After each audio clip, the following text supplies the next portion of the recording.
At 3 in the afternoon, what should have been a lullaby of keyboard clatter, colleague chatter, and the low hum of the air conditioning system in the office had transformed into a nightmarish cacophony on the 28th floor of this upscale building located in the bustling CBD.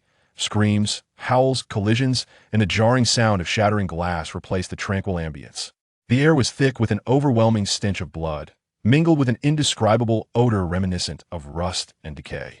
Lu Zheng leaned against the cold photocopier, his heart pounding furiously in his chest as if it were attempting to shatter his ribs and leap out.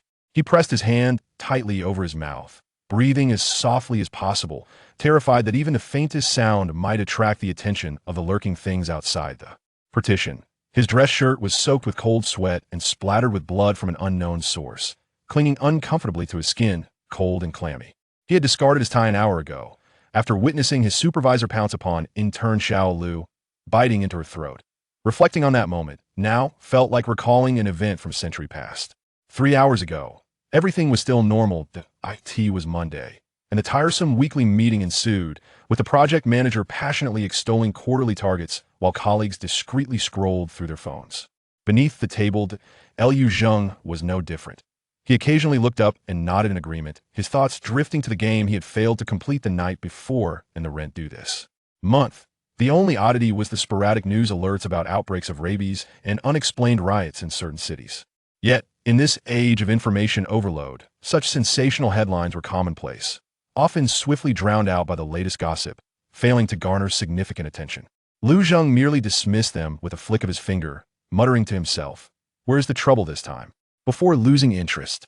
That was until a shrill alarm pierced the city's skyline. Not a fire alarm, nor an air raid siren, but a chilling, unrecognizable wail that was both haunting and relentless. Soon after, chaotic sound from the street below began to swell. Out-of-control car crashes, screams of sheer terror from the crowd, and a low, bestial growl that sent chills down his spine. The relaxed atmosphere in the office froze instantly. Curiosity drew some to the windows, only to be met with even more piercing screams. Monsters! They are eating people. Downstairs, they are devouring people. Panic erupted like a contagion. The project manager attempted to restore order, but was immediately overwhelmed by a colleague who burst into the conference room, eyes wild and drooling. This was not a fight. It was a savage attack. Chaos ensued. People fled like headless chickens, shoving and screaming. Colleagues, usually polite, transformed into grotesque figures driven by survival instinct. Lu Zheng was swept out of the conference room by the rush of bodies. Quick-witted, he avoided the mass heading towards the elevator, already packed like sardines and likely to be rendered useless by the impending blackout, and veered towards the relatively secluded fire escape stairs. Yet the stairwell was no sanctuary.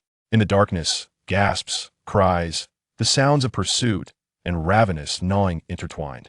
Relying on memory and familiarity with the building, he pushed a former colleague, a front desk girl with whom he had once shared cigarettes and conversations, down the stairs as she lunged at him. The inhuman shrieks and the sound of bones fracturing as she fell still echo in his mind. There was no time for guilt, nor even for fear. The instinct to survive propelled him to crawl and roll his way back to the 28th floor.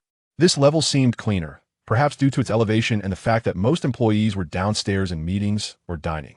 However, the echoing footsteps and low growls indicated it was far from safe.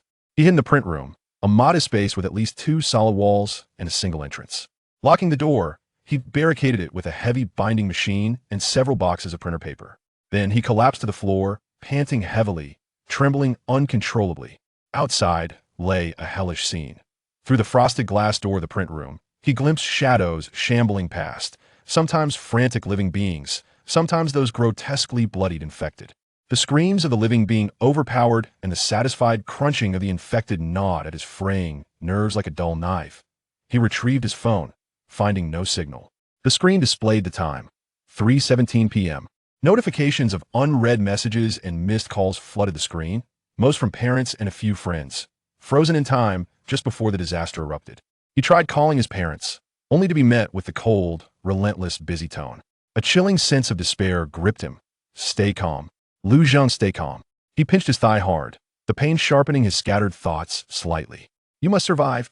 He began to inventory his resources on his person, a phone with no signal, a partially charged power bank, a wallet, the cash within now as valuable as scrap paper, a keychain containing keys to his home, and Office, a small flashlight and a compact multi-tool, half a pack of cigarettes, and a lighter.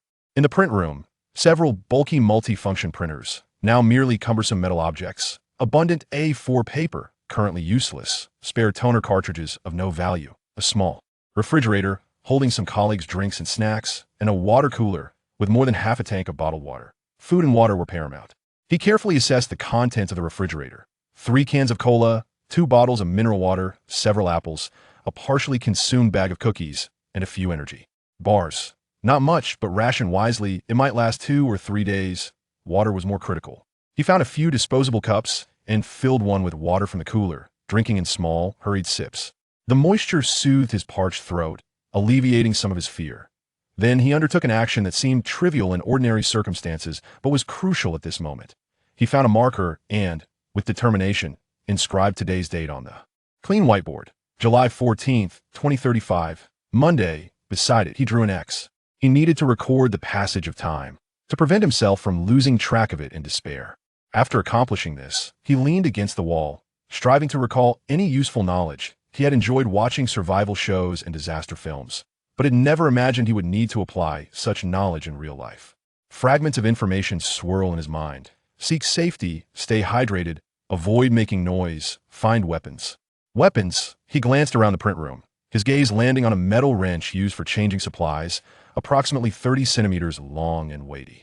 He approached it and gripped it tightly. The cold metal offered a faint sense of security, far superior to the small knife on his keychain. Time crawled in the silence, punctuated only by the occasional terrifying sound from outside. The light outside dimmed as dusk approached, the sunset casting an ominous orange-red hue across the sky, as if the entire city were ablaze. Lu Jing understood he could not remain hidden indefinitely. Food and water would dwindle, and this was not a fortress of safety. He needed a larger space, more resources, or a way to escape the building. He cautiously positioned himself by the door, peering through the glass pane. The corridor lights flickered ominously, the emergency lights casting an eerie green glow. A figure lurked nearby, old Zhang from accounting, who was usually all smiles but now bore a ghastly visage, his clothes torn, revealing skin of an unnatural grayish color, dark red. Flesh hanging from his lips, moving slowly and stiffly. Zombie. The term finally crystallized in Lu Zheng's mind. Although incredulous, the scene before him bore an uncanny resemblance to the depictions he had encountered in films and video games. What to do? Eliminate him? Old Zhang was no small figure. He had a habit of exercising, and though his movements were now stiff, his strength remained uncertain. Lu Zhang found himself questioning whether he possessed the courage and precision to deliver a fatal blow with the wrench he clutched. If he made too much noise, it could attract more. Just as he hesitated, a deafening crash of shattering glass resonated from the end of the corridor. Old Zhang, or rather, the former Old Zhang, was immediately drawn to the sound, staggering and howling as he turned toward it. An opportunity. Lu Zhang's heart raced. He gently moved aside the obstruction at the door, inhaled deeply, and turned the lock. The hinges emitted a faint creak that sent a shiver down his spine. He held his breath, slipped out of the printing room, and carefully left the door ajar, his temporary retreat in the corridor. The stench of blood and decay intensified. Papers were strewn about, flower pots lay overturned, and there were large patches of congealed blood, alongside some unidentifiable fragments. His objective was his workstation. His backpack was there, potentially holding more useful items: a spare power bank, a pack of beef jerky, and an extra sports shirt. Moreover, the workstation area had more partitions, making it relatively easier to conceal himself. He crouched low, pressed against the wall, using the office desks as cover as he cautiously moved toward his seat. Each step was as light as that of a cat, ears perked to catch any faint sound. The short distance of just over 20 meters felt like an eternity. As he passed several open workstations, he beheld toppled chairs, scattered personal belongings, and even, on one desk, a severed hand with vibrant nail polish still adorning it. Fingers that a wave of nausea surged through him, and he fought to suppress the urge to vomit. Quickening his pace, at last he arrived. His backpack lay beneath the chair. He swiftly grabbed it and slung it over his shoulder. Just then, from the corner of his eye, he noticed something move within a partition behind him. He froze, slowly turning his head. It was Sister Lee from the administrative department, a middle-aged woman who usually took great care of herself but had a slight pudginess. At this moment, half of her body was wedged between a desk and a filing cabinet. One leg twisted at an unnatural angle, her face devoid of color, eyes clouded, mouth moving. Involuntarily, as she emitted a raspy sound, she appeared trapped and immobile, but she had evidently already transformed. Liu Jing exhaled in relief. As long as she posed no immediate threat, he wished to avoid complications. He quickly rummaged through his drawer, finding a small bottle of unopened painkillers, which he tucked into his pocket. Just as he prepared to depart, his gaze fell upon a small, resilient pothose plant he had nurtured on the windowsill. Against the backdrop of deathly silence and bloodshed, it remained defiantly green, strikingly vibrant. Compelled by an inexplicable urge, he reached out and lifted the small plastic pot, slipping it into the side pocket of his backpack. Having completed this seemingly futile act, he was about to retrace his steps back to the printing room when hurried footsteps and labored breathing echoed from the opposite end of the corridor. Living people. Liu Jing's heart raced, and he immediately crouched beneath the partition. A young man in a security uniform, drenched in blood, stumbled into view, clutching a bloodied baton, his face etched with terror and despair. Following him were 3 zombies, moving at varying speeds. The security guard was clearly exhausted. He stumbled and fell. One of the zombies lunged at him. A piercing scream erupted. The other 2 zombies, drawn by the sound and the scent of blood, surged forward, their path leading directly past Liu Jing's hiding spot. There was no time to think. Liu Jing tightened his grip on the metal wrench, adrenaline surging through his veins. Retreat was not an option. The route back to the printing room would soon be blocked. He had to act now, eliminating the least threatening one or creating an opportunity to escape. The nearest zombie had spotted him, roaring and lunging with outstretched arms, its decaying visage mere inches away, the stench overwhelming. Liu Jing clenched his jaw, suppressing a scream lodged in his throat, and with all his strength, swung the wrench horizontally. His target was not the hard skull, but the relatively vulnerable knee joint. Crack! A sickening sound of breaking bone echoed. The zombie lost its balance, toppling forward. Its claws continued to flail, grasping at Liu Jing's pant leg in a life-or-death moment. The grip on his pant leg was cold and unyielding, imbued with an inhuman tenacity. Liu Jing could almost feel the nails pressing through the fabric. A suffocating sensation as if they were about to pierce his flesh. The fallen zombie, despite its shattered knee joints rendering it unable to stand, writhed furiously, its mouth gaping wide and exuding a foul odor as it lunged toward his calf. Fear coursed through him like electricity, yet overshadowing that fear was an instinct for survival. The roar of another zombie was alarmingly close. He had no time to extricate himself slowly. Get away! Liu Jing emitted a suppressed growl from the depths of his throat, adrenaline surging to its peak in that moment. He refrained from pulling his leg back, knowing that would only tighten the zombie's grip, potentially dragging him down. Instead, he executed a perilous maneuver. Leaning forward, almost inviting the gaping mouth, he brought his tightly gripped metal wrench down forcefully onto the zombie's elbow joint. This time, he aimed not at the solid leg bone, but at the relatively fragile joint. A dull thud resonated, accompanied by the faint crack of bone. The zombie's arm bent at an unnatural angle, its grip loosening instantly. Seizing the opportunity, Liu Jing yanked his leg back, the fabric tearing with a soft rip. But he finally broke free.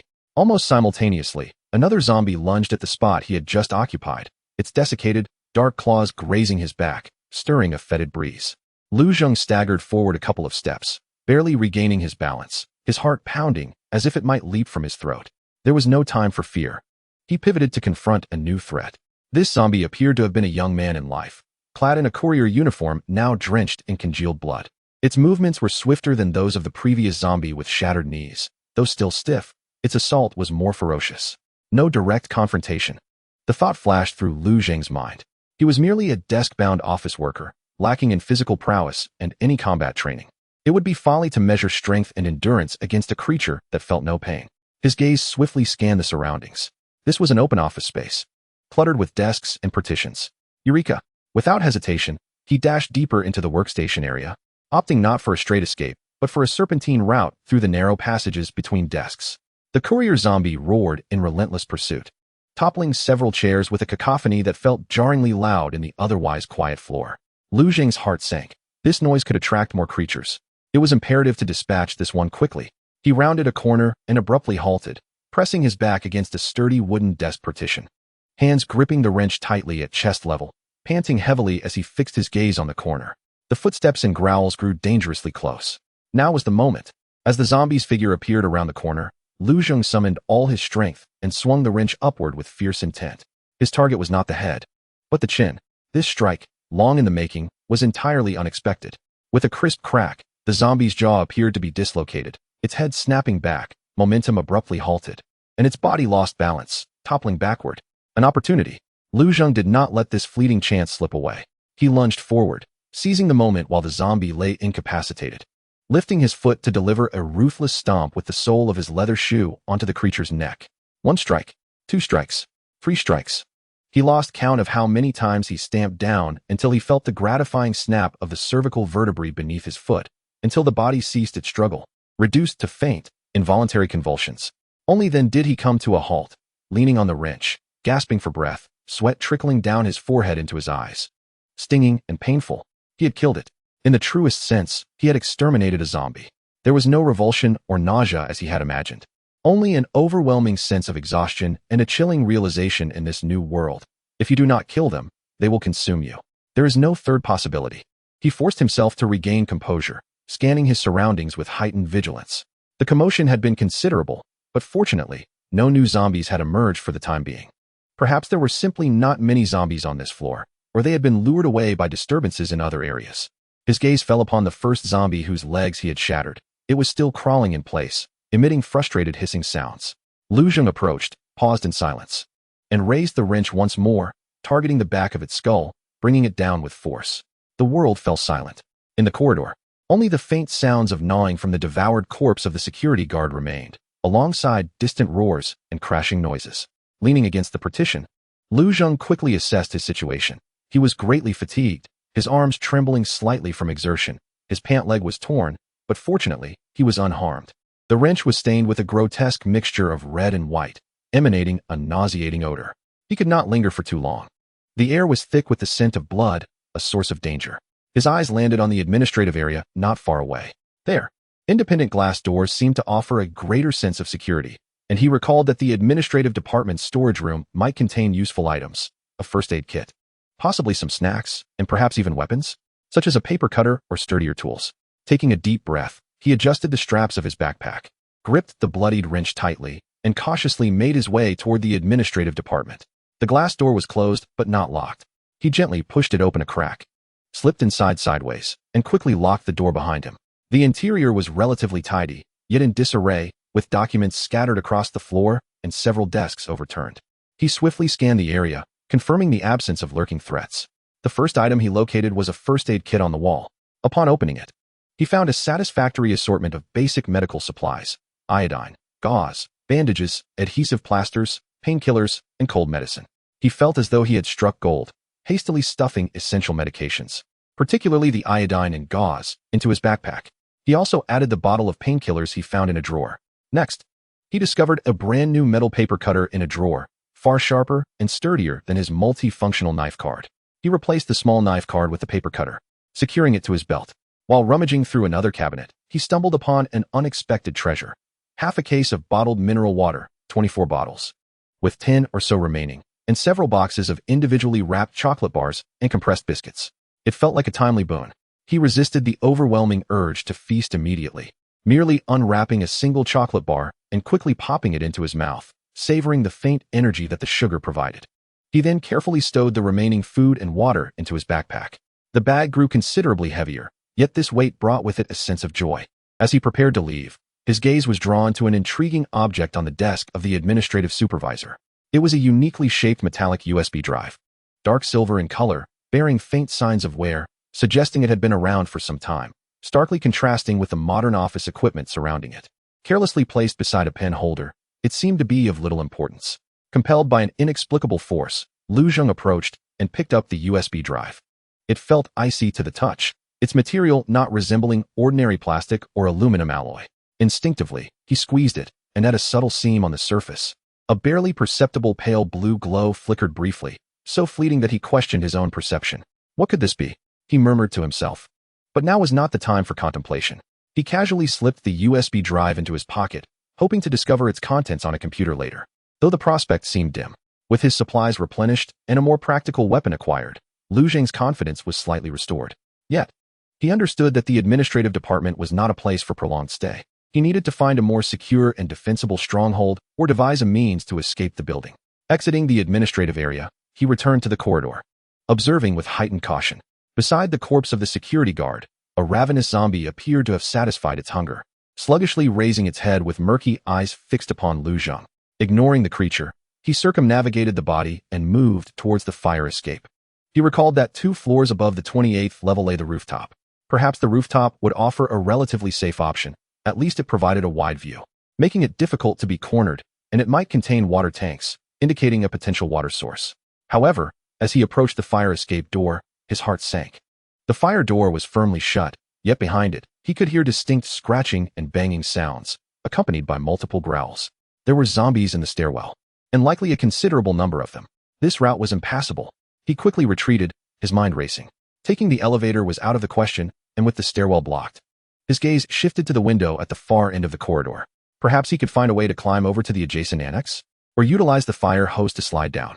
Yet, such thoughts were perilously risky. A single misstep could spell disaster. In the midst of his indecision, a faint, intermittent sound of crying reached his ears from a certain direction. A living person? Perhaps a woman?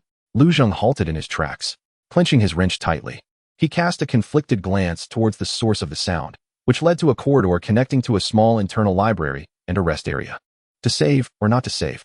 In this apocalyptic world, another living soul could mean additional strength, yet it also risked another mouth to feed, potentially bringing unforeseen danger and burden. In the first chapter, the betrayal and struggle encountered, though yet to unfold, have already sown seeds of distrust in his heart. The cries, faint and desolate, pierced the oppressive silence like a slender needle. Lu Zhang stood rooted in place, grappling with intense inner turmoil.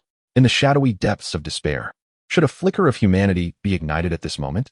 This might be the first true choice he faces. One that pertains not only to the lives of others, but also to the very soul that is to be forged within this new world. Chapter 3.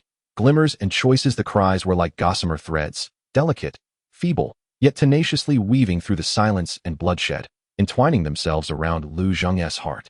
He halted in the shadows of the corridor, leaning against the cold wall, his palm clammy with sweat, mingling with the filthy blood on the metallic surface. Turning slick and treacherous. To save or not to save? 2 thoughts clashed violently in his mind, like beasts locked in a fierce struggle. The rationale for inaction was compelling and frigid. His own survival was precarious, each step teetering on the brink of an abyss. One more person meant one more uncertainty. An additional mouth consuming precious resources, potentially becoming a fatal burden. Perhaps the cries themselves were a trap, the foolish actions of a panicked survivor, or worse still, bait to lure others into peril. In a world ravaged by chaos, humanity often falters under pressure. Turning away to seek his own path was the most prudent and logical choice. Yet, the despair in those cries pierced like a thorn into his still-thawing conscience. Having just endured profound fear and struggle, he could resonate with the feeling of isolation and impending collapse. If he were the one trapped inside, would he not wish for a hand to reach out, however insignificant the help, however faint the hope? He was neither a saint nor devoid of compassion. A phrase from his outline inexplicably echoed in his mind. Survival is fundamental, but humanity is the essence. If one were to entirely forsake the moral baseline for the sake of survival, then even if one were to endure, how would they differ from the soulless beings outside? He yearned to survive alongside those who shared his values, and the first step in that recognition might well be to not easily abandon any life that could be saved. This was not a surge of altruism, but a difficult reckoning. What if the person within possessed unique skills, perhaps a doctor, or knowledge of alternate escape routes? Even if it was merely another individual to mutually support and take turns keeping watch through the long night, it could offer a sliver of reassurance. To gamble on this possibility? Lu Zhang inhaled deeply, drawing in the tainted air, his gaze sharpening with resolve. He decided to investigate, but not recklessly rush in.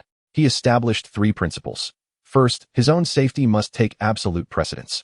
If the situation appeared perilous, he would withdraw immediately. Second, assess the value and risk of the other party. If they were solely a liability or harbored malice, he would decisively abandon the endeavor. Third, his actions must remain clandestine and swift, avoiding the attraction of further threats. He steadied his breath, tightened the straps of his backpack to ensure silence, and then, crouching low, he crept along the wall like a specter toward the source of the cries in the rest area. As one approaches the rest area, the acrid scent of blood seems to dissipate slightly, yet a different, indescribable odor of decay still lingers in the air.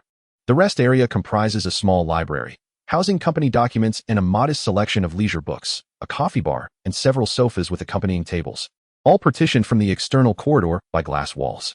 The sound of weeping becomes clearer, seemingly emanating from the innermost corner of the library, interspersed with stifled, intermittent sobs. Lu Zheng refrains from directly entering through the main door. Instead, he cautiously circles around to the outside, peering in through the glass partition. The scene within the rest area is chaotic, with coffee cups and books strewn across the floor and a sofa overturned, yet no active zombies are in sight. His gaze swiftly sweeps across the room, ultimately fixating on a massive bookshelf against the wall in the library section. The source of the sound must be behind it. Once assured there is no immediate threat in his line of sight, he gently pushes open the glass door of the rest area, slips inside, and carefully nudges the door back, leaving a slight crack for a potential retreat. He tiptoes, each step deliberate and measured, avoiding the debris on the floor, quickly making his way to the library area, using the bookshelf as cover as he approaches that corner.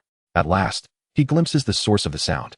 A young woman curls up in the corner, clad in a nurse's uniform, now stained and tattered.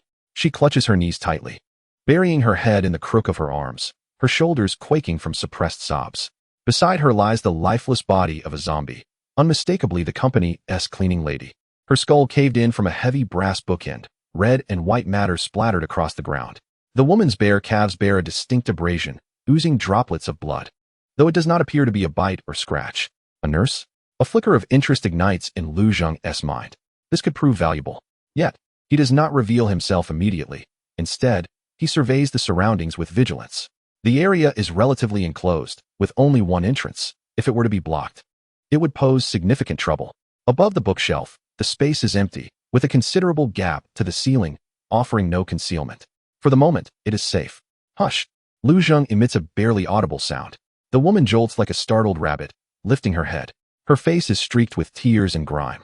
Yet her delicate features are discernible, suggesting she is quite young, perhaps around 23 or 24. Her eyes, swollen from fear and weeping, ignite with an expression of incredulity, mingling hope and terror upon seeing Lu Zheng. Why, you're alive? Her voice is hoarse and trembling, tinged with the remnants of her sobs. Yes, Lu Zheng maintains his distance, lowering his voice. Do not speak loudly. It is not safe outside. The woman hastily covers her mouth with her hand, nodding vigorously. Though her tears flow more fiercely, a release of emotions born from the brink of despair. What are you doing here? Were you bitten or scratched? Lu Zheng's gaze sharpens as it scans her entire body, particularly focusing on the abrasion on her calf. No. The woman hurriedly shook her head, her voice seeping through her fingers, laced with urgency. I am a nurse from the Community Health Service Center downstairs. I came up today to deliver the results of a health examination, but then the old lady suddenly pointed at the janitor's lifeless body on the ground, her fear palpable. I pushed over the bookshelf to block her view, and she indicated the blood-stained brass bookend. I cannot escape. There are noises outside. Community nurse? Lu Zheng assessed the situation, adding another point to his mental evaluation. In this apocalyptic world, professional medical knowledge is an invaluable resource that cannot be replaced. What is your name? Su Wanqing. Lu Zheng. He stated his name, signifying a preliminary acceptance. Can you walk? Can you remain quiet? Su Wanqing attempted to stand, but her legs gave way and she sank back down, a look of pain crossing her face. My legs are numb, and they feel a bit weak. Lu Zheng frowned. This situation was not promising. He approached her, not offering immediate assistance, but rather crouching down to examine the abrasions on her calf. The wounds were shallow, indeed caused by friction, lacking the characteristic rot or discoloration associated with a zombie's attack. He breathed a slight sigh of relief. Can you hold on? We must leave this place. It is not safe here. His tone left no room for argument. I will try. Su Wanqing bit her lip, straining to support herself with her hands in an effort to rise. Just then, the glass door at the entrance of the rest area was swung open by a wandering zombie. The creature's murky eyes immediately locked onto the two in the corner, especially Su Wanqing, who was struggling to stand and inadvertently making noise. It let out a guttural roar and lurched forward. Su Wanqing's face turned pale in terror, nearly screaming, but thankfully managed to cover her mouth just in time. Lu Zheng cursed under his breath, his reflexes sharp. He swiftly pushed Su Wanqing back against the wall and pivoted, facing the zombie head-on. He could not allow it to approach, nor could he let its roar attract more of its kind. This zombie was clad in a suit, reminiscent of a department salesperson. Though its speed was slow, its outstretched arms blocked a significant area. Lu Zheng did not retreat, but instead took a decisive step forward, sliding beneath its outstretched arms just before they closed in. Simultaneously, he swung the wrench upward, striking the zombie's vulnerable underarm with force. Though not a fatal blow, it was sufficient to throw the zombie off balance, causing it to topple forward. This was precisely the effect Lu Zheng desired.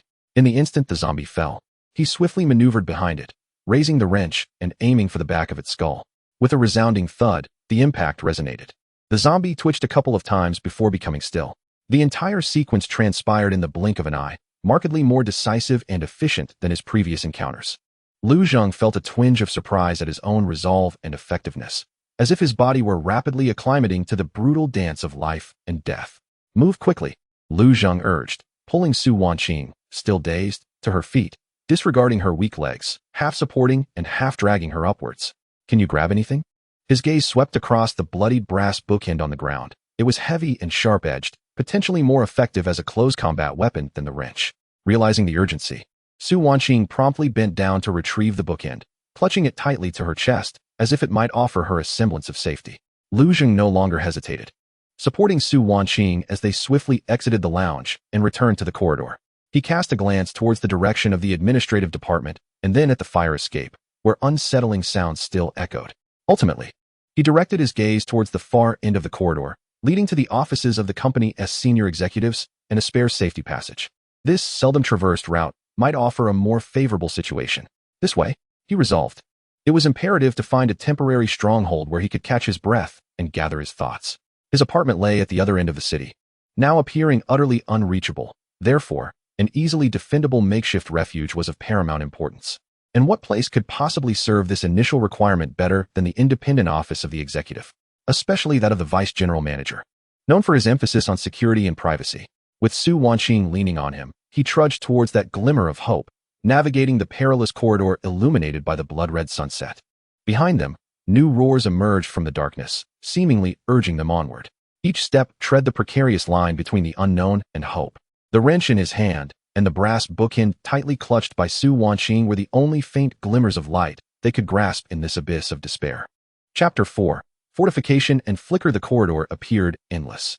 The eerie green glow of the emergency lights cast strange shadows over the bloodstains and grime, with each closed door potentially concealing lethal dangers, and every corner threatening a fatal encounter. Lu Zheng half-supported, half-carried Su Wanqing, their footsteps echoing jarringly in the profound silence. Despite their efforts to move as quietly as possible, most of Su Wanqing's weight rested against Lu Zheng, her legs still weak, not only from the prior fright, but also from the prolonged curling position that had impeded her circulation. She gritted her teeth, striving to suppress any cries of pain. Clutching the brass bookend like a lifeline with her frigid hands, Lu Zheng could feel her trembling form. Yet he also noticed her valiant effort to control it, a promising sign indicating she had not completely succumbed to despair. Their destination was unequivocally the Vice General Manager's office at the end of the corridor. The renowned safety-conscious Vice General Manager, Wang, occupied an independent suite, reputed for its excellent soundproofing and reinforced door, complete with a modest internal restroom. If fortune favored them, this would be the most ideal temporary sanctuary at this stage. As they passed several departmental offices, chaos reigned within, with the occasional sight of a lurking shadow, but fortunately, they seemed less sensitive to light and subtle sounds. Perhaps distracted by commotion further away, thus oblivious to the two moving stealthily along the wall. With a stroke of luck, they finally reached their destination. The deep red solid wood door stood firmly closed, adorned with the brass nameplate of Vice General Manager Wang Dong. Lu Zheng cautiously turned the door handle, finding it locked. His heart sank, yet he refused to surrender. He gestured for Su Wanqing to steady herself against the wall while he crouched down to meticulously inspect the lock. It is a common mechanical lock, not particularly sophisticated, yet attempting to force it open would undoubtedly create a tremendous noise. What should we do? Su Wanqing inquired in a hushed voice, her face etched with anxiety. Lu Zheng remained silent, his gaze fixed on the edge of the doorframe and the carpet below. He recalled the habits of Vice President Wang, that somewhat neurotic middle-aged man, perpetually anxious about the potential leakage of business secrets. Would he have? Lu Zheng extended his hand, cautiously probing above the doorframe. The sensation of dust met his fingertips. There were no foreign objects. His eyes then shifted to the potted plant positioned near the entrance. It was a flourishing pothose, starkly contrasting with the decor of Vice President Wang's office, resembling more the uniform arrangement of the administrative department. He gently lifted the pot, his fingers exploring the base. A cold, flat metallic object adhered to the bottom. It was a spare key, A wave of relief washed over Lu Zheng as he carefully detached the key. It seemed Vice President Wang's cautious nature had, at this moment, transformed into their lifeline. He inserted the key into the lock, turning it with meticulous slowness. The soft click resonated in the silence like a thunderclap. Lu Zheng held his breath, listening intently for a moment, and upon confirming that no attention had been drawn, he gently pushed the door open. A melange of leather, cigar, and air freshener wafted towards him, sharply contrasting with the bloody stench that lingered in the corridor. The office was dimly lit, heavy curtains drawn tight, allowing only a sliver of the blood-red evening sun to seep through the edges. Lu Zheng swiftly pulled Su Wanqing into the room, then gently closed the door behind them, decisively engaging the internal lock and pushing a solid wooden coat rack against the door at an angle, providing at least a modicum of psychological reassurance and a brief barrier. After completing these actions, he leaned against the door, exhaling deeply, his taut nerves finally experiencing a momentary relaxation. Sweat had thoroughly soaked the back of his shirt, cold against his skin. Su Wanqing, on the other hand, appeared to have lost all her strength, sliding down the wall to the floor, her arms wrapped around her knees, burying her head within them, her body trembling slightly, as if silently weeping or grappling with the upheaval of the past few hours. Lu Zheng refrained from disturbing her, understanding that such an emotional release was essential. He too needed time to regain his composure and observe. He activated the small flashlight from his keychain, the beams slicing through the gloom. The vice president's office was larger than he had anticipated. The outer area featured a workspace with a spacious wooden desk, a genuine leather executive chair, and a wall of bookshelves filled with various hardcover books and folders. Adjacent to this was a set of sofas and a coffee table for guests. In the corner, there was a mini bar, adorned with a coffee machine and several bottles of liquor. The inner door leading to the lounge and restroom stood slightly ajar. His first action was to inspect the windows. Behind the heavy blackout curtains lay well-sealed floor-to-ceiling windows. He cautiously pulled open a small gap to peer outside. From the 28th floor, the city below resembled a miniature model.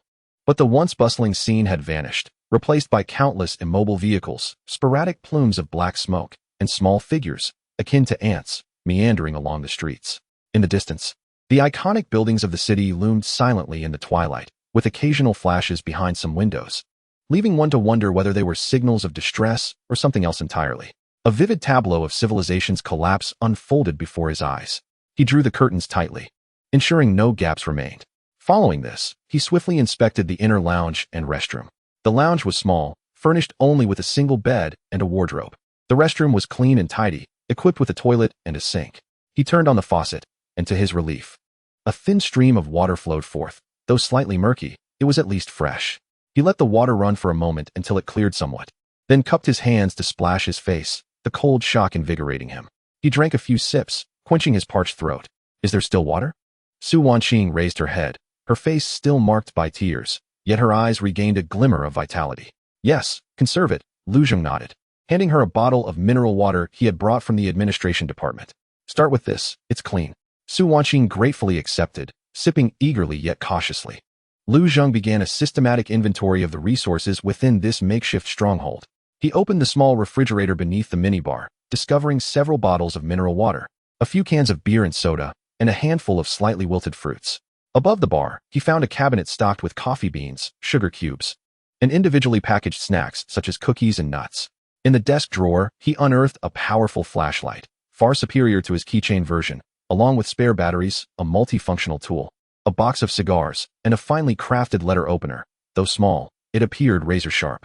In a storage compartment beneath the bookshelf, he stumbled upon a small first aid kit, more comprehensive than the one from the administration department, even containing an unopened bottle of antibiotics and some prescribed painkillers, an unexpected boon. Finally, he opened the wardrobe door in the lounge. Inside hung several suits and shirts, of little use. However, at the bottom of the wardrobe, he discovered a heavy metal box. Unlocked. Upon opening it, Lu Zheng's eyes widened in surprise. There lay a well-maintained compound bow. Beside it was a small pouch containing around 20 carbon fiber arrows. Additionally, there was a set of hard protective elbow and knee pads for motorcyclists. Vice President Wang has this hobby? Lu Zheng felt an unbelievable stroke of fortune. He attempted to draw the bowstring, finding it quite challenging. With his current strength, he might struggle to wield it effectively. Yet it was undeniably a remarkable ranged weapon with immense potential. Although the protective gear was incomplete, it still offered essential coverage in critical areas. He retrieved the compound bow and quiver, along with the elbow and knee pads, placing them on the sofa. The letter opener was tucked into his waist, replacing the paper cutter. He also secured the flashlight and batteries.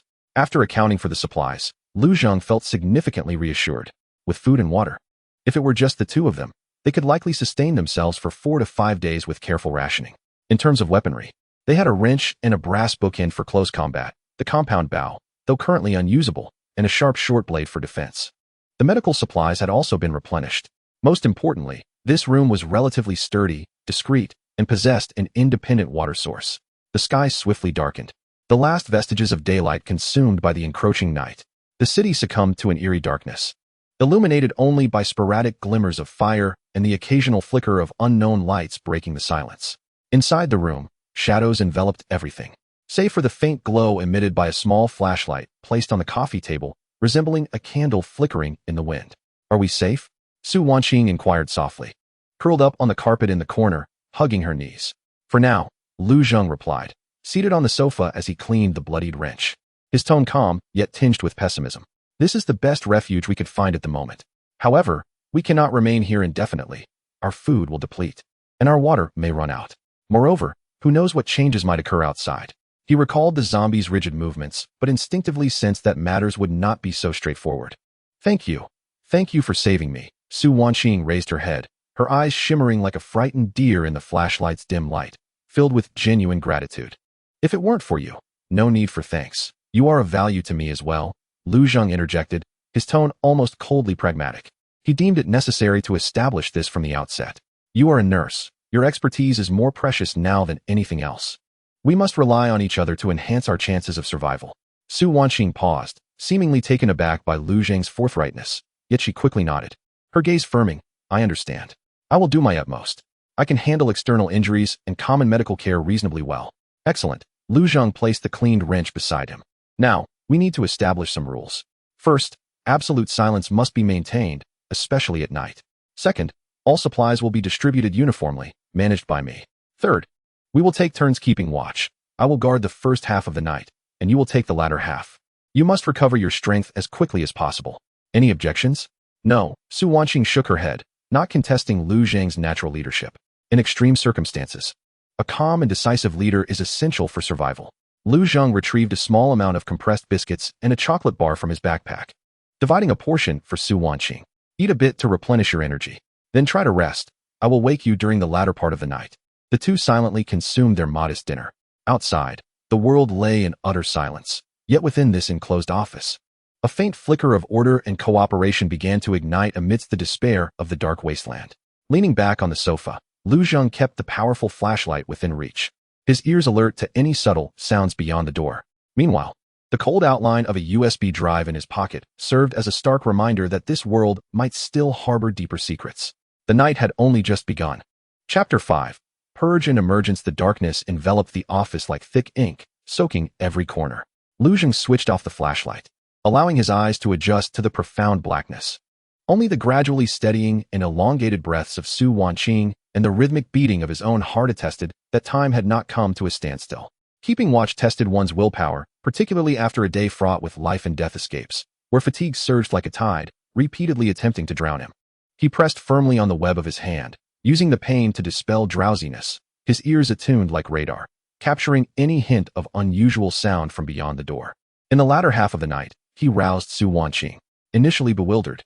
The girl quickly regained her senses after Lu Zheng succinctly reiterated the importance of remaining quiet and vigilant. She curled up in the corner of the sofa, clutching the brass bookend, diligently fulfilling her duty. Her profile appeared somewhat pale in the dim beam of the flashlight. Yet her gaze had shifted from initial daze to one of focus and resilience. Lu Zheng nodded to himself, recognizing this as a positive sign that she possessed the psychological fortitude essential for survival in a world turned upside down. When it was his turn to rest, he did not fully succumb to sleep, but maintained a state of half-awareness, ready to awaken at the slightest rustle. In this liminal state, the USB drive in his pocket seemed to emanate a faint warmth, though exhaustion and tension led him to attribute it to his body heat or mere illusion. Hours crawled by in agonizing slowness, when daylight finally pierced through the heavy curtains, tearing a grayish slit in the darkness. Both Lu Zheng and Su Wanqing exhaled in relief almost simultaneously. They had successfully weathered the first night fraught with peril. Morning had arrived. Su Wanqing's voice was tinged with a hoarse quality, laced with relief. "Yes," Lu Zheng replied, rising to stretch his stiff limbs. He approached the window, cautiously parting the curtains to gaze outside. The city remained eerily silent, yet the daylight somewhat dispelled the terror of night. The number of zombies in the streets seemed to have increased since yesterday afternoon, aimlessly wandering like puppets devoid of direction. We must ascertain the current situation on this floor. Lu Zheng turned to her, his tone serious. This office is safe, yet it is also a cage. We cannot afford to be idle. We must seize the initiative. At the very least, we need to clear the 28th floor to ensure its safety before considering our next steps. Su Wanqing nodded, tightening her grip on the bookend. What do you need me to do? First, tend to your injury. Lu Zheng retrieved the first aid kit, handing her iodine and bandages. Though merely a scrape, infection could pose a significant problem. Su Wanqing skillfully cleaned, disinfected, and bandaged her wound with professional efficiency, elevating Lu Zheng's estimation of her value. The two shared a modest breakfast of compressed biscuits and chocolate bars, washing it down with a small amount of water. Lu Zheng reassessed and redistributed their supplies. For weaponry, he continued to wield the metal wrench, while he passed the letter opener to Su Wanqing for her defense, with her heavy brass bookend serving as a secondary weapon. The compound bow remained temporarily unusable, but he donned the elbow and knee pads for added protection. Our objective is to clear this floor, starting from the nearest areas. Lu Zheng drew a simple map in the dust on the floor, emphasizing the office entrance as a priority, followed by the corridors on either side, particularly the fire escape and elevator area that needed to be assessed. Operational principle: resolve conflict silently to avoid drawing threats from other floors. You will follow behind me, maintaining a distance of about 3 meters, responsible for guarding our rear and flanks. Understood. Su Wanqing took a deep breath, striving to maintain a facade of composure. Lu Zheng gently moved aside the coat rack blocking the door, pressing his ear against the wood to listen intently for a moment.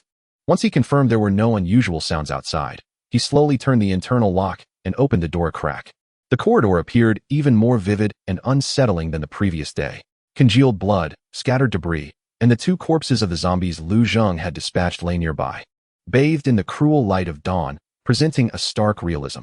The air was thick with the stench of blood and decay, more pungent than before. Lu Zheng signaled, and the 2 of them silently slipped out of the office. He quickly left the door ajar, gesturing for Su Wanqing to keep watch on one side while he faced the other, leaning against the wall and cautiously advancing. The first area requiring clearance was a small conference room diagonally across. The door was ajar, and the interior was in disarray, yet it appeared empty at first glance. Lu Zheng entered cautiously to inspect, confirming it was safe. Next was the adjacent printing room, his initial refuge. It remained much as he had left it. However, upon checking the small refrigerator, he discovered all the remaining drinks had vanished, leaving behind sporadic water stains and footprints on the floor. Someone had been here, and not long ago. Lu Zheng's heart tightened as he signaled Su Wanqing to heighten her vigilance. This indicated that there were likely other survivors in the building besides them, their intentions unknown, whether friend or foe. They continued down the corridor, clearing several open workstation areas and dispatching 3 solitary, sluggish zombies. Lu Zheng's movements grew increasingly proficient, allowing him to remain calm while seeking opportunities for lethal strikes. Though pale, Su Wanqing stayed close, diligently performing her watchful duty. On 2 occasions, she spotted moving figures around distant corners and promptly warned Lu Zheng, averting the danger of being flanked. During their foray, they also gathered some useful odds and ends: several unopened utility knives, rolls of transparent tape, a box of thumbtacks, a few lighters, and a stash of beef jerky and chocolate bars hidden away in a colleague's drawer. Though modest in quantity, these provisions were invaluable. The most daunting challenge lay at the fire escape door. The sounds of impact and growling were clearer and more intense than the day before. Lu Zheng cautiously approached, peering through the small window on the door and gasping in shock. The stairwell was crowded with no fewer than 10 zombies. They seemed drawn by something, perhaps the greater commotion below, furiously battering against the fire door, which was already beginning to warp, likely unable to withstand the assault for much longer. This passage must be sealed. Otherwise, if the door were to give way, the 28th floor would be instantly overwhelmed by a tide of the undead. Lu Zheng quickly scanned the surroundings, spotting a heavy metal filing cabinet not far away. He beckoned Su Wanqing over, and together, they gritted their teeth and slowly pushed the cabinet against the fire door. While this would not entirely resolve the issue, it would at least buy them some time. This place is too perilous. We must vacate this floor swiftly, Lu Zheng whispered, wiping the sweat from his brow. Just then, a faint knocking sound echoed from the far end of the corridor, near the elevator. The rhythmic thuds were intermittent and did not resemble the mindless clamor of zombies. Lu Zheng and Su Wanqing exchanged a glance, each reflecting surprise and suspicion in the other's eyes. A survivor? Seeking help? Lu Zheng gestured, and the two cautiously approached the source of the sound. It emanated from a utility room adjacent to the elevator, its gray metal door firmly shut. Lu Zheng signaled for Su Wanqing to take cover behind the corner, while he drew closer to the iron door, lowering his voice to inquire, "Is anyone inside?" The knocking abruptly ceased. After a brief silence, a young man's voice, stifled with fear, responded, "Is there anyone alive? What is happening outside? Have those monsters gone?" "No. They are everywhere," Lu Zheng replied. "How did you end up in there?" "I'm the company electrician, Li Haoran. I was here repairing the wiring when the incident occurred yesterday. Hearing the commotion, I locked the door. I have tools, but not much food." The voice quivered with desperation. "Please help me. I can lead you to the emergency equipment. I know the backup generator is functional." "An electrician? Emergency equipment?" Lu Zheng's interest peaked. This could be a valuable individual with crucial information. However, he refrained from immediately agreeing. Trust was a rare commodity, especially in a post-apocalyptic world. He needed to assess the situation. "How can you prove your claims? Moreover, how do I know you haven't been infected?" Lu Zheng's tone was calm, bordering on indifferent. A momentary silence fell in the utility room before a work ID was slid through the gap beneath the door. It bore the name Li Haoran, with a photograph of a young man who appeared to be in his early 20s. "I haven't been bitten. I've been alone in here," the voice pleaded. Urgency and remorse palpable. "I can be of assistance. I know how to start the backup power and can fix many things." Lu Zheng picked up the ID and glanced at Su Wanqing, who nodded slightly, indicating that the photo matched the voice, suggesting the identity might indeed be genuine. To rescue or not to rescue? Another decision lay before him. The electrician's potential value was evident, yet the risks were equally significant. Should he allow this flickering ember of hope to continue to spread, or reject it for the sake of absolute safety? Lu Zheng stared at the closed iron door, his gaze flickering. His repository of civilizational knowledge had yet to awaken, and a ready, familiar electrician might prove more practical than any future blueprint. He felt the coolness of the USB drive in his pocket and ultimately made his decision. "Step back. I am going to open the door," Lu Zheng said firmly, tightening his grip on the wrench, signaling Su Wanqing to prepare for any unforeseen circumstances. The nascent formation of a team might very well take shape behind this door, determining its initial character. Chapter 6. The weight of trust. The iron door emitted a soft click as the latch retracted. Lu Zheng did not immediately pull it open, but rather slightly withdrew, gripping the wrench tightly, signaling Su Wanqing to maintain a cautious distance. He braced his foot against the base of the door and slowly pushed it ajar. The utility room was dimly lit, illuminated only by a faint green glow from an emergency light in the corner. A tall, slender figure huddled behind a pile of debris, hands clasped over its head, trembling slightly from fear. Scattered on the ground were various electrical tools and several empty water bottles. "Come out, slowly, and place your hands where I can see them." Lu Zheng's voice was calm, yet imbued with an undeniable authority. The figure hesitated momentarily before complying, slowly rising with hands raised high, turning to reveal himself as the young man from the work ID, Li Haoran. His complexion was pallid, with deep-set eyes and cracked lips. Yet, aside from fear, there was no sign of madness or anything unusual in his gaze. He was clad in a blue work uniform stained with grease, his frame appearing somewhat frail. "Please, don't kill me. I am truly an electrician. I haven't been bitten." Li Haoran's voice quivered with a hint of desperation, his eyes darting between Lu Zheng and Su Wanqing, pleading for mercy. Lu Zheng remained vigilant, his sharp eyes scanning Li Haoran's entire body, particularly his exposed neck and arms.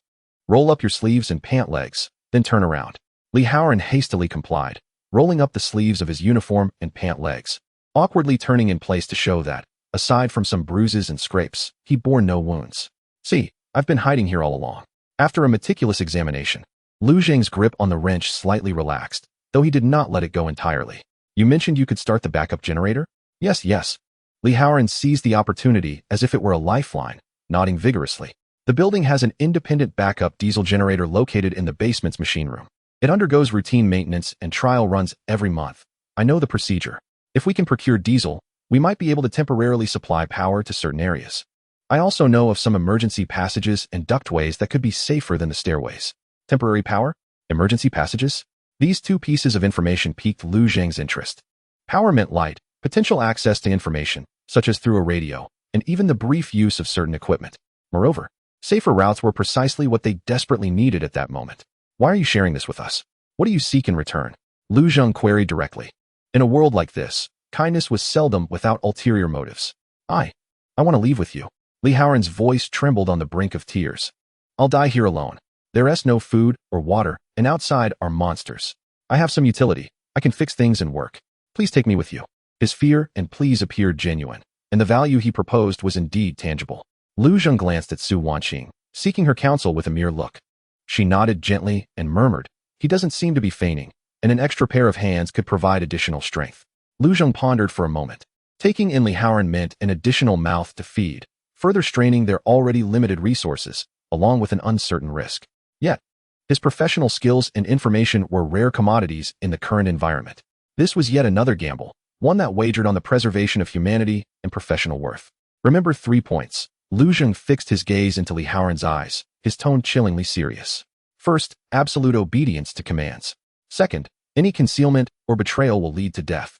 Third, resources will be distributed uniformly based on contributions. Can you adhere to this? Yes, I can. I swear. Li Haoran nodded fervently, like a chick pecking at grains. Search him and his tool bag, Lu Zheng signaled to Su Wanqing.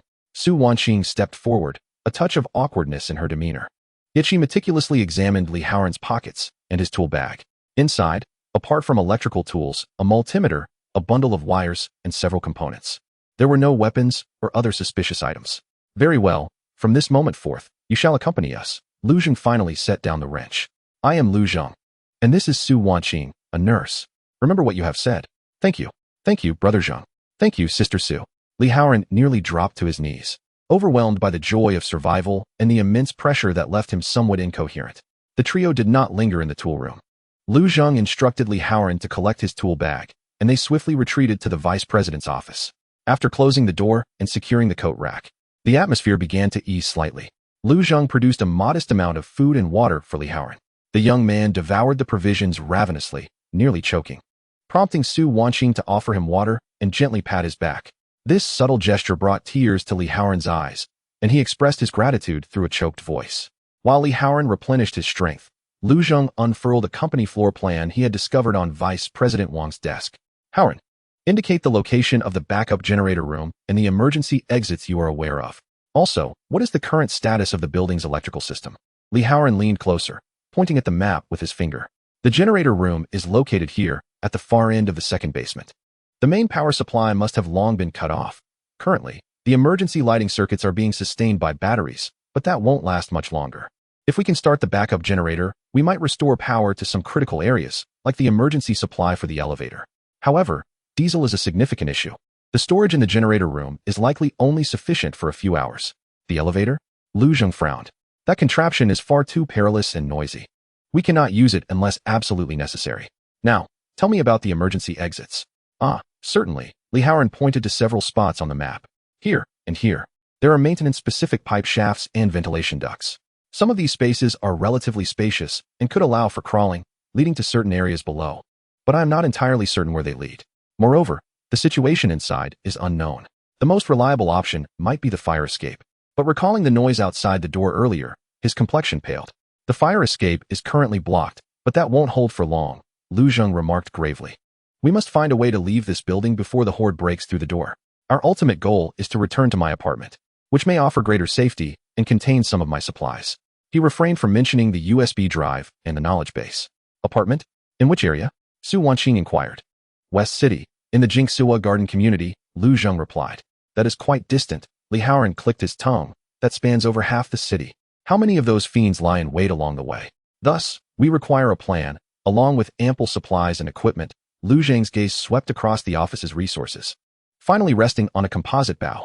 First, we must ensure the safety of the 28th floor, gathering all available supplies.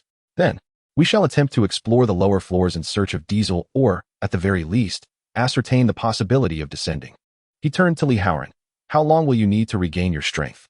We need your expertise to assess the condition of the equipment and the best pathways. I will be fine soon. Just let me finish eating. Li Haoran hastily stuffed the last morsel of cookie into his mouth, striving to puff out his chest. Wanqing, please assess his physical condition, Lu Zheng instructed Su Wanqing. Understanding his intent, Su Wanqing approached and casually inquired about Li Haoran's well-being, examining his pupils and tongue. She confirmed that he was merely suffering from hunger and fright, with no signs of illness.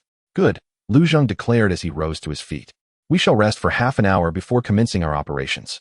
The first step is to thoroughly search every room on the 28th floor, leaving no corner unchecked. The second step involves cataloging and consolidating all supplies. The third step is to devise a plan for further exploration downward. During this half hour, Lu Zheng did not rest entirely. He retrieved the compound bow and attempted to draw the string once more. It remained a strenuous endeavor, despite his utmost effort. He could only pull it back a little more than halfway, his arms trembling uncontrollably, rendering him unable to aim. This realization highlighted that his physical strength was currently a significant limitation. He set the compound bow aside and donned the protective gear for his elbows and knees, deeming these more practical for the moment. Meanwhile, Su Wanqing utilized this time to meticulously reorganize the items within the first aid kit for easier accessibility.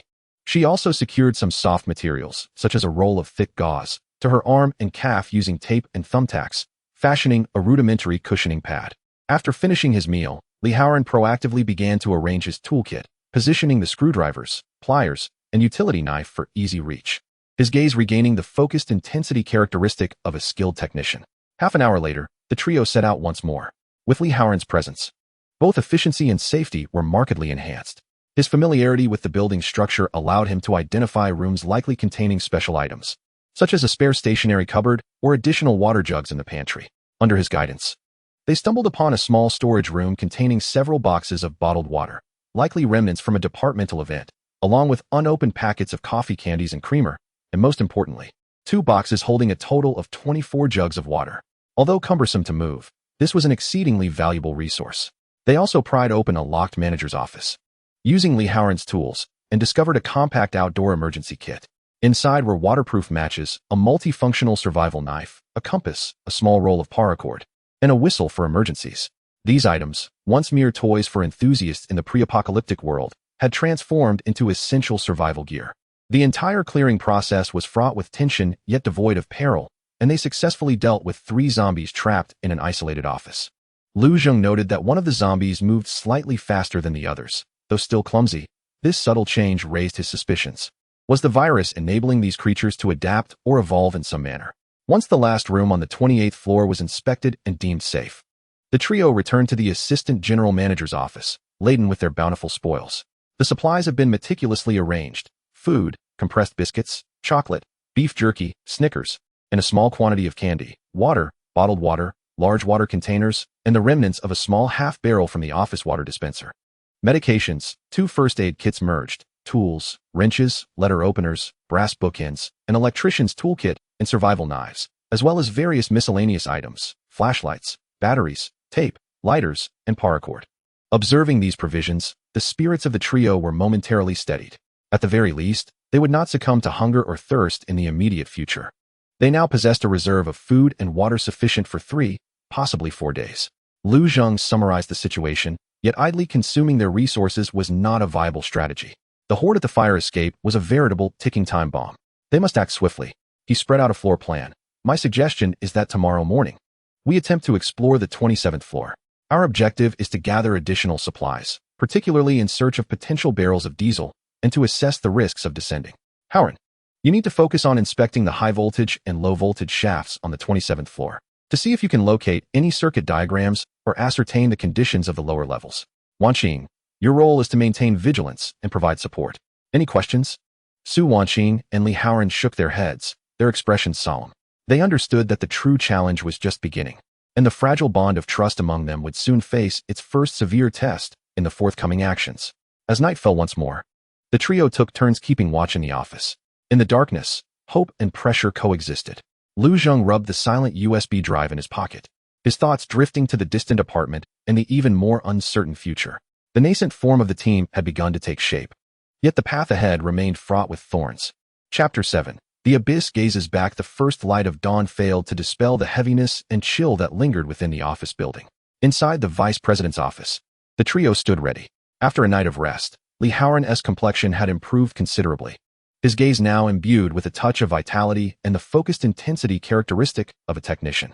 Su Wanqing secured the last piece of medical tape around her wrist, fortifying her makeshift protective padding. Lu Zheng conducted one final equipment check, the wrench secured at his back, the letter opener tucked conveniently in his pocket, a powerful flashlight and spare batteries stowed in his jacket pocket, while the heavy brass bookend was entrusted to Su Wanqing for transport. Remember the plan. Lu Zhang's voice was low yet clear as he scanned Su Wanqing and Li Haoran. The target is the 27th floor, with particular emphasis on the high-voltage shaft, low-voltage shaft, and potential supply points. Maintain absolute silence during the operation. Haoran will lead, Wanqing will stay alert in the center, and I will bring up the rear. If we encounter any stragglers, deal with them swiftly and silently. If the number exceeds 2, retreat immediately. Understood? Understood. Su Wanqing and Li Haoran nodded in unison, their expressions grave. Lu Zhang inhaled deeply, gently moving aside the coat rack obstructing the door, and slowly turned the inner lock. The door hinge emitted a faint creak, jarringly loud in the prevailing silence. He paused for a moment, straining to listen, confirming that the corridor outside bore no anomalies before cautiously opening the door a crack. The corridor remained shrouded in the dim light of emergency lamps, the air thick with the stench of decay and blood, seemingly more potent than the previous day. The three emerged in single file, with Lu Zhang being the last to exit, carefully leaving the door slightly ajar. Li Haoran, relying on his memory and the blueprints, gestured towards the left side of the corridor. That direction led to the passageway of the internal core tube area, where the high-voltage and low-voltage shafts were typically located. He crouched slightly, moving nimbly at the forefront, showcasing his familiarity with the environment. Su Wanqing followed closely behind, clutching a brass bookend tightly, her vigilant gaze sweeping the office doors and corners on either side. Lu Zhang took up the rear, his ears attuned like sensitive radar, capturing every sound from behind and in the distance. The passage leading to the core tube was relatively narrow and dimly lit, flanked by various pipelines and cable trays, exuding a mixture of oil and dust. After traversing a dozen meters, they encountered a heavy fire door, clearly marked as a restricted area for unauthorized personnel. Li Haoran halted, pointed at the door, and whispered, "This is the place. Both the high-voltage and low-voltage shafts are inside." He attempted to push the door, but it did not budge. It was locked. Lu Zhang stepped forward to examine the lock. It was a common fire door lock, its structure not overly complicated. He glanced at Li Haoran, inquiring, "Can you open it?" Li Haoran retrieved a set of slender lock-picking tools from his toolkit and nodded, "I'll give it a try." He crouched down, carefully inserting the tools into the keyhole, deftly manipulating them. The air was filled only with the subtle sound of his actions and the trio's suppressed breaths. As time ticked by, Lu Zhang and Su Wanqing remained tense, alert to both ends of the corridor. Suddenly, from the far end, there emerged the faint sound of dragging footsteps and a low, guttural growl. The noise seemed to be approaching. "Hurry," Lu Zhang urged in a hushed tone, gripping the wrench at his back. Beads of sweat formed on Li Haoran's forehead as he quickened his movements. Moments later, accompanied by a soft click, the lock released. "It's open." Li Haoran exhaled in relief. Lu Zhang immediately swung open the fire door, and the three swiftly slipped inside. He gently closed the door behind them and secured the internal lock. The equipment room was compact, filled with the heavy scents of electrical components and oil. A row of distribution cabinets stood orderly, emitting a low humming sound, powered by the emergency circuits still operational in the area. In one corner, a cable shaft led to the upper and lower levels, its cover slightly ajar. For the moment, they were safe. The trio leaned against the cold distribution cabinets, allowing themselves a brief respite. "Let us check the circuit diagram to ascertain the situation below," Lu Zhang suggested to Li Haoran. Approaching the main distribution cabinet, Li Haoran scrutinized the blueprints and markings under the glow of the emergency lights. Portions of the circuit on the 27th floor indicated a short-circuit fault. This could be due to equipment damage or compromised wiring. His expression darkened. Moreover, given the load, many emergency lights below the 27th floor had extinguished. This signified that the lower levels might be even darker and more perilous. "What about the low-voltage shaft? Can we access it?" Lu Zhang inquired. Li Haoran moved to the side of the cable shaft, cautiously lifting the cover. A wave of stale air rushed forth. The shaft was engulfed in darkness, only revealing thick bundles of cables descending, with a rudimentary steel ladder affixed to the shaft wall for maintenance personnel. The ladder appeared relatively sturdy. Li Haoran shone his flashlight down, but the situation below remained entirely unknown. At that moment, a clear sound of impact and a shrill roar pierced through the fire door. The sound grew ever closer, suggesting that not just one, but multiple zombies had been drawn to the entrance. They had been discovered. Su Wanqing's face paled. It was not us they had found. It could have been the sound of the lock being picked, or perhaps our scent. Lu Zhang swiftly assessed the situation. They could not remain here. If they were to break through the door or attract more, it would spell trouble. The only escape route seemed to lie below. Lu Zhang made a decisive call. "Haoran, you go first, and watch your step. Wanqing will follow, and I will bring up the rear." Upon reaching the equipment room on the 27th floor, if it was safe, they would immediately seek an exit from the shaft. Li Haoran swallowed hard, nodded, and cautiously grasped the steel ladder, descending with care. Su Wanqing followed closely behind. Lu Zheng cast one last glance at the tightly shut fire door, which had begun to reverberate with a series of violent thuds. Without further hesitation, he slipped into the cable shaft and gently replaced the cover. Though it could not be locked, it at least provided some degree of concealment. The shaft was enveloped in darkness, illuminated only by a faint glimmer from the entrance above. The air was thick with the sense of dust and rust. The sound of metal scraping echoed ominously in the confined space, setting their nerves on edge. The trio moved as quietly as possible, descending slowly. After approximately 3 meters, Li Haoran's flashlight beam fell upon another cover on the side wall. They had arrived at the equipment room on the 27th floor. He attempted to push the cover. It was somewhat tight, yet not locked.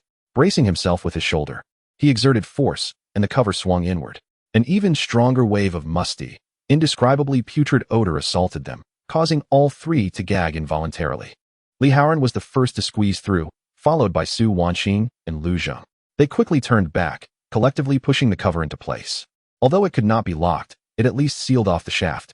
The three leaned against the cold wall, gasping for breath, their hearts racing. They found themselves in the 27th floor equipment room, which was even more chaotic than the 28th floor. Several electrical cabinets stood ajar, wires exposed, and tools and parts littered the ground. The emergency lights appeared to be malfunctioning, with only a faint glow emanating from another exit in the distance. The source of the overpowering stench seemed to lurk in some corner of the room. Lu Zheng switched on a powerful flashlight, the beam sweeping across the room.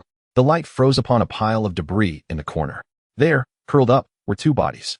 Not zombies, but genuine corpses, already in a state of advanced decay. Their features unrecognizable. Judging by the tattered clothing, they appeared to be maintenance workers. There were no obvious bite marks on their bodies. Yet their contorted positions suggested that they had endured immense suffering before death. Scattered around the corpses were several empty mineral water bottles and wrappers. How did they die? Su Wanqing's voice trembled. As a nurse, she had witnessed death, yet the impact of decaying bodies in such an environment was still overwhelming. Li Haoran covered his nose, fighting against the discomfort as he inspected a nearby electrical cabinet. There were signs of arc burns present. They might have encountered an accident while performing maintenance, possibly electrocution. His gaze fell upon a small, toppled metal can beside the bodies, which bore a faint warning symbol, perhaps indicating a lack of oxygen or toxic gas leakage. A technical death? This revelation weighed heavily on Lu Zheng's mind. In the apocalyptic world, threats extend beyond mere zombies. They encompass uncontrolled infrastructure and potential environmental hazards. Check for any useful items on them, and let us depart from this place as swiftly as possible, Lu Zheng commanded, his tone leaving no room for dissent. This was not a moment for sorrow or fear. Li Haoran and Su Wanqing, suppressing their revulsion, moved forward to search quickly. From the pocket of a deceased individual, they retrieved a set of keys, a half-full cigarette pack, a lighter, and a small roll of partially used insulating tape. Beside another corpse lay a tool bag containing some basic tools, though simpler than those of Li Haoran. The keys might unlock some common doors in the building. Li Haoran surmised. Take them, Lu Zheng succinctly instructed. They could not overlook any items that might enhance their chances of survival. After gathering the belongings, the trio advanced towards a faintly illuminated exit. It was an ordinary wooden door, unlatched. Lu Zheng cautiously pulled it ajar and peered outside. The corridor beyond was dimly lit, resembling the layout of the 28th floor, but appearing even more chaotic, with an abundance of bloodstains. The silence in the corridor was unsettling. Lu Zheng gestured for the others to adopt a defensive formation as they entered. Their objective was to search for useful supplies and assess the overall safety of the 27th floor. However, they had scarcely covered 10 meters when an unexpected turn of events occurred. From around a corner, a shadow lunged forth at astonishing speed. Its movements were far superior to the ordinary zombies they had encountered before, darting on all fours like a beast, bearing down on Li Haoran at the forefront of the group with a menacing rush. Be careful, Lu Zheng's pupils dilated as he shouted, simultaneously shoving Su Wanqing against the wall and stepping forward, wrench in hand. Yet, the shadow moved too swiftly. It deftly crouched, evading Lu Zheng's wrench, and its claw-like fingers aimed directly at Li Haoran's calf. Terrified, Li Haoran instinctively recoiled, losing his footing and collapsing to the ground, narrowly avoiding the grasp. As the beam of the flashlight trembled, Lu Zheng discerned the creature's form. Once human, it now bore an unhealthy grayish hue, its limbs grotesquely twisted and excessively muscular, its nails sharp and dark, prowling on the ground with lifeless white eyes fixated on them, emitting a low, threatening growl reminiscent of a predator. Speed zombie. Evolved zombies have truly emerged. Chapter 8. Life and death on the line. Time seemed to stretch and freeze in that moment. The grayish figure of the speed zombie cast a fleeting shadow in the dim light as it lunged toward the terrified Lee Howren, who sat on the ground.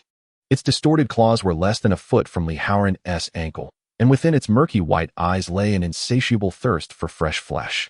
Dodge! Lu Zheng's roar shattered the momentary stillness. He had no time to swing the wrench. Instinct propelled his body faster than thought could keep up. He lunged forward with his left leg, delivering a powerful kick aimed at the creature's shoulder blade. He hesitated to strike at the head or torso, fearing his force might be insufficient or that his opponent could evade him with agility. Instead, he opted to attack the relatively less dodgeable sides, aiming to disrupt its trajectory. A resounding thud echoed through the air.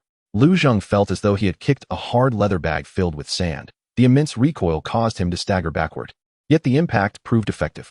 The forward momentum of the speed corpse was abruptly halted, its body veering to the side, its claws grazing against Lee Howren's pant leg, tearing the fabric but mercifully sparing flesh from injury. A furious growl erupted from the speed corpse as it crouched low, its muscles tensed, preparing to pounce. In that fleeting moment, a figure dashed in from the side, Su Wanqing. Her face was ashen, yet her gaze was resolute. Gripping the heavy brass bookend tightly as if it were a shield, she summoned all her strength and swung it towards the forearm supporting the speed corpse. A sharp crack resonated through the air.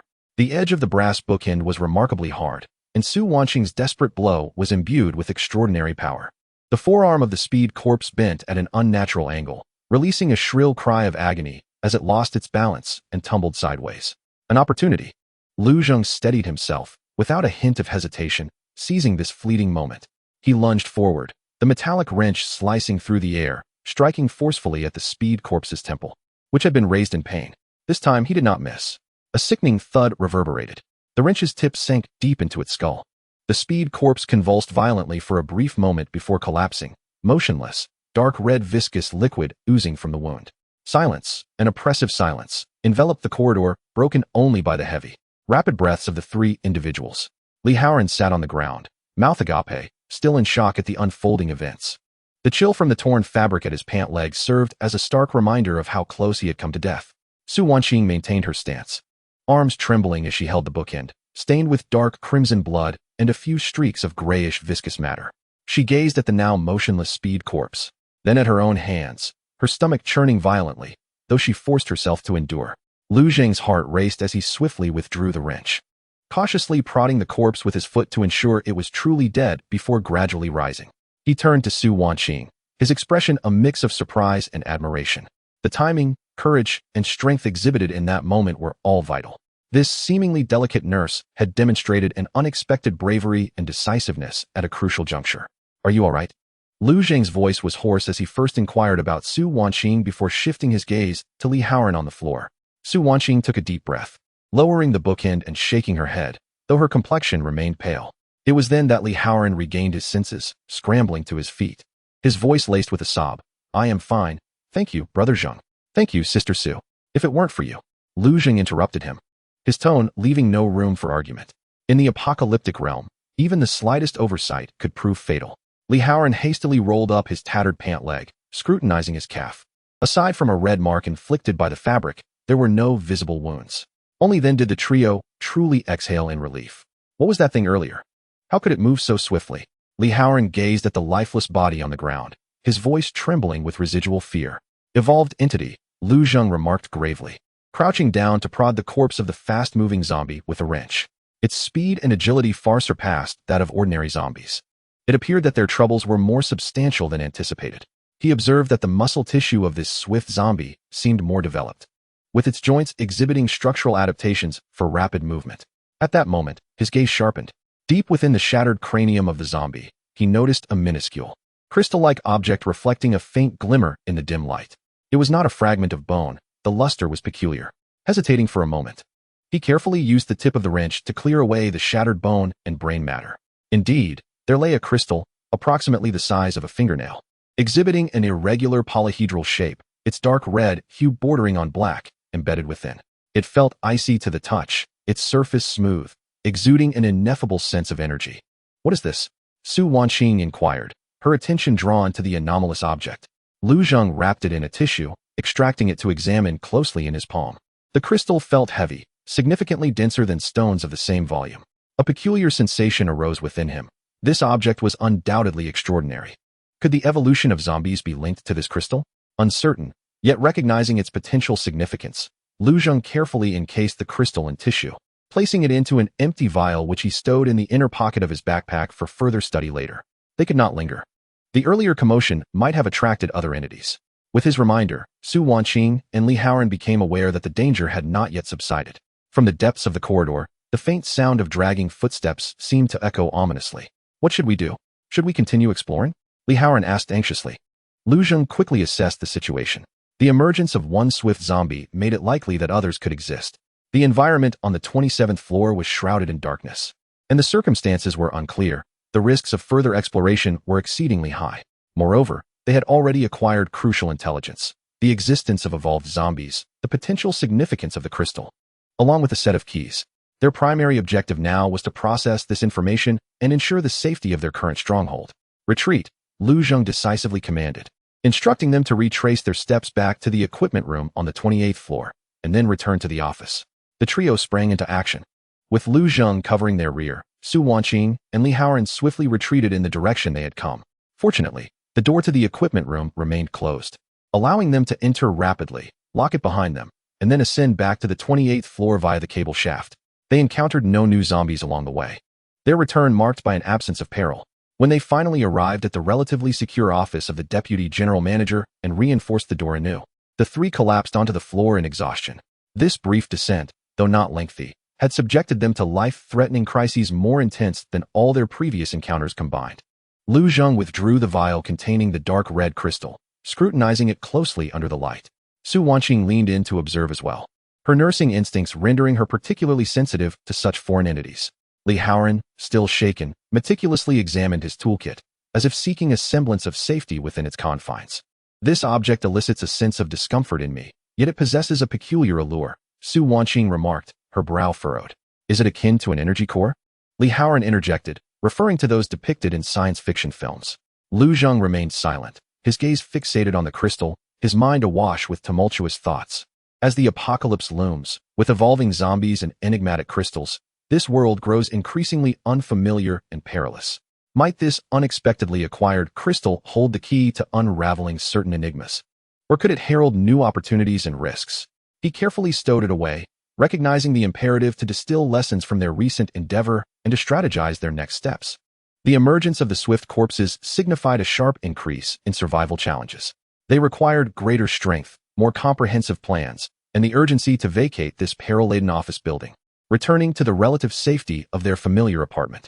Their first collaborative operation had been a tenuous success, yet numerous issues had surfaced. Trust had been tentatively forged amidst the trials of blood and fire, but the road ahead remained long and arduous.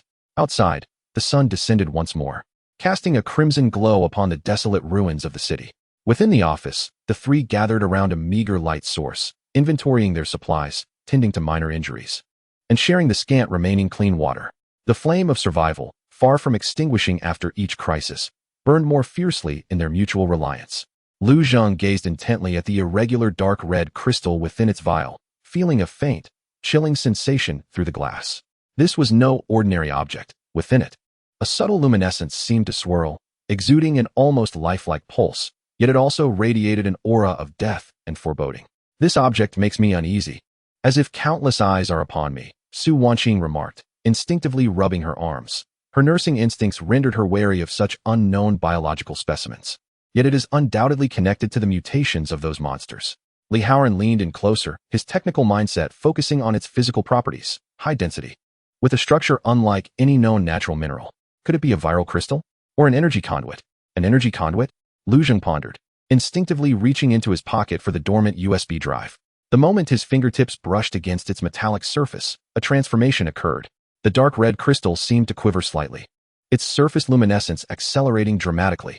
Almost simultaneously, a fleeting yet distinctly warm sensation emanated from the USB drive in his pocket, swift as a mere illusion.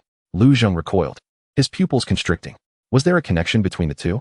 He suppressed the tumultuous waves of emotion within him, choosing not to voice his thoughts. Now was not the time for inquiries. The stability of the team and their immediate survival took precedence. He resolved to secure the crystal for future examination when circumstances permitted. Lu Zheng carefully placed the vial in a compartment of his backpack, securing it with other items, aware that the urgent task at hand was to learn from this experience. The appearance of the swift corpses signified a deterioration in their situation. Their actions must become increasingly cautious. He gazed at the visibly shaken Li Haoran and the pallid Su Wanqing, his tone steady yet imbued with an undeniable authority. Rest for 2 hours, tend to your wounds, and replenish your strength. Afterwards, we must devise a more comprehensive plan. We must vacate this building at the earliest opportunity. Outside the window, the last vestiges of the crimson sunset were swallowed by the encroaching darkness, heralding the arrival of true night. Within the confines of the office, the three sat huddled in the dim light, weary yet unable to fully relax. The unexpectedly acquired crystal stirred ripples of uncertainty within Lu Zheng's mind, akin to a stone cast into still waters. The game of survival seemed to have just unveiled a new configuration. Chapter 9. Dimming light and cracks inside the office. Time flowed slowly in the oppressive silence. The last remnants of daylight were engulfed by the dark, and genuine night settled in. With only distant flickers of firelight shimmering like will-o'-the-wisps in the desolate city, casting uncertain shadows across the faces of the three. The shock from the rapid corpse incident had yet to fully subside. The dark red crystal resembled a boulder cast into the depths of his heart, stirring waves of doubt and unease. Lu Zheng carefully stowed it in the inner compartment of his backpack, keeping it separate from the still-silent USB drive. The moment his fingertips left the crystal's surface, that peculiar chill and the faint warmth emanating from the USB vanished, as if everything had merely been an illusion born of heightened tension. Yet, he knew it was no mere figment of the imagination. An unknown connection indeed existed between these two objects. "We need to talk." Lu Zheng broke the silence, his voice resonating with clarity in the enclosed space. His gaze swept over the still frightened Li Haoran and the pale-faced Su Wanqing, addressing the events that had just transpired, the present circumstances, and the forthcoming steps. Li Haoran suddenly lifted his head, fear lingering in his eyes. "Brother Zheng, could there be more of those swift creatures? Can we still go down?" His voice trembled, clearly shaken by the rapid corpse. "Very likely, there is more than one," Lu Zheng replied candidly, believing that honesty would mitigate unnecessary panic. Thus, the original plan required adjustment. Descending blindly below the 27th floor posed too great a risk. He unfurled the company layout, spreading it across the coffee table, the beam from his flashlight illuminating the map. "Our primary objective is to survive and then leave this building, returning to my apartment. I have stored some supplies there, and I am more familiar with its structure, making it a more suitable stronghold." Su Wanqing nodded gently, using the clean gauze she had found to dab a small amount of pure water. Meticulously wiping away the grime from the brass bookend, her focused and delicate movements seemingly calming her. Lu Zheng was right. "We currently have water and a limited supply of food, but this office is not a place for prolonged stay. A more prudent evacuation plan must be devised." Her voice, though soft, was coherent, indicating her effort to regain composure amidst fear. "How do we evacuate?" Li Haoran inquired eagerly. "The fire escape is blocked with so many of those ordinary ones, and those swift creatures. The elevator is definitely out of the question. That is precisely the problem we must address." Lu Zheng's finger traced the layout, ultimately halting at a previously overlooked area, the freight elevator and equipment platform. "Li Haoran, you are familiar with the structure of this building. The freight elevator primarily transports bulk goods. Is its shaft independent? Does the adjacent equipment platform possibly lead to the outside? Or are there other maintenance passages?" Li Haoran leaned in closely, scrutinizing the schematics. The technician's instinct momentarily quelled his fear. Indeed, the shaft of the freight elevator is separate from that of the passenger lift, positioned closer to the outer wall. The equipment platform came to mind. It seems there is a steel ladder outside the platform that could lead to the rooftop, or possibly down to a lower-level platform as well. However, I am uncertain about how many floors it reaches, and it has been long since anyone has traversed it, leaving its safety in question. The rooftop? Lu Zheng felt a spark of inspiration. If access to the rooftop were possible, the expansive view could allow for observation of the surroundings, perhaps even enabling an escape via the connecting platforms to adjacent buildings. Yet, this path is fraught with unknown risks. This presents a potential direction. Lu Zheng refrained from drawing immediate conclusions. Another option is to attempt to clear the horde obstructing the fire escape. However, this requires strategy rather than brute force. He recalled the bottles of high-proof liquor treasured by Vice President Wang in the corner of the office, along with the lighter previously discovered. A vague idea began to take shape. "We need more information," Lu Zheng concluded. "Tomorrow, our mission will not be to descend recklessly, but to ascend and scout." The objective is to ascertain if the route to the freight elevator platform is secure and to reach the rooftop if possible to observe the environment. Simultaneously, we must bolster our defensive and offensive capabilities. He turned to Li Haoran. Haoran, you and Su Wanqing will be responsible for gathering all combustible materials, such as alcohol, paper, and fabric. See if we can craft some rudimentary throwing weapons or set up obstacles. He then looked at Su Wanqing. Wanqing, you will oversee the inspection of all medications, categorizing them for easy access. Additionally, explore whether we can create some basic protective gear using the materials at hand, such as reinforcing our arms and chests with tape and thick books. Finally, he picked up the heavy metal wrench, weighing it in his hand. I will take charge of vigilance and begin some practice. He recognized that, when faced with swifter foes, mere courage and luck would not suffice. He must enhance his fundamental combat skills. Moving to a relatively open space, he began to repeat simple strikes, smashes, sweeps, and blocks. Initially, his movements were somewhat clumsy, but he compelled himself to focus, feeling the dynamics of force and adjusting his breathing rhythm. Each swing sliced through the air, and soon sweat dampened his temples. Su Wanqing and Li Haoran observed Lu Zheng's concentrated practice, exchanging silent glances before commencing their assigned tasks. Su Wanqing sorted the first aid supplies, using tape and a hardbound notebook salvaged from the filing cabinet to attempt crafting rudimentary arm shields and chest pads. Meanwhile, Li Haoran began to tinker with the bottled alcohol and fabric strips, cautiously trying to create Molotov cocktails, careful to prevent any mishaps. The work alleviated some of the fear. During the process, brief exchanges occurred occasionally. Sister Wanqing, this tape isn't sticky enough? Use this, the strong packing tape I found. Haoran, make sure to tightly seal the bottle tops with cloth, or they spill during throwing. Understood, Brother Zheng. A simple exchange. Yet it was within this dire predicament that the initial collaboration and trust began to take root. However, fissures quietly lingered beneath the surface. As Lu Zheng prioritized the last remaining drop of clean water for Su Wanqing to tend to medical supplies, Li Haoran could only lick his cracked lips, watching in silence. A fleeting glimmer of unspoken grievance and anxiety flashed in the young man's eyes. When Lu Zheng practiced, Li Haoran attempted to fiddle with the composite bow he so envied, only to be halted by Lu Zheng's admonition that it was currently unusable and not to meddle. This emotion deepened further, with resources scarce and pressure mounting. The establishment of trust was anything but instantaneous. A feeble light flickered in the darkness, illuminating the lurking shadows. In the dead of night, it was Lu Zheng's turn to keep watch. Leaning against the door, his ears attuned to every sound beyond, he gripped a wrench tightly in his hand.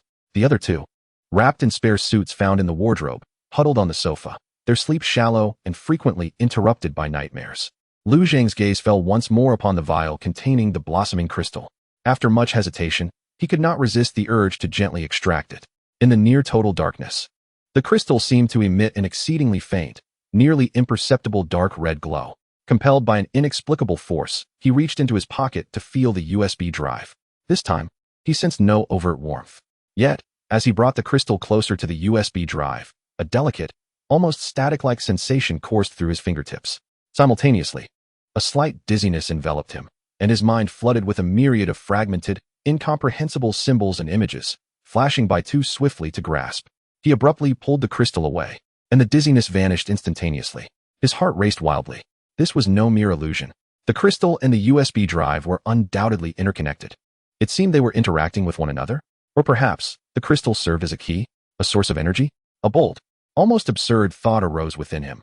Might the repository of knowledge from the ember of civilization not be stored within the USB drive itself, but rather require a certain condition, like the energy provided by this crystal, to activate? This revelation filled him with both exhilaration and dread. The excitement stemmed from the possibility that the truth of this golden finger far exceeded his imagination. The fear arose from his utter ignorance of this power. Knowing that reckless experimentation could yield unpredictable consequences, he clutched the crystal and the USB drive tightly, gazing into the endless darkness outside. The flicker of hope appeared to shine a bit brighter, yet the fog ahead grew ever denser.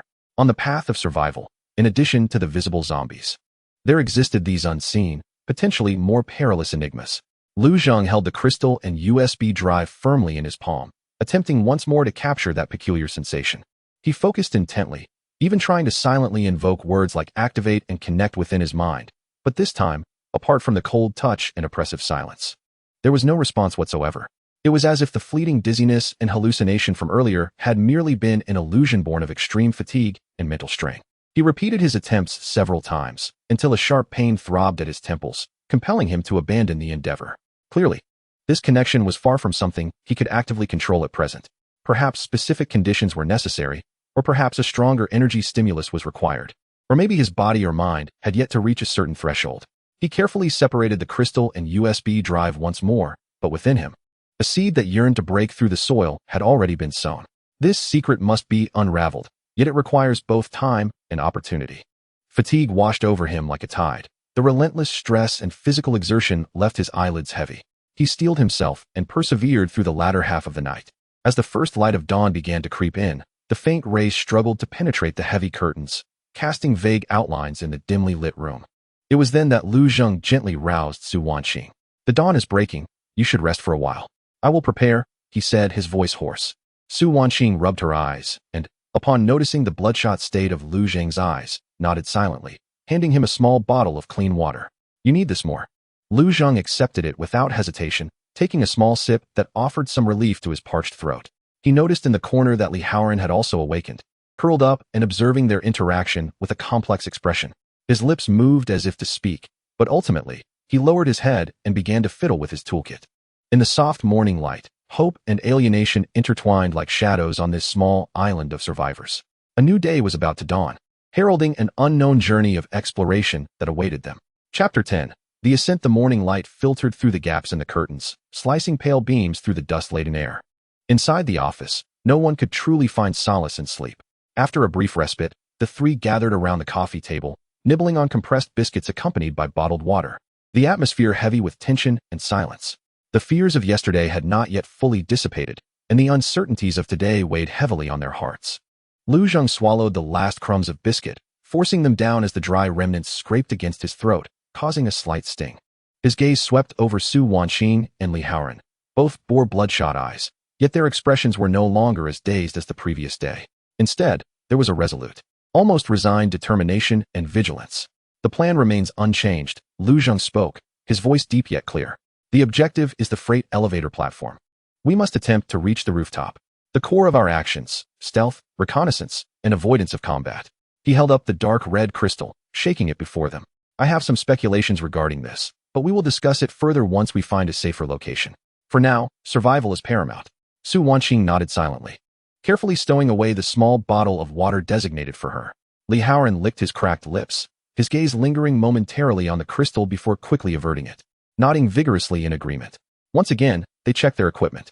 Lu Zheng remained the key player, a wrench secured at his lower back, a utility knife positioned for easy access, and a powerful flashlight along with a set of universal keys clipped to his belt. Su Wanqing, in addition to her brass bookend, had strapped a makeshift arm shield, reinforced with duct tape and a sturdy notebook, onto her left arm. While rudimentary, it provided some psychological comfort and basic protection. Li Haoran carried his toolkit, which not only contained tools, but also carefully housed 2 improvised Molotov cocktails made from liquor and cloth, their openings sealed with wax. Exuding an air of danger and uncertainty, Lu Zheng took one last glance at the blueprint, committing the location of the freight elevator platform and possible routes to memory. He took a deep breath and gently moved aside the coat rack blocking the door. The corridor remained shrouded in darkness, permeated by the stench of decay. Unlike their descent yesterday, this time their objective was to ascend. According to Li Haoran's recollections and the marked blueprints, access to the freight elevator platform required traversing the office area on the west side, leading to a relatively isolated loading zone. The trio formed a vigilant formation as they swiftly navigated along the wall. Upon passing the corner where they had battled the fast corpse the previous day, only a deep brown stain and some indistinguishable remnants remained on the floor. The body of the fast corpse had mysteriously vanished. This revelation tightened their hearts. Had it been dragged away by another zombie, or had it not truly perished? An intangible pressure enveloped them, prompting lighter footsteps and slower breaths. The west office area appeared to have suffered greater devastation. Many partitions had been toppled, documents lay scattered across the floor, and congealed bloodstains were evident everywhere. They cautiously maneuvered around the obstacles, remaining wary of every corner. Fortunately, they encountered no active zombies. Perhaps the creatures had been lured elsewhere. As they navigated through the disarray of the open office space, a heavy double-fire door came into view ahead, marked with a sign indicating the loading area, prohibiting entry to unauthorized personnel. The door was firmly shut. Lu Zheng attempted to push it, but it did not budge. He glanced at Li Haoran. who understood and approached to inspect the lock. It was a sturdier mechanical lock, distinct from the ordinary office locks. This posed a bit of a challenge and would require some time. Li Haoran lowered his voice and retrieved lock-picking tools from his toolkit. Lu Zheng nodded, taking up a position with Su Wanqing, guarding both ends of the corridor. Time flowed slowly in the silence, with only the faint metallic scraping of Li Haoran's tools breaking the stillness. Each second felt extraordinarily prolonged. A few minutes later, accompanied by a soft click, Li Haoran exhaled in relief, wiping the sweat from his brow. It was open. Lu Zheng gently pulled the door ajar, and a rush of air mingled with rubber, machine oil, and a faint mustiness greeted him. Inside, the light was dim, illuminated only by a few small emergency exit signs emitting a ghostly green glow. He slipped inside, swiftly sweeping the beam of his flashlight across the interior. It was a spacious platform with a rough concrete floor where several hand-pushed flat carts were stationed. On one side loomed the massive, closed freight elevator doors, while the other side revealed a wide passageway leading into the obscurity beyond, presumably towards the external equipment platform and maintenance steel ladder. In the corner of the platform, some cardboard boxes and wooden crates lay piled, dust-covered. Most notably, on the side of the platform near the outer wall, there stood a colossal metal roll-up door, currently shut tight, which should serve as the main entrance for goods. Beneath the gap of the roll-up door, some dark red stains were faintly visible. The elevator is inoperable. Look over there. Li Haoran pointed to the control panel beside the freight elevator door, the screen pitch black and unresponsive. Let us proceed through the passage. Lu Zheng directed the beam of his flashlight towards the expansive corridor. It was wide enough for 3 people, with traces of tracks on the floor, seemingly intended for transporting goods. The depths of the passage were engulfed in darkness, offering no glimpse of an end. The 3 moved carefully into the corridor, where the air grew even heavier, infused with a strong scent of rust. After traversing approximately 10 meters, the passage began to incline upward and took a turn. Upon rounding the corner, the sight ahead compelled the 3 individuals to halt. The corridor narrowed at this point, culminating in a slightly ajar, rust-covered iron gate. Beyond the gate, an open platform was faintly illuminated by the weak light filtering through. Just inside the gate, 2 corpses clad in delivery uniforms lay sprawled on the ground, their heads gruesomely smashed, long deceased. Scattered beside the bodies were several empty cans and plastic water bottles. Someone has been here, Li Haoran whispered, his voice tinged with tension. Lu Zheng crouched down to examine the corpses and the traces on the ground. The degree of decomposition suggested that they had been dead for several days. The production date on the empty cans was from before the catastrophe, yet the bottled water was from a well-known brand commonly found in the building. They did not arrive recently, Lu Zheng deduced, theorizing that someone had attempted to escape from here during the early days of the disaster, having dealt with the zombies guarding this location. However, he glanced at the slightly open iron gate, uncertain of what lay beyond. He gestured for the 2 to remain quiet, then cautiously approached the gate, peering through the gap.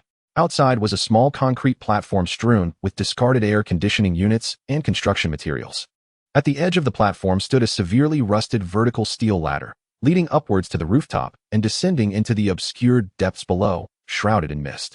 Dark stains marred the ladder's surface. Near the edge of the platform, a figure lay prostrate, dressed in a filthy tactical jacket, its back turned to them. The figure remained motionless, a bulging backpack resting beside it. Was it alive or dead? A survivor or something else? At that moment, as Lu Zheng observed, the figure seemed to twitch slightly. Simultaneously, a faint, agonized groan wafted into the corridor on the breeze. The weak moan shattered the eerie silence within the passage like a stone cast into still waters. The 3 froze, their gazes fixated on the prone figure. Was it a survivor? Or perhaps a new, deceptive breed of zombie? Lu Zheng's heart raced, and he tightened his grip on the wrench concealed behind him. He signaled to Su Wanqing and Li Haoran to remain vigilant, while he cautiously continued to observe through the gap in the gate.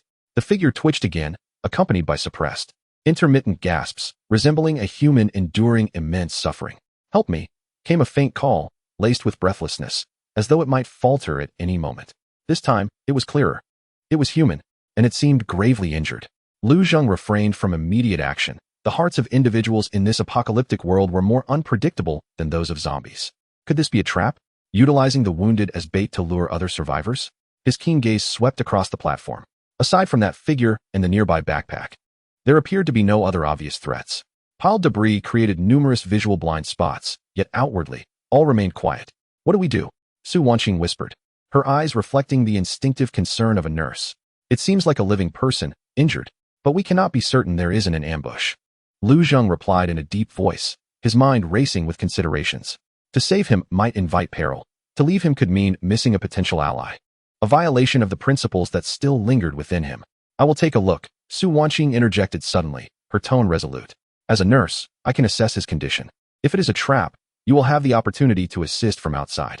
Lu Zheng turned to her, recognizing the unwavering determination in her eyes. After a moment of contemplation, he nodded, be cautious. Haoran, you stay at the entrance, watch the passage and the other corners of the platform. Alert us immediately if anything arises. Li Haoran swallowed nervously, gripping his tools tightly, and nodded earnestly. Lu Zheng gently pushed open the rusted iron gate, its hinges creaking painfully in the stillness. The figure on the platform seemed to stir, attempting to lift its head, only to collapse back down in exhaustion. Lu Zheng darted forward, wrench held across his chest, his gaze scanning every potential hiding spot like a hawk. Su Wanqing followed closely, clutching a brass bookend.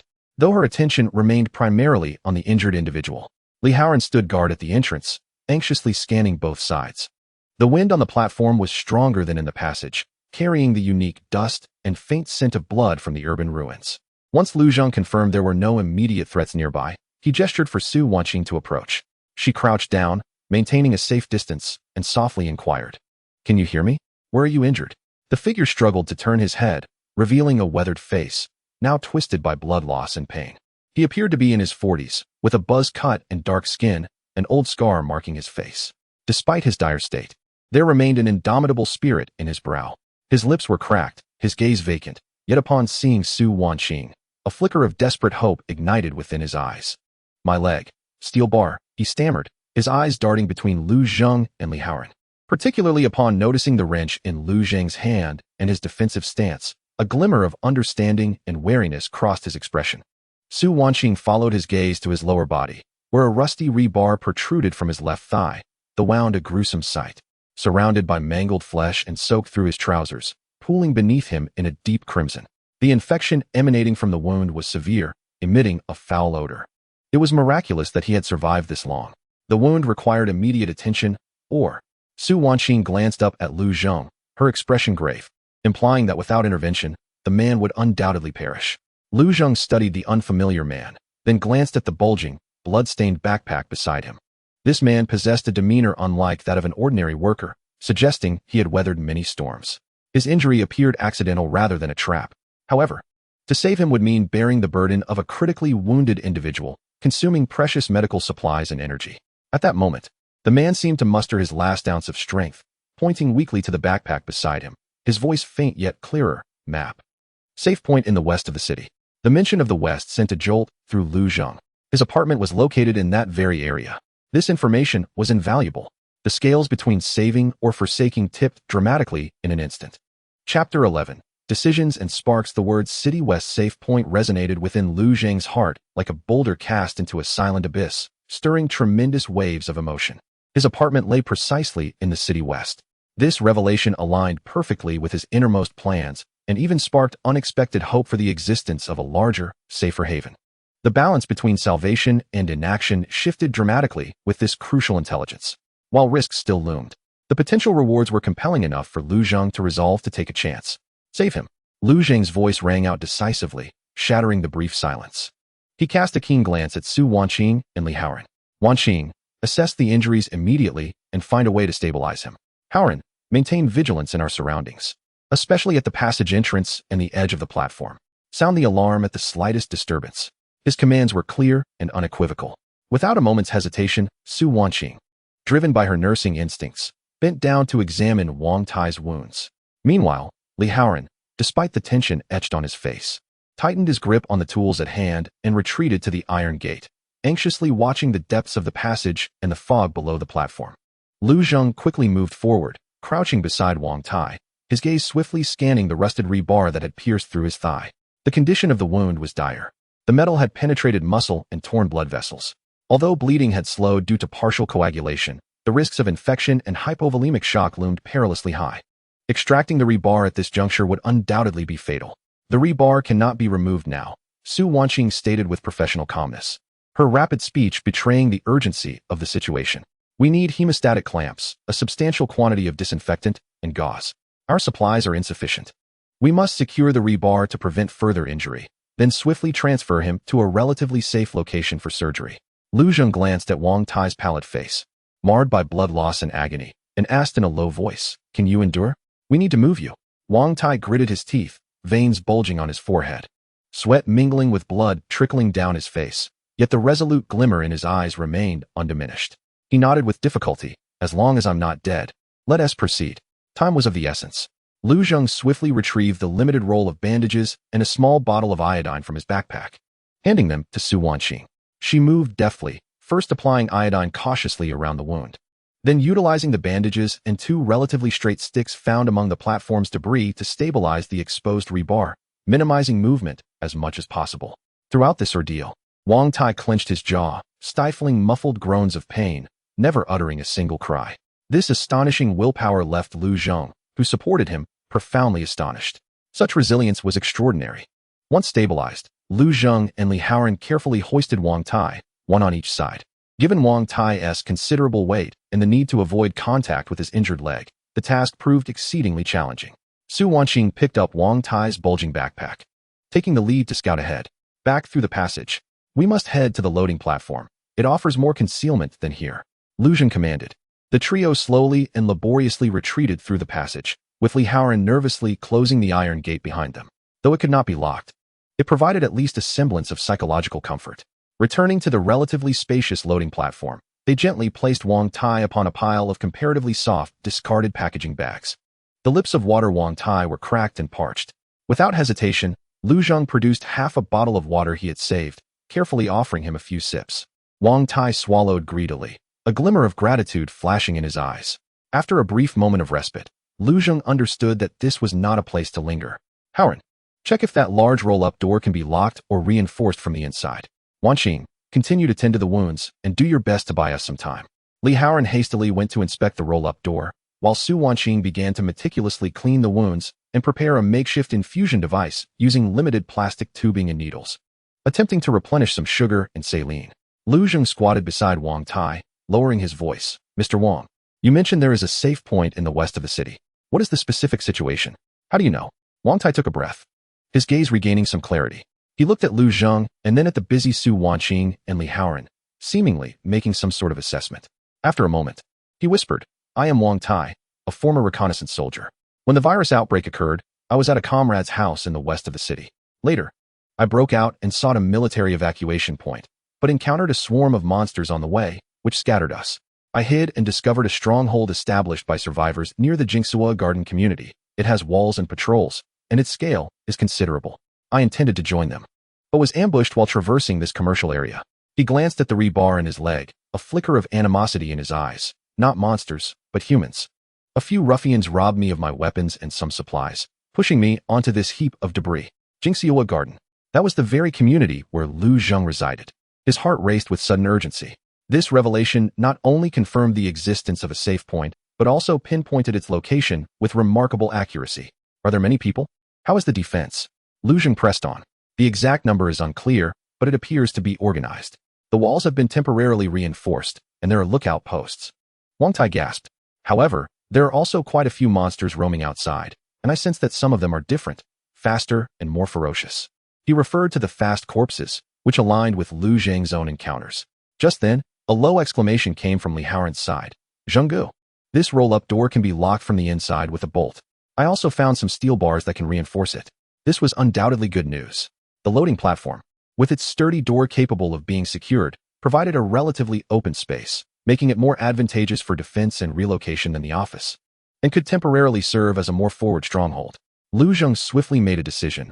"Wanqing, Haoran, we will move Wang Tai to the corner of the platform next to that tool room. It is more concealed there. Haoran, you are in charge of reinforcing the door. Wanqing, continue with the treatment. I will check the rooftop." "Now to the rooftop?" Su Wanqing raised her head with concern. "We must go," Lu Zheng replied firmly. "We need to confirm whether the rooftop steel ladder is intact, and, more importantly, to see the situation in the west of the city with our own eyes to verify Wang Tai's intelligence. This is crucial for planning our next steps." He turned to Wang Tai. "Brother Wang, hang in there. We may need your guidance." Wang Tai nodded heavily. "Rest assured, my life is in your hands. I know what to do." Without further ado, Lu Zheng inspected his equipment, took a deep breath, and made his way toward the iron-barred door once more. This time, His objective was crystal clear. The view from the rooftop would dictate the future direction of their small team. The flame of hope, ignited by an unexpected encounter with a hardened individual and a crucial piece of intelligence, seemed to flicker with renewed brightness. Yet, the path to hope was destined to be fraught with thorns. Lu Zheng inhaled the stale air of the platform, casting a final glance at Wang Tai, who was receiving urgent care from Su Wanqing, and at Li Haoran, who was hurriedly reinforcing the gate with steel bars. He knew he had to act swiftly. The longer he delayed, the greater the risk to Wang Tai and the higher the likelihood of exposing the team. He passed through the iron-barred door once again, returning to the upward passage. This time, the goal was unequivocal, the rooftop. The vertical steel ladder leading to the rooftop was severely corroded, with several bolts loosened, appearing rather precarious. Lu Zheng tugged at it firmly, confirming that its primary load-bearing structure remained relatively sound. He secured the wrench at his waist, grasped the cold, rough steel bars with both hands, and began his ascent. The climb was far from easy. Rust flakes incessantly fell away, disappearing into the dizzying fog below. Each rung required careful consideration, as the slickness and looseness posed a lethal threat. He pressed closely against the ladder, stabilizing his center of gravity, while the muscles in his arms and abdomen tightened painfully from the sustained effort. This was a physical trial unlike any he had encountered during his previous office career. The short distance of mere meters felt interminable. Sweat quickly soaked his back, mingling with dust and forming a sticky mess. At last, his hands brushed against the rough cement parapet at the rooftop's edge. With a determined push, he heaved himself upward, rolling onto the relatively flat rooftop surface, gasping for breath. The sight that met his eyes instantly banished his fatigue, leaving only awe and trepidation. The entire city sprawled before him like a colossal, lifeless gray beast, lying in submission beneath a somber sky. Once bustling streets were now choked with abandoned vehicles, resembling twisted metallic veins. The glass facades of skyscrapers lay shattered, and some buildings billowed thick black smoke, remnants of unextinguished fires or unknown combustions. In the distance, former landmark structures stood silently, some partially collapsed. Vegetation was visibly encroaching upon the concrete jungle, a wild interplay of verdant green and lifeless gray, creating a haunting yet desolate beauty.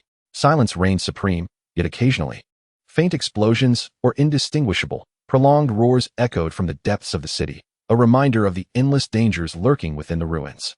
Lu Zheng forced himself to regain his composure, crawling to the edge of the parapet. He retrieved a compact telescope, discovered in Wang Tai's backpack, now proving invaluable. Straining to peer toward the western part of the city, his sight traversed the obstacles of towering buildings. Several kilometers away, he discerned the general outline of the Jinxiu Garden community. What quickened his heartbeat was the sight of a reflective glint atop a high-rise building near the community's edge, perhaps a metal surface catching the sunlight, or glass. Moreover, the rooftop appeared to show signs of reinforcement, with vague outlines reminiscent of obstacles. Wang Tai's intelligence is likely genuine. There is indeed an anomaly. While he was intently observing, a sudden, fleeting warmth emanated from the bottle containing the dark red crystal in his pocket. Simultaneously, at the periphery of his gaze towards the western city, he seemed to detect a barely perceptible, faint energy fluctuation that vanished in an instant. What could this mean? Is the crystal responding to that direction? Or is it merely a coincidence? Chapter 12. Stalwart and tempered, the chilling wind atop the building carried the scent of ashes and death, brushing against Lu Zheng's damp temples. He cast one last lingering glance at the blurred silhouette in the western city, cautiously stowing away the telescope along with the sudden surge of hope and doubt. The ephemeral warmth from the crystal felt like an illusion, yet it had already etched a mark within his heart. Now was not the time for further contemplation. He needed to return to the platform immediately. Descending proved more arduous than climbing. His weary arms trembled slightly, and each step demanded careful placement. Upon finally re-entering the relatively enclosed corridor, a fleeting sense of safety washed over him. Hurrying back to the unloading platform, he felt a pang of anxiety, quickly followed by a slight alleviation. Li Haoran had reinforced the massive rolling door from the inside with found steel bars, though rudimentary. It at least provided a layer of physical protection. In a corner of the platform, Su Wanqing was diligently tending to Wang Tai's wounds under the faint glow of an emergency light. Wang Tai's complexion was as pale as parchment. His jaw clenched tightly, veins bulging on his forehead, and sweat thoroughly saturating his collar. Yet he emitted no cries of pain, only the heavy, suppressed sounds of his labored breathing echoed in the silence. His thigh was crudely stabilized, while Su Wanqing meticulously cleaned the gruesome ulcerations surrounding the wound with the limited antiseptics available. "How is it?" Lu Zheng inquired softly. his gaze sweeping over the steel rebar embedded in Wang Tai's leg, its corroded tip eliciting a shudder. "It's very bad," Su Wanqing replied briskly without looking up. "He has lost too much blood, and the infection is severe. We must perform surgery to remove the rebar as soon as possible, but the conditions here are terrible. No anesthesia, no blood supply, and the risk of postoperative infection is exceedingly high." Her voice bore the calmness characteristic of a nurse, yet it also betrayed a hint of helplessness. Lu Zheng nodded silently, glancing at Wang Tai, who struggled to open his eyes. Though his gaze was weak, it remained sharp as he looked at Lu Zheng and asked in a hoarse whisper, "Did you see anything from the rooftop?" "I did." Lu Zheng crouched down, striving to keep his tone steady. In the Jingxiaowa garden community, there were reflections and signs of reinforcement on the rooftop. "Your intelligence is likely accurate." A faint glimmer of light flickered in Wang Tai's eyes, a spark of hope. He exhaled heavily, as if shedding an immense burden, only to be seized by a spasm as the movement tugged at his injury. "However, we cannot go there just yet." Lu Zheng's tone shifted to one of stark reality. "Your injury is the primary concern. The situation outside is unclear, and moving recklessly would be tantamount to courting death. We need to hold our ground here until your condition stabilizes, after which we can devise a detailed plan." Wang Tai closed his eyes and nodded slightly in acknowledgement. He was a seasoned soldier, well aware of the gravity of their situation. Lu Zheng rose to his feet and began to organize their next steps. "Howren, inspect all entrances and exits of the platform to ensure there are no additional vulnerabilities. Gather all movable heavy objects, such as handcarts and discarded machinery, and pile them behind the roll-up door for reinforcement. Wanqing, continue to tend to the wounds, doing your utmost to control the infection. I will take charge of vigilance and coordination." The orders were clear. Li Haoran immediately sprang into action. Despite his somewhat clumsy movements, his enthusiasm was palpable. Su Wanqing became increasingly focused on her healing efforts. Meanwhile, Lu Zheng, wielding a wrench, paced slowly within the platform, his ears attuned to the slightest sounds from outside, his sharp gaze scanning every shadowy corner. He kept the dark red crystal and the USB drive securely on his person. There was no time to investigate them now. Yet the potential connection they represented tugged at his nerves like a fine thread. Time slipped away amidst the oppressive busyness. Su Wanqing performed debridement on Wang Tai, exhausting most of the antiseptics and gauze she had brought, managing a hasty bandage. She fashioned an exceedingly rudimentary intravenous drip using a plastic tube and a needle, mixing a limited amount of clean water with a small quantity of glucose powder to administer to Wang Tai, hoping to sustain his vital signs. Wang Tai succumbed to a deep slumber, overwhelmed by pain and fatigue, his breathing faint yet relatively steady. Li Haoran completed the initial reinforcement of the platform, drenched in sweat. Yet a semblance of security washed over him as he gazed at the barricaded door. He rummaged through a pile of debris in the corner of the platform, unearthing half a box of expired emergency rations and a few bottles of murky mineral water. Though of poor quality, they were a necessary supplement to their dwindling supplies. As night fell once more, darkness enveloped the platform, pierced only by the faint green glow of emergency lights and the limited beam of a flashlight. Cutting through the thick inkiness, the four of them sat huddled in a corner, sharing the dry, tasteless compressed food, the atmosphere heavy with tension. "Brother Zheng." Li Haoran could not resist breaking the silence, his voice tinged with trepidation. "Can we really make it to the west of the city? How many of those monsters could be on the road?"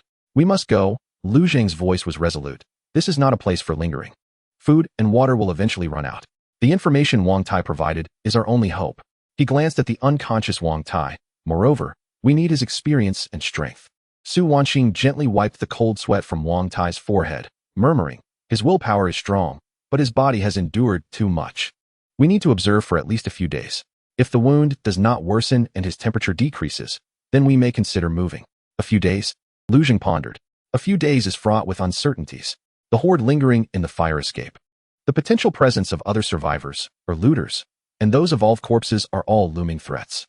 At that moment, a dull thudding sound faintly emanated from the direction of the roll-up door. Thud, thud. Though not loud, it struck like a heavy hammer against the hearts of all present. The three instantly straightened their posture. Lu Zheng abruptly seized the wrench, signaling for Li Haoran and Su Wanqing to remain silent. He stealthily moved to the edge of the roll-up door, pressing his ear against the cold metal. The thumping was intermittent, seemingly from more than one source, accompanied by indistinct, dragging footsteps and low, guttural growls. It was zombies. Had they been attracted? Was it due to the daytime activities or the blood scent emanating from Wang Tai's wound? Their numbers seemed few, and they sounded sluggish, resembling ordinary zombies. Lu Zheng lowered his voice, assessing the door's sturdiness. It should hold for now. However, the noise might attract more threats. A sudden test of resolve had arrived. This was their first experience defending a stronghold against external dangers. Haoran and Wanqing steeled themselves for the confrontation. Lu Zheng swiftly commanded, Haoran, position yourself by the door with this steel bar, gesturing towards a reinforced long rod. If anything breaks through, aim for its head. Wanqing, protect Wang Tai, and use the brass bookend for self-defense if necessary.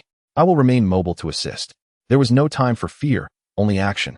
Li Haoran swallowed nervously, gripping the heavy steel bar tightly, aiming it towards the door's crack. Su Wanqing held the brass bookend firmly, shielding Wang Tai.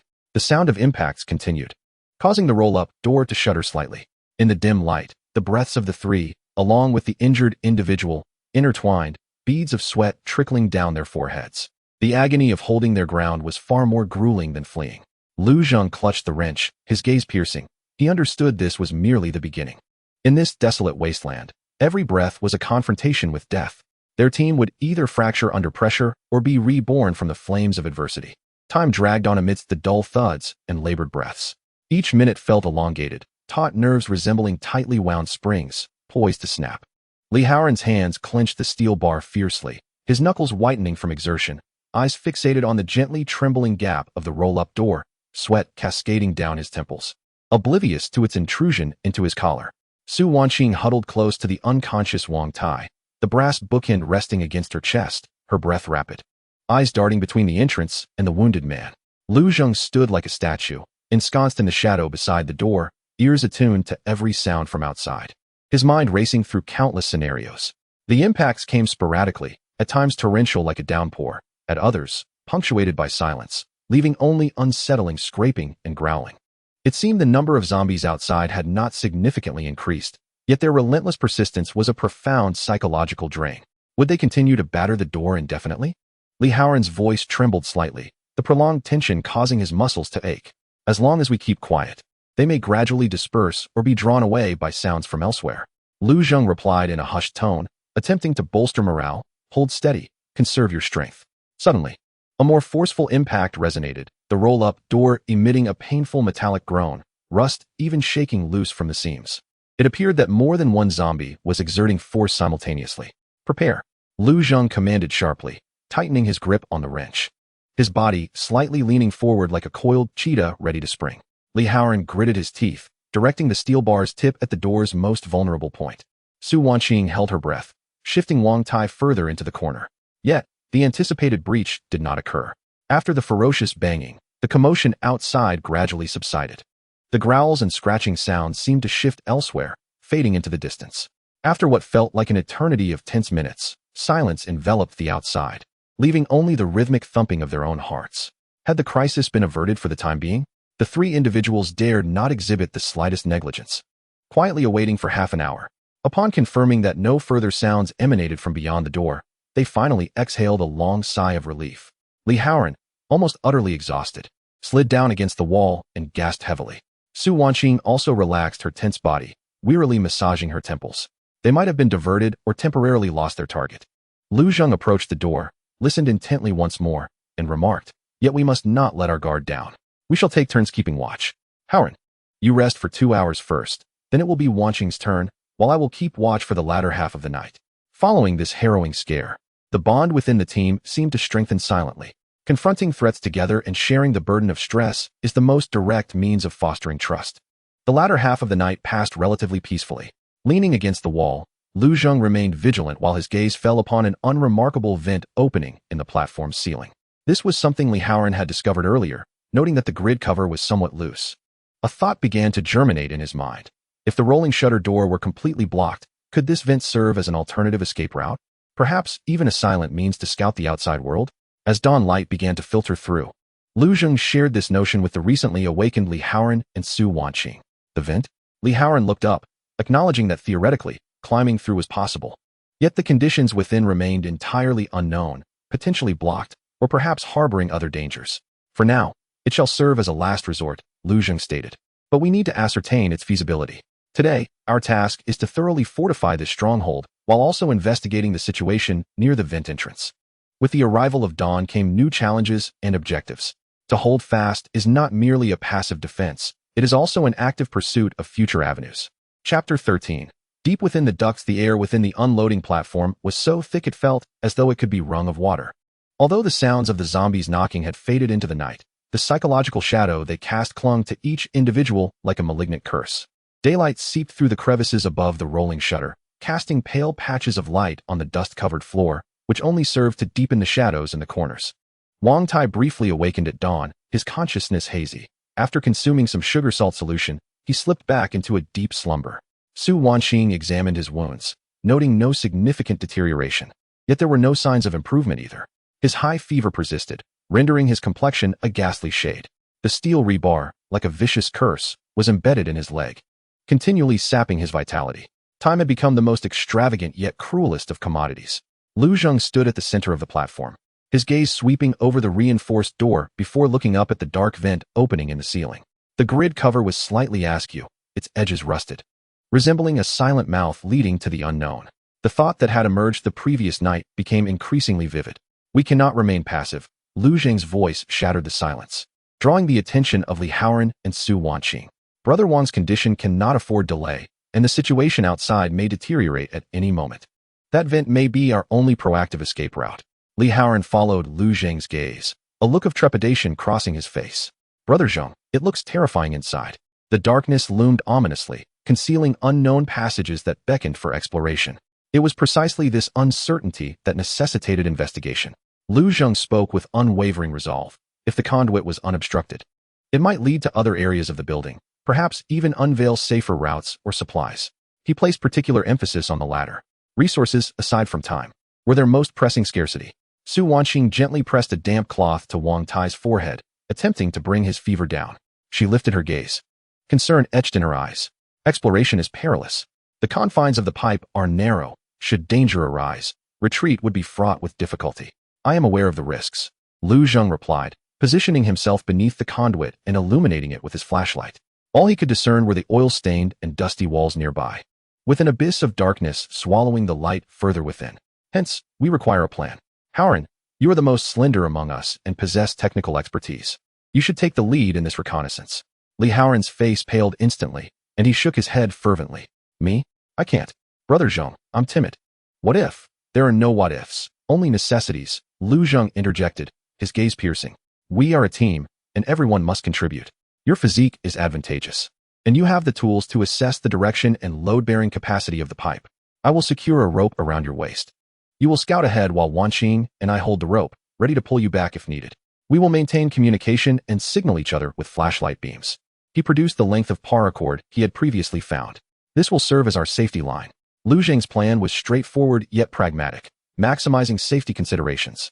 Li Haoran opened his mouth to protest, but, upon meeting Lu Zheng's resolute gaze and glancing at the unconscious Wang Tai and the anxious Su Wanqing, he ultimately swallowed his objections. He understood that he could not perpetually remain the one in need of protection within this team. Fear washed over him like cold tides. Yet a flicker of being needed, of bearing responsibility, felt like a fragile straw he could not afford to let go. All right, Li Haoran's voice trembled, yet he nodded. I'll give it a try. In the ensuing moments, the trio busily prepared. Li Haoran retrieved a compact headlamp from his toolkit, replaced its batteries, and gathered a bundle of thin wire along with a small wrench to address any potential entrapments or obstructions. Meanwhile, Lu Zheng meticulously inspected the paracord, ensuring its strength, and tied a secure sailor's knot around Li Haoran's waist. Su Wanqing readied a small first aid kit and a bottle of water, fastening them to Li Haoran's tool belt. Remember, Lu Zheng cautioned before they proceeded, once inside, crawl slowly, prioritizing the confirmation of a clear path ahead, and be alert for any unusual sounds. At the first sign of trouble, retreat immediately, signaling for help by flashing the flashlight 3 times towards us. We will gently tug the rope every 5 minutes to check on your safety. Respond by pulling back. If there are 2 consecutive instances of no response, we will pull you out. The rules were clear and unequivocal. Li Haoran took a deep breath, donned his headlamp, and wore an expression of solemn resolve, akin to a warrior embarking on a perilous quest. With joint effort, Lu Zheng and Li Haoran carefully pried open the grate covering the ventilation duct, unleashing a cloud of stale dust and the musty scent of decay. The internal diameter of the pipe measures approximately 60 centimeters, barely sufficient for an adult to crawl through. With its walls cold and rough, Li Haoran, with Lu Zheng's assistance, awkwardly entered the pipe's entrance. Darkness immediately enveloped him, leaving only the beam of his headlamp to sway within the narrow confines, illuminating the filthy walls ahead. A sense of oppression enveloped him, momentarily stifling his breath. "How is it?" Lu Zheng's voice echoed from below, sounding somewhat distant. "It's manageable." Li Haoran swallowed hard, forcing himself to remain calm. "I'm moving forward." He began to crawl slowly, his knees and elbows scraping against the cold metallic surface, producing a rustling sound. Each meter traversed demanded immense courage. The pipe was not straight. It twisted and branched, compelling Li Haoran to pause frequently, illuminating the pathway with his flashlight to discern the main route and marking the junctions with fine wire. Below the platform, Lu Zheng and Su Wanqing held the safety rope tightly, their focus entirely on the subtle movements transmitted through the line. Every 5 minutes, Lu Zheng would gently tug twice on the rope, and soon after, 2 tugs would return from the other end. This simple signal became the lifeline connecting the interior and exterior, sustaining the hope of survival. As time passed, the pipe remained eerily silent, save for Li Haoran's heavy breathing and the sounds of his crawling. This suspenseful wait was far more agonizing than facing the undead. Sweat trickled from Lu Zheng's palms, while Su Wanqing periodically glanced toward the pipe's opening, praying fervently that the dreaded 3 flashes of distress would not appear. After roughly 20 minutes, when Lu Zheng tugged the signal rope again, there was no immediate response. A wave of dread engulfed Lu Zheng. Su Wanqing tensed instantly. "Haoran," Lu Zheng called out in a hushed tone, while he began to gently pull the rope back. A struggle was felt from the other end, followed by 2 rapid tugs. Then, Li Haoran's voice, tinged with suppressed excitement and anxiety, faintly emerged. "Zheng, I found something. There seems to be a larger space ahead. Light is filtering in." "A space? Light?" Lu Zheng and Su Wanqing exchanged glances, both seeing the surprise and a glimmer of hope in each other's eyes. "What is happening? Describe it." Lu Zheng urged. "I can't see clearly, but it seems to be an equipment level or a pipe well, much larger than this one. The light is seeping through a gap above. Additionally, I think I hear dripping water." Li Haoran's voice was filled with the thrill of discovery. "An equipment level? The sound of dripping water? This suggests the possibility of an independent space, perhaps even a water source." Lu Zheng pressed on. "Is it safe? Can we enter?" "There's an exit ahead, and the mesh appears to be loose. I'll move closer to investigate," Li Haoran replied. Exploration seemed to be making significant progress. However, just as Lu Zheng and Su Wanqing allowed themselves a moment of relief, a sudden change occurred. A sharp and terrified scream erupted from the depths of the pipe, followed by a cacophony of crashing and struggling sounds. The signal rope was abruptly taut, violently shaking. "Pull!" Lu Zheng's pupils constricted as he shouted, and together with Su Wanqing, they exerted all their strength, desperately tugging the safety rope. What was happening inside the pipe? "Pull!" Lu Zheng's roar echoed across the vast platform as he and Su Wanqing leaned back, their feet firmly planted on the ground, exerting every ounce of strength to tug at the parachute cord. The rope instantly tightened, producing a tremendous pulling force, as if tethered to a frightened and struggling beast. Something's biting me." Li Haoran's piercing cries and the dull thud of impact resonated from the depths of the pipe, filled with sheer terror. "Don't let go." Lu Zheng's eyes widened with intensity, his arm muscles tensed and veins bulging. He could feel the immense force emanating from the other end of the rope, accompanied by violent shaking, as Li Haoran evidently fought desperately. Su Wanqing's face turned pale, yet she gritted her teeth, wrapping the rope around her arm and pulling with all her might. Though a woman's strength may be modest, it could unleash astonishing resilience in the face of life and death. "Haoran, grasp the pipe wall. Secure yourself," Lu Zheng shouted toward the pipe's opening while pulling, attempting to calm Li Haoran and encourage cooperation. Perhaps he heard Lu Zheng's voice, or perhaps it was the instinct for survival.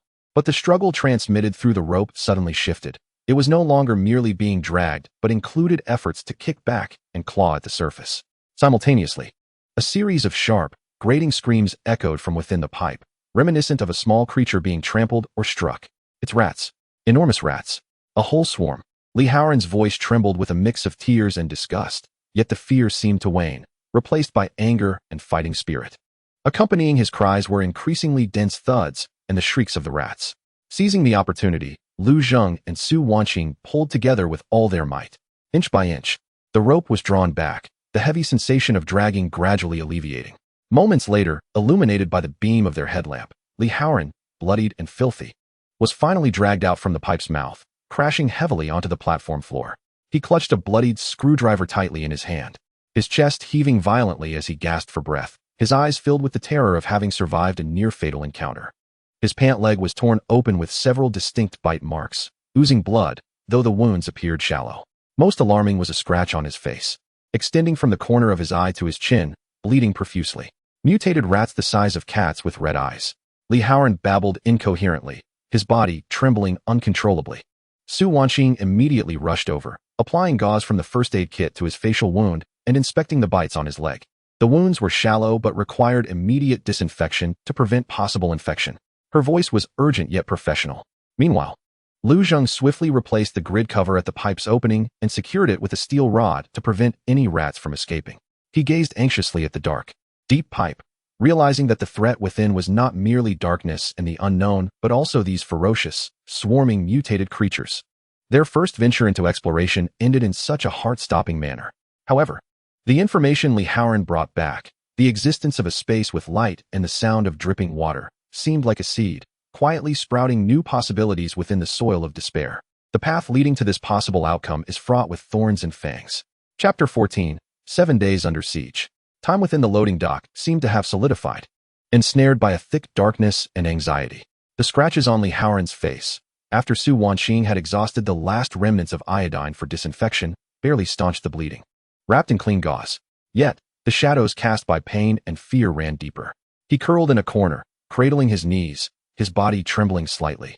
The encounter with the mutated rat swarm in the pipeline had evidently inflicted profound psychological trauma upon him.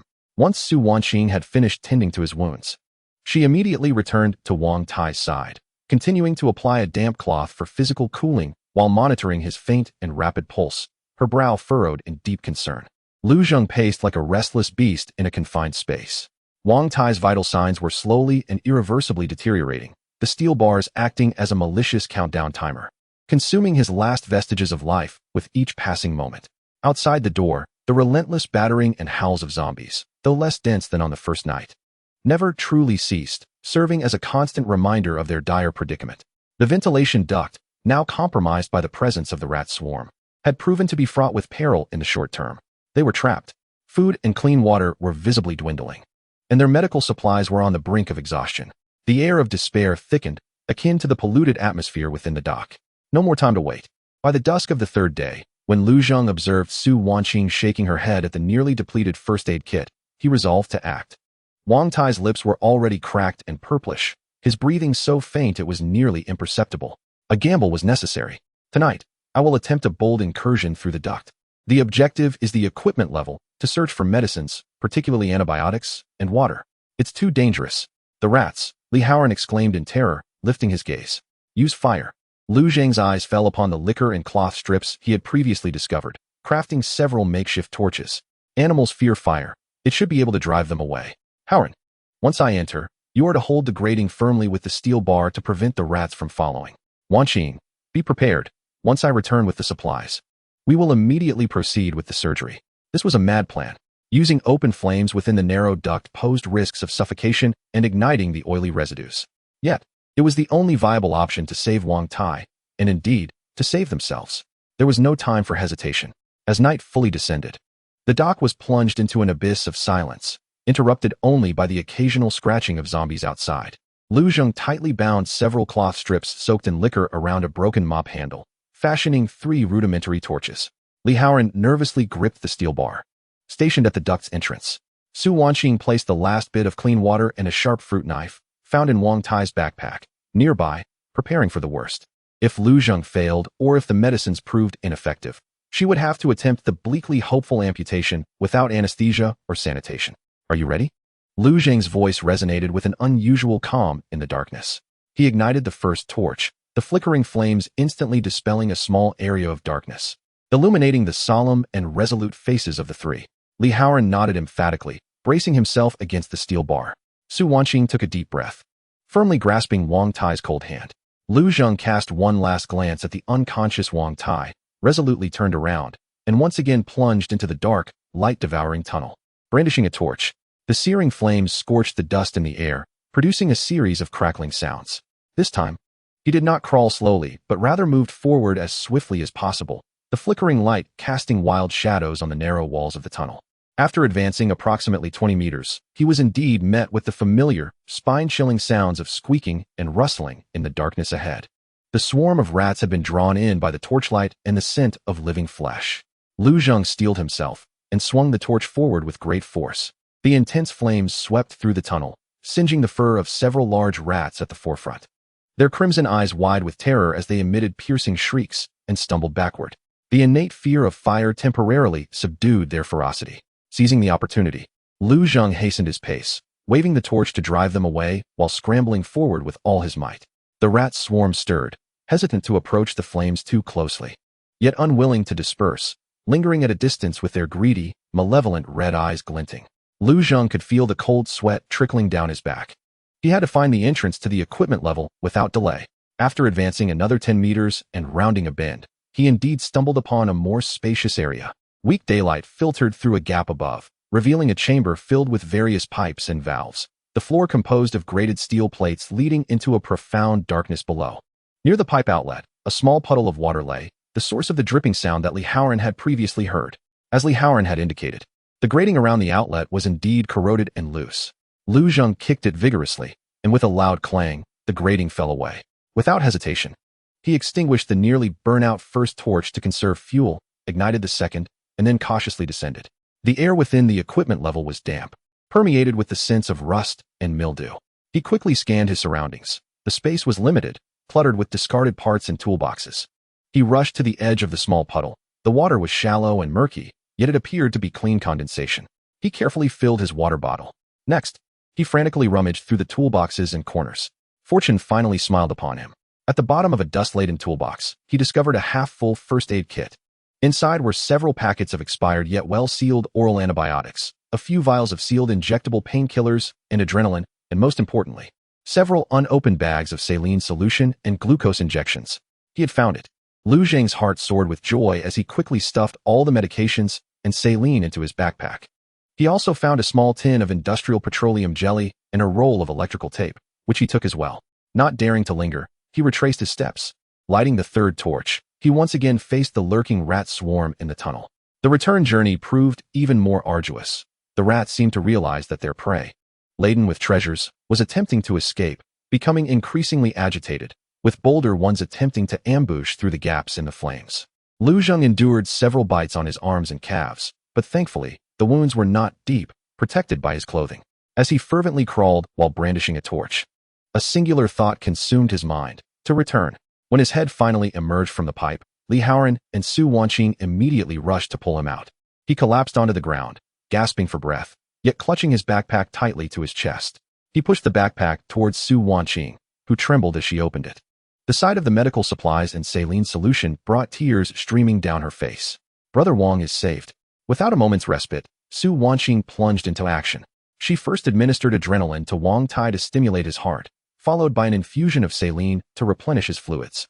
Then, with the assistance of Lu Zheng and Li Haoran, they employed a found fruit knife, liquor as a disinfectant, and limited surgical instruments to perform a rudimentary yet crucial operation: extracting the rusted steel bar, cleaning the wound, applying antibiotic powder, and bandaging it.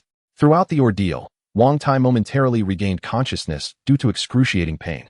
Biting down on a wooden stick, suppressing cries, veins bulging on his forehead, sweat soaking the mat beneath him. Yet his gaze was filled with the will to survive and gratitude towards his team. Once the surgery was completed, Wang Tai lapsed back into unconsciousness. But his breathing appeared somewhat steadier, and the fever on his forehead had slightly diminished. Hope flickered like a fragile flame in the darkness, faint yet undeniably real. After days of heightened tension and exhaustion, the trio was nearly depleted. They took turns sipping precious clean water, leaning against the wall, guarding the unconscious Wang Tai and the hard-won medical supplies, as the eternal accompaniment of zombies outside lulled them into a state of half-sleep. These 7 days of entrapment had been a brutal trial. The team struggled in despair, clawing their way to a sliver of survival. Trust, forged in shared terror and collective struggle, had become remarkably unbreakable. Yet, they all understood that this was merely the beginning. Wang Tai's journey to recovery was still far from over. The threats outside remained, and the path ahead was fraught with thorns. Nevertheless, the ember of hope had begun to burn tenaciously within their hearts. The dawn of the 7th day arrived amidst an eerie silence. Even the distant howls of zombies seemed faint and sparse. The persistent fever gradually receded from Wang Tai, as if retreating with the tide. When the first pale rays of light filtered through the gap in the rolling shutter door, illuminating Wang Tai's face, his heavy eyelids fluttered, slowly opening. Those once sharp eyes were now bloodshot and weak, yet within the depths of his pupils, the resilient spark of a warrior remained undimmed. His cracked lips moved, producing a faint whisper, "Water."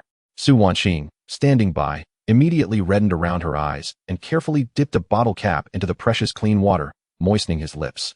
Lu Zheng and Li Haoran promptly gathered around, anxiously watching him. Wang Tai's gaze slowly swept over the weary yet concerned faces of the three, finally resting on his leg, which had been properly bandaged. The pain still lingered, but the chilling sensation of life ebbing away had vanished. He attempted to wiggle his fingers, feeling a faint return of strength. "Are we still on the platform?" His voice was hoarse, akin to a broken wind instrument. "Yes," Lu Zheng nodded succinctly. "You made it through." A faint, almost imperceptible smile flitted across Wang Tai's lips, a fleeting expression of relief after surviving calamity, coupled with an unspoken gratitude towards the three before him. He closed his eyes, gathering every ounce of strength, and after a moment, reopened them. His gaze now imbued with a hint of clarity and sharpness. "What is the situation outside?" he inquired, his tone regaining the characteristic calmness of a soldier. "The horde remains, though their frequency of attack has diminished," Lu Zheng replied. "We discovered a ventilation duct leading to an equipment layer, where we managed to procure some medicine and water, albeit in limited quantities." Wang Tai nodded silently, his eyes drawn to the tightly shut and reinforced roll-up door, as if he could pierce through the metal to perceive the lurking dangers outside.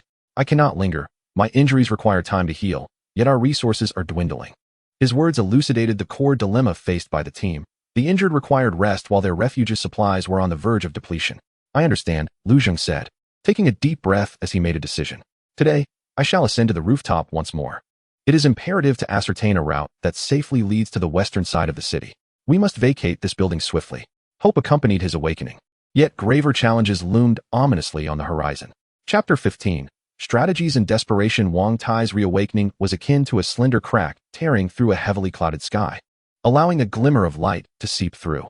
However, this illumination did little to alleviate the oppressive pressure that enveloped the loading platform. Instead, it starkly presented a more urgent reality to the four. Their resources were nearly exhausted. The scant medicine and purified water salvage from the equipment layer, essential for sustaining Wang Tai's life and the basic survival of the group, melted away like ice crystals under the sun. Only a few packages of compressed biscuits remained, and bottled water was nearing depletion. Though Wang Tai had escaped the clutches of death, his body remained exceedingly frail, requiring time and ample nourishment to regain basic mobility. Outside, the persistent, low growls served as a constant reminder that their confinement equated to a passive acceptance of doom. Lu Zheng's resolve was unwavering. On the morning following Wang Tai's revival, he once again directed his gaze towards the rusted steel ladder leading to the rooftop.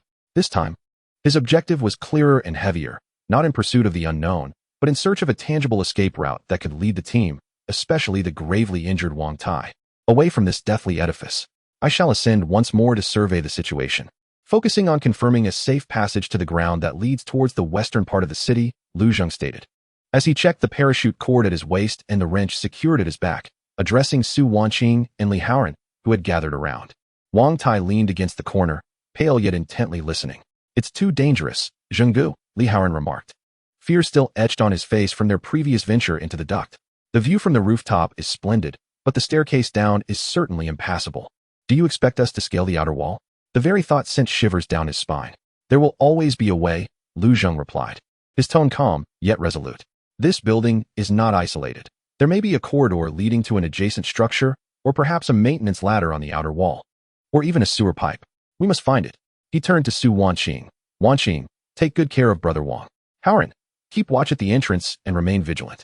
Su Wanqing nodded slightly, her eyes brimming with concern, yet she recognized this as their sole option. She handed the last small bottle of water to Lu Zheng, cautioning him to be careful. Wang Tai, in a weakened state, hoarsely uttered, "Brother Lu, pay heed to the high ground, observe the zombies' gathering patterns, and be wary of the shadows." The seasoned veteran's wisdom, even in his frail condition, still radiated with invaluable insight. Lu Zheng solemnly nodded, etching Wang Tai's advice into his memory. Drawing a deep breath, he grasped the cold steel ladder and commenced his ascent once more. This time, his movements were more adept than before, with a rhythmic allocation of his stamina, though his mood weighed heavier than during his previous climb. The reconnaissance mission at hand was pivotal for the survival of the entire team. Reaching the rooftop, the familiar sight of desolation unfolded before him once again. Beneath the overcast sky, the lifeless city resembled a vast graveyard. Without wasting time in lamentation, he immediately crawled to the parapet facing westward. retrieving the precious binoculars to observe with meticulous care. He first confirmed the approximate location of the Jingsua garden community, as well as the reflective surfaces on the rooftops, which were farther than he had anticipated, separated by a labyrinth of streets and buildings. Following Wang Tai's guidance, he patiently began to analyze the distribution and movement patterns of the zombies on the street below. He noted that the main thoroughfare was teeming with zombies, nearly shoulder to shoulder, while smaller alleys and back streets exhibited a relative scarcity of the undead, with some sections appearing utterly vacant. However, these vacant stretches were often shrouded in heavy shadows cast by adjacent buildings, their broken windows concealing unknown dangers within. His gaze traced potential routes leading towards the west, his mind racing to map out a convoluted path requiring constant navigation through structures and alleys. This was no small feat, particularly with an injured companion in tow. He then began to scrutinize the external structure of the office building beneath him, hoping to locate the maintenance ladder or piping that Wang Tai had mentioned. Moving cautiously along the rooftop's edge, he spared no detail. At last, on the wall of the building's rear street, he discovered a rusted vertical maintenance ladder leading directly to the ground. However, disconcertingly, in the narrow alley at the base of the ladder, he spied at least a dozen zombies aimlessly wandering about. Descending directly would undoubtedly spell doom. Hope and peril coexisted. He continued his observations, his gaze sweeping over an adjacent 6-story old residential building. A passageway approximately 3 meters wide separated the two structures. The roof of the residential building was flat, scattered with solar water heaters and miscellaneous clutter, presenting a relatively tranquil scene.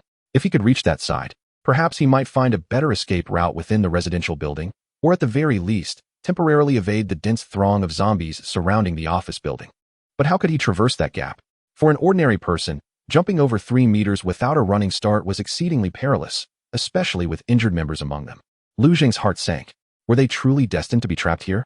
Unwilling to concede, his eyes darted back and forth between the two rooftops. Suddenly, he noticed several elongated metal rods and heavy cables scattered along the edge of the office building's rooftop, near the adjacent residential complex. A bold idea took shape in his mind. He cautiously approached to inspect the metal rods. One of them, approximately 5 or 6 meters in length, was hollow and made of aluminum alloy, not overly heavy. He glanced at the cables. Though aged, they appeared reasonably sturdy. The notion of constructing a temporary passage using a simple lever and zip line gradually crystallized in his thoughts. This endeavor would require precise calculations, appropriate tools, and immense courage. Yet it seemed to be the only feasible solution at hand. He committed the positions of the metal rods and the condition of the cables to memory, preparing to examine the details of the residential building's rooftop once more, when the bottle containing the dark red crystal in his pocket emitted a fleeting yet distinct warmth. Almost simultaneously, out of the corner of his eye, he caught a glimpse of something faintly flickering in the distance, over the Jingsua garden area. So swift it was almost an illusion. That strange sensation had returned. Lu Zheng suppressed the tumultuous waves of emotion within, realizing there was no time for further contemplation. He verified the positions of the maintenance ladder, the distribution of the corpses, and potential points for zipline construction, etching all this critical information into his mind before swiftly and cautiously retracing his steps. Upon re-entering the loading platform, he was met with 3 pairs of expectant and anxious eyes. "What is the situation?" Su Wanqing asked eagerly. Lu Zheng did not respond immediately. Instead, he took a small sip from the dwindling water supply to soothe his parched throat. Then, turning to face the trio, he spoke gravely. "There is a way, but it is exceedingly perilous. We need to construct a bridge." "Construct a bridge?" Li Haoran echoed in disbelief, his face a portrait of incredulity. Su Wanqing's eyes widened in astonishment, and even Wang Tai, leaning against the wall, exhibited a flicker of surprise in his murky gaze. "Indeed," Lu Zheng replied. Stepping to the center of the platform, he traced a simple outline of the office building and the adjacent residential complex on the ground with his toe, leaving a gap in between. The distance between the two buildings was over 3 meters. Attempting a direct leap would be far too risky, especially for Brother Wang. "However, I discovered some materials on the rooftop, long metal rods for hanging advertisement banners, as well as some old cables." He turned to Li Haoran. "Haoran, you are an electrician and have a grasp of structural integrity and load-bearing concepts. We need to use the longest metal rod as the main beam and devise a way to span it between the two buildings. Then we can weave the cables into a net or use them as handrails. We must create a rudimentary zip line or a makeshift bridge."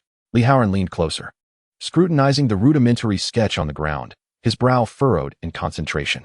The instincts of a technician prompted him to consider the feasibility. Is the strength of the hollow aluminum rod sufficient for over 3 meters? What if it bends in the middle? How will we secure it? There must be sturdy anchor points on both ends. On the office building side, we can use the rooftop's vent duct base or railing as a means to secure it. On the residential side, someone will need to go over first to secure it.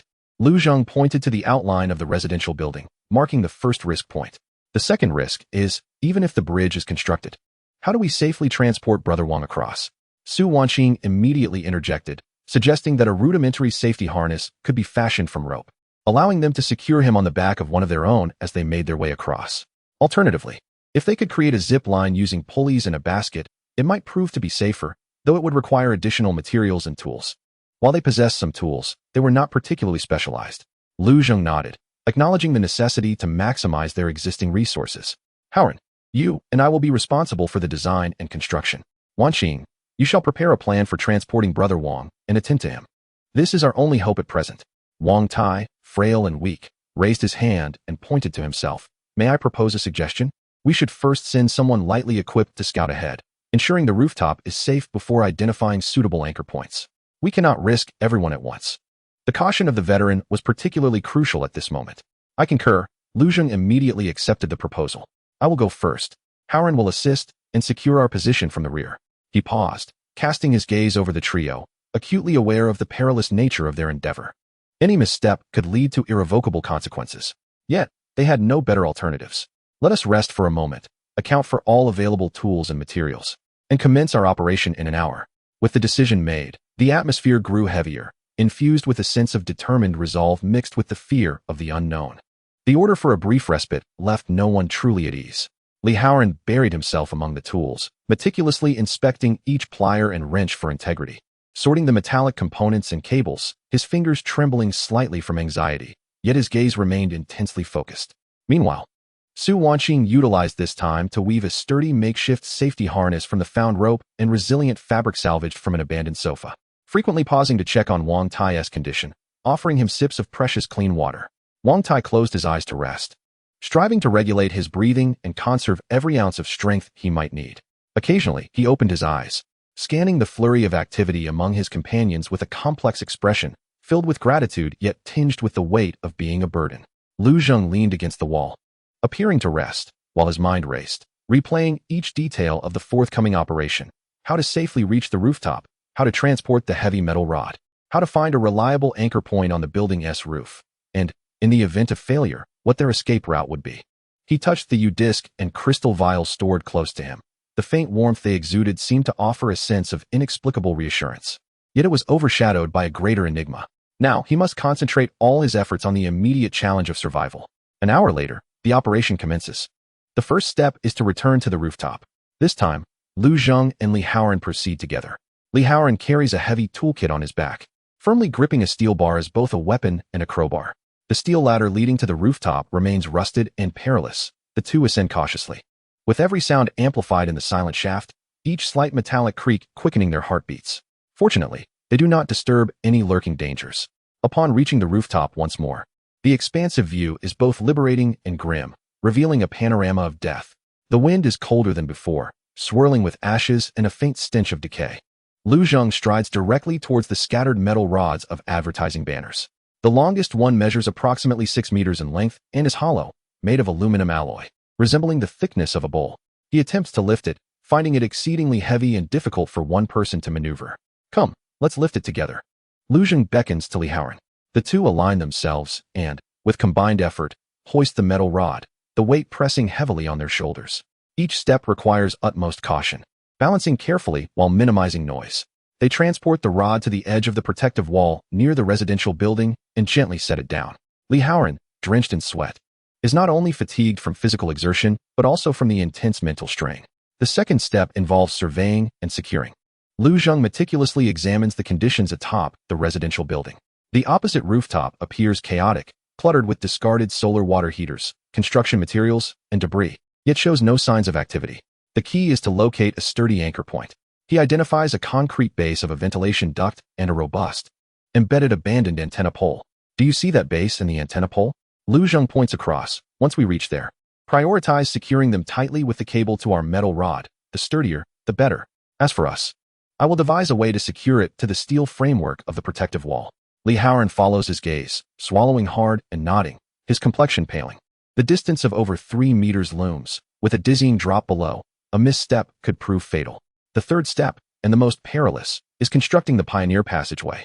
Lu Zheng firmly ties one end of the thickest cable around his waist, while Li Haoran secures the other end to a robust pipe base on the office building's rooftop, creating a safety line. He then picks up a bundle of relatively thinner, yet more flexible, cable, preparing to advance first. Once I get across, I will secure the thin cable, pulling it taut to serve as a temporary handrail and safety line. Then you will pass over the tools and the thick cable. Lu Zheng instructs Li Haoran. Remember, once I land and stabilize, I will signal you. You must hold onto the safety line tightly from this side. Li Haoran nods solemnly, gripping the cable connected to Lu Zheng's waist with white-knuckled intensity. Lu Zheng takes a deep breath, stepping back a few paces, then takes a brief run and leaps towards the opposite side. His figure traces a brief arc through the air, time seeming to freeze. Li Haoran's heart races to his throat. Thud! A muffled sound reverberates as Lu Zheng successfully lands on the rooftop of the residential building, rolling to dissipate the momentum and swiftly crouching into a defensive posture. The floorboards tremble slightly, stirring up a cloud of dust. He swiftly scanned his surroundings, ensuring safety before signaling to the other side. Li Haoran exhaled deeply, almost feeling faint. Lu Zheng immediately sprang into action, tightly wrapping the thin cable around the selected concrete base and antenna pole, straightening it to form a rudimentary zip line approximately 1 meter above the floor. Although crude, it provided both psychological and physical support. All right, pass me the tools, Lu Zheng whispered urgently. Li Haoran bundled the toolkit and thick cable together, tossing them with all his might. Lu Zheng caught them and commenced the crucial securing operation. He meticulously tied the metal rods into the concrete base and antenna pole with multiple intricate knots, ensuring absolute security. Meanwhile, under Lu Zheng's remote guidance from the rooftop, Li Haoran disassembled part of the wall paneling, firmly anchoring the other end of the metal rod to the robust steel framework within. The entire process consumed nearly an hour. Both men intensely focused, their shirts soaked with sweat. When the final securing was completed, a makeshift bridge comprised of a metal rod and 2 cables spanned the gap between the 2 buildings. It appeared exceedingly rudimentary, swaying slightly in the wind, yet it was the sole path to survival. Lu Zheng was the first to attempt crossing. He grasped the thin cable above as a handhold, placing his feet on the lower thick cable, which rested just below his ankles, cautiously advancing towards the office building as if walking a tightrope. With each step, he felt the cable dip and sway beneath him, the wind howling in his ears. He forced himself not to look down into the abyss below, his gaze fixed on Li Haoran's anxious face on the opposite side. A mere 3 meters felt like an eternity. By the time he finally stepped onto the rooftop, his back was completely drenched. It's feasible, Lu Zheng gasped, a hint of exhilaration at success in his voice. It was perilous, but he could make it. Now, we need to get Brother Wang over. The most formidable challenge was about to commence. They were not constructing an ordinary bridge, but a fragile lifeline suspended between life and death. On the other end lay the lives of their comrades and a glimmer of hope. The makeshift cable bridge swayed slightly in the wind, emitting faint creaks, as if reminding them of its fragility and the dizzying height beneath. Successfully traversing once validated the plan's feasibility. But the true test of transporting the gravely injured Wang Tai was just beginning. The 3 swiftly returned to the platform. Wang Tai had been secured by Su Wanqing, using a makeshift harness crafted from found rope and fabric, firmly affixed to Lu Zheng's back. The harness was designed to evenly distribute Wang Tai's weight across Lu Zheng's shoulders and waist, yet even so, the weight of an adult man combined with the pull of gravity imposed a heavy burden. Wang Tai's complexion was pale. His eyes were tightly shut as he struggled to regulate his breathing to minimize movement, his injured leg carefully wrapped and secured with the leftover fabric to avoid jostling.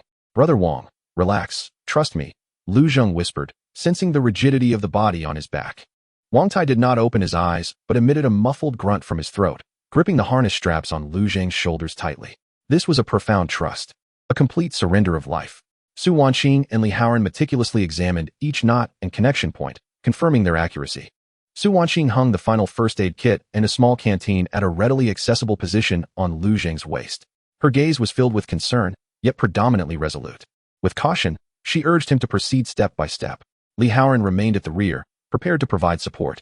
He awaited Lu Zheng's successful arrival on the opposite side before transporting the remaining supplies, particularly Wang Tai's heavy compound bow and quiver, ultimately crossing over himself.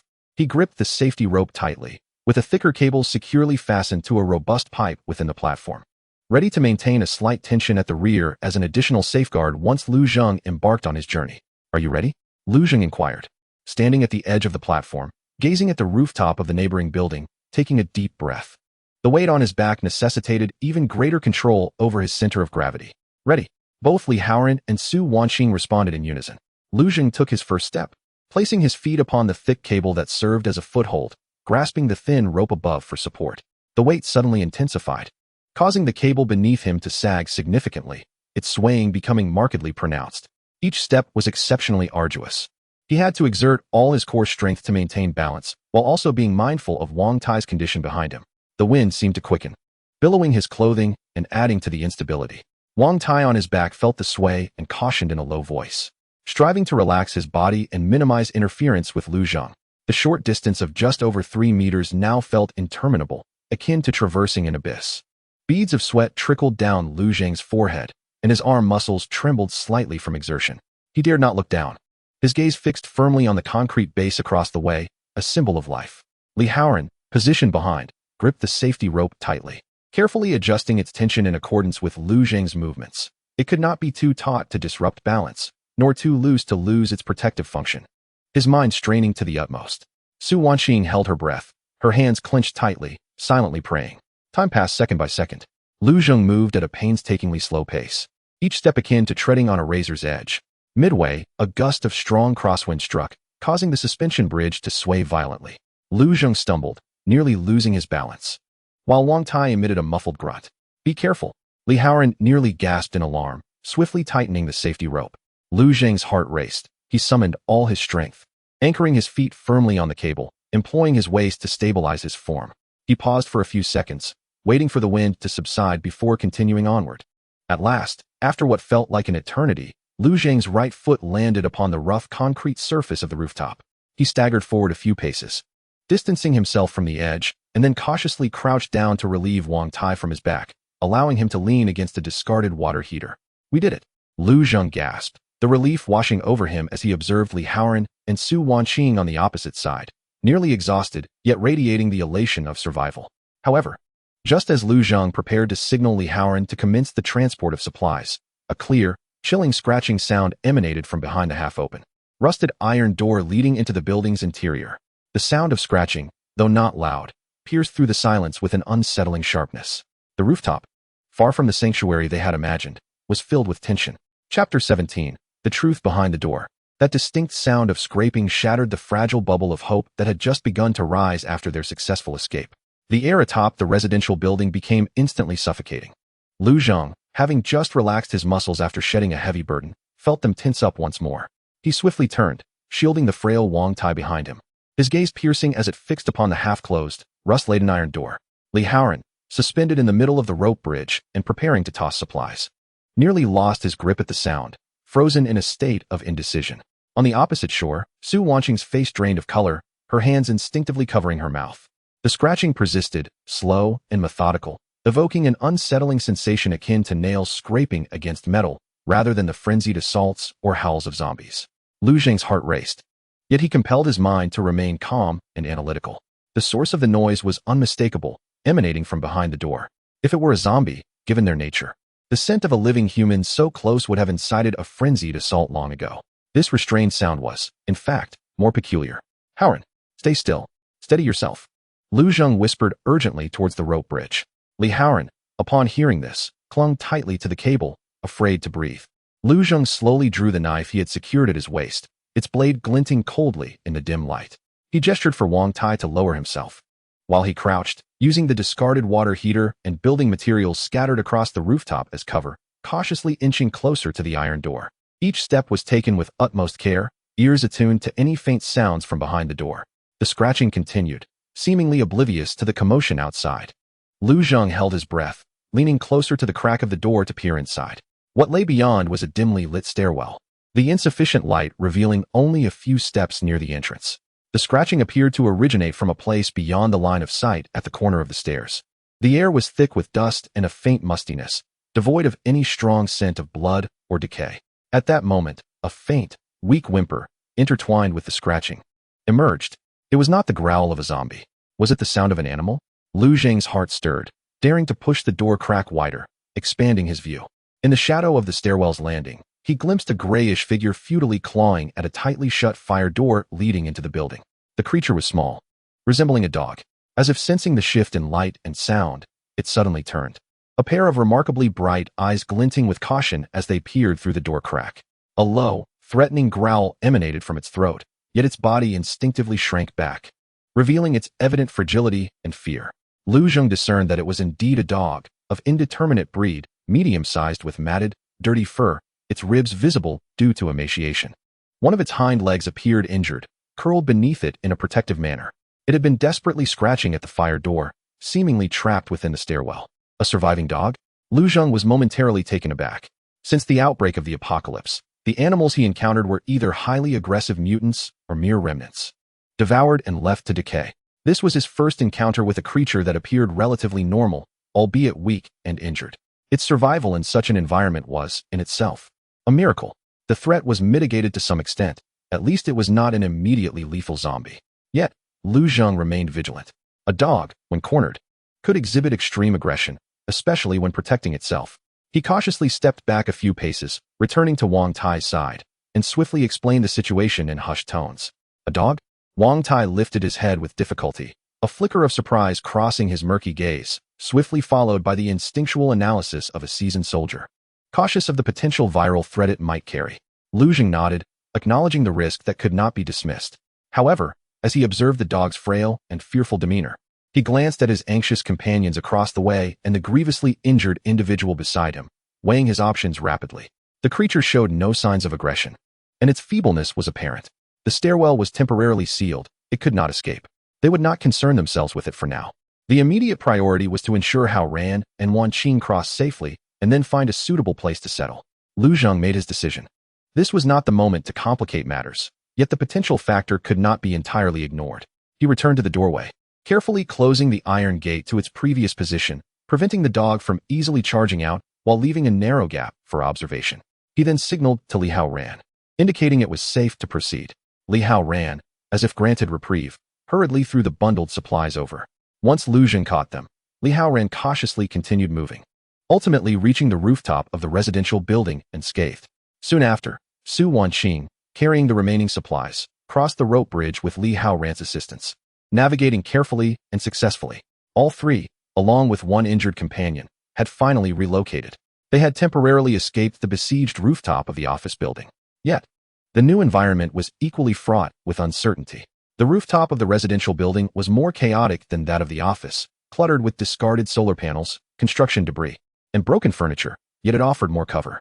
They chose a relatively sheltered corner near the center of the building, where they constructed a makeshift refuge using found old sofas and wooden planks, carefully placing Wang Tai within it. Su Wanqing immediately examined his wounds, relieved to find that, despite the ordeal, there was no evident deterioration, although Wang Tai had expended considerable energy and lapsed into unconsciousness once more. After settling temporarily, the trio had the opportunity to scrutinize their new sanctuary closely. The iron door on the rooftop was the sole passage to the interior, but was currently obstructed by the dog and the tightly shut fire door behind it. They required food, water, and, more importantly, a safe route down to the ground ahead towards the west side of the city. Exploring the building was imperative. Lu Zheng approached the iron door once more, peering through the gap. The dog had ceased its scratching, curled up in the corner of the landing, warily watching the door crack, occasionally emitting a low whimper that conveyed its pitiable helplessness. It seemed to harbor no immediate hostility towards them, but rather an overwhelming fear. What should we do? Su Wanqing leaned in to observe as well, her nurse's compassion stirring sympathy for the injured animal. It appeared wounded and desperately hungry. Li Haoran adopted a more pragmatic approach. Brother Zheng, what if it can guide us? A dog's keen sense of smell might help us evade the dangers within the building, or at the very least, not obstruct our path. Lu Zheng pondered this. The appearance of the dog introduced an unexpected variable. If managed well, it could serve as an ally or an early warning system. If mishandled, it might bring trouble. Its condition appeared quite poor, which perhaps presented an opportunity. Let us give it a try, Lu Zheng decided. From the meager provisions left, he broke off a small piece of compressed biscuit, carefully slipped it through the door crack, and then quickly stepped back. The biscuit landed on the staircase with a faint sound. The dog, alert, lifted its head, its nose twitching as it hesitated for a moment before hunger triumphed over fear. Cautiously, it limped closer, sniffed, swiftly picked up the biscuit, swallowed it, and retreated to the corner, gazing longingly at the door crack, its tail giving a faint, timid wag. This reaction relieved the three of them somewhat. At least the dog responded to food and did not exhibit aggression. It seemed there was a chance. Lu Zheng formulated a preliminary plan. They would fortify their rooftop stronghold and rest to regain their strength, while also attempting to establish some trust with the dog. Once Brother Wang regained some strength, they would devise a way to open the fire door inside and explore the lower floors. This dog might provide them with valuable insights regarding the situation within the building. On the path to survival, they had unexpectedly gained a cautious companion. Beside the flickering spark of hope, a faint yet genuine breath of life seemed to emerge, though whether this breath boded well or ill remained uncertain. They had temporarily secured a reprieve, yet the road to the western part of the city still lay long and perilous ahead. As nightfall descended, it cloaked the rooftop of the residential building in a deep, somber hue. The ghostly outlines of the city's silence flickered in the distance, with only sporadic flames shimmering like will-o'-the-wisps. The temperature on the rooftop noticeably dropped as biting winds crept through the gaps of the debris, bringing a chilling discomfort.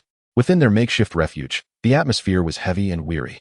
Wang Tai, under the influence of medication, had fallen into a deep sleep, his breathing weak yet steady, a small mercy amidst their misfortunes. Su Wanqing meticulously divided the last bit of clean water between Lu Zheng and Li Haoran, allowing herself only a small sip to moisten her cracked lips. The compressed biscuits dwindled to just a few pieces, necessitating careful rationing. Li Haoran curled up in a corner of a dilapidated sofa, hugging his knees, his body trembling slightly from the cold and fatigue. His gaze hollow as he stared towards the iron door in the darkness, evidently still not fully recovered from the day's harrowing experiences and persistent tension. Su Wanqing sat beside Wang Tai, using the dim light of a flashlight to carefully inspect the bandages on his leg, ensuring there was no seepage of blood. Her face etched with concern. Lu Zheng leaned against a pile of cardboard, rubbing a dark red crystal in his hand.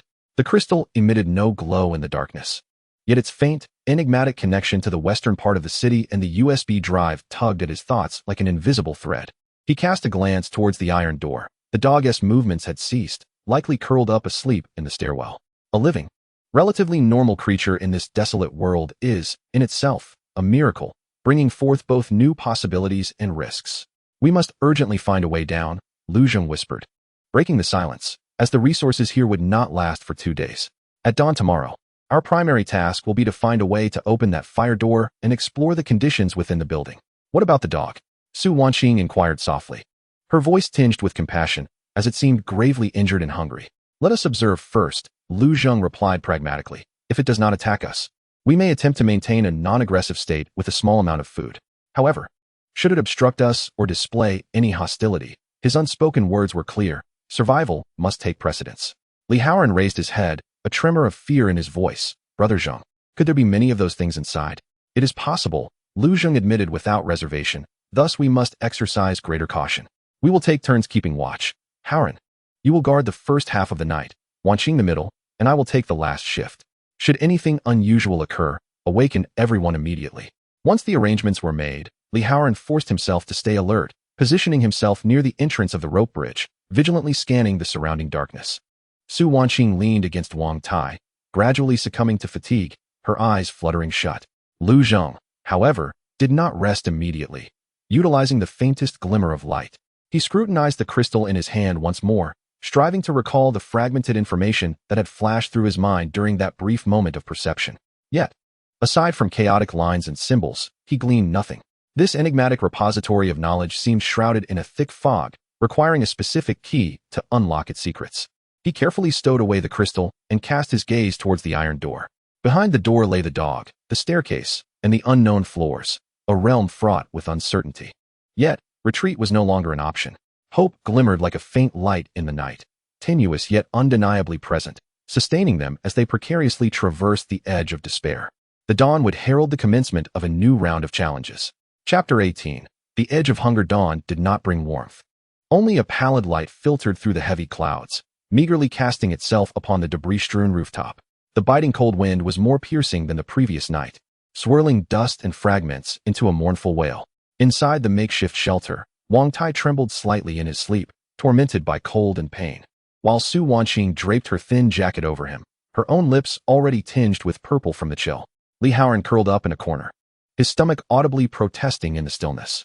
The last few compressed biscuits had been consumed the previous night, leaving only a half bottle of murky water. Hunger and cold coiled around each individual like two icy serpents, sapping the meager morale that had briefly surged from their successful relocation.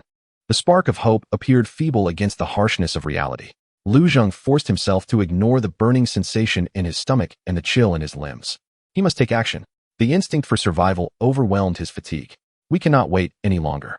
His voice, hoarse from thirst, rang out with resolute determination. We must open that fire door, find food and water, or a path downward. He turned to Li Haoran. Haoran, check that fire door and see if you can open it from the outside. Be mindful of any sounds inside. He turned once more to Su Wanqing, instructing her to take good care of Brother Wang and to conserve water. Finally, his gaze fell upon the iron door leading to the stairwell. I shall investigate the condition of that dog. Perhaps it can divulge some insight. The division of labor was clear. Li Haoran took a deep breath of the frigid air, striving to dispel the dizziness brought on by hunger. He picked up his toolkit and cautiously approached the fire door at the stairwell's entrance. He meticulously examined the lock and hinges, searching for any vulnerabilities. Meanwhile, Su Wanqing dampened a piece of gauze with the last bit of water, moistening Wang Tai's cracked lips, while her own throat felt as if it were ablaze. Lu Zheng returned to the iron door, peering through the gap. The dog remained curled up in the shadows of the corner platform, appearing even more frail than the day before. At the slightest sound, it merely twitched its ears, lacking the strength to lift its head. Only the faint rise and fall of its abdomen testified to its lingering life. Its eyes had lost the vigilance they had possessed the previous day, replaced by a numbing resignation akin to the brink of death. After a moment of silence, Lu Zheng returned to the shelter, rummaging through his nearly empty backpack to retrieve the last fragment of precious beef jerky. This was their final reserve. He hesitated for a moment, but ultimately broke off half and returned to the door. Here, he whispered, sliding the small piece of jerky through the crack. The jerky landed on the cement floor with a soft thud. The dog's body jolted, its nose quivering vigorously as it struggled to lift its head. An incredible will to survive ignited in its murky eyes.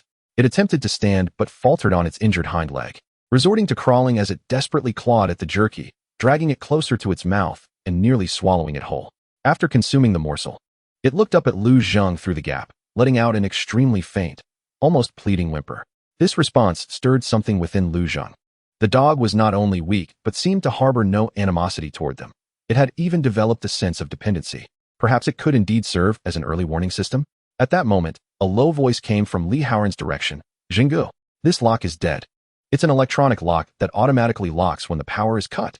Forcing it open might create too much noise. Bad news. The only passage was completely sealed. Lu Zheng's heart sank. He approached the fire door, scrutinizing it closely. It was heavy and well sealed. Forcibly breaking in would require time and tools, and the noise would undoubtedly alert any potential dangers within the building. Is there an alternative? Perhaps through the ventilation ducts?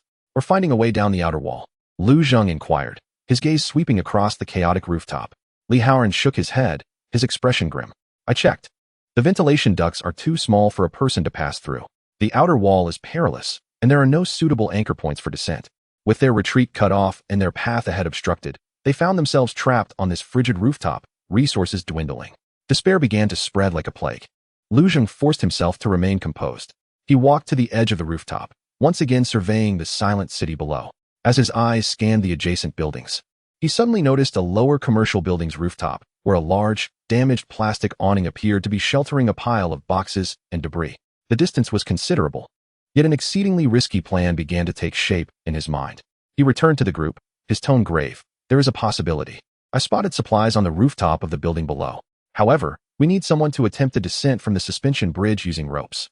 The distance is considerable, and it is exceedingly perilous. Li Haoran's complexion turned ashen in an instant. Su Wanqing cast a worried glance at Lu Zheng.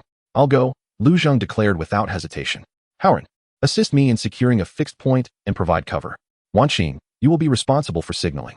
That's far too dangerous. What if the rope isn't long enough? Or if... Li Haoran began urgently.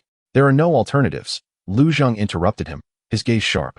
This is our final opportunity. We either take this risk or await our demise here. He retrieved the remaining paracord and some cables he had found, meticulously checking their strength and length. Li Haoran gritted his teeth and began searching for the sturdiest anchor point. Su Wanqing silently handed Lu Zheng the last drop of water, her eyes brimming with concern. At that moment, the dog that had appeared on the verge of death suddenly struggled to lift its head, directing its attention toward the fire door, letting out a faint yet distinctly ominous growl. Its ears stood erect, body taut, staring into the darkness beyond the door. The three of them froze, tension palpable as they gazed at the fire door. Behind it lay an eerie silence, yet the dog's unusual behavior was far from unfounded. Had something stirred within the building? Was it their earlier conversation or the attempted forced entry that had drawn attention? Or perhaps something else entirely? The recently conceived plan for adventure was abruptly interrupted by this unforeseen warning. The game of survival had once again introduced a deadly variable. They were compelled not only to contend with hunger and cold, but also with the unknown threat that loomed beyond the door, awakening from slumber. Hope flickered like a candle in the wind, unsteady and fragile. The dog's warning growl was akin to a bucket of icy water, instantly freezing all actions and sounds atop the roof. Lu Zheng abruptly raised his hand, halting Li Haoran's movement as he prepared to secure the rope. The trio held their breath, their eyes fixated on the heavy fire door. A faint sound emerged, reminiscent of a hoarse gasp, as if something were choking, mixed with the subtle scraping of nails against the metal door, clearly audible from behind it. The sound was slow and dragging, yet carried an unsettling persistence. Not just one. It was a zombie. The undead within the building had been roused. Perhaps it was their earlier attempts to pry the door open, or the presence of people gathering on the rooftop that had attracted these lurking monstrosities from the shadows. Retreat. Prepare for battle. Lu Zheng whispered urgently, quickly issuing his commands. He seized a metal wrench leaning against the wall, his eyes sharp. The plan for a daring descent had to be shelved immediately. The imminent threat was pressing. Li Haoran's face turned ghostly pale as he clumsily dropped the rope, grasping the heavy steel bar, his hands trembling slightly from fear. Su Wanqing swiftly dragged Wang Tai to the corner behind cover, herself gripping a brass bookend, standing resolutely in front. Though her weapon was rudimentary, her resolve was unwavering. The door is locked. They shouldn't be able to get out, right? Li Haoran's voice trembled, clinging to a sliver of hope. Not necessarily. Wang Tai, leaning against the cover, spoke weakly. The veteran's experience kept him calm. Judging by the sounds, there were not many of them and their movements were sluggish, likely ordinary zombies. However, if the sealing strip of the fire door deteriorates or possesses weaknesses, it will continuously scratch and probe until it discovers a gap. As if to corroborate Wang Tai's words, the scratching sounds behind the door intensified, soon mingling with dull thuds. It seemed as though a zombie was battering the door with its body. The heavy fire door emitted a muffled thud.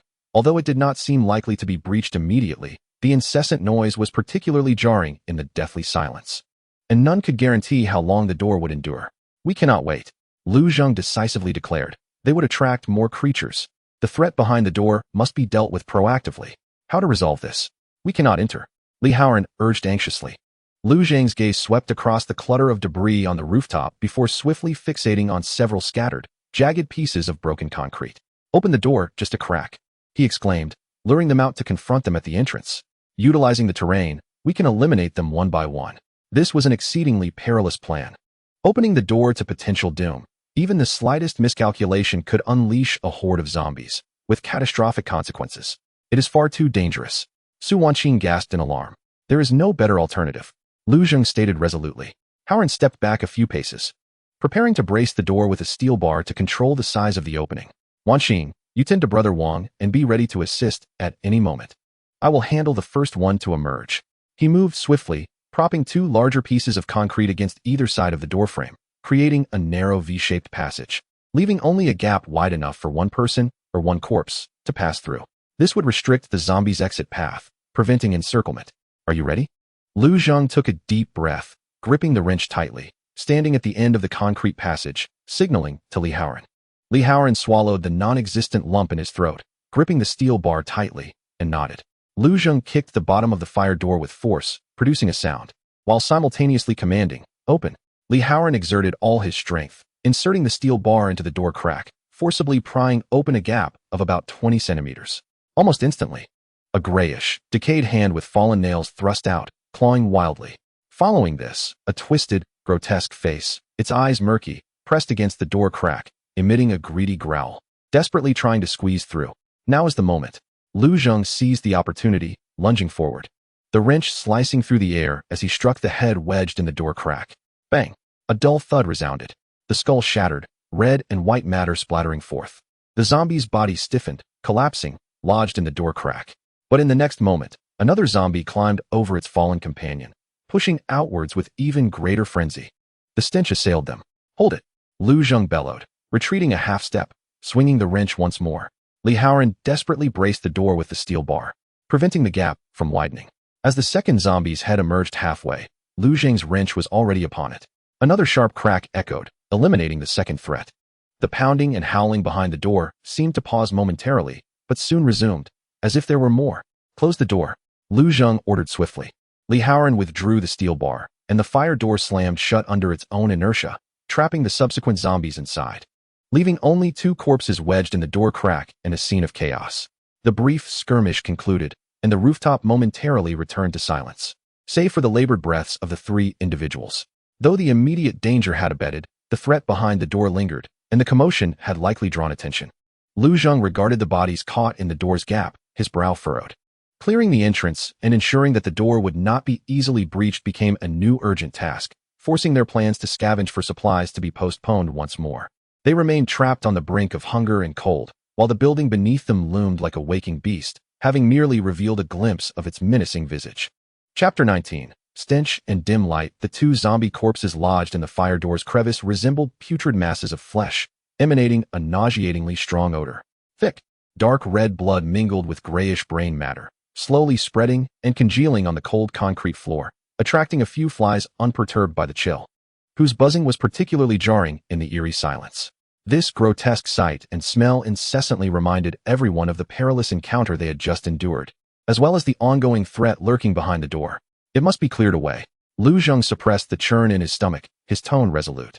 Allowing the bodies to block the entrance was not only a psychological torment, but could also pose health risks and attract more troublesome entities. Moreover, they needed to ensure that the door would not be easily breached again. This was an exceedingly daunting and repugnant task. Li Haoran surveyed the disarray, his complexion paling as he instinctively took a step back. Su Wanqing also furrowed her brow tightly. As a medical professional, she had witnessed bloodshed, but the visual and olfactory assault of decaying corpses was an entirely different ordeal. I'll do it. Lu Zheng did not hesitate. He understood that as the leader, he must step forward in this moment. He tore off the hem of his shirt to fashion a makeshift mask to cover his mouth and nose, and rummaged through the pile of debris to find two relatively flat pieces of hard plastic, which he would use as a shovel and tongs. I'll help you. Su Wanqing took a deep breath, also finding a piece of cloth to cover her face as she stepped forward to assist.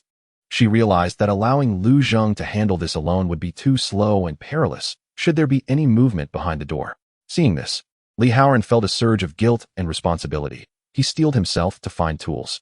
Zhenggu, Su Jie, I'll join too. The three began to clean silently, using the plastic boards to awkwardly pry the slippery corpses from the door crack, pushing them aside, and utilizing found rags and discarded packaging to wipe away the filth on the ground. Each contact sent shivers down their spines, the stench threatening to permeate their rudimentary masks. Li Haoran couldn't suppress a few dry heaves, but managed to hold back. Su Wanqing exhibited remarkable resilience. Her movements, though stiff, were methodical. Wang Tai leaned against the cover, weakly observing all of this with a complex expression. He felt frustrated by his own helplessness in this moment, yet was moved by the steadfastness of his companions. He quietly cautioned, "Be careful, the bodily fluids may be toxic. Avoid contact with any wounds." During the cleanup, Lu Zheng meticulously inspected the structure and damage of the fire door. The hinges were somewhat deformed, yet the main structure remained relatively intact. He directed Li Haoran to take the coarse iron wire and steel bars they had found, binding the door handle tightly to a sturdy vent pipe base nearby. He then propped several heavy metal rods against the door at an angle, creating a dual layer of security. Although they could not completely repair the electronic lock, the physical reinforcement ensured temporary safety, unless a tremendous force were to continuously batter the door from within. Once this exhausting task was completed, all three were nearly drained. Not merely from physical exertion, but also from the mental strain. They washed their hands and faces with the last remnants of relatively clean water. Yet the foul stench seemed to have permeated their nostrils, lingering relentlessly. At that moment, the dog, which had been curled up on the landing of the staircase, emitted a sound once again. This time, it was neither a low bark of warning nor a whimper of hunger, but an anxious scratching sound as it pawed at the ground, intermittently glancing towards the dark staircase leading down. Then back at the iron door where Lu Zheng and the others stood, its eyes filled with a sense of urgency. What was the matter? Su Wanqing noticed the dog's unusual behavior. Lu Zheng furrowed his brow, observing intently. The dog's actions did not appear to stem from hunger or fear. Rather, it seemed to convey some form of message, as if it were signaling them to follow. Does it want us to go with it? Li Haoran ventured a bold hypothesis. This thought momentarily stunned all three of them. To follow a mysterious dog into the dark unknown of the staircase seemed incredibly perilous. Yet the pressing dilemma was that the resources on the rooftop had been exhausted, the threat behind the reinforced fire door remained, and the plan to descend had become fraught with increased risks due to the presence of zombies. They desperately needed a new breakthrough. After a moment of contemplation, Lu Zheng made a daring decision. Let us test it. He broke off a small piece of the dwindling beef jerky, but instead of tossing it immediately, he held it in his hand, shaking it in front of the dog, then pointing towards the staircase leading down. The dog's eyes brightened at the sight of the jerky, but it did not rush over as before. Instead, it grew more agitated, turning in circles before barking twice towards the staircase, its voice short and clipped. Then looking back at Lu Zheng, its tail wagging rapidly in a small arc. This response seemed to affirm Li Haoran's conjecture. It truly appeared to be leading the way. Li Haoran exclaimed in disbelief. This is too dangerous. Su Wanqing voiced her concern. We have no idea what lies below. But do we have a better option? Lu Zheng countered, his gaze sweeping across the desolate rooftop and his weary companions. Remaining trapped here would mean awaiting death. This dog had managed to survive indoors. It might know a relatively safe route, or where resources could be found. He recalled Wang Tai's earlier mention that dogs are sometimes more perceptive to danger than humans. Risk coexists with opportunity, an eternal theme of the apocalypse. I and Haoran will go down to scout, Lu Zheng ultimately resolved. Wanqing, you stay up here to take care of Brother Wang. If we do not return within half an hour, or if anything unusual occurs below, you must find a way to leave. He laid out the worst-case scenario. Su Wanqing opened her mouth to protest. But upon seeing Lu Zheng's resolute gaze and glancing at the frail Wang Tai, she finally nodded heavily in agreement. Lu Zheng and Li Haoran meticulously examined their equipment once more. Lu Zheng clutched a wrench in his hand, while Li Haoran firmly grasped a steel bar. The two of them had fashioned a makeshift connection with the remaining paracord around their waists to prevent becoming separated in the enveloping darkness. Lu Zheng held the last piece of beef jerky tightly. Taking a deep breath, he slowly pushed open the iron door leading to the stairwell, the hinges emitting a faint creak. Upon witnessing this, the dog immediately rose to its feet. Though still limping, its eyes conveyed a newfound understanding. It did not rush down the stairs but glanced back at Lu Zheng before cautiously and haltingly beginning its descent, each step taken with utmost care, pausing intermittently to ensure Lu Zheng was following. The stairwell was shrouded in dim light, with only faint rays streaming in from the high ventilation shaft. The air was thick with dust and the musty scent of mildew, mingled with a subtle, almost imperceptible odor of decay, yet it was somewhat better than anticipated. The dog's path avoided the center of the staircase, instead skirting the shadowed wall as if evading something unseen. Lu Zheng and Li Haoran held their breath, treading lightly behind, their hearts racing. Each step ventured into the unknown, as if countless eyes were watching from the depths of darkness.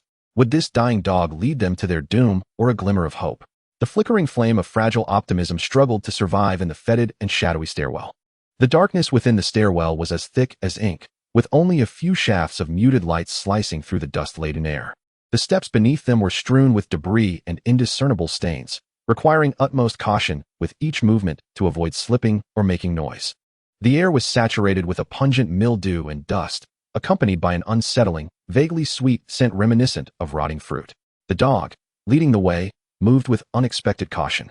Limping on its injured hind leg, it adhered closely to the inner wall shadows, ears alert, occasionally stopping to sniff the air and the corners of the staircase, proceeding only when it deemed the path safe.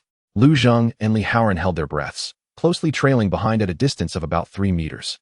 Lu Zheng gripped the wrench tightly, his gaze sweeping over every shadowy corner and stairwell turned like a hawk. Li Haoran, with both hands clenched around the steel bar, felt the sweat pooling in his palms, his heart racing as if it were trying to escape his chest. The paracord tether around their waists provided a faint sense of security, yet it constantly reminded them of their intertwined fates. They descended layer after layer. The residential building appeared to rise 7 stories high. They were currently situated on either the 6th or 5th floor of the stairwell. Silence enveloped them, broken only by their own suppressed breaths, the subtle sounds of their footsteps, and the soft patter of the dog's paws against the floor.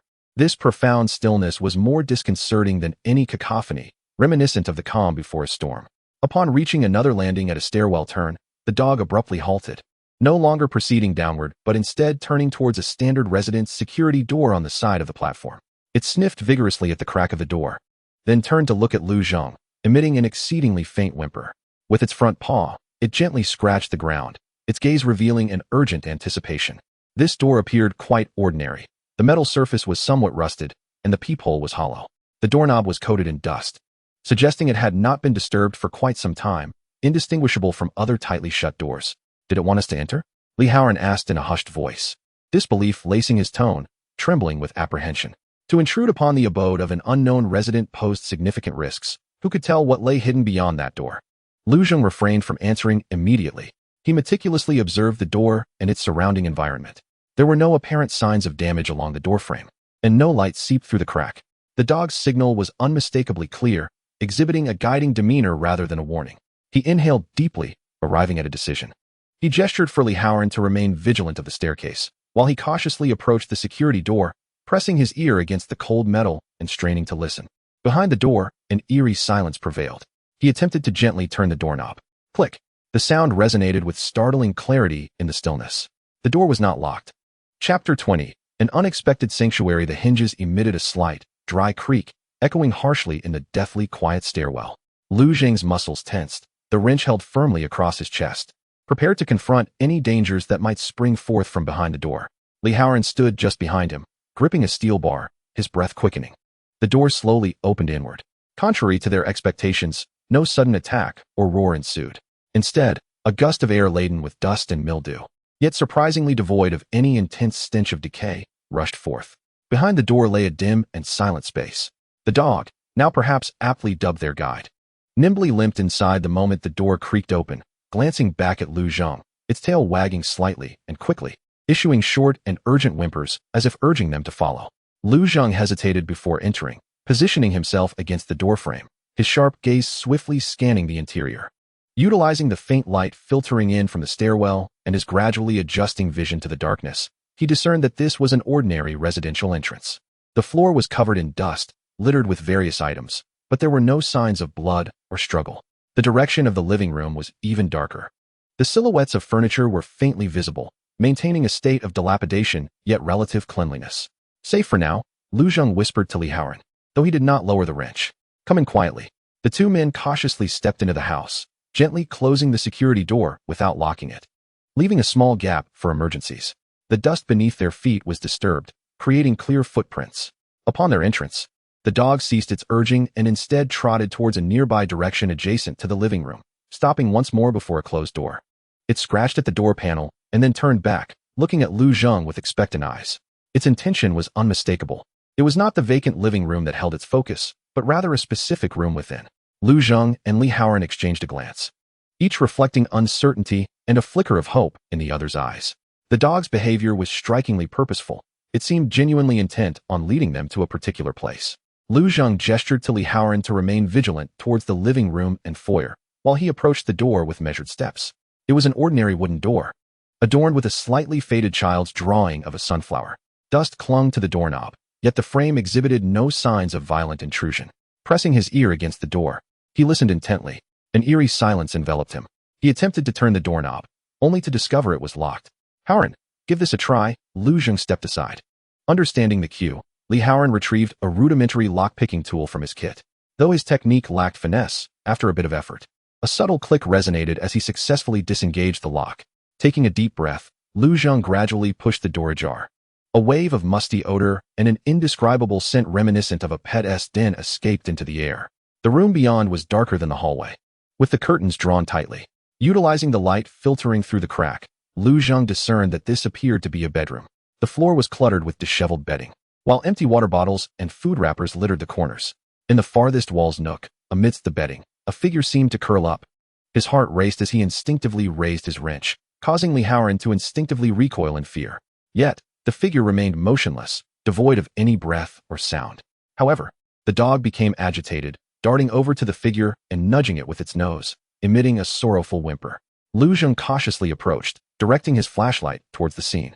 It revealed the corpse of a middle-aged man, grotesquely decayed, shriveled like a mummy, rendering his features unrecognizable. He was huddled in the corner, covered with a filthy blanket, appearing more as if he had succumbed to sleep than endured suffering. Next to the body lay an open, empty can, alongside a toppled water bottle. There were no external injuries, no bloodstains, nor any signs of transformation into a zombie. Had he perished from starvation or illness?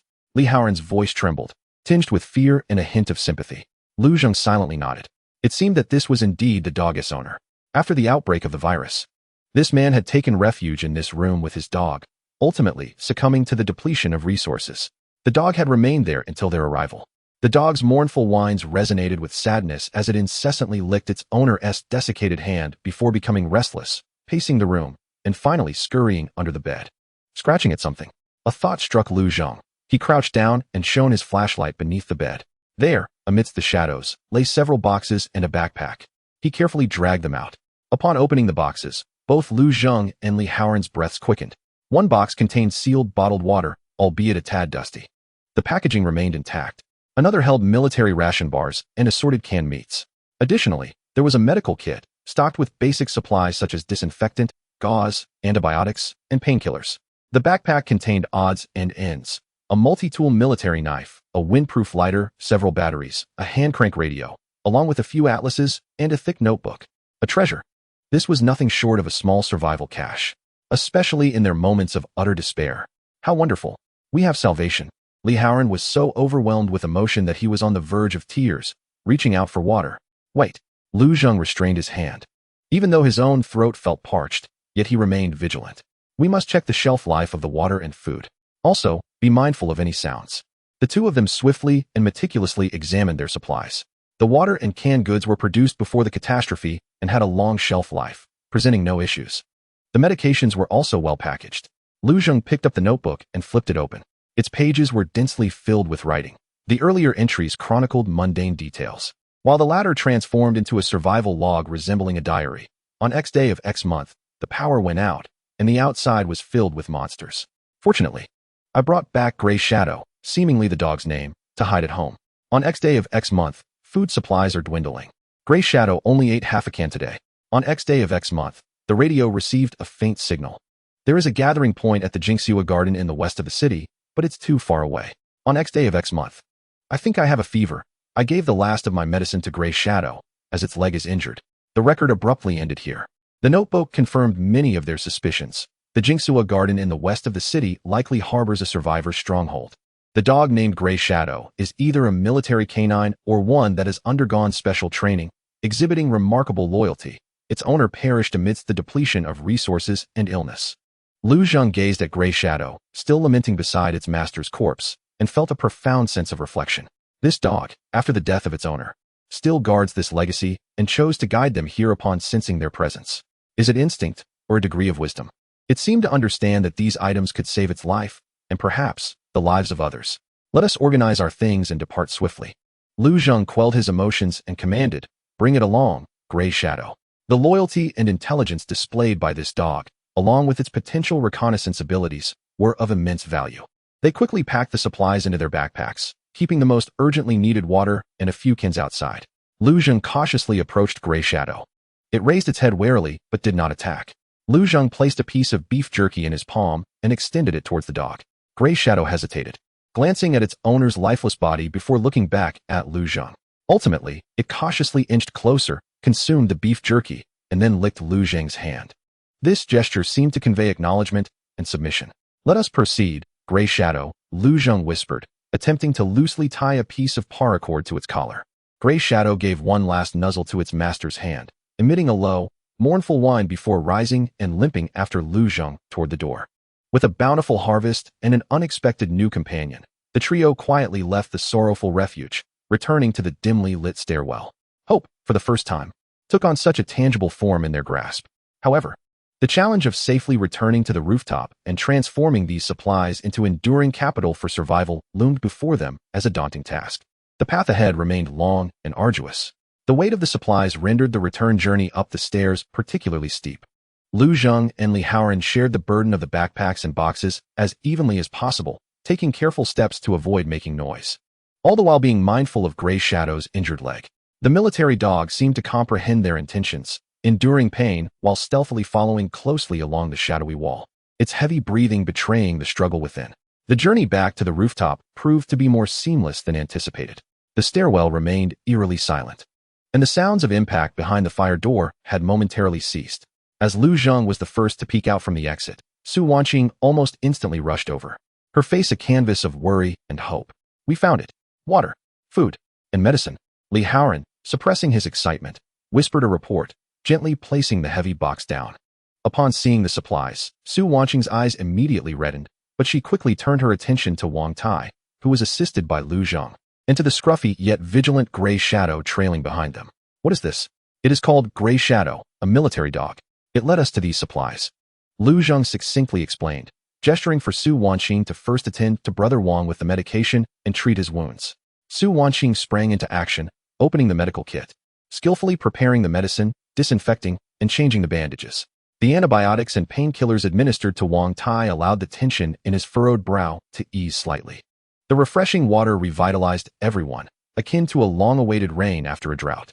Gray Shadow lay quietly in the corner as Su Wanqing carefully examined its injured leg, cleansing the wound and applying medication. It offered no resistance, silently enduring, occasionally licking her hand as if to express gratitude. After a hearty meal of compressed biscuits and canned food, the long-lost warmth and strength returned to their bodies. Hope felt tangible for the first time. Yet Lu Zheng was acutely aware that this was merely a brief respite. The threats below still loomed, and the road to the west of the city remained long and perilous. He gazed at his companions huddled together in the peacefully resting Gray Shadow, clenching his fists. They must seize this precious moment of rest to devise their next survival strategy. Chapter 21. Respite and choices. The euphoria of acquiring supplies was akin to a stone thrown into stagnant waters, the ripples quickly subsiding in the cold reality that surrounded them. The biting cold wind atop the building continued to chill to the bone, while the desolate silhouette of the distant city pressed heavily upon their nerves. The scratching sounds faintly emanating from behind the fire door had never truly ceased. Yet this time, the 4 individuals and 1 dog, curled up in their makeshift shelter, felt entirely different. The hunger gnawing at their bellies and the burning sensation in their throats were soothed by the food and clean water, bringing not only physical restoration but an indescribable psychological support. Hope, for the first time, existed in such a concrete and tangible form within their grasp. Using the acquired medicines, Su Wanqing conducted a more thorough cleansing and bandaging for Wang Tai. The antibiotics and painkillers began to take effect, bringing down his fever, although his complexion remained pale. His breathing steadied, and he could even sit up slightly with Su Wanqing's assistance to sip some warm soup made from the canned meat. A glimmer of vitality returned to his eyes, the resilience of a veteran reigniting amidst despair. Li Haoran exhibited the most noticeable transformation. After the hearty meal, he was no longer the startled youth, but rather took the initiative to inventory and organize the supplies, categorizing the bottled water, compressed biscuits, and canned goods, calculating their consumption rate with a focused and responsible demeanor. He even employed the tools and materials he found to attempt to reinforce the shelter's surroundings. Though his movements were still somewhat clumsy, his enthusiasm was palpable. The Gray Shadow lay not far from Wang Tai, its injured hind leg expertly stabilized with splints and bandages by Su Wanqing. It quietly licked the canned meat that Su Wanqing had opened for it, occasionally lifting its head to scan the surroundings with its deep, vigilant eyes, its ears deftly rotating to catch any faint sound. There seemed to be an inexplicable bond between it and Wang Tai, perhaps due to the shared aura of having endured life and death trials. Its presence was akin to that of a silent sentinel, inexplicably providing a sense of security to everyone. Lu Zheng did not indulge in the fleeting comfort of the moment. He leaned against a pile of cardboard, a notebook and map spread out before him, while he stroked a dark red crystal in his hand. The crystal remained cold and silent, and the USB drive showed no signs of activity. Yet, his mind was far from tranquil. The information in the notebook corroborated Wang Tai's intelligence, suggesting a high likelihood of survivor strongholds within the Western District's Jingsua Garden community. This was the most definitive target they had identified thus far.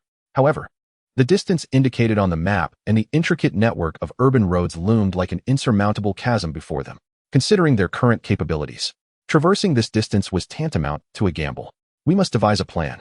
Lu Zheng's voice shattered the stillness, drawing everyone's attention.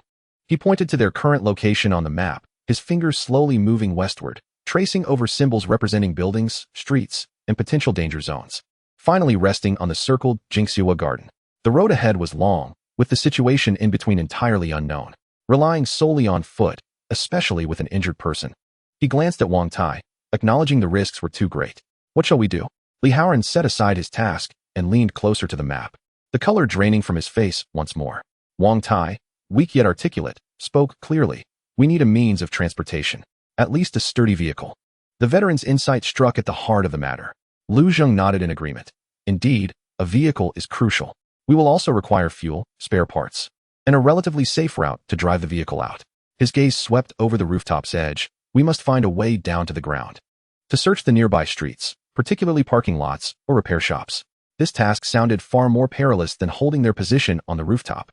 The ground was the realm of the undead, with limited visibility and a complex environment. Give me 2 more days for my injury. Wang Tai gritted his teeth, attempting to move his wounded leg. The sharp pain caused cold sweat to bead on his forehead, yet his gaze remained resolute. I can endure. Su Wanqing immediately pressed him down. Brother Wang, we cannot rush. Wounds need time to heal. Forcing movement will only exacerbate the injury. Lu Zheng pondered for a moment. Brother Wang's injury is our primary concern. We need at least 3 to 5 days to recuperate. During this time, we cannot remain idle. His attention shifted to Li Haoran and the Gray Shadow. Haoran, you are responsible for 2 tasks. First, using the tools we have found. See if you can fashion a more suitable close combat weapon for each of us, such as sharpening steel rods or improving the knives we have. Second, work to establish rapport with the Gray Shadow. It has been trained, and its sense of smell and hearing far exceed ours, making it an excellent scout. You must strive to understand its warning signals and build a tacit understanding. Li Haoran looked at the prone Gray Shadow, took a deep breath, and solemnly nodded. Partnered with this astute military canine, although fraught with risks, it is certainly preferable to confronting the unknown alone. Wanqing, you are in charge of logistics and medical care. Ensure that Brother Wang receives the finest recuperation while managing the allocation of supplies, Lu Zheng directed, casting a glance at Su Wanqing. Understood, Su Wanqing replied succinctly. Her gaze steady. I will oversee vigilance and route planning, Lu Zheng concluded. Each day, I will ascend to the rooftop's highest point at regular intervals, using binoculars to survey the surrounding streets, particularly the distribution of vehicles and the patterns of zombie activity. We must gather as much intelligence as possible. The plan crystallized, transforming from a desperate entrapment into a purposeful and proactive preparation for battle.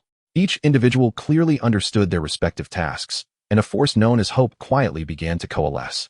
The period of rest commenced in a tense yet orderly atmosphere. Li Haoran procured a relatively flat piece of concrete and began to laboriously sharpen a steel rod, sparks occasionally flying.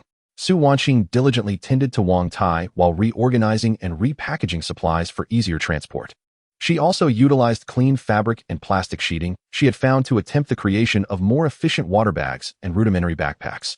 Lu Zheng, meanwhile, scaled the rooftop parapet every few hours, braving the cold wind to observe for extended periods with his binoculars.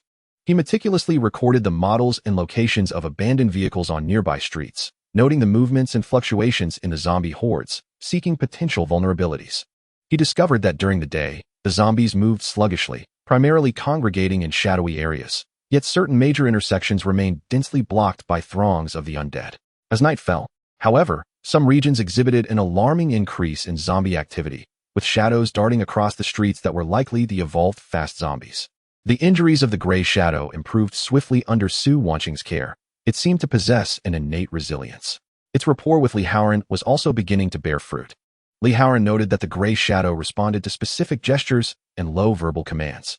When its ears perked up, its body crouched low, and it emitted a barely audible whimper. It often signified that it had detected unusual sounds, achieving a remarkably high accuracy over several instances. This unexpected assistance bolstered the team's confidence for the impending ground exploration. Wang Tai's condition was also gradually and steadily improving. Although he was still unable to walk, his arm strength was on the rise, and his complexion appeared somewhat healthier. Leaning against the wall, he quietly observed his companions at work, his expression a blend of contentment and a subtle, barely perceptible anxiety. He yearned to regain his fighting capability swiftly, unwilling to be a burden to the team. On the evening of the 5th day, Lu Zheng descended from the rooftop, his expression grave. He gathered everyone around and unfurled a map, now marked with numerous annotations made using the charcoal pencil they had found. The observations are nearly complete, he stated, pointing to a narrow alleyway. Here, the number of zombies is minimal, and there is an apparently intact off-road vehicle parked at the alley's entrance. This is our best option at present. He paused, scanning the faces of his companions. At dawn tomorrow, Haoran, the Gray Shadow, and I will venture down to scout the area, assess the vehicle's condition, and ensure the safety of the route. If all goes well, we shall return to escort Wanqing and Brother Wang. A decisive moment was approaching. The brief respite was about to conclude, and a more perilous and uncertain journey lay ahead. The rooftop sanctuary serves merely as a temporary way station on their arduous journey for survival. The true test has only just begun. Each individual is acutely aware that the next departure from the rooftop may either lead to a vehicle of hope or confront them with death itself. As night descends slowly, the final vestiges of twilight are consumed by darkness, and the temperature on the rooftop plummets. The piercing cold wind howls through the crevices of debris, producing a sound akin to a mournful wail, as if heralding the impending action with a somber prelude. A decision has been reached, and the atmosphere thickens with gravity and focus. After Su Wanqing meticulously disinfects with alcohol swabs, Li Haoran tightly wraps the sharpened tip of a steel rod with salvaged insulating tape, fashioning a rudimentary grip to create a gleaming short spear. He practices his thrusts repeatedly, beads of sweat trickling down his forehead. Meanwhile, Su Wanqing repackages all medical supplies into a more compact and portable first aid kit, meticulously dividing the compressed biscuits and water into 3 portions, checking each package with care. She also uses the remaining clean fabric to reinforce the bandage on Gray Shadow's wounded leg, her movements gentle. Wang Tai leans against the corner, silently polishing the military dagger that has accompanied him for many years. Though weakened, his gaze remains sharp as an eagle's. Occasionally, he attempts to move his injured leg, each effort accompanied by excruciating pain and cold sweat, yet he grits his teeth, suppressing any sound of discomfort. He understands that the quicker he recovers, the lighter the burden on the team. Lu Zheng climbs the parapet once more for a final nocturnal observation. The city lies enveloped in profound darkness, with only the sporadic flicker of phosphorescent glimmers or unextinguished flames in the distance, resembling ghostly eyes. Using a dim light telescope, he strains to discern the outline of the alley chosen during the day, along with the vague shadow of the off-road vehicle. The nocturnal undead seem to be more active, their faint howls and dragging footsteps echoing along some streets, instilling a chill in the air. He remains particularly vigilant for any swift, dark shadows, and fortunately, the target area is momentarily silent. Upon returning to the sanctuary, Lu Zheng quietly relays his observations to the group. They are more active at night. Tomorrow's operation must be swift, precise, and silent. At dawn, I, along with Haoran and Gray Shadow, will set out immediately. The others nod in agreement, their faces etched with tension, yet underscored by a resolute determination. There is no retreat, only forward. After a simple dinner, the group takes turns keeping watch. Lu Zheng is responsible for the first shift. He leans against the cold wall, his gaze sweeping over the slumbering companions and the feigning sleep of Gray Shadow, finally resting on the dark red crystal in his hand. In the absolute darkness, the crystal seems to emit an exceedingly faint, almost imperceptible glimmer, fleeting enough to be mistaken for an illusion. A thought stirs within him, prompting another attempt to concentrate and sense its essence, yet aside from its frigid touch, he remains empty-handed. What conditions must be met to unlock this mysterious repository of knowledge? What connection does it have with the potential stronghold in the western part of the city? These questions remain unanswered for now. He stows away the crystal, tightening his grip on the wrench beside him, his ears attuned to any unusual sounds in the wind. The night stretches long, and the fortune of the dawn operation hangs in uncertainty. Yet this time, they were no longer the panicked insects scurrying away, but rather survivors, emboldened by a clear objective and a flicker of hope, ready to take the initiative. The struggle for survival was poised to enter a new phase. Chapter 22. Stepping into the abyss, the faint light of dawn had yet to fully dissipate the chill of night, and the air on the rooftop felt stagnant and oppressive. A simple breakfast of a few bites of compressed biscuits and a small amount of water was hastily consumed in silence. No one spoke much. Each chew and swallow seemed to be an act of gathering strength for the impending mission. Checking equipment was the final and most crucial ritual. Lu Zheng secured the wrench at a convenient spot behind his waist, slid his utility knife into his boot, and stowed a powerful flashlight along with spare batteries in the pocket of his jacket.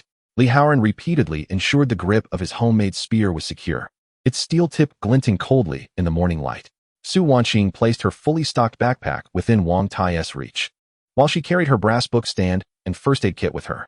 Wang Tai leaned against the cover of their shelter, his military knife resting across his knee. Though he was unable to move, his gaze was as sharp as an eagle's, scanning the entrance leading downwards, assuming the responsibility of vigilance. The shadowy figure seemed to sense the tension in the air. It quietly sat at Lu Zheng's feet, its injured hind leg slightly raised, ears alertly swiveling, nostrils quivering to catch any unusual scent in the atmosphere. After days of recuperation and bonding, it had established a rudimentary trust with these new companions, particularly with Su Wanqing, who had cared for it, and Lu Zheng, who had provided it with food. Remember the plan. Lu Zheng's voice was low yet clear, his gaze sweeping over Li Haoran and the Shadow. Stay silent and stick to the formation. Shadow, provide an alert. Haoran, cover the flank. I will lead the way. The objective is that off-road vehicle. Confirm its usability and return immediately. If we encounter more than 2 zombies, prioritize evasion. If evasion is impossible, engage swiftly. Understood? Understood. Li Haoran nodded vigorously, taking a deep breath to quell his racing heart. Lu Zheng crouched down, gently patting the Shadow's head, gesturing towards the iron door leading to the stairwell. The Shadow emitted a low whine, as if comprehending the command, its expression sharpening with focus. The operation commenced. Lu Zheng was the first to push open the ajar iron door, the rusty hinges creaking softly, an unsettling sound in the stillness. He slipped into the dim stairwell. Quickly crouching down, the wrench held defensively across his chest, his keen eyes scanning both up and down. Li Haoran followed closely behind, his spear aimed at the rear flank. The Shadow was the last to enter. It hesitated at the threshold, cautiously sniffing the air, ears attuned to the faint sounds emanating from below. Once it confirmed there was no immediate threat, it trotted after Lu Zheng, instinctively moving along the shadows of the wall, re-entering the stairwell. The atmosphere was starkly different from their previous exploration. Last time, they sought hope. This time, they willingly stepped into a known danger. The air was thick with dust and mildew, laced with a faint, putrid scent rising from the lower floors. With every step downward, the light dimmed further, and the heart tightened with trepidation. The Shadow played a vital role. It advanced at the forefront, yet consistently maintained a distance of 2 to 3 meters from Lu Zheng. Its movements agile, seemingly unaffected by the injury to its leg. It would occasionally halt, perk up its ears, and carefully sniff the air in a specific direction, glancing back at Lu Zheng with subtle body language to signal either safety or caution. At one instance, on the corner platform leading to the 5th floor, the gray Shadow abruptly lowered its body, emitting an almost inaudible low growl, fixating its gaze on the shadow of the staircase below. Lu Zheng immediately raised his fist, signaling for silence. The 3 humans and the dog held their breath. After a tense silence of several seconds, a series of dragging footsteps and indistinct growls echoed from below, gradually receding. A solitary ordinary zombie had failed to detect their presence. The gray Shadow's alertness spared them from a potentially perilous encounter. Li Haoran gazed at the gray Shadow, his eyes filled with astonishment and relief. The capabilities of this military dog exceeded his wildest expectations. Mimicking Lu Zheng, he cast an approving glance at the gray Shadow, which seemed to sense the praise, its tail giving a barely perceptible wag. They cautiously descended 2 floors without encountering further danger. However, as they approached the ground level, the stench of decay grew increasingly potent, and sporadic dark brown bloodstains and claw marks began to mar the walls and steps, hinting at the tragedies that had unfolded here. The fire door remained tightly shut, yet now bore several deep dents and grimy blood handprints. At last, they reached the 1st floor. The fire door leading to the unit's foyer stood ajar, a dim light seeping through the gap, mingled with a nauseating odor of blood, rot, and dust. The world beyond the foyer was the closest they had been to the ground since the onset of the catastrophe. Lu Zheng signaled for them to halt. Peering through the door's crack, he surveyed the foyer. It was small and in disarray, littered with shattered glass, overturned trash bins, and various indistinguishable debris. The light primarily emanated from the shattered unit door and a cracked window on the side. A small stretch of sidewalk and a corner of the road could be discerned outside the door, where several zombies aimlessly wandered the street, their movements sluggish. About 20 meters from the unit door, the target lay in the alley to the right. Lu Zheng lowered his voice, indicating a locked iron door on the right side of the foyer that led to the side alley. This door appeared sturdier than the unit door. We need to traverse the foyer and unlock that door. The key lies in ensuring the foyer is secure. Visibility is obstructed, and dangers may lurk behind the piles of debris. Lu Zheng gestured to the gray Shadow, directing it into the foyer. The gray Shadow understood, silently slipping through the door crack, using the collapsed sofa and heaps of trash as cover, swiftly and cautiously surveying the area before stopping in front of the iron door leading to the alley. It turned back, gently nodding at Lu Zheng, indicating that there was currently no threatening activity in the foyer. "Let us go," Lu Zheng whispered sharply, being the first to dash through the fire door, with Li Haoran closely following. Both men crouched low, hastily maneuvering through the cluttered foyer until they reached the iron door. Meanwhile, the gray Shadow remained vigilant, observing the movements outside the unit door. The iron door was secured with a common padlock. Li Haoran quickly retrieved his lock-picking tools. His hands trembled slightly with anxiety. Yet he ultimately succeeded in prying the lock open. Lu Zheng gently pulled open the iron door, the rusted hinges emitting a jarring screech that shattered the silence like thunder. Not far beyond the threshold, 2 wandering zombies abruptly turned their heads, their murky eyes locking onto the source of the sound, and they charged forward with a guttural roar. To make matters worse, This noise seemed to awaken more from the depths of the alley, as a cacophony of footsteps and growls drew nearer. They had been discovered. Quickly. Inside, Lu Zheng forcefully shoved Li Haoran into the alley, then pivoted, wielding the wrench to strike the foremost zombie squarely in the face. Simultaneously, he shouted towards the Shadow, "Shadow, get in here." Without hesitation, Shadow deftly darted into the alley. Having dispatched the first zombie, the second was already upon him. He sidestepped its lunge, bringing the wrench down upon the creature's skull, sending it crashing to the ground. But at that moment, at least 5 or 6 more zombies were clearly visible, surging forth with reckless abandon from the depths of the alley. "Shut the door," Lu Zheng shouted as he raced into the alley, joining forces with Li Haoran to heave the heavy iron door shut.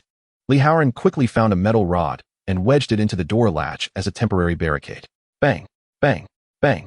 The zombies relentlessly battered the iron door, producing a dull, thunderous sound. The door trembled violently, the metal rod bending under the immense pressure, clearly unsustainable for long. For the moment, they were safe, yet trapped within the confines of the alley. Behind them loomed the imminent threat of the crashing door and the horde of the undead, while ahead lay the unknown perils deeper within. The off-road vehicle sat quietly about 50 meters away, nestled beside a heap of trash bins. The road to survival, from the very first step upon this ground, was fraught with bloodshed and peril. The true test was only just beginning. The iron door groaned painfully under the relentless assault of the zombies, the curvature of the rod growing more pronounced, and rotting arms began to reach through the widening gap. Clawing frantically, the stench was overwhelming. The door would not hold much longer. Li Haoran's face turned pale, his voice trembling as he aimed his spear at the door's seam. Uncertain of where to strike, Lu Zheng's keen gaze swept the alley.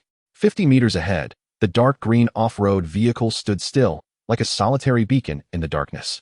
However, the path to the vehicle was obstructed not only by a few zombies staggering from the depths of the alley, but also by scattered trash bins and discarded furniture. With no retreat possible, they had no choice but to advance. "Charge forward. Target the vehicle," Lu Zheng commanded decisively. "Haoran, clear the way. Shadow, watch the flanks." There was no time for hesitation. Lu Zheng led the charge, swinging the wrench with force against the nearest obstructing zombie's head.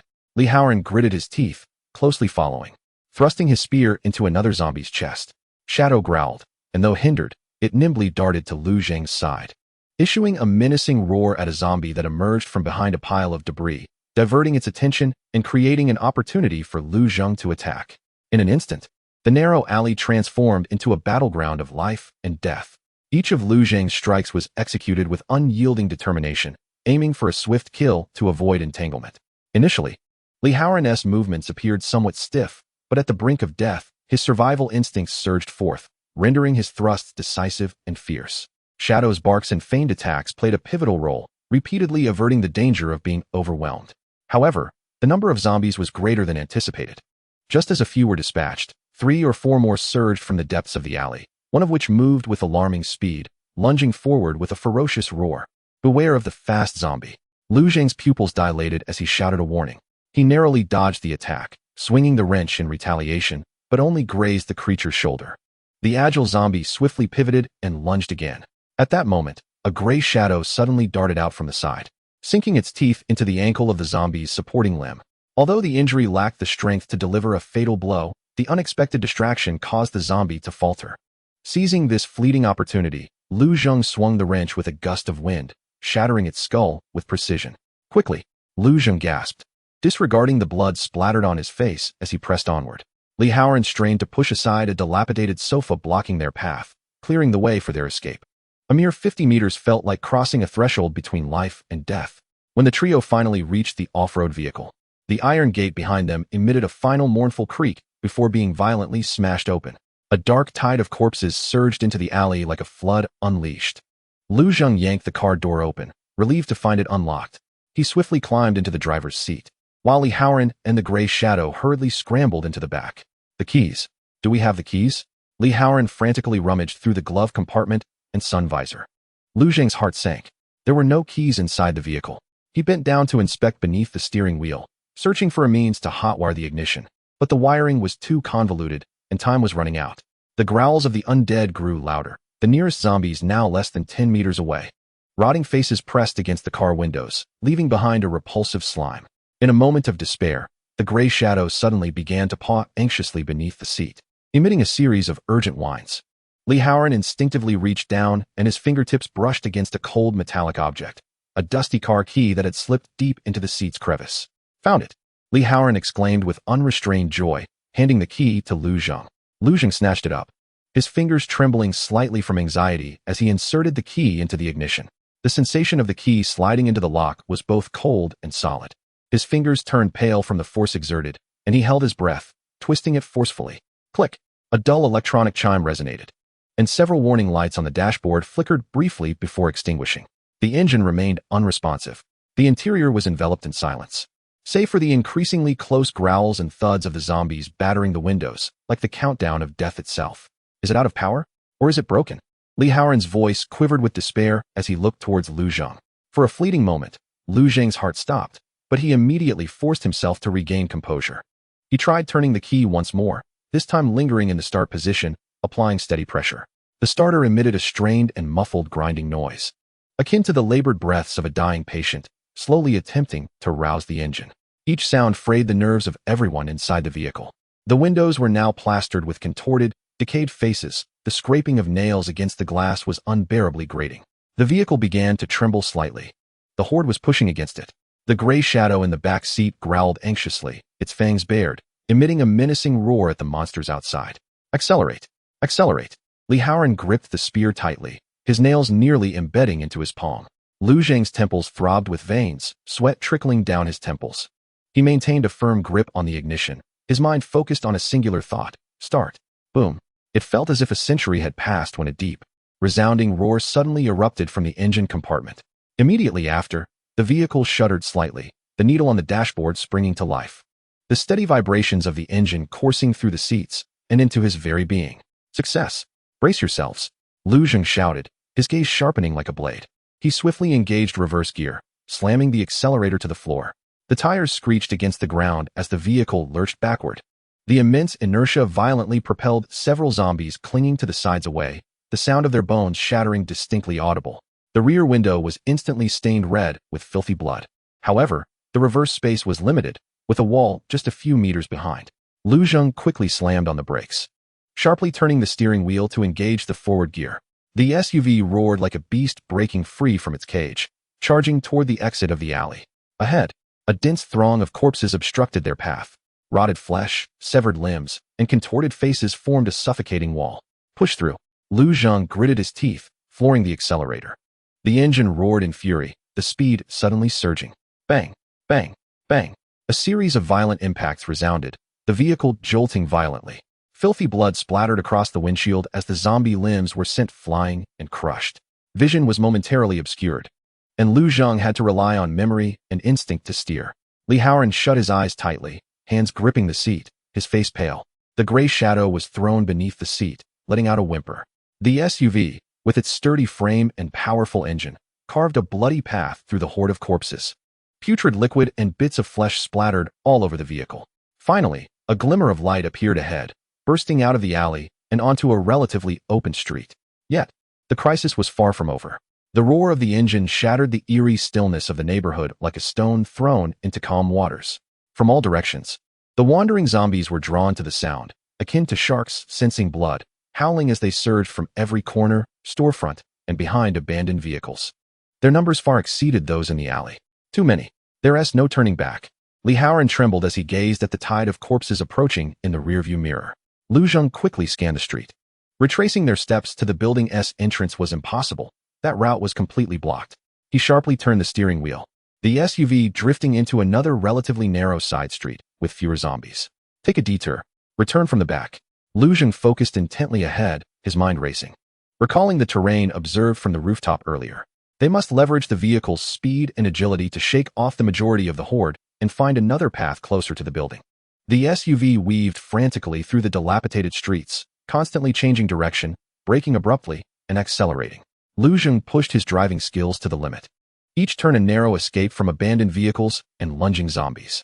The vehicle was intermittently assaulted by dull thuds and scraping sounds, and the left side rearview mirror was shattered by the sudden strike of an emerging zombie. Li Haoran stifled his fear and dizziness, lowered the car window, and thrust a spear at the undead attempting to grasp the window. The gray shadow struggled to rise, barking ferociously at the approaching monstrosities. This was a perilous race against death, each moment teetering on the brink of annihilation. The horde pursued them relentlessly, akin to maggots clinging to flesh. And their numbers were steadily increasing. Compounding the situation, Lu Zheng noticed the fuel gauge had plummeted into the red warning zone. The vehicle had been idle for far too long, and its fuel was scarce. They needed to escape their pursuers and return to the rooftop swiftly. At that moment, Lu Zheng glimpsed a narrower alleyway ahead, cluttered with debris, just wide enough for a single vehicle to pass. He recalled that this alley might lead to the rear of the building. Without hesitation, he slammed on the accelerator and barreled into it. Inside the alley, the clutter forced them to reduce speed. However, the pursuing horde was also constrained by the narrow terrain, allowing only the few at the front to keep pace. Howren, prepare to disembark. Clear the way, Lu Zheng shouted, bringing the vehicle close to the alley's side, nearly wedged against a pile of discarded furniture. Li Howren understood the cue. Inhaled deeply, and as the car came to a halt, he forcefully flung the door open, stabbing a lunging zombie with his spear. Lu Zheng swiftly exited as well, swinging a wrench to dispatch another. The gray shadow followed closely. Despite its injured leg limiting its leaps, its low growls remained an effective deterrent. After quickly neutralizing the few zombies that had trailed them, they gained a brief respite. The roar of the engine faded, drawing most of the horde toward the main street. Yet, the sporadic cries of stragglers continued to approach. The car is no longer viable. It presents too large a target. Lu Zheng decisively abandoned the vehicle, urging them to ascend to the rooftop. They were in a dead end at the rear of the building, directly beneath the edge of the rooftop where they had constructed their rope bridge. But how to ascend? The back of the building was smooth, devoid of any pipes or ladders for climbing. Brother Zheng, look over there. Li Howren pointed to a rusted metal manhole cover partially buried in the ground at the corner of the wall. It was an access point to the building's underground network. Perhaps it could lead them inside. This was their only glimmer of hope. Lu Zheng and Li Howren worked together to pry open the heavy cover, revealing a dark, foul-smelling vertical shaft, exuding an odor of mildew and decay, with a rusted ladder affixed to its inner wall. Gray shadow down, Lu Zheng commanded. Without hesitation, the gray shadow was the first to enter the passage. Lu Zheng and Li Howren followed closely, turning back to replace the manhole cover as much as possible, sealing off the light and sounds from the outside. The space below was cramped, with sewage flowing and a nauseating stench lingering in the air. Yet, for the moment, they were safe. The fatigue and tension from their narrow escape washed over them, and the two leaned against the cold pipe wall, breathing heavily. The gray shadow lay quietly to the side, licking its wounds. Their brief escape had granted them a precious reprieve, but it came at a cost. They had lost their only mode of transportation and exposed their whereabouts. How to navigate the unknown underground network back to the rooftop and reunite with Su Wanqing and Wang Tai became the next pressing challenge. The path to hope remained fraught with thorns. The underground space is cramped, allowing only a single person to proceed by bending low. Murky water rises to the ankles, exuding a pungent odor of ammonia and the foul stench of decaying organic matter, nearly suffocating. The atmosphere is thick with humidity, and each breath carries a heavy mustiness. The only source of light is the dim flashlight held by Lu Zheng, its beam flickering in the darkness, barely illuminating a few meters ahead. Where the arched passage is coated with viscous moss and rusted pipes. Water drips from above, producing a monotonous and clear ticking sound, accentuating the surrounding stillness as dead as the grave. The gray figure limps ahead, its injured hind leg making movement through the wastewater increasingly cumbersome. Yet, it strains to keep its ears erect, nostrils quivering, vigilantly probing the unknown darkness ahead. It seems to possess an instinctive aversion to this enclosed, fetid environment, continuously emitting a low, warning whine from its throat. Stay close. Watch your step and your head, Lu Zheng murmurs, gripping the wrench tighter. In this environment, where visibility is limited, auditory and olfactory senses become paramount. Any aberration in sound or scent could herald a lethal threat.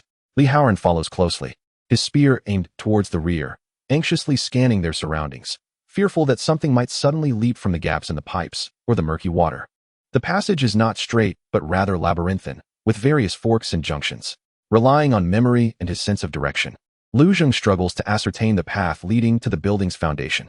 He notices some indistinct paint markings and numbers on the walls, seemingly left by previous maintenance workers, though most have been corroded and are difficult to decipher.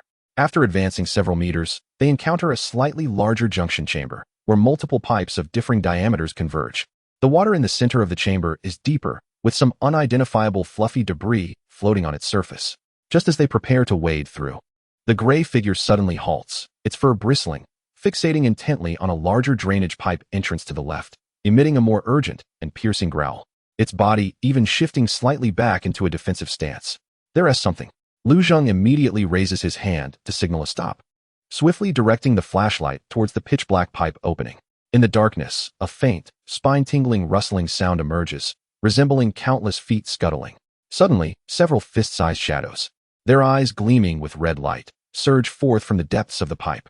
They move with incredible speed, skimming across the water's surface and the pipe walls, emitting shrill, squeaking cries. They are mutated rats, and there are quite a few of them. Retreat. Back against the wall. Lu Zheng shouts, and he and Li Haoran quickly back away to the wall beside the entrance passage, avoiding being caught off guard. Although the gray figure is terrified, it remains loyally positioned in front of Lu Zheng, baring its teeth and letting out a menacing roar. The first mutated rat leaps forward, aiming directly at Lu Zheng's face. Reacting swiftly, Lu Zheng swings the wrench, sending it crashing against the wall with a resounding crack. Yet, more rats follow in quick succession. They seem unafraid of death, charging forward with frenzied bites. Li Haoran screams, thrusting his spear wildly, but the rats are small and agile, making it difficult to strike a vital point. A rat scurries up his pant leg, and in terror, he desperately flails about.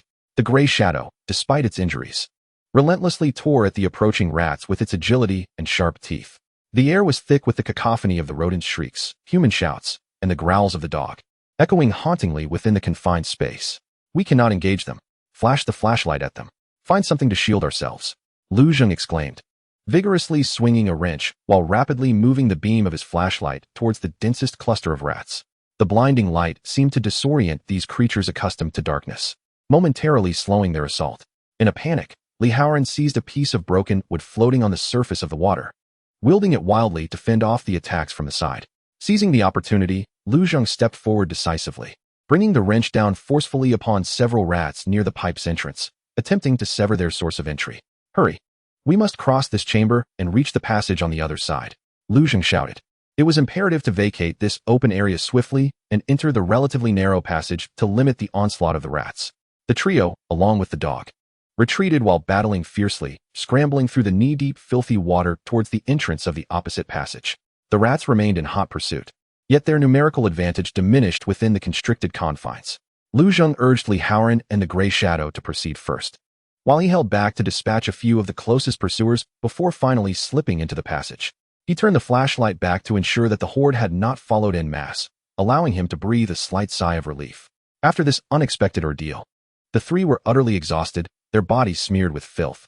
Li Haoran had sustained a bite on his calf, though fortunately, the wound was not deep. The dangers of the underground network proved to be far more immediate and bizarre than they had anticipated. The quest for a path leading into the building grew increasingly urgent and arduous. The flicker of hope dimmed ever more within the dark labyrinth.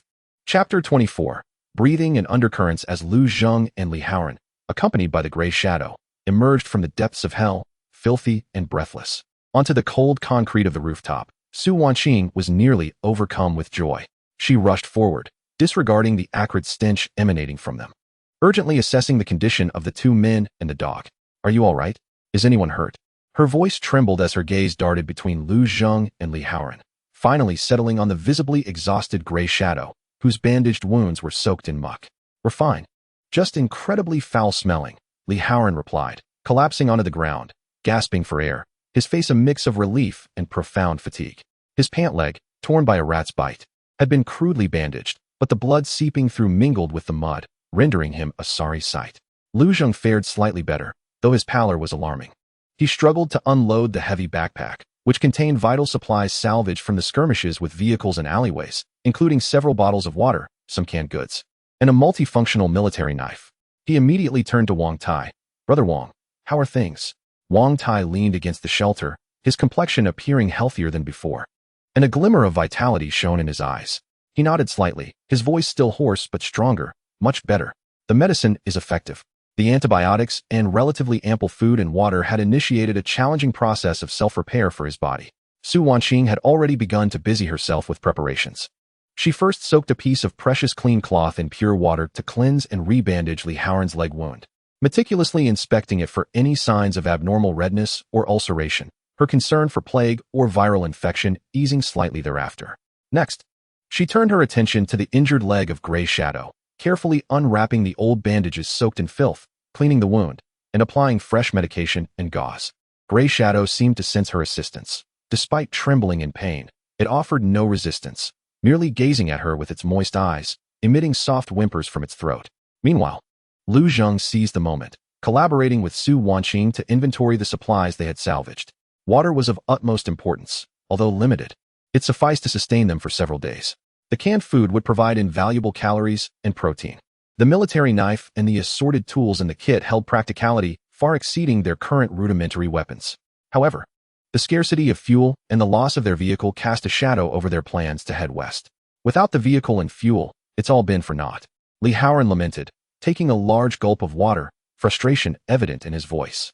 Not entirely in vain, Lu Zheng replied, shaking his head with a calm gaze. We have confirmed the situation on the ground, honed our coordination, and procured these supplies. Most importantly, he glanced towards Gray Shadow, who was receiving treatment. We have it. The presence of Gray Shadow had undeniably transformed the team's atmosphere.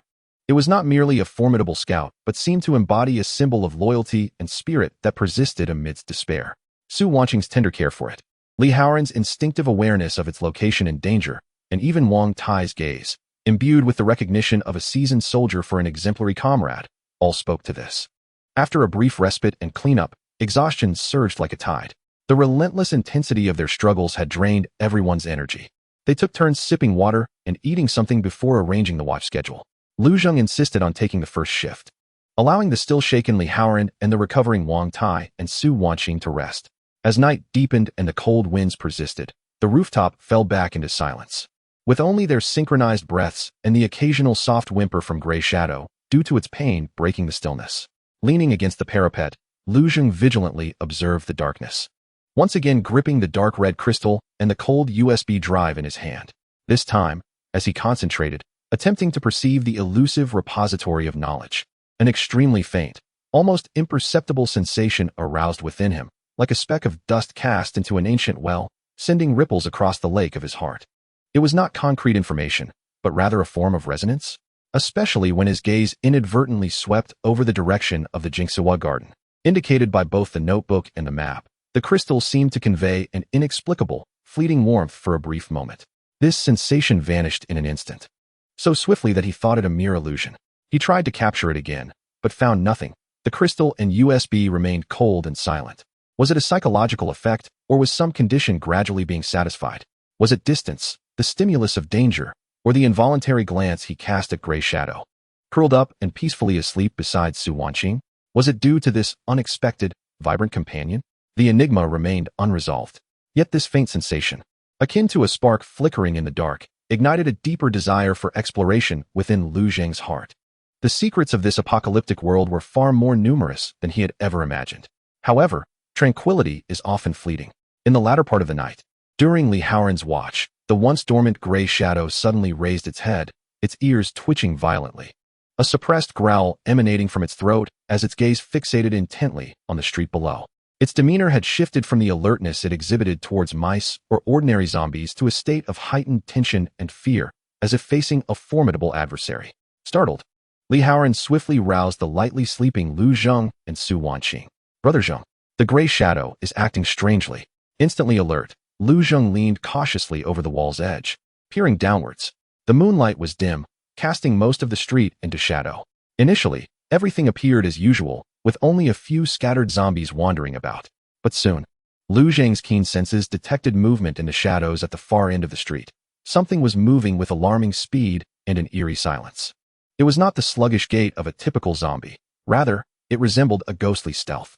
What was even more unsettling was that the few ordinary zombies previously meandering in that vicinity seemed to have been compelled by some invisible force to gather unnaturally in a specific direction, their movements exhibiting an unusual organization. The Gray Shadow's growls grew increasingly agitated, even resorting to clawing at the ground in visible distress. Wang Tai was also awakened, and drawing upon his veteran instincts, he listened intently and observed for a moment, his expression suddenly turning grave. Something is amiss, he said in a low, serious tone. There may be a commander below, an intelligent zombie, or perhaps a more powerful mutant. The team, who had just gained a momentary respite, felt their spirits sink once more. In the shadows below, a new, unknown storm seemed to be brewing. Their refuge might no longer be secure. Plans for an escape would have to be expedited. The night was as dark as ink, an icy chill permeating the air. The rooftop silence was shattered by the gray shadows' continuous growls and clawing sounds, creating an atmosphere thick with an invisible pressure. Lu Zheng, Su Wanqing, and Wang Tai huddled at the wall's edge, holding their breath, straining to gaze into the profound darkness below. At first, only the vague outlines of zombies moved slowly along the street. Yet gradually, an unsettling pattern began to emerge. The previously scattered horde seemed to be drawn together by an invisible thread, coalescing into small groups and methodically advancing towards the main entrance of the building. Although their movements remained awkward, they were now imbued with a sense of purpose. More disturbing was the occasional flash of an extraordinarily swift shadow in the more distant shadows, moving far faster than ordinary zombies, even quicker than the speed zombies they had encountered before. This shadow did not join the gathering, but instead lurked around the periphery of the horde, as if patrolling or directing. Did you see that? Wang Tai's voice was low and grave, imbued with the weight of a seasoned veteran. The horde is assembling. Something is controlling them. Lu Zheng's heart sank. His gravest fears seemed to be materializing. The intelligent corpses, or perhaps a more advanced variant, possessed not only intellect, but also the ability to influence and even control the lesser zombies. If the horde below managed to organize effectively, they could launch a concentrated assault on the building. Were they targeting us? Su Wanqing's voice trembled with fear. The earlier roar of their vehicle and the sounds of battle had likely compromised their stronghold. Uncertainty loomed, but the likelihood was considerable. Lu Zheng furrowed his brow. Ordinary zombies were drawn by sound and scent, yet this orchestrated movement felt far from coincidental. The anxious demeanor of the gray shadow grew increasingly evident, as it began to nudge Lu Zheng's calf with its body, emitting urgent whimpers as if imploring them to flee at once. The instincts of the creature sensed a lethal threat far more acute than that of humans. There was no time to waste. Lu Zheng made a swift decision, his gaze sweeping over his weary yet resolute companions. Before dawn, we must vacate this place. Once the entities below complete their congregation, we will be trapped. How do we escape? Li Haoran, having awoken, approached with a pale countenance and asked, "The vehicle is gone, and below is the underground." Lu Zheng gestured towards the maintenance shaft they had previously ascended. The piping may be perilous, yet it might be our sole unobserved route of egress. We must take the risk, seeking paths to other exits, or at the very least, distancing ourselves from this perilous locale. This decision entailed relinquishing the relatively secure rooftop stronghold and once again plunging into the unknown, fraught with danger. But no better options remained. To remain steadfast was tantamount to waiting for death. Gather all salvageable supplies, travel light. Prioritize water, medical supplies, and weapons. Lu Zheng began to swiftly assign tasks. Wanqing, please recheck Brother Wang's injured leg to ensure he can move. Haoran, take inventory of the tools and ropes. I will chart our route. The dawn's light had yet to break, and amidst the profound darkness, the team mobilized once more. This time, it was not a proactive quest for hope, but a forced retreat, escaping a burgeoning, more terrifying encirclement. The balance of survival once again tilted perilously towards danger. Each heart was aware that the impending flight would be more arduous and perilous than any previous endeavor. The spark of hope flickered in the biting cold wind, on the verge of extinguishment. Chapter 25. Choices and descent. The air atop the building felt as though it had solidified, heavy enough to stifle breath. The low growl of the gray shadow was no longer merely a warning. It was tinged with a nearly desperate agitation. It paced back and forth, its injured leg causing it to stumble slightly, yet it stubbornly attempted to nudge Lu Zheng and Su Wanqing towards the maintenance shaft leading downward. The instincts of the creature directly sensed the imminent, devastating threat more acutely than human reason. Lu Zheng forced himself to withdraw his gaze from the protective wall. The silent tide of corpses coalescing in the darkness below felt like a cold boulder pressing upon his chest. Wang Tai's assessment was nearly certain. Something was controlling them. This signified that fortifying the rooftop would not lead to a war of attrition, but rather an organized and precise siege. The defenses of this building would crumble before such a force. We must relocate immediately. Lu Zheng's voice rang out with unwavering conviction, shattering the suffocating silence. His gaze swept across each pale face, urging, down to the underground pipeline, now, immediately. However, they had just encountered a swarm of rodents below and had no inkling of where it led. Li Haoran's voice quivered with a hint of tears. The terrifying experience from their last venture underground lingered in his mind. What if it turned out to be a dead end? Or worse, something more horrific awaited them. Remaining above would surely mean certain doom. Su Wanqing, unusually raising her voice, clutched the medical kit tightly, her knuckles blanching, yet her gaze remained resolutely steadfast. The reaction of the gray shadow was unmistakable. The entities below were beyond their capacity to confront. As a doctor, she understood better than anyone the implications of facing an organized horde without heavy weaponry and fortified structures. Wang Tai struggled to rise on his own, the excruciating pain causing cold sweat to bead on his forehead, but he gritted his teeth, suppressing any sound. Lu Zheng was right. If they could not hold their ground, descending into the depths offered a glimmer of hope. The instincts and experience of a seasoned veteran indicated that the threat level below had exceeded their capabilities. Delaying meant death.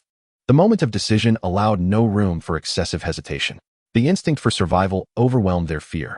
Action, Lu Zheng declared, cutting through the tension. He swiftly assigned tasks. Haoran, you descend first to assess the safety below the wellhead and provide support. Wanqing, follow closely to assist Brother Wang. I will secure our rear and seal the well cover. There was no time to pack meticulously. They hurriedly stuffed the most vital supplies into their backpacks. All the bottled water, the scant remaining compressed biscuits and canned goods, the medical kit, tool set, and that crucial notebook and map. Wang Tai had to reluctantly abandon his compound bow, taking only the military dagger.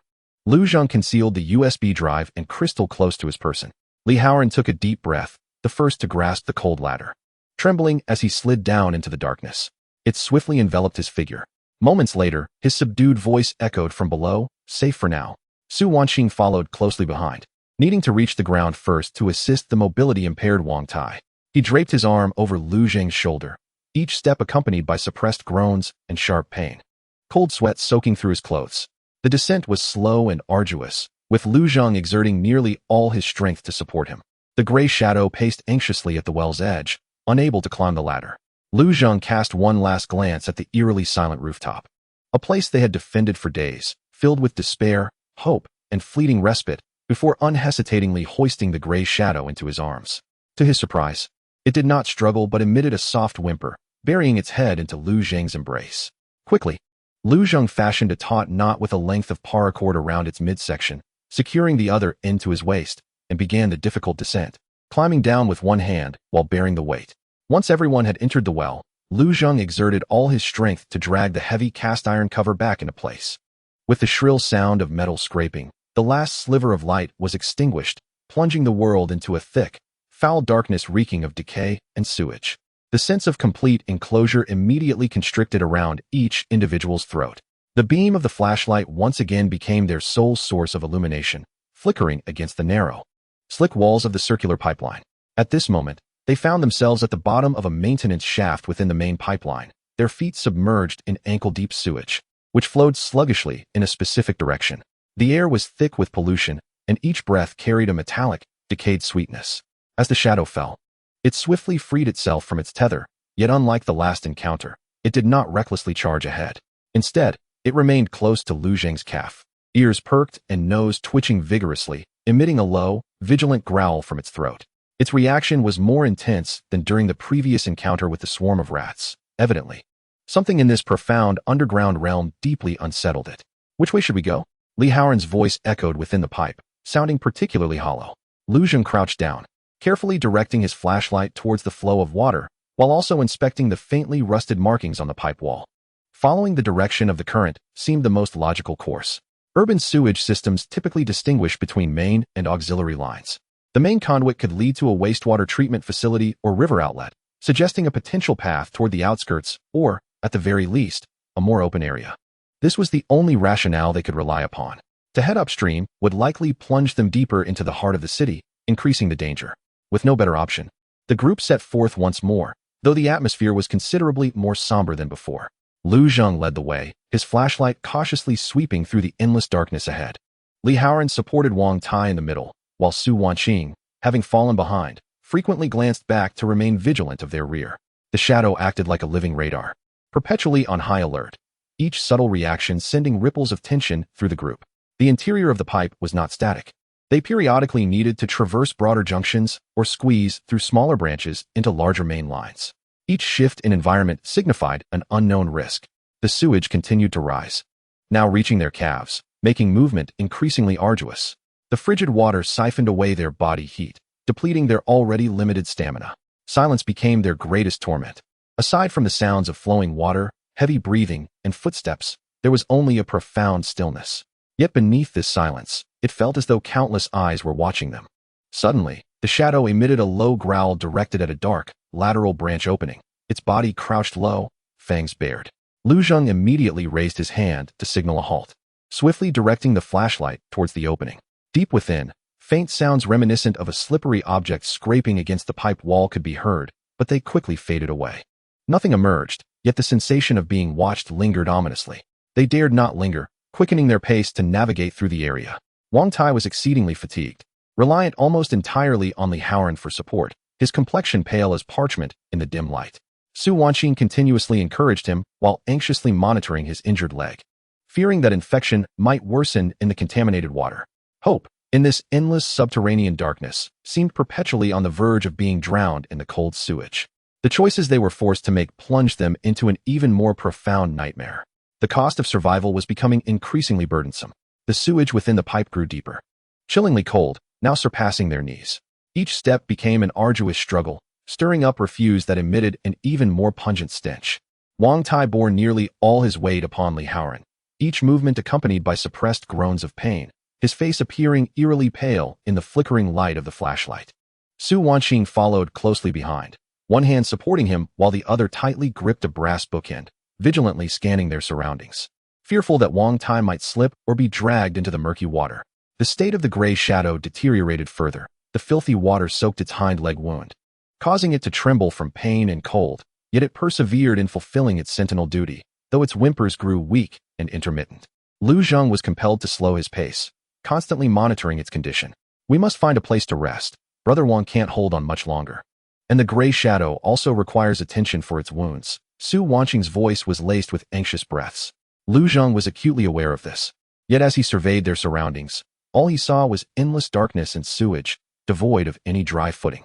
The flashlight's beam began to dim considerably, the batteries nearing depletion. At that moment, the gray shadow abruptly halted again, emitting a more mournful wail directed at a higher, narrower pipe ahead. Its body began to curl backward, displaying extreme fear. The pipe's opening was about half a meter above the water's surface, shrouded in darkness, unfathomably deep. There is something inside. Li Haoran's voice trembled. Lu Zheng's heart sank, gripping the wrench tightly as the flashlight's beam locked onto the opening. This time, it was not merely a faint rustling. It was a distinct sound of slick, viscous creatures rapidly crawling along the inner wall of the pipe. And there were more than one. The noise approached at an alarming speed. Prepare for battle. Against the wall, Lu Zheng bellowed, pushing the incapacitated Wang Tai and Su Wanqing toward the relatively drier side of the pipe wall. Li Haoran hastily raised his spear, backing against the wall, his face ashen. No sooner had he spoken than several dark shapes shot forth from the opening like phantoms. They were small, roughly the size of domestic cats. Yet their forms were grotesque. They were entirely pale and slick, devoid of fur. Their limbs devolved into suction cup-like appendages, with razor-sharp teeth and eyes reduced to milky membranes. They seemed entirely adapted to darkness, sensing sound and heat, lunging toward the nearest sources of warmth, Lu Zheng and Li Haoran. Be careful. Lu Zheng swung the wrench, sending one leaping creature crashing away, its viscous bodily fluids splattering against the wall. The creature emitted a piercing shriek as it fell into the water, yet immediately agile. It flipped and scrambled back up. Li Haoran screamed, thrusting wildly.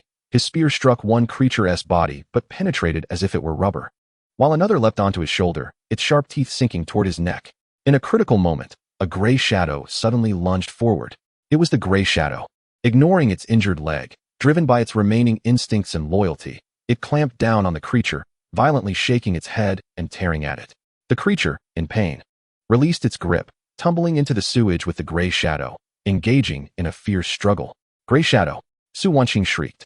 Lu Zheng's eyes widened in anguish as he swung the wrench repeatedly, fending off two more creatures, but their slick, resilient skin made it difficult to inflict fatal wounds. More creatures were continuously emerging from the opening. Fire. They fear light and heat. Wang Tai, leaning against the wall, weak but urgent, reminded them. In that instant, Lu Zheng experienced a moment of clarity. He abruptly turned the nearly depleted flashlight to its maximum brightness, directing it at the densest cluster of monsters. The intense light seemed to irritate their degenerated eyes, causing the creatures to emit a cacophony of chaotic shrieks, their movements noticeably sluggish and panicked. Haoran, lighter. Ignite anything you can find. Lu Zheng shouted, forcing back the monsters with the beam of light. Li Haoran fumbled to retrieve a windproof lighter. igniting a piece of alcohol-soaked gauze hastily handed over by Su Wanqing, which had originally been set aside for disinfection. The feeble flame flickered in the damp air, radiating a warmth that instilled fear in the monsters. Seizing the moment while the creatures were momentarily stunned by the light and heat, Lu Zheng plunged into the water, dragging back the injured gray shadow, who was already embroiled in a fierce struggle with the monsters. Su Wanqing immediately used the remaining high-proof liquor to cleanse Gray Shadow's wounds of the monster's bodily fluids, preventing infection. Retreat. Move quickly with the current. Lu Zheng supported Gray Shadow, shielding everyone as they fought while retreating. The monsters, wary of the flames, dared not approach too closely. Yet they continued to emit reluctant hisses from the darkness behind, following closely. This brief encounter, though it had repelled the monsters, left Gray Shadow gravely injured. The flashlight on the verge of extinguishing, and the strength of all had reached its limits. The underground pipeline proved to be far more treacherous than they had imagined. Despair enveloped them, much like the cold, murky water rising steadily to their chests. Chapter 26. A glimmer in the silence, the chilling hisses, and the wet, slithering sounds from behind were like a relentless parasite, tightly gripping the tail of the fleeing group. Lu Zheng supported the nearly exhausted Wang Tai, while Li Haoran and Su Wanqing flanked the staggering Gray Shadow, who was weakened by blood loss and pain, as the four trudged through the icy, knee-deep murky water with all their might. Each step felt unbearably heavy, their lungs burning painfully, while darkness enveloped them like viscous ink. The flickering flame of the lighter in their hands was their sole source of light and warmth against the terror pursuing them. Quick! It seems there's a fork ahead. Li Haoran shouted hoarsely, the flame in his lighter flickering with the most stability, barely illuminating a dark, smaller opening in the pipe wall, slightly narrower than the main passage. In. Quickly! Lu Zheng decisively commanded. The main passage was long and straight. Once the lighter's fuel was exhausted, they would become prey for the monsters lurking in the darkness. This fork might be their only chance of survival. Li Haoran was the first to dive into the opening, followed closely by Su Wanqing, who assisted in dragging Gray Shadow inside. Lu Zheng urged Wang Tai to enter first, taking up the rear himself. He cast one last glance at the pale shadows stirring in the darkness behind, then hurled the nearly burnt-out lighter towards the distant surface of the water. The flame traced a brief arc of light through the air before plunging into the murky depths, emitting a soft hiss as it extinguished instantly. Absolute darkness descended once more. However, this distraction drew the monster's attention, granting the group precious seconds. Lu Zheng quickly squeezed himself into the fork, using his foot to kick scattered debris towards the entrance, attempting to create a slight obstacle. The forked passage was even narrower and lower, requiring them to bend down to proceed. The water had receded significantly, barely reaching the tops of their feet, yet the air was increasingly foul and oppressive, heavy with the scent of rust and dust. 5 individuals and a dog huddled at the entrance, their hearts racing, too anxious to breathe, straining their ears to catch any sounds from the direction of the main road. A shrill cry lingered near the mouth of the tunnel for a moment, seemingly wary of this unfamiliar and narrow passage, and did not immediately pursue them. After what felt like an eternity, the sound gradually faded, though it did not vanish entirely. Clearly, those creatures were still lurking nearby. For the moment, they were safe. The overwhelming sensation of survival washed over them all. Wang Tai leaned against the slick wall of the pipe, collapsing to the ground in a fit of violent coughing. His complexion ashen. Hui Ying lay on the ground, weakly licking the jagged wounds that marred its body, emitting painful whimpers. Su Wanqing, disregarding her own labored breathing, knelt beside Hui Ying, using the faint light from the last remaining lighter, reignited by Li Haoran, to examine its injuries. The wounds were deep, mired in sewage, and the risk of infection was alarmingly high. She retrieved the last remnants of purified water and disinfectant alcohol, gritting her teeth as she performed emergency treatment. Li Haoran sat slumped on the other side, his hands trembling uncontrollably. Lu Zheng, forcing himself to remain alert despite his exhaustion, scrutinized this unexpected fork in the path. The pipes appeared to be remnants of an abandoned maintenance tunnel or old pipeline, with walls made of rough concrete, riddled with cracks and moss. As he touched the wall, an unusual sensation surged within him. Although the air was polluted, there seemed to be a faint current. Was there a breeze? A flicker of hope ignited in Lu Zheng's mind. The presence of airflow suggested the possibility of an exit leading to the surface. This revelation invigorated the despairing group. Lu Zheng gestured for Li Haoran to conserve the lighter, and he began to carefully explore the wall of the pipe, moving forward with caution. The passage twisted upwards at a gentle incline. After traversing approximately 20 to 30 meters, a corner appeared ahead. Upon rounding it, the beam of the flashlight, as Lu Zheng had replaced it with the last spare battery, unexpectedly illuminated a rusted, yet structurally intact iron door. The door was embedded in the concrete wall, devoid of windows, save for an old-fashioned rotary handle, both the handle and the hinges cloaked in thick red rust. The door was tightly sealed, yet wisps of air, fresher than that in the pipe, filtered through the cracks. What lay beyond that door? Li Haoran's voice was tinged with both hope and trepidation. I do not know, but it may be our only escape. Lu Zheng inhaled deeply, examining the door lock mechanism. It was a simple mechanical lock, appearing quite antiquated. He signaled for Li Haoran and Su Wanqing to support Wang Tai and Hui Ying, then summoned all his strength to attempt to turn the rusted handle. The grating sound of metal against metal echoed in the silent passage, causing discomfort. Lu Zheng's veins bulged on his forehead, his arm muscles tensed as he applied the principle of leverage, transferring his entire weight onto it. With a crack, the internal latch of the lock finally broke. A surge of joy filled Lu Zheng's heart as he pulled forcefully. The iron door emitted a heavy groan, slowly creaking open a gap. A gust of air, mingled with stale dust yet far fresher than the sewage, even carrying a faint whiff of musty wood, rushed forth. Beyond the door lay a profound darkness, but the sense of space was markedly more expansive. Lu Zheng cautiously directed the beam of his flashlight into the doorway. As the light swept across the space, it illuminated an area roughly a dozen square meters in size. The floor was made of concrete, thickly coated in dust. In one corner lay several dust-covered wooden crates, their bodies decayed and collapsed, revealing a glimpse of dark, indistinct objects within. The walls were of rough brick and stone, and on one side, an arched doorway led into deeper darkness. Most astonishingly, this space was devoid of sewage. It was relatively dry, and although the air was stale, it was still breathable. It resembled an abandoned basement or bomb shelter. Lu Zheng's voice quivered with uncontainable excitement. This was, indeed, a paradise amid despair. The group assisted one another as they stumbled into this unexpected sanctuary. Li Haoran quickly turned back, forcefully shutting the iron door and securing it with a rusted iron rod he had found, though it might not withstand a powerful impact. It at least provided psychological comfort and a warning. Su Wanqing immediately sought a relatively clean corner to settle Wang Tai and Hui Ying, continuing to attend to their injuries. Meanwhile, Li Haoran eagerly began inspecting the wooden crates. Lu Zheng, holding the flashlight aloft, cautiously explored the arched doorway. Behind it lay a short corridor, at the end of which were stairs leading upward, blocked at the top by a heavy metal door reminiscent of a bank vault, immovable. It seemed this direction was the official exit, but it had been thoroughly sealed. The basement they occupied felt like a forgotten refuge.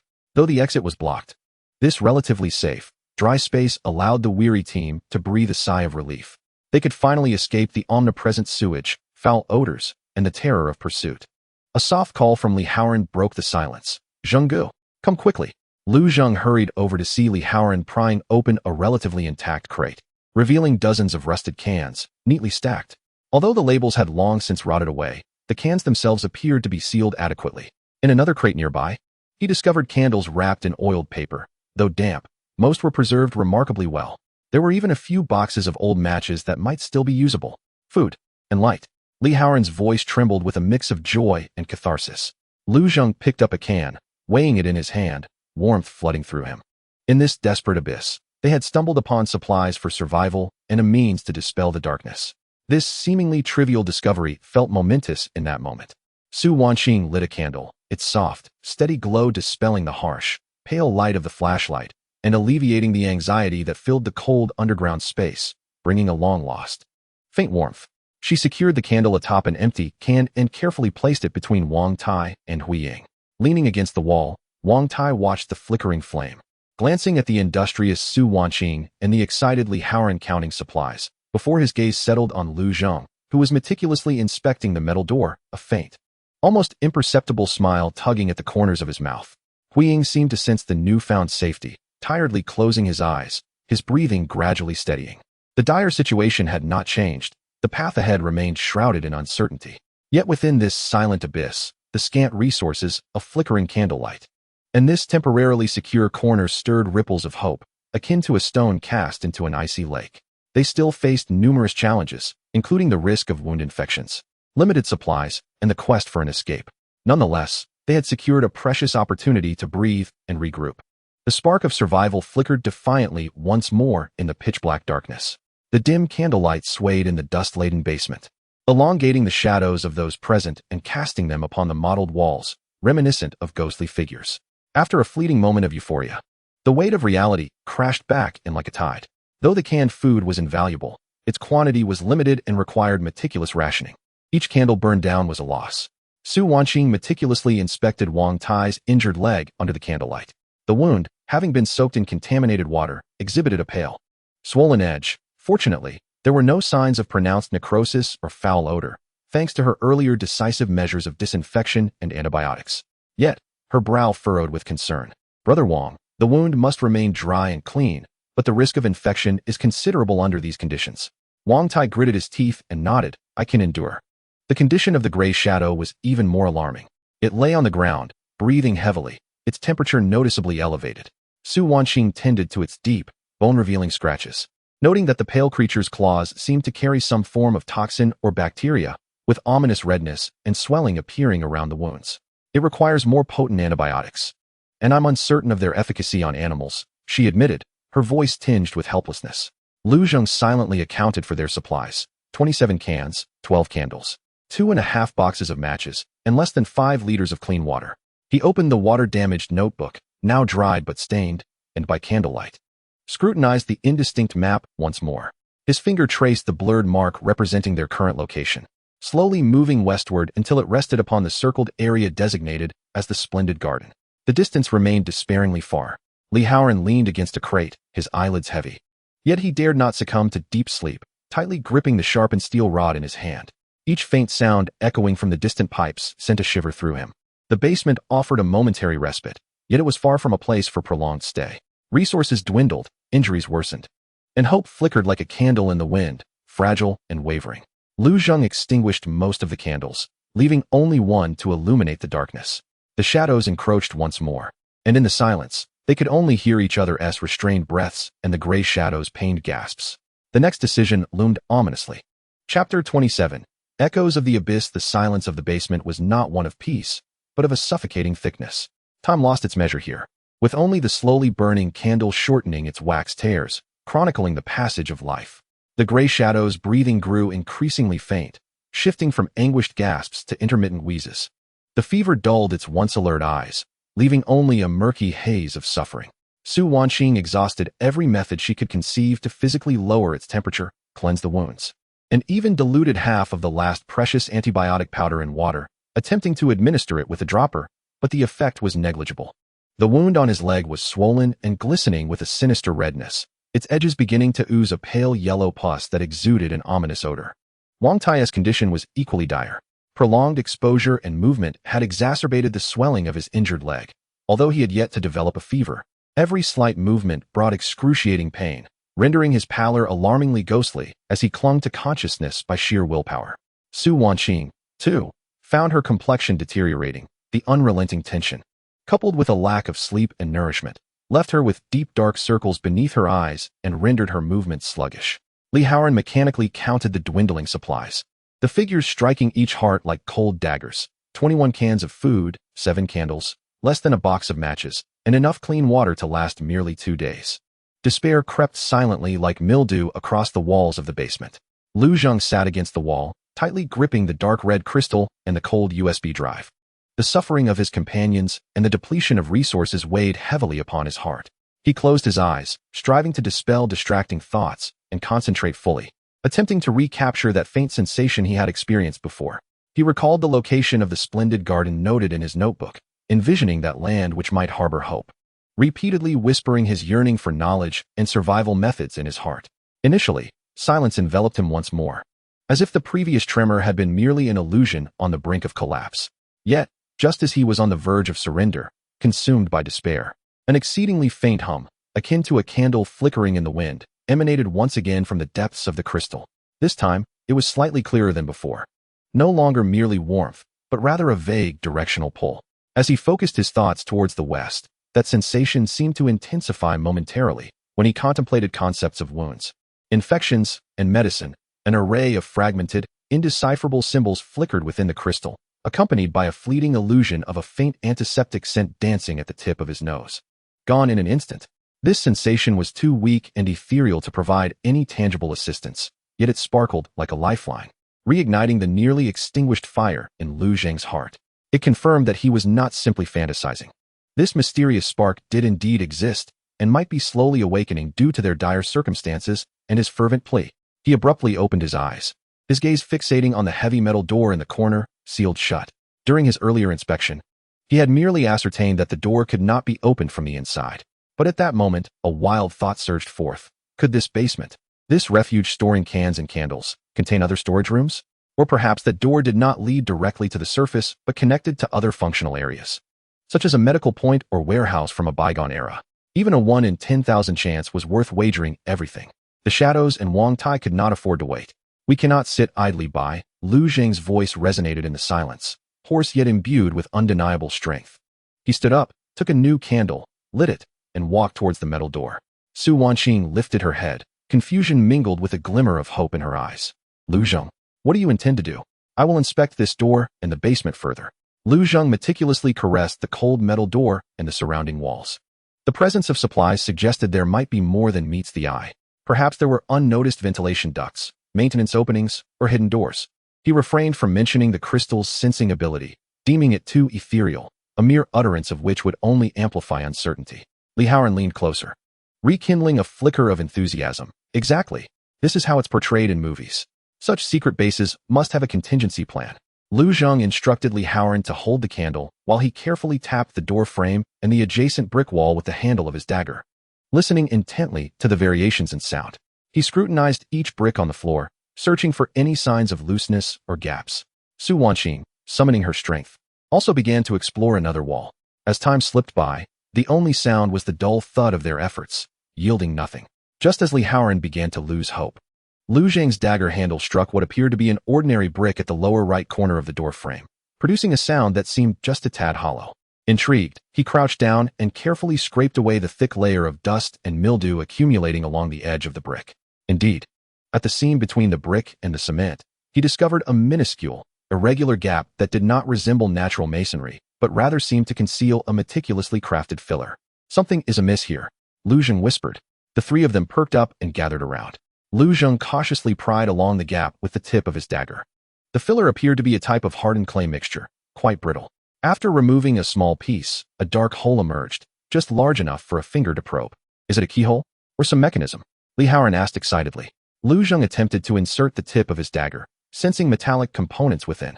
He recalled various possible structures and began to prod, press, and twist. As he exerted force in a counterclockwise direction, a faint, nearly imperceptible click echoed from within the tiny hole, suggesting the metal component had shifted slightly. Immediately, a more potent aroma, mingled with dust and some chemical agent, wafted from the crevice beneath the metal door. Simultaneously, the crystal stored close to Lu Zhang's body surged with a brief, yet vivid sensation of heat, as if affirming something. There was indeed something behind the door. In that moment, hope erupted, dispelling a fragment of the surrounding despair. Yet, with it came a deeper trepidation.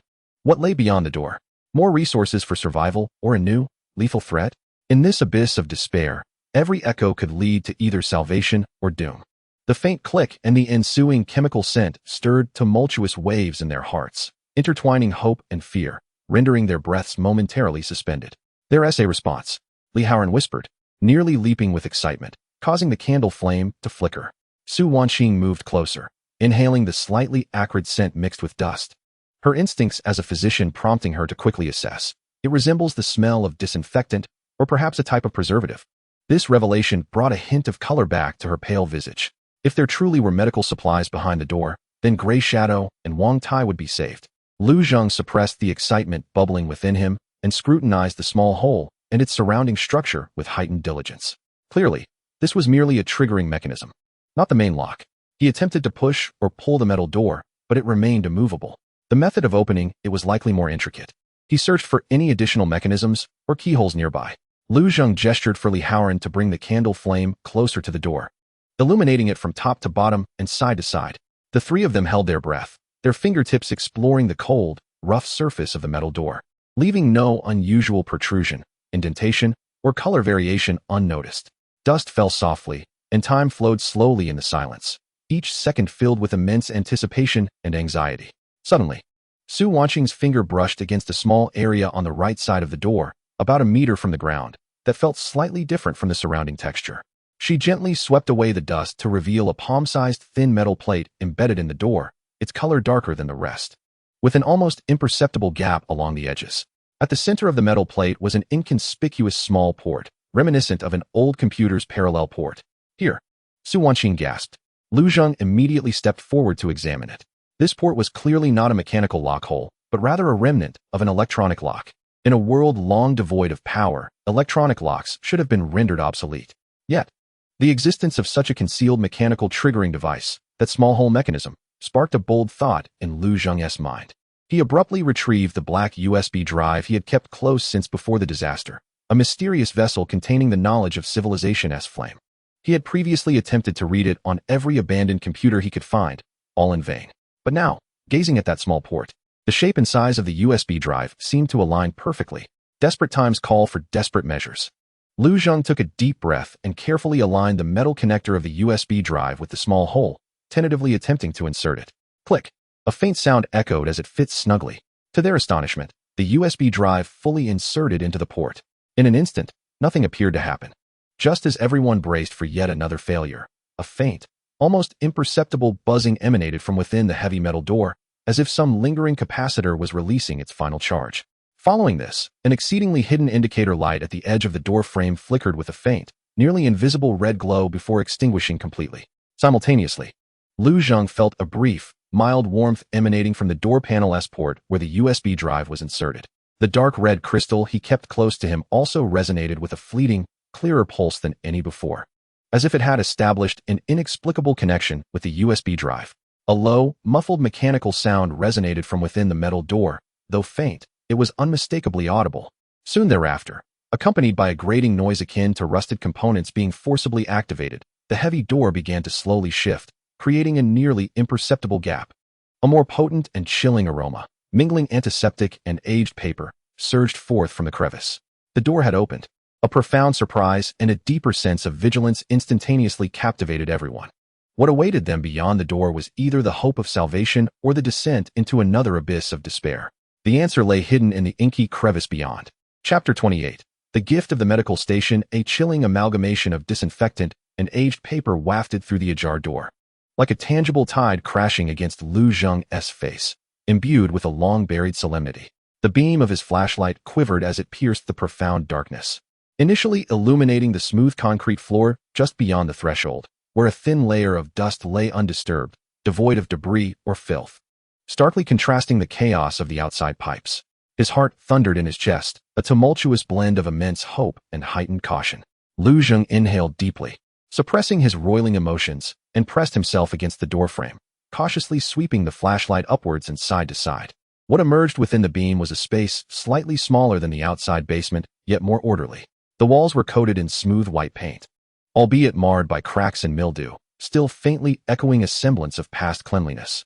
Facing the entrance hung a large, faded map of the urban area, with a metal plaque beneath it, partially obscured yet discernible, bearing the inscription Civil Defense Emergency Medical Station 7. Flanking the map were 2 rows of metal storage cabinets embedded in the walls, their doors tightly shut, some adorned with small padlocks. In the center of the room lay several dust-covered stretchers, empty except for the rusted 4 stands dangling at their feet. Against the inner wall stood a long cement table, reminiscent of a laboratory workbench, strewn with shattered glassware and toppled plastic bins. Behind this table, a closed wooden door remained, its destination unknown. There were no zombies, no mutated creatures, no signs of struggle. This place felt like a sanctuary forgotten by time, quietly sealed away when the apocalypse descended, remaining silent ever since. Safety, at least for now, Lu Zheng whispered to his anxious companions waiting behind him. Li Haoran and Su Wanqing supported the nearly exhausted Wang Tai, along with the feebly moving gray shadow, as they stumbled into the room. When Su Wanqing's gaze swept across the plaque on the wall and the stretchers, her weary eyes ignited with incredulous light. A medical station. This is a medical station. Her voice trembled with excitement, almost breaking into tears. She swiftly laid Wang Tai on a relatively clean stretcher, then dashed towards the storage cabinets against the wall. Haoran, help. Search for medications, antibiotics, disinfectants, suture kits, anything useful. Su Wanqing's voice regained the urgency and decisiveness of a doctor. Li Haoran, invigorated, set down the gray shadow, seized a steel bar brought in from outside, and began prying open the locked cabinet doors. Lu Zheng stood guard at the entrance, weapon drawn, ensuring the flashlight illuminated every corner of the room to preclude any hidden dangers. Click. The first cabinet door yielded to the force. Inside lay meticulously arranged, vacuum-sealed syringes for tubes and gauze. Su Wanqing swiftly grabbed several packets of gauze and a sealed bottle of iodine, hastening back to Wang Tai and the gray shadow. The second cabinet swung open, revealing an assortment of essential medications. Amoxicillin capsules, cephalosporin tablets, analgesics, and hemostatic powder. Though not particularly sophisticated, these were precisely what they urgently needed. Su Wanqing, feeling as if she had stumbled upon a treasure, swiftly examined the labels and sorted the suitable medicines. The third and fourth cabinets contained bandages, splints, surgical knives, sutures, and even a few unopened simple oxygen bags. The supplies at this medical station far exceeded their expectations. Eureka! She had found the ceftazidime for intravenous injection. From a cabinet marked for critical emergency supplies, Su Wanqing extracted several boxes of medication, her voice brimming with elation. This was undoubtedly a lifeline for the gravely injured Wang Tai and the Shadow. Without delay, she sprang into action. Utilizing the purified water she had discovered, a small amount of sealed distilled water was available, and sterilized instruments. Demonstrating remarkable professionalism and speed as she administered intravenous fluids to Wang Tai. Next, she meticulously calculated the dosage to administer subcutaneous antibiotics to the massive Shadow, thoroughly cleaning the wounds, applying medication, and bandaging them. Throughout the entire process, Lu Zheng and Li Haoran held their breath, refraining from interrupting. As they observed the pale yellow liquid drip steadily into Wang Tai's veins and watched the pus being expelled from the Shadow's wounds. A profound and ineffable warmth, a current of hope, slowly broke through the layers of despair that had accumulated over the past few days, coursing through each heart. After completing the initial treatment, Su Wanqing was nearly exhausted, leaning against the wall, yet a genuine smile, the first semblance of ease since the catastrophe, graced her face. As long as there were no severe allergic reactions, they were safe. Li Haoran began to tally the remaining supplies. Besides the medications, they found several boxes of compressed biscuits and canned goods. Though some were past their expiration date, they were well sealed. Dozens of unopened bottles of mineral water, several sets of clean protective clothing, and even a few well-maintained, uniform multifunctional knives along with powerful flashlights and backup batteries. These supplies not only alleviated their immediate survival crisis, but also signified a substantial enhancement in their equipment level. Lu Zheng approached the innermost wooden door of the room and gently pushed it open. Inside was a small resting area, furnished with simple beds and tables, and an old whiteboard hung on the wall, inscribed with faint emergency plans and duty records. In one corner of the resting area, there was a vent shaft, sealed shut with heavy iron plates, which had evidently been a passageway now closed off. Here, they were temporarily safe. They carefully transferred Wang Tai and the Shadow to the more comfortable beds in the resting area. Su Wanqing remained to monitor their conditions, while Lu Zheng and Li Haoran began consolidating the most vital supplies into the resting area, reinforcing the metal door leading to the external basement, locking it securely from the inside with a found bolt. When the last candle was extinguished and replaced with the newly found flashlight illuminating the room, the medical station brightened as if it were daytime. The long-awaited light dispelled the shadows, banishing the gloom that had settled upon them. They gathered in the resting area, savoring warmed canned food and clean water, listening to Wang Tai's breathing gradually stabilize and the Shadow's soft snores, devoid of pain. From the brink of despair, they had found hope. The medical station, nestled deep underground, resembled an oasis in the desert, bestowing a second chance at life upon the beleaguered team on the brink of death. However, Lu Zheng understood all too well that this was merely a fleeting respite. Resources would inevitably dwindle, the injured required time to recuperate, and the path to the western city remained long and fraught with peril. Yet, in this moment, allowing oneself a brief interlude of tranquility and hope might be the essential fuel needed to continue onward. After traversing the darkness for so long, even a glimmer of light was sufficient to illuminate the next few steps. Chapter 29. Respite and Departure within the medical station. Time seemed to have been set to slow motion. The steady and brilliant beam of a flashlight replaced the flickering and waning candlelight, dispelling the shadows lurking in the corners and alleviating the gloom that had weighed heavily on each heart for days.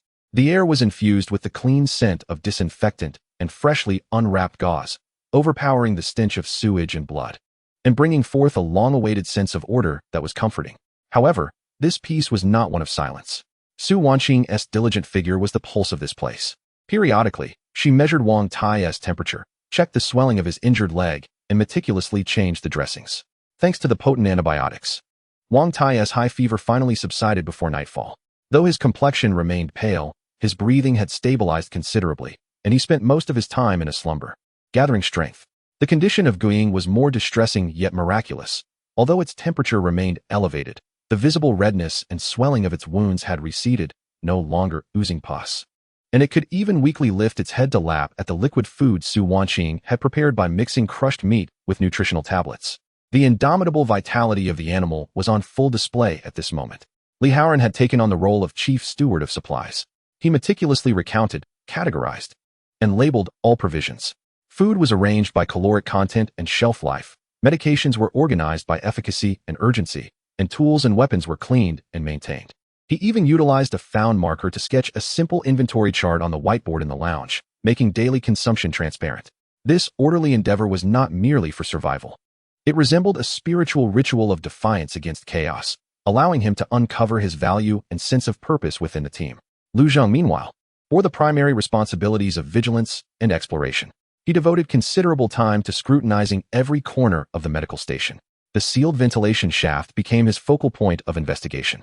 The iron plate sealing the shaft was welded shut, and striking it yielded only a dull echo, clearly impervious to makeshift tools. However, he noted the rusted rungs of a ladder on the inner side of the shaft, extending into the darkness, indicating that it had once served as a passageway, perhaps leading to a concealed exit on the surface. This discovery planted a seed deep within his mind. The most significant find was a large regional map. Lu Zheng carefully brushed away the dust and illuminated it with his flashlight. The map was intricately detailed, marking the main arteries of the city's underground network, emergency shelters, the locations of medical stations, including their own Station 7, and several crucial surface exits. One exit, marked with a conspicuous symbol, was located on the outskirts of the western city, with handwritten annotations indicating the emergency exit for the Jinxiu Garden area. "Look here." Lu Zheng's voice trembled with suppressed excitement, summoning Li Haoran and Su Wanqing to his side. A finger rested upon the conspicuous marker on the map. The location mentioned by Brother Wang in the notes is likely here. This exit may lead to the outside world. For the first time, hope became tangible. No longer a vague direction, but a specific target that could be identified on the map. Although the underground route to that place was convoluted and distant, potentially traversing areas marked as high risk on the map, possibly remnants of past collapses or contaminated zones, they at least possessed a clear path. The next 2 days marked the most tranquil period the team experienced since the disaster erupted. Food and water were supplied in regular intervals, the injured received professional care, and the environment remained safe and dry. Lu Zheng began utilizing this time to organize simple physical recovery and combat training for Li Haoran. He distributed one of the multifunctional military knives he found to Li Haoran and demonstrated several practical gripping and stabbing techniques, simulating exercises aimed at the zombie's weaknesses. There were no flamboyant moves, only the essentials of speed, accuracy, and decisiveness. Li Haoran approached the lessons earnestly, aware that he could not always rely on others for protection in the future. Meanwhile, Su Wanqing, while attending to the injured, systematically organized medical supplies and compiled a concise first aid manual, detailing the symptoms and dosages for various medications, even preparing several emergency first aid kits for unforeseen circumstances. Her calmness and professionalism became the cornerstone of the team's stability. Lu Zheng, whenever he found a moment, would take out the black USB drive and the dark red crystal to study them repeatedly, especially near the electronic devices at the medical station. Such as a thoroughly broken vital signs monitor, he would focus his mind to sense any reactions. Occasionally, the crystal seemed to emit an extremely faint warmth, and there was a barely perceptible static charge at the USB interface, yet no significant interactions akin to the activation of the metal door occurred again. He realized that activating this ember of civilization might require specific conditions, such as electricity or perhaps more complex interface devices. He temporarily suppressed this query, yet the thirst for knowledge grew ever stronger. The serene respite was abruptly disrupted on the evening of the third day. Wang Tai, who had been in a deep slumber, slowly opened his eyes. Though weak, his gaze regained its former clarity. His first sight was Su Wanqing, who stood vigil by his side, along with Lu Zheng and Li Haoran, who approached upon hearing the commotion. "Brother, how do you feel?" Lu Zheng knelt beside him, speaking softly. Wang Tai cracked his dry lips in an attempt to smile, but the movement tugged at his wounds, causing him to draw a sharp breath. "Still alive?" he rasped, his voice rough like sandpaper. "Where's this?" Lu Zheng briefly recounted their discovery of the medical station, the map, and the plan to head towards the exit at the Jinxiu Garden. Wang Tai listened quietly, his gaze sweeping over the tidy surroundings and the faces of his companions. Weary yet evidently rejuvenated, ultimately resting upon the corner where the shadow of Hui Ying lay asleep, his expression complex. Thank you. A multitude of unspoken words condensed into these two, yet they bore the weight of 1,000 sentiments. He understood the sacrifices his companions had made to extricate him, the burden he represented. Brother Wang, it's good to see you awake. Su Wanqing offered a cup of warm water. We'll wait for you and Hui Ying to recover. Wang Tai nodded, pausing for a moment before turning to Lu Zhong, his tone shifting to one of gravity. Brother Lu, my leg is not recovering swiftly, which will impede our pace. The Jingxiua Garden cannot afford to wait too long. The wisdom of a seasoned veteran reminded him that no safe haven is everlasting. The longer one lingers, the greater the uncertainties that arise. Lu Zhong comprehended the gravity of his words. He gazed at the serpentine path marked on the map, a route fraught with the unknown, before casting a glance at his companion, who had just regained a flicker of vitality. Rest was essential, yet it must not devolve into the languid comfort of a frog boiling in water. I understand, Lu Zhong replied solemnly. We shall rest for 2 more days. Once you and Gray Shadow stabilize further, we must set forth. The map will be our compass. No matter how arduous the journey ahead, it is far better than perishing here. With their objective defined and the route laid out, the fleeting tranquility was drawing to a close, making way for a more protracted and perilous expedition. Yet this time, they were no longer a frantic swarm of insects fleeing in haste. They were a survival team endowed with a clear direction, preliminary armament, and precious moments to gather strength. In the shadowy underworld, though the light was faint, it was sufficient to illuminate their path forward. Chapter 30. The pulse of the pipeline, the metallic door of the medical station, closed slowly behind them, emitting a dull final sound that severed the brief respite of safety and tranquility. A chill, mingled with the scent of rust, aged grime, and the stench of unknown decay, enveloped the 4 individuals and the dog like a thick, clammy tide. The darkness, deeper and more oppressive than in memory, consumed all details at the edges of the flashlight's beam, leaving only the viscous sewage beneath their feet and the endless, winding pipes ahead. Returning to the underground pipeline, every step was a journey into the unknown and perilous. Lu Zhong took the lead, wielding a powerful new flashlight that sliced through the darkness, meticulously scanning every inch of the pipe walls and each junction. Li Haoran followed closely, one hand holding the flashlight for illumination while the other gripped a sharpened steel spear, his gaze anxiously sweeping the flanks and rear. Su Wanqing and Wang Tai walked in the middle, with Wang Tai leaning much of his weight on Su Wanqing's shoulder, his other hand clutching the multifunctional military knife Lu Zhong had given him as a makeshift cane. Each step was a trial, his teeth clenched, beads of cold sweat forming on his brow, yet his gaze remained resolute without a single groan escaping his lips. Gray Shadow brought up the rear. Its injured hind leg seemed to have regained some strength, and though it still limped, its movements were noticeably more agile, ears rotating like radar, nostrils flaring as it detected any unusual scent in the air. Silence was their greatest adversary. Apart from the sound of their footsteps splashing through the water, their suppressed breaths and heartbeats, the pipeline was enveloped in a suffocating hush that was unnerving. This stillness amplified every minute's sound, the dripping of water seeping from the pipe walls, the hollow wind whistling from an unknown corner, and even the faint buzzing of their own blood coursing past their eardrums. Each person was on high alert, fearful of missing any warning and terrified of hearing any sound that did not belong to them. The map was their sole guide. Lu Zhong would stop at intervals, using the flashlight to verify the blurred numbers or landmarks on the walls against the route etched in his memory. The path is winding, at times leading into expansive main conduits as vast as subterranean plazas, where the water flows tumultuously, echoing in the emptiness. At other times, it narrows to the point where only one can pass through, forcing a stooped posture, intensifying the sense of oppression. The marks upon the walls of the pipes narrate varied histories. Some sections are riddled with claw marks and dried, dark brown stains, evidently the passageways of mutated creatures or zombies, while others remain relatively pristine, bearing only the imprints of water flow and the erosion of time. As they traversed a colossal circular junction, the Gray Shadow suddenly halted, emitting a low, vigilant whimper from deep within its throat. Its body crouched low, gazing towards a pitch-black vent above the wall. In that instant, all became still, their flashlight beams converging upon that aperture. Inside lay an abyss of darkness, with only the sound of wind. After what felt like an eternity, no entity emerged. Yet the unease of the Gray Shadow persisted, only subsiding gradually once they had distanced themselves from the junction. This intangible threat tormented their spirits far more than a direct assault. They took a 10-minute respite. Within a relatively arid branch, supported by a derelict concrete platform, Lu Zhong issued commands. The continuous tension and arduous journey had drained their stamina, particularly that of the injured. A heavy silence enveloped them as they sat, sharing scant amounts of purified water and chewing on energy bars. Wang Tai leaned against the wall, cautiously moving his injured leg. His brow furrowed in pain. Su Wanqing promptly examined his wound, relieved to find no signs of cracking or infection. The gray shadow lay quietly at Lu Zheng's feet, licking its own injured leg. Li Haoran leaned against the wall, gazing into the endless void beyond the halo of the flashlight, his voice somewhat ethereal. Brother Zheng, do you truly believe we can escape? It feels as though this place has no end. Lu Zheng did not respond immediately. He too was staring into the darkness. Yet his gaze seemed to penetrate it, resting upon the lines of a map in his mind. The map indicated that after traversing two major intersections, an upward maintenance passage would appear, potentially leading closer to the surface. As long as they stayed on course, each step brought them nearer to their objective. His voice was calm and assured, akin to persuading Li Haoran while reinforcing his own conviction.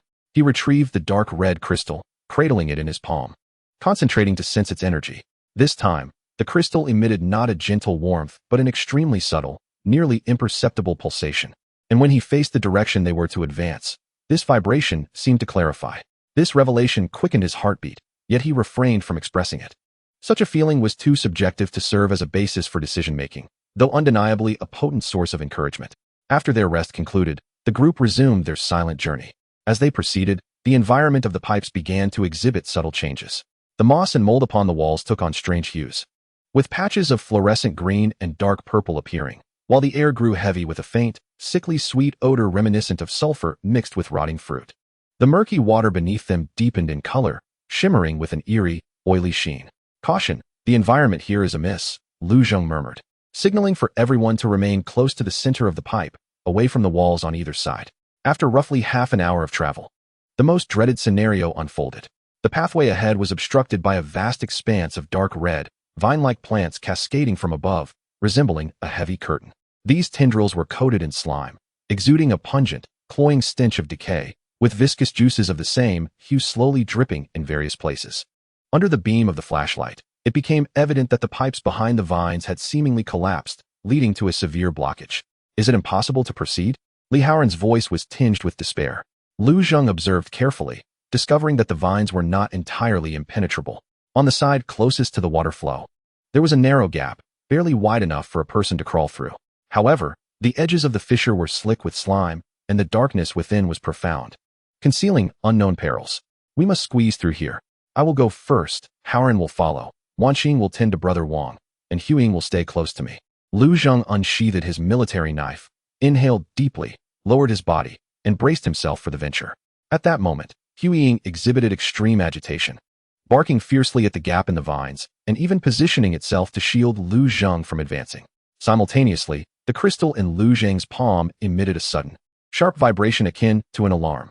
Retreat, Lu Zheng commanded without hesitation. Almost instantly, as the team began to withdraw, the dark red vines writhed violently. Tendril-like branches shot forth with lightning speed, aiming directly for Lu Zheng at the forefront.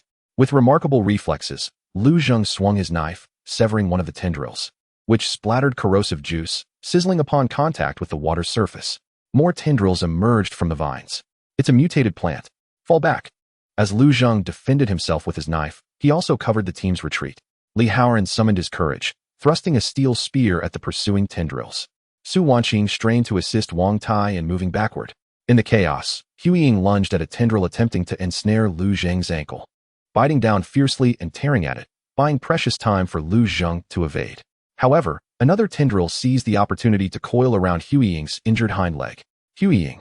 Su Wanqing exclaimed in alarm. Lu Zheng's eyes widened in fury as he brought his knife down with force, severing the tendril and pulling Huiying back. The dog let out a pained yelp as the newly inflicted wound on its leg was scorched by the corrosive juice, emitting wisps of smoke. They fought and retreated until they had distanced themselves by nearly 100 meters, at which point the writhing tendrils slowly retracted into the vines, as if they had never moved, leaving only the air thick with the cloying stench of decay and severed limbs floating in the water. We must find another route, Lu Zheng stated coldly, observing the suffering, panting Huiying with fresh burns on its leg. Maps are not infallible. The dangers lurking below far exceed what can be depicted on paper. Each decision we make may tread the line between life and death. The path of hope has never been smooth. Chapter 31. Detours and markings the threat posed by the writhing tendrils of the mutated plants, and their corrosive juices loomed like a cold barrier, sealing off the predetermined route completely. After retreating 100 meters and confirming that the bizarre vines were not in pursuit, the team paused to catch their breath at a relatively dry junction. A sense of despair crept in like the cold, damp air seeping from the walls. The burn on Huiying's hind leg troubled Su Wanxing deeply, prompting her to immediately administer emergency care with the limited fresh water and disinfectant at her disposal, filling the air with the acrid scent of burnt flesh and medicinal solution. Wang Tai leaned against the wall, his complexion further pallid from pain and fatigue, each breath heavy and labored. Is the map useless now? Li Haoran's voice trembled, his gaze lost as he looked back the way they came, then at the other dark, inscrutable forks in the path. Lu Zheng remained silent, unfurling the now crumpled map again, the beam of his flashlight dancing across its surface. The main conduit, clearly marked on the map, was obstructed by vines, representing the most direct route in theory. Its inaccessibility now meant they must take the risk of exploring uncharted branches. Surrounding the main conduit on the map were countless thin, unmarked dotted lines, signifying maintenance passages or secondary pipelines, intertwined like a labyrinth, most leading to uncertain endpoints, possibly dead ends, or even more perilous areas. The map, while not infallible, provided them with a sense of direction. Lu Zheng's finger eventually settled on their estimated location, then traced westward, toward the general direction of the Jingsuo Garden. Wei Haven T strayed from the main course. Now we need to find a way around that patch of red vines. His voice remained calm, forcibly suppressing the anxiety within, as the backbone of the group. He could not afford to lose composure. He folded the map away, his gaze sweeping over the various forks before finally resting on a branch about a meter in diameter. With a faint draft suggesting movement of air, the presence of wind indicated it might not be a dead end and could lead to a larger space. Let us try this one. He made his decision. There were no better options, and hesitation would only deplete their already precious energy and morale. The new branch was narrower and lower, requiring them to bend and crouch to proceed. The walls were slick with moss and rusty protrusions, and the air was thick with the scent of rust and a faint odor reminiscent of swamp gas. Their pace slowed, yet their focus intensified, wary of any lurking dangers in the darkness. Lu Zheng led the way, taking each step with caution, the flashlight meticulously scanning ahead and above. Li Haoran followed closely, alert to any sounds from behind. Su Wanxing supported Wang Tai, each step proving exceptionally arduous. The gray shadow seemed particularly sensitive to the odors within the pipeline, occasionally emitting muffled whimpers, yet remained steadfast in its sentinel duties. After approximately 30 minutes of progression, the conduit began to incline gently upward, the airflow noticeably increasing. Just as a glimmer of hope flickered within them, Lu Zheng, who was at the forefront, suddenly halted, raising his hand in a gesture of silence. "There's light," he whispered. The group strained to see, and indeed, faint wisps of dim, grayish light seeped down from above, as if filtering through a crack or manhole cover.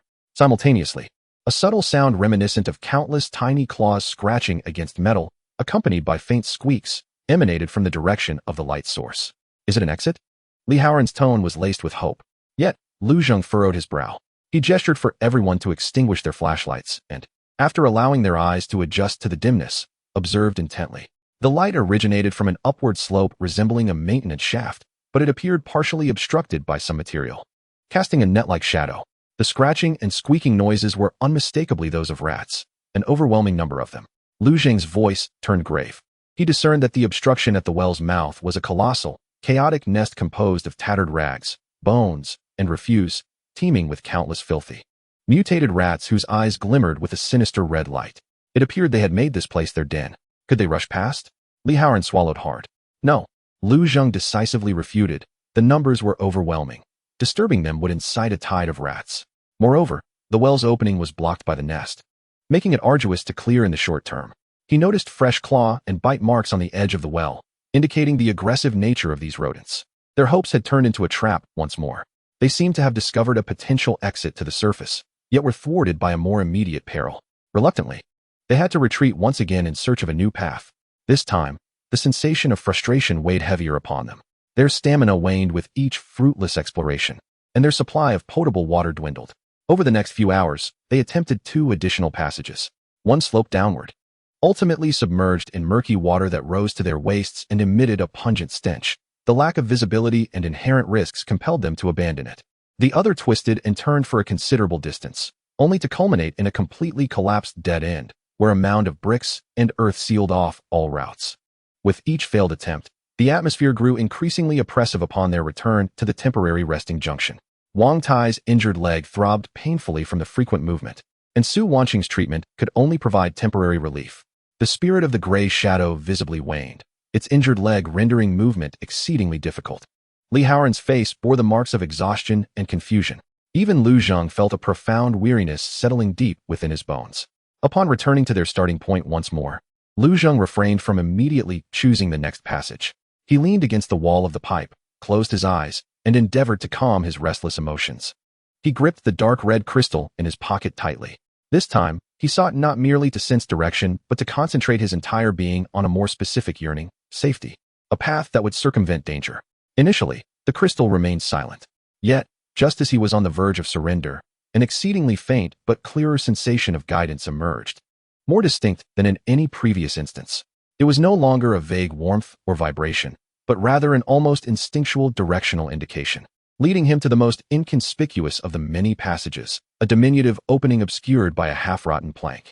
Simultaneously, the crystal transmitted a brief, chilling sensation, as if warning him of some unknown risk in that direction, though the perceived threat appeared less daunting than the rat nest or dead end. This feeling was enigmatic and ineffable, yet it manifested in Lu Zheng's consciousness with remarkable conviction. Was it an illusion born from desperation, or a flicker of knowledge responding to his intense will to survive? He could not ascertain, but at that moment, they had no better options. "Let us proceed this way," Lu Zheng declared, rising and pointing towards the diminutive passage with an air of certainty, offering no explanation. The group silently followed, trust transcending reason in that instant. The passage proved even narrower than anticipated, necessitating them to crawl. The scent of decaying wood was overpowering, and the confined space felt suffocating.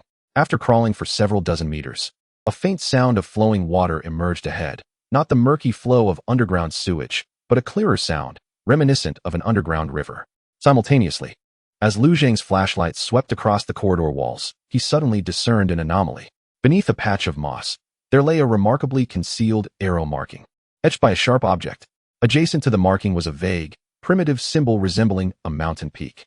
This was not an official emblem from the bygone era, but rather appeared to be left behind by a previous explorer. Their essay marking.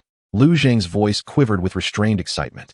This revelation, more tangible than the crystal sensation, confirmed that they were not the first travelers on this seemingly desolate path, and that perhaps someone had successfully passed through before. Hope flickered like a firefly in the darkness. Though faint, it reignited their spirits. Would this winding, treacherous path become a turning point in their dire predicament? What lay ahead? A shortcut to hope or another lethal labyrinth? The answer resided in the direction indicated by the marking. Chapter 32. The end of the markings. The arrow's etching was clear, imbued with a resolute sense of direction, as if the engraver understood the confusion and despair of the travelers behind them. The indistinct mountain symbol resembled a distant promise, pointing towards a potential high ground and safety. In the absolute darkness, this simple imprint wielded more power than any words could convey. It dispelled the despondency accumulated from numerous failures, injecting a surge of vitality into the weary group. Follow the marking. Lu Zheng's voice was low yet resolute, the flashlight firmly focused on the symbol. There were no cheers, only heavier breaths and more cautious steps. The greater the hope, the deeper the despair upon falling. Everyone understood this truth. Beyond the marking, the corridor became increasingly rugged. The traces of human repairs gradually vanished, replaced by the raw fusion of natural rock walls and the crude remnants of concrete from the old era. They seemed to be descending from the underground city's pipeline into the very edge of geological structures. The air grew increasingly damp and chilly, infused with a rich, earthy scent and a faint hint of sulfur. The ground was no longer a uniform pipe, but rather uneven rocks and accumulated mud, making their progress exceedingly arduous. Wang Tai's injured leg was tortured by the rough terrain, each step accompanied by suppressed groans, cold sweat soaking his back. Su Wanqing exerted nearly all her strength to support him, her face pale and breathing rapid. Li Haoran took upon himself the burden of carrying most of the supplies, the heavy backpack bending his waist, yet he gritted his teeth and persevered, his gaze firmly fixed on Lu Zheng's silhouette. The gray shadow limped along, warily sniffing the air ahead and to the sides, its instincts seemingly agitated by the area. Lu Zheng slowed his pace, ensuring the direction was accurate while also considering the team's physical limits. The crystal in his hand no longer provided a strong pull, but maintained a continuous, gentle warmth, as if affirming their journey along the right path. This silent validation became his greatest source of support. At intervals along the rocky cliff, new arrow markings emerge, sometimes accompanied by additional notches, reminiscent of a counting system or perhaps warnings understood solely by the engraver. On one occasion, a marking indicated a challenging ascent up a nearly 3-meter-tall, slippery rock face. Lu Zheng was the first to scale it. Crafting a makeshift rope from resilient vines, possibly aerial roots of some mutated plant, to hoist Wang Tai and their supplies one by one. This endeavor consumed nearly an hour and drained Wang Tai of his last reserves of strength. Exhaustion necessitated a rest. Wang Tai slumped onto the frigid rocks, his lips turning blue, his injured leg grotesquely swollen, to the point where he could scarcely grip his military knife. Observing the precarious state of his companions, Lu Zheng recognized that further forced progress was untenable. They settled in a relatively dry corner, shielded by massive boulders. Su Wanqing immediately tended to Wang Tai's injured leg. The prognosis was grim. The relentless movement and harsh environment had rendered recovery excruciatingly slow, with signs of deterioration evident. Fresh water was scarce, and most of their food supplies had been depleted. "How much time do we have left?" Li Haoran, leaning against the rock face, asked hoarsely, surveying their dwindling backpack. Lu Zheng took stock of their provisions. Only 2 bottles of water remained, along with 5 compressed biscuits. They could last at most another day. He refrained from voicing the implication of his thoughts, but it was clear. A sense of despair enveloped them once more. The markings provided direction, yet offered no resources for survival. Hope and death had never been so closely intertwined. After a brief respite, the team set forth again, propelled by a resolve akin to desperation. The passage began to incline upwards, the sensation of airflow becoming markedly more pronounced, even allowing them to hear faint sounds, reminiscent of wind or water lapping against the shore. After approximately another hour of progress, just as their strength was waning, the passage reached its terminus. Before them lay a vast underground expanse. They stood at the precipice of an immense natural cavern, its ceiling soaring high above, adorned with countless jagged stalactites. In the center of the cavern, a shadowy underground lake stretched out, its depths unfathomable. Most astonishingly, on the opposite side of the cavern, there was a clearly man-made, wide tunnel entrance, its threshold fitted with a heavy iron door, rusted yet structurally sound, upon which faded paint bore the indistinct characters proclaiming Jinxiu Garden Civil Defense Project No. 3 exit. They had found it. They had truly found it. Euphoria surged forth, momentarily overpowering their fatigue. Li Haoran nearly erupted into cheers, while Su Wanqing excitedly covered her mouth. Even Wang Tai's eyes sparkled with newfound vigor. The gray shadow wagged its tail in delight, emitting short whimpers. Yet, Lu Zheng swiftly raised his hand, silencing their exuberance. His keen gaze swept across the entire cavern. The tunnel entrance was approximately 100 meters distant from the lake's opposite shore, with no bridge connecting the two. Only a few scattered rocks protruding from the water's surface for footing. The lake's depths were murky, obscuring whatever lay beneath. The surrounding cavern was eerily silent, a stillness that bore an unsettling, unnatural quality. He noticed that on a patch of gravel by the lake, various items were strewn about, several empty cans, a tattered backpack, and a few completely skeletal remains of humans. The bones lay scattered, accompanied by a rusted fire axe.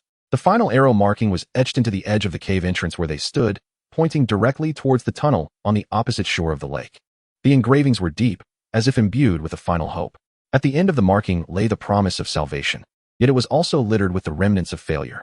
Was this 100-meter expanse of water the ultimate test, or the final resting place? Joy was swiftly quelled by the chilling reality. How could they traverse this uncharted water? Were there dangers lurking beneath the surface? Was safety truly assured beyond the tunnel door? A barrage of questions surged forth. The last barrier to survival loomed directly before them in the most immediate manner. Lu Zheng raised his hand, halting the cheers that were about to erupt from the group. His flashlight slowly swept across the shadowy lake surface, its beam almost devoured by the inky waters, revealing only the vague outlines of a few slippery rocks. The lake was eerily silent, unfathomably deep. The tunnel entrance on the opposite bank resembled a silent, gaping maw in the darkness, its rusted iron door firmly shut, a beacon of hope, or perhaps a trap. "There is something in the water," Wang Tai murmured weakly but with an air of conviction, the instincts of an old soldier alerting him to the lurking danger. Almost simultaneously, a shadow emitted a low growl directed at the lake, its fur bristling. Li Haoran's previously exhilarated spirit instantly cooled as he gazed at the 100-meter-wide expanse of dark water, swallowing hard. How could they cross? Lu Zheng silently evaluated the situation. The rocks were spaced too far apart, making jumping perilous, and the underwater conditions remained unknown. His gaze drifted over the scattered bones and the battered backpack. and a thought flickered through his mind. He swiftly approached and picked up the backpack, discovering within it an unopened roll of nylon rope and several empty plastic bottles. "Let us fashion makeshift flotation devices," Lu Zheng decisively declared, his tone calm and unassailable. "Haoran, remove the waterproof tarp. Wanqing, gather all the empty bottles. We have no time to hesitate, nor the strength to retreat." Hope lay ahead, yet traversing this final 100 meters could mean the difference between life and death. In the silent cave, only the sound of hurried breaths and the rustling of supplies remained, standing in stark contrast to the ominous stillness beneath the lake's surface. Chapter 33. The world beyond the door. With a combined effort, Lu Zheng and Li Haoran slowly pushed open the heavy iron door, accompanied by the jarring screech of metal on metal, creating a narrow gap through which they could pass sideways. The door hinges were severely rusted, and every inch of movement seemed to demand immense effort. A gust of air, distinctly different from the underground world, mingled with dust, decaying vegetation, and a faint metallic scent of blood surged through the crack. What lay beyond was not the anticipated radiant path, but a profound darkness that could only be dispelled by the beam of a flashlight. A wide concrete tunnel, cluttered with debris, extended into the depths. The tunnel walls were adorned with faded slogans and peeling paint, while the ground was littered with abandoned carts, damaged blast shields, and various indiscernible objects. The atmosphere was thick with an odor of stagnation and deathly silence. Fortunately, it was devoid of the anticipated groans of zombies or the stench of decay. For the moment, they were safe. Lu Zheng lowered his voice and swiftly sidestepped into the tunnel, the beam of his powerful flashlight slicing through the darkness like a sword. The tunnel was straight, devoid of any visible creatures within its confines. Li Haoran followed closely behind, with Su Wanqing supporting Wang Tai, while the gray shadow squeezed in last, warily sniffing the air. The silence in the tunnel was eerily profound, broken only by their suppressed breaths and the faint echoes of their footsteps in the vast emptiness. After traversing approximately 50 meters, they encountered a T-junction, at the center of which stood an abandoned sandbag barricade and checkpoint. The sandbags having collapsed to reveal the hardened earth within. "There's something amiss," Wang Tai suddenly whispered, his gaze fixated on the disordered footprints scattered across the checkpoint's floor and several dark stains that had seeped into the concrete. It was evident that a skirmish or chaos had transpired here. Lu Zheng signaled for everyone to halt and conduct a thorough examination. The footprints were chaotic, making it difficult to discern their number or direction, while the bloodstains had long since dried. Behind the sandbag barricade, he discovered an empty shell casing and a severed military dagger. Meanwhile, the gray shadow growled uneasily near a ventilation shaft in the corner, where a lingering scent seemed to repulse it. "Continue onward. Remain vigilant." Lu Zheng deduced that this was not a place for lingering. They chose to proceed down the left branch of the tunnel, which, according to the map and their sense of direction, should lead them into the heart of the Jinxiu Garden community. As they ventured deeper, the signs of human construction became increasingly apparent. Thick fire doors began to appear along both sides of the tunnel, some tightly shut, others ajar, behind which lay dark chambers that might have once served as supply depots, dormitories, or command centers. Lu Zheng attempted to push open a few of the ajar doors. Most were empty, filled only with layers of dust and scattered fragments of documents, evidently long stripped bare. In a relatively spacious area resembling a lounge, they uncovered further evidence of human activity: makeshift stoves constructed from empty cans, piles of burnt ashes in the corners, and even an old, dusty coat hanging on a hook. It seemed this place had once served as a temporary refuge, now deserted. "Clearly, there were people here before," Li Haoran murmured quietly, his tone laced with a hint of hope mingled with unease. "Where have they gone? Have they left, or—" At that moment, the gray shadow at the front suddenly emitted a short, excited whimper and hastened forward, despite its limp from an injured leg.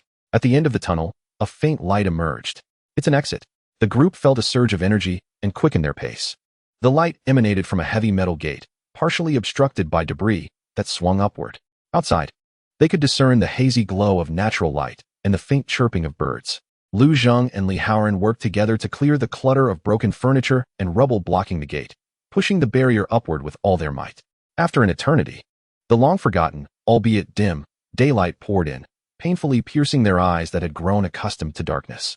The fresh air, imbued with the scent of flora and a refreshing coolness, replaced the fetid air of the underground. One by one, they climbed out of the exit, finding themselves in a small, sunken plaza overrun with wild grass. Surrounding the square were dilapidated flower beds and toppled landscape light poles. Raising his head, he finally beheld the sky. Not the ceiling of a basement nor the walls of a cave, but the genuine expanse above, albeit shrouded in a veil of gray haze. They had emerged, truly returned to the surface. After a fleeting moment of euphoria, reality swiftly drew them back. Surrounding the square stood several relatively intact residential buildings, though most windows were shattered. Walls flaked, and withered vines clung to the facades. The community lay in utter silence, devoid of human presence, save for the mournful whispers of the wind through the ruins and the occasional calls of unknown birds.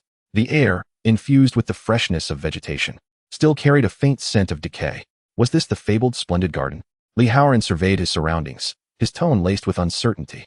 The environment was more dilapidated than he had imagined, yet there were indeed no wandering zombies in sight. Wang Tai leaned against a broken stone bench, greedily inhaling the fresh air, the pain in his injured leg seeming to diminish slightly. Let us search for any signs or defenses left by survivors. Lu Zheng remained vigilant, signaling to the group to use the exit as a reference point, to disperse and scout, yet not to stray from each other's sight. He began by inspecting the buildings near the exit. At the entrance of one unit, he discovered fresh markings, a simple arrow painted in red, pointing deeper into the community. Beside the arrow was a rudimentary symbol resembling 3 horizontal lines and 1 vertical. Meanwhile, Su Wanqing found a makeshift rainwater collector constructed of bricks on the opposite side of the square, containing a small quantity of relatively clean water. Li Haoran, beneath a large tree, uncovered a tin box partially buried in the ground, filled with empty food packaging and a few rusty cans. Though inedible, they indicated recent human activity. The gray shadow appeared particularly animated, sniffing around the grass and occasionally lifting its hind leg to mark corners, a canine declaration of territory, suggesting it deemed the area relatively safe. Considering these signs, it was evident that there were traces of survivor activity in the splendid garden community. And a semblance of order seemed to have been established, the markings, the collector. But where had the people gone? Why was it so eerily quiet? Lu Zheng returned to the exit, gazing in the direction indicated by the red arrow. That led to the center of the community, perhaps holding the ultimate answers. After a prolonged and perilous journey underground, they had finally arrived at their target area. Yet, beneath the dawn of hope, an unknown fog still loomed. Was this rumored survivor stronghold the final haven, or merely the beginning of another trial? They needed to find the living to unravel the mystery. Chapter 34. The silent courtyard. The red arrow stood as a silent guide, directing them deeper into the community. Lu Zheng and his companions tread cautiously along the overgrown path. Each step crunched upon fragments of brick, scattered stones, and withered leaves, producing a rustling sound that resonated sharply in the overwhelming stillness. As they ventured further, the entirety of the community gradually came into focus. It was evident that this place had endured severe destruction, yet it exuded a resilient sense of order. Many lower windows of the buildings had been sealed with bricks or heavy wooden planks, forming rudimentary barriers. At certain pivotal intersections, rusted automobile remnants and barriers fashioned from barbed wire lay in organized disarray, a testament to human ingenuity in constructing defensive fortifications. Upon the walls, apart from a symbol comprising 3 horizontal lines and 1 vertical, an increasing number of hand-drawn markings emerged, arrows pointing towards various buildings, simplistic icons representing safety, danger, or water sources, and even a few indistinct warnings such as no entry at night and maintain silence. All of this suggests that a relatively well-organized community of survivors once inhabited this place, and their presence endured for a considerable duration. Look over there, Su Wanqing whispered, directing attention towards a 6-story panel building, its outer walls remarkably intact. The entrance to this edifice was fortified with great care, not only sealed with bricks, but also reinforced with a heavy iron door, seemingly salvaged from elsewhere. Beside the door, a prominent symbol was painted in bright white, and beneath it, a line of smaller text read, "Third Shelter." Hope appeared to coalesce into something more tangible, a name, a number, implying the existence of multiple strongholds and a semblance of governance. However, in stark contrast to this burgeoning sense of hope, the surroundings remained ominously silent. No patrolling figures were in sight, no voices engaged in conversation, and even the expected ambient sounds of life, such as hammering or footsteps, had vanished. Only the wind lamented through the vacant window openings, occasionally accompanied by distant bird songs. It is too quiet. Li Haoran tightened his grip on the steel spear, his throat tightening as if humanity had suddenly evaporated. Wang Tai leaned against a broken wall, suppressing his leg injury while scrutinizing the scene. The defensive structures bore no recent signs of damage, appearing as though they had been deliberately abandoned. Lu Zheng signaled for vigilance, advancing alone to inspect the iron door. It was barred from within, rendering it impossible to open. He leaned closer to the gap, detecting a faint aroma mingled with mildew and some sort of herbal scent. devoid of any putrid or sanguinary odors. He struck the iron door forcefully. The dull thud reverberated throughout the desolate complex, echoing far and wide, yet no response emanated from within. Is anyone there? Li Haoran felt a tinge of disappointment. Or perhaps, they simply chose not to respond. Lu Zheng's keen gaze swept over the upper windows. Behind those sealed panes, it felt as if countless eyes lurked in the shadows, sending a shiver down one's spine. They resolved to broaden their search. Adjacent to the third shelter, they discovered a small plot of land that had been cultivated, now overgrown with weeds, yet remnants of orderly furrows hinted at its former state. Amongst the decay lay some wilted, unidentifiable crop roots. At the edge of the field stood a rudimentary shelter fashioned from plastic sheeting and bamboo poles, containing several broken pottery bowls and a rusted hoe. They attempted agriculture. Su Wanqing knelt, scooping a handful of soil, her expression intricate. This indicated plans for long-term survival rather than mere temporary refuge. Continuing their exploration, they uncovered a substantial rainwater collection system at the rear of a building, constructed from interconnected plastic tubing and several large barrels, ingeniously designed. A few barrels still held murky water. Nearby was a makeshift stove built from earthen bricks, complete with a chimney, its ashes long since cold. Signs of life were evident everywhere, yet the creators of these vestiges remained conspicuously absent. The gray shadow grew increasingly restless. It no longer marked its territory with excitement, but instead repeatedly twitched its nose, emitting low, perplexed whimpers towards certain corners. It seemed to have detected numerous lingering human scents. Yet these odors were too muddled and antiquated for it to ascertain the current situation. Undoubtedly, something significant had transpired here. Lu Zheng concluded, his brow furrowed. It was not a sudden ambush, for otherwise, the fortifications would have been breached, and the scene would be far more chaotic. It resembled a planned evacuation or perhaps the influence of some incomprehensible force or reason that compelled everyone to depart. This conclusion cast a deeper shadow over the group. Why would an organized, viable collective abandon a long-held stronghold? Where had they gone? Had they found a safer haven, or had they encountered an insurmountable terror? The answer might lie deeper still. The red arrow stubbornly pointed towards the center of the community. There, several taller, seemingly more intact buildings loomed, one of which appeared to feature a structure resembling a water tank or a signal tower atop its summit. Hope intertwined with mystery. This silent courtyard represented both the sanctuary they had desperately sought and a vast, enigmatic riddle. Should they occupy this deserted stronghold and commence a new existence? Or should they continue to pursue the arrow and uncover the truth behind the residents' disappearance? The next choice would determine their fate. Lu Zheng's gaze remained fixed upon the tallest building at the center of the community, its water tank structure standing out starkly against the overcast sky. The terminus of the red arrow, all the enigmas, seemed to converge there. Let us investigate, he said in a low voice, gesturing towards the target. This was their sole option. Remaining stationary to speculate was futile. The team advanced once more, now more vigilant than before. Crossing a desolate square and stepping over a drained fountain, they gradually approached the central edifice. It was a 10-story residential building, its ground-level entrance fortified. Yet the door stood ajar, revealing a dimly lit lobby within. Just 20 meters from the entrance, the gray shadow suddenly halted, its muscles tensed, unleashing an unprecedented, deeply threatening growl directed at the doorway, its fangs bared, even taking a slight step back into a defensive stance. An unsettling situation had arisen.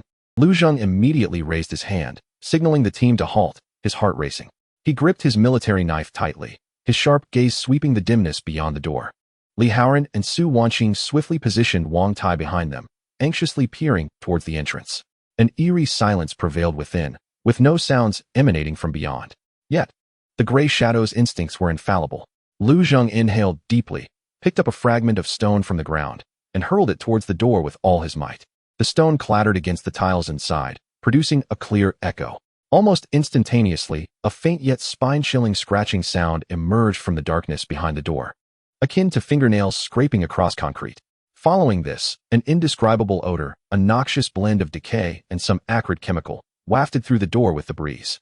There was something beyond the door, not an empty city. Were there survivors left behind, or something else entirely? The final answer, emanating from behind a slightly ajar door, exuded an aura of danger. Should one advance or retreat? The choice of survival lay once more before them. Chapter 35. The silent answer behind the half-open iron door. The faint sound of scratching and a bizarre amalgamation of scents pierced through the ephemeral sense of safety that had arisen from reaching their objective, like icy needles. The threshold of hope swiftly transformed into the boundary between life and death. Retreat. Maintain your distance. Lu Zheng commanded in a subdued voice, his gestures resolute. The group quickly withdrew to the rear of a partially collapsed flower bed, utilizing the remnants of walls for cover. All eyes were fixated on the dimly lit doorway, hearts racing within their chests. The ominous warnings of the gray shadows had never been mistaken. Whatever lurked behind that door was far from benign. Time trickled away in the suffocating silence. No further sounds emanated from within, yet the darkness seemed alive, exuding an oppressive sensation that stifled breath. Was it a horde of zombies? Or some unknown mutated creature? Perhaps hostile survivors? It was impossible to ascertain. They could not afford to wait idly. Lu Zheng inhaled deeply, suppressing the tumult of thoughts. Passive waiting would only deplete their already dwindling stamina and morale. He needed information. He signaled to Li Haoran to remain vigilant, while he cautiously leaned out from the edge of the flower bed, retrieving a larger shard of stone. This time, instead of hurling it at the door, he exerted all his strength to throw it at a sealed window on the first floor. Clang! The stone struck the boarded-up window with a resounding crash that echoed through the silent community. Almost simultaneously with the sound, the darkness within stirred violently.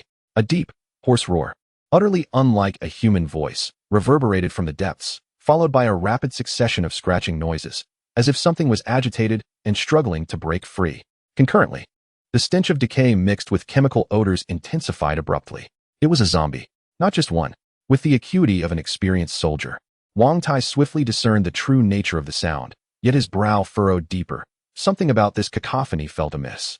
Typically, the roars of ordinary zombies, while terrifying, were relatively uniform. In contrast, the sounds emanating from within were laced with a chilling, gasping quality as though a throat was being torn apart, mixed with the unsettling sloshing of some viscous substance, sending shivers down their spines. Lu Zheng made a decisive call. We cannot enter. Retreat. Seek an alternative entrance or a vantage point. This door was undoubtedly a death trap. Forcing their way in, facing an unknown number and varying degrees of mutated foes in a confined space, offered scant chances of survival. The team promptly maneuvered along the side of the building, searching for other potential points of entry. They soon discovered an iron-barred door leading to the basement, yet it was secured from the outside with a thick chain, and darkness loomed ominously beyond. All first-floor windows were similarly sealed, without exception. Up the fire escape, Lu Zheng pointed to the rusted metal fire stairs on the exterior of the building. This was the only viable path to ascend and evade the perils of the main entrance. Debris cluttered the entrance to the staircase, but it was passable. The group held their breath, focused intently, and carefully began their ascent. The metallic staircase creaked ominously beneath their feet, each step evoking a palpable sense of dread, as if the sounds might summon some lurking presence from within. A shadowy figure limped behind, struggling but resolutely persevering. Upon reaching the second-floor landing, an ordinary unit door came into view. It was unreinforced, slightly ajar, revealing a narrow gap. As Lu Zheng gently pushed it open, a gust of dust surged forth. Inside lay a typical residential corridor, flanked by the security doors of the tenants. The corridor was dimly lit, enveloped in silence, the floor thick with dust. Bearing no signs of recent activity, they methodically examined the units on the second floor. Most doors were firmly locked, and through the peepholes, only darkness could be seen.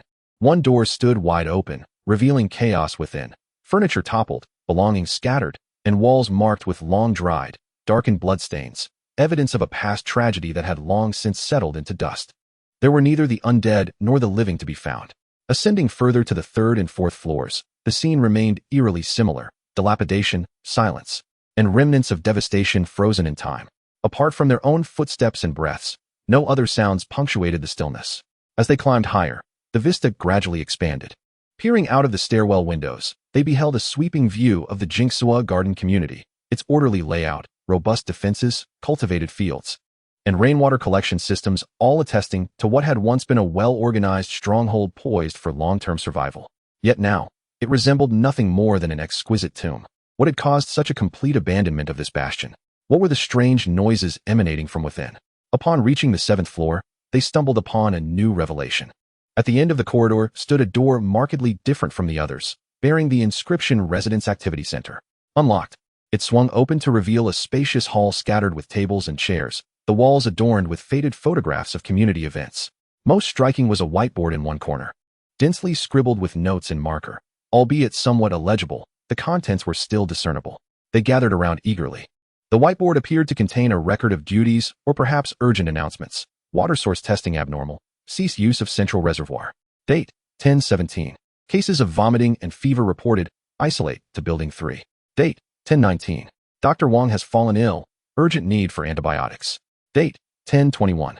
Seal off entrance to Building 1. There are disturbances inside. Do not approach. Date, 10/23. Prepare to evacuate. Seek westward. Date, 10/25. The final entry was hastily scrawled, seemingly written in a frantic rush. The truth unveiled itself in the most harrowing manner. It was not an external invasion, nor a depletion of resources, but rather an insidious, invisible onslaught from within, a plague. A sudden affliction had shattered what appeared to be a resilient community of survivors. They had attempted isolation and treatment, but ultimately to no avail, possibly even triggering more dreadful mutations, the disturbances in Building 1. The last remaining individuals, in their despair, were compelled to abandon their home and migrate westward. The very door they had sought to enter on the first floor was likely the sealed entrance to Building 1, the site of the disturbances. Within these confines, there are not merely zombies, but rather fearsome creatures mutated by the plague. The flicker of hope, within arm's reach, is ruthlessly snuffed out by the frigid hand of reality. What they discovered was not a sanctuary, but a vast ruin, heavy with the warnings of death. A brief silence enveloped everyone, laden with fatigue, despair, and a profound dread of the unknown plague pressing down upon their hearts. Lu Zhang's gaze shifted from the whiteboard to the overcast sky beyond the window. The recorded direction pointed westward. Yet, would this path prove more arduous than the one they had traversed to arrive here? Chapter 36. Choices and glimmers of light. The inscriptions on the whiteboard resembled a cold epitaph, declaring the complete extinguishment of hope for the splendid garden. Within the activity center, an oppressive silence reigned over the crowd, heavier than the desolation outside. Fatigue, disappointment, and the deep-seated fear of the unknown plague intermingled on every face, rendering even breath stifled. Li Haoran leaned despondently against a dust-covered table, his voice hoarse. It's all gone. We've come this far for nothing. The arduous journey of recent days, along with the faith that had sustained him, seemed on the verge of collapse in this moment. Su Wanqing pressed her lips tightly together, her gaze sweeping over the whiteboard where Dr. Wang's need for antibiotics was inscribed. As a physician, she could comprehend the despair of being powerless against illness. Involuntarily, she touched her medical bag, its scant remaining supplies appearing woefully inadequate. Wang Tai sat against the wall, eyes closed, his pallid visage overshadowed by a greater despair that seemed to eclipse even the pain from his injured leg. Only Lu Zhang, despite his serious demeanor, harbored a flicker of unwavering determination deep within his gaze. He meticulously reread the records on the whiteboard, his finger tracing the keywords: abnormal water source, vomiting, fever, isolation, anomaly. No, it was not in vain. Lu Zhang's voice shattered the silence, imbued with an unassailable resolve. We have discerned what transpired here, understood the nature of the danger, and recognized their ultimate choice. He pointed to the most hastily scribbled note: prepare to evacuate and head west. West. Li Haoran lifted his head, a flicker of confusion crossing his features. Who knows what lies in the west? It could be worse.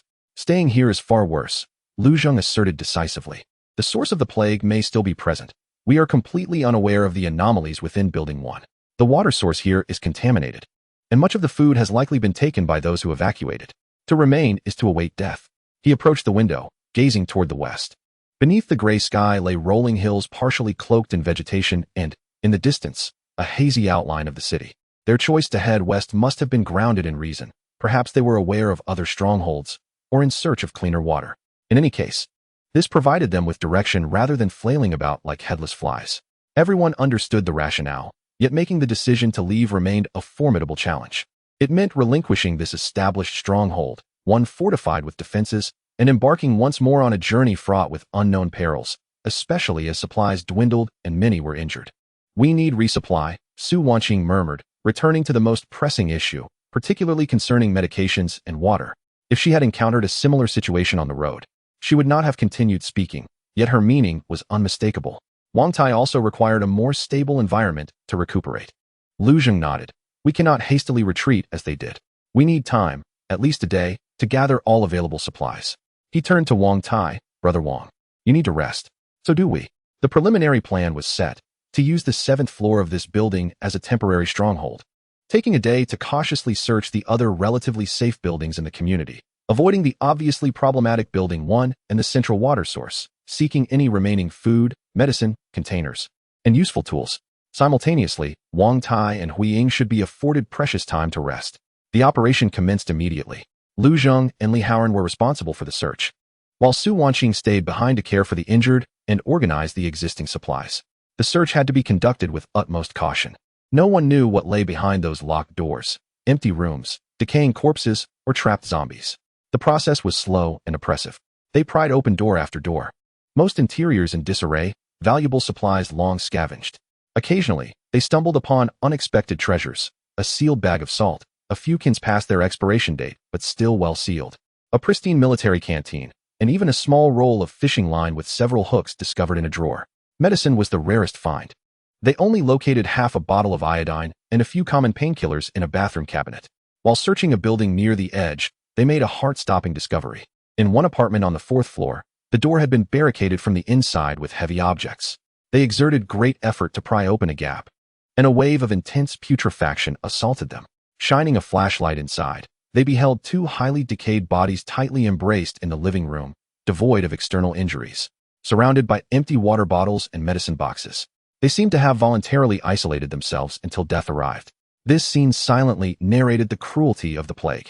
By the time the search concluded, evening had fallen. Their haul barely sufficed for a few days: some food, several containers, a small amount of medicine, and a few miscellaneous tools. It was far from sufficient, but it was the utmost they could achieve. Upon returning to the temporary stronghold on the 7th floor, Su Wanqing had fashioned a relatively comfortable corner for Wang Tai using the tattered curtains and wooden planks they had found. Huiying drank some water and lay down to rest nearby. The atmosphere remained heavy, yet the brief respite and the fruits of their labor slightly eased everyone's spirits. Lu Zheng sat by the window, once again holding the dark red crystal and the USB drive. This time, he did not deliberately attempt to sense anything. Instead, he cradled them in his hands, gazing out at the gradually dimming sky, lost in contemplation. As he was enveloped in his tangled thoughts, an extremely faint yet clearer than ever sensation of resonance emanated from the crystal. It was neither warmth nor vibration, but rather a directional resonance. Accompanied by this resonance, fragmented and entirely unfamiliar shards of information emerged abruptly at the periphery of his consciousness, akin to shells scattered on the beach after the tide recedes. Not specific knowledge, but rather a profound inclination. The significance of certain fundamental principles regarding water purification was accentuated. The necessity of isolation and disinfection was underscored. Even vague hints about the potential antibacterial properties of certain common herbs surfaced. These fleeting fragments eluded capture of detail, yet left behind a clear direction. It was as if that dormant repository of knowledge, when confronted with specific adversities, plague, migration, passively and rudimentarily sifted and presented the most pertinent fields of inquiry. Lu Zheng abruptly opened his eyes, his heart racing. This was no mere illusion. The spark of civilization seemed to respond, in a manner beyond his comprehension, to the dire predicament he found himself in. It could not provide direct solutions, yet it resembled a beacon amidst the fog, indicating possible avenues for research and effort. Hope had never truly extinguished. It merely transformed from a tangible refuge into a more abstract direction of knowledge that required pursuit, as well as a path westward. As night fell, the ruins succumbed to darkness. Yet within this desolate 7th floor, a faint glimmer had quietly ignited within Lu Zheng's heart.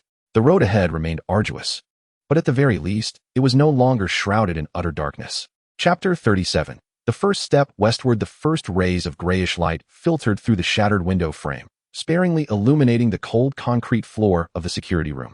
The air was thick with the sense of dust and mildew, replacing yesterday's unsettlingly sweet decay. No one truly slept soundly. The brief respite only afforded the weary bodies minimal recovery, while taut nerves awakened every survivor at the break of dawn. Lu Zheng was the first to be fully awake. He gently moved his body, stiffened by the cold and the need for vigilance, his gaze sweeping over his companions huddled in the corner. Su Wanqing leaned against the wall, her head bobbing slightly, yet her hand instinctively rested on the medical kit. Li Haoran was wrapped in a filthy blanket, emitting soft snores, though his brow remained furrowed. Wang Tai lay on the ground, his injured leg carefully elevated, his complexion still pale, yet his breathing had steadied significantly. The gray shadow crouched by the door, its ears twitching occasionally, unwilling to fully relax even in slumber. The blow of shattered hope was heavy, yet the instinct for survival was stronger.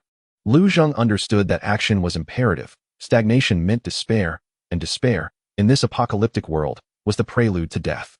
He rose silently, commencing the final preparations for departure. First, he took stock of the dwindling supplies. Only 5 compressed biscuits remained, 3 cans, less than 4 liters of clean water, and scant medicine. The half-pack of hard candy and a few boxes of sealed but expired antibiotics found in the security room cupboard constituted the sole additions. He redistributed the supplies, allocating emergency rations to each person, with water to be centrally managed. The old fire axe, its blade chipped yet sufficiently weighted, was wrapped in cloth and handed to the recovering Wang Tai as both a crutch and a means of defense.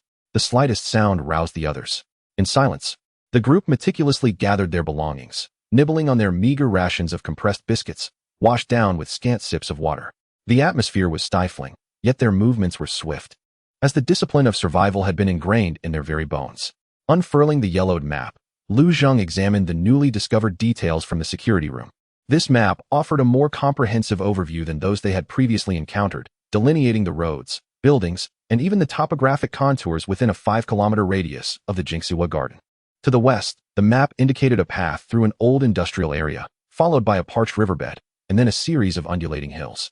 At the edge of the map, a vague circle had been drawn in red ink, accompanied by the annotation "Suspected Safe Point," along with an arrow pointing further west. While the industrial zone might still harbor remnants of supplies, it also posed significant dangers. The dry riverbed was likely to expose them, while the hilly terrain offered concealment but made locating a water source challenging. Analyzing the map, Lu Zheng traced their intended route with his finger, asserting that their objective was to head west, avoiding densely populated areas, and following the secondary road marked on the map in search of the next potential refuge. "I will follow your lead, Brother Lu," Wang Tai replied, leaning on his fire axe, his voice frail yet resolute. Li Haoran and Su Wanqing nodded in agreement. In that moment, a clear direction and decisive plan held more power than any words of comfort. Pushing open the creaking iron door of the security room, a chill breeze rushed in. The wild grass at the community's edge glistened with morning dew, while the distant abandoned vehicles and dilapidated buildings appeared particularly desolate in the early light. Casting a glance back, the silent structures of Jingsua Garden loomed like colossal tombstones, narrating a tale of failed endeavors. Without a hint of nostalgia, the quartet, accompanied by a dog, turned silently and embarked on their westward journey. Departing from the familiar confines of their neighborhood and stepping into the true wilderness, each step was laden with uncertainty. They advanced along the edge of the secondary road as indicated on the map, making the most of the roadside weeds and abandoned vehicles for cover. The cracked asphalt was overtaken by resilient wild grasses, and the rusting hulks of discarded cars resembled immense metallic carcasses. Some doors hung ajar, empty within, while others had shattered windows, faint traces of past tragedies lingering within. With vigilance heightened, Lu Zheng led the way, Li Haoran brought up the rear, and Su Wanqing supported Wang Tai in the center, while the dog darted ahead to scout and then returned to the side of the group, ever watchful. Any rustle in the underbrush could bring the group to an abrupt halt, resuming their advance only once safety was assured. After approximately 2 hours of travel, the old industrial area marked on the map came into view. The low factory walls lay in ruins, and the massive iron doors of warehouses were twisted and deformed. The air thick with the acrid scent of rancid machine oil and chemicals. Some rooftops had sprouted small trees, revealing the long neglect of the site. "Should we circumvent or traverse through?" Li Haoran murmured, apprehensively eyeing the labyrinthine ruins. Lu Zheng observed for a moment. The industrial area was extensive, and a complete detour would require a significant detour, with the surrounding topography remaining unclear. Directly crossing posed considerable risks, yet it might yield useful finds, such as tools, fuel, or even means of transportation. "We shall proceed with caution, maintain formation, and focus on our objective, avoiding deep exploration," Lu Zheng declared, resolving to prioritize the search for potentially usable vehicles or bicycles. As they entered the industrial zone, the oppressive atmosphere intensified. Shattered glass, scattered fragments, faded slogans on the walls, and the occasional glimpse of dried blood serve as stark reminders of the peril that pervades this place. They navigate the periphery of the factory area, deliberately opting for pathways with relatively unobstructed views. Beside the guardhouse of a small component factory, they come across a pickup truck, its rust not excessively severe. Yet its tires are deflated, the windows shattered, and the cabin thick with dust, clearly inoperable. At the entrance of another warehouse, they find a number of empty oil drums, long since devoid of their contents. The search yields little reward, consuming significant time and energy instead. Just as they prepare to abandon the area and retreat from the industrial zone, a gray shadow flanking them suddenly growls at a narrow alleyway cluttered with discarded tires. Crouching low in a posture of vigilance, from deep within the alley, a faint sound reminiscent of metal scraping emerges, accompanied by a muffled whimper. Lu Zheng immediately signals for everyone to take cover, gripping his military knife tightly as he cautiously peers into the alley.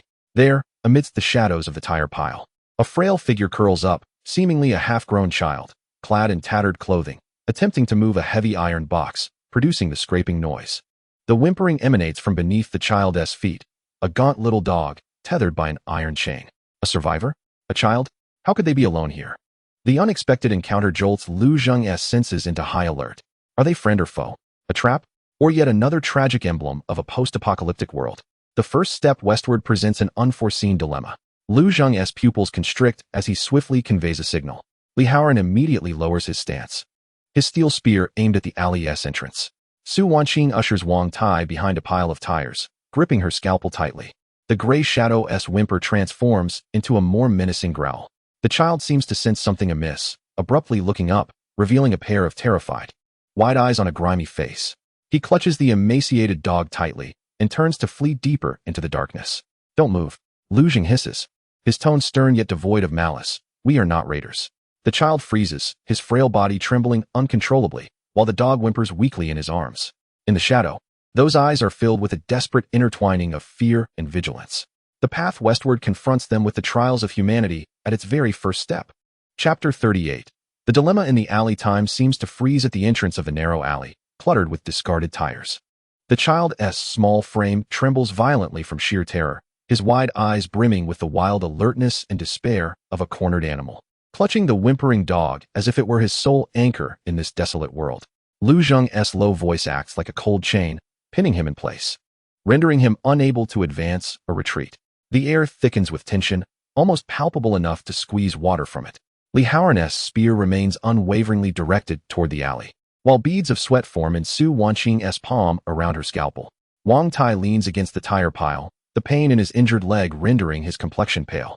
Yet his gaze remains sharp, scanning the child and the darkness behind him, wary of potential traps. The low growl from the gray shadow rumbles in its throat, fangs bared. Yet it refrains from lunging forward, patiently awaiting Lu Zheng's command. In the apocalyptic church, the first lesson they impart is vigilance, particularly against the suddenly vulnerable. Too many tragedies commence with seemingly innocuous pleas for help. Lu Zheng maintained his guard, yet he gradually lowered the tip of his military knife, adopting a non-threatening posture. His gaze was calm as he regarded the child, striving to pierce through the hardened shell of fear. We will not harm you. His voice softened, yet retained an undeniable authority. Are you alone here? Are there others? The child's lips trembled, his eyes darting rapidly between Lu Zheng and his companions behind him, ultimately resting on the lowered tip of Lu Zheng's blade. A prolonged period of fear and solitude rendered him particularly sensitive to even the slightest gestures of goodwill. He shook his head, the motion so subtle it was nearly imperceptible, emitting a barely audible syllable. No. No one. Where do you live? Lu Zheng continued to inquire, cautiously advancing a half-step closer, yet remaining within a safe distance. The child instinctively recoiled, extending a grimy finger to indicate a small iron door, partially concealed by tires, leading to the basement of a factory deep within the alley. It appeared that a survivor was hiding there alone. Lu Zheng felt a slight sense of relief, though his vigilance did not wane. He glanced at Su Wanqing, who nodded slightly. As a physician, she could discern the child's severe malnutrition and dehydration, which did not seem to be a ruse. We require information, Lu Zheng murmured to his companions, then turned his attention back to the child. What do you know about the West? Are there other survivors? Safe places? Upon hearing the West, a flicker of extremely complex emotions crossed the child's eyes, confusion, and a hint of elusive fear. He shook his head vigorously, clutching the dog in his arms tighter, falling silent. Communication appeared to have reached an impasse. Forcing questions upon a frightened child was futile and could provoke unpredictable repercussions. Yet, to turn a blind eye? In this perilous industrial zone, how long could a child survive? Moreover, he might possess invaluable information. We are running low on water, Li Haoran quietly reminded, the harsh reality pressing upon them, as food was also scarce. It was a brutal calculation. An additional mouth meant a larger denominator in the equation of survival. Su Wanqing observed the child's cracked lips and sunken eyes, her healer's instinct preventing her from ignoring his plight. She softly remarked to Lu Zheng, he needs water, and his dog appears to be injured. Just then, the child seemed to sway due to extreme anxiety and weakness, nearly collapsing. The frail dog emitted a pitiful whine. In an instant, Lu Zheng made a decision.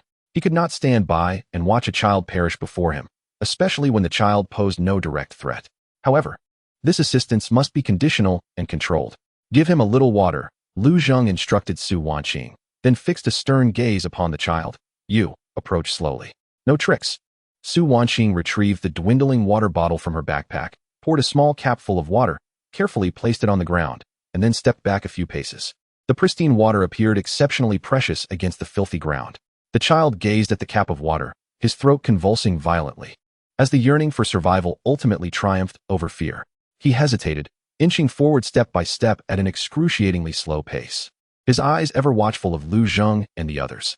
Upon nearing, he did not immediately seize the water. Instead, he cautiously surveyed his surroundings before suddenly crouching down to grasp the cap, yet refrained from drinking himself.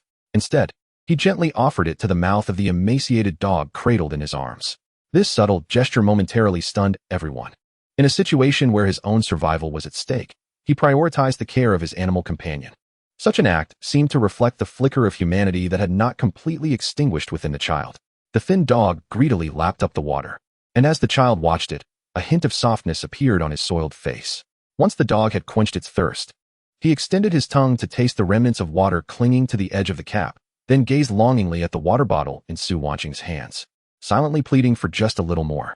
With a sigh, Lu Zheng signaled Li Haoran to remain vigilant while he approached the alley entrance to observe the outside situation. The industrial district remained eerily silent, a stillness that only heightened the sense of unease.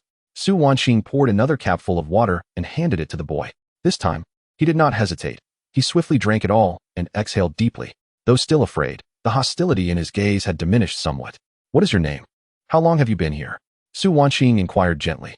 Xiao Shu, the boy replied, his voice still soft yet clearer. I can't remember how long. What lies to the west?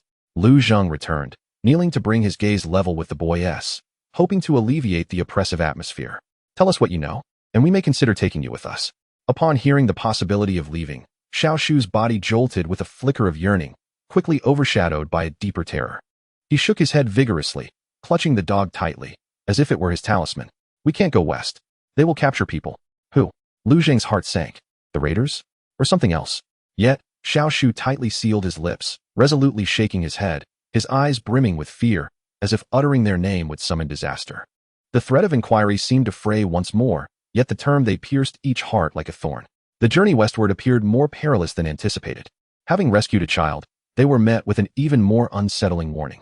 Was this a blessing or a curse? The fog ahead seemed to thicken ominously. Chapter 39. Fractured clues. Xiao Shu's words fell like a cold stone into still waters, sending ripples of chill through the hearts of all present. The vague and terrifying reference to they cast a deeper shadow over the path westward. Under further questioning, however, Xiao Shu merely curled up, burying his face in the thin dog's fur, refusing to utter another word, as though it were a forbidden name that would bring calamity if spoken. With no other recourse, Lu Zheng had to temporarily abandon his inquiries. The immediate priority was to escape this perilous industrial district. He gestured for Su Wanqing to give Xiao Shu another small piece of compressed biscuit. The child accepted the biscuit but did not eat it right away. Instead, he carefully broke it apart, feeding half to the dog in his arms before ravenously consuming the other half himself. This detail stirred a complex array of emotions among the onlookers regarding the unexpectedly joined young survivor. Is your home that basement? Lu Zheng inquired, gesturing towards the depths of the alley. What else is inside? We require useful items. He had to weigh the burdens of assistance against the potential benefits. Xiao Shu lifted his head, watching Lu Zheng with vigilance, glancing at the others, and after a prolonged hesitation, he whispered, There is some water that I have saved, along with a few shiny stones. Shiny stones. Lu Zheng's heart stirred.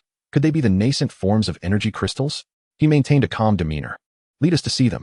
We won't take your belongings, but we need to know what you possess. Under Xiao Shu's reluctant guidance, they cautiously traversed the tire-strewn alley and arrived at the half-covered iron door of the basement. The door was heavy, rusted, and the insides engulfed in darkness, emanating a musty odor mixed with a faint, peculiar scent reminiscent of rust. Lu Zheng instructed Li Haoran and Wang Tai to stand guard outside, while he entered with Su Wanqing and Xiao Shu. The basement was modest in size, approximately a dozen square meters, cluttered with discarded machine parts and oil barrels. In the corner lay some tattered cloth and cardboard, clearly serving as Xiao Shu's makeshift shelter. Nearby, several plastic bottles were neatly arranged, filled with murky, stagnant water. Most strikingly, beside the pile of rags rested a small iron box containing 7 or 8 irregularly shaped stones, each the size of a fingernail, emitting a faint, pearly glow. Lu Zheng picked one up, It felt slightly warm to the touch, and there seemed to be an almost imperceptible flow of energy within. This sensation bore a resemblance to the dark red crystal he had acquired after vanquishing an evolved zombie. Yet the energy was considerably weaker and appeared to be of a gentler nature. Was it a more primitive form of energy crystal or some derivative? Where did you find these? Lu Zheng queried Xiaoshu. I picked them up from the garbage heap behind the factory, Xiaoshu replied in a hushed tone. Some rats that consumed them became very aggressive, but they would die soon after. I didn't eat any. A flicker of fear crossed his face. Though the information was disordered, it held significant value. These crystals might be linked to mutations, potentially exerting profound effects on living beings. Lu Zheng stowed the iron box away. These stones might prove useful later. He also examined the bottles of water. While the quality was poor, it could be filtered and boiled for emergency use. Beyond that, the basement offered no further valuable items. After exiting the basement, they regrouped. The team had now expanded to 5 people and a dog, significantly increasing their burden. Xiaoshu was frail and moved slowly, while the emaciated dog named Duzi limped on one leg. Wang Tai's own injured leg had yet to heal. The entire team's mobility had been severely compromised. They needed to find a relatively safe place to rest and reassess their clues swiftly. Observing his weary companions and the 2 newly injured members, Lu Zheng made a decision. Traversing the industrial zone in its entirety posed too great a risk. It would be wiser to seek a temporary stronghold on the periphery. They moved cautiously along the edge of the industrial area until they finally discovered a standalone 2-story brick building that had once served as a small logistics office. The building was situated in a relatively remote location with decent visibility. The windows and doors on the ground floor were intact and could be secured from the inside. After a thorough examination confirmed the absence of threats, the team settled in. The office lay in disarray, papers strewn across the floor, yet the structure remained intact. They had barricaded the back entrance on the first floor, leaving only the front door for access, while a lookout point had been established at the second-floor window. At last, a corner provided a momentary respite. Once settled, Su Wanqing immediately attended to Wang Tai's injured leg, changing the dressing. She also assessed the conditions of Xiaoshu and Duzi. Xiaoshu suffered primarily from chronic malnutrition and dehydration, while Duzi's leg injury was an old wound that had healed in a somewhat deformed manner, yet showed no signs of infection.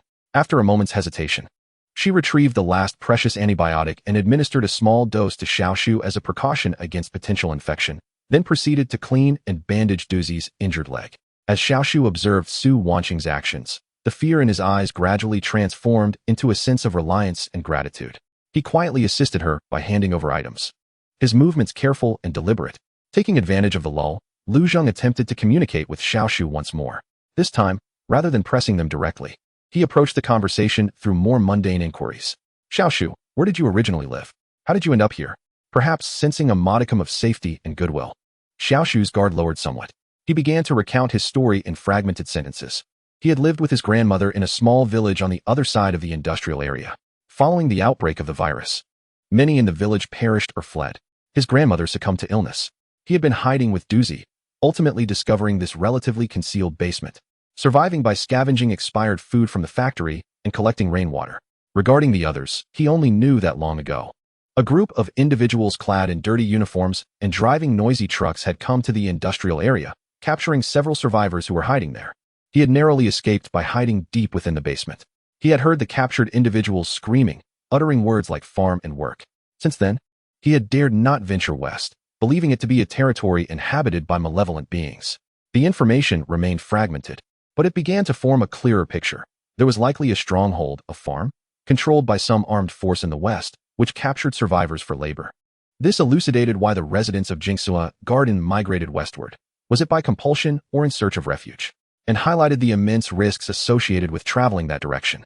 As night fell, a precious candle was lit within the office, casting a dim flicker that illuminated several weary, serious faces. Outside, the eerie silence of the wasteland was occasionally pierced by the howls of unknown mutated creatures, adding to the atmosphere of terror. The path ahead remained uncertain, fraught with peril. Yet, they had gained some crucial intelligence, averting a blind plunge into traps. The next step was to continue westward, daring to explore that mysterious farm, or to alter their course in search of other potential safe havens. This decision would determine the fate of them all. Lu Zheng clutched the warm, translucent crystal in his palm, feeling its faint power, and glanced at Xiaoshu, who had curled up beside Su Wanqing and fallen asleep, his expression complex. Hope and danger intertwined like twin vines, tightly coiling around their journey through this desolate world. Chapter 40. the long road west at dawn. The faint morning light filtered through the broken window frame, dispelling a portion of the darkness within the logistics office, yet failing to alleviate the heaviness that lingered in the air. The brief respite had come to an end, and everyone understood that stagnation equated to depletion. With their supplies nearing the brink of exhaustion, Lu Zheng distributed the last remnants of water, just enough to moisten parched lips. The meager rations of compressed biscuits were dwindling as well. He surveyed his companions gathered around him. Wang Tai's complexion remained pallid, yet his eyes reflected the steadfast resolve of a soldier. Su Wanqing meticulously adjusted the oversized, tattered coat on the small tree, her gaze a blend of tenderness and concern. Li Haoran busily checked his spear and backpack, his expression a mixture of trepidation for the journey ahead and a stubborn refusal to concede defeat. The small tree clutched tightly onto the beams, his frail form trembling slightly, eyes filled with a haunting fear of the unknown and a reliance on these unfamiliar faces. Gray shadow lay quietly by Lu Zheng's feet, ears alertly swiveling. It is time for us to depart. Lu Zheng's voice shattered the silence. The objective set westward along the old road marked on the map. They would avoid the main thoroughfares and remain vigilant. Their paramount task was to locate a water source and a safe place to rest for the night. There were no grand proclamations, merely the most pragmatic of goals. The group nodded in silence, commencing their final preparations. Lu Zheng carefully wrapped the few luminescent white crystals he had found and tucked them into his pocket. Their faint warmth seemingly connected to the repository of knowledge, perhaps holding secrets waiting to be unveiled in the future. Pushing open the creaking wooden door of the office, the chill damp air mingled with the acrid scent of industrial waste rushed forth. The abandoned factory area appeared even more sinister and dilapidated in the morning fog. The team set forth once again, this time with two figures in need of care, one large and one small, causing their pace to noticeably slow. Lu Zheng led the way, choosing to navigate through the overgrown weeds and the remnants of derelict buildings along the periphery of the industrial zone, striving to avoid exposure in open areas. Li Haoran brought up the rear, glancing back periodically. Su Wanqing supported Wang Tai, who leaned on a fire axe as a makeshift cane, while holding the small tree's hand. The small tree struggled to keep up, but gritted his teeth in silence. With the beans limping closely beside him, every few hundred meters, Lu Zheng signaled for the group to halt, keenly observing the terrain ahead and on the flanks. Silence was their greatest adversary. Any unusual sounds, the rustling of metal sheets, the fall of gravel, or even the racing of their own heartbeats, could cause everyone to tense in an instant. Along the way, they passed a massive open-air waste disposal site, filled with rusted metal frames and shattered plastic debris. The air was thick with the pungent aroma of chemical agents. Gray Shadow emitted a suppressed growl towards the depths of the dump, unwilling to approach. Lu Zheng decisively ordered a detour around the site. His instincts warned him that whatever lay within was likely more perilous than the undead. Navigating around the waste yard, they encountered a desiccated riverbed, across which spanned a concrete bridge, leading to the old road marked on the map. The bridge was an essential passage, yet its surface was exposed and unobstructed. I will go first to scout. Lu Zheng gestured to Li Haoran to tend to those behind. He crouched low, using the dilapidated railing at the bridge's edge for cover, swiftly and quietly advancing to the center of the span. The bridge deck was strewn with debris and long-dried dark stains, yet showed no signs of activity. On the opposite side of the bridge, the road was flanked by dense, untamed grass and underbrush, stretching endlessly to the horizon. Once assured of temporary safety, Lu Zheng gestured for the team to cross the bridge swiftly. Holding their breath, they hastened across the heart-stopping structure. Upon reaching the dilapidated pavement of the old road, they found themselves standing on cracked asphalt, overrun with resilient wild grasses. The road twisted ahead, disappearing behind distant hills. Following the roadside, they utilized the cover of the thickets and trees as Lu Zheng issued orders. Although the highway was in disrepair, it was significantly less exhausting than trudging through the wilderness, and it provided clearer direction. The journey became monotonous and wearisome. As the sun ascended, the temperature soared, sapping their already limited strength. A parching thirst burned like fire in their throats. Xiao Shu's pace slowed considerably, prompting Su Wanqing to divert some of her strength to support Wang Tai.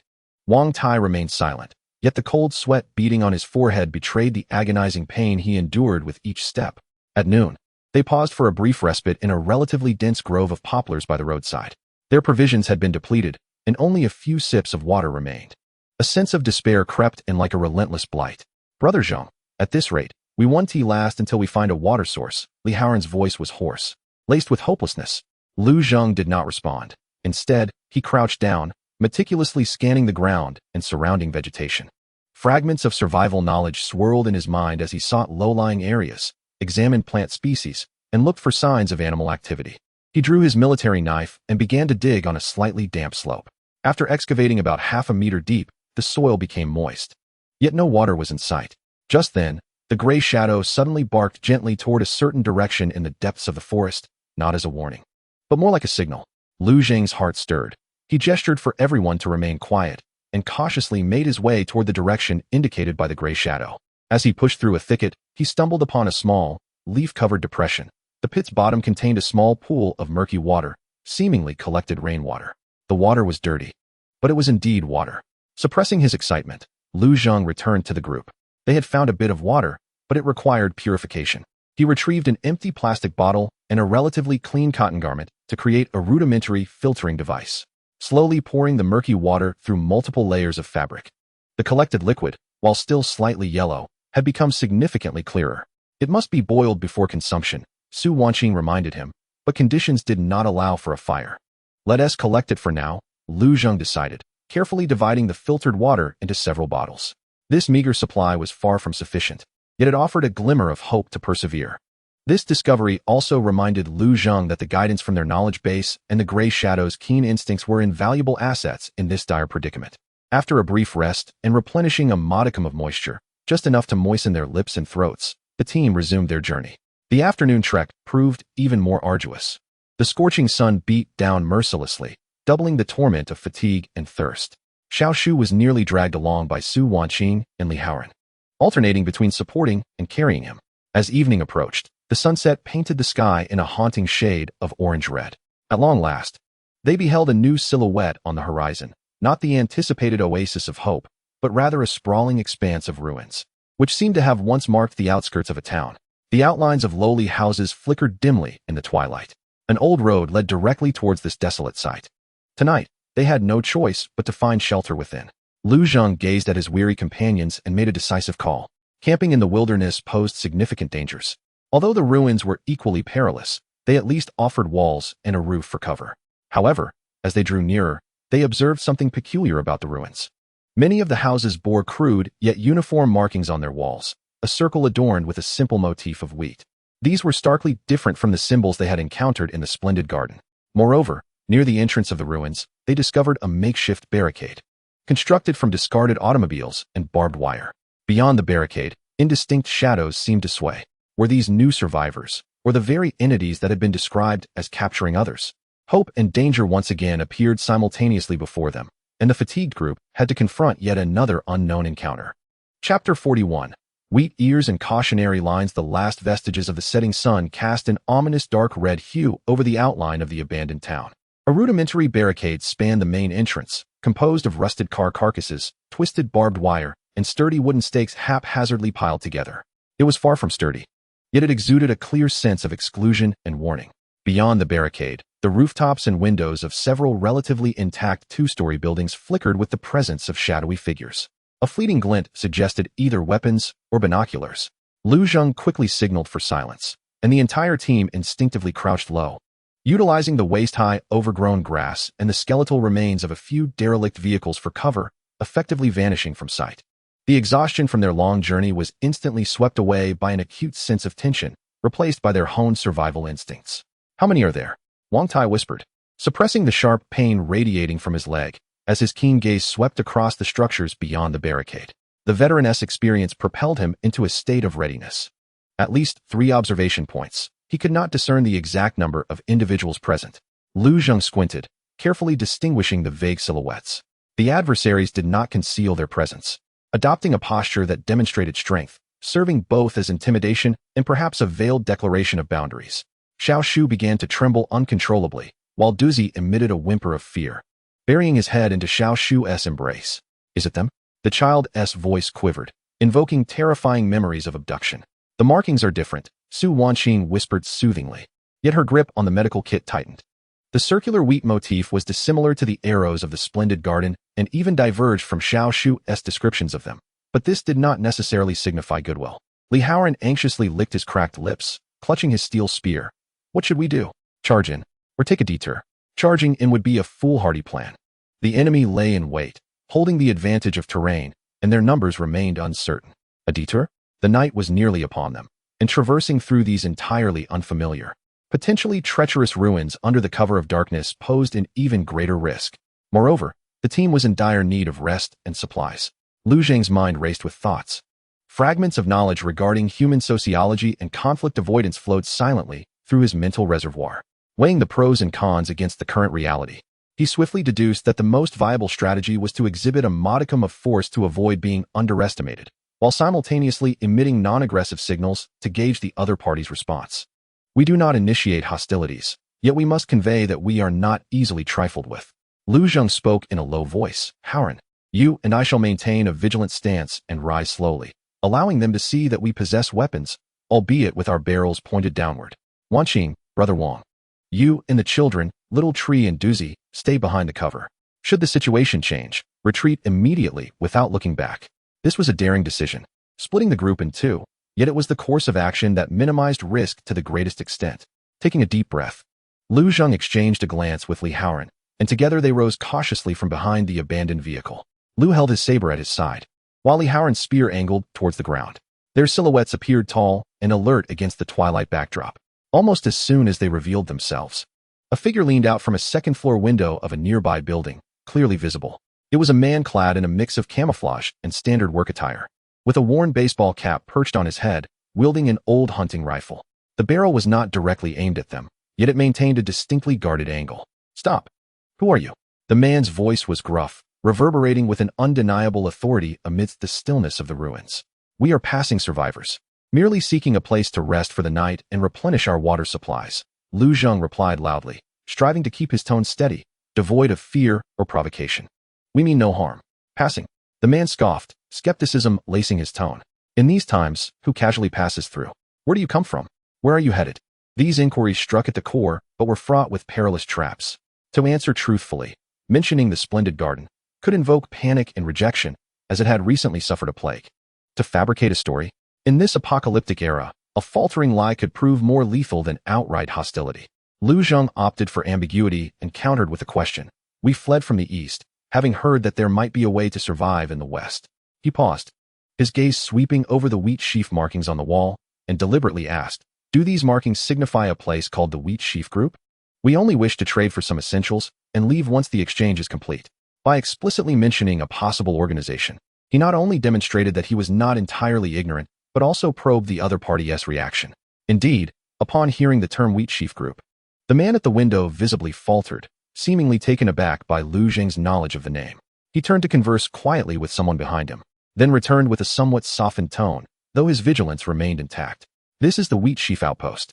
Regardless of where you come from, if you wish to enter, you must adhere to our rules. What rules? Lu Zhang pressed for clarification. First, all weapons must be surrendered upon entry and returned upon departure. Second, you will undergo a health inspection to ensure there are no signs of infection. Third, all transactions will be conducted using contribution points or equivalent goods. Private theft is strictly prohibited. The man spoke with rapidity, evidently having rehearsed this rhetoric numerous times. Those who consented would relinquish their weapons and approach for inspection.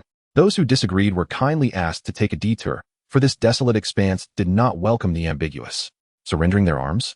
For a group struggling to survive in this apocalyptic world, it was tantamount to placing their lives in the hands of strangers. Yet, the proposed inspection for infection and the rules of trade exhibited a semblance of organization and order, distinguishing them from mere marauders. Was it a gamble of trust or a relinquishment of a potential haven so close at hand? Lu Zhang found himself ensnared in a difficult choice as the night swiftly devoured the earth.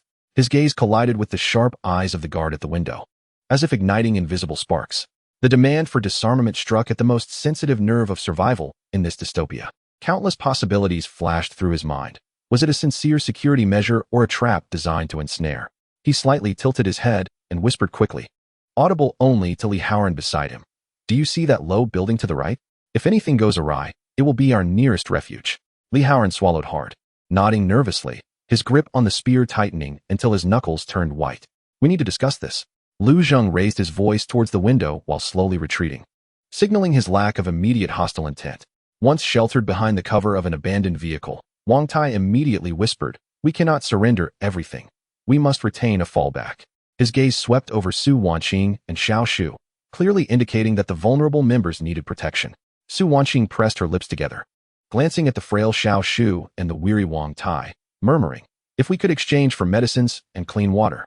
The night unfurled like a thick ink curtain, rendering the outlines of the ruins both blurred and perilous. A faint light flickered at the checkpoint behind the barricade, akin to an oil lamp, offering both temptation and the potential of a deadly trap in the darkness. The cost of trust in this desolate world was often exorbitantly unbearable. Lu Zheng's decision would determine whether this weary group would find respite tonight or plunge deeper into despair. Chapter 42. Inside and outside the barrier, the night enveloped the ruined town like a heavy, inky shroud, with only the flickering lights of the oil lamps behind the wheat stalk checkpoint piercing through the endless darkness, creating faint glimmers of hope that could also serve as bait for traps. The demand for disarmament felt like a cold dagger pressed against the throat of Lu Zheng's team. Retreating into the shadows of the abandoned vehicle, a brief yet intense discussion unfolded amidst the stifling silence. "We cannot surrender everything." Wang Tai's voice was low and resolute. The pain in his injured leg lent a barely perceptible tremor to his tone, yet his gaze remained as sharp as an eagle's. "Xiao Su and I, and the child, need the most basic means of self-defense. Should anything happen, we cannot be at the mercy of others." His eyes scanned Su Wanqing's tightly gripped scalpel and the rusted dagger cradled in Xiao Shu's arms, the child's sole weapon brought from the industrial district's basement. Su Wanqing inhaled deeply. As a doctor, she yearned for a safe environment and the possibility of available medicines, but reason dictated that Wang Tai was correct. "I concur with Brother Wang's perspective. We can surrender the primary, conspicuous weapons, but we must retain some concealed means of defense. Moreover, the inspection process must ensure safety, particularly for the young saplings." She harbored concerns that the children might experience fright or be treated roughly. Li Haoran cast a glance towards Lu Zheng, awaiting his final verdict. Placing trust in strangers during an apocalyptic era is indeed a luxury, yet they had reached a point of utter desperation. Lu Zheng's fingertips unconsciously brushed against the dark red crystal in his pocket, its faint warmth seemingly aiding him in maintaining composure. Fragments of concepts regarding negotiation and risk assessment flickered through his mind. He swiftly weighed the options. The opposing party was organized and governed by rules. A flicker of order that could also hint at more sophisticated violence. A complete refusal would mean continuing to wander in the dark, fraught with peril. Total submission, on the other hand, would equate to relinquishing one's fate entirely. A compromise emerged.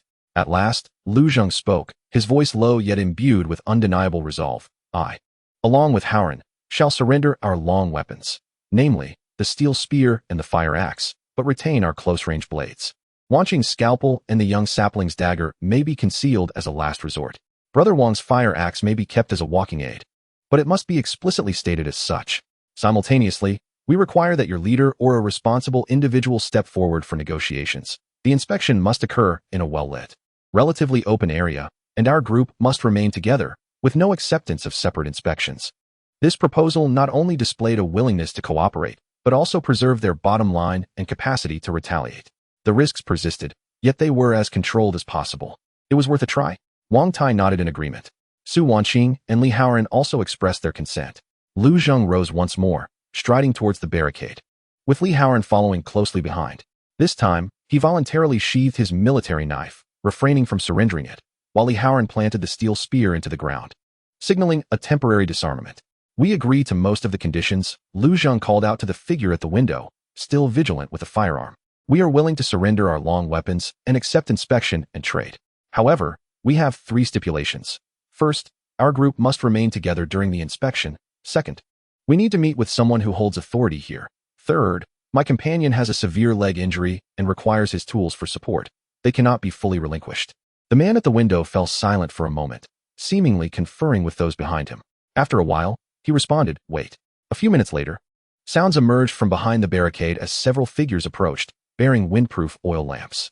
At the forefront was a robust middle-aged man with a short beard, clad in a faded old combat uniform, layered with a durable leather vest. His gaze was steady, his strides powerful, a machete hanging at his waist, suggesting a character seasoned by trials. Following closely were 2 young men wielding clubs and makeshift shields, their expressions tense, yet striving to maintain composure. The bearded man halted inside the barricade, the oil lamp's light illuminating his weathered face and the weary yet alert visages of Lu Zheng and the others.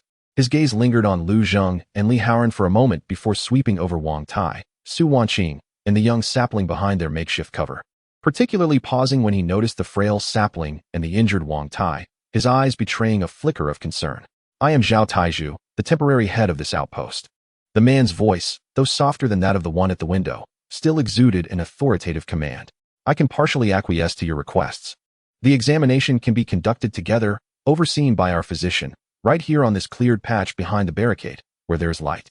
As for meeting the person in charge, that would be me." Concerning weapons, he glanced at Wang Tai's visibly swollen injured leg and his makeshift crutch, the fire axe. "The mobility aid may remain, but all other long weapons must be temporarily surrendered to us.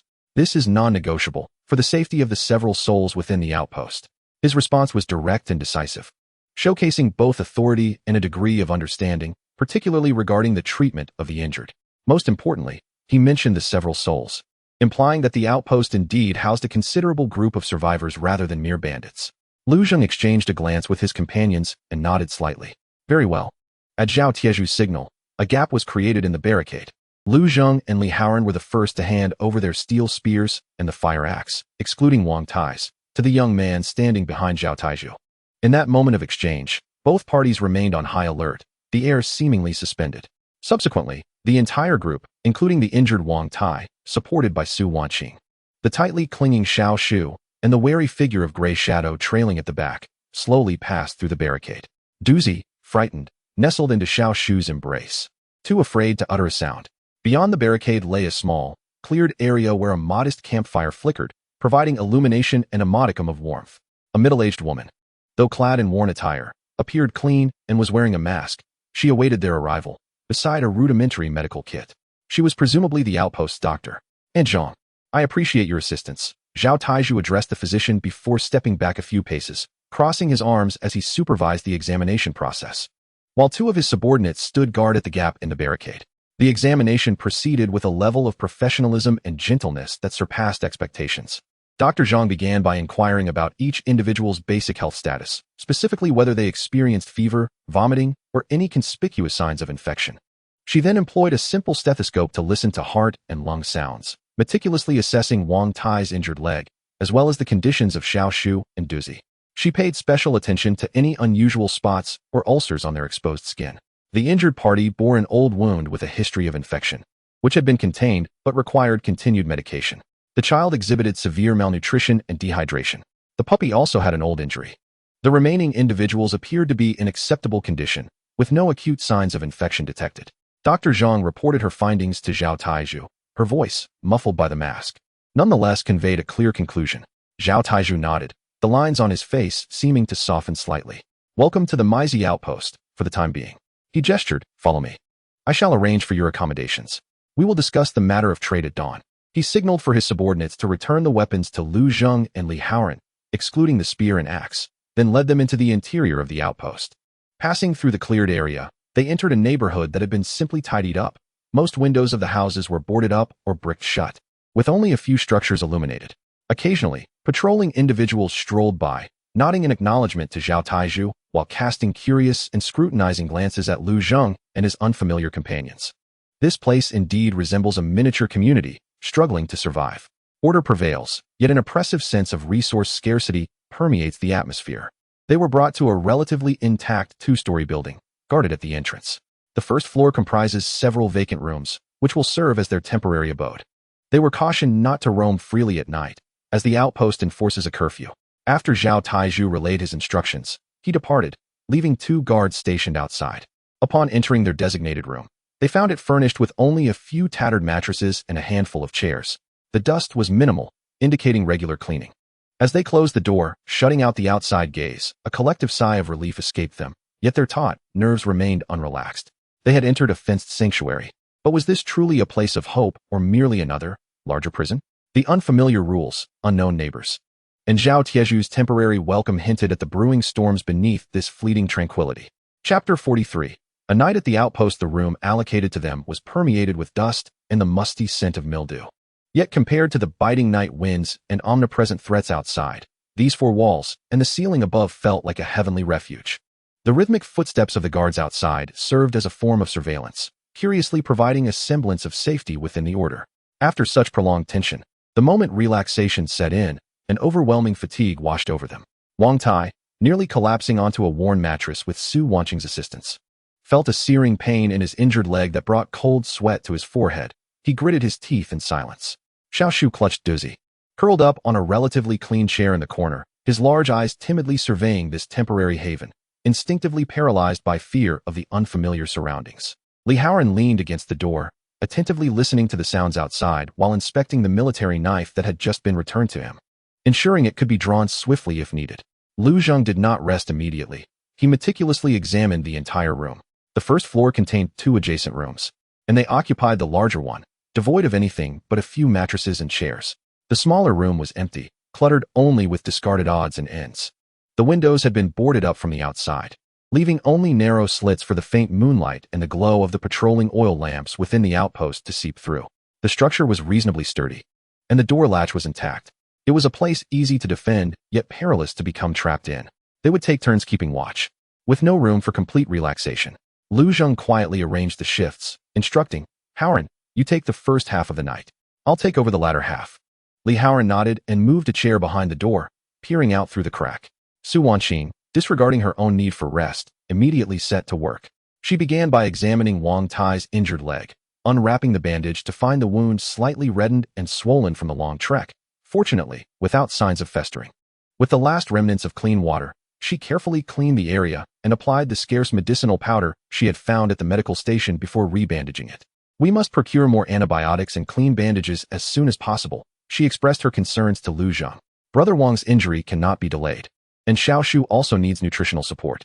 Lu Zheng acknowledged her with a grunt, his gaze falling upon a low cabinet in the corner of the room, thickly coated in dust. He approached and opened it, revealing nothing but emptiness. However, at the bottom of the cabinet, he stumbled upon an abandoned notebook with a worn cover. Compelled by an unseen force, he took it out and dusted it off. The pages of the notebook were yellowed and brittle. The initial pages recorded trivial daily expenses and phone numbers, clearly relics of a bygone era. Yet, as he turned to the later pages, the handwriting became hurried and scrawled. Transforming into a form of journal, March 15th. The signal has completely cut off. Outside, there are those things. We are hiding in the basement, and our food supply is dwindling. March 20th. Old Lee has a fever and keeps rambling. We dare not let him in. March 25th. I hear gunshots and shouting outside. It seems like someone is organizing.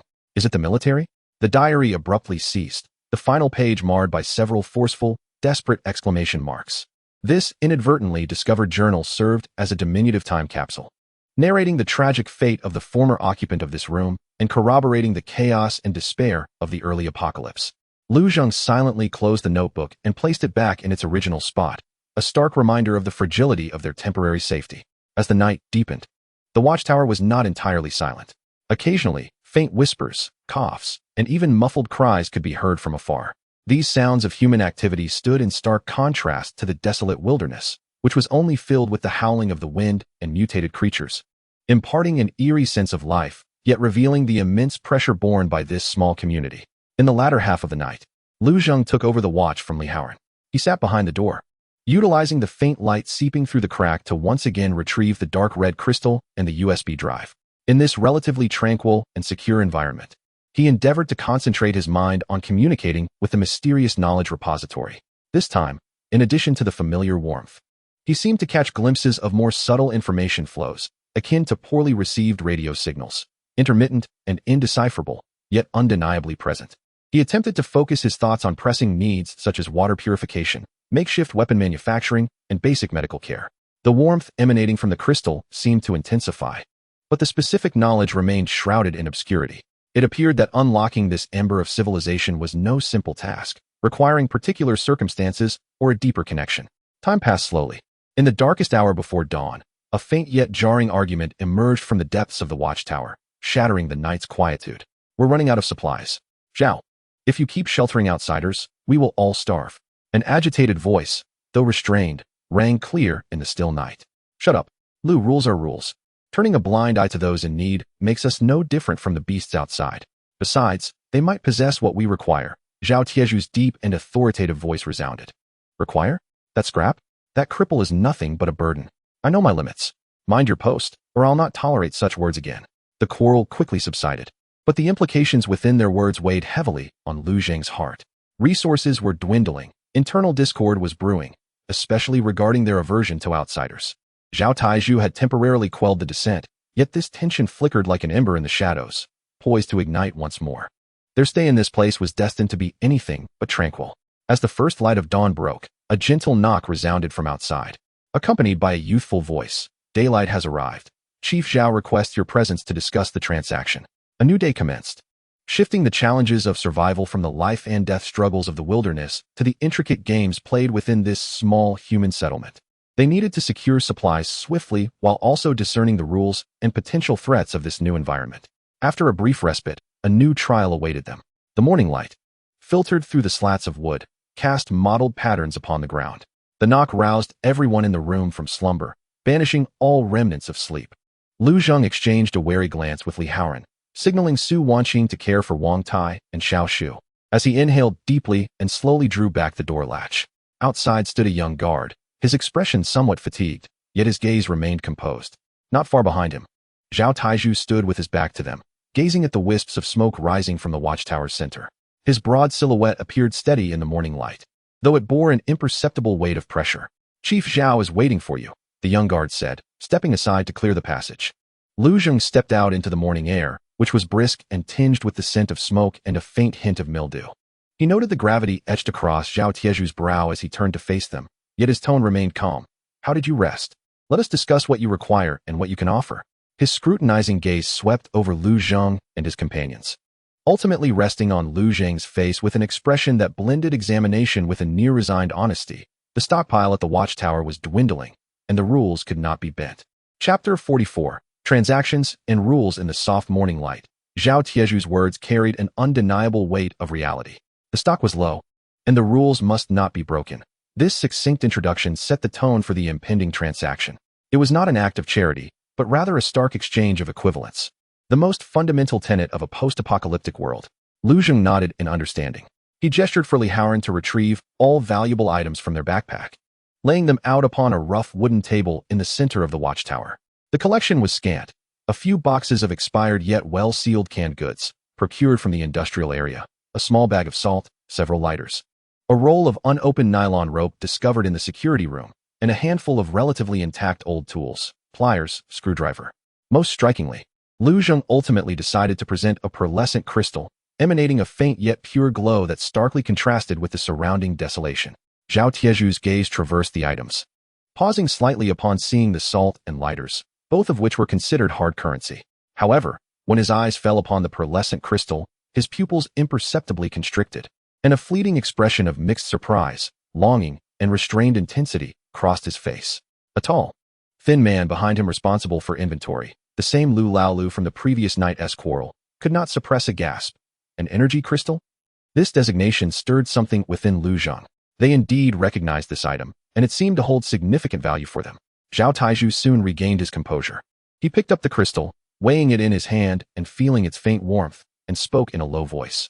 "This is a high-purity white crystal, quite rare. Where did you acquire it?" His inquiry seemed casual, yet it was laced with curiosity. "I found it by chance," Lu Zheng replied ambiguously, refraining from disclosing the exact location. In this post-apocalyptic world, information itself was a precious resource. Zhao Taizhu did not press further, but shifted his focus to assessing the value of all the items. He pointed to the salt and lighter. "These are essentials. Their value is stable." He then glanced at the canned goods. "Expired food, worth half." Lastly, he emphasized the white crystal and the roll of nylon rope. "The white crystal is scarce, and its energy stable, quite useful. This rope is of excellent quality and very practical." After a quick mental calculation and a whispered exchange with Lu Laolu, Zhao Taizhu proposed a price. "All of this can be exchanged for 5 days' worth of standard rations, primarily coarse grain cakes and a small amount of jerky. 2 jugs of filtered water, a basic first aid kit, including antiseptics, bandages, and a few precious antibiotics, and a copy of a map marking water sources and danger zones within a 50-kilometer radius." Lu Laolu interjected, unable to contain himself. "Boss Zhao, that's too steep. Especially the map." His words were met with a stern glare from Zhao Taizhu. Lu Zheng quickly weighed the options. Food and medicine were urgently needed, and the map was an invaluable asset that could significantly reduce the risks of their subsequent journey. The price offered, especially with the inclusion of the map, exceeded his expectations. Clearly, the value of the white crystal was greater than he had imagined. Perhaps Zhao Taizhu had personal motivations behind this. such as fostering goodwill or recognizing their potential combat abilities. Agreed, Lu Zheng decisively said. He did not bargain. Appearing straightforward in such circumstances earned him a measure of respect. Once the transaction was complete, the supplies were carefully distributed. Upon receiving the medicines, Su Wanqing immediately changed Wang Tai's dressings, and upon seeing the antibiotics, she let out a long sigh of relief. Xiao Shu received a piece of coarse grain cake and devoured it hungrily, color returning to his pale face.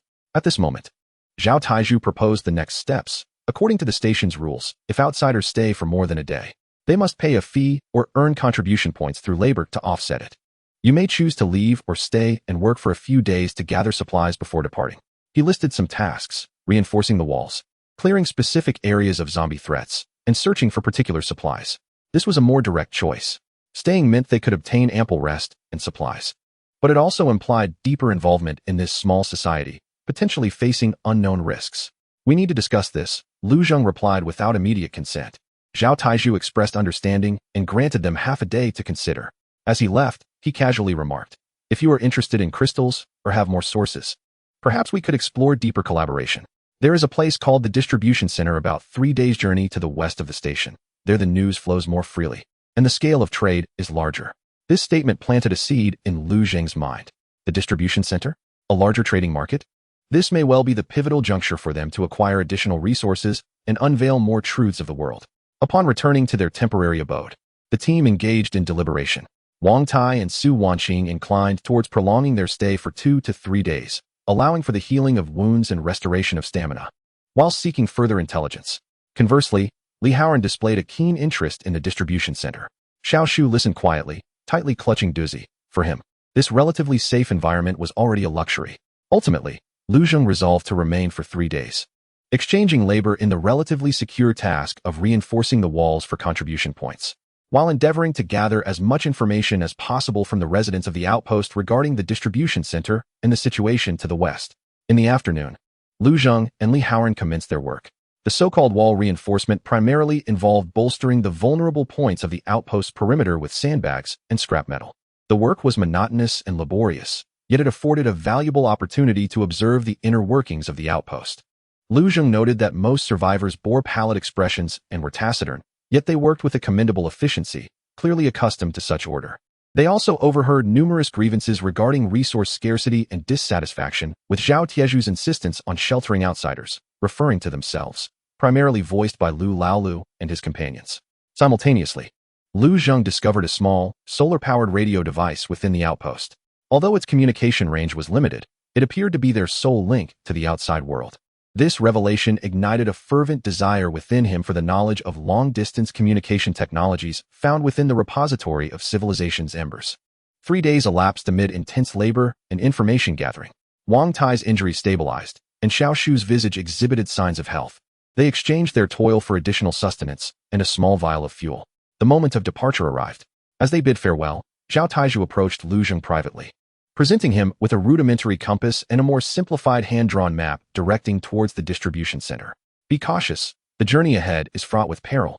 The distribution center is a melting pot of sorts. Do not flaunt your wealth recklessly. He paused, adding with significant emphasis, especially those glittering stones. Armed with their newly acquired supplies, the invaluable map information, and Zhao Taizhu's subtle warning, Lu Zheng and his companions once more embarked on their westward journey. The Maishui outpost served as a brief sanctuary, granting them respite and offering a more profound understanding of the human communities in this post-apocalyptic era. The forthcoming distribution center promised new opportunities or perhaps even greater pitfalls. The answer awaited them at the end of the road. Chapter 45. The marks of the journey having bid farewell to the Maishui outpost, a transient refuge imbued with cautionary tales, Lu Zheng and his party resumed their westward journey. The rudimentary map and compass gifted by Zhao Taizhu became their most treasured guides. Though crude, the markings indicating water sources, perilous zones, and the general route spared them from aimlessly wandering like headless flies in the wilderness. The circle on the map denoting the distribution center stood as a beacon in the darkness, compelling them onward. In contrast to their previous aimless flight, this journey possessed a clear sense of direction, yet the weight of anxiety remained unrelenting. Zhao Tiezhu's foreboding warning echoed in their minds. The road ahead was indeed treacherous. Everyone is acutely aware that in this forsaken land, peril arises not only from the wandering zombies and mutated creatures, but also perhaps more dangerously, from fellow humans who are equally desperate for survival, particularly those ruthless marauders who adhere to no code of conduct. The team maintains a vigilant formation. Lu Zheng leads, relying on his finely honed instincts and the guidance of the map to select a comparatively safe route. Li Haoran brings up the rear, occasionally glancing back to guard against potential pursuers. Su Wanqing supports Wang Tai, who limps along in the middle. His injured leg has shown considerable improvement after receiving antibiotics obtained at the outpost, yet the long trek remains arduous, necessitating frequent breaks. Xiaoshu trails closely beside Su Wanqing, one hand clutching the hem of her garment while the other cradles a bean. Having experienced a brief respite at the outpost, the child appears increasingly silent and anxious as they re-enter the treacherous wilderness, revealing a flicker of dependence only when glancing at Lu Zheng's figure. The state of Hui Ying has markedly improved. Its leg injury has nearly healed, and it moves energetically around the group, sometimes darting ahead to scout, at other times returning to keep watch, its ears and nose serving as the team's most reliable early warning system. According to the map, they must first traverse an abandoned county road heading southwest for approximately a day and a half, before veering northwest into a more desolate hilly region, where the distribution point is located in a valley within those hills. The first day's journey proceeds relatively smoothly, with no encounters of significant zombie hordes, only the sporadic dispatching of a few sluggish zombies. They camp for the night beside a nearly dried-up pond marked on the map, fortuitously replenishing their supplies with some filtered and boiled murky water. However, by the afternoon of the second day, circumstances begin to shift. The road beneath their feet gradually succumbs to the encroaching weeds and sprawling vines, with the remnants of roadside structures dwindling, replaced by undulating earth and jagged rocky terrains. The air grows drier, and the wind whips up sand, stinging their faces. Based on the map and their estimated distance, they are on the cusp of leaving the relatively flat expanse and entering the hilly terrain that signifies the location of the distribution point. Just as they prepare to abandon the road and turn onto a barely discernible dirt path, as indicated by the map, Hui Ying suddenly emits a deep, sustained growl directed at a dense thicket nearby, its fur bristling and fangs bared, a signal of imminent danger. Alert! Lu Zheng instantly raises his hand, and the team halts, swiftly taking cover behind several large weathered rocks and the remains of a rusted truck. Everyone grips their weapons tightly, hearts racing in their throats. Lu Zheng cautiously peeks out, gazing toward the direction pointed out by Hui Ying. The thicket shakes violently, but the sound that emerges is not the characteristic groans of zombies. Instead, it is a heavy, saliva-laden panting, mixed with a wild, dog-like whimpering growl. It is a mutated creature, but not a zombie. Wang Tai, drawing from his experience, assesses the situation gravely, warning, "Be cautious, it may be a pack of beasts." No sooner has he spoken than the thicket is violently parted, and three massive, grotesque creatures burst forth. They roughly retain the outline of canines, yet their size rivaled that of a calf. Their exposed skin was marred by grotesque tumors and lesions, muscles knotted, and protruding fangs dripped with murky saliva. Their eyes glimmered with an unnatural crimson glow, brimming with primal hunger and aggression. Mutated hyenas, or some other abominable creature. Li Haoran gasped in horror. The speed and ferocity of these aberrant beasts far surpassed that of ordinary zombies. Three mutated canine-like entities clearly regarded Lu Zheng and his companions as prey, encircling them in a swift, coordinated fan formation. "We cannot flee. We cannot outrun them." Lu Zheng barked. "Haoran, the one on the left. Brother Wang, Dr. Su, protect Xiaoshu in the flank. I will take the front." In this life-and-death moment, there was no time for hesitation. Li Haoran roared, thrusting his spear with a whoosh towards the oncoming beast on the left. The creature was remarkably agile, sidestepping the spear's tip, and lunged at Li Haoran's arm with its cavernous maw. No longer the inexperienced fighter he once was, Li Haoran deftly flicked his wrist, sweeping the spear horizontally to strike the beast's ribs with a resounding thud. The creature recoiled in pain, momentarily faltering. In the center, the largest beast lunged at Lu Zheng. He did not brace for impact. Instead, he sidestepped and, with a flash of his military knife, aimed precisely at the monster's neck. However, the beast's hide and muscle proved exceptionally resilient, and the blade only sliced a shallow wound, causing dark red blood to spray forth and further infuriate it. It roared and charged again, its claws grazing Lu Zheng's chest, tearing through his outer garment and leaving several bloody marks. The beast on the right attempted to circumvent Lu Zheng, targeting Su Wanqing and Xiaoshu behind him. Although Wang Tai's leg injury had not healed, his instinct for battle remained sharp. He bellowed as he swung the fire axe he used as a crutch, though his movements were hindered. The force of his strike still managed to repel the creature. Su Wanqing shielded Xiaoshu closely behind her, gripping a scalpel, her face pale, yet her gaze resolute. Gray shadow roared as it grappled with the creature, relying on its nimble form to evade attacks. The battle was brief, yet intense. Seizing an opportunity, Lu Zheng did not retreat as the creature lunged once more. Rather, he stepped forward, narrowly evading its fangs. With all his strength, he thrust the military knife upward into the beast's relatively softer abdomen, twisting it viciously. The mutated beast let out a heart-wrenching scream, collapsing heavily to the ground in convulsions. Simultaneously, Li Haoran found his rhythm, utilizing the length of his spear for successive thrusts, ultimately piercing the eye of the leftmost beast, ending its life. The creature entangled with Gray Shadow seemed to waver upon witnessing its comrade's demise, yet Gray Shadow clung tightly to its hind leg. Wang Tai seized the moment, delivering a decisive axe strike to its back, concluding the skirmish. As the battle subsided, everyone was left panting, hearts racing with lingering dread. Lu Zheng surveyed the three carcasses of the mutated beasts on the ground, his brow furrowed. The emergence of such monsters indicated an even more perilous and unpredictable ecological landscape in this area. Let us check for any crystals. Lu Zheng recalled Zhao Taiju's emphasis on the significance of the white crystal. He used his knife to cleave open the skull of the largest mutated beast, searching meticulously. Indeed, deep within the cerebral tissue, he encountered a crystal approximately the size of a soybean, exhibiting a dark crimson hue, far less pure than the crystalline white. With energy fluctuations that were both feeble and tumultuous, it was evident that such entities could also be produced within mutated organisms, albeit of a significantly inferior quality. Lu Zheng carefully stored the dark red crystal, confirming his hypothesis that energy crystallization is closely linked to the phenomenon of mutation, possibly serving as its energy source or a byproduct. This small discovery alleviated some of the tension from the recent skirmish.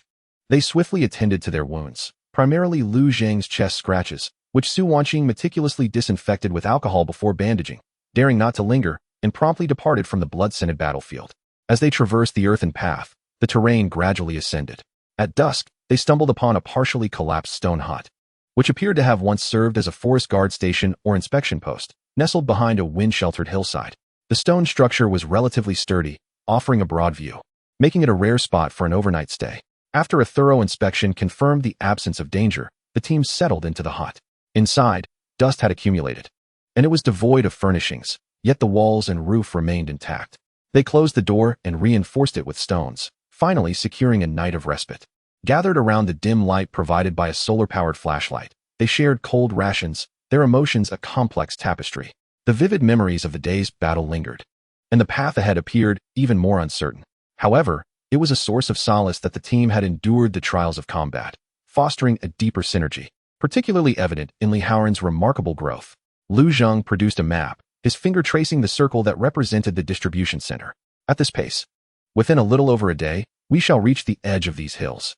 Let us hope that there lies the answers we seek. His voice echoed within the confines of the small stone hut, imbued with hope yet tinged with a barely perceptible anxiety. Outside, the night wind howled through the hills, akin to countless unknown whispers. The closer they drew to their goal, the more pronounced their inner trepidation became. The distribution center, would it serve as a new beginning or plunge them into another abyss of despair? Chapter 46. The brink of the distribution center. The faint light of dawn pierced the mist enveloping the hilly terrain, illuminating the end of the winding dirt road. Lu Zheng and his companions stood atop a relatively high slope, gazing down into the valley below, their breaths momentarily held in awe. The abstract circle on the map had transformed into a palpable reality. What lay before them was not the orderly town they had envisioned, but rather an expansive, chaotic settlement that seemed to have sprouted naturally from the ruins. At the valley's base and along the slopes, a multitude of makeshift shanties, tents, and repurposed structures were haphazardly constructed. From crooked chimneys, wisps of smoke curled upwards, mingling in the air with the acrid scent of burning low-quality fuel. The body odor of the assembled masses and a faint hint of decay. There were no neat streets. Instead, a tangled web of muddy paths bore witness to the passage of both man and beast. Most striking was a relatively open area at the settlement center, bustling with an overwhelming throng, the din of voices resonating even from a distance, reminiscent of a clamorous marketplace. This was the distribution center, a place brimming with chaos, untamed vitality, and inevitably fraught with endless peril. Zhao Tieju's warning echoed in everyone's minds. Amidst the mingling of various elements, do not reveal your wealth lightly. The scale was far greater than anticipated. Wang Tai leaned on his axe, his brow furrowed, as the instincts of a seasoned veteran allowed him to swiftly assess the terrain and potential threats. The entrance was undoubtedly fortified, and within lay a chaotic mixture of individuals, with visibility poor and ambushes likely. Su Wanqing instinctively tightened her embrace around the small tree's shoulders. The child gazed down at the tumultuous scene, reminiscent of a colossal anthill, filled with terror, burying their face in her garment. Duzi whimpered restlessly. Li Haoran licked his cracked lips. A blend of anxiety about the unknown and a flicker of excitement at the sight of human activity. At last, they had found a somewhat decent location. However, the rules remained uncertain. Lu Zheng observed silently, noting the rudimentary yet effective defensive structures surrounding the settlement. Makeshift barriers of discarded cars, barbed wire, and wooden stakes, with lookout towers at several elevated points, shadows moving atop them. The entrance appeared to have a checkpoint, with the flow of people entering and exiting sluggish, undergoing scrutiny. This indicated that the area was not entirely lawless. There existed some degree of management and order, albeit one that could equally be brutal. Our objectives were clear. Lu Zheng retracted his gaze and lowered his voice to his companions. First, exchange the least amount of resources for urgently needed medicines, food, especially salt and clean containers. Second, gather intelligence regarding the situation further west, concerning rumors of sanctuaries or large survivor bases.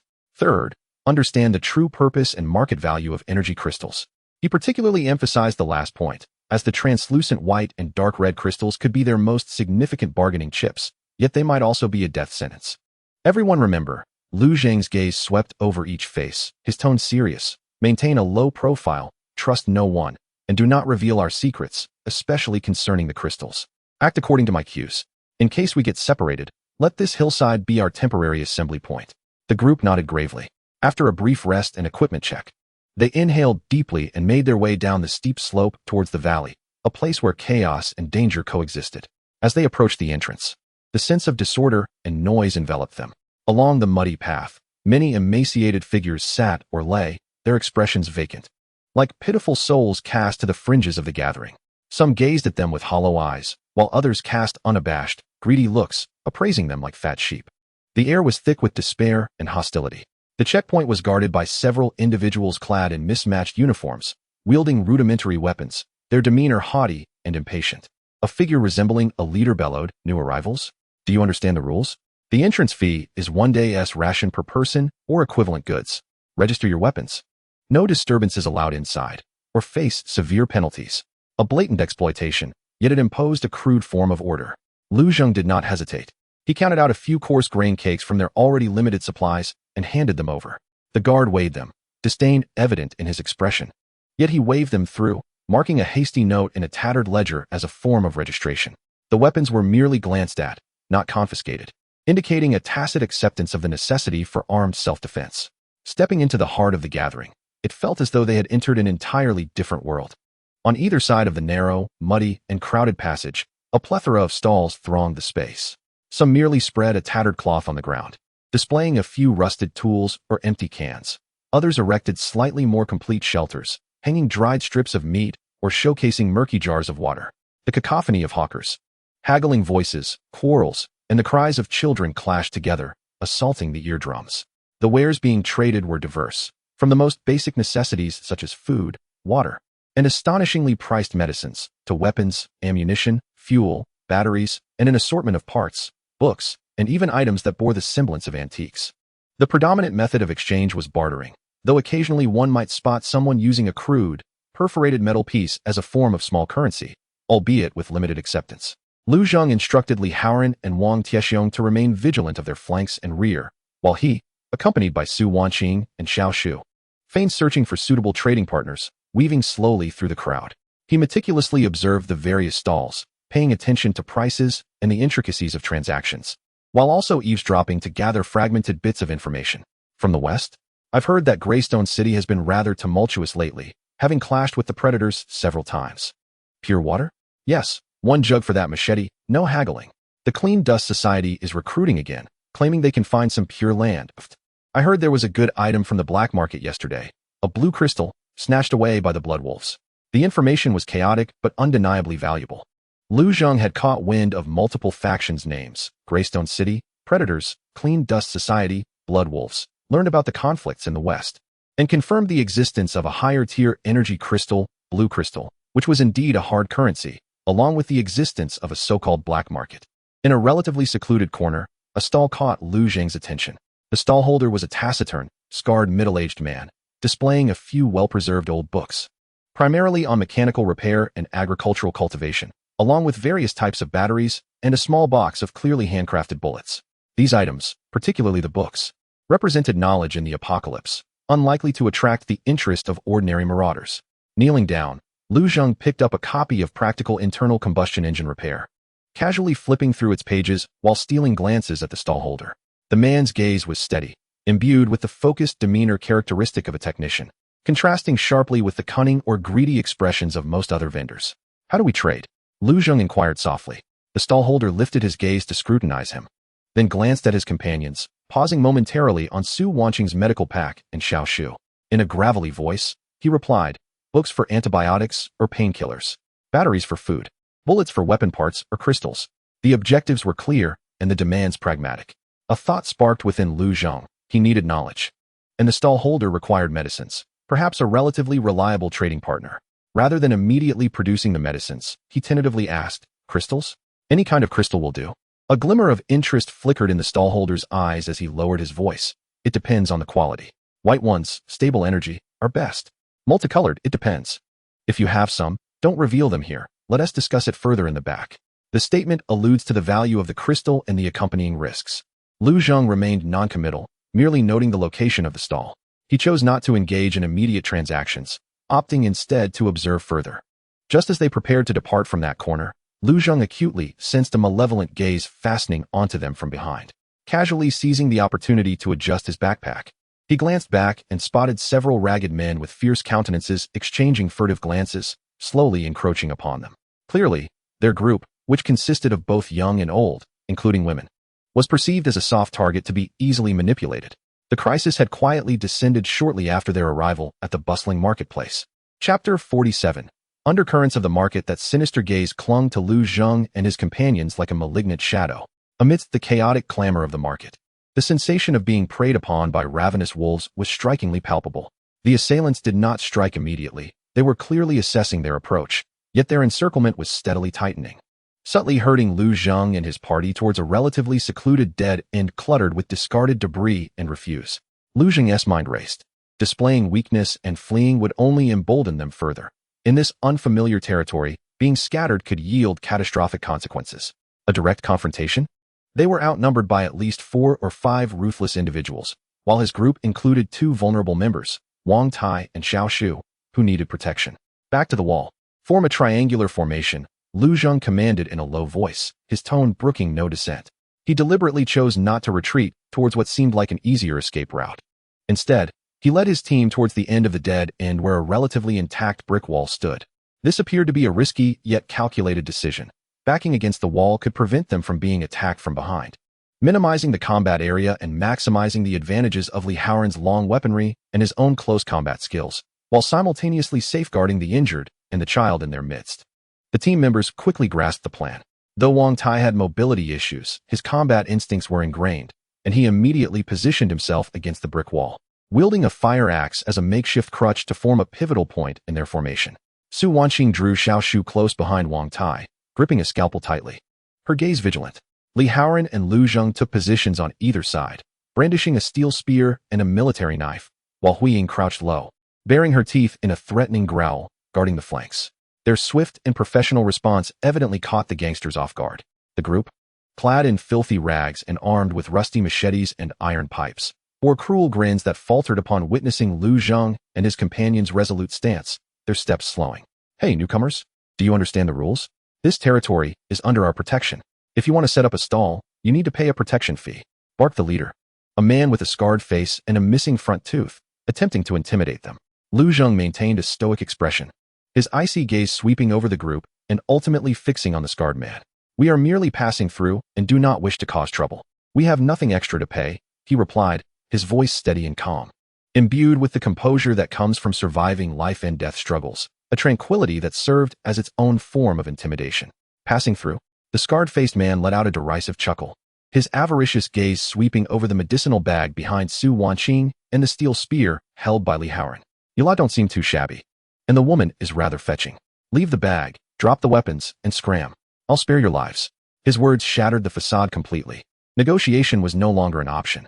At that moment, a gangly figure beside the scarred man seemed to recognize the trembling Xiao Shu, exclaiming, "Boss, look at that little brat. Isn't he the one who escaped from Bloodwolf not long ago?" The scarred man scrutinized the quaking Xiao Shu, a flicker of suspicion and deeper greed crossing his eyes. "Damn it, it truly is him. Capture him. Bloodwolf will surely reward us. Attack." Before he finished speaking, he brandished his machete and charged forward, followed by the others, their howls echoing in the narrow alley as combat erupted instantaneously. Lu Jing advanced rather than retreating, sidestepping the scarred man's powerful yet somewhat clumsy strike. His military knife darted out like a venomous serpent, aiming for the vulnerable spot beneath the man's arm. Startled, the scarred man hastily raised his blade to block, sparks flying. Meanwhile, Li Haoran leveraged the length of his spear, executing a thrust that forced an enemy advancing from the left to retreat. A gash opened across his chest. However, the adversaries outnumbered them, and two others sought to flank Lu Jing and Li Haoran, aiming to attack Wang Tai and Su Wanqing from behind. Wang Tai roared, swinging his fire axe with a rush of air. Though his movements were slightly hindered by a leg injury, his presence was still formidable, compelling the two attackers to hesitate. Gray Shadow lunged at one of their legs, sinking its teeth into the flesh, causing the man to scream in pain and lose his balance. Nevertheless, a sneaky, rat-eyed thug seized the opportunity to slip past, brandishing an iron pipe aimed straight at Su Wanqing, who paled but steadied her grip on the knife. She understood that retreat was not an option. Behind her was Xiao Shu. Gritting her teeth, she braced herself for the impending blow. In that critical moment, a fist-sized stone whistled through the air, striking the attacker's wrist with precision. The assailant yelped in pain, the iron pipe slipping from his grasp. Astonishingly, it was Xiao Shu, who had been cowering behind Su Wanqing, that hurled the stone. In a moment of profound fear, he summoned the courage to protect the one person who had shown him kindness, executing this pivotal strike. This sudden distraction created a precious opportunity.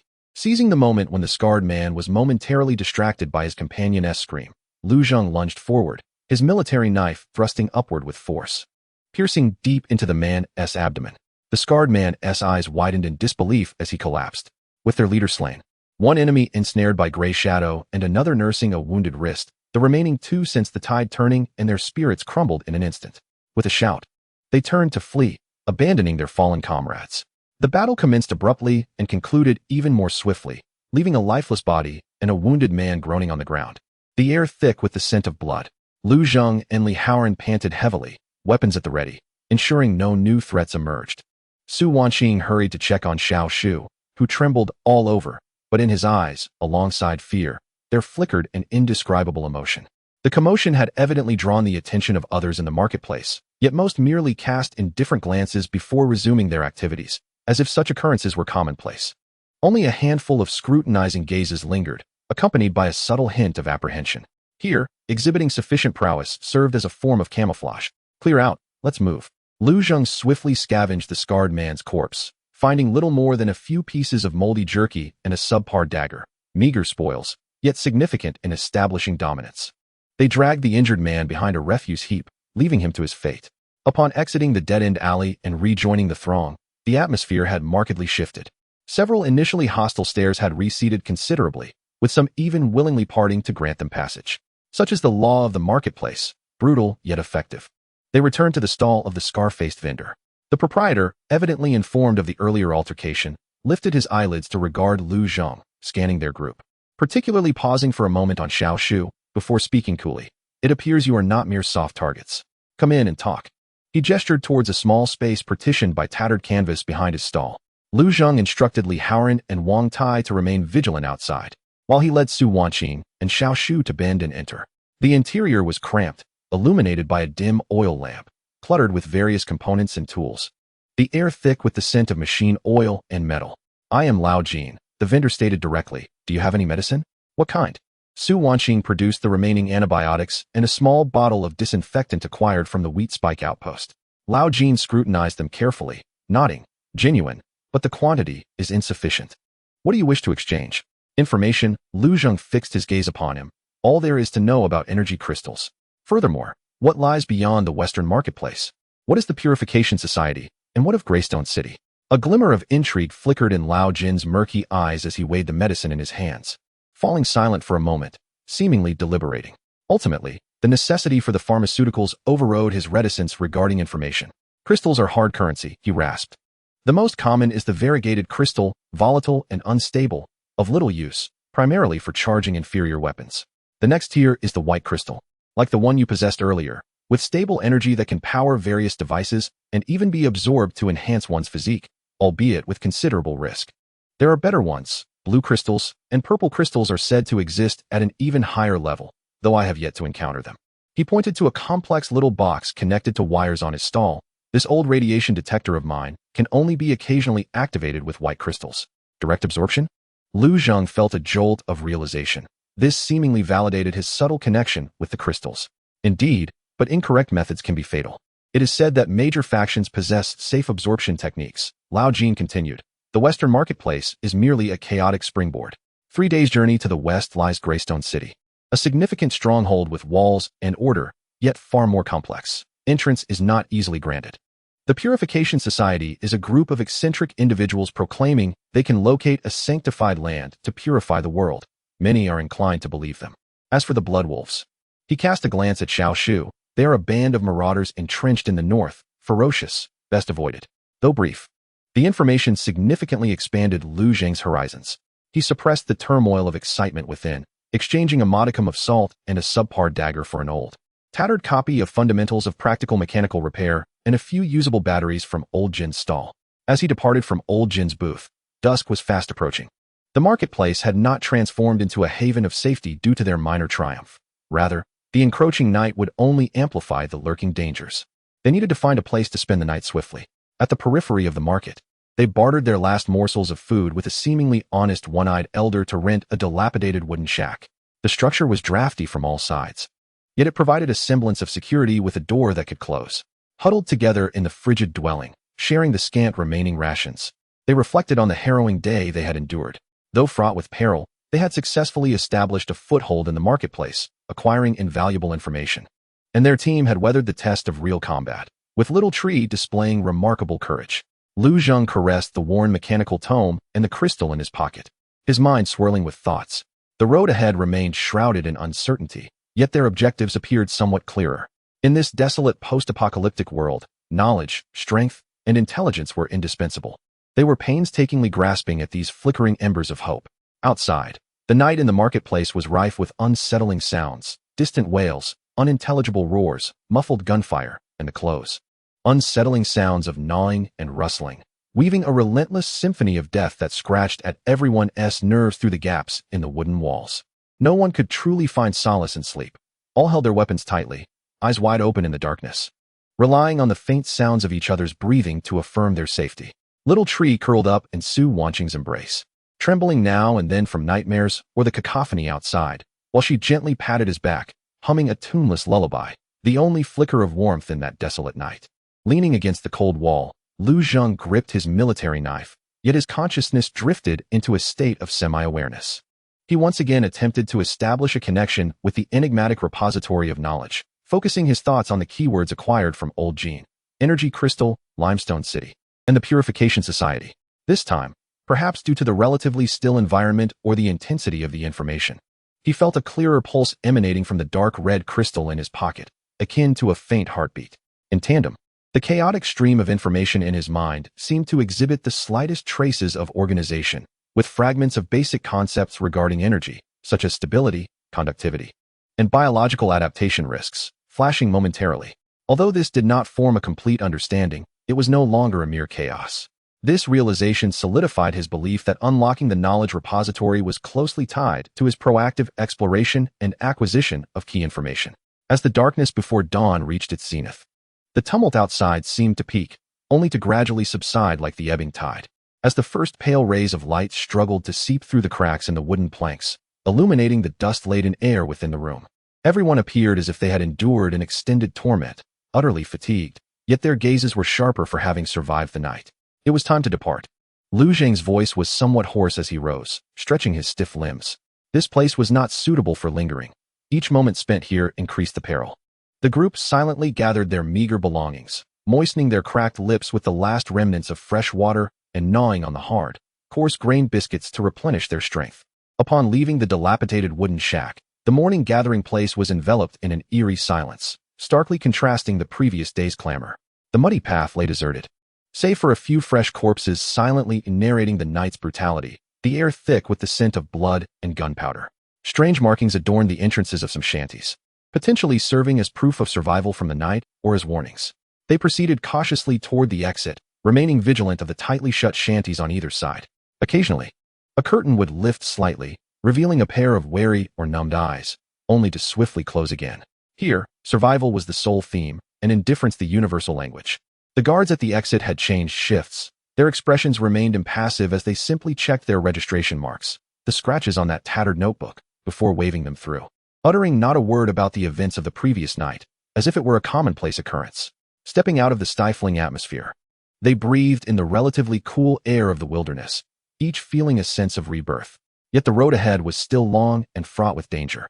According to the information and map provided by Old Gene, reaching Limestone City required traversing a narrow gorge called the Rift Valley, a treacherous terrain, a natural ambush point, and a favored lair for mutated creatures.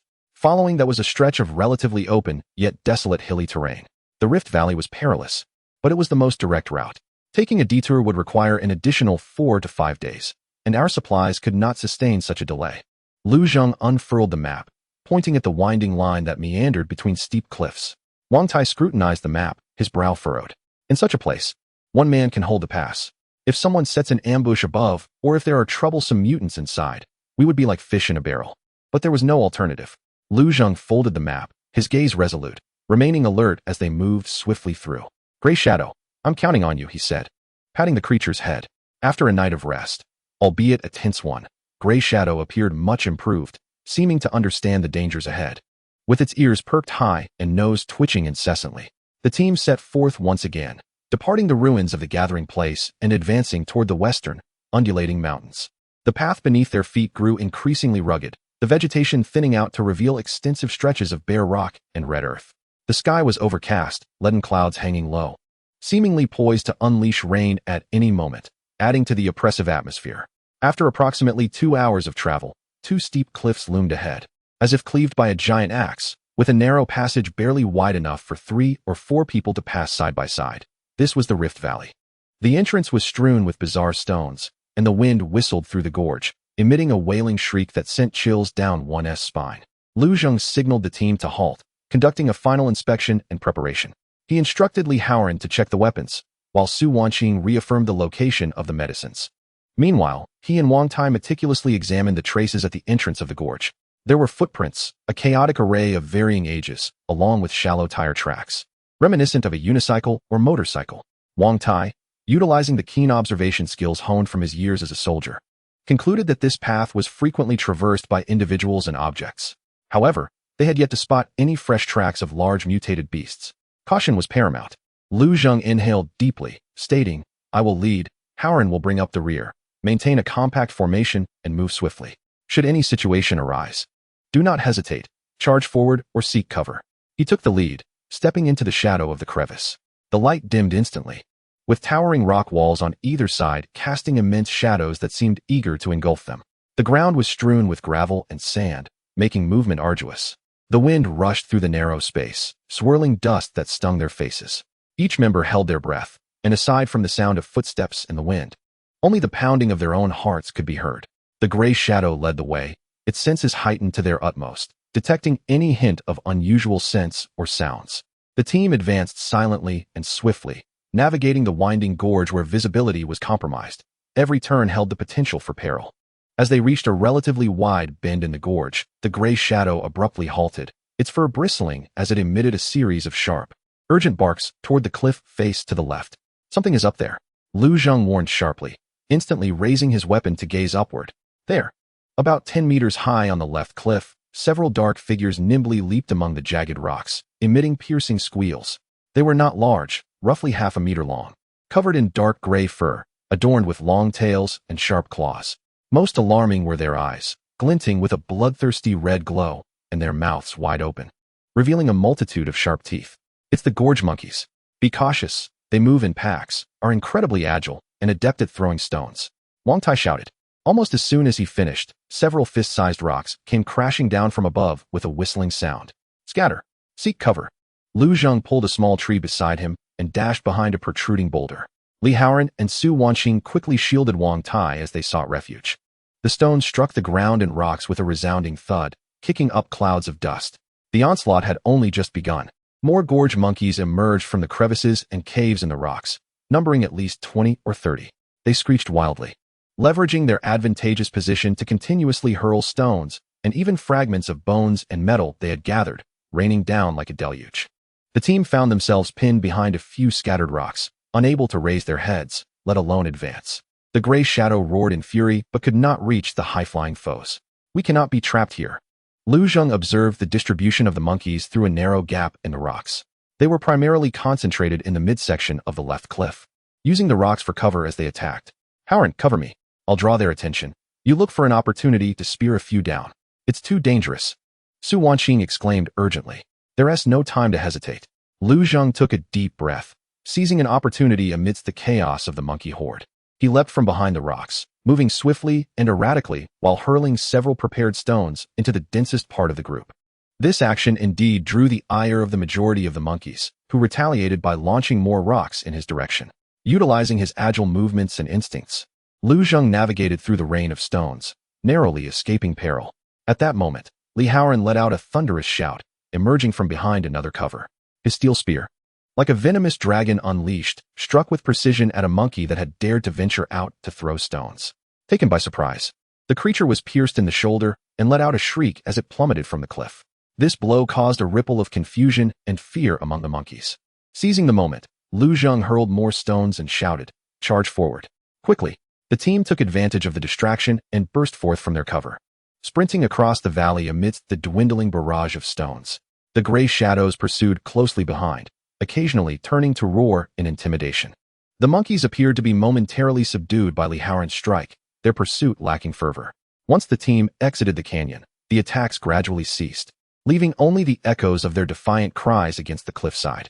As they burst forth from the chasm and were greeted by the relatively open sky, everyone collapsed onto the ground, panting heavily, still shaken.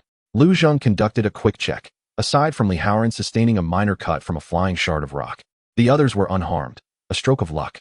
Gazing back at the deep and treacherous canyon, a sense of trepidation rose within them. Yet this encounter had deepened their understanding that on this journey westward, even the slightest lapse in vigilance could lead to irrevocable consequences. After a brief respite and tending to Li Haoran's minor injury, the team pressed on. Beyond the canyon, the terrain became gentler, revealing an expansive expanse dotted with drought-resistant shrubs and gravel. At the horizon's end, among the gaps in the leaden clouds, an imposing silhouette of a mountain-built structure emerged, its outline indistinct yet exuding an ineffable sense of weight and order. Was that the city of Greystone? Hope seemed tantalizingly close, yet the final stretch leading to it promised to be anything but smooth. The vast wilderness was fraught with danger, and they were already wearied. Chapter 49. The test beneath the city. The outline of Greystone City grew increasingly defined beneath the leaden sky, transforming from a distant, nebulous shadow into a formidable presence that weighed heavily upon their hearts. As they drew nearer, the oppressive aura of the massive fortress, built against the mountainside, intensified. Towering walls, constructed from irregular giant stones and concrete, ascended in a serpentine fashion to the mountainside, their surfaces marred with weathered scars and dark stains, silently narrating the brutal sieges it had withstood. Upon the walls, vague silhouettes of patrolling guards and fortifications could be discerned, a testament to the vigilance maintained. The final stretch leading to the city was an intentionally cleared open area, offering an unobstructed view and devoid of any cover, clearly designed to thwart ambushes. Scattered across the ground were remnants of rusted metal and weathered bones, serving as stark warnings of the dangers that lay ahead. Several dirt paths, trampled by wheels and footsteps, ultimately converge at the base of a colossal gate, reinforced with heavy steel. The gate stands firmly closed, flanked by a complex barrier of sandbags, barbed wire, and chevaux de frise, forming an inspection zone. A dozen guards, clad in standardized yet distinctly mismatched armor and weaponry from various sources, meticulously scrutinize a few groups awaiting entry. These groups vary widely. Some are small convoys driving bizarrely modified trucks or jeeps belching black smoke, their occupants fierce-eyed and well-armed, clearly formidable mercenaries or traders. Others, like Lu Zheng and his companions, are ragged, emaciated survivors traversing on foot, their eyes reflecting a desperate yearning for the safety behind the walls and a palpable fear of the unknown. The air is thick with the acrid scent of diesel, the pungency of sweat, and a tense silence, occasionally shattered by the guards' brusque shouts or inquiries. Lu Zheng gestures for the group to halt 100 meters away behind a dirt slope, prompting a final observation and preparation. He must ascertain the rules for entering the city. The security is stringent, far more formal than that at the Wheat Spike outpost. Wang Tai squints, assessing the guards' positions and defensive structures, noting the watchtowers and heavy machine guns. Furthermore, it appears that all individuals entering must pass through a metal detector-like frame. They are checking for infections, perhaps also evaluating worth. Su Wanqing whispers, having observed that all those granted passage, irrespective of their group, receive a simple mark branded on their arms with a tool resembling a branding iron, leaving a fleeting red imprint on their skin, seemingly a temporary pass. Li Haoran licks his lips, commenting, "It seems entry isn't as simple as wishing to enter. What do we have to offer?" Lu Zheng silently counts their dwindling assets. Nearly exhausted food and water, the scant medications remaining in Su Wanqing's pack, a few severely worn weapons, the luminous energy crystal. And most crucially, the 5 of them, plus Grey Shadow, themselves. In this post-apocalyptic world, human resources are invaluable, particularly those with skills and combat abilities. Our advantage lies in our manpower and potential knowledge, Lu Zheng remarks, taking a deep breath as he carefully conceals the white crystal in a hidden pocket. Now is not the moment to reveal it. Remember, we are a team with combat experience, medical capabilities, and survival skills. Our goal is to gain temporary admission and seek opportunities. Remain vigilant, but do not provoke. He casts a special glance at Little Tree, who clings tightly to Su Wanqing's hem, gazing at the towering walls and indifferent guards with a pale face. Little Tree, do not be afraid. Stay close to Sister Su. Whatever happens, do not speak. Just nod or shake your head. Little Tree nods earnestly. After adjusting their gear to appear less disheveled, Lu Zheng leads the group toward the inspection line. Their arrival draws some attention, particularly due to Grey Shadow's presence, eliciting a few scrutinizing gazes. Yet, in this chaotic milieu, a weary team accompanied by a dog is hardly unusual.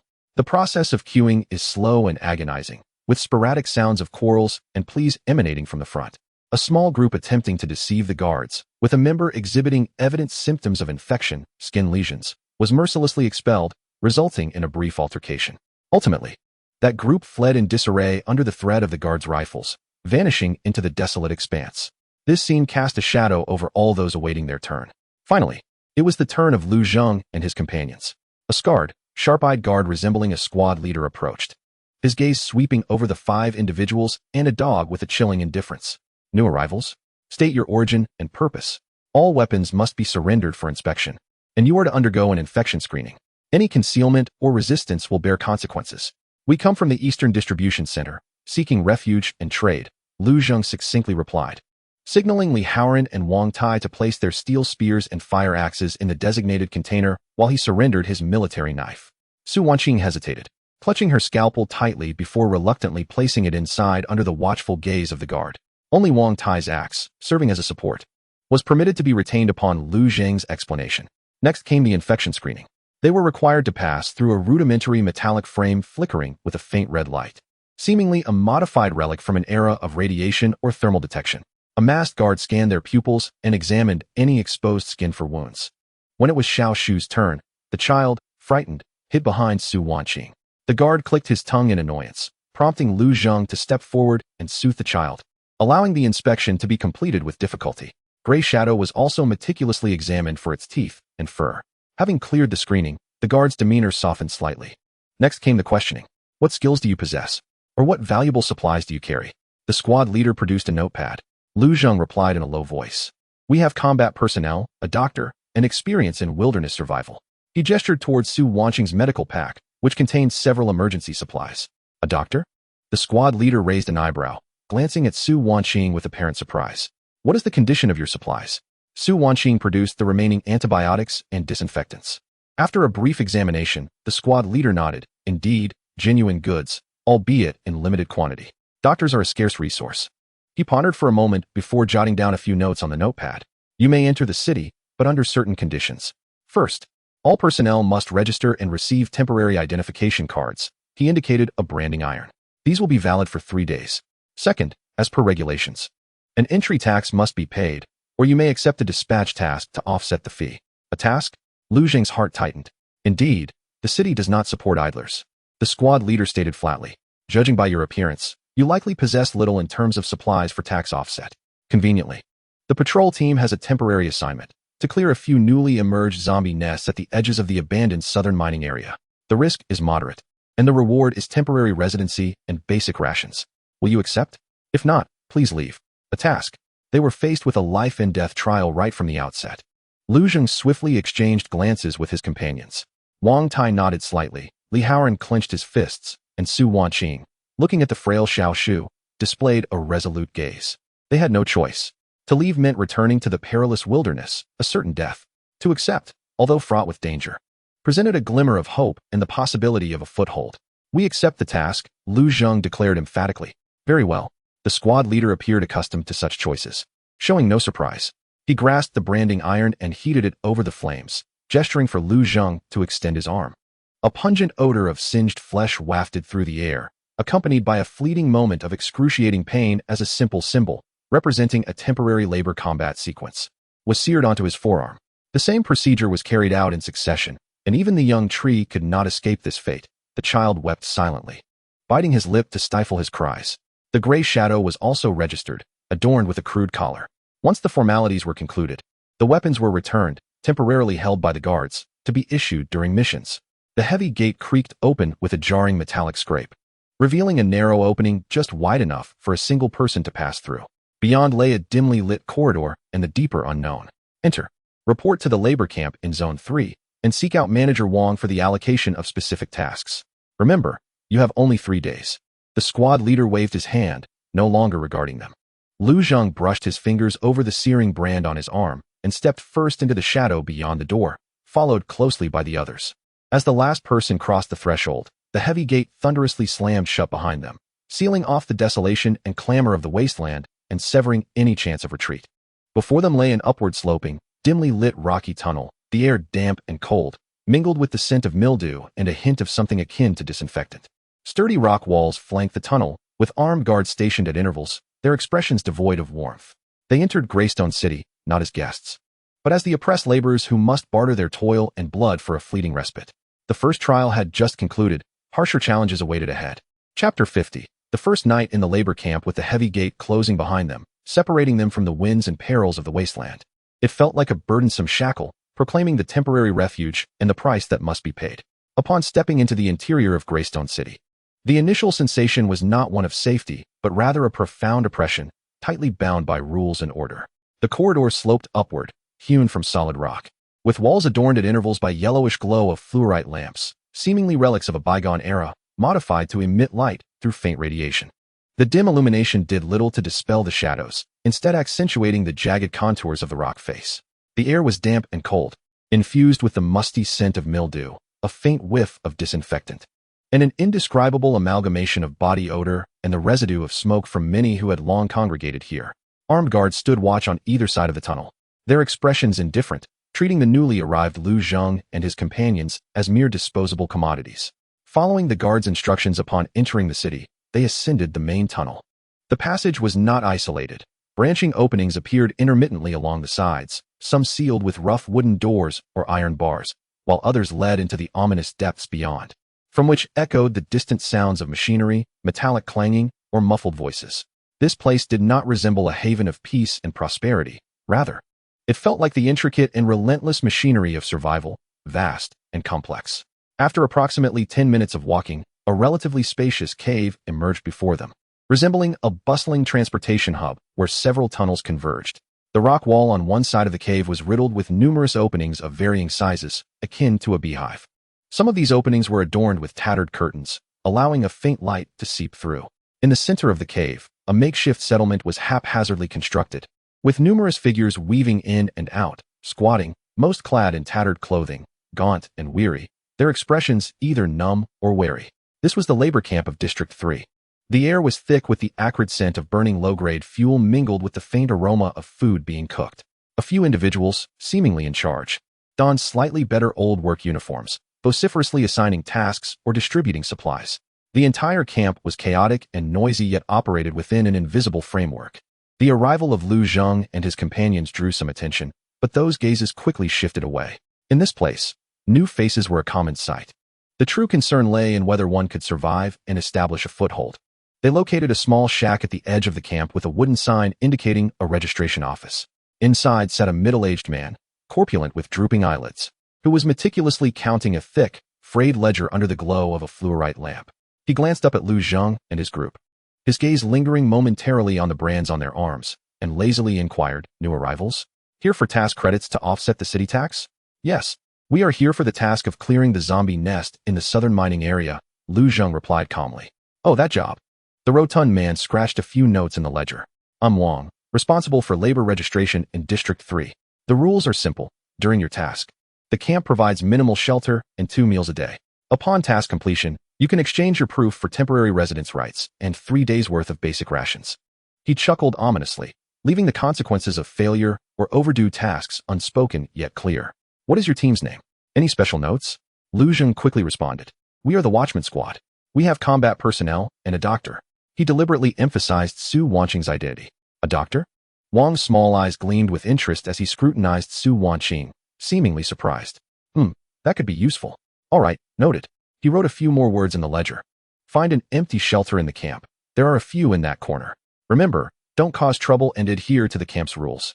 Tomorrow morning, report to Captain Liu at the assembly point in the east. He will take you to the task location." The registration process was brutally straightforward. No welcome, no concern. Only stark transactions and cold regulations. After leaving the registration office, they found a corner at the camp's edge, close to the frigid rock wall, where a makeshift shelter constructed from broken planks and tarpaulin offered scant protection from the elements. The space inside was cramped, with a floor covered in moldy hay. This would be their home for the next few days, should their mission be successful. Once settled, dusk approached. The sound of a bell, a piece of struck iron, resonated throughout the camp, signaling that it was time for dinner.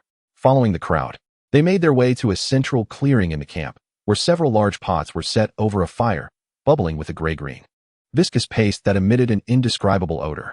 A multitude of individuals queued for their rations, the scene marked by a certain disorder, punctuated by occasional shoves and curses. When it was finally Lu Zheng and his companion's turn, each received a scant half-bowl of cold gruel and a small, hard, dark biscuit of unknown origin.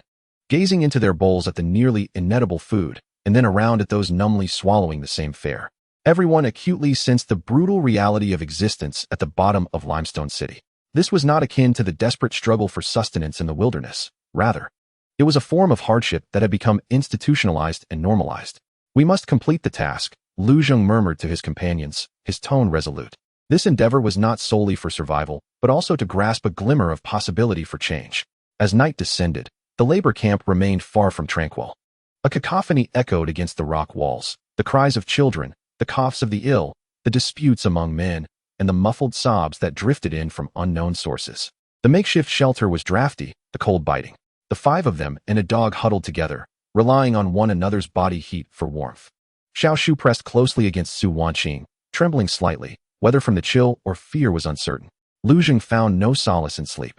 Leaning against the frigid rock wall, he listened to the sounds outside, feeling the pulse of this vast city. Here, social hierarchies were rigid, and the lower echelons struggled to survive. Yet, there existed a semblance of order, and beneath that order, perhaps, lay opportunities. The overweight man's keen interest in the doctor's identity might present a point of leverage. Furthermore, in this crowded place, there could be a chance to glean more information about energy crystals, the internal factions of Limestone City, and even tidings from more distant regions of the West. He touched the luminescent crystal he kept close, feeling its faint warmth. In this abyss of despair, that slight warmth seemed to be the only connection he had to the obliterated civilization, as well as the flickering ember of hope that refused to extinguish within him. Tomorrow would herald a new battle, not merely for survival, but to carve out a fissure that belonged to them within this merciless order. Chapter 51, Shadows of the Abandoned Mine. The dawn of the third labor camp in Limestone City was heralded by a jarring clamor of metal striking metal. This sound was cold and urgent, devoid of any warmth, striking each person curled up in their shelters like a whip, urging them to struggle for survival in the new day. Lu Zheng and his companions had scarcely slept through the night, managing only a few hours of rest amidst the cold and clamor. The meager portion of cold gruel they had received was long gone, leaving them weak from hunger and taut with the anxiety of the unknown tasks ahead. Following the instructions given, They made their way to the assembly point at the eastern end of the camp. There, a gathering of 20 to 30 individuals had formed, distinctly divided into several small groups. The largest contingent comprised about 15 or 16 individuals, clad in relatively uniform, oil-stained work attire, most wielding shovels or crowbars, while a few carried old hunting rifles. Their expressions were vacant, imbued with the weariness of long-term labor, and they were led by a burly man with a scarred face. They were the mining team, tasked with clearing the tunnels and reinforcing the supports. Another group of approximately 7 or 8 individuals, clad in disordered gear yet exuding a fierce demeanor, was led by a man bearing a scar on his face and missing a front tooth. This was one of the two who had attempted to rob Lu Zheng and his companions in the market yesterday, now glaring at Lu Zheng with venomous eyes. They were the cleanup crew, primarily tasked with confronting potential zombies and mutated creatures, making them the most perilous team. Leading them was Captain Lu, a middle-aged man with a stern expression and a modified handgun holstered at his waist. His gaze was as sharp as an eagle's, sweeping over the group with an undeniable authority.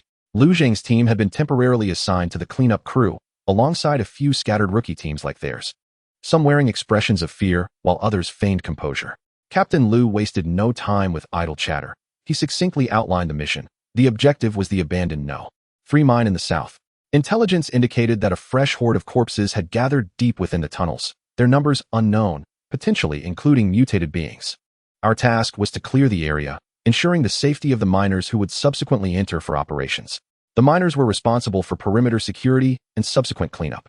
Remember, do not fall behind. Do not hesitate. If bitten, no one will come to your aid. Spoils will be distributed according to regulations, but task completion takes precedence. Move out. There was no pre-battle rallying or morale boosting, only the stark reality of survival. The team departed in silence, passing through a side gate, once more leaving the relative safety of the limestone city's protective walls and stepping into the perilous world beyond. The terrain to the south was even more rugged. Abandoned mine tailings formed small hills, iron tracks lay rusted and broken, and derelict mine carts were overturned in the weeds. The air was thick with the acrid scent of sulfur and mineral dust. As they drew closer to the No. 3 mine, the environment grew increasingly desolate. Even the resilient mutated weeds became sparse. The entrance to the No. 3 mine resembled the gaping maw of a monstrous creature, dark and profound, exhaling a cold, damp breeze that carried a strong odor of decay and mildew. Scattered at the cave's mouth were rusted mining equipment and skeletal remains long turned to bone. The miner team was instructed to secure the entrance and establish a defensive line. The cleanup crew was commanded to enter the mine. Maintain formation and be mindful of your footing and overhead conditions. Captain Lu ordered, drawing his weapon first, a vintage rifle equipped with a bayonet. He activated a rudimentary headlamp affixed to his arm, utilizing some form of phosphorescent stone and lens modification, and stepped into the darkness. Lu Zheng took a deep breath, gripping his military knife tightly, signaling Li Haoran and Wang Tai to protect the flanks on either side, while Su Wanqing and Xiaoshu positioned themselves centrally, with Hu Ying leading the reconnaissance as the team ventured into the mine. The temperature within the cave plummeted abruptly, and the light dimmed to a mere flicker from the team's sporadic lamps, barely illuminating the uneven path littered with rubble and standing water. The rock walls were damp, dripping with water and emitting a monotonous ticking sound that added to the eerie atmosphere. The passage twisted downward, branching out like a labyrinth. The stench of decay intensified in the air. Hu Ying grew increasingly agitated, emitting low, warning whines toward the depths of darkness. There was movement. Captain Lu, walking at the forefront, suddenly raised his hand, signaling the team to halt. From the shadows came a faint sound, reminiscent of claws scraping against the rock, approaching from a distance. Suddenly, from a side alley, several dark figures sprang forth with alarming speed. They were the speed corpses. Moving on all fours, their velocity was astonishing in the dim light. Only their indistinct outlines and glimmering eyes were visible, emitting sharp, shrill cries as they lunged towards the team. Fire! Block them! Commanded Captain Lu sternly, raising his weapon to shoot. The gunfire echoed deafeningly within the enclosed tunnel. His band of desperate souls also opened fire or brandished their machetes to confront the threat. The Lu Zheng squad faced the assault of 2 speed corpses. Li Haoran roared as he thrust his steel spear, but the creature nimbly evaded him, rebounding off the rock wall and lunging for his face with its deadly claws. Although Wang Tai had trouble moving, his experience shone through as he swung his fire axe, forcing back another corpse. Seizing the opportunity, Lu Zheng advanced, his military knife piercing precisely into the neck of one speed corpse, spraying dark red blood. The other, hindered by a gray shadow that clamped down on its hind leg, was swiftly impaled by Li Haoran's return thrust. The skirmish was brief, yet intense. Although the speed corpses were swift, their defenses were feeble, and in the face of a prepared and coordinated team, they were quickly dispatched. However, the gunfire and the scent of blood undoubtedly stirred more entities lurking deeper within the tunnel. Quick, move forward. We cannot afford to give them time to regroup. Captain Liu urged, his expression grave as he prompted the team to hasten their pace. They continued deeper into the main tunnel, eliminating several scattered, ordinary zombies along the way. As they progressed, the tunnel widened, revealing abandoned mining hallways and collapsed work areas. The ground was increasingly littered with corpses, some still quite fresh. At a fork choked with discarded mine carts, the gray shadow suddenly barked anxiously at a dark side alley to the left, even tugging at Lu Zheng's pant leg. There is something inside, Lu Zheng warned immediately. Captain Liu signaled for everyone to halt and listen intently. From the depths of the alley came the sound of heavy, slow footsteps, accompanied by the grinding of metal against the ground and a wheezing breath reminiscent of a broken bellows. It's a strength corpse. There may also be an iron corpse. Prepare for a tough battle. Captain Liu, seasoned in such encounters, quickly assessed the situation. He swiftly organized their formation, using the mine carts as cover. Long weapons in front, gunners ready. No sooner had he finished speaking than a massive figure emerged slowly from the shadows. Towering over 2 meters, its muscles were grotesquely knotted, and its skin bore an unnaturally ashen hue, rough as rock. It was indeed the strength corpse. Dragging a thick, rusted iron rail, every step it took sent tremors through the ground. More unsettling was the sight of a slightly smaller zombie behind it. Its skin gleaming with a metallic sheen, it was the iron corpse. Both of their eyes glinted with a bloodthirsty red light. With a roar, the strength corpse charged forward, swinging the iron rail with tremendous force. Fire! Captain Liu commanded, and bullets and crossbow bolts rained down, but most merely left shallow dents on the strength corpse. Having little effect on the iron corpse, the iron rail swept through, deforming an abandoned mine cart. Aim for the joints and eyes, Lu Zheng shouted, having noticed the relative vulnerability of the strength corpse's knees and elbows. Li Haoran took the cue, targeting its lower limbs with his spear, while Wang Tai struck fiercely at the ankles with his axe. The battle had reached a stalemate. The formidable strength of the force corpse and the iron corpse is matched only by their sluggish movements. The cleanup team, relying on cover and coordination, barely holds their ground. Yet casualties begin to mount. One unfortunate team member, unable to evade in time, is struck by a railway track, resulting in a collapsed sternum and a grim prognosis. The pressure on Lu Zheng's squad is immense, primarily due to the iron corpse. Ordinary weapons struggle to penetrate its defenses. In a moment of reckless bravery, Lu Zheng attempts to attack the iron corpse's eyes, but narrowly dodges a sweeping claw, leaving a gash on his arm. Brother Lu, Xiao Shu cries out in alarm. At that instant, Lu Zheng feels a sudden warmth emanating from the luminous white crystal he keeps close, as if stirred by some unseen force. Out of the corner of his eye, he catches a glimpse of something embedded in a crevice of the rock wall behind the force corpse, reflecting a faint glimmer distinct from the stone under the headlamp's light. However, this fleeting realization cannot divert his focus from the immediate peril. A plan must be devised to break the deadlock. Chapter 52. Breaking the stalemate and discovery. The iron corpse swings the railway track with a howling wind, crashing it down heavily onto the mining cart that serves as cover, producing a deafening roar as twisted metal fragments scatter. The cleanup team's formation wavers precariously.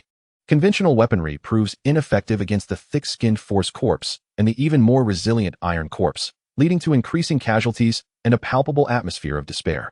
The wound on Lu Zheng's arm burns fiercely, yet he forces himself to remain composed. The warmth radiating from the crystal intensifies, as if resonating with something significant.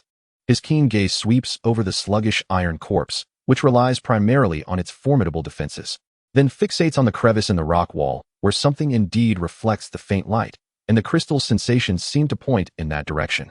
A bold thought flashes through his mind. Could what lies within that crevice be related to the energy crystal? Perhaps even a type of ore? Captain Liu. Lu Zheng seizes a moment during the iron corpse's attack to shout, "There is something strange in the rock wall behind the iron corpse. Can we draw its attention away or concentrate our fire on that spot?" Captain Liu, fully engaged in fending off the force corpse's ferocious assault, glances toward the direction Lu Zheng indicates amidst the chaos. As a seasoned exterminator, he quickly notices the unusual reflection. In this abandoned mine, any anomaly could signify either an opportunity or greater peril. Continuing in this stalemate would surely lead to their demise. A gamble might offer a glimmer of hope. All right, I'll distract the force corpse. Scarface, take your men with me to draw the iron corpse's attention. The position you pointed out, it's yours. Acting decisively, Captain Liu alters their strategy. He bellows a challenge at the force corpse, landing precise shots to its face and joints. While not enough to inflict significant damage, it successfully provokes the creature, redirecting its focus. Though Scarface harbors resentment towards Lu Zhang, he understands the gravity of the moment and, cursing, leads his men in a frenzied assault, firing and hurling debris at the iron corpse to firmly capture its attention. The pressure suddenly lightens. Lu Zhang knows the opportunity is fleeting. Haoran, Brother Wang, cover me. Lu Zhang let out a low growl, his figure darting forth like a leopard, no longer engaging the iron corpse head-on. Instead, he utilized the cover of mine carts and rocks, maneuvering toward the rocky cliff. Li Haoran and Wang Tiexin understood his intent, valiantly obstructing the sporadic ordinary zombies attempting to intercept Lu Zhang. The gray shadow seemed to comprehend Lu Zhang's purpose as well, growling as it charged ahead, its acute sense of smell guiding Lu Zhang away from a concealed pitfall. As he approached the cliff, the reflections became increasingly pronounced. Deep within the crevices, several deep blue stones, embedded within the rock and exhibiting a delicate crystalline structure, were faintly visible, starkly contrasting with the surrounding gray-brown rocks.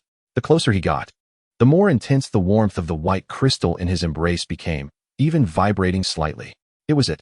Lu Zhang's heart surged with elation. There was no time to ponder the stone's utility, but his intuition told him it could be the key to breaking the deadlock. He swiftly attempted to pry it free with his military knife, but the stone was deeply embedded. As he glanced over, he saw Captain Liu and the scarred team in dire straits, nearly overwhelmed by the relentless assault of two mutated creatures. There was no time to lose. Lu Zhang's gaze swept to a discarded, rusted explosives box nearby, and then to the uneven, debris-strewn ground beneath the iron corpse. An audacious plan formed instantaneously. Attack beneath the iron corpse. Create a collapse. Lu Zhang shouted to Li Haoran while he picked up several heavy stones, exerting all his strength to strike at the joint behind the iron corpse's knee. That area was typically a weak point in the armor. Although Li Haoran was initially perplexed, he held unwavering trust in Lu Zhang, immediately redirecting his spear alongside Wang Tai to vigorously stab and hack at the ground beneath the iron corpse's feet and supporting legs. Wang Tai's fire axe struck a rock fissure with a resounding impact, sending sparks flying. The relentless attacks on the ground and joints distracted the iron corpse, causing it to stagger. Seizing the moment, Lu Zhang hurled the final, sharp-edged deep blue stone with all his might, aiming precisely for the iron corpse's glowing red eye. Thump! A muffled sound echoed. The blue stone proved exceptionally hard and sharp, and combined with Lu Zhang's full-force throw and the iron corpse's forward momentum, it embedded itself halfway into the creature's eye socket. A howl of unprecedented anguish erupted from the iron corpse as its massive form trembled violently, the blue light flickering wildly in its singular eye, as if the balance of energy within it had been shattered. It flailed its arms in a frenzy, yet lost its aim. A golden opportunity. Attack its wound. Captain Liu, seasoned in combat, remained composed amidst the chaos, promptly ordering a concentrated barrage of fire at the iron corpse's injured eye socket. Simultaneously, the deep blue stone lodged within the iron corpse's eye seemed to resonate violently with the white crystal in Lu Zhang's possession, causing the crystal to become scalding hot. An intuitive clarity struck Lu Zhang. He swiftly produced the white crystal, aiming it toward the struggling iron corpse. There was no blinding radiance, but an invisible, subtle wave of energy emanated from the crystal's center. The iron corpse's wails abruptly ceased, its body stiffening suddenly, the metallic sheen of its exterior rapidly dimming before it collapsed like a mountain of gold or a pillar of jade, convulsing a few times before falling still. One of the core threats had been neutralized. The tide of battle shifted instantaneously. Captain Liu and his companions, though astonished by the sudden demise of the iron corpse, unaware of Lu Jing's subtle maneuver, could not afford to dwell on their surprise and instead launched a relentless assault on the remaining force of the power corpse. Deprived of the iron corpse's support, the solitary power corpse, unable to withstand the onslaught of the group, ultimately succumbed to exhaustion. Captain Liu seized the opportunity to deliver a fatal shot, penetrating the oral cavity and striking the brain, ensuring its complete demise. As the battle drew to a close, silence momentarily reclaimed the depths of the mine, interrupted only by the heavy breaths and groans of the injured. The air was thick with the acrid scent of gunpowder mingling with a pungent stench of decay. The survivors, drained of energy, collapsed onto the ground. This confrontation had been exceedingly brutal. Captain Liu approached Lu Zhang, casting a deep, complex gaze upon him. There was scrutiny, surprise, and a hint of barely perceptible wariness. You performed admirably. What is that blue stone? Suppressing the tumult of emotions within, Lu Zhang replied calmly. I am uncertain, but I sensed it may prove beneficial. He had no intention of revealing the secret of the white crystal. Captain Liu refrained from pressing further. In this apocalyptic world, everyone harbored their own secrets. He turned to direct his subordinates in clearing the battlefield, tending to the wounded, and collecting spoils, primarily searching for potential energy crystal fragments from the mutated beings. Meanwhile, Lu Zheng stealthily approached the rocky wall, carefully prying off the remaining pieces of deep blue ore, securing them close to his person. He felt that these minerals, along with the white crystal, might harbor deeper secrets of this world, serving as crucial keys to their survival and future development. This time, they had not only completed their mission and survived, but they had also uncovered an unexpected discovery that could alter their destinies. A faint glimmer of light seemed to emanate from the depths of the dark mine. Chapter 53. The glimmer grows brighter. The stillness of the mine's depths was shattered by the muffled groans of the injured and the labored breaths of the survivors. Under the dim, yellow glow of the fluorite lamps, the faces of the survivors were a tapestry of relief from having survived, sorrow from the loss of comrades, and an all-encompassing fatigue. The overwhelming scent of blood and decay incessantly reminded them of the ferocity of the recent battle. Captain Liu directed the remaining able-bodied members to commence with the cleanup of the battlefield. The bodies of the fallen were hastily buried in the corners of the tunnel, while the wounded received preliminary bandaging from their companions. Among the shattered remains of the power and iron corpses, the searchers uncovered several pieces of energy crystal fragments.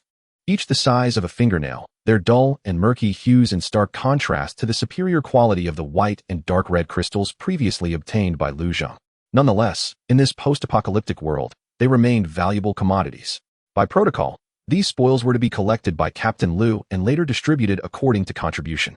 Remarkably, none from Lu Zheng's team had perished, an extraordinary feat for their hastily assembled cleanup crew. Wang Tai, fatigued from his leg injury and relentless hacking, leaned against the rock wall. Gasping for air, Li Haoran's arm, marked by a gash from falling debris, had been swiftly treated by Su Wanqing. Little Tree huddled close to Su Wanqing, her pale face contrasting with the newfound resilience in her gaze directed at her teammates. Gray Shadow stood vigil at Lu Zheng's feet, gently licking a minor scratch on its paw.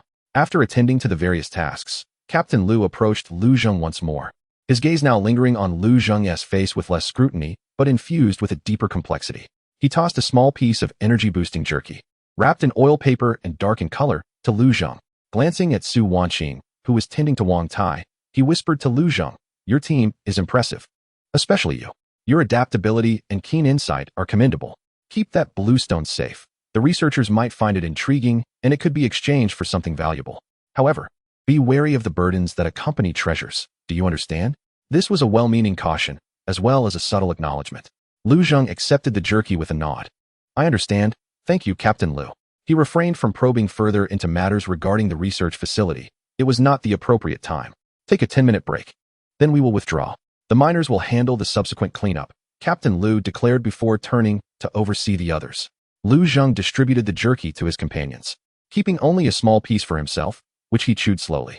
Leaning against the rock wall, he appeared to be resting, yet his mind delved deeply within, meticulously attuning to the two items nestled in his embrace: the white crystal that had regained its warmth but now seemed even more vibrant, and the few pieces of deep blue or that felt cool to the touch, imbued with an enigmatic energy.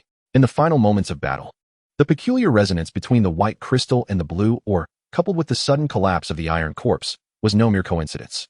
He concentrated again, seeking to commune with the white crystal and the repository of knowledge within his mind.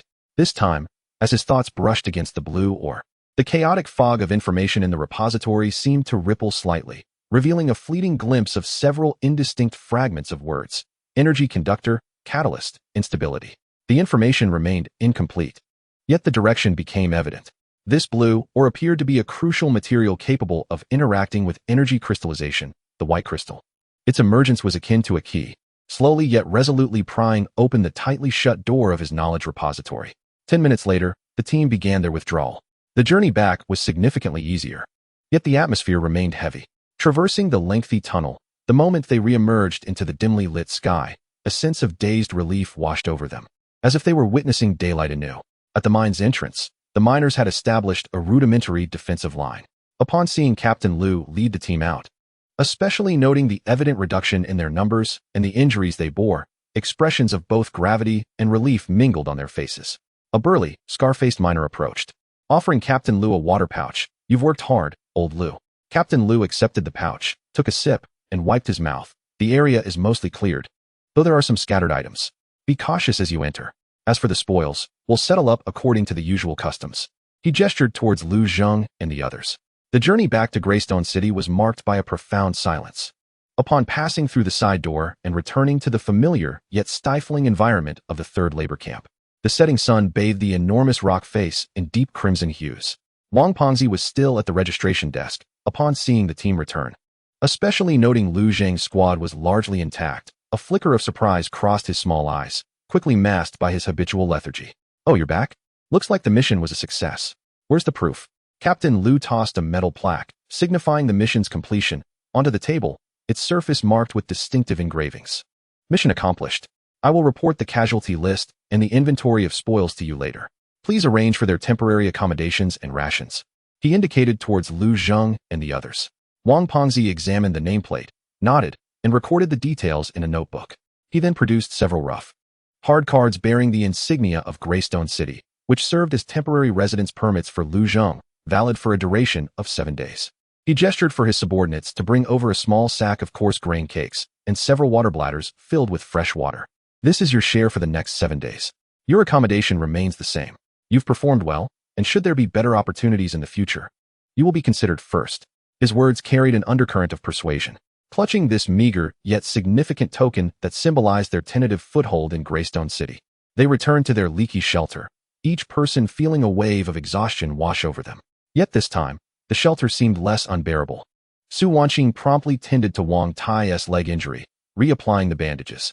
Li Haoran carefully sorted their supplies, concealing the grain with caution. Xiao Shu embraced Duzi, quietly seated on the hay bed, observing the industrious adults. Lu Zheng took advantage of the last rays of daylight filtering through the cracks of the shelter to once again produce the white crystal and a piece of blue mineral. He brought them close together, and the faint sensation of energy returned, the warmth radiating from the white crystal seeming to transmit more smoothly to his fingertips. Fragments of information regarding energy conduction and material properties in the knowledge repository appeared to clarify slightly. We have survived, and we have discovered something that may alter our fate. Lu Zheng's voice resonated within the dim confines of the shelter, calm yet imbued with determination. But this is merely the beginning. Greystone City is more intricate than we imagined. To truly establish ourselves and thrive here, we require strength, knowledge, and abundant resources. He gazed at his companions, his eyes scanning each weary yet resolute face. The days ahead will not be easy, but we are together. Everyone nodded silently, having endured life and death in the mines. The cohesion of the team had reached a new pinnacle. Hope, akin to the softly glowing white crystal in Lu Zheng's hand, though faint, undeniably existed. And in this brutal post-apocalyptic world, it was gradually becoming brighter. Chapter 54. The first display of talent life in the third labor camp of Greystone City was a relentless struggle for survival amidst hunger, toil, and heightened vigilance. Each day before dawn, the piercing clang of iron striking iron would jarringly awaken those huddled in their shelters, forcing them into the cold, open ground to await the assignment of various arduous and perilous tasks, perhaps reinforcing a foundation hollowed out by mutated rodents, or clearing sludge from the sewage channels that potentially harbored viruses, or accompanying patrols on the outskirts of the city, ever at risk of encountering roaming zombies or marauders. The meager compensation was always the same, barely enough to sustain life. Coarse grain cakes mixed with wood shavings and unknown fibers, accompanied by murky filtered water.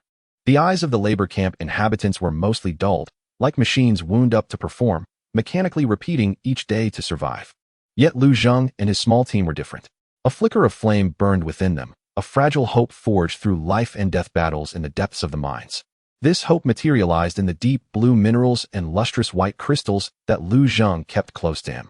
Whenever the night deepens and the other survivors in the shelter succumb to weary slumber or stifled sobs, Lu Zheng carefully retrieves a piece of white crystal and a small fragment of blue ore, illuminated only by the faint, unyielding glow of the warning lights from the city of limestone seeping through the cracks. He dares not make any sudden movements. Instead, he gently brings them closer together, concentrating all his mental faculties to sense and communicate. Initially, apart from the familiar warmth, there is nothing unusual. Yet, he remains undeterred. Recalling the peculiar resonance that emerges in life and death moments within the mind, he attempts to regulate his breathing, calming his mind as if to merge with the darkness, seeking to capture the faint flow of energy. A few nights later, a breakthrough quietly arrives. As Lu Zheng once again allows the tips of his fingers to touch the white crystal and blue ore, his mind becomes highly focused, and the fog of chaotic knowledge in his consciousness stirs with ripples. This time, it is not merely fragmented, vague words, but a stream of relatively coherent, yet rudimentary information. Akin to a damaged chip being reluctantly read. Low-level energy conduction, experiment risk warning. Insulation medium required. Preliminary application, energy excitation, weak. Materials, pure crystal, main body, resonance, or catalyst. Biological carrier, currently lacking, high risk. The transmission abruptly halts, yet it is sufficient to accelerate Lu Zheng's heartbeat. An insulation medium? Energy excitation? Biological carrier? This undoubtedly points towards a direction.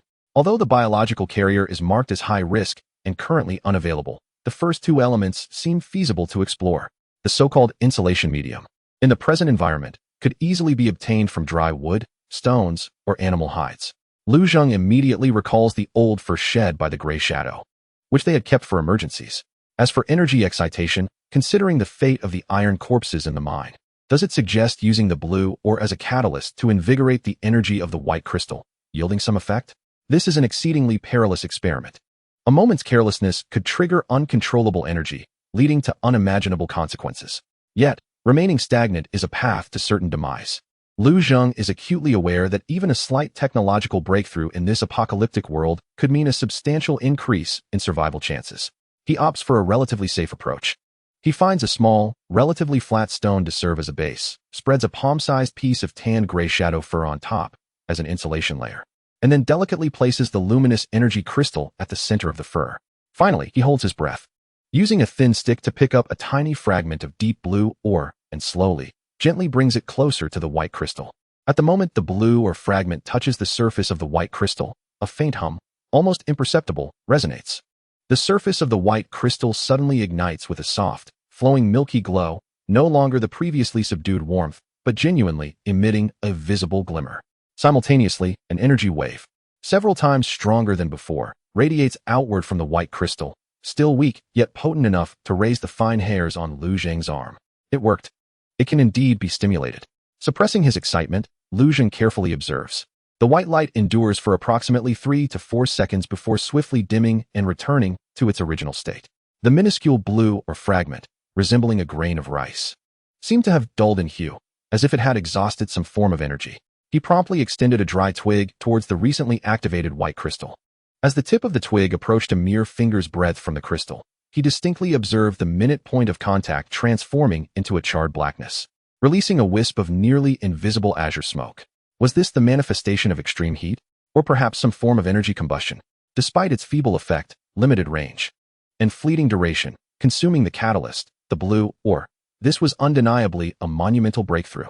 It signified that energy crystallization was no longer merely a perceptual phenomenon, but a resource that could be actively harnessed to yield tangible effects. "Brother Lu, are you all right?" Li Haoran, who had been feigning sleep nearby, was startled awake by the faint glow and anxiously inquired in a hushed tone. Wang Tai and Su Wanqing also glanced over with heightened alertness. Lu Zheng took a deep breath and quietly shared the experimental results with his companions. Upon hearing this, astonished glimmers of disbelief ignited in their eyes. In this abyss of despair, any semblance of extraordinary power was an invaluable treasure. If this phenomenon could be effectively controlled, might it not bestow additional damage upon weaponry? Or perhaps manifest miraculous effects at critical junctures? Wang Tai stroked his chin, his gaze intense. However, the blue ore was finite and needed to be conserved. Moreover, the safe application of this energy required extensive exploration. Su Wanqing reminded them with the calm demeanor of a physician. Lu Zheng nodded, carefully securing the white crystal and the remaining blue ore. Indeed, this was merely the first step. They needed to devise a means to acquire more knowledge regarding energy utilization, or procure additional blue ore. He recalled the research institute mentioned by Captain Lu. A spark of hope had ignited. Deep within this murky, dismal labor camp, a small group was silently grasping the remnants of ancient civilization's power, however faint, foreshadowing a potentially divergent path to survival. The dangers ahead remained thick, but in their hands, they finally wielded a glimmering blade of hope that could be actively brandished. Lu Zheng meticulously separated the white crystal from the blue ore fragments, and the faint white light immediately faded, leaving behind a subtle, almost imperceptible scent of charred material in the air. He pinched the blackened tip of the twig, feeling a slight warmth radiate from his fingertips. The effect was still weak, yet the consumption was substantial. This path has been opened, he murmured, glancing at his companions' faces. A blend of surprise and gravity etched upon them. Next, they needed to figure out how to control this energy and apply it to their blades. Outside the makeshift shelter, the labor camp's night remained eerily silent, while within this small enclave, the ember of hope was quietly kindling, illuminating each steadfast pair of eyes. The journey ahead was long, yet they finally possessed a sense of direction. Chapter 55. Under the flickering light of hope, the success of the energy crystallization experiment acted as a potent stimulant, infusing each member of Lu Zhang's team with renewed vigor. Though the effects were minimal and the consumption considerable, it palpably demonstrated that amidst the desolation and despair enveloping this wasteland, there existed another path, one that could lead to the reclamation of the shards of bygone civilization and the rekindling of the flame of technology. This hope was far more exhilarating than merely obtaining an additional ration of coarse bread. However, hope alone cannot satiate hunger, nor can it alleviate the relentless toil of labor day after day. At the break of dawn, the jarring sound of hammers once again punctuated the air, rousing individuals from their brief respite. The task assigned for today was to clear a section of the abandoned underground pipeline in District 3, a place shrouded in darkness and dampness, serving as a haven for mutated rats and venomous insects, where the occasional trapped zombie could pose a grave danger. Under the watchful eye of the foreman, the team collected rudimentary tools, rusted shovels, crowbars, and a few battered gas masks, whose filters had long since expired and could barely stave off a modicum of dust. Captain Lu remained in charge, casting a fleeting glance at Lu Zheng and the others, as if he had something to convey, yet ultimately merely gestured for them to commence their duties. The entrance to the underground pipeline exuded a powerful scent of mildew and decay. The team divided into smaller groups, entering sequentially. Lu Zheng's squad was assigned to a relatively narrow branch of the pipeline. The inner walls were encrusted with viscous grime, while the ground beneath their ankles was awash with foul-smelling stagnant water, droplets of cold water occasionally falling from above. The beam of their flashlight appeared feeble in the oppressive darkness, illuminating only a few meters ahead, as unsettling rustling sounds echoed around them, sending shivers down their spines. Stay vigilant. 3 of us will work while 2 keep guard, Lu Zheng instructed in a hushed tone. Wang Tiejue, still nursing an injury, was tasked with watching the relatively dry entrance while also looking after Xiao Shu and Hui Ying. Lu Zheng, Li Haoran, and Su Wanqing ventured deeper into the pipeline to clear the accumulated debris. The work was monotonous and exhausting. Each scoop of filth was excavated and heaped aside, the stench nearly penetrating the thin layer of their masks. Li Haoran, possessing considerable strength, handled the primary digging, while Lu Zheng utilized the crowbar to dislodge stubborn refuse lodged deep within the pipeline. Su Wanqing meticulously examined the excavated materials, hoping to unearth something of value, such as an intact container or usable metal parts. At that moment, Su Wanqing suddenly gasped, having unearthed a half-buried, uniquely crafted silver box from a mound of sludge, approximately the size of a palm. Its seal was remarkably intact. Though it bore stains, it showed no signs of rust. Lu Zheng, look at this. Lu Zheng accepted the box, feeling its weight. Its surface was smooth and devoid of any markings. Upon attempting to open it, he discovered a faint magnetic pull along the edges, suggesting a specific method was required for its opening. Intrigued, he sensed that this was no ordinary piece of discarded junk. Without revealing his thoughts, he discreetly stowed the box into his tool bag, which was fashioned from tattered cloth, intending to investigate it further upon their return. The entire morning was spent in strenuous labor under high tension. Midway through, they indeed encountered several large mutated rats with crimson eyes, which were repelled by the combined efforts of Li Haoran and Wang Tai. They also discovered a half-decayed zombie lodged in the pipeline at a corner, which they carefully disposed of, although everyone was utterly drained. The synergy developed from their routine and the trials faced in the mining pits ensured that the team worked in perfect harmony, leaving no one injured. During the brief respite at noon, they leaned against the frigid pipeline walls, sharing the meager rations of coarse grain cakes. Captain Lu approached, casually tossing a small piece of salted jerky wrapped in oil paper to Lu Zheng, which could be considered a rare reward. He inquired nonchalantly, "During your inspection of the mine yesterday, aside from those 2 hard specimens, did you uncover anything particularly noteworthy? Perhaps an uncommon or peculiar markings?" A chill ran through Lu Zheng as he realized Captain Lu was probing into the matter of the blue ore, maintaining a facade of calm. He bit into the jerky and replied vaguely, "The situation was urgent, and I was primarily focused on survival, so I didn't pay much attention. Just some ordinary rock debris, I suppose." He deliberately downplayed the significance.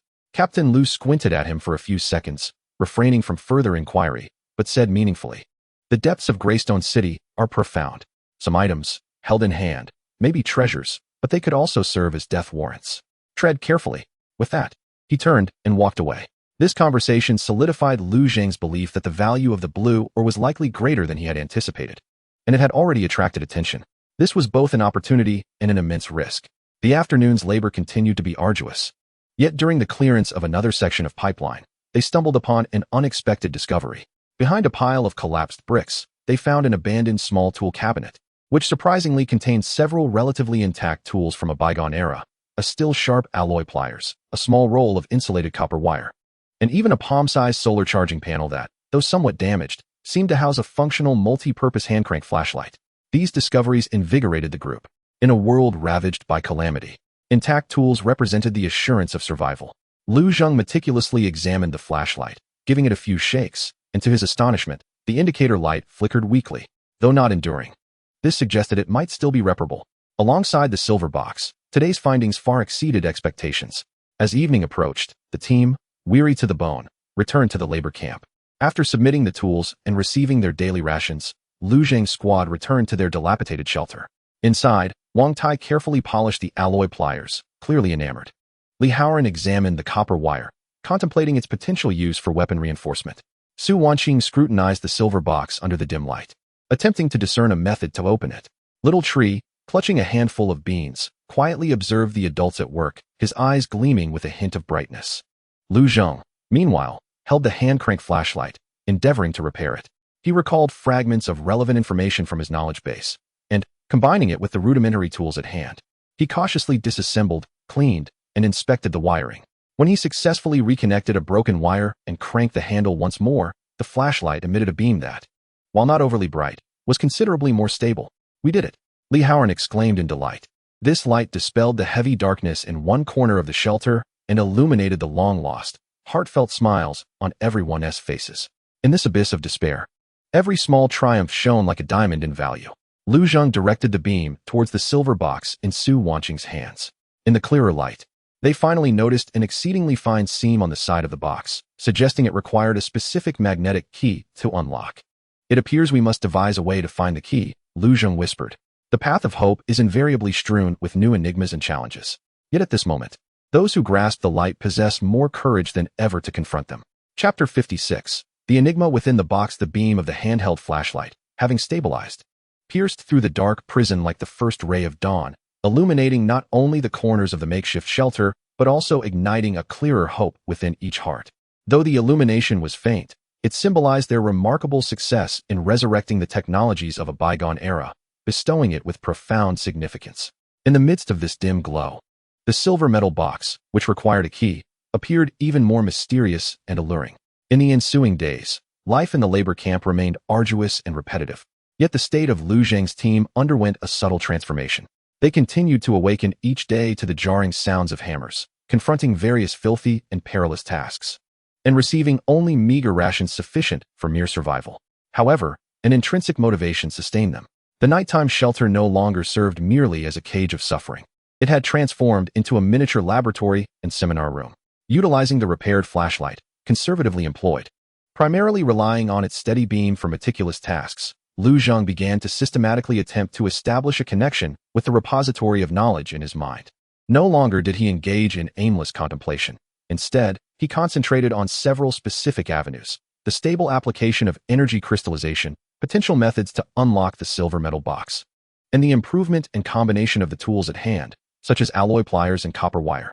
He repeatedly conducted experiments to stimulate minute quantities of energy, allowing the minuscule fragments of blue ore to interact with the white crystal, observing the fleeting glimmers and faint heat effects.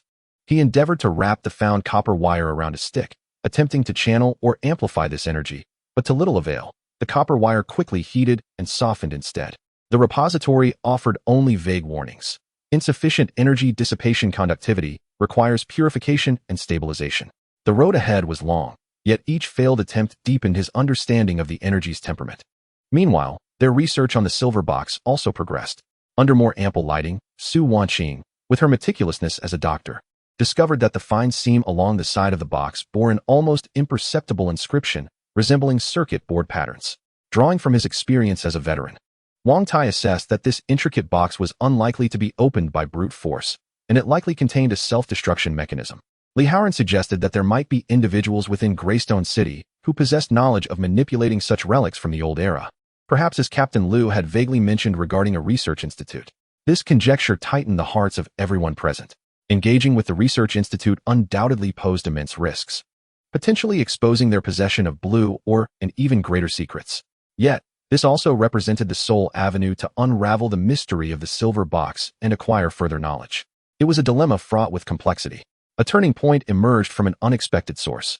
Xiao Shu, the youngest in the labor camp, initially timid, demonstrated remarkable adaptability to his environment.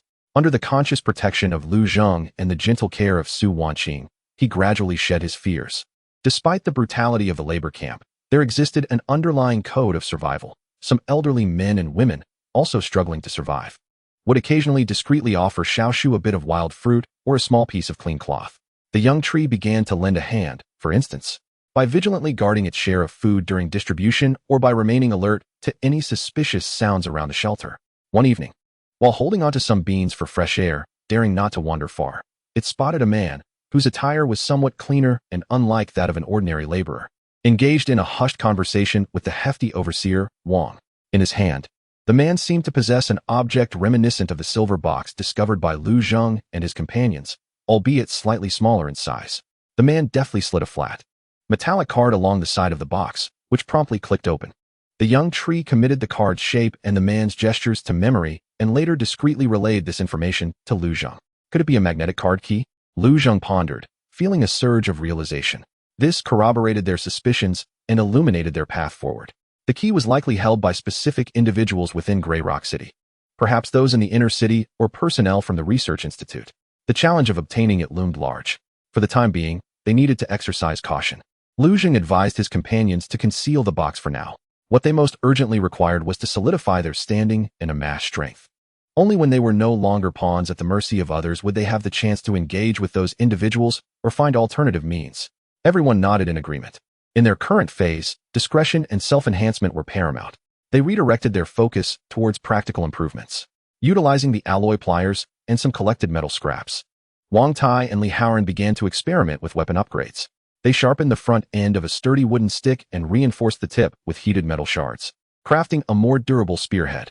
Meanwhile, Lu Zheng, alongside Su Wanqing, endeavored to create the simplest of early warning devices using a roll of copper wire and some discarded thin metal sheets. They fashioned a small mechanism that, when touched, would cause a tin can to emit a faint sound, suspended at the entrance of the shelter. Though rudimentary, in the treacherous nights, an additional layer of alertness meant an extra measure of safety. Each minor improvement, with every success, fortified the team's survival capital. They were akin to resilient wild grass taking root in the crevices of rock, tenaciously striving upward, drawing on every possible nutrient. That night, Lu Zheng once again held the white crystal, feeling its familiar warmth. Unlike his previous attempts to merely stimulate its energy, he now concentrated his thoughts, striving to recall the intricate circuit patterns on the silver box, seeking similar designs or principles within his knowledge repository. This time, the fog of the knowledge base seemed to ripple, revealing a few fragmented terms. Low-frequency identification magnetic coding security protocol. The information remained fragmented, yet its direction grew clearer. This silver box was likely an encrypted storage device from a bygone era. Opening it would necessitate not only a physical key, the magnetic card, but also specific knowledge or permissions. The path ahead remained shrouded in uncertainty. Yet Lu Zheng felt he was grasping a slender thread, one impossibly tethered to a forgotten treasure, or perhaps a greater peril. Regardless, he knew he must follow this thread and continue onward. As the night deepened, the shelter was filled with the rhythmic sounds of snoring. By the steady, faint light of the repaired flashlight, Lu Zheng scrutinized the silver box once more. Su Wanqing leaned closer, her surgical precision evident in her keen gaze, as her fingertips gently traced the delicate circuit patterns on the side of the box. "Look here," she murmured. "There's a minuscule break in the pattern, and nearby, a faint indentation that resembles the corner of the card mentioned by Little Tree." Lu Zheng felt a spark of realization and lightly scratched the indentation with his nail, but it yielded no response. It seemed a specific key and perhaps a certain activation method were required. The term low-frequency recognition flashed through his mind from the knowledge repository. He quietly shared this revelation with his awake companions. Wang Tai from the Research Institute pondered, "It seems we cannot avoid them." However, venturing now would be tantamount to courting death. We must wait until we are in a more advantageous position. Li Haoran gripped the improved spear tightly, nodding firmly in agreement. Little Tree had fallen asleep, cradling a bean, a rare tranquility gracing his lips. In the dim light, the silver box remained in enigmatic silence. Yet the clues pointing to the future were already firmly within their grasp. Chapter 57. The survival rules of the labor camp dawn in Greystone City arrived amidst biting cold and the jarring clang of iron. A new day heralded fresh toil and survival challenges. Yet this time, as Wang Fatty bellowed task assignments, Lu Zheng keenly observed a shift in the expressions of some of the seasoned laborers surrounding them. No longer were their gazes solely numb or indifferent. Instead, there was a subtle scrutiny, even a hint of apprehension. Watchman team, Wang Fatty announced, his tattered notebook in hand, scanning Lu Zheng and his companions. Today, you will be heading to the damaged 7th ventilation shaft corridor in the west to clear debris and inspect the support structures. It has been unstable since the recent collapse, so stay alert. He paused to toss them a few seemingly better picks and a large hammer. These tools are for your use, don't lose them. You'll earn extra labor credits based on the amount cleared. A few muffled gasps and whispers arose from the crowd.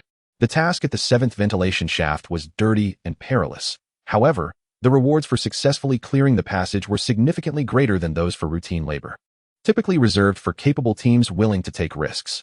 By assigning this mission to Lu Zheng and his group, Wang Fatty was evidently acknowledging their performance in the mine and extending a privilege, while simultaneously testing their mettle. Lu Zheng calmly accepted the tools and distributed them among his companions. He understood that demonstrating their worth was the sole pathway to better treatment in the labor camp. Yet it also implied assuming greater risks and potentially inciting envy. As they made their way to the 7th ventilation shaft, the atmosphere was palpably different. Several other teams accompanied them, their complex gazes fixed on the superior tools in Lu Zheng's group. A team comprised of rugged, scarred men, led by a burly bald man, particularly scrutinized them, his eyes fixed with ill intent on the reinforced spear held by Li Haoran and the alloy pliers at Wang Tai's waist. New arrivals, I see. Lucky you, huh? Found a treasure in the mine. The bald man remarked sarcastically, known as Scarface, a notorious troublemaker in the labor camp, commanding a band of reckless individuals. Lu Zheng wished to avoid unnecessary conflict and simply replied, just fortunate to have survived. Scarface scoffed, but said no more, though the greed in his gaze remained unmistakable. The interior of the number 7 ventilation shaft is far worse than anticipated. Collapsed rocks obstruct most of the passage, and the air is thick with dust and a faint musty odor, while small stones occasionally tumble from above. The light is exceedingly dim, illuminated only by a few broken fluorescent lamps that cast a feeble glow. The task at hand is daunting. Large rocks must first be shattered, followed by the meticulous clearing of rubble with picks and shovels to designated areas, all while remaining vigilant of the overhead and wall structures to prevent secondary collapses. This is purely a test of physical endurance and a profound challenge to one's will. Lu Zheng's team has developed a tacit understanding. Wang Tai, due to a leg injury, primarily oversees security and strikes key large stones with a heavy hammer. Li Haoran works vigorously, wielding the pick with great force. Lu Zheng and Su Wanqing are responsible for clearing the debris, while Xiao Shu and Huiying assist by passing tools and remaining alert to subtle sounds. The work is monotonous and exhausting. Sweat quickly soaks their tattered clothing, mingling with dust, creating an uncomfortable itch. Yet, no one complains. They are acutely aware that every piece of rubble cleared translates into additional work points, which may mean an extra meal in the coming days or the procurement of more essential supplies. During a brief respite, Lu Zheng leans against the rock wall, sipping a meager amount of murky water, his gaze sweeping over the depths of the shadowy passage. He attempts to concentrate on the faint fluctuations of the white crystal in his possession while also observing the composition of the surrounding rock walls. Fragmentary information from his knowledge repository regarding energy and minerals occasionally flickers through his mind, but he finds no significant reaction akin to that of blue ore. It appears merely to be ordinary rock strata. Suddenly, a panicked cry and the sound of tumbling stones echo from deep within the corridor. It is the area where another team is working. A collapse has occurred. Run. Lu Zheng and his companions immediately seize their tools and rush towards the source of the commotion. They witness a segment of the corridor, approximately 5 to 6 meters long, experiencing a localized collapse, with rubble burying half the passage, shrouded in dust. The team led by Scarface emerges, their faces smeared with dirt, cursing as one member limps, seemingly injured by falling debris. Damn it, what bad luck. Scarface spits out a mouthful of dust-laden saliva, surveying the blocked passage with a grim expression. This means their mission cannot be completed, and today's work points are lost. Lu Zheng carefully inspects the collapse. While it is not particularly severe, clearing it manually will take considerable time, and there is uncertainty regarding potential further dangers. Lu Gu, look over there. Xiao Shu quietly tugs at Lu Zheng's sleeve, pointing to an inconspicuous gap at the edge of the collapsed mass, from which a faint breeze seems to emanate. Lu Zheng's heart stirs. He approaches the gap and indeed feels a slight, cool airflow. This suggests that there may be space behind the collapse or a connection to other ventilation outlets. If they can breach this area, it may expedite the clearing of the passage. However, the risks are substantial, as reckless excavation could provoke a more extensive collapse. Weighing the pros and cons swiftly, Lu Zheng recognizes this as an opportunity, a chance to demonstrate capability, to garner more work points and influence. He steps before the ashen-faced Scarface and calmly states, "Brother Scarface, there may be a cavity behind this collapsed mass. If our two teams were to collaborate and cautiously excavate from the sides, we might expedite our progress and consider the task a joint achievement, sharing the rewards equally. What do you think?" The scarred face paused for a moment, scrutinizing Lu Zheng with suspicion, then glanced at the precarious pile of rubble. His subordinates also turned their attention towards him. Collaboration? While temporary alliances for tasks were not unheard of in the labor camp, backstabbing was far more common. "Are you confident?" The scarred face squinted and asked. "I do not possess absolute certainty, but it is worth a try. It is certainly better than merely standing by," Lu Zheng replied candidly. The scarred face studied Lu Zheng for several seconds, then observed the weary yet resolute expressions of his team members, particularly the sturdy spear in Li Haoran's hands and the alloy pliers in Wang Tai's possession, which were clearly not standard issue from the labor camp. He spat, "Fine. I will trust you this once. But let me make myself clear. If anything goes awry, or if you attempt any tricks, I understand the rules." Lu Zheng interrupted him. A simple agreement was reached. Under Lu Zheng's direction, both teams joined forces, initially using long poles to probe the stability of the collapsed area, then selecting a relatively secure flank. The experienced Wang Tai and Li Haoran took turns cautiously chiseling with a heavy hammer and pickaxe, while the others reinforced and transported the rubble. Lu Zheng remained vigilant, monitoring the changes in the ceiling, and Su Wanqing prepared basic bandaging supplies as a precaution. Throughout the collaboration, some friction and suspicion were inevitable, but under the shared goal and Lu Zheng's calm coordination, the work progressed relatively smoothly, though rough around the edges. The scarred face and his men indeed put in considerable effort. Finally, after 2 hours of meticulous labor, they unearthed an opening at the side that was just wide enough for a person to bend through, revealing a well-preserved old ventilation duct behind it. A powerful gust of air surged forth from the depths of the duct, dispersing the dust. The task was exceeded. Not only had they cleared the collapse, but they also discovered a potentially useful alternate passage. Upon returning to the labor camp to report their findings, Wang Fati observed the volume of debris cleared and the discovery of the new passage with a flicker of surprise in his small eyes, promptly awarding them a substantial amount of work points in the ledger. Even the fierce countenance of the scarred face betrayed a hint of complex emotion as he patted Lu Zheng's shoulder before leaving. "You've got some potential, kid. We can negotiate on tougher jobs in the future." Clutching the hard, coarse grain cakes and a small jar of clean water they had exchanged for, Lu Zheng's team quietly returned to their shelter. Weariness washed over them like a tide, yet there was a glimmer of light in each of their eyes. They had not only navigated the crisis through cooperation and courage, but had also begun to earn a modicum of respect and breathing space within the harsh microcosm of the labor camp. That night in the shelter, Lu Zheng gazed at the extra food in his hands and quietly remarked to his companions, "We are learning the rules of this place. Next, we must contemplate how to utilize these work points to procure something genuinely useful." Chapter 58. The weight of work points. Life in the labor camp turned slowly and heavily, like rusted gears, amidst hunger, toil, and fleeting moments of respite. Yet, for Lu Zheng's team, life was subtly but crucially changing due to those hard-earned work points. In the depths of Limestone City, labor points serve as a more resilient currency than the sporadic provisions available. They embody trust and signify autonomy.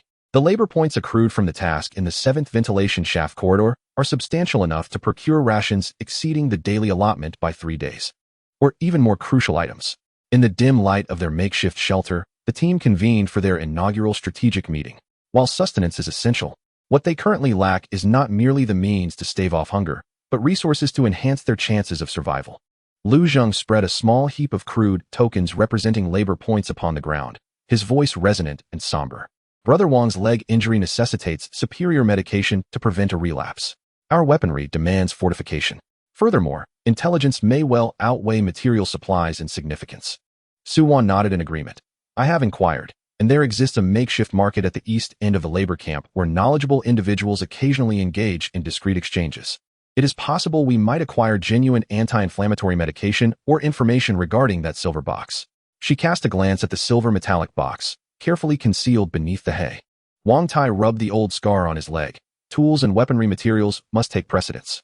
With robust implements, we can earn a greater number of labor points.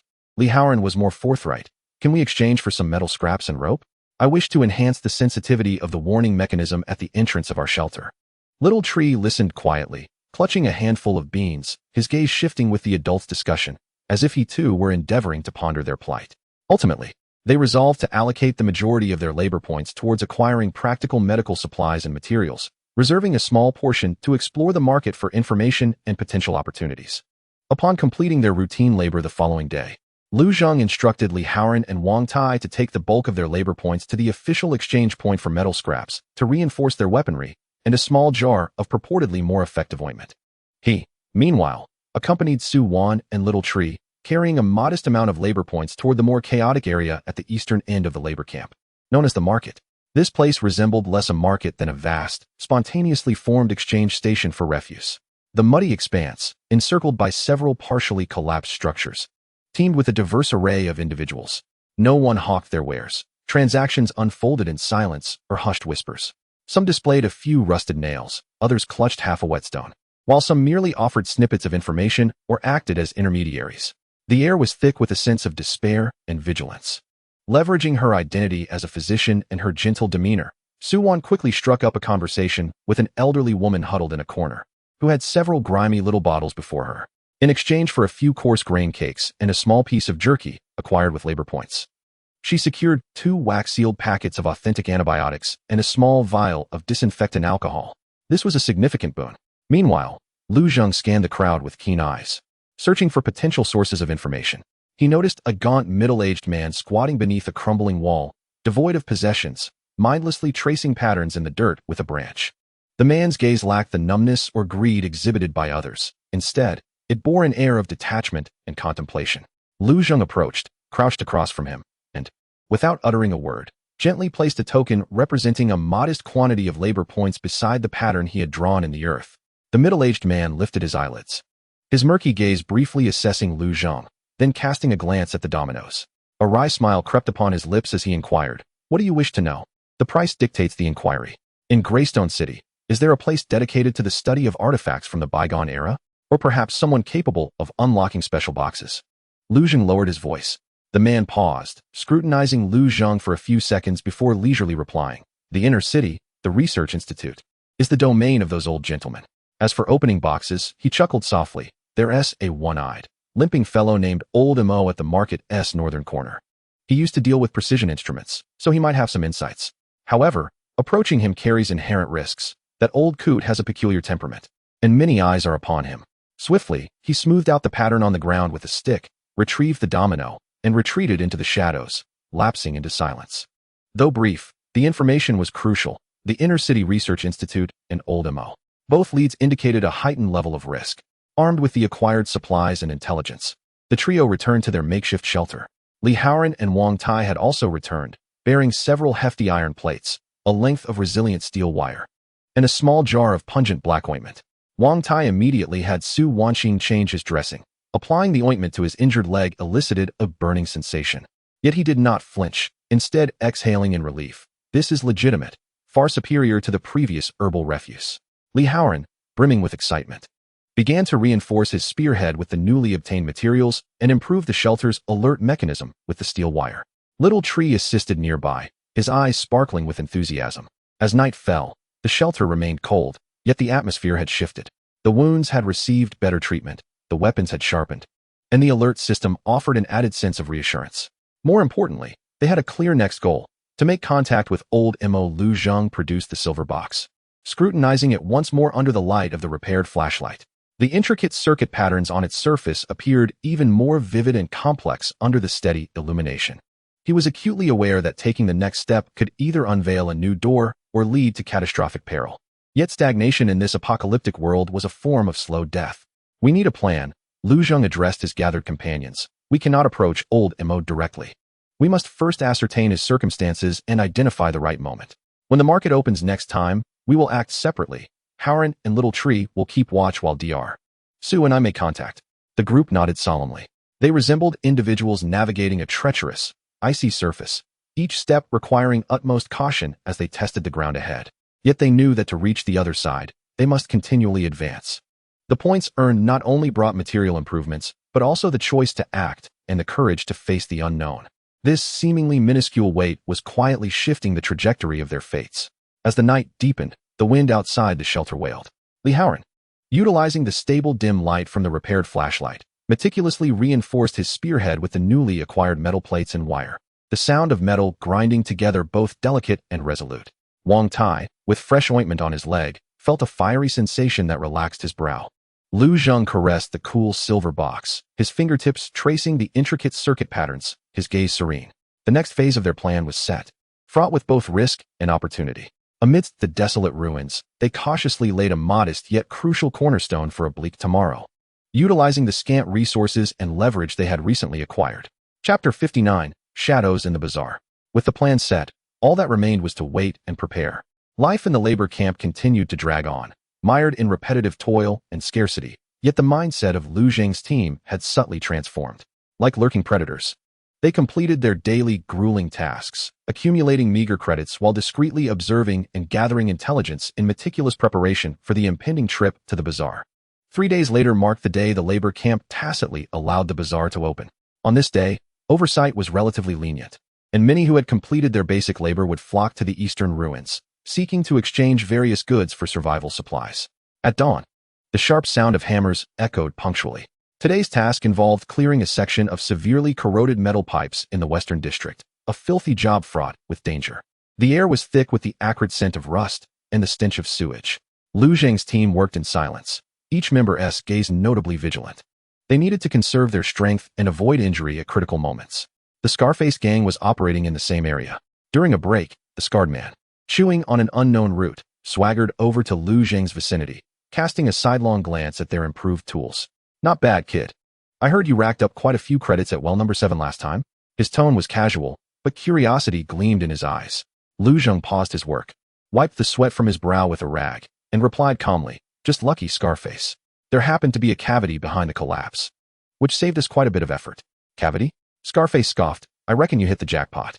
So, have you gathered enough capital to try your luck at the bazaar?" He leaned in closer, lowering his voice. "The bazaar is a murky place. Without some savvy, you might find yourself swallowed whole." His words felt like both a warning and a probe. Lu Zheng remained alert within, yet his exterior betrayed nothing. "Thank you for the reminder, Scarface. We just intend to exchange for some urgently needed medicine, not to stir up trouble." Scarface scrutinized him for a few seconds, chuckled twice, and then turned away without further comment. However, this exchange solidified Lu Zheng's conviction that their actions had indeed attracted the attention of some observant individuals. As evening fell and they received their meager rations, the team swiftly returned to their makeshift shelter. Following their plan, they conducted final preparations. Li Haoran and Wang Tai would remain behind to guard the shelter and the most vital supplies, including the silver box and remaining energy crystals, while staying alert for any potential trouble. Lu Zheng and Su Wanqing, accompanied by Little Tree, proceeded to the bazaar. Little Tree, being young and inconspicuous, possessed keen observational skills, making him suitable for lookout duties. Gray Shadow adeptly followed closely by Lu Zheng's side, its acute sense of smell and hearing serving as a vital warning system. The bazaar was even more crowded and chaotic than their last visit. The waning sunlight cast a bloody hue over the shattered walls, while the air was thick with a mixture of sweat, mildew, and a faint trace of blood. Transactions unfolded in the shadows, with furtive glances exchanged, whispers shared, and goods swiftly passed beneath tattered cloths. Each person resembled a tautly drawn string, poised for action. According to previously acquired information, the one-eyed old MO typically operates in the deepest recesses of the bazaar, near a corner adjacent to a partially collapsed wall. The lighting there is notably dim, and the crowd is relatively sparse, yet the risks are considerably heightened. Lu Zheng and his companions mingled within the throng, feigning casual interest as they gradually made their way toward that direction. Su Wanqing clung tightly to Lu Zheng's arm, her body trembling slightly, a manifestation of both fear and pretense. Little Tree kept his head down like a subordinate, yet his eyes darted swiftly, scanning the surrounding environment and crowd. The gray shadow perked up its ears, with its nose twitching incessantly. The deeper they ventured, the more oppressive the atmosphere became. Several gazes swept over them unabashedly, laden with scrutiny and avarice. Some attempted to approach and engage in conversation, only to be repelled by Lu Zheng's indifferent glare and the hand resting on the hilt of his knife at his waist. They were acutely aware that showing weakness here would equate to a death sentence. At long last, in the furthest depths of the bazaar, beneath the shadow of the high wall, they beheld their target. A gaunt, stooped figure sat against the wall, draped in a tattered cloak whose original color was indiscernible. One of his eyes was covered by a black cloth, while the other glimmered with a murky, yet piercing light in the gloom. Before him lay nothing but a thin iron wire, which he aimlessly traced patterns on the ground. This was the one-eyed old mo. Surrounding him were several seemingly idle men. Yet their vigilant gazes formed an implicit barrier. Clearly, approaching old mo was no simple task. Lu Zheng refrained from recklessly advancing. He signaled for Su Wanqing and Little Tree to halt at a relatively safe distance, pretending to show interest in a nearby stall selling discarded parts.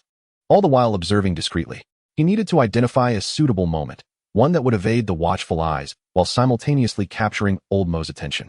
As time passed, the throng in the bazaar began to dwindle, and the sky darkened further. Old Mo remained seated, resembling a stone statue. The guards around him seemed to relax somewhat, with hushed conversations beginning to emerge.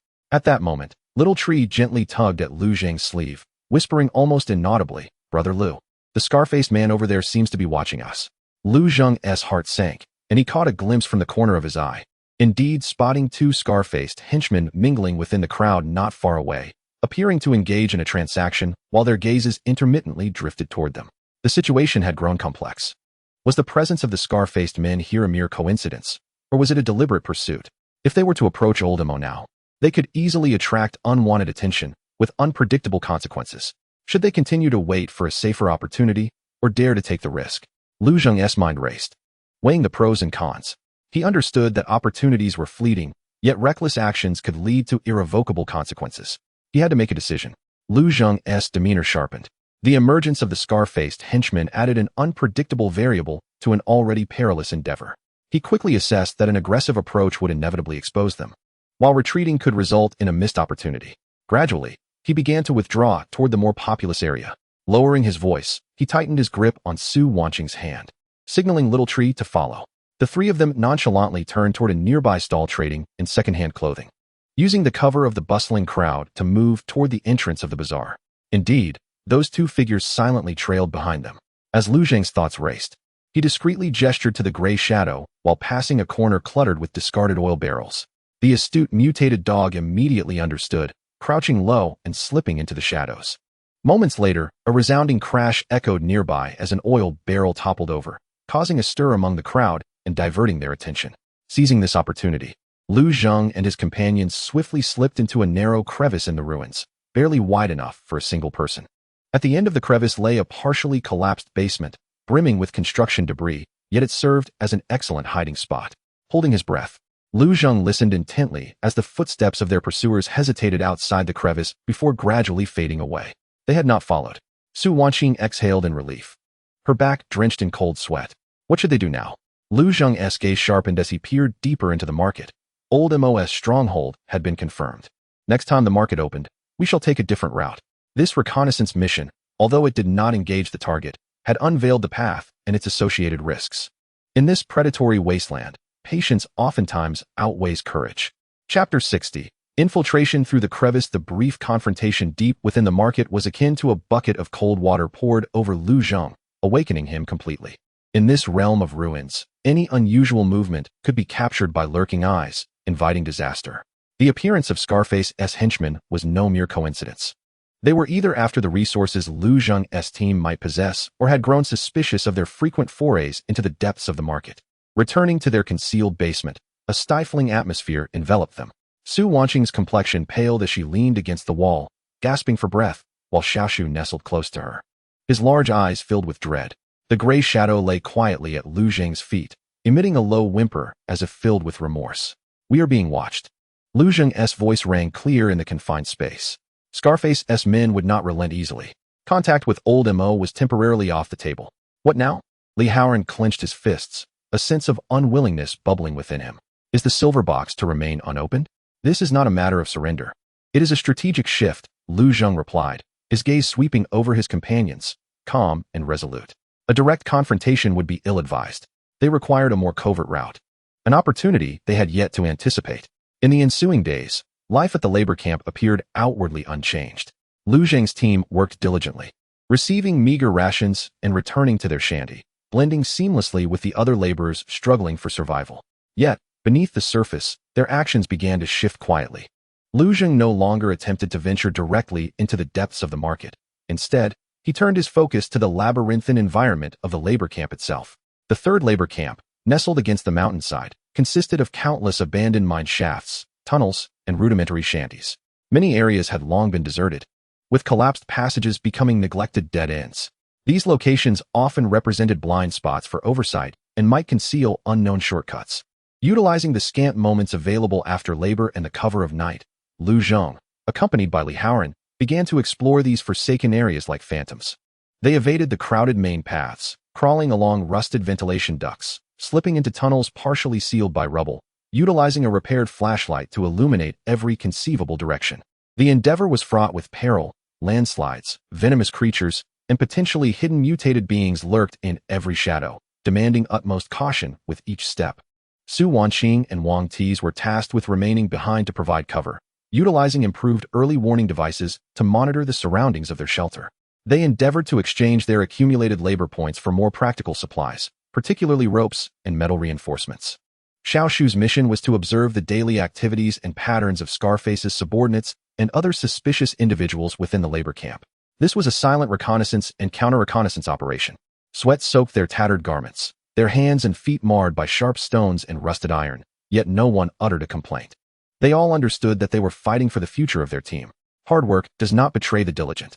During their third nocturnal exploration, Lu Zheng and Li Haoran made a significant discovery deep within a nearly forgotten tunnel, marked as an abandoned drainage channel. The tunnel's end was not entirely blocked. Rather, it was sealed by a rusted, heavy iron grate meant for maintenance. Through the grate's crevices, they shone their flashlight inward and were astonished to find that the other side was not the anticipated rock, but a relatively orderly, dust-laden passageway, with faint remnants of old signage still visible on the walls. More crucially, based on their estimations of direction and distance, it was highly likely that the other end of this passage lay directly beneath the bazaar area. This was an abandoned maintenance route. Lu Zheng lowered his voice, barely able to contain his excitement, as it potentially led straight to the heart of the bazaar, even close to the high wall where old Mo resided. Li Haoran pushed against the iron grate forcefully, but it did not budge. It was rusted and secured with a lock, which, while also rusted, was quite sturdy. The lock was not the issue. Lu Zheng meticulously examined the keyhole and the welding points of the grate. We have the tools and the time. The critical question was whether this route was safe and if the exit was discreet. They dared not linger and quickly retreated. In the following days, their focus shifted to assessing the risks and feasibility of this secret path. They needed to confirm the structural stability of the passageway, the specific location and concealment of the exit, and how to navigate it without attracting attention. Hope, like a faint crack discovered beneath heavy rock layers, though narrow, pointed towards the light. They were no longer passive prey, but had begun to actively excavate their own secret passage. In this desperate cage, wisdom and patience became their sharpest chisels. Upon returning to their shelter, Lu Zheng immediately gathered everyone. Under the halo of the flashlight, he sketched a rudimentary diagram on the relatively flat ground using a piece of charcoal he had found. Here is our location. He pointed with the charcoal to a corner. This line represents the main passage, the primary activity area of Scarface's men. The lines meandered, avoiding several marked obstacles, ultimately leading to a circle. This is the iron grate. Behind it likely lies the old maintenance passage. We speculate that the charcoal line extends through the shadow representing the rock layers, marking an intersection deep within the bazaar. Near the high wall, however, the grate was rusted, and the lock was robust. Li Haoran added, his brow furrowed. The lock and rust are not the greatest concerns. Wang Tai pondered, using his rough finger to tap the grate's location. The issue is the noise. Any forceful attempt to break or pry it open would generate sound that could travel far within such a conduit. Furthermore, the conditions within the passage were entirely unknown. In the event of a collapse, or if something were concealed within, it would be a dead end. Tools are essential, and probing is requisite. Lu Zheng cast his gaze upon the meager possessions acquired through labor points, a pair of alloy pliers, a length of wire, and several thick iron plates. The pliers might succeed in snapping the latch, but a fulcrum is necessary. The wire could serve as a probing hook. allowing them to first investigate the air and structure within through any crevice. Prior to entry, a long stick should be affixed with a mirror or reflective object to glimpse the interior conditions. I and Howren shall take charge of the path and maintain vigilance. Lu Zhang continued to strategize, while Dr. Su prepared emergency supplies and bandages.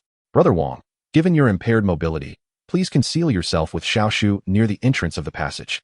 Utilizing our modified early warning device, should there be any disturbances, signal us immediately with the agreed bird call.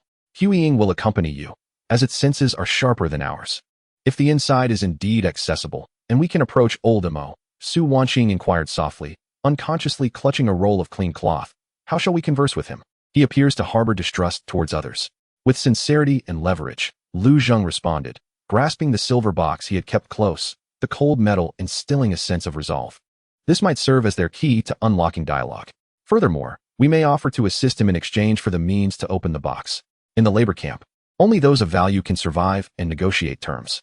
The plan was meticulously refined in hushed tones, with every step and contingency examined repeatedly. Outside the makeshift shelter, the night within the labor camp was still rife with unsettling noises. However, in this confined space, a glimmer of hope quietly flourished with each pragmatic detail discussed. They resembled a colony of ants seeking a path beneath the rocks, exerting all their strength with utmost care, simply to carve out a potential fissure leading to the light. Chapter 61. Shadowy advanced. The plan had been thoroughly scrutinized, tools were prepared, and each person's role, as well as signals for unforeseen circumstances, were clearly defined.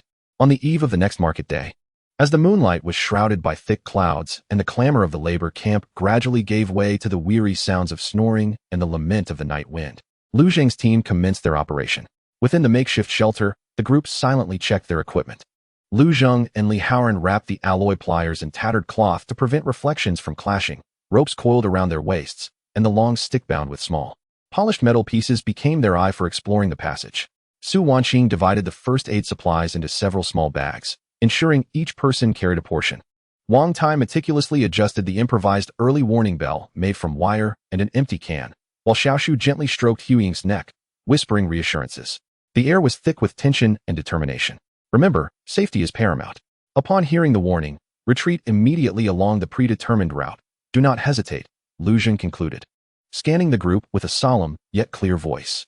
They nodded, their gazes meeting in a silent exchange of trust. The night cloaked them perfectly. Like phantoms, the group stealthily navigated towards the abandoned drainage tunnel, utilizing the shadows of crumbling walls. Wang Tai and Xiaoshu concealed themselves behind a partially collapsed pile of debris near the tunnel entrance, tasked with perimeter vigilance. Lu Zhang, Li Haoren, and Su Wanqing inhaled deeply, bending low as they slipped into the dark maw emanating the sense of decay and rust. In the depths of the tunnel, darkness enveloped them, with only the faint halo of light seeping through a cloth-covered flashlight, barely illuminating the uneven ground, slick with moss. The air was thick and humid, each breath laden with a heavy dustiness. The trio held their breaths, proceeding with utmost caution, fearful of making even the slightest sound. Upon reaching the rusted iron gate, Lu Zhang signaled with a gesture. Li Haoren pressed his ear against the cold, damp rock wall, listening intently. After a moment of silence, he nodded to Lu Zhang, confirming that the other side remained still. The critical moment had arrived. Lu Zhang retrieved a pair of alloy pliers from his tool bag, carefully targeting the most corroded portion of the lock. Su Wanqing gently steadied the lock head to prevent a cacophony should it suddenly snap. Drawing a deep breath, Lu Zhang tensed his muscles, firmly positioning the pliers at the base of the lock and began applying pressure slowly yet resolutely. The creaking, grating sound of metal fatigue echoed in the stillness of the tunnel, each groan reverberating through their hearts. Sweat trickled down Lu Zhang's forehead as he controlled the force, striving to sever the lock without a sudden break. Time seemed to stretch infinitely. Finally, with a barely audible crack, the lock snapped at its base. Su Wanqing swiftly grasped the falling lock body, gently placing it on the ground. Together, Li Haoren and Lu Zhang cautiously pried the gate open. The hinges emitted a more piercing groan, yet gradually a narrow passage, just wide enough for a person to slip through sideways, emerged. A more rancid and chilling draft rushed forth from the gap. At the other end of the passage lay a deeper abyss of darkness. Lu Zhang was the first to grasp the long stick bound with a metal plate, extending it into the opening. Utilizing the flashlight's dim glow, he slowly adjusted the angle, employing the metal's reflection to survey the interior. The light flickered in the darkness, revealing a narrow, dust-laden, cobweb-covered circular tunnel. Approximately 1.5 meters in diameter, with smooth concrete walls extending into an uncharted depth. Aside from the accumulated dust, there appeared to be no significant obstructions or signs of perilous creatures within. Safe, for the moment, Lu Zheng whispered, retracting the long stick. He gestured for them to proceed, and he was the first to carefully squeeze through the gap. Li Haoran followed closely, with Su Wanqing entering last, meticulously ensuring the gate was returned to its original position.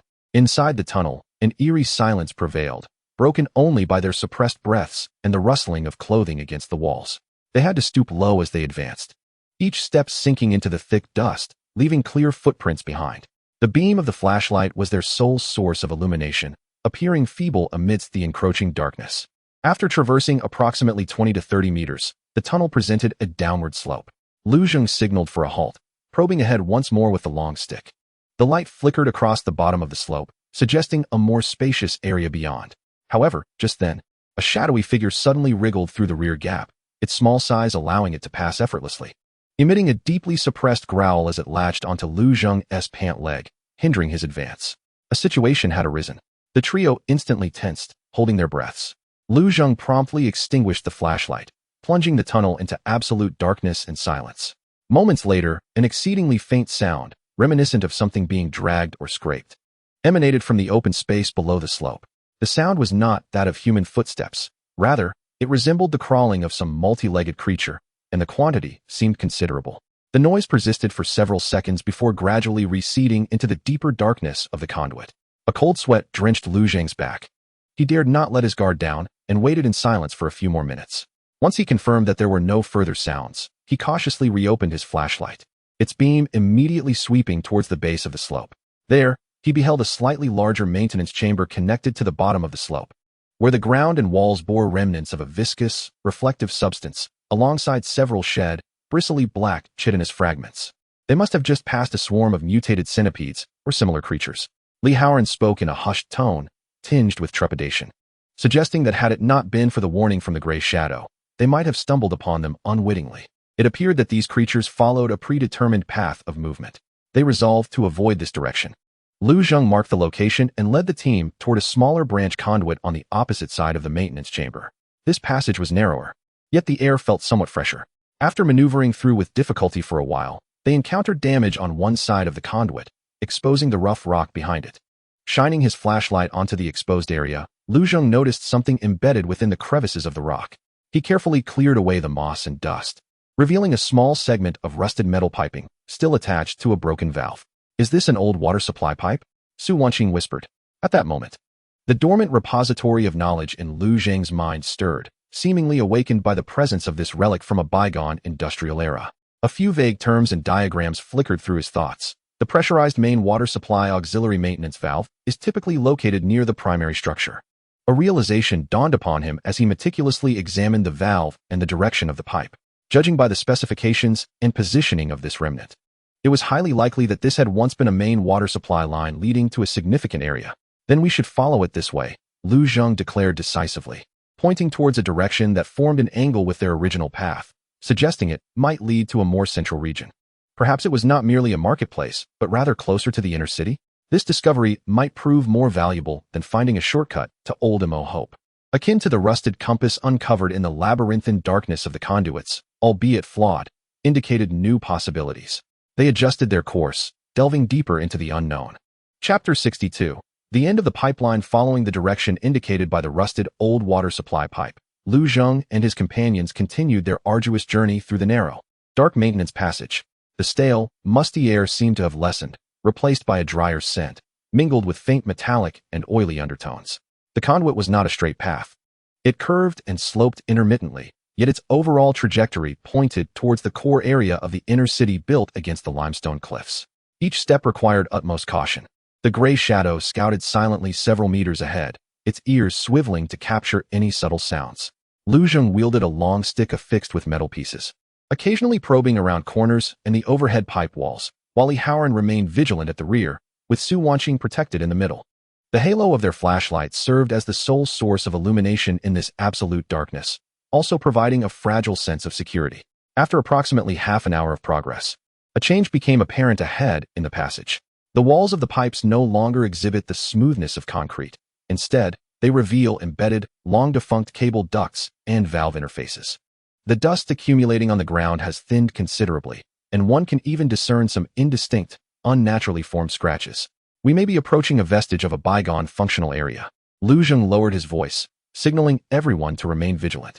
Fragmented information from the knowledge repository about the subterranean structures of the old era began to surface, hinting that such pipes typically connect to pump stations, control valve rooms, or essential building foundations.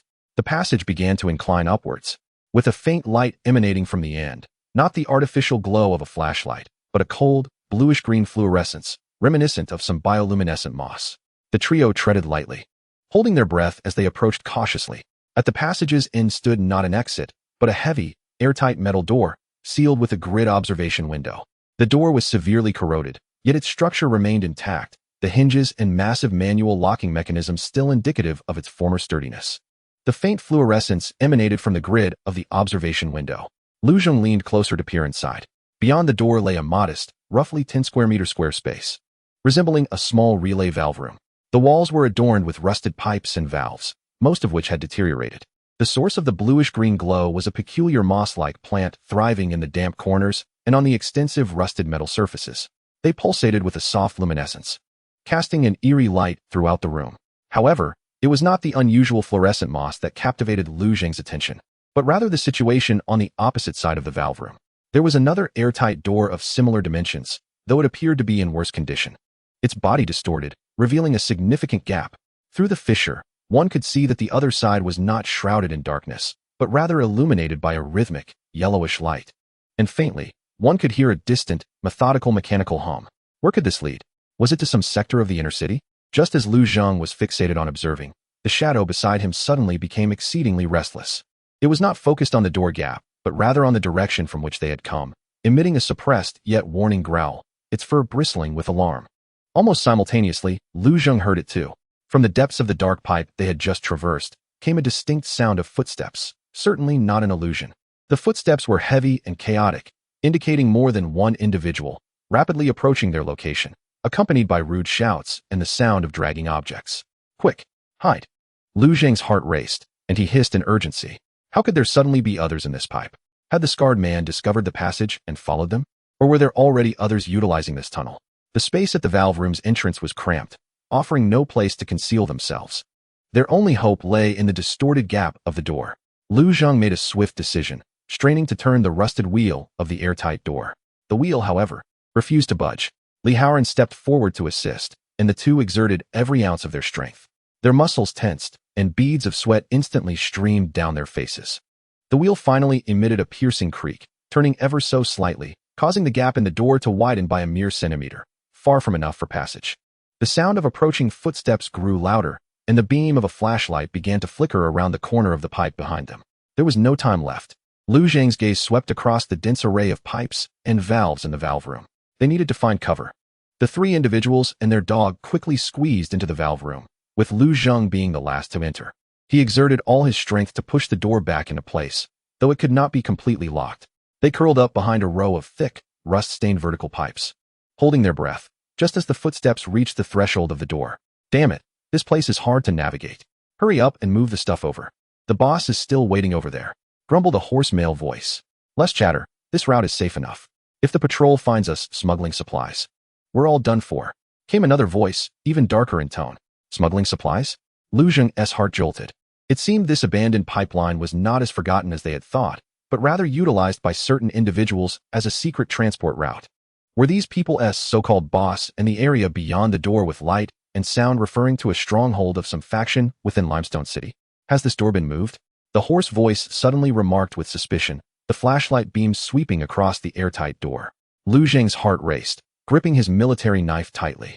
Su Wanqing covered Xiao Shu's mouth firmly, while Li Haoran raised his spear, aiming at the entrance.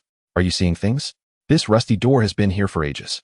Stop dawdling and move quickly from this way, urged the darker voice. The footsteps and dragging sounds did not linger at the valve room door, but instead turned toward another passageway, one that Lu Zheng and the others had previously overlooked. Concealed in shadows, gradually fading away.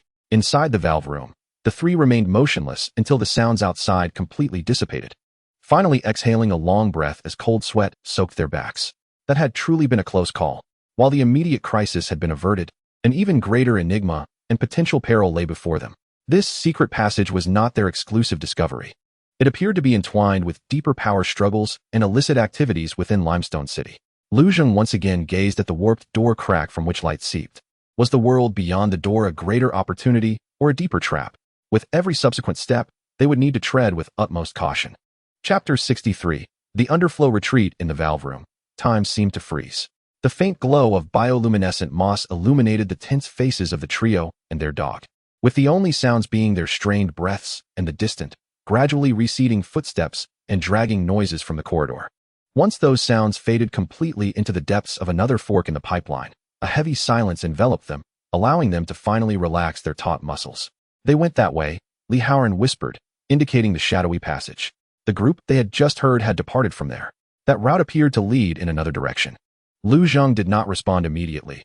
His gaze remained fixed on the distorted crack of the door, from which a dim yellow light and faint mechanical sounds emanated. The world beyond that door appeared as a colossal temptation, so close, yet separated by insurmountable peril. The sudden appearance of that group served as a jarring reminder that this seemingly abandoned network of pipes was, in truth, rife with hidden currents and lurking dangers. We cannot linger here, Lu Zheng finally spoke, his voice low and resolute. The earlier group could return at any moment, or others might use this passage. The situation behind that door was entirely unknown, and a reckless incursion could very well lead to dire consequences. Su Wanqing exhaled in relief. She had genuinely feared that Lu Zheng would choose to take the risk. Indeed, it is far too dangerous. We have already gathered sufficient information. We need time to process it. Li Haoran, though somewhat reluctant, understood the gravity of the situation and nodded in agreement. Their immediate priority was a safe retreat. They meticulously cleared any traces left in the valve chamber, particularly footprints and any surfaces that had been touched. Lu Zheng cast a final glance at the door aglow with light, imprinting its location and characteristics firmly in his mind. This might serve as an exceedingly significant alternate route, but it was certainly not one to be recklessly engaged at this moment. The retreat proved more cautious than their approach. They retraced their steps, remaining ever vigilant for threats that could emerge from any direction. As they passed the maintenance shaft that bore signs of mutated centipede activity, the gray shadow appeared particularly agitated.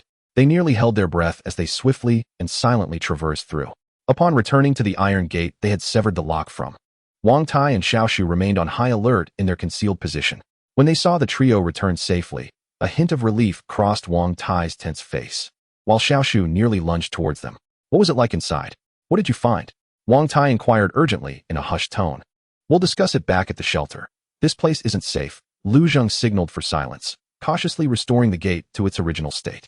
Although the lock was broken, at least from a distance, it appeared unremarkable. Under the cover of night, the group returned silently to their dilapidated, yet temporarily secure refuge.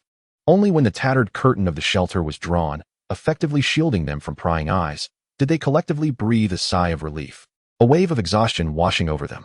In the dim light of the oil lamp, crafted from a small amount of animal fat and cotton thread exchanged with accumulated work points, Lu Zheng detailed their discovery to Wang Tai and Xiaoshu. Upon hearing of the perilous signs of mutated creatures within the pipes, as well as the existence of a mysterious transport team, and the discovery of a door that might lead to the core of the inner city, Wang Tai's expression turned gravely serious.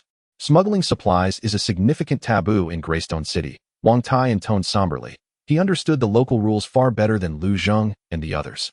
If the patrols or higher-ups catch wind of this, the consequences would be more dire than death at the hands of a zombie. Those who dare to engage in such activities undoubtedly have powerful backing, and they are ruthless. In other words, Li Haoran mused, what we have stumbled upon is not merely a path, but a potential powder keg waiting to explode. Lu Zheng nodded in agreement. Precisely. This passageway is, for us, both an opportunity and a tremendous risk. Before we possess sufficient strength for self-preservation, we must exercise extreme caution in our actions, even considering the temporary sealing of certain matters. What about Old Mo? Su Wanqing posed the pivotal question. Their initial intent in exploring the tunnels was to evade the scrutiny of individuals like Scarface and to safely approach the one-eyed Old Mo. Lu Zheng pondered for a moment. The plan remains unchanged, yet the approach must be adjusted. Since we have come to realize that the tunnels are not absolutely secure, we cannot fully rely on them as our means of getting close to Old Mo. During the next market, we shall attempt a more discreet strategy, perhaps by utilizing the cover of the crowd or seeking other opportunities when Old Mo might appear. The tunnels should serve solely as a backup escape route in dire circumstances. This decision garnered unanimous agreement. Risk is necessary, yet needless sacrifice is foolish. They now traversed a treacherous minefield in darkness, where each step must be placed in a relatively secure position. The following days in the labor camp continued as usual. However, the atmosphere within Lu Zhang's team underwent a subtle transformation. They became increasingly focused on gathering information, not only regarding the market and old MO, but also paying heed to the movements of various factions within the camp, particularly rumors related to transportation and supplies. Wang Tai, with his extensive experience, occasionally gleaned fragmented news from familiar old laborers. Xiao Shu and Hui Ying emerged as astute observers, vigilant of any unusual interactions among individuals. They resembled patient hunters, quietly weaving their own web of information amidst the clamor of the labor camp, while carefully reinforcing the defenses of their shelter and refining weapons and tools. Each task, each transaction, served not merely the purpose of survival, but also the accumulation of that little bit of capital that could one day prove decisive between life and death. The door, through which light streamed, stood like a distant lighthouse, reminding them that beyond the desperate struggle lay deeper secrets and possibilities. To reach those secrets, they must first plant roots deep enough in this murky quagmire. The oil lamp flickered, casting dancing shadows upon the walls of the shelter. As discussions concluded, exhaustion finally enveloped them, yet an unprecedented sense of cohesion silently spread among them. Wang Tai accepted the water pouch from Lu Zhang, taking a hearty swig before wiping his mouth, his gaze sharp. Starting tomorrow, we need to intensify our training. Mere strength is insufficient. We must possess some technique. He looked towards Li Haoran and Lu Zhang, his intention clear. Li Haoran nodded solemnly, instinctively touching the sharpened steel bar at his waist. Su Wanqing quietly organized the few remaining clean cloth strips, softly stating, "I need to find a way to procure some disinfectant. Even the most inferior homemade liquor will suffice." Xiao Shu leaned against Hui Ying's warm side, already struggling to keep his eyes open, yet his small hand unconsciously clutched the hem of Su Wanqing's garment. Lu Zhang's gaze swept across each weary yet resolute face, ultimately resting upon the flickering flame of the lamp. Though the light was faint, it valiantly resisted the surrounding darkness. He understood that they were akin to this flame, fragile, yet unextinguished. The road ahead was fraught with both visible and invisible thorns, yet at the very least, they were no longer alone. He cautiously retrieved the silver box he always kept close, examining the inscrutable patterns on it once more under the lantern's glow. The knowledge base remains eerily silent on this matter. However, he possesses a premonition that unraveling its secrets may be the first step toward breaking the current stalemate. The night stretches long, yet the direction of dawn appears clearer than ever before. Chapter 64. Scheming in the dark room. The shock and sense of crisis brought about by the exploration of the pipeline, akin to the frigid waters of a river, reignited the once relaxed nerves of Lu Zhang's team, who had let their guard down momentarily due to the brief respite they had received. The clandestine conversation within the makeshift shelter served as a silent oath, binding the five of them, along with the gray shadow, even more closely together. In the days that followed, while the labor camp continued its monotonous and painful tasks, the internal rhythm of the team quietly quickened, with a clear objective in mind. The primary task was to digest information, assess risks, and devise a feasible next step. In the corner of the shelter, a rudimentary map sketched in charcoal was repeatedly modified and supplemented. The abandoned pipeline was marked as a concealed channel, with its branches, valve room locations, encountered threats, the territory of mutated centipedes, and, most importantly, the light-emitting door and the detour utilized by the transport team, all meticulously annotated. Drawing on his extensive experience, Wang Tai deduced that this transport team was likely small in scale, operating covertly, and probably affiliated with a minor faction in the inner city or perhaps independent smugglers, utilizing clandestine routes to transport scarce resources. Such individuals are particularly wary of being discovered. Wang Tai pointed with his robust finger at the marked detour for the transport team, suggesting that they were not in a position to provoke them and should ideally remain uninvolved. That road could not be traversed in the near term. They would have to wait for the situation to settle. Lu Zhang concurred with this assessment. The discovery of the concealed channel held immense potential, yet at this stage, it resembled a double-edged sword, capable of inflicting harm if mishandled. Their current focus must revert to the initial objective of safely engaging with the one-eyed old MO, seeking to unlock the silver box and acquiring any potential knowledge or resources. This was crucial for solidifying their foundation. The plan to approach Old Mo's vicinity directly through the concealed channel was temporarily shelved due to its high risk. They shifted their hopes toward the next opening of the marketplace. This time, They would not flounder like headless flies, but rather employ a more concrete strategy. The primary task was to gather more detailed intelligence regarding Old Mo. The labor camp resembled a vast information black market, where whispers of rumors silently circulated among the weary crowd. Lu Zheng instructed Su Wanqing to utilize her identity as a physician to gather information while tending to the lightly injured, while Wang Tai engaged in casual conversations with trusted old laborers during breaks to subtly inquire about the one-eyed old man deep within the marketplace. Xiaoshu and the Gray Shadow became adept observers, paying close attention to the patterns of personnel movement in that area of the marketplace. Fragmentary information gradually coalesced. Old Mo was known for his peculiar temperament and exceptional craftsmanship, particularly skilled in the restoration of intricate artifacts from a bygone era. However, he seemed to harbor a strong aversion to strangers and was often accompanied by several silent guards. He would occasionally appear in the marketplace, but his visits were neither regular nor prolonged. His needs were diverse, ranging from specific metal parts and electronic components to certain rare medicinal herbs or energy crystals. Energy crystals? A spark of intrigue ignited within Lu Zheng. This seemed to present a potential breakthrough. They just so happened to possess some mediocre quality fragments of energy crystals obtained from the mines. However, directly exchanging the crystals would draw too much attention. Li Haoran cautioned that the scar-faced individual might still be watching them. Direct transactions were not advisable. Lu Zheng pondered, suggesting a different approach, perhaps requesting him to authenticate an item. His gaze fell upon the enigmatic silver box. Under the pretense of seeking expertise, they could demonstrate their sincerity by sharing their discovery while simultaneously avoiding direct suspicion of possessing the energy crystal. This would also serve to test whether Old Mo could indeed unlock it. With the plan set, all that remained was to wait and prepare. Prior to the next market opening, the team conducted a minor equipment upgrade. Utilizing accumulated labor credits and previously found materials, Li Haoran, under Wang Tai's guidance, enhanced everyone's weapons. Lu Zheng's military knife was meticulously resharpened and wrapped with non-slip cloth around the handle. Li Haoran reinforced the tip of his steel spear with shards of spring steel he had discovered, significantly increasing its penetrative capacity. Su Wanqing prepared additional first aid kits using clean cotton cloth and a small amount of disinfectant obtained in exchange.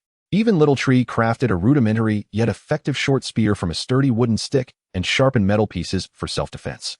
Wang Tai's leg injury, under Su Wanqing's careful tending and the effects of a newly applied ointment, had improved significantly, allowing him to move with minimal hindrance. He began to teach Li Haoran and a few interested companions some basic close combat techniques and cooperative tactics during their labor breaks. The open space behind the shack transformed into a makeshift training ground. Although rudimentary, every individual's gaze was intensely focused. In this apocalyptic world, possessing even a modicum of skill meant an increased chance of survival.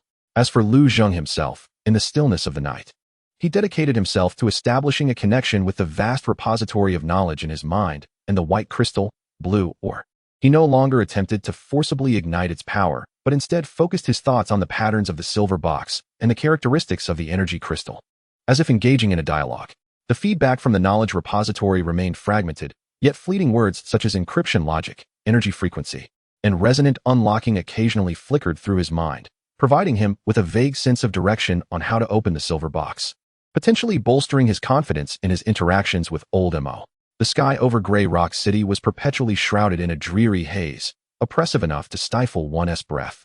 Yet within the dilapidated shack, amidst the daily toil and clandestine preparations, a faint but resilient force was quietly coalescing. They resembled seeds nestled in rock crevices, desperately absorbing the limited nutrients, awaiting the opportune moment to break through the soil. The upcoming market day would serve as a crucial test of all their preparations during this period. As night deepened, the shack was filled only with the weighty sound of breathing. Lu Zheng carefully stowed away the last whetstone, casting his gaze over the corner where a few makeshift weapons, reinforced steel spear, sharpened military knife, and pointed steel rods, lay. These humble items constituted their entire assets at this moment. Tomorrow marked the market day. His voice was low, akin to a soliloquy, yet resonating as a reminder to all. We will split into two groups. I, along with Dr. Su and Little Tree, will head to the northern corner of the market to find Old Mo brother Wang, with his leg healing. We'll stay behind with Li Haoran to provide support and keep an eye on Scarface and his gang. Su Wanqing silently portioned out the limited hemostatic herbs into small packets, tucking them into each person's close-fitting pockets. Little Tree pressed closely against her, his small hands anxiously clutching the hem of her clothing. Though he made an effort to straighten his frail back, the Gray Shadow seemed to sense the tense atmosphere, its ears alertly swiveling. What if old Mo refused to help? Li Haoran could not suppress his curiosity, unconsciously caressing the newly bound non-slip fabric on the steel spear. Lu Zheng fell silent for a moment, retrieving the cool silver box from his inner pocket. In the dim light, the circuit patterns on the box's surface glimmered subtly. Then we shall find a way ourselves, he declared, his fingertip gently tracing the patterns, fragments of knowledge regarding resonance unlocking flashing through his mind.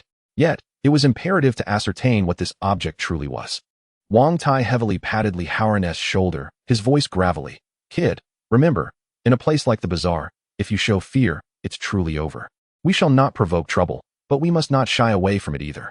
He glanced at Lu Zheng. Rest assured, we will keep watch from the periphery. The hideout fell silent once more. Only the night wind wailed through the broken holes.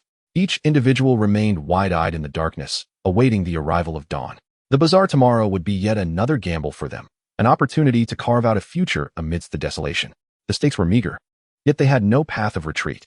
Chapter 65. Undercurrents in the bazaar of the third labor camp in Greystone City reopened after days of oppression.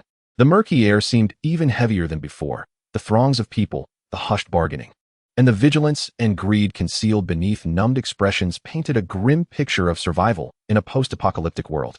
Lu Zheng, Su Wanqing, and Xiaoshu blended into the bustling crowd, like three inconspicuous droplets of water, moving toward a relatively secluded area deep within the bazaar. According to their plan, Wang Tai and Li Haoran, accompanied by Grey Shadow, quietly diverged at the fork before entering the core area of the bazaar, merging into the shadows of the crowd and the abandoned structures, responsible for vigilance and support. Lu Zheng inhaled deeply, carefully concealing the silver box in the most intimate lining of his clothing, as he led Su Wanqing and Xiaoshu toward the corner where old Mo was known to appear. As they ventured deeper, the stalls became sparser and the crowd thinned significantly. Yet the atmosphere grew increasingly eerie. Some gazes openly scrutinized the newcomers, laden with evaluation and calculation. Xiaoshu nervously clutched Su Wanqing's hand, while she endeavored to maintain her composure, though her slightly pale knuckles betrayed her unease. Lu Zheng remained calm, his sharp gaze sweeping the surroundings, mentally noting several seemingly idle figures who were nonetheless assessing the passers-by. In a relatively sheltered corner, surrounded by a half-collapsed wall and tattered tarpaulins, they spotted their target, old Mo, the one-eyed man. He hunched over, sitting atop a dilapidated toolbox, his remaining eye half closed, appearing to be asleep. Yet the occasional glint when he opened it warned against underestimating him. No goods were displayed before him, and two silent men stood by his side, their fierce gazes and bulging waistbands clearly indicating their role as bodyguards. Nearby, a few scattered stalls offered bizarre wares, rusted precision parts, incomplete books, and even some dried, oddly shaped plant roots. The individuals lingering here bore a demeanor distinct from those struggling for survival in the outskirts, imbued with a darker, more elusive quality. Lu Zheng did not approach immediately. He feigned interest in a nearby stall selling old books, idly flipping through the yellowed, brittle pages of obscure technical manuals from a bygone era, while his peripheral vision remained fixed on old Mo.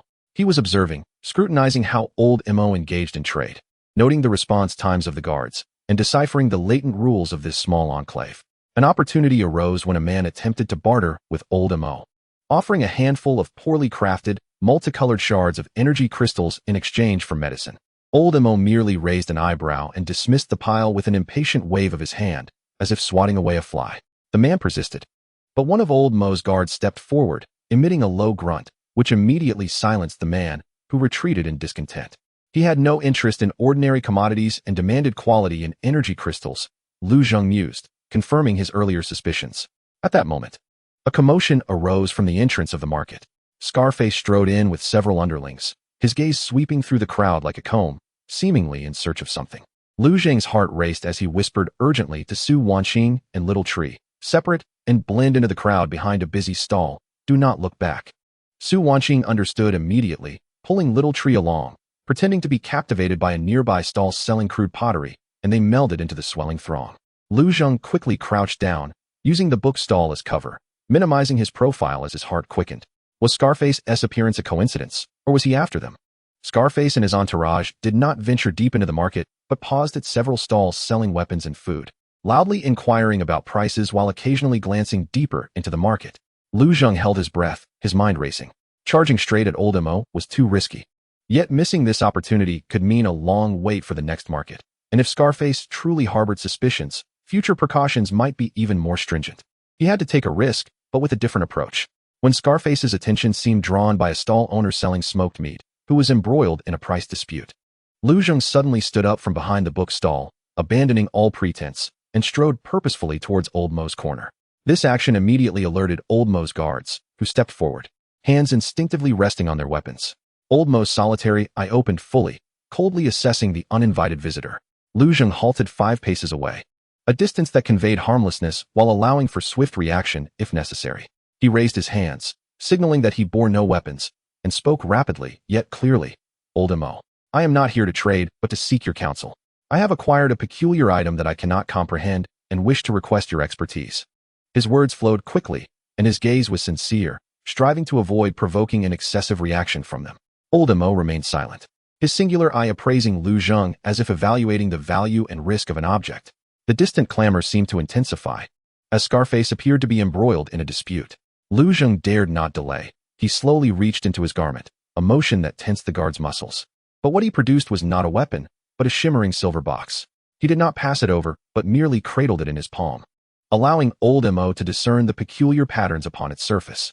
This box, sealed impeccably, revealed no discernible opening. Sensing it was no ordinary object and fearing its potential destruction, he sought counsel. He deliberately emphasized his desire for guidance and his apprehension of ruin, adopting a very humble demeanor. As the silver box emerged, a flicker of undeniable brilliance momentarily illuminated the depths of Old Mo's otherwise impassive single eye. His body inclined slightly forward, yet he swiftly regained his composure, returning to his customary indifference. However, that fleeting lapse did not escape Lu Zheng's vigilant gaze. There is potential here, Lu Zheng surmised, his heart racing.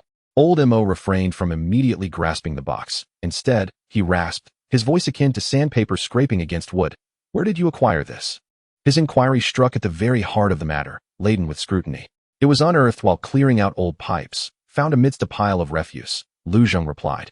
A blend of truth and fabrication. This was a premeditated response, crafted to sound plausible, as the box's exquisite design warranted preservation. He could not divulge any information regarding the mine or the energy crystals. Old Mo fell silent for several seconds. The distant clamor seemed to subside, as if Scarface and his companions were departing. He gestured, and 2 guards stepped back slightly, though their vigilance remained unyielding. This object possesses some intrigue, Old Mo finally remarked, his tone still flat, yet the mere act of observation yielded no insights. To open it would require effort and might result in its destruction. Lu Zheng recognized this as a negotiation. State your needs. I am willing to trade, he asserted, as long as he could ascertain the nature of the box. Any price would be justified. Old Mo's gaze lingered on the silver box, then flicked towards Lu Zheng, a glimmer of calculation sparking in his eye. I cannot open it at present. It requires time, along with specific tools and materials. He paused, listing a few items: a rare, faintly radioactive blue fluorite powder, a small piece of exceptionally resilient mutated spider silk membrane, and, with a weighty emphasis, at least 3 pieces of pure white energy crystals, each no larger than a fingertip. Lu Zheng's heart raced. The first 2 items were entirely unfamiliar, yet the last, the energy crystals, specifically the demand for pure white ones, almost instantaneously confirmed the close relationship between this silver box and energy technology.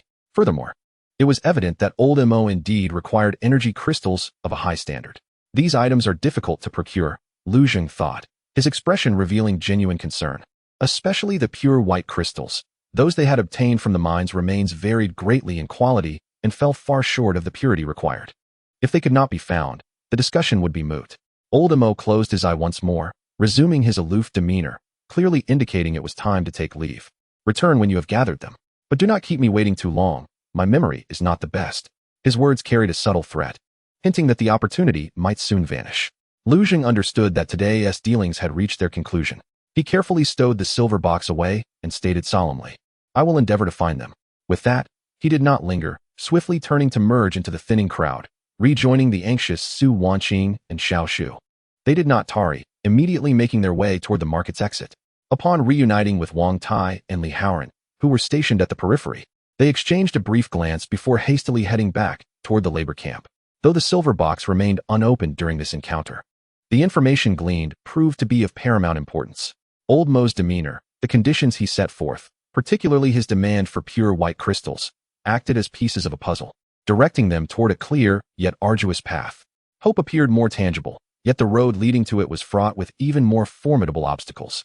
Their forthcoming objective was exceedingly clear: to seek out those rare materials and procure higher-grade energy crystals. A new challenge had undoubtedly begun. Chapter 66. Cornerstone. In the dim light upon returning from the market, the atmosphere within the makeshift shelter was heavy and oppressive. The conditions proposed by Old Mo weighed upon each individual like three immense mountains. Blue fluorescent stones, mutated spiders' silk membranes, and pure white crystals. All sounded like relics from legends. Far beyond the reach of those struggling at the bottom of the labor camp, the flickering flame of the oil lamp danced nervously, casting shadows upon the furrowed brows of the group.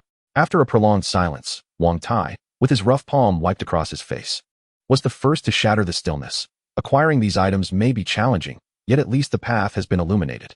It's certainly preferable to our previous aimless floundering like headless flies. His voice, imbued with the steadiness characteristic of a seasoned soldier, dispelled some of the confusion. Lu Zheng nodded, momentarily suppressing the weight of their predicament, and surveyed his companions. Brother Wang speaks truthfully. Difficulty does not equate to hopelessness. What we must do now is to deconstruct these three objectives and tackle them step by step. He produced a piece of charcoal and drew 3 lines on the relatively flat ground. The first line represented intelligence. Lu Zheng pointed to it, stating that they needed to ascertain where these 3 items might potentially be found. The black market of the bazaar? Certain perilous areas? Or were they exclusively circulated within the inner city? Su Wanqing softly interjected, I can attempt to gather more information while tending to the wounded. Some of the older laborers, having sustained numerous injuries, possess broad experiences and may have valuable insights. She glanced at Little Tree, who, with his keen ears, could overhear much gossip in crowded places. Little Tree nodded vigorously, his expression shifting from timidity to earnestness. The second line denoted strength.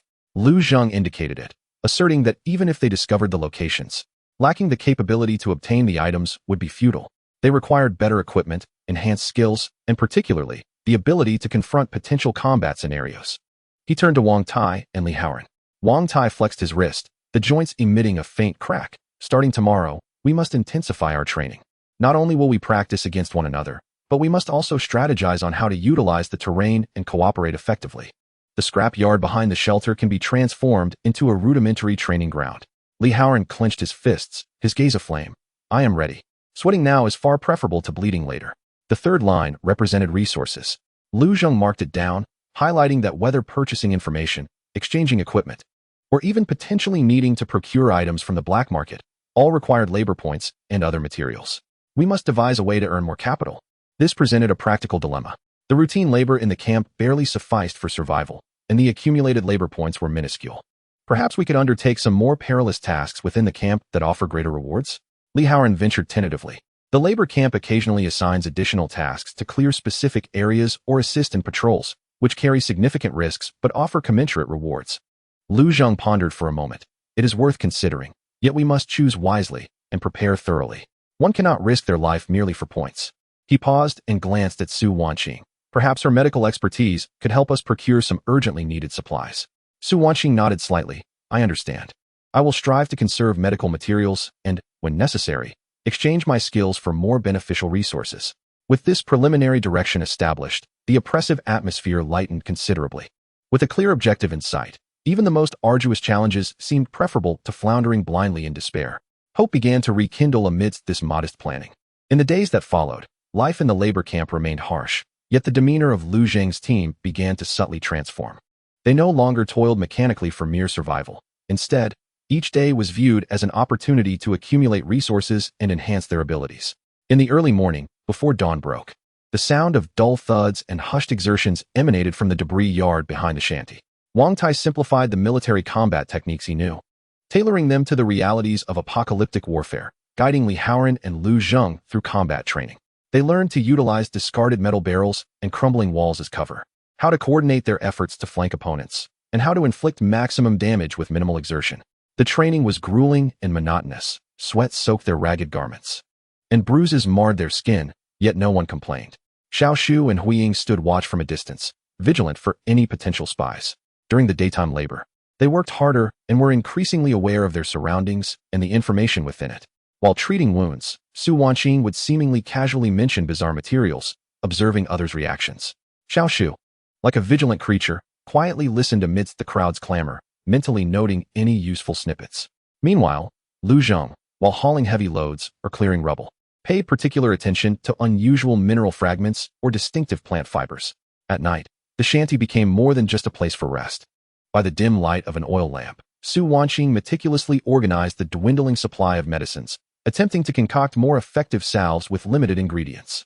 Lu Zheng retrieved the silver box once more, no longer attempting to force it open, but instead tracing the intricate patterns on its surface with his fingers, concentrating to connect with the knowledge stored in his mind, trying to decipher fragments of information regarding energy frequencies and resonance.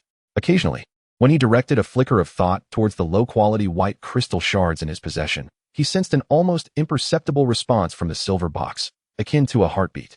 Fleeting yet profound, this reinforced his belief that the energy crystal was the key to unlocking it. Days later, their efforts yielded a small reward. Xiao Shu had overheard snippets of conversation from several old laborers, hinting at the blue stones and the depths of the old mine. Additionally, Su Wanqing learned from an injured member of the exploration team that deep within the abandoned quarry west of Grey Rock City, some peculiar stones that emitted a faint glow could occasionally be found, although the area was infested with mutated creatures and extremely perilous. Meanwhile, a task was posted on the labor camp's bulletin board to assist in clearing a supply route leading to the edge of the abandoned mine in the Western District, where reports indicated a small gathering of zombies. The task was deemed of moderate danger, with a reward amounting to 3 times the usual labor credits. Opportunity and peril coexisted. In the shabby shelter, under the dim light of an oil lamp, Lu Zheng pointed to a rudimentary map on the ground. The direction of the western mine's edge aligns with the clues we've heard about the blue stones. This task may present a chance. Wang Tai scrutinized the task details, his brow furrowed. The cleaning assignment is no simple matter. They say there are only a few zombies, but who knows if there might be unforeseen complications. Moreover, it is perilously close to the depths of the mine, where variables abound. Yet, the generous reward and the opportunity to approach that area for reconnaissance could prove invaluable. Li Haoran was eager to participate.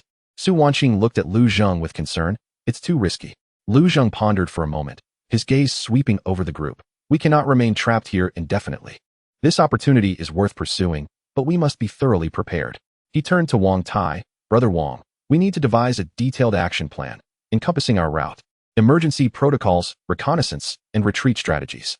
He then addressed Su Wanqing. Dr. Su, we need as many first aid supplies as possible. Finally, he looked at Li Haoran and Xiao Shu. Haoran, check all weapons. Xiao Shu, you and Huiying must serve as our eyes and ears. The objective was clear, yet the path was fraught with thorns. This time, they would not respond hastily. Instead, they began to actively plan, cautiously extending their reach to touch what seemed an unattainable future. In this desolate wasteland, they were steadily laying a narrow yet solid foundation towards a flicker of light, brick by brick, through their sweat and intellect. Chapter 67. Rest and Strategy. The reconnaissance mission at the edge of the western mine struck the hearts of each member of Lu Zheng's team like a brief yet fierce storm, leaving profound impressions. Although they successfully evacuated without losses, the oppressive sense of proximity to formidable mutated beings, the tension of life and death, and the frustration of facing ungraspable resources weighed heavily upon them. The return to the labor camp was marked by an unusual silence. Each person remained tense until they passed through the familiar entrance formed by dilapidated shanties and set down the crude wooden bar that served as a door latch. It was as if all their strength had been drained, leaving them to collapse upon the cold ground, breaths heavy in the stillness. The dim twilight of the limestone city outside the shelter, at that moment, seemed to offer an almost surreal sense of safety. First, tend to the wounds and replenish fluids. Lu Zheng's voice was somewhat hoarse, yet he forced himself to maintain composure. The wound on his arm, inflicted by sharp debris, was not deep but stung fiercely. Su Wanqing immediately steeled herself, retrieving the scant remaining clean water and cloth strips to examine Wang Tai's leg, where a gash from a mutated rat marred his flesh. She meticulously cleaned, applied medicine, and bandaged the injury. Her movements remained steady, but the slight tremor in her fingertips betrayed her inner fear. Xiao Shu obediently assisted, handing over items, her small face paling as she gazed at the gruesome wound on Wang Tai's leg, yet she bit her lip tightly, holding back tears. Li Haoran leaned against the wall, inspecting his weapon. The tip of his steel spear was slightly dulled, a testament to the force required to pierce through the arduous bones of the undead. He vigorously wiped down the spear shaft, his gaze a mixture of post-battle exhilaration and an almost imperceptible fear. The gray shadow lay at Lu Zheng's feet, its tongue lolling, panting wearily, yet its ears remained alert. After a brief period of tending to their gear, Silence enveloped the makeshift shelter. Fatigue washed over them like a tide. Yet the relief of having survived and the information gleaned from their mission invigorated their minds. The blue stones within the mine undoubtedly represented the blue fluorite that old Mo sought. Wang Tai was the first to break the silence. Leaning against the wall with his injured leg stretched out, his tone resolute. That light, that sensation, it could not be mistaken. Lu Zheng nodded, cautiously retrieving from his inner pocket a shard of rock, no larger than a fingernail, glimmering with a faint blue luminescence. Regrettably, they had managed to bring back only this small piece, and its purity appeared to be lacking. He placed the shard on the ground, and the others gathered around. Even in the dim light of the shelter, the small stone emanated an extraordinary, chilling energy, starkly contrasting with the warmth of white crystals. There were certainly more within the depths of the mine, but the mutated centipede made Li Haoran shudder. It was far too formidable for them to confront. A direct confrontation would undoubtedly be futile. Lu Zheng spoke with a low voice, asserting their need for a better strategy. His gaze swept across the group. Although they had not procured enough blue fluorite, they had mapped out the route, confirmed their target, and witnessed the prowess of the Guardians. This alone was a significant gain. He paused momentarily, continuing his analysis. The mutated centipede possessed great strength and a tough exoskeleton. Yet it seemed to lack visual acuity and primarily relied on vibrations and sense for perception. When they retreated, it did not pursue them relentlessly, indicating that its range of activity might be limited, or perhaps it had little interest in chasing beyond its lair. Su Wanqing added, moreover, the mine's environment is intricate. With numerous forks, we might leverage the terrain to our advantage. We need better tools. Wang Tai pointed to the dulled tip of Li Haoran's spear. To deal with that hard shell, our current equipment is insufficient. Ideally, we should acquire weapons with armor-piercing capabilities, such as heavy axes or hammers. Or find a way to obtain explosives. Explosives are too perilous, and they create too much noise, potentially attracting further trouble, Lu Zheng countered, dismissing that notion. Heavy tools could be feasible. In the labor camp's workshop, we might find discarded heavy parts that we could attempt to modify. The discussion gradually shifted from whether to proceed to how to move forward. With their objectives clarified, the challenges transformed into specific problems to be tackled. The atmosphere lightened, infused with a sense of proactive planning. In addition to weapons, we require a more detailed map of the mine. Lu Zheng sketched a rudimentary outline on the ground with a piece of charcoal, having explored only a small section thus far. We need to ascertain where the other forks lead, whether safer routes exist to approach the blue fluorite deposits, or if there are any vent openings or cracks we could utilize. I could attempt to exchange my remaining labor credits for an old structural map of the mining area at the market, even if it's the most rudimentary version. Su Wanqing suggested. Some of the veteran exploration teams might have such resources. I, along with Haoran, continue to intensify our training, particularly focusing on targeted armor penetration exercises and collaborating in complex terrains. Wang Tai shifted his injured leg. The injury was trivial and would heal in a couple of days. Xiaoshu quietly suggested that he could accompany Huiying to listen for rumors regarding the West District mine, to see if anyone knew of alternative entrances or the weaknesses of the colossal centipede. Observing his companions swiftly rebound from their setbacks and willingly take on new tasks, a warm current surged within Lu Zheng. This exemplified the power of teamwork. He nodded firmly, declaring, "Very well, let us proceed as such." In the forthcoming days, our primary focus would be to prepare for re-entering the West District mine, gathering intelligence, reinforcing our equipment, and formulating a detailed plan. Without certainty, we would not recklessly venture forth again. He pocketed the small shard of blue fluorite, savoring its cool touch. This stone would be kept for now. Perhaps it would prove useful in the future. Or, when next encountering old Mo, it could serve as both proof and a test. As night enveloped, the labor camp was shrouded in silence, occasionally pierced by a cough. Within the shack, everyone shared the meager rations earned from today's tasks, though still humble. These provisions carried a sense of solidity born from survival. The wounds throbbed subtly, and the path ahead remained fraught with thorns. Yet the spark of hope had not been extinguished. Rather, it blazed more resolutely after weathering trials. They resembled miners groping through the darkness, though each strike yielded only fragments. They believed that with the right direction and unwavering persistence, they would eventually breach the obstructing rock layers and behold the long-desired light. Inside the shack, the oil lamp flickered dimly. Wang Tai and Li Haoran had succumbed to deep slumber against the wall, while Xiaoshu curled up beside Su Wanqing, breathing steadily. Lu Zheng took the first watch, his fingers tracing the cold shard of blue fluorite, sensing its faint resonance with the white crystal cradled in his arms. Suddenly, Huiying perked up, emitting a barely audible whimper. From afar, unusual rustling sounds seemed to approach. Chapter 68. Night raid of dim light, Hui Ying's nearly inaudible whimper pierced the brief tranquility within the shack like an ice pick. In an instant, Lu Zhang's body tensed. All fatigue dissipating, he gently set down the blue fluorite shard, his hand resting on the hilt of his military knife. Almost simultaneously, Wang Tai, who had been dozing against the wall, snapped his eyes open, the instincts of a seasoned soldier keeping him alert even in slumber. Li Haoran jolted upright, seizing the steel spear beside him.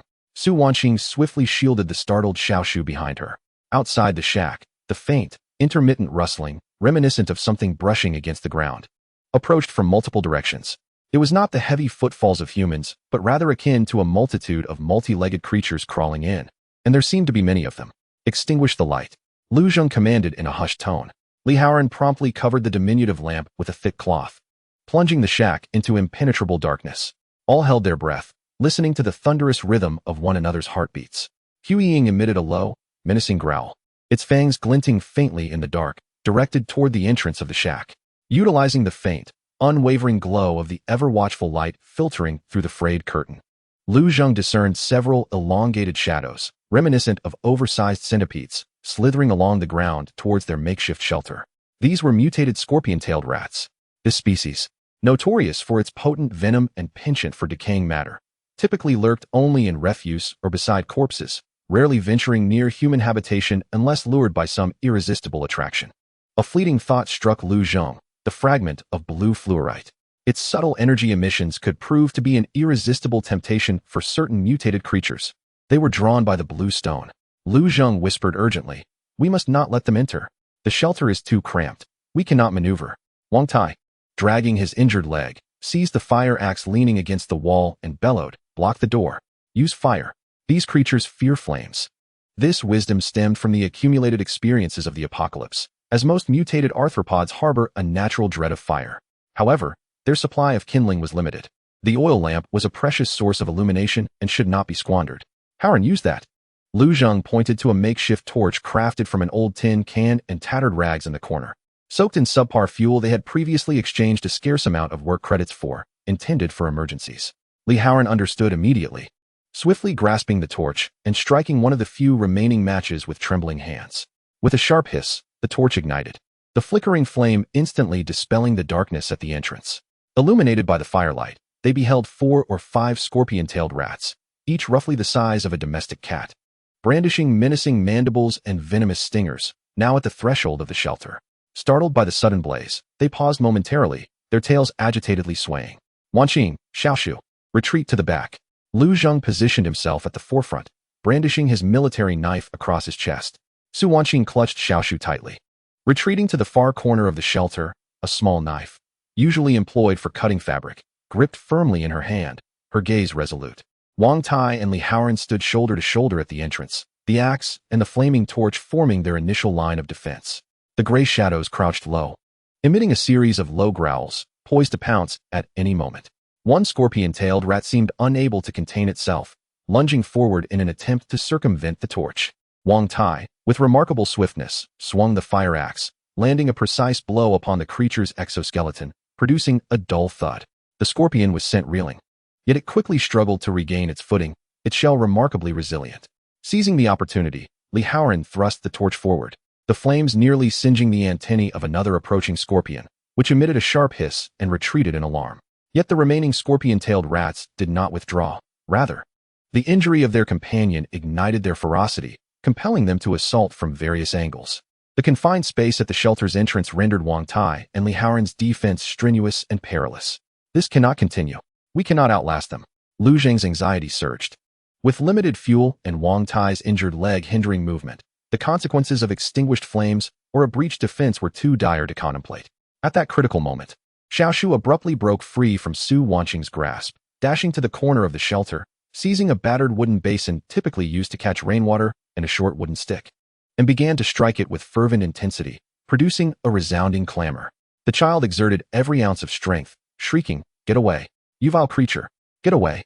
This sudden cacophony pierced the stillness of the night, not only causing the scorpion to momentarily freeze at the entrance, but also rousing the inhabitants of nearby shelters. Distant voices of alarm and commotion echoed through the air. The scorpion seemed unsettled by the relentless noise, its momentum to attack visibly waning. Seizing the opportunity, Lu Zheng shouted to Li Haoran. Haoran, throw the torch. Toss it far. Li Haoran, taken aback for a moment, quickly comprehended the urgency and hurled the flaming torch towards an open space in front of the shelter with all his might. The torch traced an arc, landing several meters away, its flames continuing to flicker in the darkness, creating a new focal point of attraction. Indeed, the majority of the scorpion's attention was drawn to the moving flames. After a brief hesitation, it began to crawl slowly towards where the torch had fallen. Quick, barricade the door. Lu Zheng and Wang Tai seized the moment to reinforce the entrance with scattered debris nearby. Meanwhile, Li Haoran picked up stones from the ground and hurled them at the scorpions that lingered in the vicinity, driving them away. The sounds of commotion in the distance grew louder, as if patrolling guards had been alerted and were hastening this way.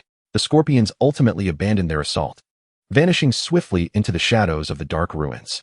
For a brief moment, tranquility returned to the area before the shelter, leaving only the still-burning torch and the faint acrid scent of charred remnants in the air.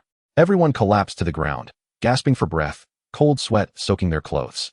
The brief skirmish felt even more perilous than their encounters in the mines, for this was a place they deemed relatively safe, home. Little Tree dropped the wooden basin and flung himself into Su Wanqing's embrace, trembling. Su Wanqing held him tightly, whispering words of comfort. Wang Tai inspected the marks left by the axe on one of the scorpions, his expression grave.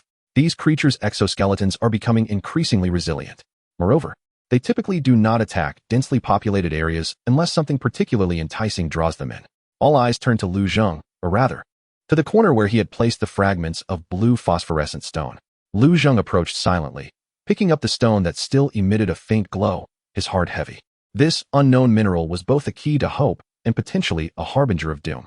In acquiring it, they had also attracted new dangers. It would require more careful storage henceforth. He wrapped the blue phosphorescent stone tightly in several layers of thick cloth, burying it in a hastily dug hole, then pressing stones atop it. Perhaps a more isolated container would be necessary. Through this harrowing encounter, they had come to a deeper understanding. In this desolate wasteland, any unusual resource might come with unforeseen risks. Survival entailed not only combating zombies and foes, but also remaining ever vigilant against threats posed by nature itself. The spark of hope must be safeguarded by even more robust barriers. The night was still long, and their journey equally so. Chapter 69. The foundation of stone. The night finally receded, and the perpetual mist over Rock City was tinged with a grayish-white hue, heralding the arrival of dawn. Outside the makeshift shelter, the remnants of last night's battle were faintly visible, scattered debris, subtle drag marks on the ground, and the charred remains of a torch that had long since burned out, leaving only a blackened stick. The air still bore a hint of a metallic scent, barely perceptible. Inside the shelter, no one could find solace in sleep. As the night wore on, all remained on high alert, taking turns to keep watch, their ears attuned to every whisper of wind or rustle of grass outside. As dawn approached, the anticipated interrogation finally arrived. Two patrolmen from the labor camp, clad in mismatched leather armor and wielding rusted spears, approached with unfriendly expressions. The leader, a tall, scarred figure, cast a sharp gaze over Lu Zheng and his companion's shelter, then inspected the traces on the ground. Was it you who caused the commotion last night? What transpired? The tall man's tone was brusque, laced with an undeniable air of inquiry.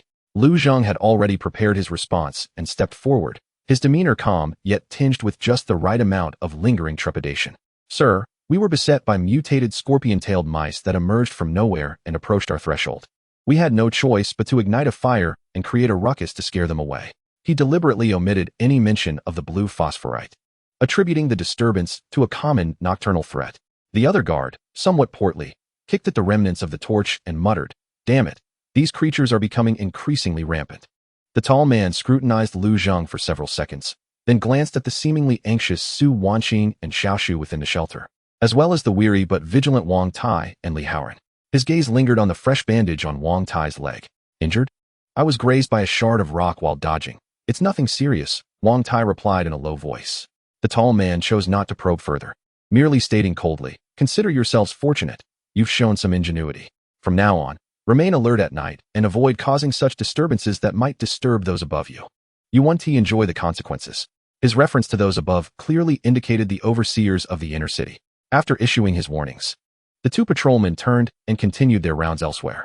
The immediate crisis had been averted, yet all understood the necessity of remaining discreet and cautious within the labor camp.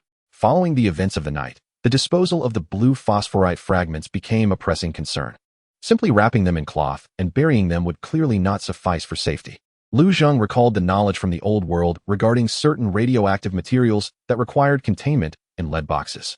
Although he was uncertain whether the energy properties of blue phosphorite were similar, the principle of isolating energy fluctuations remained applicable. We need to find a dense container capable of blocking energy detection, Lu Zheng informed his companions. Lead was a scarce resource in the post-apocalyptic world, but they could seek alternatives.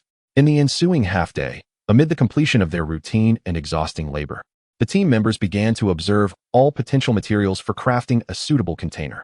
Ultimately, they discovered a palm-sized, solid, and heavy black metal canister. Originally designed to hold some form of industrial grease, amidst the refuse in the abandoned workshop area, the canister was remarkably airtight, chilling to the touch and substantial in weight. Lu Zheng meticulously cleaned the canister and procured some dry sand, burying the blue phosphorite fragments, wrapped in several layers of thick cloth, deep within the sand. Then sealing the lid with precision. To ensure safety, he meticulously sealed the gap of the canister with a trace of residual wax he had discovered. When he once again grasped the sealed metal container, the vague sensation of being observed and pursued significantly diminished.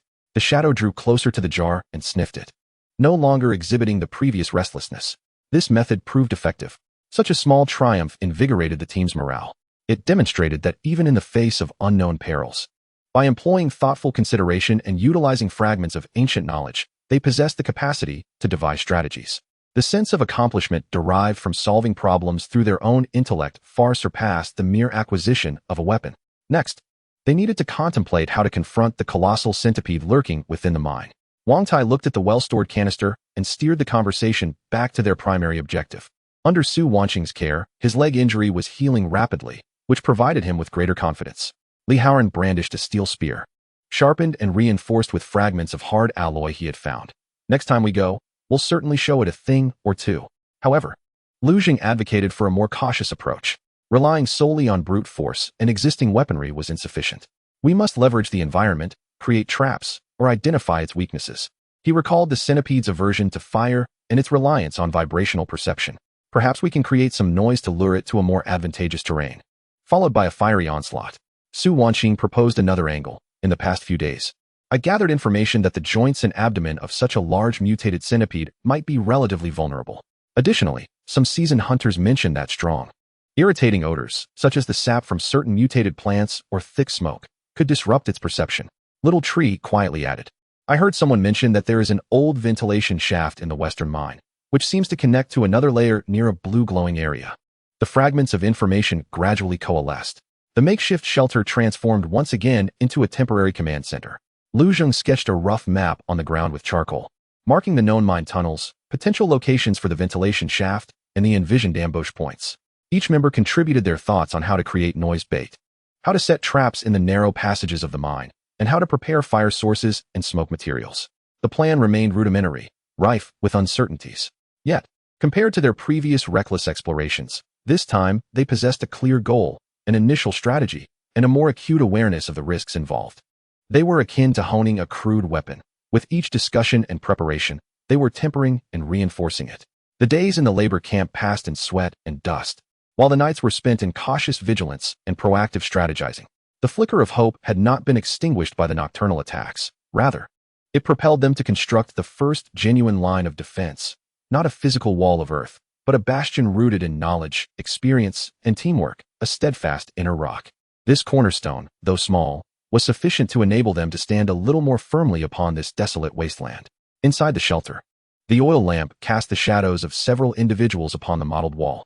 Lu Zheng's fingers traced the rough lines of the map, ultimately resting on the mark that denoted the ventilation shaft. The ventilation shaft is crucial. His voice was low. Yet we require a more detailed structural diagram to ascertain the situation within. Wang Tai nodded, tapping his broken nails beside the markings. We must seek out the old rat. He might have what we need, though it will undoubtedly come at a steep price. As night deepened, the contours of the next operation quietly emerged in the stillness. Chapter 70. The Old Rat's Map. The Old Rat is a legend within the labor camp, a well-kept secret among the survivors of the lower strata. No one knows his true name, nor is anyone certain how long he has lingered in Limestone City. Rumors suggest he navigates the most intricate ruins and pipeline systems like a rodent, always managing to procure strange yet occasionally life-saving trinkets. His shop resides at the very edge of the labor camp, Nestled within a half-collapsed cellar near the garbage dump, its entrance concealed and its odor repugnant. Yet there are always those who venture into the darkness. On an evening a few days later, under the cover of dusk and amidst sparse crowds, Lu Zheng, accompanied by Li Haoran, carefully approached the cellar entrance, clutching a small pouch of work points and a few pieces of reasonably good compressed food, which they had nearly emptied their savings to gather. A pungent mix of mold, rust, and an indescribable odor of decay assaulted their senses. The entrance was obscured by a tattered oilcloth, from which a faint, flickering light emanated. Taking a deep breath, Lu Zheng lifted the oilcloth and bent low to enter. Li Haoran followed closely, remaining vigilant of any sounds behind them. The interior of the cellar was somewhat larger than anticipated, yet extremely low, necessitating a stooped posture to navigate. Several rudimentary niches were carved into the walls, cluttered with an assortment of items, rusted gears, broken belts, withered roots of unknown plants, and even a few old books. Glued together by water damage, a hunched figure, as frail as a molting rat, stood with its back to them, tinkering at a rickety workbench, producing faint metallic scraping sounds. "Old rat," Lu Zheng whispered, employing the respectful title he had learned. The figure paused momentarily before slowly turning around. A face as withered as walnut skin emerged in the dim light, yet the eyes sparkled with unusual brightness, darting about as they assessed the newcomers. "A fresh visage," he rasped, his voice as grating as sandpaper. "What do you seek? I've heard you possess detailed structural diagrams of the old mines in the West District." Lu Zheng cut to the chase. There was no point in beating around the bush with such a person. The old rat squinted, his eyes glinting. "The West District mines? That is a perilous place. Are you seeking treasure out of sheer boredom?" His tone held a hint of mockery. "Just looking for work. I accepted a task to clear the peripheral tunnels of the camp, seeking a bit of assurance." Lu Zheng had prepared his response, maintaining a calm demeanor. A low, ambiguous chuckle escaped the old rat as he extended his dark, gnarled fingers, rubbing them together. "Assurance? That depends on the price. I do have a map of the mines, but it is incomplete and certainly not cheap." He emphasized the latter part with particular gravity. Lu Zheng placed the small pouch of work points and compressed food on the workbench. "This is all we have." The old rat glanced at the offering and scoffed. Tapping the surface with his fingernail, "This paltry sum is only sufficient to purchase a basic outline of a few main tunnels on the periphery. In pursuit of treasures, one must scrutinize the meticulously annotated old maps that delineate the ventilation shafts, dilapidated tunnels, and perilous zones, albeit at an additional cost or through the exchange of other valuable items." His gaze meandered towards Lu Zheng and Li Haoran, seemingly appraising whether they concealed more precious possessions.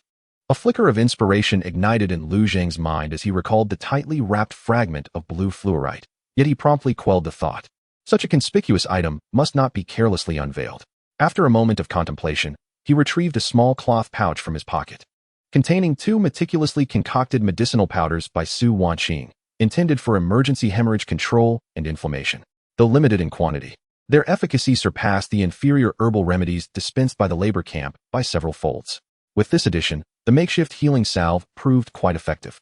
The old rat accepted the pouch, bringing it to his nose for a whiff, his murky eyes momentarily brightening. He was evidently discerning. "Interesting," he mused, seemingly weighing his options.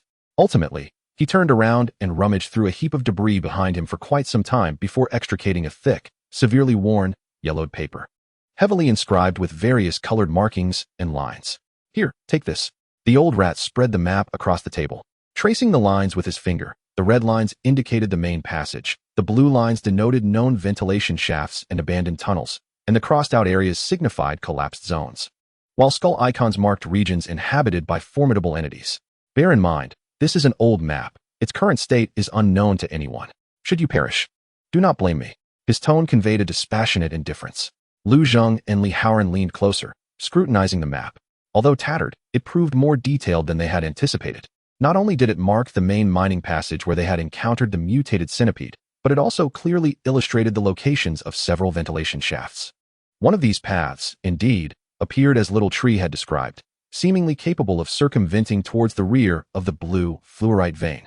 "This is it," Lu Zheng thought, suppressing his excitement and nodding in affirmation. Once the transaction was complete, the old rat tucked away his possessions, reverting to his indifferent demeanor, waving them off to signify their departure. Just before they exited, he suddenly added in a low tone, "Kid, considering the quality of that medicine, let me offer you a word of caution. The depths of the western mine have been rather tumultuous lately. Besides those long-legged, shelled creatures, it seems there are other entities stirring about. Weigh your options wisely." His words pierced through Lu Zheng like a shard of ice. He expressed his gratitude and, without lingering, swiftly departed with Li Haoran from the foul-smelling cellar.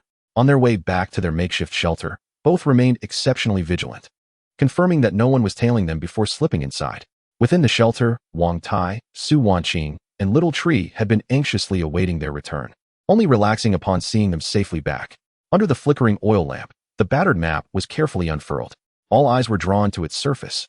The meandering lines and enigmatic symbols seemed to harbor a dual cipher of hope and peril. Look here, Lu Zheng's finger traced along the crucial ventilation shaft mark. If the map proved accurate, this shaft should allow them to bypass most of the dangers of the main mining passage, leading directly to the rear of the blue fluorite vein. However, the entrance remained discreet, concealed within an abandoned tool shed on the western side of the mine. Wang Tai carefully scrutinized the map, marked with several skulls and peculiar symbols, his brow furrowed with concern. Even if they could evade the colossal centipede, the circumstances within were undoubtedly complex. The old rat had mentioned other lurking threats, and it was likely not mere hearsay. The risks were substantial, yet this remained the most feasible route available. Li Haoran's gaze lingered on the serpentine blue path, his eyes ablaze with determination. Su Wanqing spoke softly, suggesting they needed to devise a more detailed strategy based on the map, the entrance's location, the internal conditions of the ventilation shaft, potential exits, and contingency plans for various unforeseen events. Xiaoshu also strained to comprehend the map, her small finger tracing certain intricate intersections. This map, acquired at a tremendous cost, served as a window revealing a glimpse of their objective, while simultaneously casting deeper shadows along their path. Hope seemed to draw nearer, yet the road to that hope appeared increasingly rugged and unpredictable. Every subsequent step required meticulous planning and preparation on the weathered parchment of their map. The night was still long, and their journey had merely turned a new page. Chapter 71. Silent Stealth. The old rat's map stirred ripples within Lu Zheng's team, akin to a stone cast into a stagnant pond. Hope became more tangible, yet it was accompanied by a heavier burden and a profound respect for the unknown. In the following days, the makeshift shelter transformed into a miniature operations command center. The tattered map was meticulously examined, with nearly every line and mark imbued with significance, and countless scenarios were simulated in their minds. Drawing from his vast experience, Wang Tai focused on analyzing the potential threat zones and possible ambush points indicated on the map. The skull symbol marked the main mine junction, not far from the ventilation shaft's entrance, necessitating the assumption that something awaited there. He pointed with his rough finger, emphasizing the need to plan both the approach and retreat routes. Once disturbed, they could not retreat, but must withdraw to a predetermined safe point. Li Haoran concentrated on the path itself. The ventilation shaft's entrance was situated in an abandoned tool shed, denoted by a small door symbol on the map.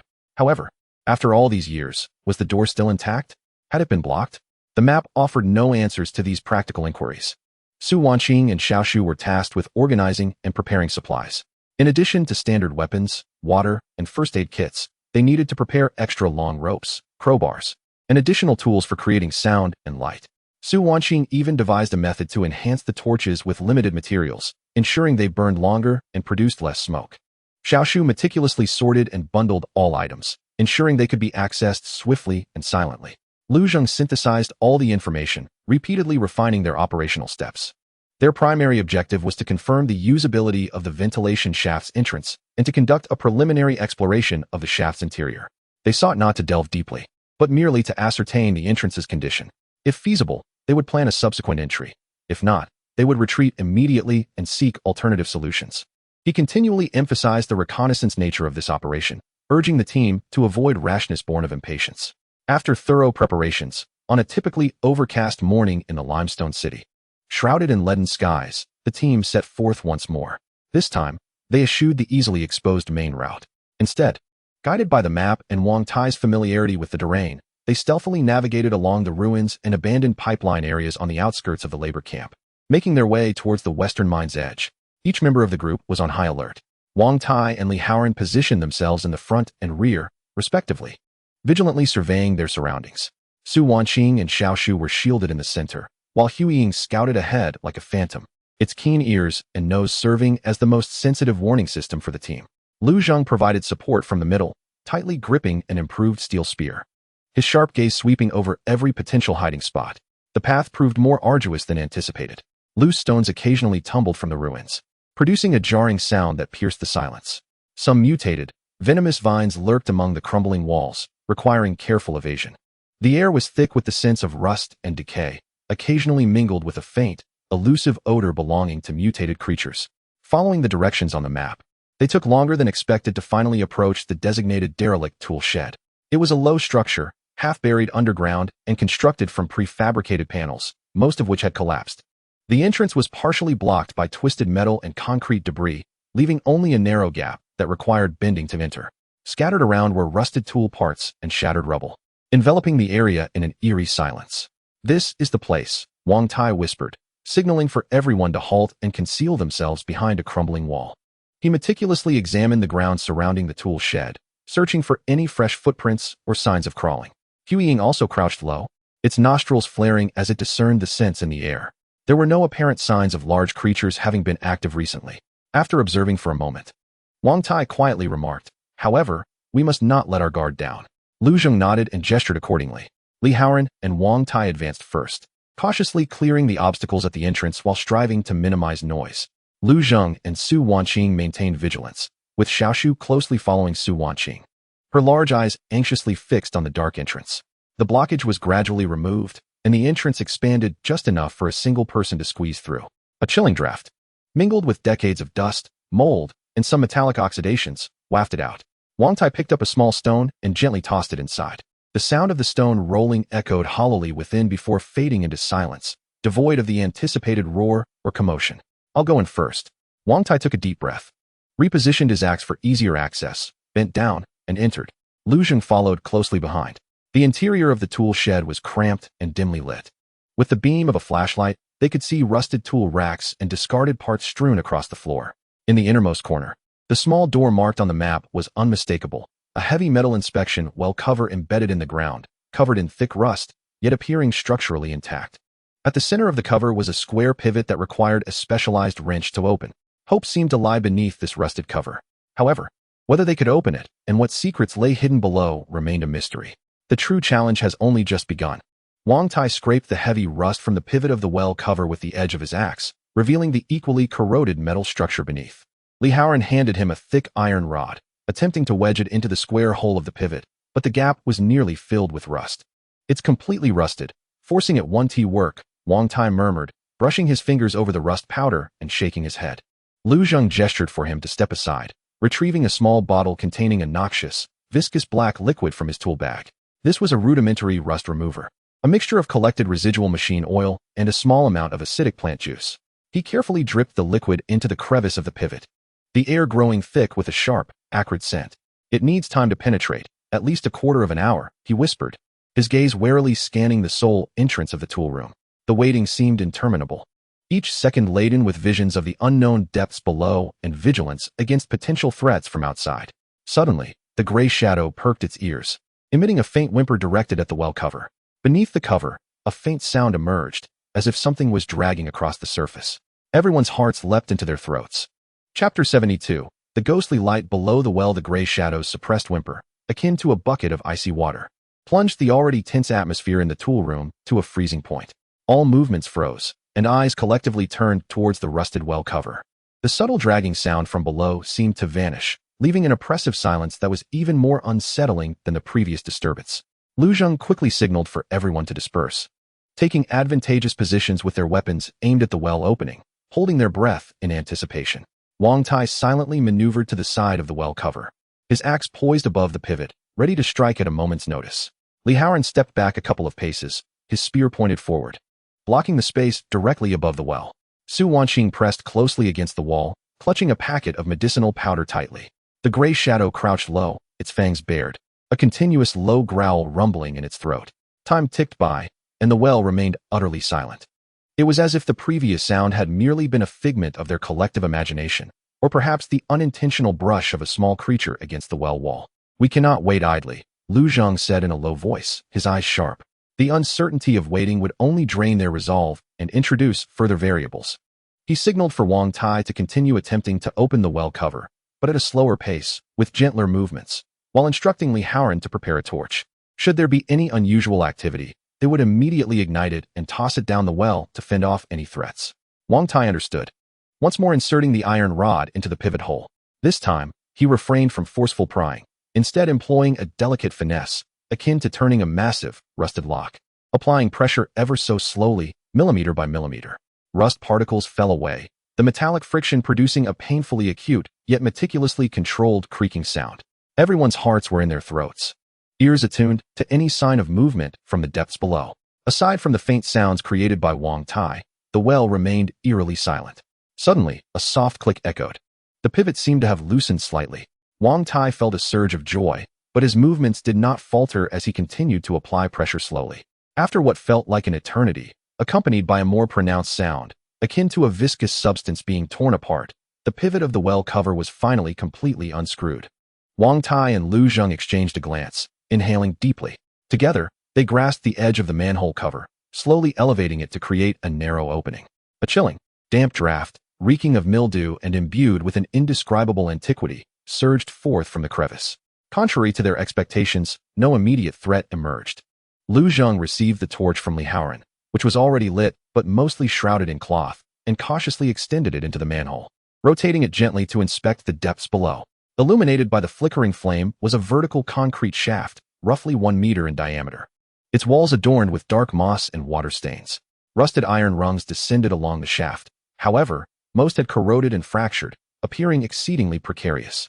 The well extended about 10 meters deep, with what seemed to be a pool of stagnant water at the bottom, reflecting a faint glimmer of light. More crucially, about 5 meters down one side of the well, a dark horizontal opening revealed itself.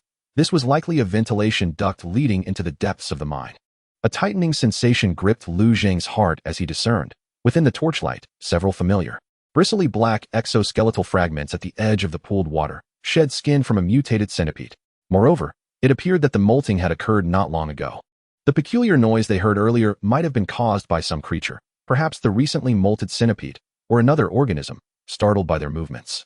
Retreating momentarily into the recesses of the horizontal duct, the evidence of centipede activity, freshly molted, was unmistakable. There was a lateral passage below, but the ladder affixed to the well's wall was severely damaged. Lu Zheng swiftly and quietly reported the situation. Temporary safety was assured. Yet uncertainty loomed regarding the contents of the duct. The circumstances were more intricate than anticipated, yet the passageway indeed existed. The risk of descending directly was considerable, particularly given the instability of the ladder.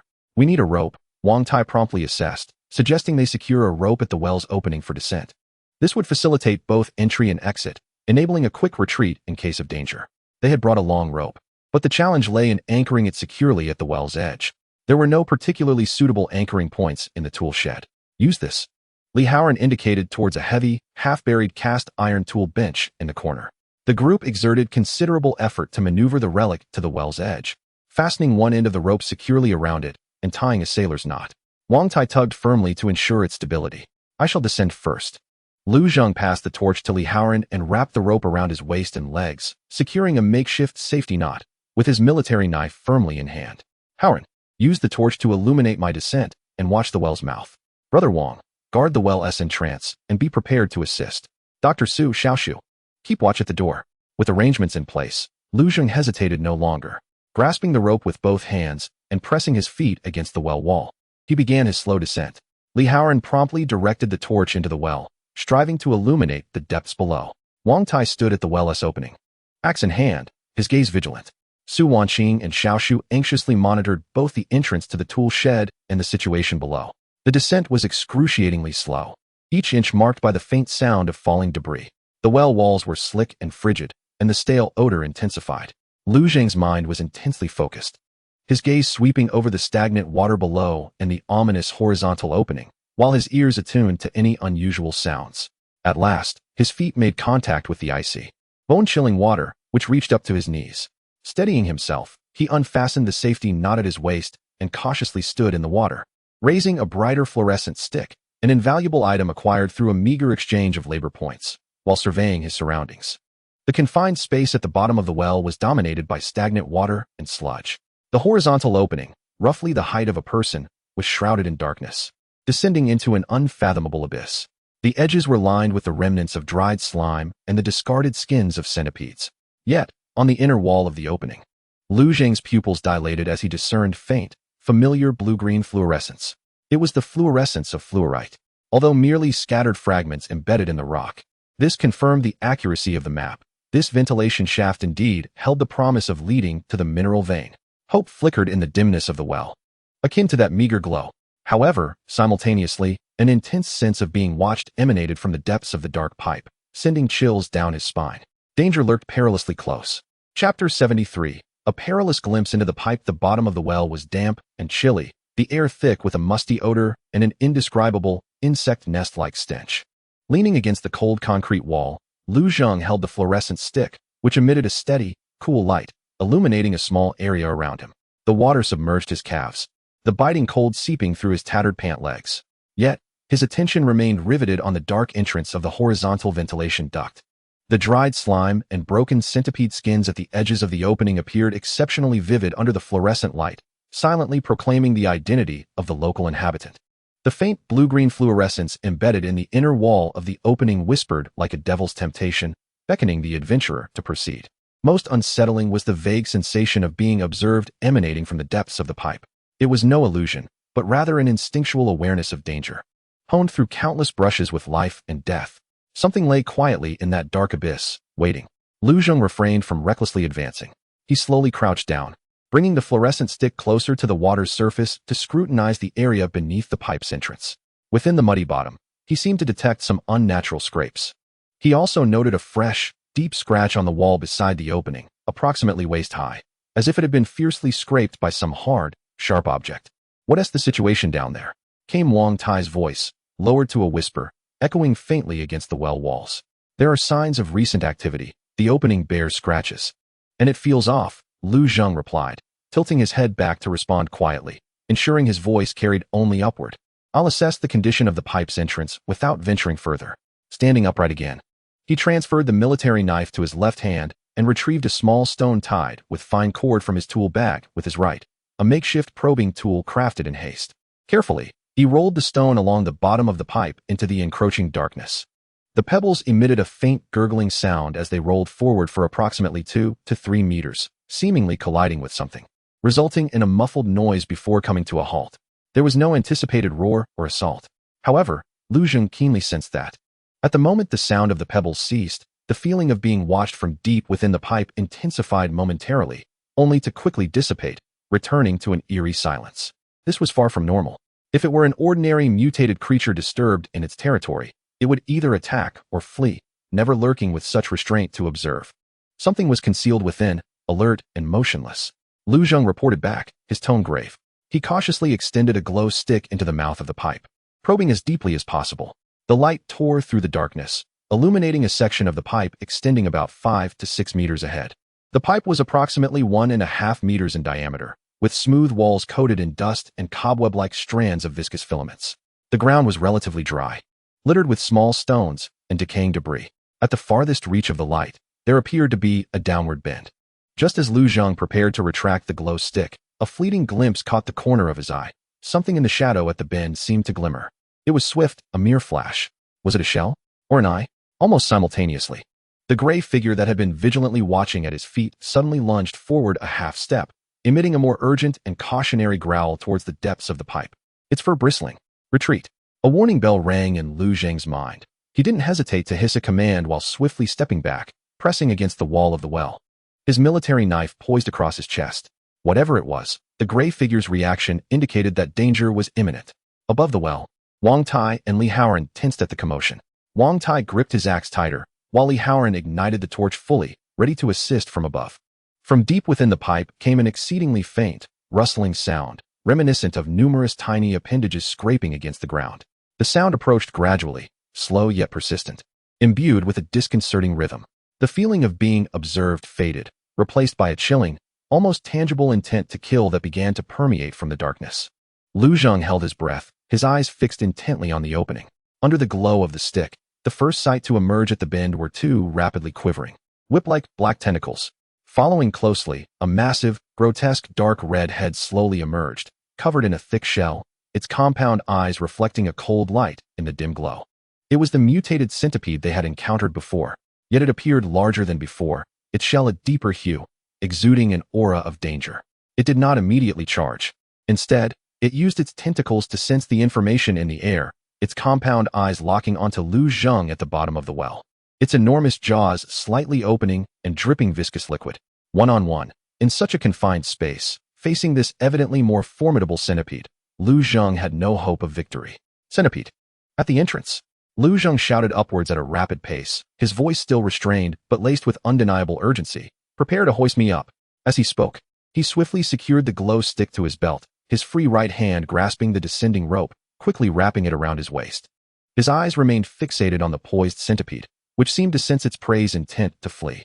With a sharp, piercing hiss, the mutated centipede arched its front half like a spring coiled to its utmost, surging forward with a foul wind towards Lu Zheng. Pull! Lu Zheng bellowed, forcefully pushing off the well wall with his feet, leveraging the rope's strength to propel himself upwards. Simultaneously, he swung his military knife forward, not to inflict harm, but to deflect the centipede's lethal mandibles. Splash! Water erupted as the centipede's attack missed, its massive pincers crashing against the wall where Lu Zheng had just been, sending sparks and debris flying. Lu Zheng's knife struck the side of the centipede's head with a resounding clang, leaving only a faint white mark. The tremendous recoil numbed Lu Zheng's arm. Above, Wang Tai and Li Haoran, having heard the command, exerted all their strength to pull the rope with desperation. The centipede, enraged by its failure, emitted a furious hiss, its numerous legs gripping the well wall as its colossal body agilely pursued upwards. Lu Zheng ascended rapidly, glancing downward to see that fearsome head rapidly approaching. He swiftly drew a glow stick from his waist and, with all his might, hurled it at the centipede's compound eyes. The glow stick arced gracefully, hitting its mark. Although it did not inflict damage, the sudden burst of light and impact clearly disrupted the centipede's perception, causing its movements to falter slightly. Seizing this precious moment, Lu Zheng was pulled out of the well by Wang Tai and Li Haoran, crashing heavily onto the floor of the tool room, stirring up a cloud of dust. Quick, cover the well. Lu Zheng had no time to catch his breath. He scrambled to his feet, joining forces with Wang Tai and Li Haoran to heave the heavy metal well cover back into place. Boom. Just as the cover was sealing shut, a dull thud resonated from below, causing the entire cover to tremble. Following that were more frenzied and furious impacts and scraping sounds, as if the beast beneath was intent on tearing apart this obstruction. The three of them pressed their bodies firmly against the cover, feeling the immense force emanating from below, their faces paling. This creature's strength had intensified compared to their previous encounter. The onslaught continued for nearly a minute before gradually subsiding, leaving only the discontented, receding rustling sounds. Inside the tool room, the four survivors and the dog slumped onto the ground, gasping for breath, their clothes soaked in cold sweat. The brief contact in the well had proven far more perilous than any direct confrontation. The mutated centipede not only appeared stronger, but seemed to possess greater intelligence. It understood how to lie in wait, to seize the opportune moment. This ventilation duct was far more treacherous than they had anticipated. Chapter 74. The blade awaiting its moment, dragging their weary, grime-covered bodies back to the shelter. Dusk was approaching. The lifeless din of the labor camp felt distant, while a silence of survival enveloped the shelter. No one spoke. Each person silently cleaned the stains from their weapons and inspected their gear for wear and tear, the air still carrying a hint of the cold, acrid scent from the depths of the well. At the first opportunity, Su Wanqing ignited the precious oil lamp, its gentle glow dispelling the shadows in the corners and slightly alleviating the chill that gripped everyone's hearts. Despite her own fatigue, she meticulously examined each individual for minor scrapes and abrasions, carefully treating them with the dwindling supply of clean water and medicinal herbs. Upon noticing Wang Tai's trembling arm from exertion and the blisters on Li Haoran's palms caused by the ropes, she let out a soft sigh, her movements becoming increasingly tender. The fact that they were all alive was a stroke of fortune. Wang Tai accepted the warm water, slightly salted, that Su Wanqing handed him, gulping it down and breaking the silence with a hoarse voice. He leaned against the wall, his injured leg extended, a heavy weariness etched on his face. Yet his eyes remained sharp. After a brief rest and bandaging, the relatively flat ground in the center of the shelter transformed once more into a makeshift battlefield. The oil lamp was placed at the center, casting an unusual gravity on everyone's expressions in the flickering light. That centipede was peculiar. Lu Zheng sketched a rudimentary outline of the centipede on the ground with a piece of charcoal, particularly emphasizing its head and back, noting how much harder its exoskeleton had become compared to the last encounter. My knife barely leaves a mark upon striking it. Furthermore, it possesses the cunning to lie in wait, unlike ordinary mutated beasts that act purely on instinct. It is a blue fluorite. Li Haoran clenched his fists, the sting of the blisters heightening his awareness. The old rat had mentioned that such entities emit radiation. That creature must have lingered near the mineral veins affected by them, which explains its newfound hardness and cunning. This conjecture sent a shiver down everyone's spines. If mutated creatures could accelerate their evolution through contact with energy minerals, the wilderness ahead would be even more perilous. A direct confrontation would no longer suffice. Wang Tai stated solemnly, pointing at the illustration representing the centipede, indicating the need to breach its armor. A heavy axe or hammer, or perhaps a strategy to target its joints and vulnerable areas on its abdomen. He turned to Lu Zhong, asking if there were any folk methods in his repository of knowledge for dealing with such armored creatures. Lu Zhong closed his eyes, striving to concentrate. In his mind, fragments of dormant knowledge began to flow once more, colliding with the concrete problem at hand. High-frequency vibrations, strong acids, corrosive heat, piercing kinetic energy, vague concepts, and incomplete equations flickered through his thoughts, yet the chaos remained when it came to how to implement them with their exceedingly limited resources. There were some directions to consider, but they required appropriate materials and tools. Lu Zhong opened his eyes and shook his head. The most practical course of action remained to seek or forge more effective armor-piercing weapons. The repository of knowledge was a treasure, yet the key to unlocking it lay in tangible resources and industrial foundations. "We cannot pursue the ventilation shaft for now," Su Wanqing said softly, but with conviction.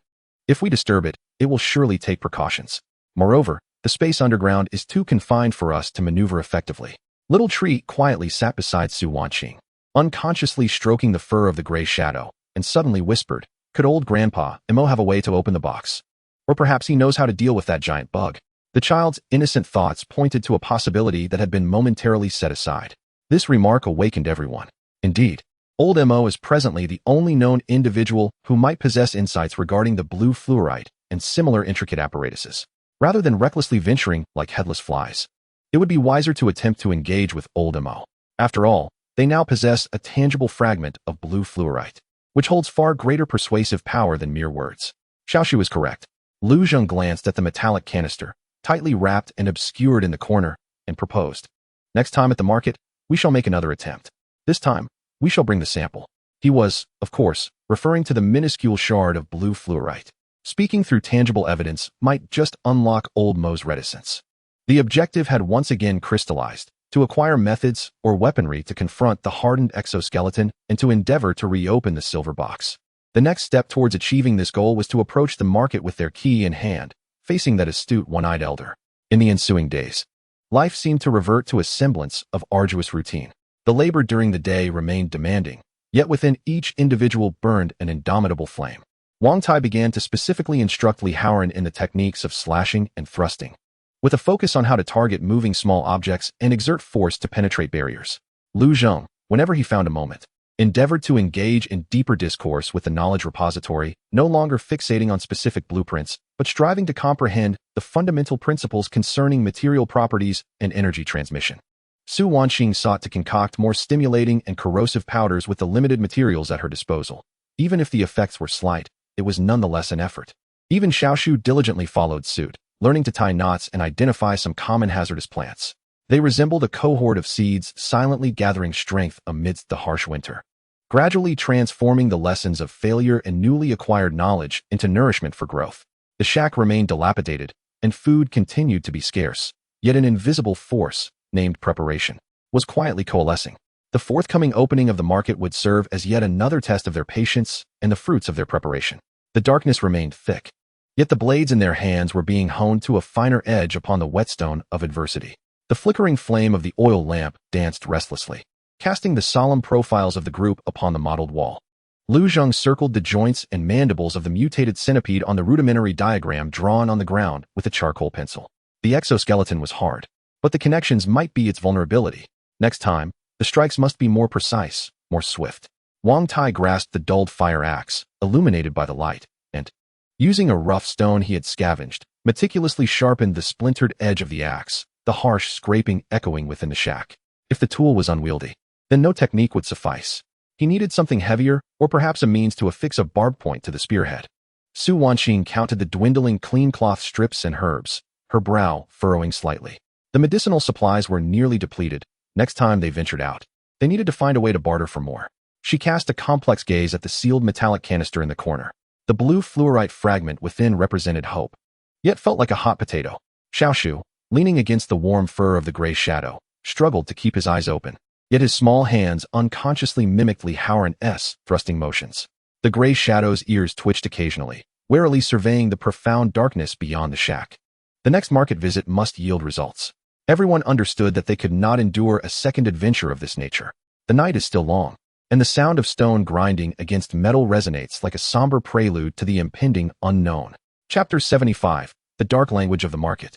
After days of oppression, the bustling market of Greystone City reopens. The air is thick with an intensified sense of tension, with the guards of the labor camp noticeably increasing their patrols. Their gaze is sharper, as if searching for something. Rumors swirl like undercurrents among the crowd, speculating on the disturbances in the Western mines and the indiscretions of certain teams. Casting a particularly heavy atmosphere over this market day, the Luzheng team blends into the throng, deliberately maintaining a low profile. Wang Tai's leg injury has mostly healed, yet a hint of unnatural stiffness remains as he walks. Li Haoran, with a reinforced steel spear wrapped in tattered cloth slung over his back, scans the surroundings with vigilant eyes. Su Wanqing and Xiao Shu follow closely behind, while Hu Ying silently prowls in the shadows of the crowd, serving as an additional set of eyes and ears. Their objective is clear: to locate Old Mo. Using shards of blue luminescent stone as leverage to unlock the silver box or find a way to deal with the mutated centipede. However, this time, they exercise greater caution. The figures of Scarface's subordinates flicker at several key intersections, seemingly monitoring the comings and goings of the crowd, navigating through the crowded stalls reeking of sweat and cheap trinkets. They arrive once more at a relatively secluded area deep within the market. Old Mo remains huddled in his familiar corner, wrapped in a tattered cloak that clings to his stooped frame like a piece of sun-dried rock. The two silent guards beside him appear even more vigilant than before, their hands never straying far from the weapons at their waists. Luzheng refrains from approaching immediately.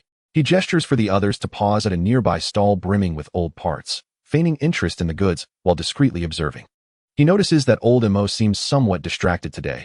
His solitary eye frequently drifts toward the entrance of the market, his fingers absently drumming against his knee. Something feels amiss. Wang Tai lowers his voice, signaling to Lu Zheng with a glance at Old Mo's tense guards, who seem to be waiting for something or bracing for an impending threat. Just then, a commotion arises at the market's entrance. A group of individuals, dressed relatively neatly and adorned with a uniform insignia, strides in, led by a middle-aged man with a grim visage and piercing eyes. They move directly towards the depths of the market, dismissing the vendors along the way, seemingly intent on reaching Old Mo's location. It is the Internal City Inspection Office. A nearby vendor whispers to his companion, fear evident in his tone. Why have these demons come? Lu Zheng's heart skips a beat. The direct intervention of the internal city forces in the market is anything but ordinary. He immediately signals for his team to disperse, blending into the denser throng nearby to minimize their presence. The group from the internal city halts before Old Mo. The cold-faced middle-aged man looks down at Old Mo, his voice low yet imbued with undeniable authority. Old Mo, I've heard some unsettling rumors lately. The Western mines are not at peace. Certain things that should not be in circulation are moving about. You are well informed. Do you have anything to share? Old Mo raises his solitary eye, his murky pupil betraying no emotion. In a hoarse voice, he replies, Sir, you jest. I am but an old fool. Cooped up in this corner all day, what could I possibly know? The rats and centipedes have been causing a ruckus in the mines. This is not news that just emerged. The cold-faced man gazed at him for a few seconds, a hint of a sardonic smile curling at the corners of his lips. It is best this way. Remember the rules. Some lines must not be crossed. He meaningfully cast a glance at the empty ground before Old Mo, then surveyed the surroundings before turning away with his entourage, leaving without further entanglement, yet the warning lingered palpably in the air. Once the inhabitants of the inner city departed, the atmosphere around Old Mo seemed to solidify for a few seconds. He slowly lowered his head, continuing to trace patterns in the dirt with a twig. Yet Lu Zheng keenly observed that his movements quickened imperceptibly. An opportunity. Lu Zheng instantly deduced that, having just faced pressure from the inner city, Old Mo's psychological defenses might be at their most vulnerable, yet simultaneously, he could be in dire need of external information or support. He had to take the risk. As the figures of the inner city personnel vanished from the entrance of the bustling market and the tension slightly eased, Lu Zheng inhaled deeply and briskly approached Old Mo's corner alone. This time, he hesitated not a moment, and, under the vigilant gazes of the two guards, halted 5 steps away from Old Mo's single eye lifted, coldly scrutinizing him with a blend of examination and impatience. Lu Zheng wasted no words. He directly retrieved a small package, tightly wrapped in thick cloth, from his inner pocket. He did not fully unveil it, merely cautiously lifting a corner to allow a unique, faint bluish-green glow to emerge from the shadows of his cloak, just visible to Old Mo's keen eye. Old Mo, regarding the conditions you mentioned last time, we have found a sample. Lu Zhang's voice was barely above a whisper, ensuring only those nearby could hear. However, we have encountered complications. The guardians in the mines have become more formidable. We require guidance on how to unlock the mechanisms or deal with the hardened shells. He refrained from mentioning the silver box and did not explicitly refer to the centipede, employing veiled terminology instead. This served to gauge Old Mo's comprehension and disposition while also providing a layer of protection against eavesdroppers. At the moment the blue light flickered into view, Old Mo's pupil constricted sharply, and the fingers that had been drumming against his knee abruptly stilled. He fixated on the glow, his breath seemingly caught in his throat for an instant. Greed, surprise, and a flicker of profound wariness flashed across his face before being swiftly obscured by his habitual indifference. He did not glance at Lu Zhang but remained focused on the luminescence, his voice gravelly, akin to sandpaper scraping. The purity of the sample is subpar. He paused, seemingly weighing his words, his single eye drifting over Lu Zhang's scattered companions, particularly the vigilant Wang Tai and Li Haoran, before adding in a lower tone. Moreover, it carries a foul scent. It is unclean. This remark was laden with implications, indicating not only the mediocre quality of the blue fluorescent stone fragments, but also insinuating that they had attracted unwanted attention, the foul scent. Lu Zhang understood immediately and responded. Precisely because it is unclean, we require the assistance of someone knowledgeable to purify it. The price is negotiable. He conveyed his earnestness in seeking help while subtly suggesting a willingness to pay a higher price. Old Mo fell silent for a moment, the clamor of the market seemingly muted. At last, he spoke in a barely audible tone. North Corner, abandoned furnace district. Seek out Old Chun the blacksmith. Just say that Rat sent you to repair the pot. He may have a way to deal with the hardened shells. As for the lock, he cast a glance at Lu Zhang, who concealed the cloth bag back into his embrace. Once the pot was repaired, they would discuss further. Having said this, he immediately lowered his head, resuming his drawing in the dirt, as if nothing had transpired. The two guards stepped forward slightly, shielding Lu Zhang's line of sight, their intention to dismiss him quite apparent. Realizing he could no longer inquire, Lu Zhang nodded decisively and murmured his gratitude before turning away, seamlessly merging into the crowd and swiftly reuniting with his waiting companions, leaving behind that tumultuous place. Although Old Mo had not provided a direct answer, he had pointed to a clear direction, the blacksmith, Old Chun. This was undoubtedly a significant advancement. However, who was this Old Chun? What was the situation in the North Corner Forge District? A new enigma, accompanied by fresh risks, once again lay before them. The path of hope seemed to meander perpetually through the fog. Chapter 76. Embers of the Forge. The North Corner, as its name implies, is situated at the northernmost edge of the limestone city's settlement, adjacent to steep, inadequately excavated rock walls. Rather than being a part of the settlement, it is more accurately described as a deliberately forgotten wasteland. In stark contrast to the crowded clamor of the labor camps and the sprawling market stalls, the North Corner exudes an atmosphere of profound desolation and decay. The air perpetually carries a pungent odor, a noxious blend of rust, coal dust, and some indescribable chemical substance in decay. The ground is blanketed with a thick layer of black dust, yielding softly underfoot, leaving distinct imprints with every step taken. Enormous, rusted metallic structures resemble the skeletal remains of prehistoric beasts, haphazardly collapsed upon the ground, remnants of small furnaces and auxiliary facilities from a bygone era. Broken pipes lie exposed like twisted intestines, while some battered containers harbor viscous liquids of various colors, exuding strange odors. The dim light here is not solely due to the towering ruins casting shadows, but also because the fine dust suspended in the air seems to absorb any light. Occasionally, the wind whistles through hollow pipes and fractured steel frameworks, emitting a wailing shriek that adds an extra layer of eeriness. Is it possible that anyone resides in this ghastly place?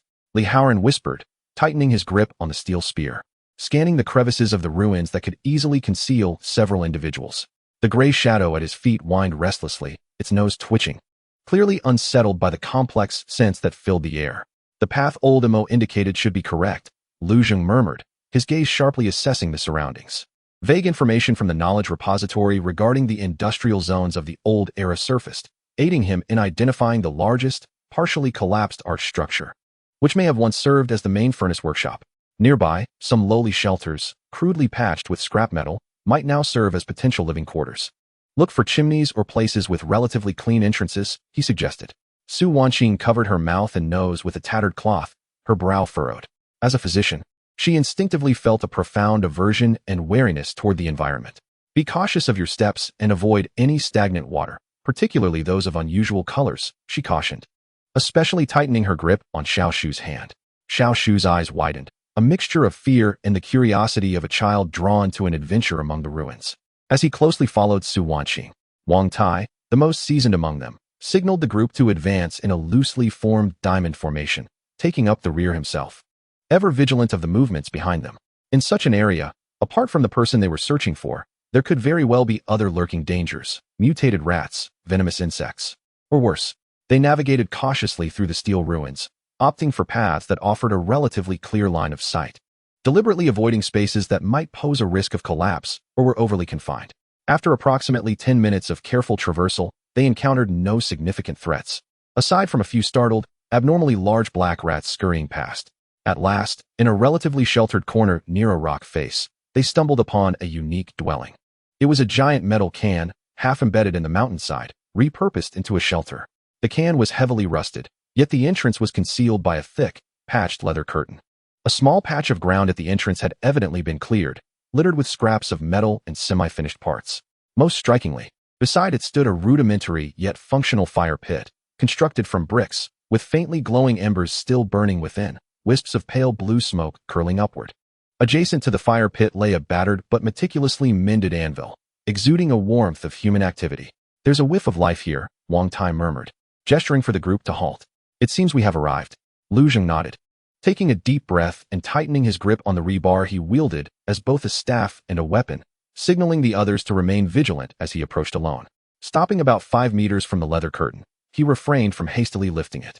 Instead, he cleared his throat and called out in a voice that was soft yet sufficiently clear, "Excuse me, is Master Chen the blacksmith here?" The rat introduced us to repair a pot. Silence lingered, save for the sounds of the wind and the occasional crackle of the embers. Lu Zheng patiently waited a moment longer before repeating his inquiry. After a full minute passed, as doubts began to creep into his mind about whether anyone was inside or if they were simply being ignored, the leather curtain was abruptly pulled aside by a large hand, calloused and scarred by burns. A weathered face, unkempt and lined by time, emerged, eyes clouded and wary as they assessed Lu Zheng and then briefly scanned the others behind him. "Repair a pot?" The voice was raspy and dry, akin to the sound of a grinding wheel against iron. "What pot? I only forge iron, not fix pots." Lu Zheng noted that the man's gaze lingered on the weapons of himself and his companions, particularly on Wang Tai's freshly sharpened fire axe and Li Haoran's steel spear. An idea sparked in his mind, and he adjusted his approach. "Perhaps it is not merely a pot that we require repair for, but rather, I seek guidance on how to sharpen our tools further for dealing with tougher adversaries." The blacksmith, if indeed he was, squinted, studying Lu Zheng intently for several seconds, before his gaze fell upon Lu Zheng's own hands, marked by calluses and scars from prolonged weapon handling and labor. The man seemed to relax his guard slightly, though he did not step aside from the entrance. "Tough adversaries?" he grunted. "The stones to the north? Or the insects to the west?" His words were vague, yet laden with a probing nature. Lu Zheng felt a flicker of realization within, sensing that the man might possess knowledge of matters beyond the ordinary. He responded cautiously, "It's the type from the western pit. The shell has become particularly hard of late." Upon hearing this, Old Chin's lips seemed to twitch slightly, though it was unclear whether it was in mockery or some other emotion. Instead of answering directly, he inquired, "How is that old rat? Has he not yet been caught by the nobles of the inner city to light the lanterns?" Mo Lao appears to be doing well, though he is rather cautious. Lu Zheng replied candidly. Old Chin fell silent for a moment before responding in a deep, resonant voice, "Come in, don't all crowd outside, it draws too much attention." With that, he lifted the curtain, creating a narrow gap just wide enough for one person to pass, retreating into the shadows of the metal kin himself.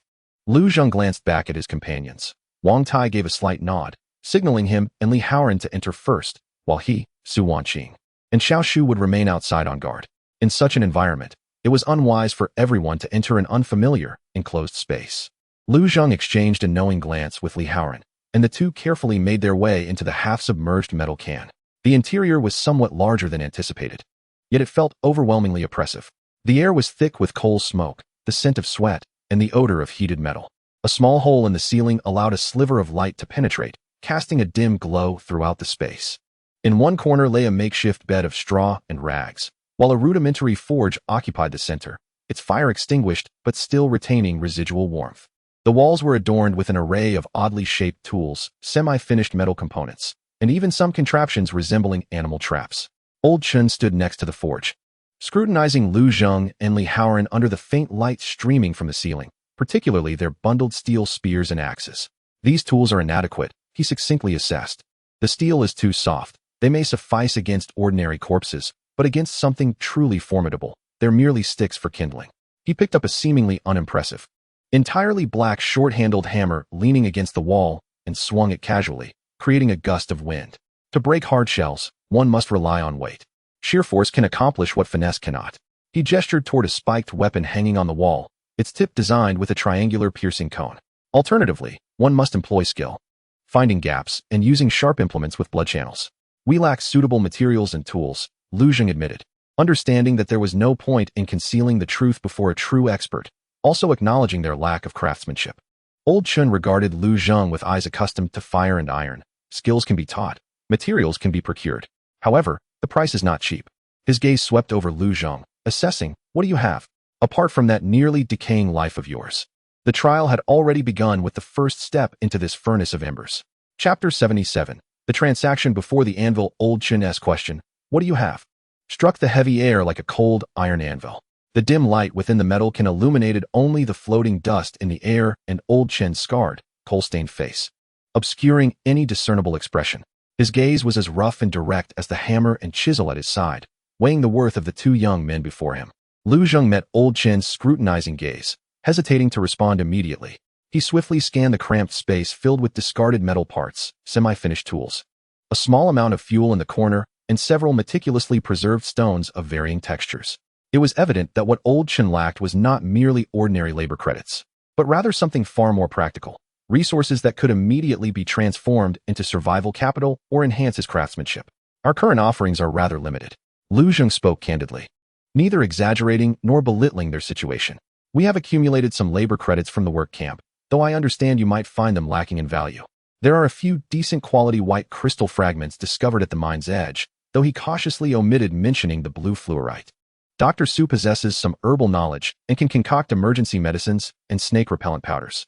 He paused, glancing at Old Chun's hands, which were gnarled and calloused from years of blacksmithing. Moreover, we are strong and eager to learn. Should you require assistance in gathering specific materials or performing heavy lifting, we are more than capable. Old Chun squinted his murky eyes, seemingly assessing the worth of their words. He approached the crude anvil, absent-mindedly rubbing his rough fingers across its cold surface. The quality white crystal fragments could indeed be useful, potentially exchanged for fuel. The medicinal powders. He cast a glance at Li Haoran behind Lu Zheng, might be of some help for minor cuts, but would prove ineffective for serious injuries. Strength? He scoffed.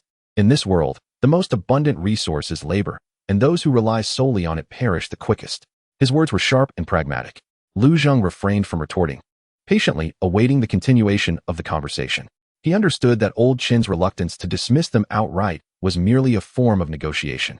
After a brief silence, Old Chen shifted his focus, gesturing towards the steel spear Lu Zheng had brought, its tip somewhat dulled. This weapon, the iron core is subpar, and the quenching process is inadequate. It may suffice against ordinary bones, but it would bend upon encountering a hardened shell. He then pointed to the resharpened fire axe in Li Haoran's grasp. The axe head was somewhat heavy, yet the angle of the blade was incorrect, making it prone to get stuck while chopping, and it was too cumbersome to wield effectively. He had accurately pinpointed the critical flaws in their weapons, demonstrating the keen insight of a true expert. Please guide us, Master Chun. Lu Zheng seized the opportunity, adopting a humble posture. While he possessed fragments of knowledge regarding materials science and basic mechanics, the specific skills of forging, polishing, and sharpening, especially under the resource-scarce and rudimentary conditions of the post-apocalyptic world, were precisely the practical knowledge they desperately lacked. Old Chun moved to the fire pit, using iron tongs to stir the dull red coals, causing sparks to fly. Guidance. Mastery is not something that can be imparted with mere words. He turned his gaze back to Lu Zheng, his expression sharper now.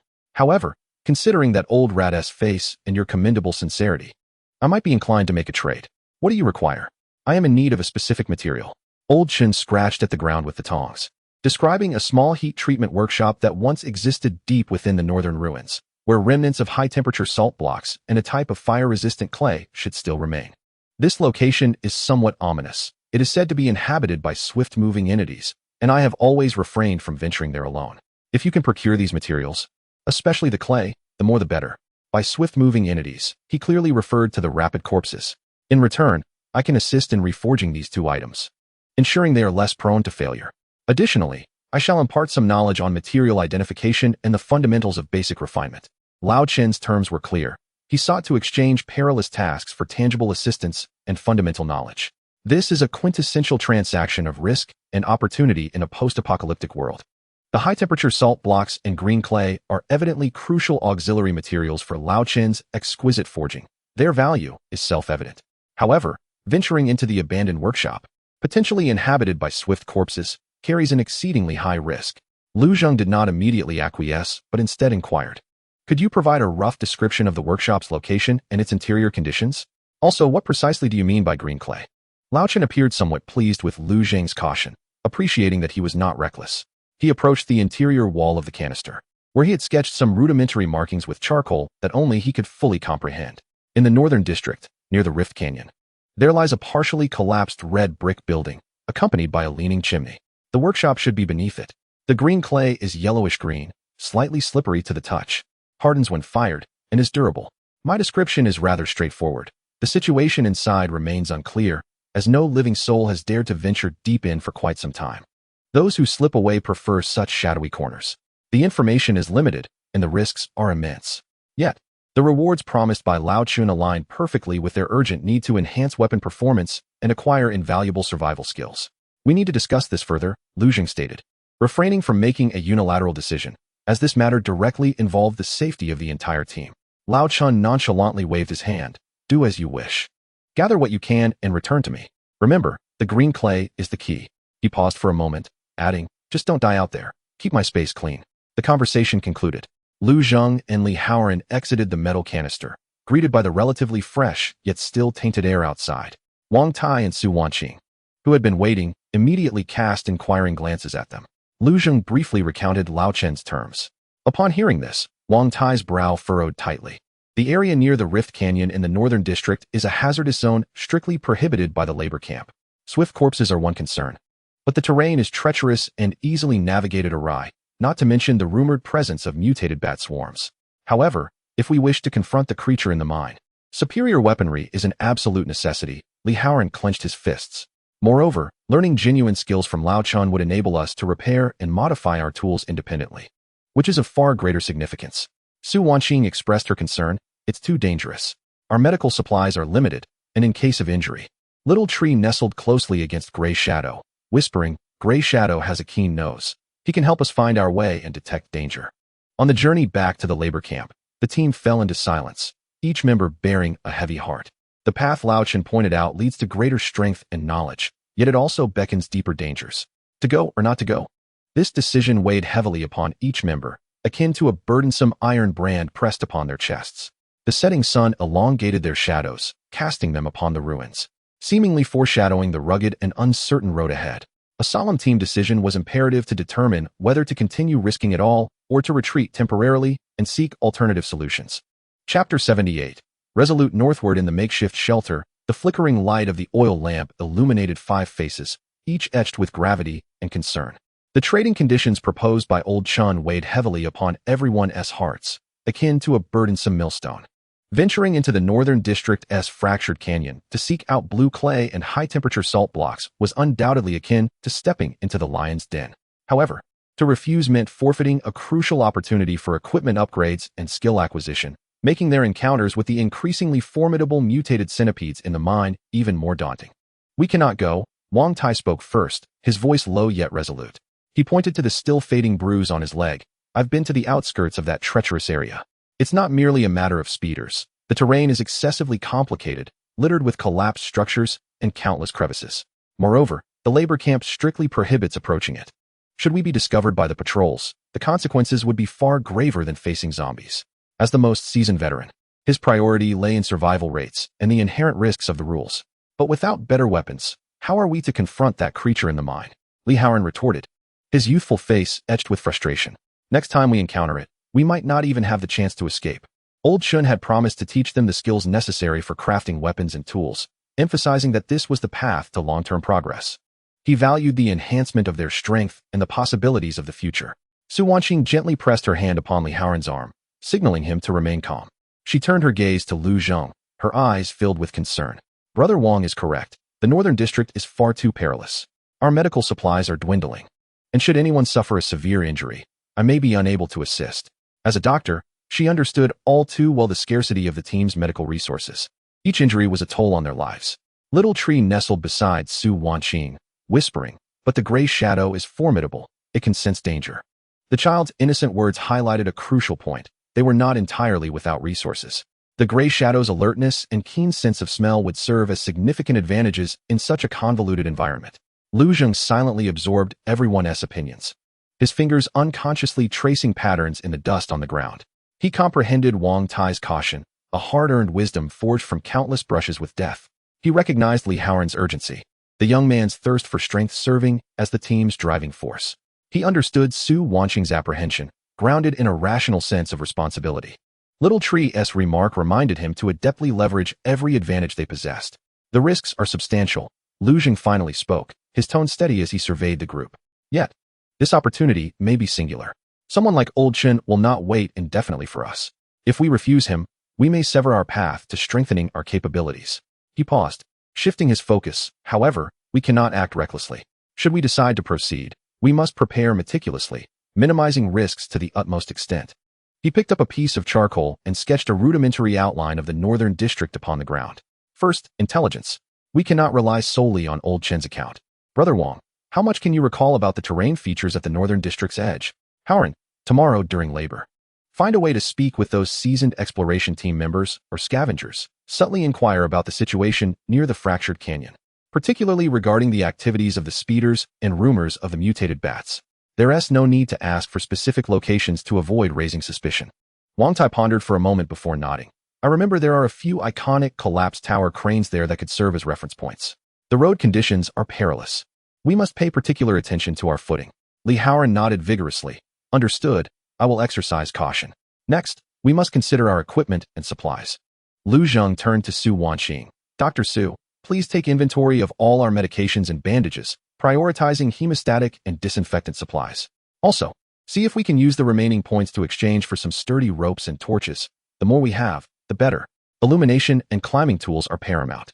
He then glanced at Wang Tai. Brother Wang, our weapons need to be inspected and reinforced, especially the axe handles and spear shafts. We cannot afford any issues along the way. I will handle the tools, Wang Tai assured. Lastly, we must devise a plan for support. Lu Zheng's gaze sharpened. Not everyone can enter. My proposal is to form a streamlined exploration team, few in number, with a focused objective and agile in action. I, along with Haoran and Gray Shadow, will be the main force for reconnaissance. Brother Wang, since your leg has recently healed, you will remain with Dr. Su and Xiao Shu to establish a temporary camp in a relatively safe area on the canyon's periphery, responsible for vigilance and support. Should we exceed our expected return time or send a distress signal, you must evacuate immediately without hesitation.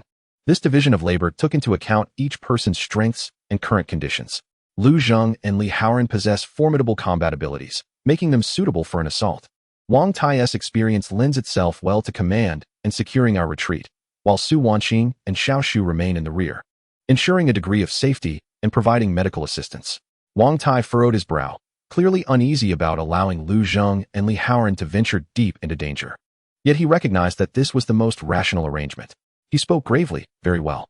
However, you must agree on a signal for communication. You may venture in for no more than half a day. Regardless of your findings, you must retreat. We will also set up simple traps and warning devices on the periphery. No problem.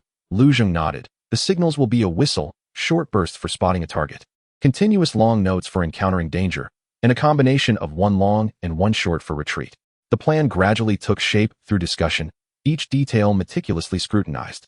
Although the path ahead remained uncertain, a coherent and thorough plan significantly dispelled the prior confusion and sense of oppression. Once everyone had clear tasks and objectives, it seemed that fear was collectively alleviated. Lu Zheng then addressed the group with resolute eyes. Now we shall vote. Those in favor of accepting Old Chen's terms and heading north to search for materials, please raise your hands. There was silence in the cabin for a few moments. Li Haoran was the first to raise his hand, his gaze fervent. Following suit, Lu Zheng also lifted his hand. Su Wanqing looked between them and Wang Tai, sighed softly, and raised her hand as well. Observing this, Xiaoshu timidly raised his small hand. Wang Tai scanned the group, and finally, his calloused hand rose heavily. The proposal passed unanimously. Good. Lu Zheng lowered his hand, his tone grave. Now that we've made our decision, we must not have regrets. For the next 2 days, we will prepare with utmost diligence. The day after tomorrow at dawn, we act. The flickering flame of the oil lamp danced, casting the silhouettes of the determined assembly onto the mottled wall, akin to a silent vow. Hope and peril were once again intertwined, bet on this solitary venture northward. Yet this time, they no longer passively endured the risks but actively chose the path toward greater strength, albeit one fraught with thorns. Chapter 79, Preparations for Battle. The resolution has been made, and action has found its direction. In the following 2 days, life in the labor camp continued to repeat the oppressive rhythm of Greystone City. Yet the state of each member of Lu Zheng's team was markedly different. They resembled tightly wound gears, diligently preparing for their northern journey amidst the heavy labor. The makeshift shelters transformed into temporary supply depots, the air thick with emalons of oil, whetstone, and herbs, replacing the former simplicity of fatigue and silence. Wang Tai was responsible for the final inspection and reinforcement of their weapons. He disassembled the wooden handle of a fire axe, substituting it with a sturdier hardwood he found, meticulously wrapping it with oil-soaked non-slip fabric. The axe blade was repeatedly honed on a rough whetstone until it gleamed with a chilling light even in the dim surroundings. Li Haoran's spearhead was recalibrated and securely bound with fine iron wire to the reinforced shaft. Wang Tai also took the time to teach him several thrusting techniques aimed at joints and vulnerable spots. Remember, when facing a hard shell, do not confront it head-on. Seek the gaps, aim for the eyes, jab at the joints, he instructed, demonstrating as he firmly advised. The veteran's experience transformed into the most practical skills for survival. Li Haoran practiced diligently, sweat soaking through his tattered garments, repeating each movement until it became muscle memory. Su Wanqing's task was both heavy and meticulous. She boiled and disinfected the scant remaining clean fabric strips, drying them before repackaging them into first aid kits. The limited supply of hemostatic powder and anti-inflammatory herbs was meticulously calculated, prioritized for Lu Zheng and Li Haoran, who were soon to venture into danger. With the little alcohol she had bartered for and any pungent plant root she could find, she attempted to concoct insect repellent powder. Although its efficacy was uncertain, she exerted every effort. Xiaoshu assisted by organizing supplies, checking ropes for wear, and securely bundling torches. Lu Zheng orchestrated the overall plan, focusing on intelligence and route mapping. Drawing upon his memory and old Chun's simple descriptions, he repeatedly sketched and modified the route to the northern fractured canyon on a relatively flat surface using charcoal, marking reference points like the collapsed crane Wang Tai mentioned and areas of potential danger. He constantly corroborated this with fragments of basic mechanics and topography from his knowledge base, contemplating strategies for possible encounters with collapses and climbs. Once in the canyon, communication would be crucial. Lu Zheng fashioned 2 makeshift whistles, each emitting slightly different sounds, which he distributed to Wang Tai and Li Haoran, a long tone for warning, a short tone for safety, and a combination of both for retreat. Upon hearing a danger signal, the support team was instructed to evacuate immediately to the second rendezvous point without hesitation. The retreat plan was reiterated, emphasizing that survival was the utmost priority. The gray shadow seemed to sense the tense atmosphere, becoming particularly vigilant. Lu Zheng consciously familiarized it with the sense of Su Wanqing and Xiaoshu, conducting simple command training to ensure it could heed the support team's instructions when necessary. After tallying supplies, the situation appeared grim. The points available for exchange were minimal, and medical supplies were critically scarce. Lu Zheng was compelled to make a difficult decision. Exchanging the last fragment of low-energy white crystal his team had for several pieces of durable solid fuel and a small roll of relatively sturdy nylon rope from a familiar vendor in the marketplace. Each resource appeared exceedingly precious. On the eve of their departure, the makeshift shelter was aglow, relatively speaking. They conducted a final inspection and repackaging of all their gear and supplies. Lu Zheng and Li Haoran's backpacks were filled with exploration tools, a modest amount of water and food, a first aid kit, torches, and solid fuel. Wang Tai, Su Wanqing, and Xiaoshu, the support team, carried the bulk of the food, water, long ropes, and warning devices, responsible for establishing a temporary camp. Wang Tai pressed a meticulously sharpened dagger into Lu Zheng's hand, saying, "Take this for close protection. In dire straits, it's more effective than a long weapon." He then patted Li Haoran on the shoulder, adding, "Stay sharp. Stick close to Lu Zheng, and don't be reckless." Su Wanqing silently tucked 2 extra bundles of herbs, wrapped in clean leaves, into the pockets of Lu Zheng and Li Haoran's clothing, saying, "Suck on these for rejuvenation, and they can serve as emergency dressings for wounds. Her eyes were filled with concern, but more so with support. Xiao Shu, cradling the neck of Huiying, whispered, "Huiying, you must protect Brother Lu and Brother Haoran." Huiying nudged the child's hand with its damp nose, emitting a low whimper from its throat, as if making a promise. An oppressive tension permeated the air. Yet a more formidable cohesion, born of a shared objective, bound the 5 individuals tightly together. They were no longer isolated beings struggling for survival, but rather a collective bearing each other's hopes and responsibilities. Lu Zheng surveyed his prepared companions, his gaze sweeping over each weary yet resolute face. He took a deep breath and spoke solemnly. "Remember our goal, to locate the blue clay and high-temperature salt blocks, but our foremost priority is to return alive. Regardless of what transpires, preserving oneself is the greatest responsibility to the entire team. We shall depart promptly at dawn." As night deepened, the light within the shelter extinguished, plunging everything into silence. Yet, no one could find slumber. Each person lay awake in the darkness, listening to the stifled sounds of their own breathing, awaiting the arrival of dawn and the uncertain expedition ahead. The unknown northern region loomed before them, akin to the gaping maw of a colossal beast, anticipating their entrance. Preparations had been thoroughly made. What remained was to entrust their fate to courage, wisdom, and that precious sliver of luck found amidst the wasteland. Within the shelter, the oil lamp's flame finally consumed its last reservoir of oil, flickering weakly a few times before extinguishing entirely.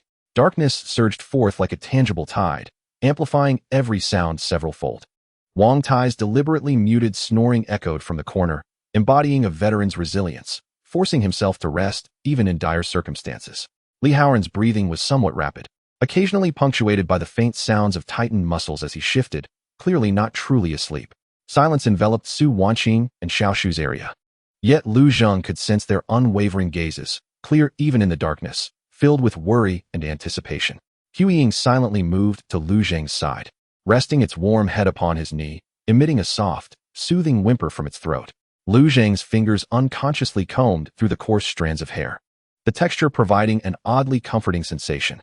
Meanwhile, his mind resembled a repeatedly polished flint, continuously erupting fragments of various possibilities and countermeasures. A mental map replayed in his mind, with each fork in the road and every potential collapse point marked by virtual warnings. The properties of the blue clay described by Old Chun corroborated the scant records in their knowledge base regarding refractory materials. He held tightly in his palm the blue fluorite fragment, wrapped in thick cloth, its coldness seeping through the fabric. This flicker of hope weighed heavily upon him, bearing the future of the entire team.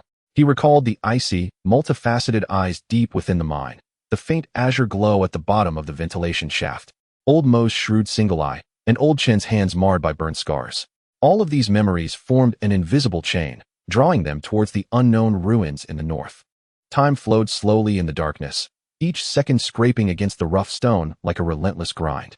At last, a faint, almost imperceptible gray-white light emerged along the edge of the deep blue sky above the shed. Dawn was approaching. Lu Zheng gently shifted the shadow's head and slowly stood, his bones emitting a subtle crackle. His deep voice broke the oppressive silence of the dark. "It is time. Prepare to depart." Chapter 80. The rift of the north. The chill before dawn was the most biting, as Greystone City lay shrouded in a deathly silence of deep blue. The shelter area of the labor camp resembled a slumbering beast, punctuated only by the occasional muffled cough and murmur. Lu Zheng, accompanied by 4 others and a dog, blended seamlessly into the shadows, silently traversing the sleeping zone while avoiding the established routes of the night patrol, stealthily making their way towards the ruins forgotten by the morning light to the north. As they advanced northward, the signs of human construction became increasingly sparse and dilapidated, as though civilization had been forcibly severed at this point. The ground transitioned from compacted dirt paths to a mix of gravel and rubble, each step easily producing sound. The familiar scent of mildew and decay gradually gave way to a more primal, desolate aroma of dust and the metallic tang of rust. Towering, unhewn rock walls loomed like silent behemoths, casting suffocating shadows. The vegetation, too, grew peculiar, predominantly low, thorny shrubs and dark-hued moss clinging tenaciously to crumbling walls. Guided by Wang Tai's memories and Old Chen's vague descriptions, they cautiously selected their path, making the most of the shadows of the ruins and the natural depressions in the terrain for cover. The shadowy figure moved silently ahead, its ears swiveling like radar, nostrils flaring, serving as the most acute early warning system among them. Each member remained tense, weapons firmly grasped, their gazes sharply scanning every potential hiding spot for danger.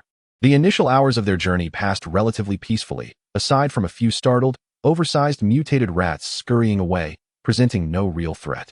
Yet the pervasive silence of this area was chilling in itself. When the sun finally struggled to reveal its pale face from behind the distant mountains, casting feeble light over the northern sector, the sight before them compelled everyone to halt involuntarily. A vast chasm, seemingly cleaved by the hand of a divine being wielding a colossal axe, stretched out before them. The edges of the rift were jagged and bore the scars of collapse, measuring at least several dozen meters in width, with an unfathomable depth. The abyss was shrouded in heavy shadows and swirling gray mist, obscuring any view of the depths below. On the opposite side lay an even more dilapidated industrial ruin, resembling the skeletal remains of a long-abandoned structure, illuminated by the faint morning light like the remnants of a prehistoric beast. Along the rocky walls flanking the chasm, one could discern remnants of artificial pathways and embedded pipelines, though most were severely damaged and appeared precarious. This was the place, the fractured gorge.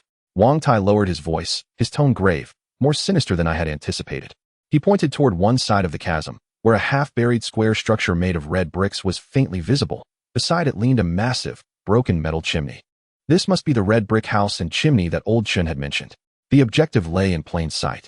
Yet the formidable abyss and the shrouded mysteries of its depths weighed heavily on everyone's hearts.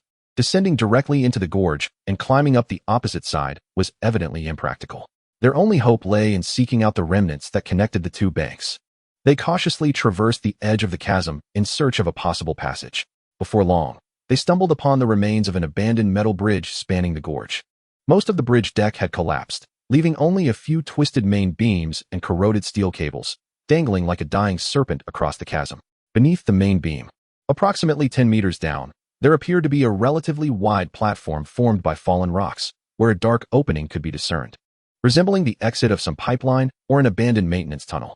"Look over there," Li Haoran exclaimed, his keen eyes fixed on the platform and the opening. "If we can descend to that platform and enter through that opening, we might reach the other side." The heat treatment workshop that old Chen spoke of could very well be within the rock mass of this gorge. It was a bold hypothesis, yet perhaps the only feasible route. However, the question of how to safely descend to the 10-meter-deep platform posed an extremely perilous challenge. The rock walls were steep, covered in loose debris and slick moss. Lu Zheng meticulously surveyed the surroundings, his gaze eventually settling on the few remaining rusted steel cables. He gestured for everyone to step back while he cautiously approached the edge of the chasm, testing the sturdiness of one of the thicker cables with his foot. The cable emitted a spine-chilling creak but seemed capable of bearing some weight. Using a rope, Lu Zheng decisively concluded, "We will connect all the ropes together, securing one end firmly to a solid object on the shore, such as the bridge pier embedded in the rock. The other end will be thrown down, allowing us to slide down to the platform. This is currently our most viable plan." With the strategy established, they promptly set to work. Wang Tai and Li Haoran were tasked with locating the most secure anchor point, ultimately tying the end of the rope tightly around a sturdy rebar deeply embedded in the rock using intricate sailor's knots. Su Wanxing and Xiao Shu took up the role of keeping watch, particularly vigilant for any movements that might arise from below in the gorge or from across the way. The gray shadow restlessly paced along the edge of the chasm, emitting a low, ominous whimper towards the swirling mist below, as if sensing a foreboding presence. Lu Zheng cast the other end of the rope down from the platform, ensuring its length was adequate before giving it a firm tug to test its security. "I will descend first." Without a hint of hesitation, he wound the rope around his waist and legs several times, securing a rudimentary safety knot. Grasping the rope, he faced the rock wall and began his cautious descent. The process of descending proved exceedingly arduous. The rock face was slick, with scant footholds, relying solely on the strength of his arms and core to regulate his speed. Loose gravel occasionally tumbled from his touch, plummeting into the unfathomable mist of the canyon below, devoid of any echo, amplifying the terror of the situation. Above, Wang Tai and Li Haoran held the rope tightly, providing auxiliary support, their eyes fixed anxiously on the descent. Minutes later, Lu Zheng's feet finally found purchase on a platform comprised of jagged stones. The area was modest, approximately a dozen square meters, with a relatively solid ground. He quickly untied his safety knot, scanning his surroundings with vigilance. Within the confines of the platform, a dark entrance loomed, roughly at head height, exhaling a chill laden with the scent of rust and mildew. The edges of the opening bore the marks of a metal frame, though the door had long since vanished. Once assured of the platform's temporary safety, Lu Zheng emitted a brief whistle, signaling his security to those above. Next was Li Haoran. His movements were swifter than Lu Zhang's, and he descended even faster, soon reaching the platform safely. Upon their reunion, they conducted a cursory investigation of the cave's entrance, finding no clear signs of recent activity. When it was Su Wanqing and Xiao Shu's turn to descend, the risks escalated. Wang Tai exerted all his strength from above to provide protection, while Lu Zheng and Li Haoran stood ready to assist below.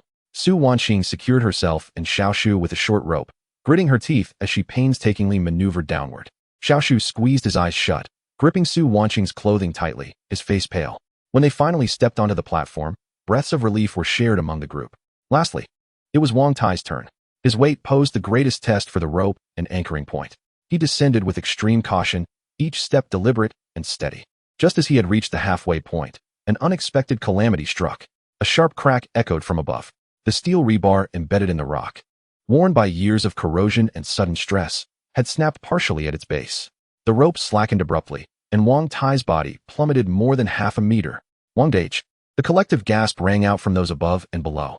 Fortunately, the rebar had not completely severed, with the remaining portion stubbornly lodged in the rock crevice. Wang Tai reacted swiftly. In that instant of descent, he clutched the rope tightly with both arms and pressed his feet against the rock wall, stabilizing his position. Veins throbbed on his forehead as cold sweat drenched his back. Hurry, Haoran, help me tighten the rope, Lu Zheng bellowed, pulling fiercely on the lower end of the rope alongside Li Haoran, alleviating the strain above. Seizing the opportunity, Wang Tai hastened his descent, nearly sliding against the rock face, landing heavily on the platform. Once the immediate peril subsided, the group looked up, witnessing the life-saving steel rebar now askew, clearly incapable of bearing any additional weight. Their retreat, in a sense, had been irrevocably severed.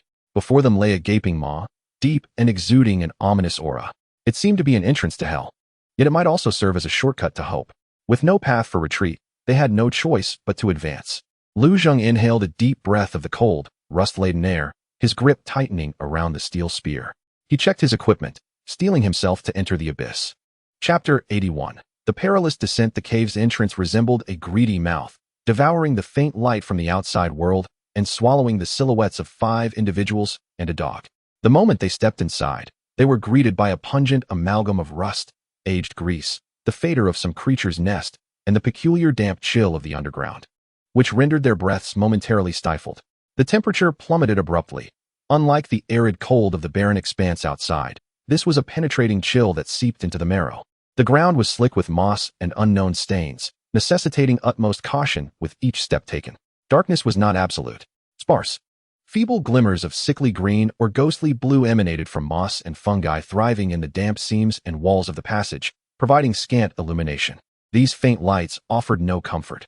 Rather, they distorted the outlines of corroded pipes and scattered debris resembling bones, casting a nightmarish tableau that heightened their dread.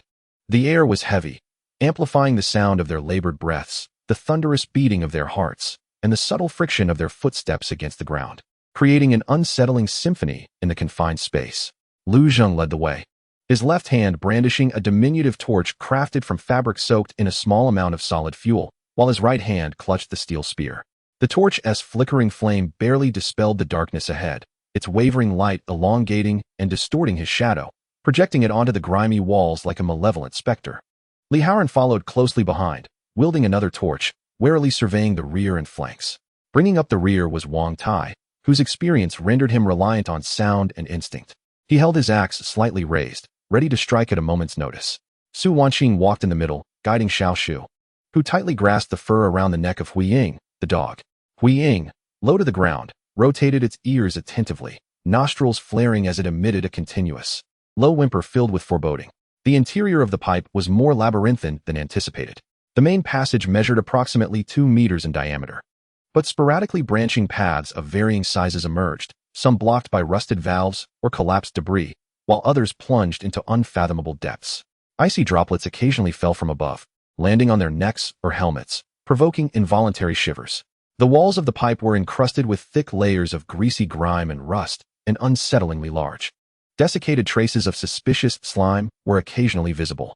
"Watch your footing and heed the overhead," Lu Zheng whispered, as the torchlight swept across a vast puddle on the ground ahead, its darkened surface obscuring what lay beneath.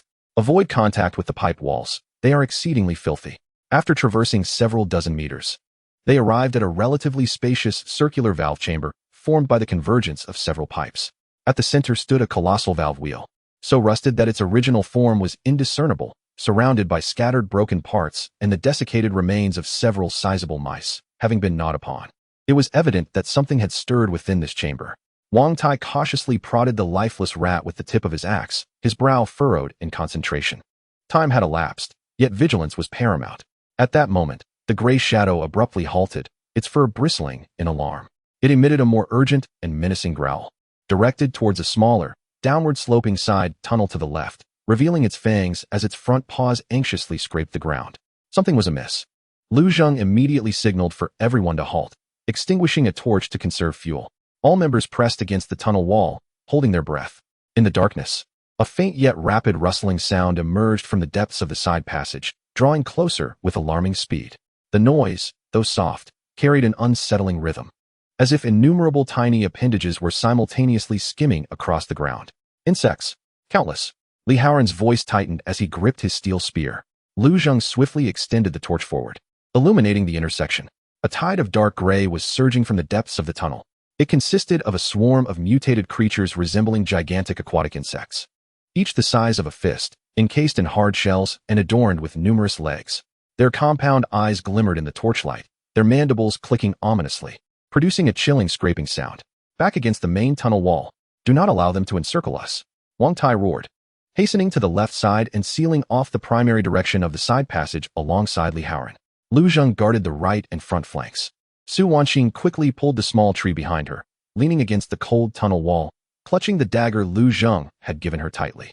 The swarm rushed forth in an instant.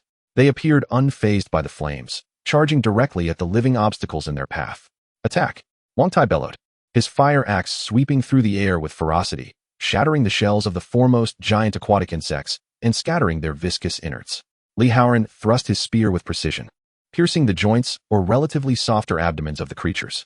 Meanwhile, Lu Zheng utilized the length of his spear to continuously jab and parry, fending off insects attempting to scale the wall for an aerial assault. The skirmish was brief, yet intense. Individually, these mutated aquatic insects posed little threat. Their shells were not particularly tough, and their strength was mediocre.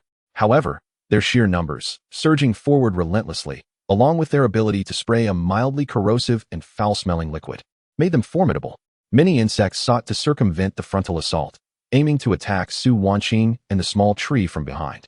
The gray shadow played a crucial role, deftly pouncing and tearing at the insects, specifically targeting their abdomens and the joints of their appendages with remarkable efficiency, effectively safeguarding the rear. Minutes later, the onslaught of the swarm subsided. The remaining insects seemed to recognize the futility of their efforts and swiftly retreated into the shadowy depths of the side tunnel, leaving behind a chaotic scene of carcasses and a lingering stench in the air. Is everyone all right? Lu Zheng gasped, quickly checking on his companions. Wang Tai and Li Haoran were splattered with insect fluid, their armor and clothing corroded with small holes, but they sustained no serious injuries.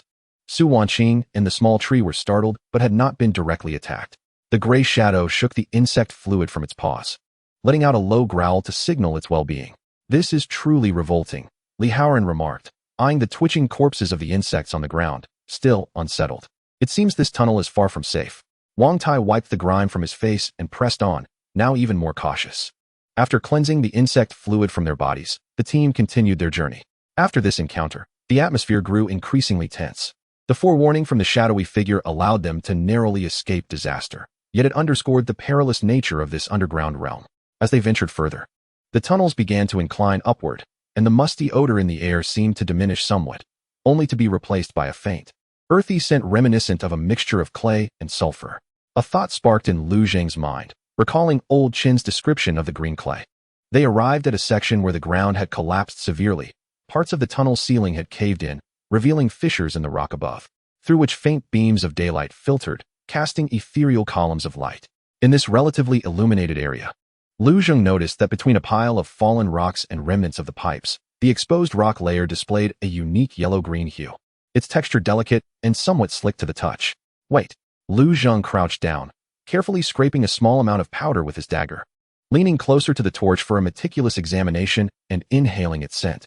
It bore a resemblance to the green clay old Chun had mentioned. Hope seemed to flicker, like a glimmer of light in this abyss of despair. Yet, at that very moment, The shadowy figure emitted an uneasy growl directed toward the depths of the dark tunnel ahead. A greater danger might lurk just beyond this newfound hope. Chapter 82. Core extraction. The few strands of pale daylight filtering through the collapse resembled stage lights, illuminating the yellow-green vein interspersed among the shattered rocks. Green clay. The key material described by Old Chun was tantalizingly close, an exhilarating discovery indeed, but the stench of decaying insects in the air, the unknown darkness deep within the tunnel, and the severed steel cable overhead rendered this joy heavy and fleeting. Time is of the essence. Lu Zheng's voice echoed distinctly in the empty tunnel as he crouched down, meticulously scraping the minerals from the rock crevices with his dagger. The powder was fine, with a slick texture, and its stickiness was evident as he rubbed it between his fingers, its color aligning with Old Chin's description. Indeed, this was the substance in question. There was a considerable amount, yet it was embedded in the rock layer, necessitating tools for extraction.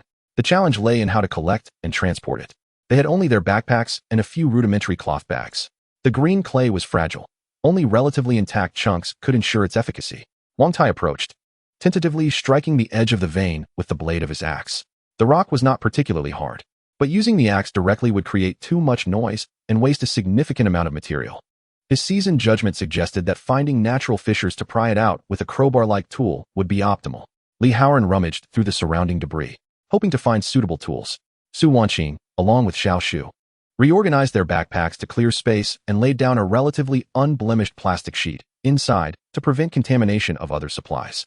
The shadowy figure remained restless, its warning calls undeterred by the discovery of the green clay, growing more urgent as it continually faced the deeper darkness of the tunnel. Its body crouched and poised to pounce. This served as a reminder to everyone that lingering here was inadvisable. Without an immediate crowbar, Li Haoran returned with disappointment, finding only rusted iron scraps and rubble. Lu Zheng glanced at the ordinary dagger in his hand before looking back at the rock crevices. The forced excavation proved to be inefficient and risked damaging the only available close-range weapon. He closed his eyes, striving to concentrate, attempting to seek clues within the vast and fragmented repository of knowledge in his mind. Flickering information regarding mineral extraction and rock mechanics drifted past. Wedge force, natural cleavage planes, thermal expansion and contraction. Suddenly, a relatively clear, primitive method of utilizing temperature differentials to fracture rock emerged in his thoughts. The required materials were simple: fire and water. A solution had materialized.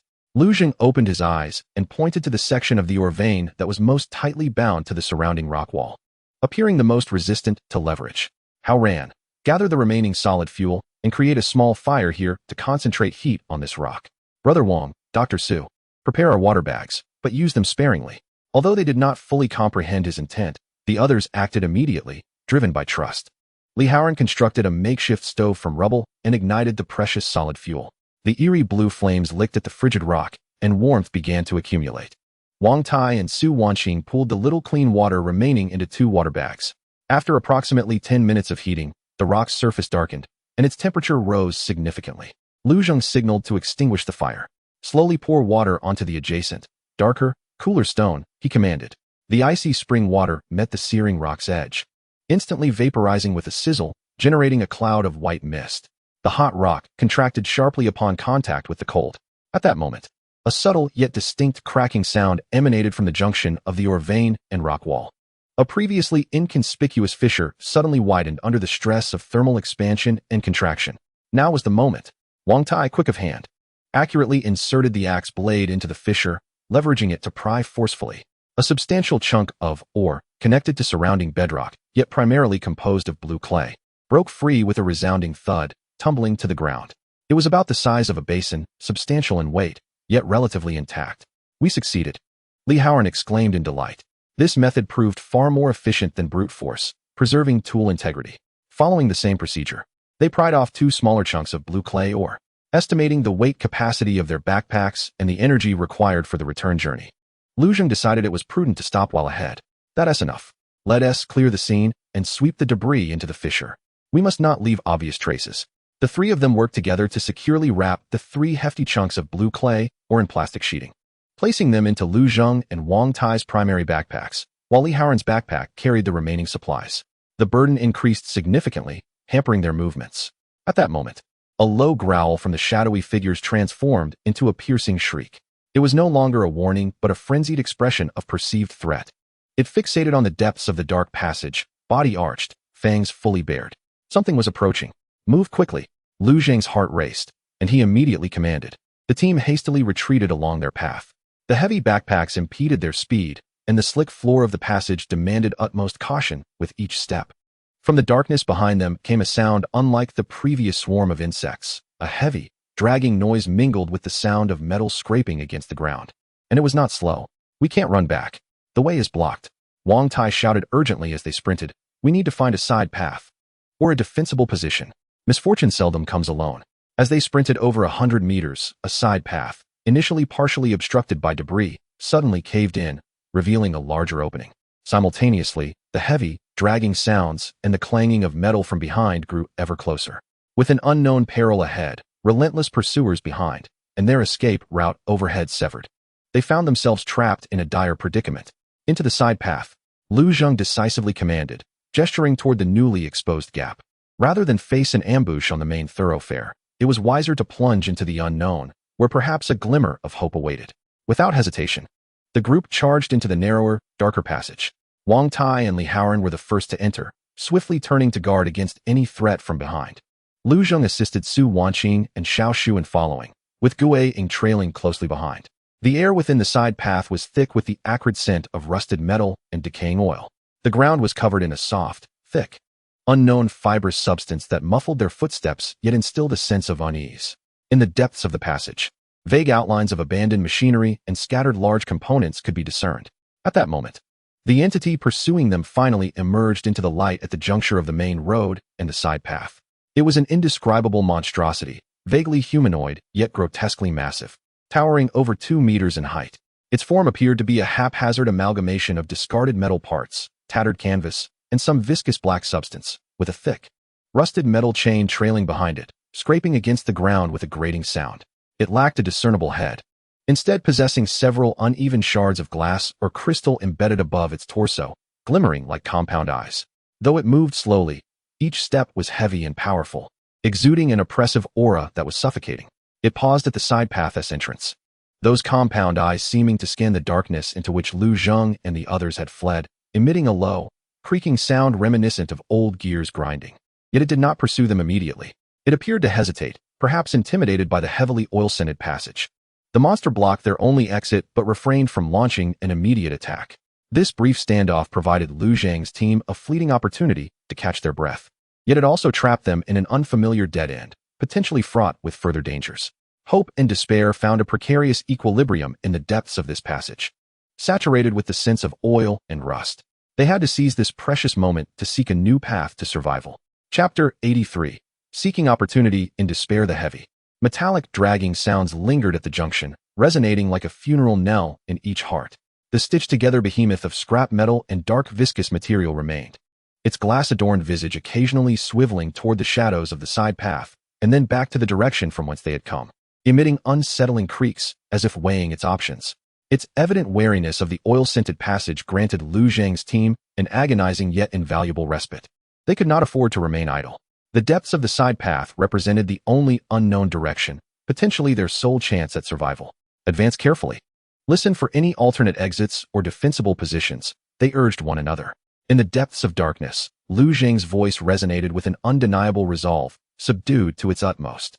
He inhaled deeply, striving to quell the rapid heartbeat induced by the surge of adrenaline, heightening his senses to their peak. The team moved once more, this time with a slower pace, heightened vigilance. The fluff beneath their feet absorbed much of the sound of their footsteps. Yet the weight of their burdens and the tension in their breaths echoed in the confined space. The gray shadow led the way, its olfactory and auditory senses serving as the most reliable detectors in this moment. No longer growling, it remained tense, muscles coiled, tail rigid, each step taken with utmost caution. Nostrils flaring as it discerned every hint of danger in the air.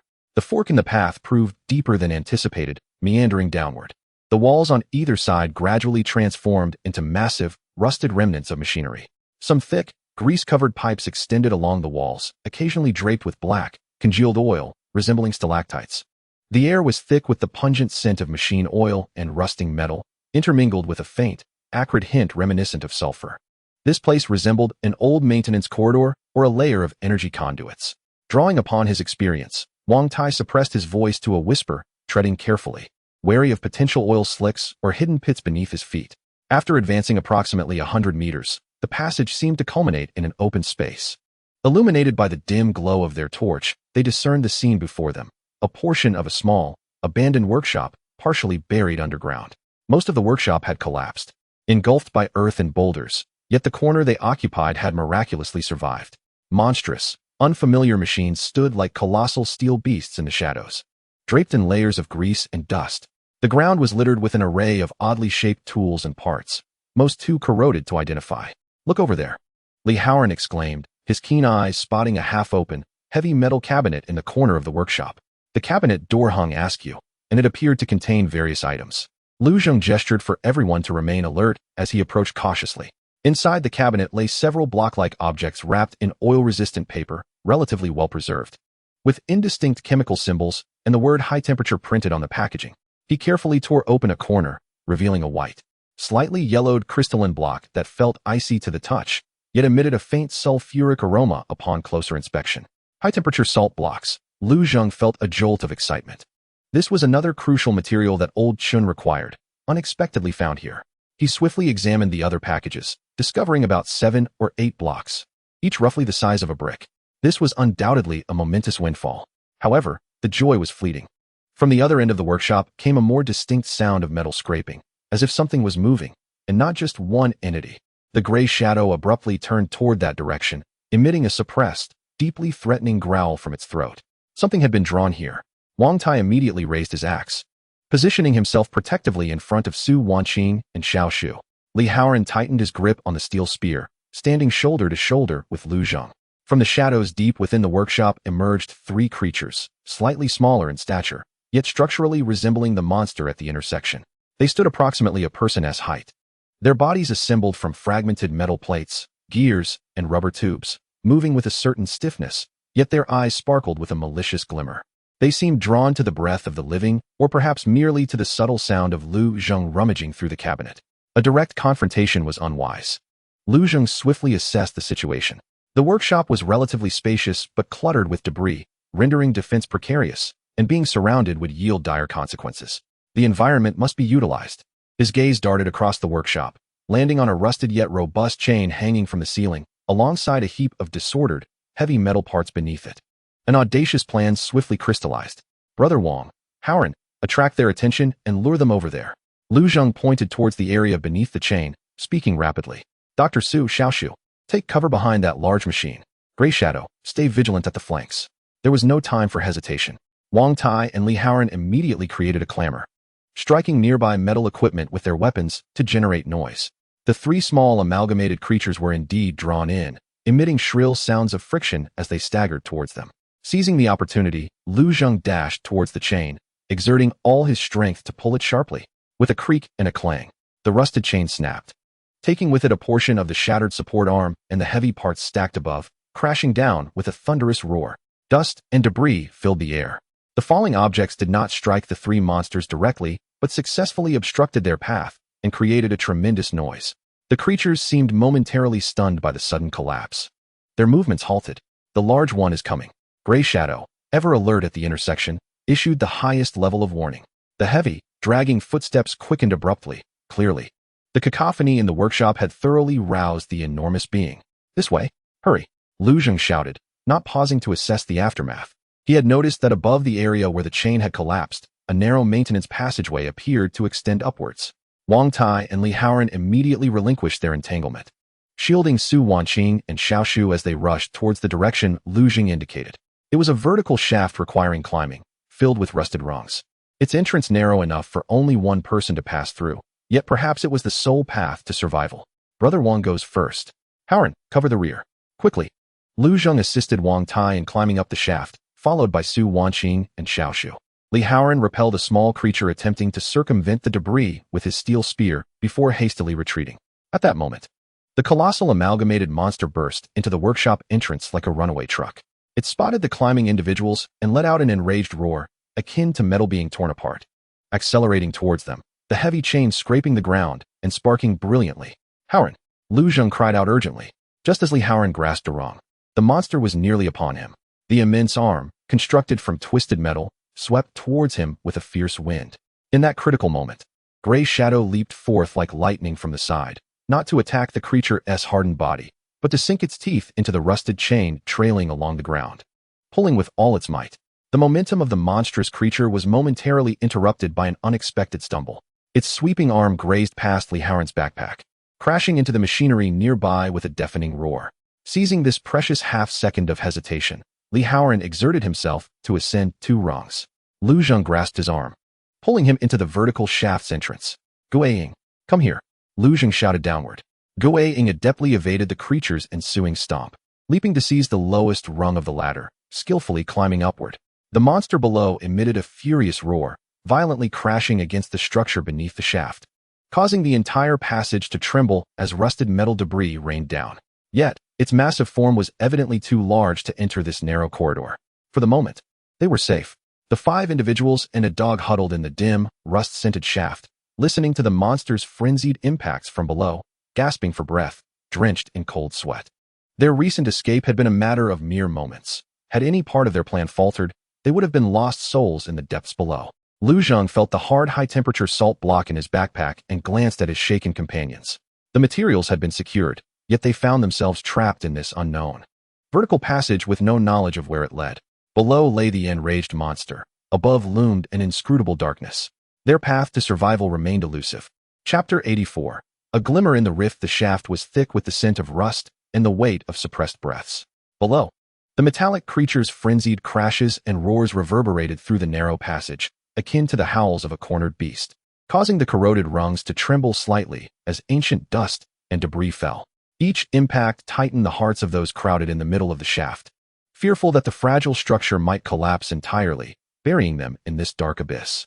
We cannot linger. Lu Zheng's voice resonated with unusual calmness in the confined space. He gazed upwards into the profound darkness above, pondering how much longer the ladder could endure. If the creature below found a way to ascend, they would be trapped like fish in a barrel. Upward was their only path to survival, despite the uncertainties that lay ahead. I will go first, Wang Tai declared with undeniable resolve. His injured leg would be a burden while climbing. Yet the sense of duty and his extensive experience compelled him to take the risks of leading the way. Haoran, you will provide support in the middle. Lu Zheng, you will guard the rear, protecting Dr. Su and Xiao Shu. There were no objections. In such dire circumstances, clear directives and absolute trust were paramount for survival. Wang Tai took a deep breath, securing the fire axe at his back, gripping the cold, rough rungs above with both hands, and began to ascend. His movements were somewhat stiff due to his leg injury, but each step was deliberate and firm, initially using his upper body strength to pull himself up, while cautiously bringing his injured leg along. The rusted metal creaked ominously beneath his weight, as if it might fracture at any moment. Li Haoran followed closely behind, maintaining a distance of 2 or 3 rungs, ready to assist while avoiding the risk of falling debris from above. His gaze was sharp, not only focused on Wang Tai, but also scanning the surrounding walls of the shaft for any signs of abnormalities. Lu Zheng signaled for Su Wanqing and Xiao Shu to follow. Su Wanqing secured the small tree to her waist with a short rope, gritting her teeth as she began her ascent. Although her physical strength was relatively feeble, her will to survive propelled her forward. The small tree, though frightened, endeavored to synchronize with Su Wanqing's movements, its tiny hands gripping the rungs tightly, emitting not a single unnecessary sound. The gray shadow displayed remarkable agility, utilizing its claws and the flexibility of its body to nimbly alternate between the rungs and the protrusions of the well wall. Remaining close to Su Wanqing and the small tree, like a silent guardian, Lu Zheng lingered at the rear, gripping a steel spear in one hand while steadying himself on the ladder with the other. His gaze alternated between observing the progress of his teammates above and remaining vigilant of the movements at the bottom of the well. The roar of the creature seemed to diminish somewhat, yet it was not receding, as if gathering strength or seeking a new point of breach. This unknown waiting was far more tormenting to the nerves than a direct attack. The climbing process was slow and excruciating. The vertical shaft appeared endless, delving into darkness. The air grew increasingly murky, laden with a stale odor, making it difficult to breathe. The muscles in her arms and legs began to ache and tremble from the sustained exertion, sweat soaking her tattered clothing, clinging to her skin, cold and clammy. The only solace was that the sounds of impact below were indeed gradually fading, becoming muffled.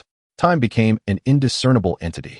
And just as her strength was on the verge of depletion, Wang Tai at the summit suddenly halted, emitting a suppressed gasp. There's light. It seems we've reached the top. This proclamation acted as a stimulant, revitalizing everyone's spirits. Lu Zheng strained to look upward. Amidst the profound darkness, a faint, grayish-white glow emerged, akin to the dimmest light before dawn. It was not sunlight, but rather some indirect light filtering through a crevice. "Be cautious, Brother Wang," Lu Zheng cautioned. "There may be an exit, but it could also harbor danger." Wang Tai acknowledged with a nod, proceeding upward with heightened caution. As the distance closed, the glow became increasingly distinct. The top of the vertical shaft was not entirely sealed, but was covered by a heavily corroded, grid-patterned metal panel. The light streamed through the gaps in the grid, mingling with a subtle airflow that dispersed some of the suffocating odor of rust. Wang Tai reached the apex and carefully pushed against the panel with his hands. The panel remained immovable, seemingly obstructed or pressed down by something from the outside. Adjusting his position, he braced the panel with his shoulder, planting his legs firmly on the rungs, exerting a forceful thrust upward. A screeching metallic sound, reminiscent of nails on a chalkboard, echoed as the panel lifted slightly, allowing more light and a relatively fresh breeze, albeit tinged with dust, to surge in. Simultaneously, the sporadic sound of falling debris reached his ears. Wang Tai, wary, gradually eased his strength, cautiously peering through the gap. "What do you see?" Li Haoran inquired anxiously from below. After a considerable pause, Wang Tai retracted his head, lowering his voice, laced with confusion and caution. "It appears to be a room. A large room, yet abandoned, cluttered with debris. I did not see any living beings, but something feels amiss." "A room?" This exceeded their expectations. They had assumed the vertical shaft would lead to the surface or another level of the conduit. "Can we exit?" Lu Zheng asked. "The gap is insufficient. It requires further prying open. However, the noise may be somewhat considerable." Wang Tai replied, "And I cannot clearly discern the entire situation, leaving me uncertain of the safety."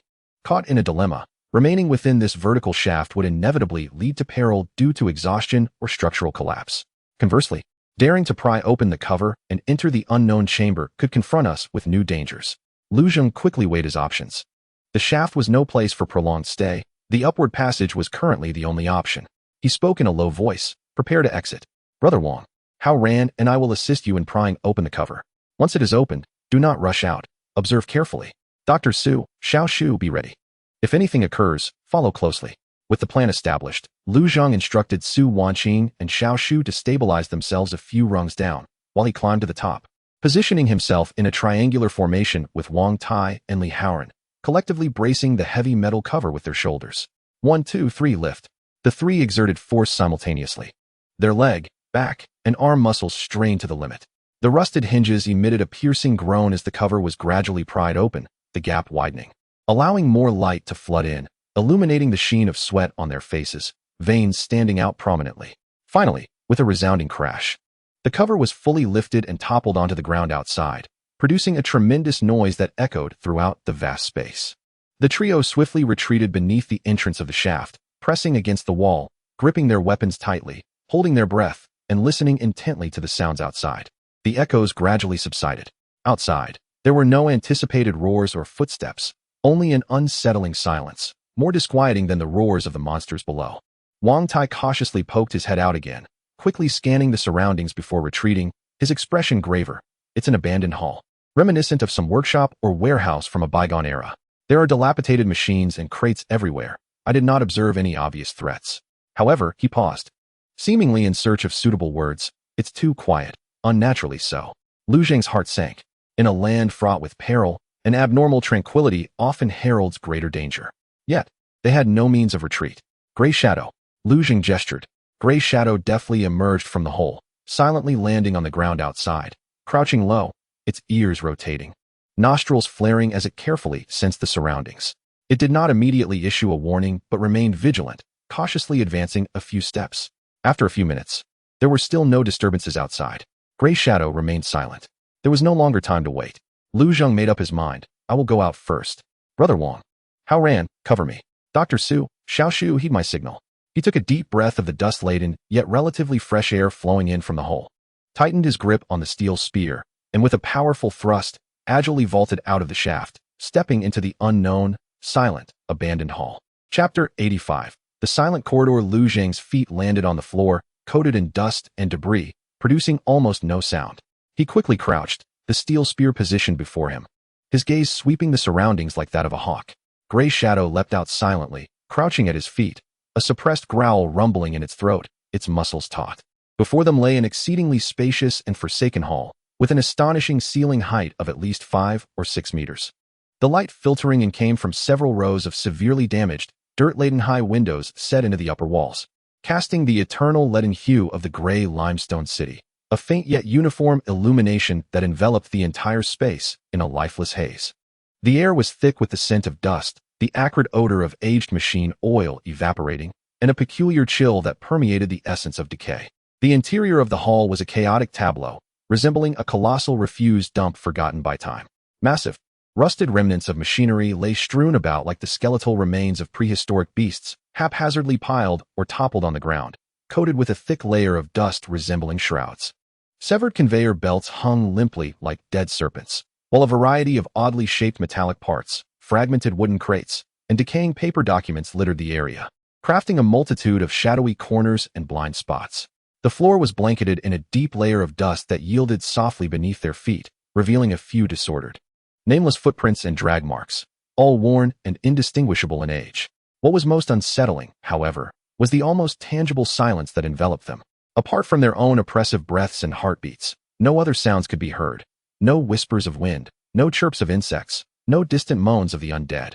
And even the sound of dust settling seemed to be devoured by the vastness of the space. This profound stillness, more disconcerting than any prior danger encountered in the pipes, pressed upon their eardrums and nerves alike. Safe, for the moment, Lu Zheng murmured in a low voice, gesturing subtly. Wang Tai, Li Haoran, Su Wanqing, and Xiao Shu cautiously emerged from the shaft, swiftly taking cover behind a nearby toppled machine, their vigilance heightened. This place is immense, Wang Tai squinted, adjusting to the dim light, his voice laced with the caution characteristic of a seasoned veteran, reminiscent of an assembly workshop or warehouse from a bygone era. It's easy to hide things here, yet equally easy to conceal oneself. Li Haoran inhaled the frigid air deeply, attempting to steady his racing heart. The creature below hasn't followed us. That's good news. Yet, this silence is unnerving. Su Wanqing clutched Xiao Shu's hand tightly, the child's body trembling slightly. She noticed some dark, dried stains on the ground, their shapes suspicious, but refrained from mentioning them, merely shielding Xiao Shu further behind her. The gray shadow remained restless, shifting directions, its nose twitching violently as it seemed to detect a melange of faint, stale scents, yet unable to discern any immediate and clear threat. Lu Zheng signaled for silence, straining to listen for a full 2 or 3 minutes, met only with the echo of silence. He pointed towards several potential exits in the depths of the hall, 2 enormous, distorted metal doors, a partially collapsed metal staircase that appeared to lead to a second-floor platform, and a few dark passages half obscured by debris. Do not disperse, Lu Zheng whispered, making a decision. We will move slowly along the wall, prioritizing the direction of those 2 large doors. That is most likely the main exit. Remain vigilant, and watch overhead and in all corners. The team sprang into action once more, with Lu Zheng and the gray shadow taking the lead, while Wang Tai and Li Haoran secured the flanks. Su Wanqing and Xiao Shu positioned themselves centrally, forming a compact defensive formation, closely aligned with the cold, dirt-encrusted walls as they cautiously advanced deeper into the hall. The movement felt akin to traversing a crypt, each step taken with utmost care to avoid disturbing debris that might produce a sound. Everywhere they looked lay remnants of a lost civilization. Some machines bore faded nameplates and operational instructions, their inscriptions eroded by time. Scattered sheets of paper had mostly decayed into mush, occasionally revealing a few tattered blueprints depicting complex structures that were now beyond comprehension. Beside a towering pile of damaged wooden crates, Li Haoran suddenly halted. He gently probed the surface dust and decaying wood with the tip of his spear, uncovering several metal cans adorned with distinctive markings. He carefully lifted one, feeling its weight and hearing the sloshing of liquid within. The can bore a skull insignia alongside warnings of flammability and high pressure. Could it be an industrial solvent or fuel? Li Haoran's voice lowered, laced with excitement, recognizing the value of such resources in the Wasteland. Lu Zheng inspected the can, noting its good seal but severe rust, making its safety uncertain. He decided to mark the location for later retrieval, deeming it too perilous to carry now. Resources were undoubtedly precious, but safety was paramount. Continuing their advance, they came upon a relatively open area, where they discovered several skeletons strewn beneath the machinery. The bones had long since weathered to a yellowed state, their tattered clothing fused with the dust. The postures suggested these individuals had perished suddenly, either while working or fleeing, surrounded by rudimentary tools and rusted weapons. There were no visible signs of trauma, leaving the cause of death a mystery. Su Wanqing stepped forward to conduct a swift examination, shaking her head at Lu Zhang, indicating the absence of recent activity or typical signs of viral infection. These deceased might belong to earlier explorers or even victims from the onset of disaster. Rather than offering comfort, this discovery deepened their questions and sense of foreboding. How many unknown secrets lay buried within this desolate hall? As they approached the two massive, double-opening metal doors, the gray shadow suddenly halted, emitting a sharper, more ominous growl directed at a dimly lit, narrow passageway partially obscured by massive coils of cable. This time, its intent was unmistakable. Something lurked within that passage. Instantly, everyone froze, weapons trained on that direction, breaths held tight. The corridor was shrouded in darkness, obscuring any sight of what lay within, yet it felt as though something was watching them from the suffocating blackness. Was it a lurking mutated creature? Or something else entirely? The fleeting moment of hope for an exit evaporated, tension once again tightening around each throat. This silent corridor was indeed no safe refuge. Chapter 86. Shadow Hunt. The gray shadow's menacing growl shattered the suffocating silence of the hall, akin to an ice pick piercing through the stillness. A collective tension gripped their hearts as they aimed their weapons at the darkened passageway, partially concealed by the massive cable coils. From within the shadows, an intangible chill seemed to seep forth. Lu Zhang swiftly signaled for his team to retreat a few paces in silence, taking refuge behind a massive, rusted stamping machine for cover. He held his breath, straining his eyes to pierce the profound darkness that enveloped them. The passage was devoid of light and sound, yet the chilling sensation of being watched and locked onto lingered ominously. The warning from the gray shadow had never been mistaken. "What is it?" Li Haoran whispered, his steel spear trembling slightly, not from fear, but due to taut muscles. "I don't know," Wang Tai replied hoarsely, his gaze sharply scanning the ground and walls near the passage's entrance for any signs. Whatever was causing the gray shadow's anxiety was no trivial threat. It could be a stalker or something similar. Stalkers were a term used by the survivors of the Wasteland to describe a type of mutated creature adept at lurking and ambushing. They were often incredibly fast and cunning in their attacks, presenting a more vexing challenge than engaging with the straightforward, brute force corpses. After approximately a minute of tense silence, the stillness within the passage proved to be far more tormenting than an outright assault. The enemy remained hidden while displaying evident patience. "We cannot wait," Lu Zhang murmured, his mind racing. Passive defense would only deplete their mental and physical stamina. If it does not emerge, we shall draw it out or force it to reveal itself. His gaze swept around, landing on scattered small metallic parts strewn across the ground. An audacious plan materialized in an instant. "Haoran," he said softly, on the count of 3. "Throw a rock to the left side of the passage to create a noise. Wang, stay alert for any movement from the right and above. Dr. Su, Little Tree, stay close to the machine and do not move regardless of what happens." The group nodded, hearts pounding in unison. Lu Zhang picked up a rusted nut and took a deep breath. 1, 2, 3. Li Haoran hurled a fist-sized chunk of concrete into the dark depths on the left side of the passage. The sound of the stone rolling in the silence was strikingly clear. Almost simultaneously, a shadow erupted like a specter from the darkness on the right side of the passage.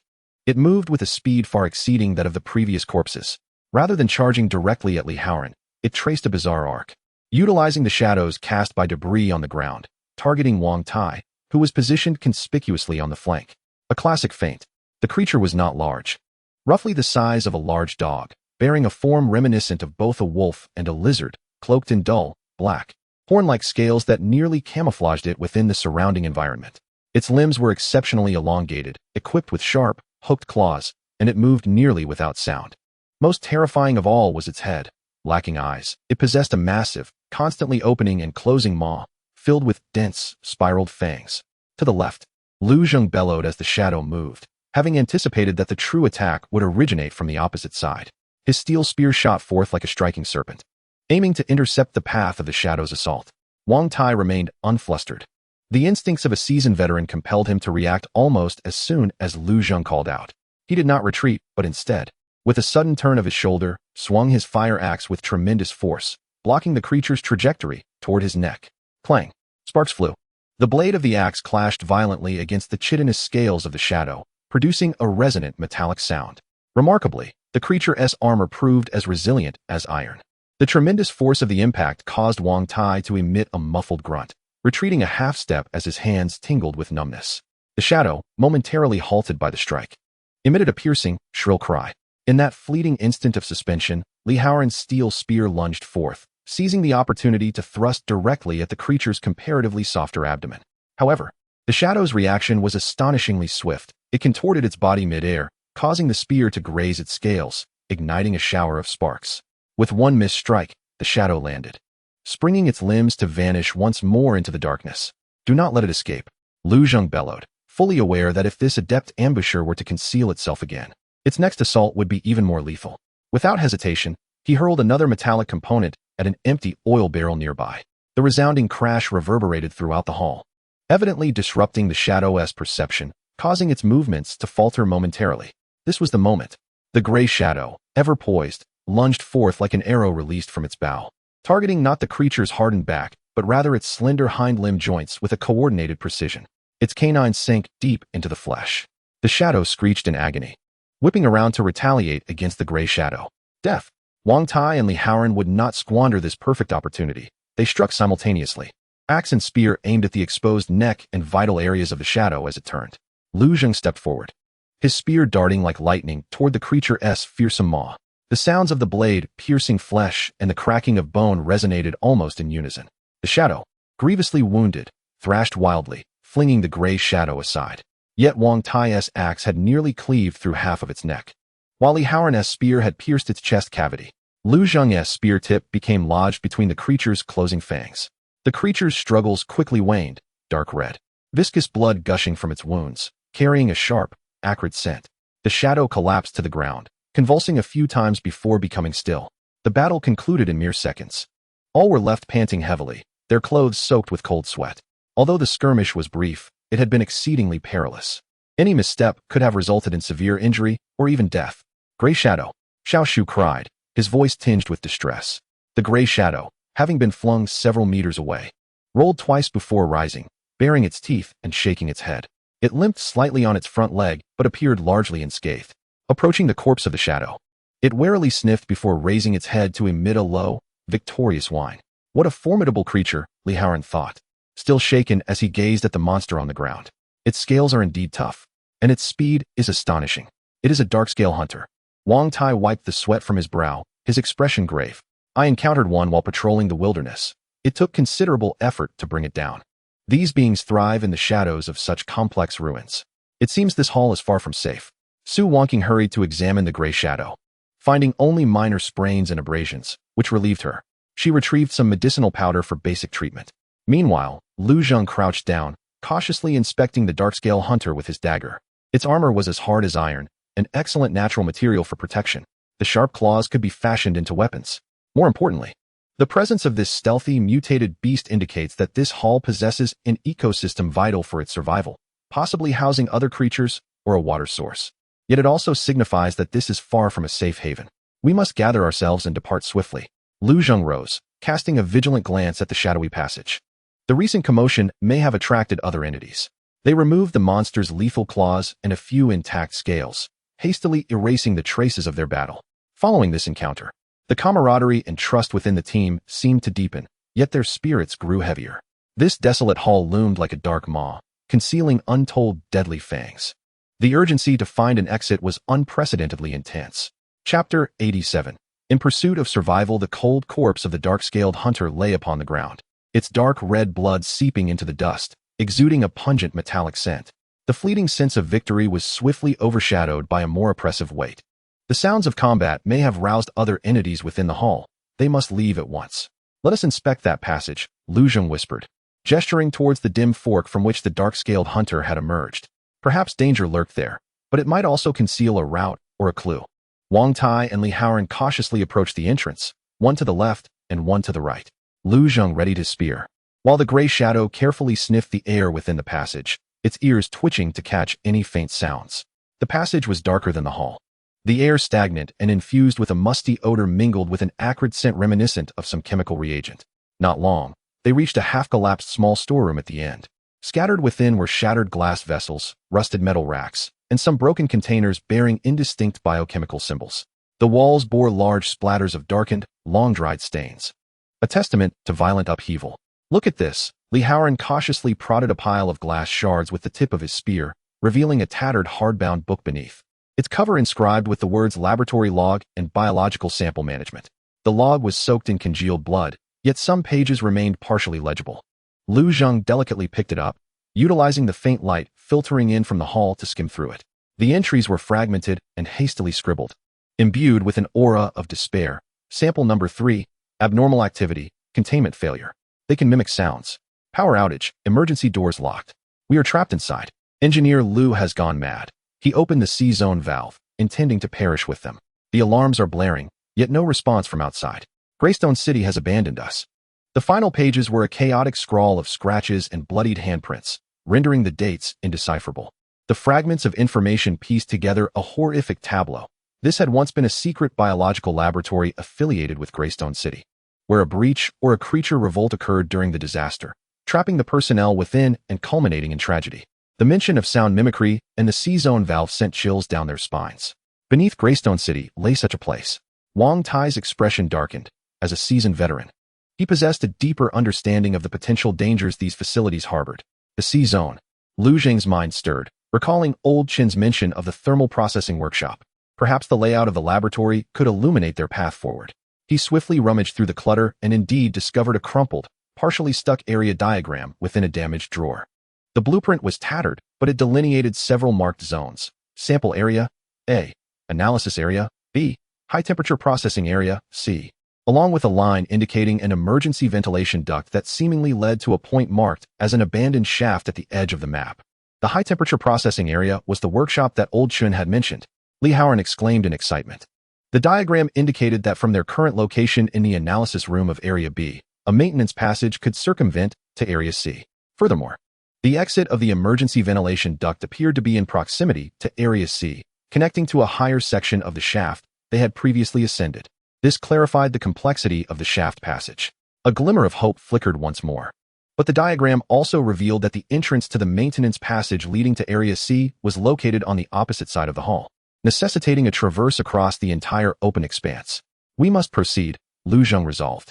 This was key to locating the high-temperature salt blocks and potentially discovering a new route to the surface. The team swiftly and quietly retreated to the main area of the hall. With a clear objective, their actions became more resolute. They utilized the colossal remnants of machinery as cover, advancing stealthily towards the opposite side of the hall. Each step was taken with utmost caution, their gazes constantly scanning the labyrinthine pipes above and the looming steel shadows beside them, vigilant against any lurking predators or more dreadful entities. The gray shadow remained at the forefront, its keen senses serving as the most reliable alarm system for the team. It appeared unusually alert, frequently pausing to emit a low whimper in response to specific directions or vents, as if it could sense lingering malice or danger invisible to human perception. Along their path, they traversed an area strewn with more human remains, each in various postures, their deaths horrific. Some skeletons bore marks of gnawing by sharp teeth, while others were accompanied by deep claw marks on the walls, suggesting that the deceased had endured extreme terror and struggle in life. Su Wanqing suppressed her discomfort, quickly inspecting several remains and murmuring, "The time of death was long ago. Some wounds do not appear to be inflicted by ordinary zombies or animals." This further corroborated the accounts recorded in the laboratory logs. An invisible pressure engulfed the team, as if the grievances of the departed still lingered in this lifeless space. After over 20 minutes of heightened stealth, they finally reached the opposite side of the hall. According to the diagram, the entrance to the maintenance passage should be concealed behind a large control console. The console was long damaged, its screen shattered and buttons missing. Just as they attempted to maneuver around to the rear of the console, the gray shadow abruptly halted, its fur standing on end, directing its attention towards a dark crevice obscured by cables beneath the console, emitting an unprecedented, piercing wail filled with sheer terror and warning. The sound was entirely different from that encountered with the dark-scaled hunters, resonating with a primal fear of a deeper horror. "Fall back!" Lu Zheng's heart raced as he shouted. The team instantly retreated several steps, weapons poised towards the crevice. The void within was pitch black, devoid of any sound. Yet an indescribable, frigid aura, tinged with decay and a sickly sweetness, began to waft forth from that place. This scent caused a tumult in the stomachs of all who inhaled it, sending chills racing down their spines. The mournful cries of the shadow transformed into a suppressed whimper, emanating from deep within its throat, instinctively curling back as if confronted by a mortal enemy. Something lurked beneath, something that instilled in the shadow hound, a creature born of desolation, a profound sense of dread. The entrance to the maintenance passage lay tantalizingly close, Yet the ominous fissure before them had become a chasm obstructing the path of hope. Should they brave the perilous passage or seek an alternative route? The choice once again confronted the survivors. Chapter 88. In search of a path through danger the fetid. Sickly sweet stench seeping from the gap beneath the console coiled around each person's throat like an invisible hand of ice. The fear gripping the shadow was palpable. It crouched low, its whimpers trembling with an intensity never before witnessed, even in the presence of the dark-scaled hunters. The darkness beyond the fissure seemed to writhe with malevolence, as if imbued with life itself. We cannot force our way through. Lu Zheng's voice was barely a whisper, almost lost in the air. His gaze swept sharply over the console and its surroundings. To push through recklessly would awaken unknown horrors. The very fact that this entity lingered here, where even the dark-scaled hunters dared not tread, spoke volumes. His eyes fell upon the console and the tangled mass of thick cables hanging down. A daring plan began to take shape in his mind. Brother Wang, Howren, do you see that severed ventilation pipe above? Lu Zheng gestured to a rusted duct protruding from the ceiling, about 3 meters high, its jagged edge appearing precarious. We need to create a noise loud enough and lasting long enough to divert its attention, even if just for a few seconds. Wang Tai instantly grasped Lu Zheng's intent. A feint? Using that broken pipe? Indeed. However, it lacks weight. The noise upon its fall may be minimal. We need to add some substance. Lu Zheng glanced at a nearby overturned cart, scattered with heavy metal parts. We can stuff those into the pipe's opening, ensuring it generates a significant disturbance when it falls. Li Haoran understood, but cast a worried glance at the fissure. Will it work? What if the entity is not fooled? Or worse, there is more than one. There is no better option. Lu Zheng's tone was resolute. Dr. Su, Xiao Shu, retreat to the corner behind that machine. Whatever happens, do not emerge. Brother Wang, you and I will handle the bait installation. Haoran, keep watch over the fissure. Should anything stir, raise the alarm immediately. And we will abandon the plan and devise another. The operation unfolded swiftly. Su Wanqing ushered Xiao Shu to safety behind the protective cover. Li Haoran gripped his steel spear tightly, his gaze fixed on the ominous fissure, beads of sweat forming on his forehead. Lu Zheng and Wang Tai carefully maneuvered the heavy metal parts, each movement as delicate as a feather falling to the ground. They forcefully crammed several of the heaviest gears and a broken steel plate into the gaping mouth of the suspended pipeline, which emitted a groaning protest under the unbearable strain, while rust particles cascaded down like confetti. Throughout this ordeal, the void behind the fissure remained eerily silent, yet an unsettling aura lingered. Prepared and resolute, Lu Zheng and Wang Tai each grasped a sturdy, albeit abandoned, cable connected to the control console's base. They deftly wrapped the other end of the cable around a robust support beam, fashioning a rudimentary noose, which they hurled upwards, managing to ensnare the laden pipe. 1, 2, 3 pull. Simultaneously, they exerted their strength, leaning back with all their might to tug on the cable. The rusted joints of the pipe screeched in a cacophony reminiscent of metal tearing. With a tremendous crash, the weight-laden pipe finally broke free from its constraints, plummeting with the force of a tempest. It first struck the top of the control console with a resounding thud, sending sparks flying from its already frail structure. And then it tumbled to the ground, resonating with a series of deafening crashes and the thunderous clamor of rolling metal. The grand hall was engulfed by this colossal uproar, the echoes reverberating endlessly. In that very instant of explosive sound, a frantic, teeth-gritting scraping noise surged from the gap beneath the console. It was as if something had been stirred, moving swiftly. Almost immediately, a more potent stench of sweet decay wafted forth, accompanied by a faint, rustling retreat. It had been diverted. Now is the time. Go. Lu Zheng growled, disregarding his breathlessness, as he dashed toward the rear of the console. Wang Tai and Li Haoran swiftly followed. Indeed, behind the console was a metal door, heavily coated in grease and nearly fused with the wall, its hinges rusted shut. The door bore a rotating valve, serving as the entrance to the maintenance passage. Help! Lu Zheng and Wang Tai grasped the frigid valve with 4 hands, exerting all their strength to turn it. The rusted valve groaned in agony, gradually loosening. Li Haoran, spear in hand, anxiously glanced back, fearing that the disturbed entity might return. The shadowed figure restlessly paced at the passage's entrance, torn between the desire to join the group and the instinct to remain vigilant toward the source of the noise. Time slipped away, each second stretching into an eternity. The valve turned incrementally under the strain of their bulging muscles. Almost there. A little more effort. Wang Tai bellowed, sweat trickling down his forehead. Just then, as the lingering echoes of the pipe's fall had yet to fade, a low, eerie sound emerged, akin to countless tiny appendages striking the ground, merging with a slick, slithering noise, rapidly approaching from the distance. It was returning, and faster this time. It's back. Li Haoran's voice trembled with urgency. Hurry. Su Wanqing, hiding behind cover, could no longer suppress her anxious whispers. With a sharp crack, the valve finally turned to its limit. Lu Zheng yanked forcefully, and the heavy metal door swung inward, revealing a narrow passage shrouded in darkness, emanating a musty odor and dust. In. Quickly. Lu Zheng stepped aside to clear the entrance. Wang Tai was the first to bend low and rush inside, followed closely by Li Haoran. Su Wanqing, pulling Xiao Shu along, dashed out from behind the barricade, while Lu Zheng swiftly propelled Xiao Shu into the passage, with Su Wanqing closely following. Just as Lu Zheng was about to be the last to enter, his peripheral vision caught a glimpse of a peculiar shadow on the ground not far away, writhing as if it were a living entity, surging towards them like an encroaching tide. Within that shadow, countless tiny reflective points shimmered, sending a chill down his spine. He had no time for further observation and hurriedly slipped into the maintenance passage, forcefully closing the heavy metal door behind him. In the fleeting moment before the door sealed, he distinctly heard a heavy thud against the door panel. Bang! The door shut tight. Outside, unsettling sounds of scraping and crashing echoed, continuing for several seconds before gradually receding, as if whatever it was had lost its target or found the formidable door insurmountable. Inside the maintenance passage, darkness enveloped them, with only the sound of their heavy breaths echoing in the narrow space, striking each person's eardrums.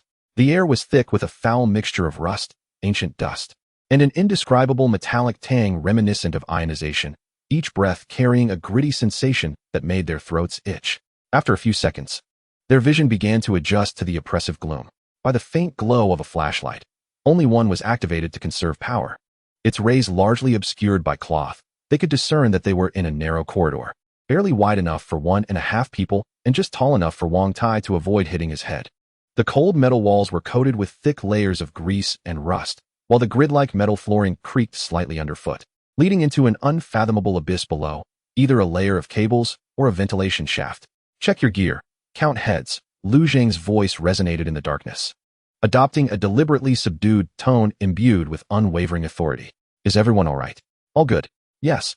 Wang Tai, Li Haoran, and Su Wanqing responded in hushed tones, while Xiao Shu clung tightly to Su Wanqing's hand, letting out faint whimpers but quickly stifling them. The gray shadow nestled against Xiao Shu's leg, emitting a low, soothing hum. Its presence was a precious comfort amidst the darkness. After a brief confirmation, a stifling silence fell once more. Though the ominous entity outside was temporarily barred, none could ascertain whether it would depart or how long the door could withstand its assault. They needed to vacate the corridor swiftly.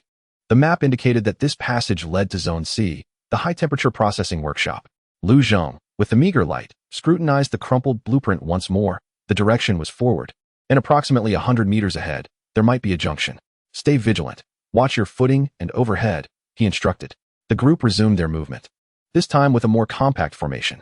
Lu Zheng led the way with a spear, the beam of the flashlight cautiously scanning the path ahead and the grid beneath them, while Wang Tai followed closely, tasked with guarding the upper and rear flanks. Li Haoran brought up the rear, occasionally glancing back to confirm the direction of the passageway. Su Wanqing held onto the little tree, walking in the middle, while the gray shadow would intermittently dart ahead to scout the path before returning to the little tree's side. The passage was not a straight line. It curved at times, and on either side, small, rusted maintenance doors, tightly shut, bore indistinguishable symbols. Thick cables, wrapped in frayed insulation, snaked along the walls like a lifeless serpent. The metallic tang in the air seemed to intensify as they ventured deeper, mingled with a faint, searing warmth. After traversing approximately 50 to 60 meters, the passage began to incline upwards, and the grid walkway beneath their feet felt somewhat unstable, requiring extra caution. At that moment, the gray shadow, leading the way, abruptly halted and emitted a low growl towards a dark corner ahead. Though this warning lacked the terror it had displayed earlier before the unknown entity beneath the control panel, it felt more like a caution against an obstacle. Lu Zheng immediately raised his hand to signal for silence and slowly directed the beam of his flashlight towards the corner. In the light, they could see that a mass of collapsed metal components and shattered insulation material obstructed most of the passage about 10 meters ahead, leaving only a narrow gap through which one had to bend to pass. The debris was thickly coated in dust, suggesting it had lain undisturbed for a long time. A collapse? Li Haoran whispered. It doesn't appear to be a natural subsidence. Wang Tai carefully examined the structure of the rubble, gently brushing aside the surface dust with the tip of his axe, revealing twisted metal support beams underneath, their fractured surfaces jagged and marked with evident tearing. as if something had burst forth from within. This assessment sent a shiver of apprehension through everyone. What had once breached the obstacles from deeper within the passage? Or rather, was there something on the other side that had caused this destruction? Lu Zheng gestured for silence, cautiously approaching the point of collapse. He listened intently for any sounds from the other side of the gap. Only a profound silence greeted him, though the metallic tang and warmth seemed to become more pronounced. He shone his flashlight into the crevice, and where the light fell, the passage continued in a similar maintenance structure. But the floor and walls appeared to be coated with a dark red, dried, rust-like substance, mottled in patches. The gap was passable, yet the situation beyond remained uncertain. Lu Zheng retreated and murmured, "Gray Shadow, and I will go ahead to investigate. Brother Wang, Haoran, you stay here. If anything unusual occurs, respond to my signal." There were no objections. In such an environment, caution was paramount for survival. Taking a deep breath, Lu Zheng removed his backpack and handed it to Wang Tai, opting to carry only his steel spear and dagger as he bent down to crawl through the narrow gap. The gray shadow followed closely, adeptly navigating through. The crevice spanned about 3 meters, and as they passed through, Lu Zheng couldn't help but brush against the dark red substance, which felt coarse and bore a faint scent of sulfur. Emerging on the other side, Lu Zheng's pupils constricted at the sight. Here, the walls and floor were covered with even more of that dark red crust, with some areas bearing the charred marks of intense heat. The air was oppressively warm, as though they were nearing a massive furnace. Not far ahead in the passage, a heavy metal door adorned with a circular rotating valve came into view. Its surface, painted with a faded emblem composed of flames and gears, bore the indistinct words "High Temperature Zone," danger beneath it. It was the entrance to Area C, the heat treatment workshop. Yet, a disquieting sight met him. The substantial door stood ajar, leaving a gap of approximately 10 centimeters. A more intense wave of heat surged forth from the crevice, accompanied by a pungent metallic odor indicative of elevated temperatures. The doorframe exhibited severe scratches and dents, with dark red crusts particularly thick in certain areas, suggesting that something had once attempted to force its way in or out. Lu Zheng's heart sank. The door was indeed open, implying that the interior of the workshop might be compromised, possibly harboring dangerous entities, or that the environment had spiraled out of control. Would the high-temperature salt blocks that Old Chun needed still be retrievable? He gestured for the shadowy figure beside him to remain silent, and cautiously leaned closer to the gap. Peering inside, the interior revealed a more expansive space, dimly lit, but not entirely shrouded in darkness. In the distance, shadows of massive furnaces loomed, with faint glimmers of dark red embers providing a meager source of illumination. The workshop lay in disarray, scattered with twisted pipes and collapsed supports. However, what caused Lu Zheng to momentarily catch his breath was the sight of several slowly moving, distorted figures in the central area of the workshop, illuminated by the feeble glow of the embers. These figures, staggering with stiff movements, seemed to be cloaked in a thick, hardened dark red substance, reflecting a sheen reminiscent of cooled lava in the dim light. They wandered aimlessly, emitting a deep, rasping hiss akin to metal grinding against a whetstone. These were no ordinary zombies. The intense heat radiating from them, coupled with their peculiar forms, instantly reminded Lu Zheng of fragmented notes from the laboratory logs and Old Chun's vague warnings. Scorched corpses, an unfamiliar term surged into his mind. A fragment of information that the knowledge base automatically conjured upon sensing a specific environmental threat. These were special mutants produced after prolonged exposure to radiation or energy erosion in extreme high-temperature environments, their skin having keratinized like lava, exhibiting remarkable resistance to heat, immense strength, and potentially harboring unstable thermal energy within. The heat treatment workshop had indeed transformed into a crucible nurturing monstrosities. And the salt blocks they sought lay deep within the confines of this den of horrors. The door to hope was tantalizingly close, yet it stood guarded by the more terrifying sentinels of a lava hell. Chapter 90. The Crucible of Salt Retrieval. Behind the slightly ajar metal door of the heat treatment workshop, a wave of mingled scents, of molten heat and the cloying sweetness of decay, assaulted Lu Zheng's senses like a tangible tide. Bathed in the dim glow of the still smoldering dark red embers from the furnace, he discerned the wandering forms of the scorched corpses within the workshop. They moved slowly, their bodies cloaked in dark red, keratinous scales that resembled cooling lava blocks, each step marked by a heavy lethargy, as their hissing echoed hauntingly in the cavernous space. There were but 3 of them. However, their scattered positions obstructed the path leading deeper into the workshop, specifically the area where materials and equipment were stored. The high-temperature salt block described by Old Chun was most likely situated there. Lu Zheng held his breath, slowly retracting his body back into the crevice created by the debris in the corridor. Wang Tai and the others immediately cast inquisitive glances. 3 burning corpses, Lu Zheng whispered. His voice barely a whisper, akin to the rustling of air, blocking their way. The material storage area was deep within the workshop, and the salt block should be located there. Should we force our way through? Li Haoran tightened his grip on the steel spear, yet his gaze revealed a grave concern. The lava-like exterior of the burning corpses appeared formidable. No, Wang Tai immediately countered. The noise would be too great, and their defensive capabilities are unknown. If we attract more of them or alert that unknown threat lingering at the entrance of the maintenance passage, we will be finished.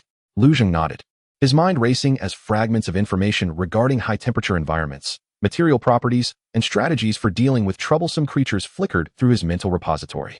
His eyes scanned the workshop's interior. The immense, now-stopped furnace, scattered cooling tanks, and ventilation ducts, along with the solidified metallic slag on the ground. There is a way. A glimmer of resolve flashed in Lu Zheng's eyes as he seized upon the environment. Do you see that half-full cooling tank? And the broken pipe nearby? Still dripping with condensation? He swiftly articulated his plan in hushed tones. We need to create a brief diversion to draw their attention away. Brother Wang, you are strong.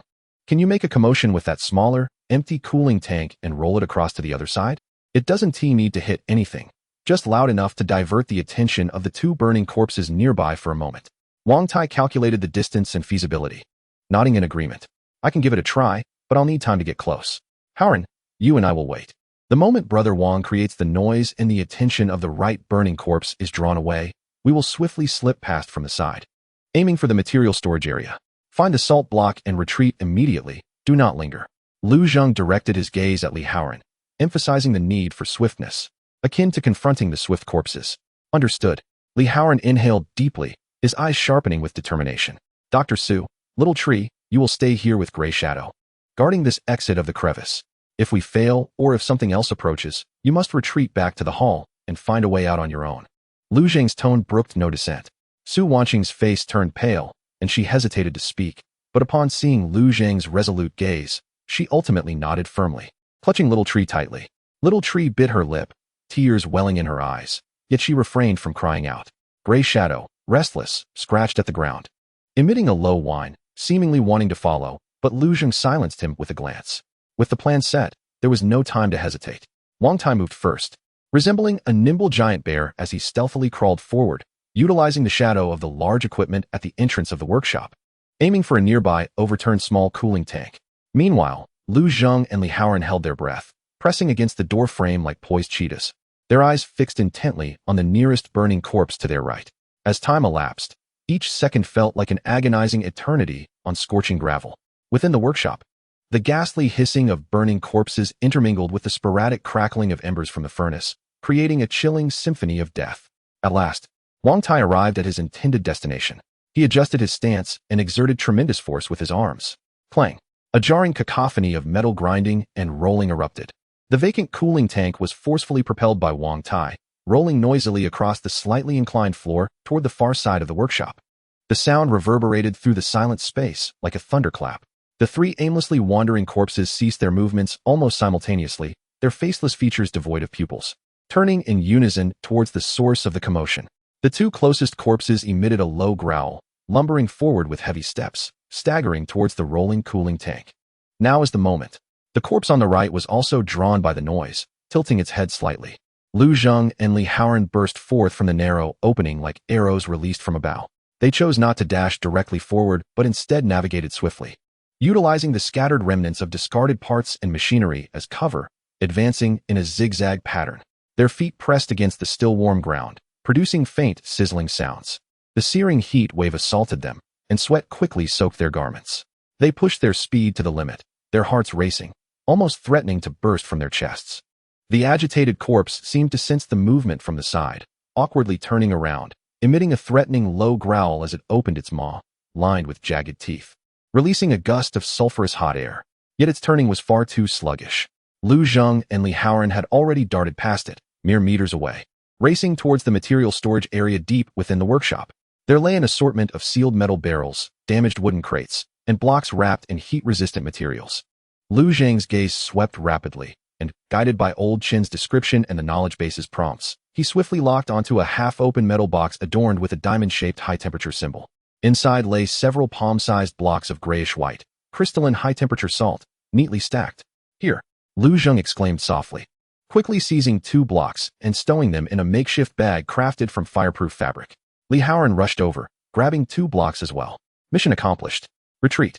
However, in that fleeting moment of turning, an unforeseen change occurred. The corpse they had eluded seemed to erupt in fury at the sight of its fleeing prey. Instead of pursuing them, it abruptly raised an arm covered in horned scales and struck down heavily upon a severely rusted metal support holding part of the piping. Crack! The support shattered with a resounding snap. Above, a section of piping, already precarious and entwined with insulation material, collapsed with a piercing metallic screech.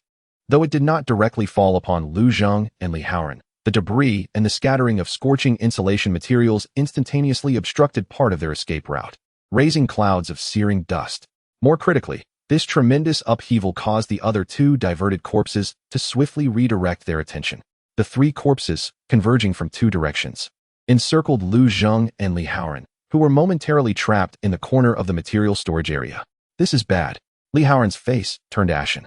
Lu Zheng's heart sank to the depths of despair. The plan had encountered a fatal mishap.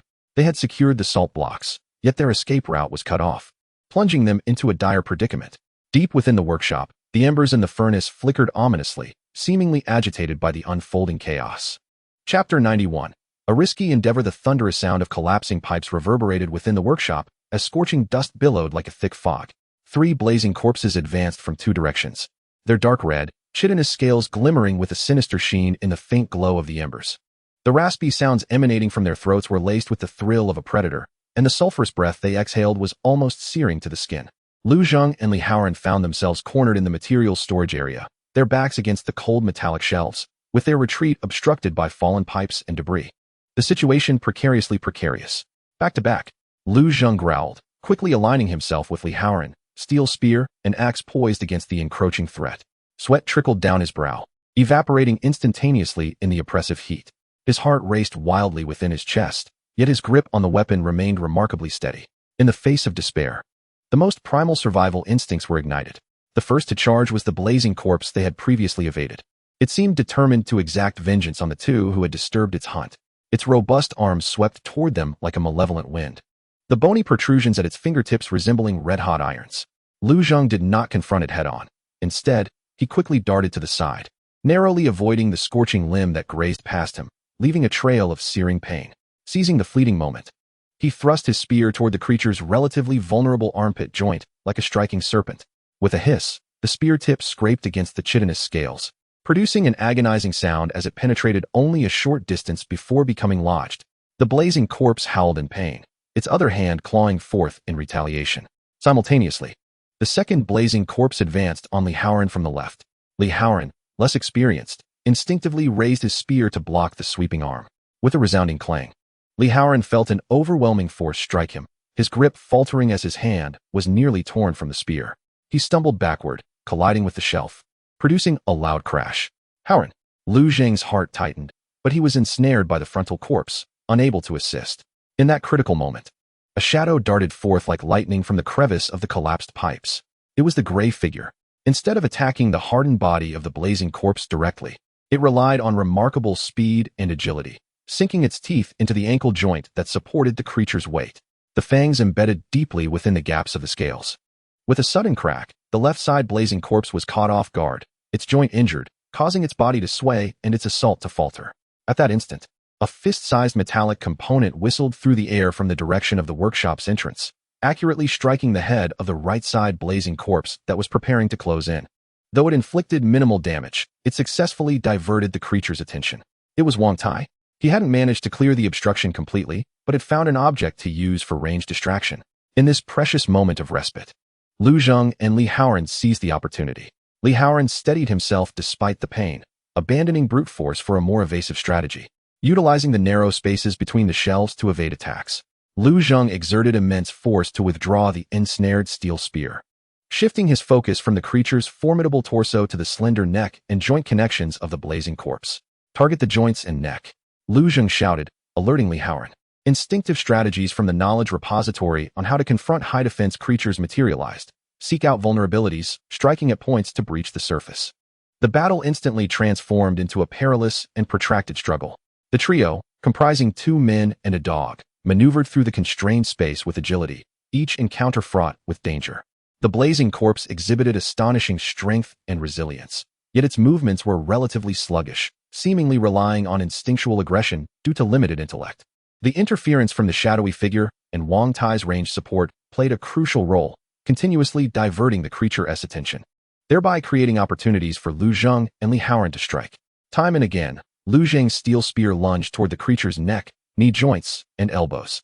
Li Haoran, having learned from experience, abandoned blocking in favor of positioning his axe for effective slashing angles. At last, in a flawless coordination, the shadowy figure once more clamped onto one of the blazing corpse's ankles, disrupting its balance.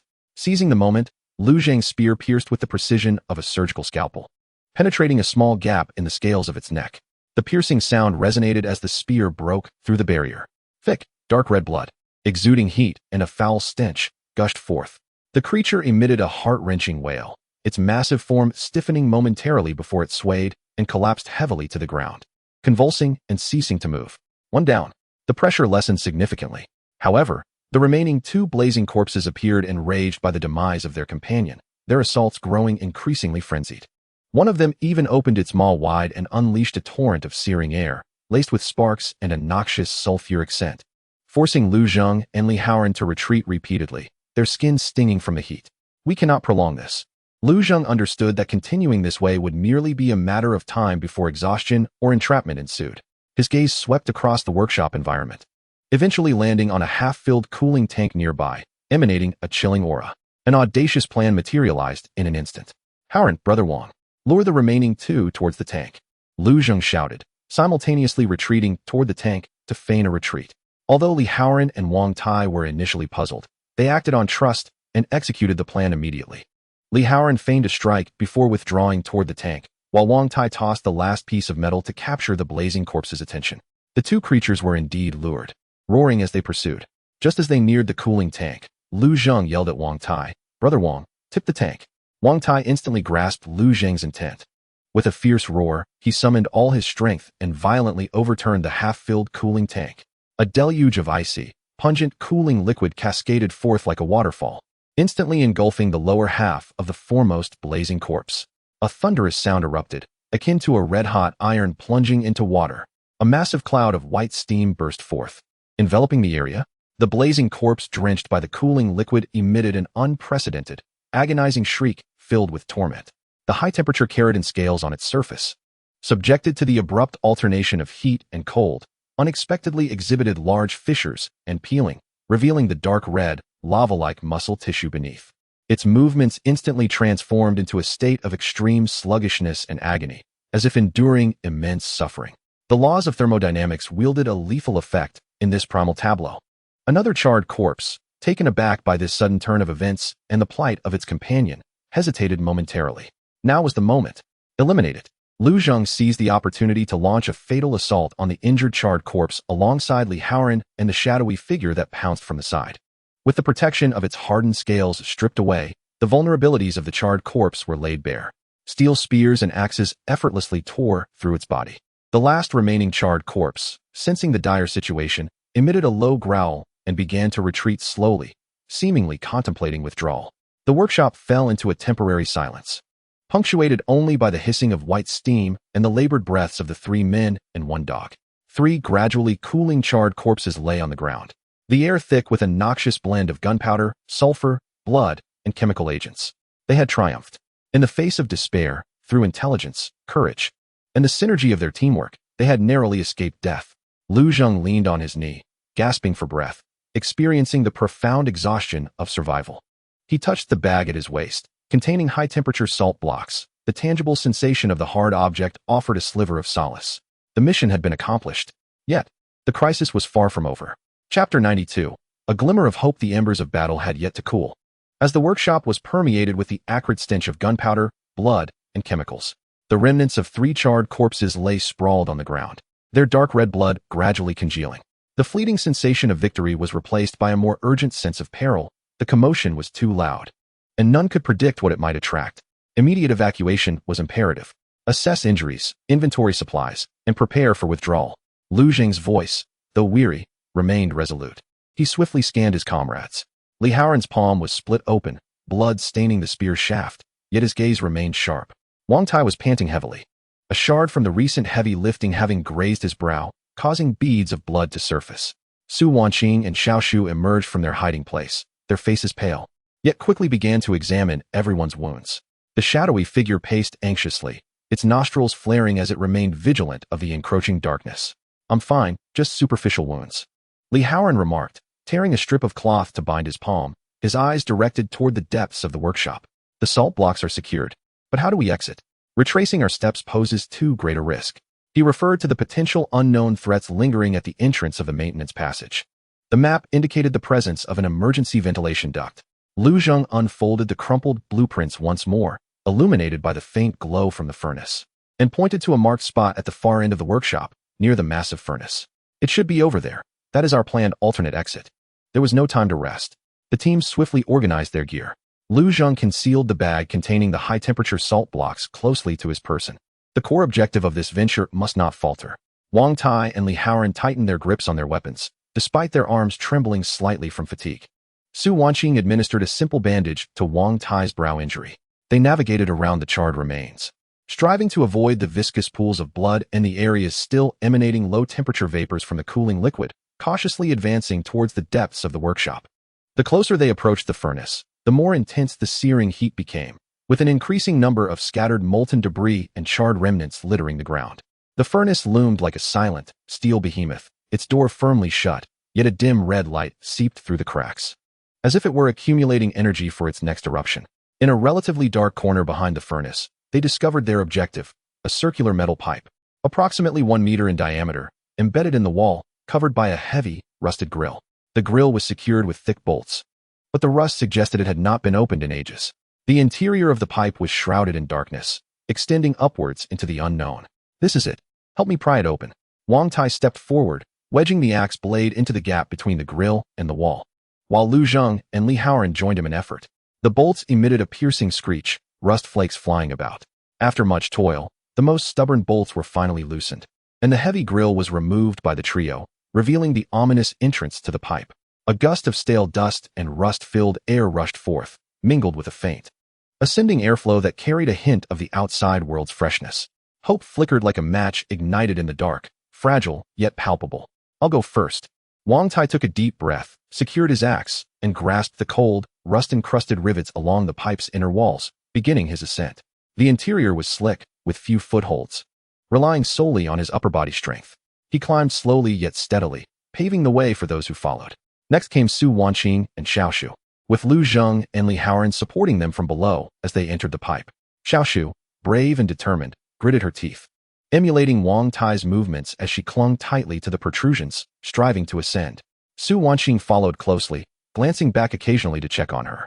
Suddenly, the shadow emitted an urgent, low growl directed towards the path they had taken, filled with an overwhelming sense of warning. This time, the voice carried a distinct note of fear, perhaps even despair. A chill gripped everyone's hearts as they turned sharply to look. From the direction of the workshop entrance, a cacophony of scratching and writhing sounds, akin to a swarm, surged forth from the shadowy area obstructed by fallen pipes and debris. Then a viscous, living shadow seemed to spread across the floor and walls like a tide, bringing with it an overwhelming sense of dread. Within that shadow, countless tiny, glimmering appendages flickered in and out of view. Those terrifying entities glimpsed before at the maintenance passage entrance. They had tracked them here, seemingly drawn by the recent fierce battle and the overwhelming scent of blood. Though their speed was not swift, the suffocating sense of an all-consuming presence was more stifling than the charred remains. "Hurry, climb," Lu Zheng barked, shoving Li Haoran towards the pipe's opening.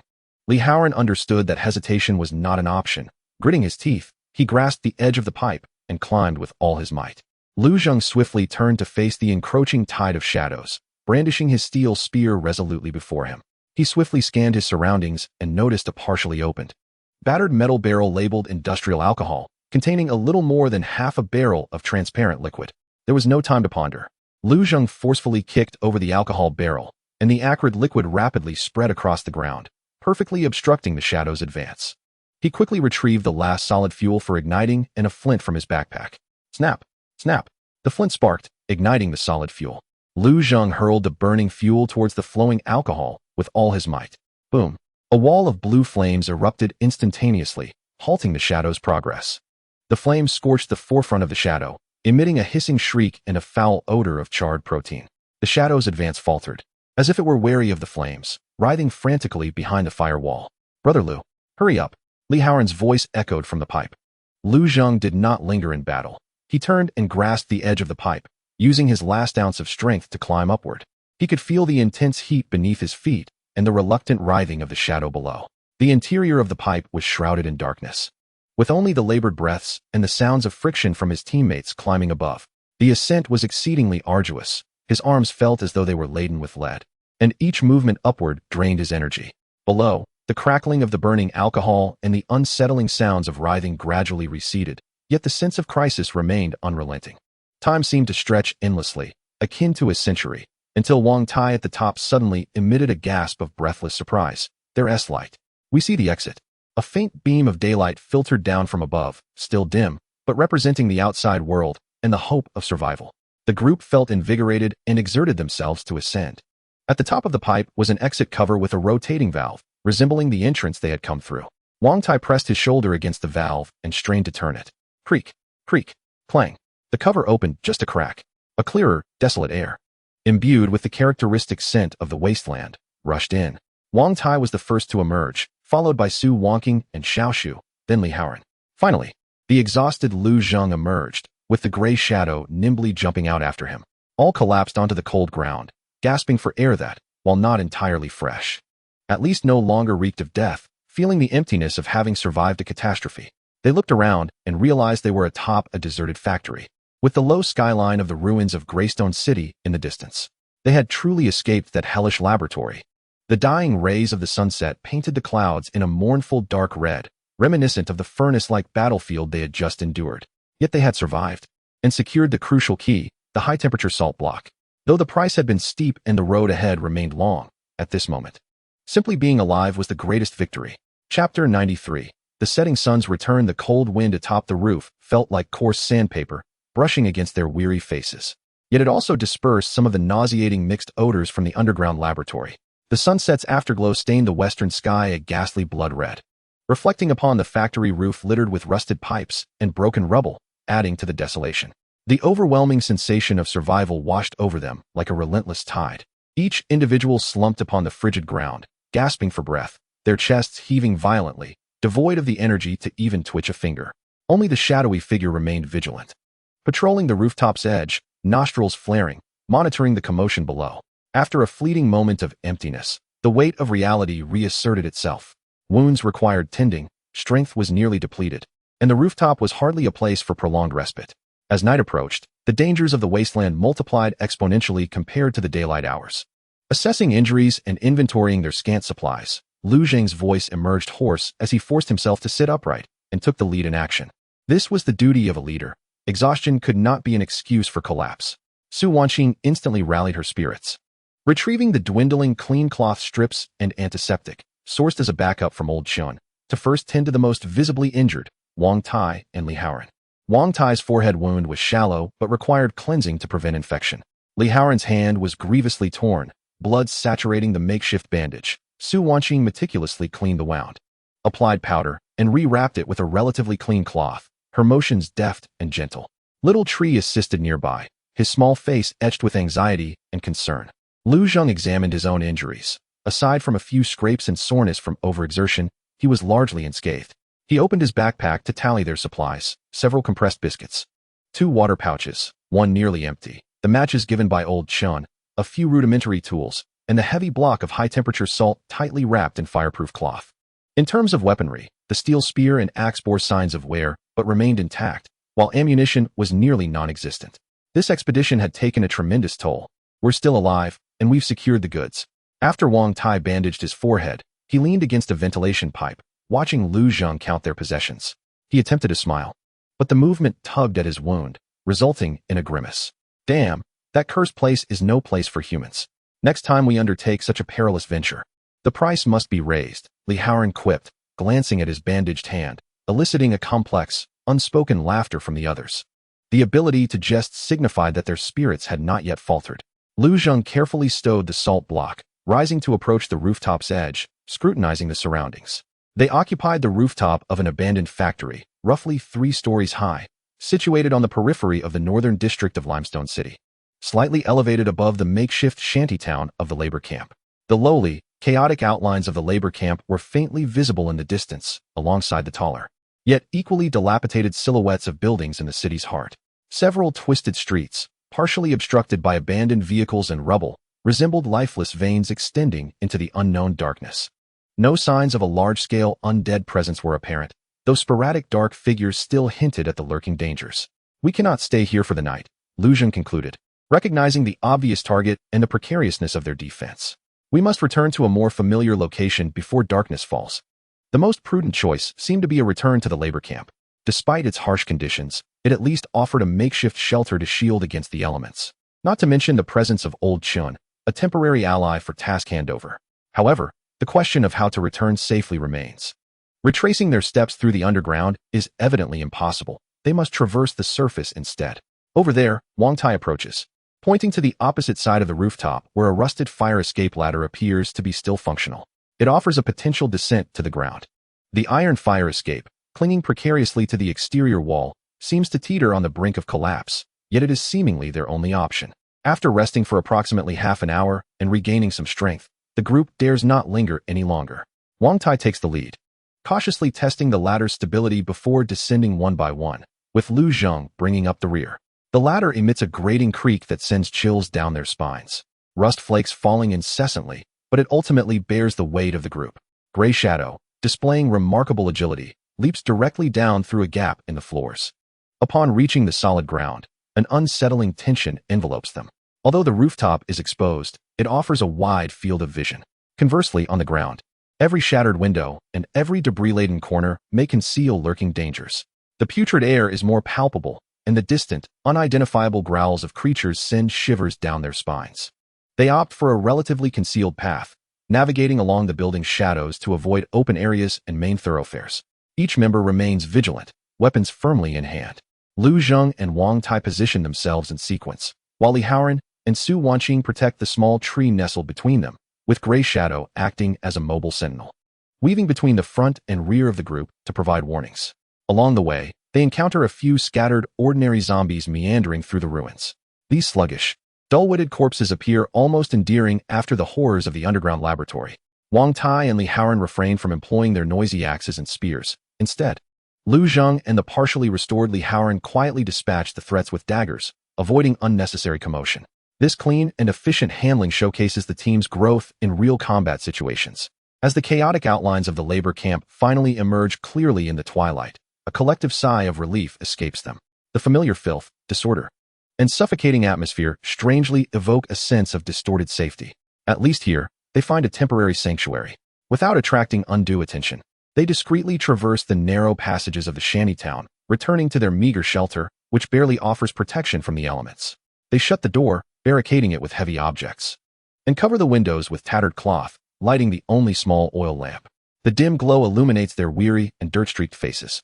At last, they find temporary safety. Su Wanqing immediately begins a more thorough examination and cleanup for everyone.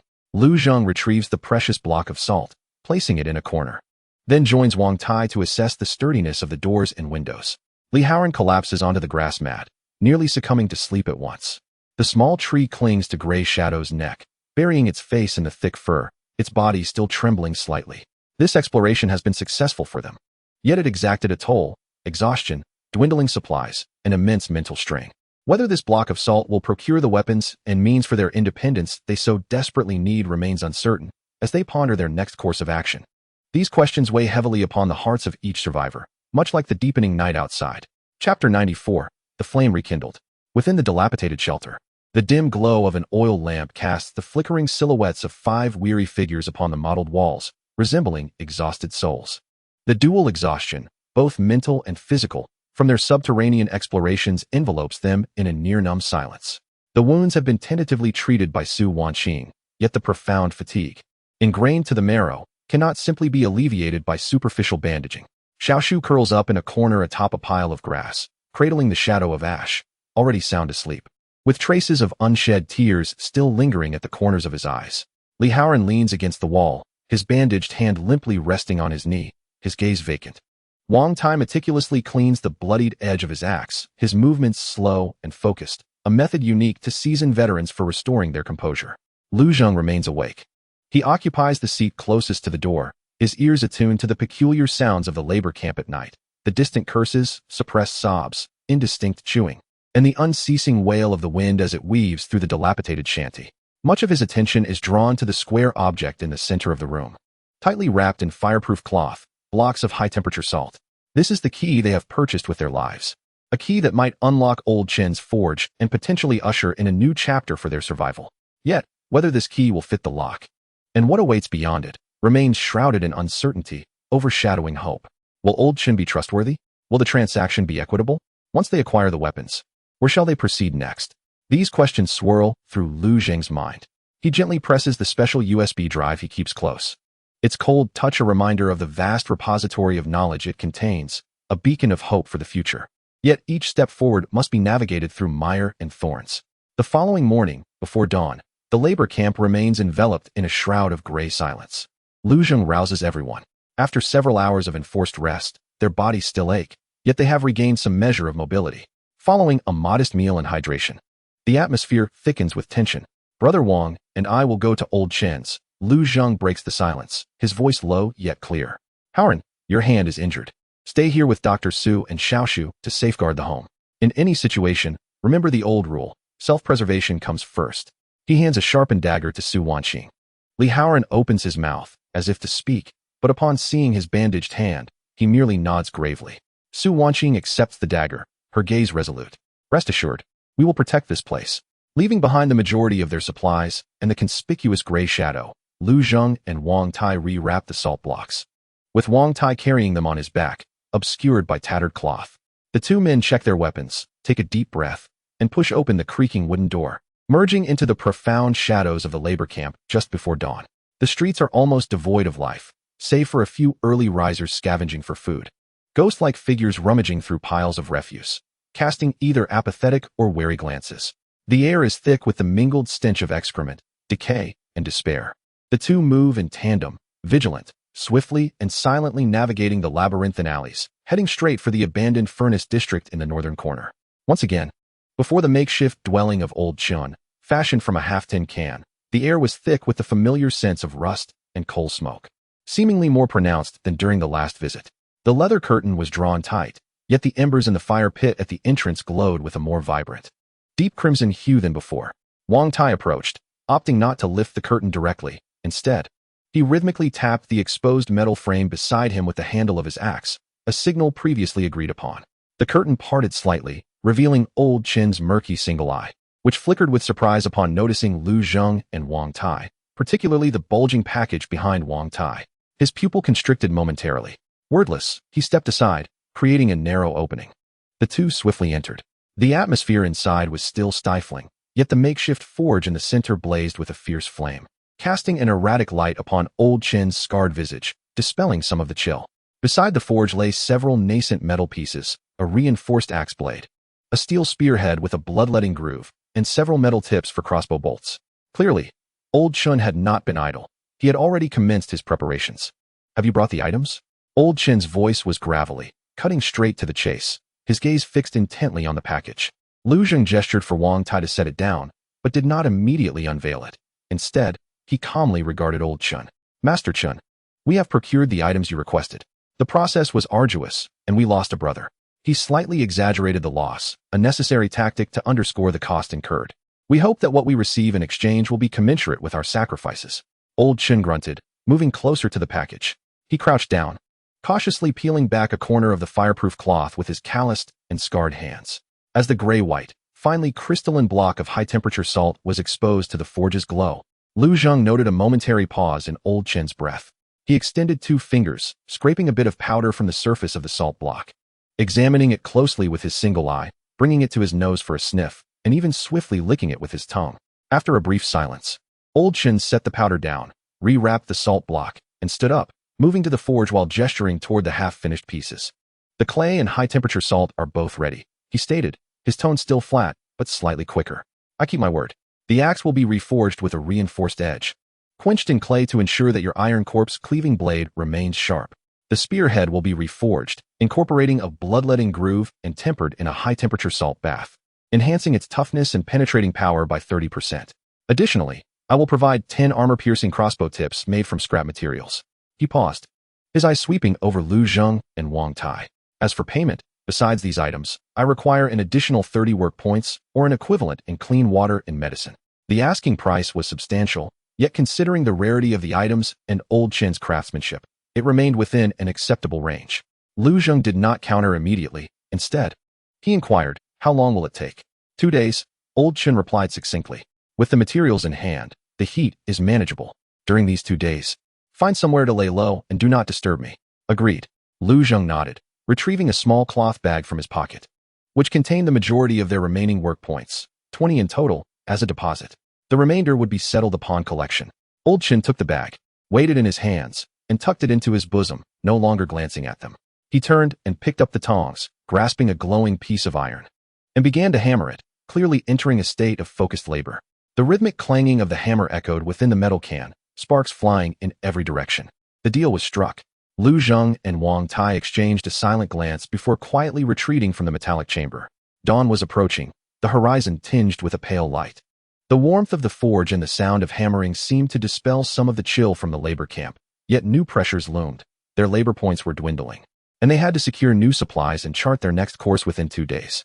Hope, much like the iron in Old Chen's furnace, was being forged, yet its ultimate shape remained to be seen, dependent on the passage of time and the whims of fate. Chapter 95. The initial trial of the new blade in Old Chen's blacksmith shop. The forge blazed with life. As the agreed 2 days came to an end, Lu Zheng and Wang Tai stepped once more into the half-encased metal can, greeted by a wave of heat mingled with the distinctive scent of newly tempered steel. Old Chen stood bare-chested, beads of sweat glistening on his bronze skin, his muscular arms rhythmically wielding a large hammer against a glowing metal ingot, the clang of metal resounding incessantly. He paid no heed to the 2 newcomers until the final strike fell, submerging the now-formed spearhead, complete with a blood groove, into a nearby vat of steaming, quenching liquid, producing a long, hissing sound and billowing clouds of white vapor.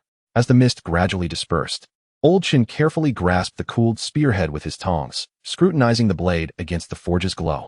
He flicked it with his rough fingers, tilting his head to catch the crisp resonance. His expression was stoic, yet a flicker of subtle satisfaction passed through his solitary eye. He tossed the spearhead into a wooden box filled with fine sand for annealing, then turned to wipe his brow and faced Lu Zheng and Wang Tai.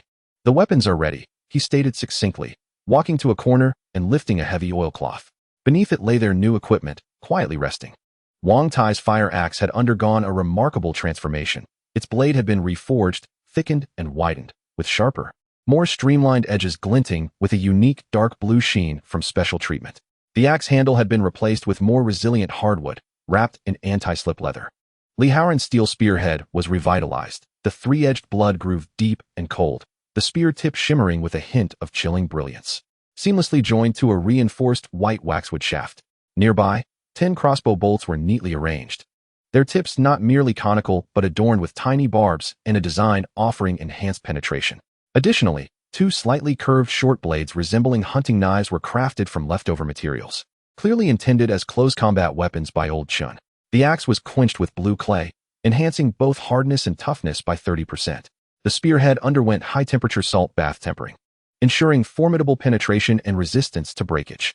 The arrowheads contained fragments of steel, providing decent armor-piercing capabilities. Old Chen succinctly described the craftsmanship, urging them to test the weapons. Wang Tai, unable to contain his excitement, seized the revitalized battle axe. Its weight felt substantial in his grasp, perfectly balanced. He approached a thick iron plate in the corner, scarred with previous strikes, inhaled deeply, and summoned his strength from his core, delivering a powerful blow. Clang! A sound more resonant and crisp than ever before rang out. In the Martian splatter chamber, the axe blade left a newly formed indentation, half a finger deep, upon the iron plate. Remarkably, the edge itself merely bore a slight whiteness, showing no signs of dullness. Wang Tai retracted the axe and traced the edge with his fingers, a spark of delight igniting in his eyes. What a marvel! Such hardness! Such power! Lu Zheng too picked up the newly crafted spear, weighing it in his hand, and found its heft even more reassuring than before. Rather than testing it against hard objects, he flicked his wrist, and the spear tip darted forth like a venomous snake, striking with precision at the gap of a suspended iron chain, producing a light clang as it sent the chain swinging, the tip unscathed. This level of precision and penetrative force surpassed that of the old spear by leagues. Master Chun, your craftsmanship is unparalleled, Lu Zheng expressed sincerely, handing over the remaining agreed-upon labor credits along with a small vial of hemostatic powder, refined by Su Wanqing, which exhibited decent efficacy. This was the most valuable currency they could offer at present. Old Chun accepted the powder, inspected it briefly, tucked it away, and waved his hand, signaling the completion of their transaction, before turning back to the rhythmic clanging of metalwork, as if the previous exchange were but a trifling matter. Upon returning to their dilapidated dwelling with their new weapons, the atmosphere among the team instantly lifted. Li Haoran fondled the new spear head with affection, while Su Wanqing and Xiao Shu cast curious glances at the two sharp short blades. The enhancement of their equipment often directly correlated with an increase in survival odds in this apocalypse. Such tangible improvement could uplift morale far more effectively than any empty encouragement. Yet mere possession of these tools was insufficient. Familiarity with their handling was essential. We'll head out this afternoon to a relatively safe location to test the weight and effectiveness of our new weapons and practice our coordination. Moreover, we should see if we can scavenge some food, Lu Zheng declared, as their food supplies had dwindled to a critical level, and the cost of obtaining food within the labor camp was escalating, necessitating an external search for sustenance. They set their sights on a deserted vehicle recycling yard to the west of the labor camp. The terrain was relatively open, with heaps of abandoned vehicles and parts providing adequate cover, and the area was known to occasionally host mutated rats or small mutated dogs, offering both practice and potential food sources. In the afternoon, the squad set out once more, this time with everyone participating, including Xiao Shu and Hui Ying.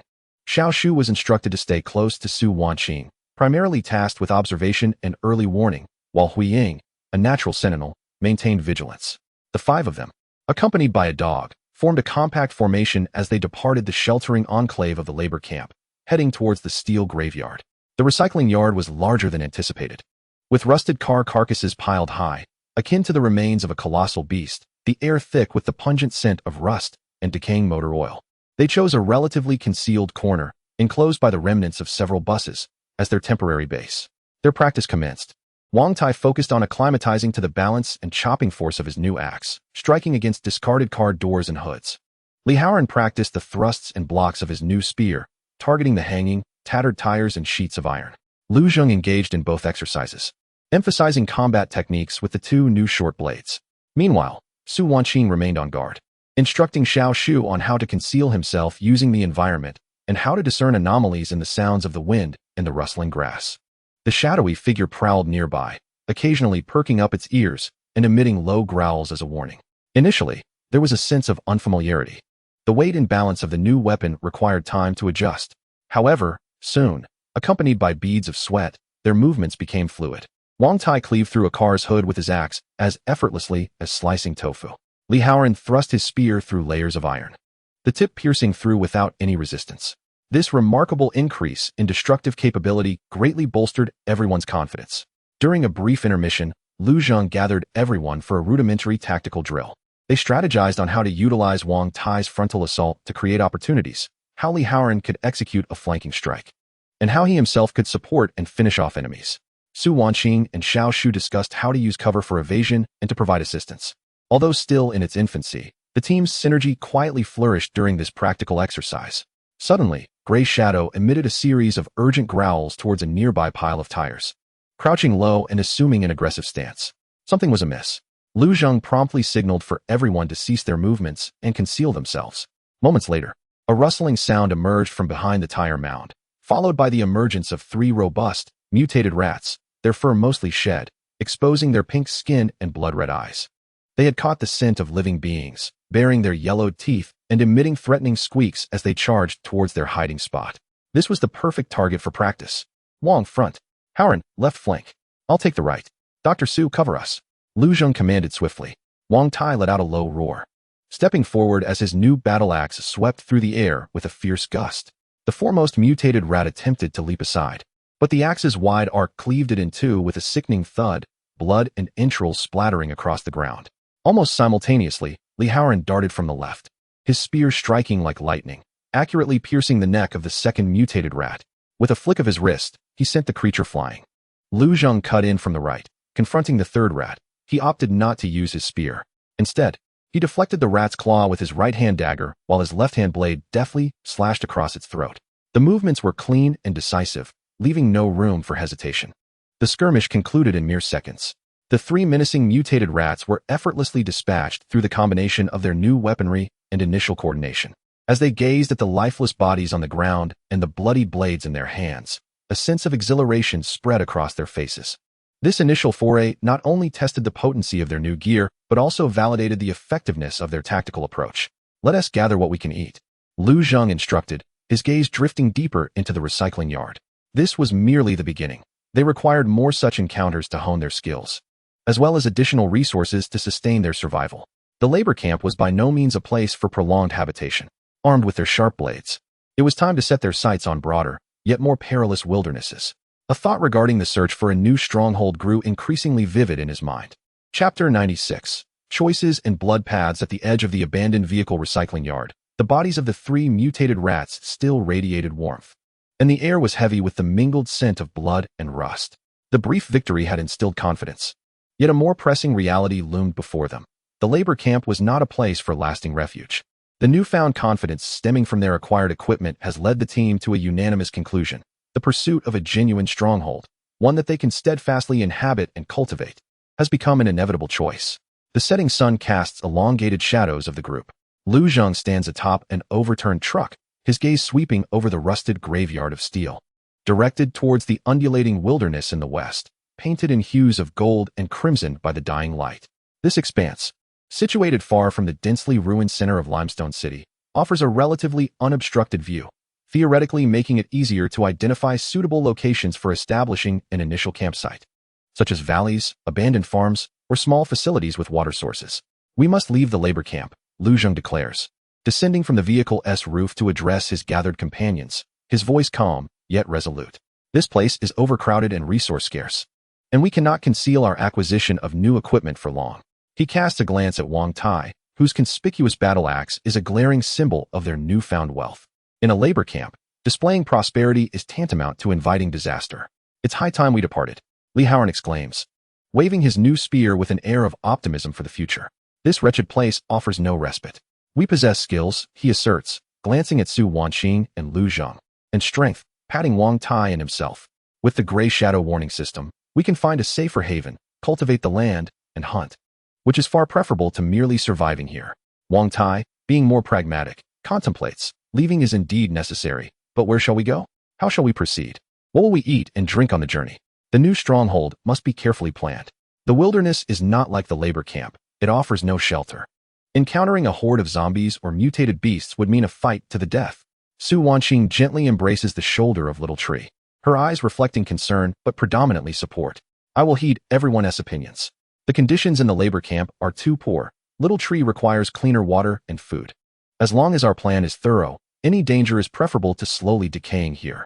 Little Tree nods vigorously, clutching Su Wanqing's waist tightly.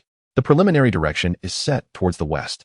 Lu Zheng sketches a simple map in the dirt with the tip of his spear, indicating that this area, being farther from the city center, should have a lower density of zombies and may contain partially abandoned farmland or small water sources. They will scout along the way, seeking locations that are easily defensible, with water sources and room for expansion. In terms of supplies, they will exchange all their labor points and valuables for storable food and clean water. Time is of the essence. It is best to set off by dawn. With their plan established, the atmosphere grows tense. While the sky has yet to fully darken, they swiftly return to the dilapidated hut within the labor camp. Lu Zheng and Wang Tai are tasked with trading their remaining labor points and a few valuable, albeit battered, crossbow bolts gifted by Chun at the black market for the most filling coarse bread and several bags of relatively clean drinking water. Meanwhile, Li Haoran and Su Wanqing organize all supplies within the makeshift shelter, packing them onto an old handcart salvaged from the ruins, which Wang Tai has minimally repaired. This is their crucial means of transport. As night descends, the labor camp does not fall silent. Rather, it becomes even more raucous, with various illicit trades and conflicts burgeoning in the shadows. The transaction between Lu Zheng and Wang Tai does not proceed smoothly. The black market traders sense their urgency to sell and drive the price down relentlessly. In the end, they manage to acquire only 2/3 of the food and water they had anticipated, but this is already the limit of their bargaining power. As they pushed their handcart laden with exchange supplies through the narrow, muddy paths of the shantytown, trouble came knocking at their door.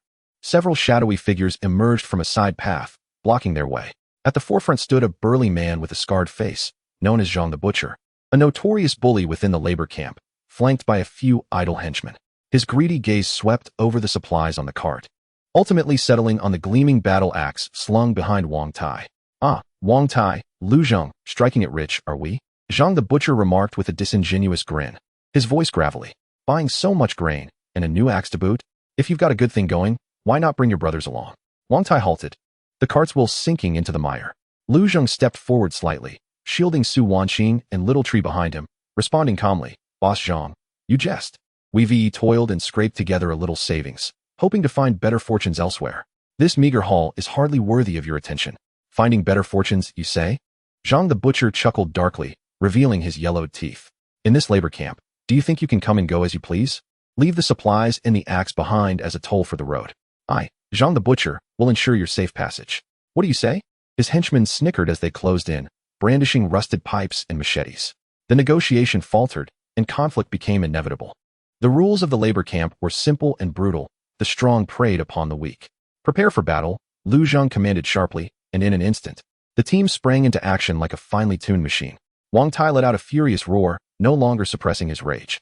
As the new battle axe swept through the air with a fierce wind, striking first at Zhang the Butcher, Li Haoran thrust his spear, intercepting a knife-wielding thug on the left. Meanwhile, Lu Zheng drew his dual blades, agile and swift, confronting an enemy on the right. The fight erupted with startling intensity. Zhang the Butcher, clearly taken aback by their audacity, was further astonished by the formidable sharpness of the new axe. In a hurried reaction, he raised his thick-bladed machete to block. Clang! Crack! The jarring sound of metal shattering filled the air. Zhang the Butcher's machete was cleaved in two by Wang Tai's strike. The blade continued its relentless descent, carving a deep gash across his chest that exposed bone. With a horrified scream, Zhang staggered back, his eyes wide with shock. On the other side, Li Haoran's new spear struck like a viper, easily deflecting his opponent's steel pipe. With a swift flick, he pierced the thug's thigh, bringing him down. Lu Zheng's dual blades danced like butterflies in the cramped space, evading strikes while inflicting lacerations upon his foes, who fell to the ground, shrieking in agony. The battle concluded almost as swiftly as it had begun, the overwhelming advantage of their new equipment manifesting brilliantly. Zhang and his men, who had relied on their numbers to intimidate the weak, crumbled instantly when faced with hardened fighters wielding superior weapons. "Begone!" Wang Tai kicked over a thug who attempted to rise, the battle axe thudding ominously, exuding a chilling aura. Clutching his chest, Zhang the Butcher turned pale, supported by his men, casting a venomous glare at them before retreating into the shadows. In the dimness of the labor camp, many furtive eyes that had been watching quietly withdrew. The immediate crisis was averted, yet the lurking dangers had only intensified. They revealed their strength and wealth. Zhang the Butcher would certainly not let this matter rest, and other factions within the labor camp might also take notice of them. There was no time to lose. Lu Zheng declared decisively, setting off that very night to vacate this cursed place. The group reached a consensus without dissent, swiftly loading the remaining supplies onto a cart, covering them with tattered cloth. Ignoring the dangers of the late hour, they ignited a rudimentary torch, with Wang Tai and Lu Zheng taking the lead and rear guard. While Li Haoran and Su Wanqing managed the cart and tended to Xiaoshu, Hui Ying remained vigilant, scanning the surroundings. Thus, they resolutely departed from the dilapidated shelter where they had taken refuge for days, stepping into the cold moonlight, merging into the surrounding wilderness of the labor camp, which was darker yet more liberating. Behind them lay a cage filled with strife and despair, while ahead was an unknown path fraught with possibilities. The wheels of the cart rolled over the gravel, producing a monotonous yet steadfast sound, akin to the heartbeat of their march towards rebirth. Chapter 97. Ruins and Dreams. The moonlight cascaded like liquid mercury, casting a chilling glow upon the ruins scattered across the wilderness. The sound of the cart's wheels echoed into the stillness of the night, each step crunching upon the gravel and desolate grass, stirring the taut nerves of each individual. It was nearly midnight as they left the labor camp, traversing an old, abandoned road, where resilient shrubs sprouted from the cracks, heading westward. Behind them, the massive shadow of Limestone City gradually diminished, ultimately swallowed by the undulating hills. Ahead lay an endless expanse, its contours faintly outlined by the moonlight, shrouded in mystery. Coldness, fatigue, and a pervasive dread of the dangers lurking in the depths of darkness gnawed at the group's strength and resolve. Xiao Shu slumbered atop the supplies in the cart, wrapped in a tattered blanket, already drifting into a drowsy state. Su Wanqing occasionally reached out to check his forehead, concerned about the night's chill. Li Haoran and Wang Tai flanked the cart, their eyes sharp as hawks, scanning every suspicious shadow along the roadside. Huiying, like a specter, silently glided within a range of dozens of meters in front and behind the group, his ears and nose serving as the most reliable early warning system. Lu Zheng led the way, gripping a steel spear tightly, his mind racing with fragmented memories of maps from the bygone era concerning this region. According to his recollections, this old road should lead to a pre-war agricultural testing area and several scattered villages, theoretically safer than the areas adjacent to the industrial city, potentially harboring more residual resources. We cannot continue any longer. As the faintest glimmer of dawn broke on the horizon, heralding the arrival of day, Wang Tai spoke in a low, gravelly voice. Fatigue evident in his tone. It is nearly dawn. Moving in the open during the day is perilous. We must find a place to conceal ourselves, to rest and recuperate. Lu Zheng nodded in agreement. Traveling at night, while it allowed them to evade most light-averse zombies, was immensely draining on their physical and mental reserves, and it hindered effective observation of their surroundings. They needed a temporary stronghold where they could hide during the day, providing basic protection. Fortune seemed to finally smile upon them. At a bend in the old road, the outlines of several abandoned structures could be discerned on the slope to the right, built against the mountainside. They appeared not to be residences, but rather a small, walled outpost or checkpoint. The elevated terrain offered a relatively open view, complemented by existing defensive structures. Let us investigate that location, Lu Zheng indicated in the direction. They departed from the road, cautiously ascending the overgrown slope.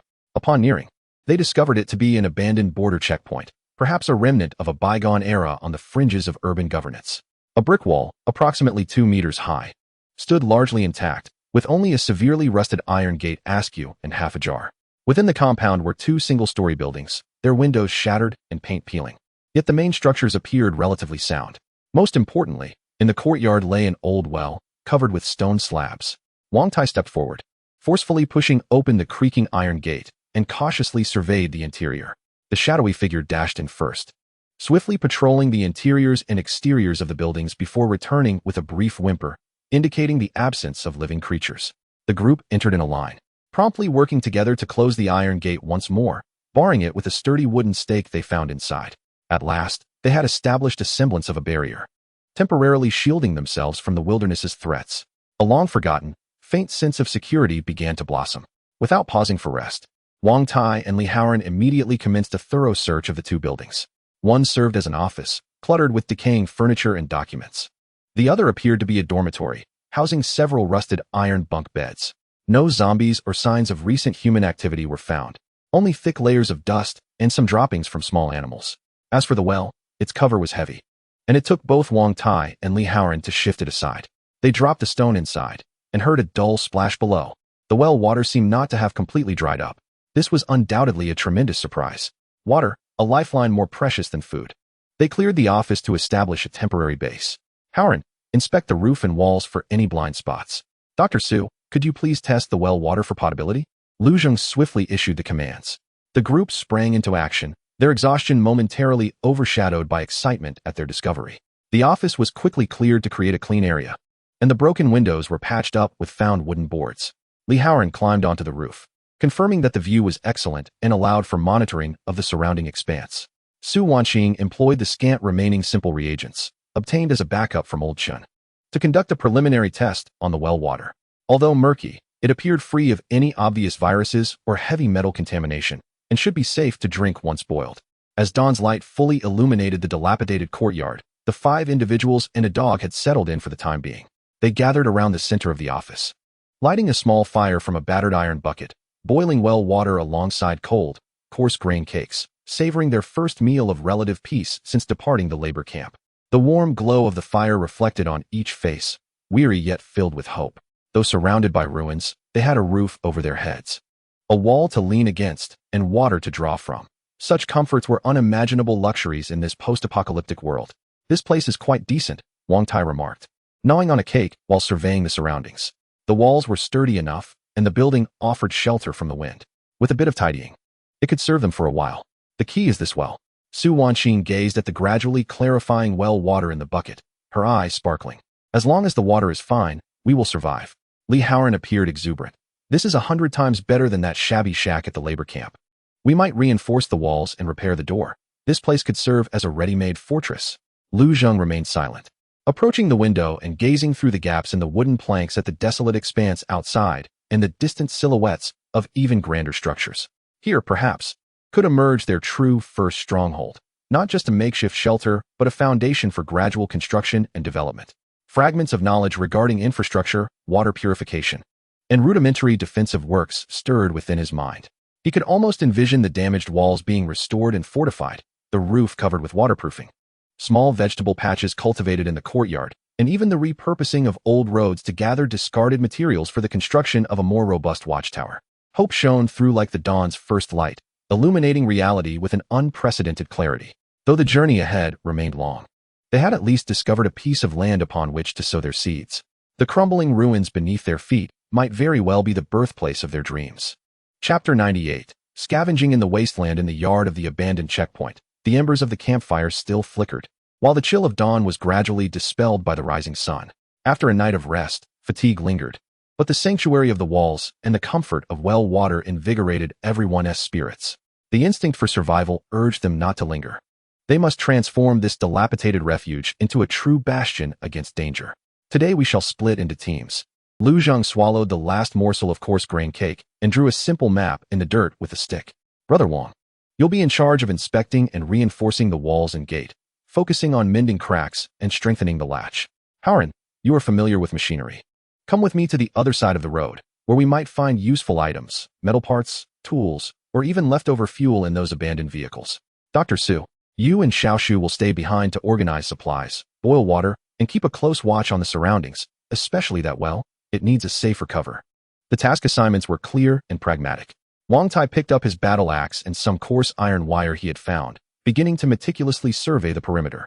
Li Haoran rubbed his hands together, brimming with anticipation for the practical test of his new spear and eager for the treasure hunt ahead. Suwan nodded, placing a dagger within easy reach, and commenced tidying up the remnants of the previous night. Xiaoshu diligently assisted in gathering dry firewood. Lu Zheng and Li Haoran equipped themselves with tools and weapons and cautiously opened the checkpoint's rear door, the more concealed entrance, descending the slope back to the abandoned old road. The daytime wilderness presented a starkly different scene from the night. Though still eerily silent and desolate, the expansive view rendered dangers more apparent. The rusted remains of vehicles lay scattered like the bones of colossal beasts across the cracked asphalt, extending to the horizon, silently narrating the panic and destruction that accompanied the apocalypse. They chose to begin with the nearest overturned delivery truck. The driver's seat was vacant, occupied only by a skeleton, desiccated and ensnared by the seatbelt, with a rusted crowbar lying beside it. Li Haoran cautiously retrieved the crowbar, weighing it in his hands, a fine tool, far superior to our wooden stick. Scattered throughout the carriage were decayed cardboard boxes, containing textiles long succumbed to mold. Yet, in the deepest recess of the carriage, they stumbled upon a partially concealed toolbox. Inside were several screwdrivers of varying sizes, a pair of pliers, and even a small roll of relatively intact electrical tape. For those lacking tools, this was undoubtedly a stroke of fortune. Luck was on their side. Li Haoran excitedly poured the tools into the burlap sack he carried. Next, they approached a car. The fuel tank was long dry, but Lu Zheng extracted a small permanent magnet from the wiper motor. Knowledge suggests this may prove useful. While Li Haoran discovered a functional jack and half a barrel of unopened windshield washer fluid in the trunk. Though expired, pure water could serve a purpose. Their exploratory endeavors were not without challenges. While inspecting a bus, they inadvertently disturbed a few mutated weasels that had taken residence within the carriage. These creatures, enlarged and vicious due to the virus, screeched and lunged at them. At that moment, Li Haoran's new spear came into play in the confined space. The thrust of the steel spear proved more agile than an axe, skillfully neutralizing the threat and enhancing his mastery over the new weapon. Their greatest gain came from an armored truck. The rear door had been smashed open, revealing an empty interior, clearly having been looted long ago. Yet, beneath the driver's seat, Lu Zheng discovered a military green metal box wedged in the gap. After some effort to pry it open, he found several packs of dry matches, a multifunctional army knife card, a small roll of paracord, and most importantly, an old paper map detailing the area with relative clarity.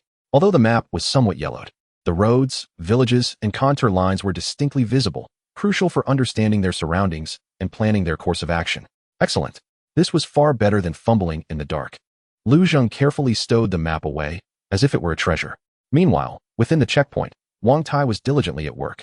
He had located several discarded steel plates and a sturdy angle iron, which he hammered and corrected with stones and the back of an axe, successfully reinforcing the rusted iron gate. With the found wire, he also tightened several loose bricks in the surrounding wall. Su Wanqing, accompanied by a small tree, fashioned a simple, lockable cover for the well using scrap metal and branches, preventing accidental falls and contamination. She also boiled a large quantity of well water, filling every available container. As the sun dipped toward the west, Lu Zheng and Li Haoran returned, dragging their heavy burlap sacks filled to the brim. Wang Tai had completed his preliminary reinforcement work.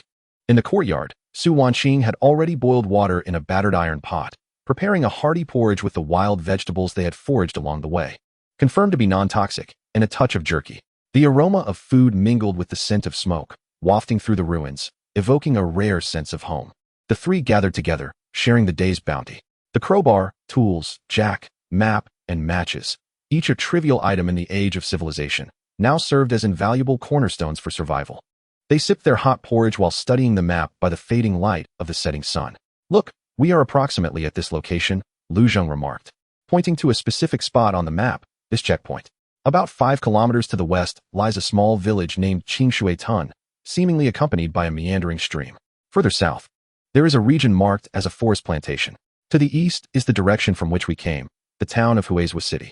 To the north, the mountainous terrain looms. Qingshui Tun, with its water source, might still harbor some remnants of supplies, though it also presents greater risks, Wang Tai pondered. The forest plantation may possess timber resources, yet it could easily conceal large mutated beasts, Li Haoran analyzed. The map had not only provided information but also introduced a plethora of choices and challenges. At this moment, however, holding the map in their hands, they experienced their first clear understanding of their surroundings, no longer struggling blindly. The checkpoint beneath their feet was no longer merely an accidental refuge, but rather a potential base of operations from which they could explore and expand in all directions. As night fell once more, the people within the walls felt less trepidation and more a sense of planning and anticipation. Scavenging in the wasteland was not merely about gathering supplies. It was about reclaiming a sense of control over their future. The construction of their fortress had merely laid the first cornerstone. Lu Zheng gently tapped the map at the location of Qingshui Tun, his gaze sweeping across the group. This place is near a water source and may contain leftover supplies, but it could also attract trouble. Tomorrow, Haoran and I will scout the area to ascertain the situation. Brother Wang and Dr. Su will remain here to bolster our defenses. His decision was steady and resolute, illuminating the next step for this newly established outpost. In the dark of night, a glimmer of hope in the wasteland was striving to become brighter and more steadfast. Chapter 99. Reconnaissance of Qingshui Tun. The morning mist hung like a shattered veil, entwining the withered branches and the walls of the abandoned checkpoint. After a night's rest, the group had regained much of their strength, yet their nerves remained taut. Today's objective was both clear and perilous, to investigate Qingshui Tun. Before setting off, Lu Zheng unfurled the precious map once more, tracing his finger along the dashed line of the old road toward the west, ultimately landing on the small square marked as Qingshui Tun. Approximately 5 kilometers. We shall avoid the main road. It would be too conspicuous. Instead, we will meander along the edges of the wasteland and the forest.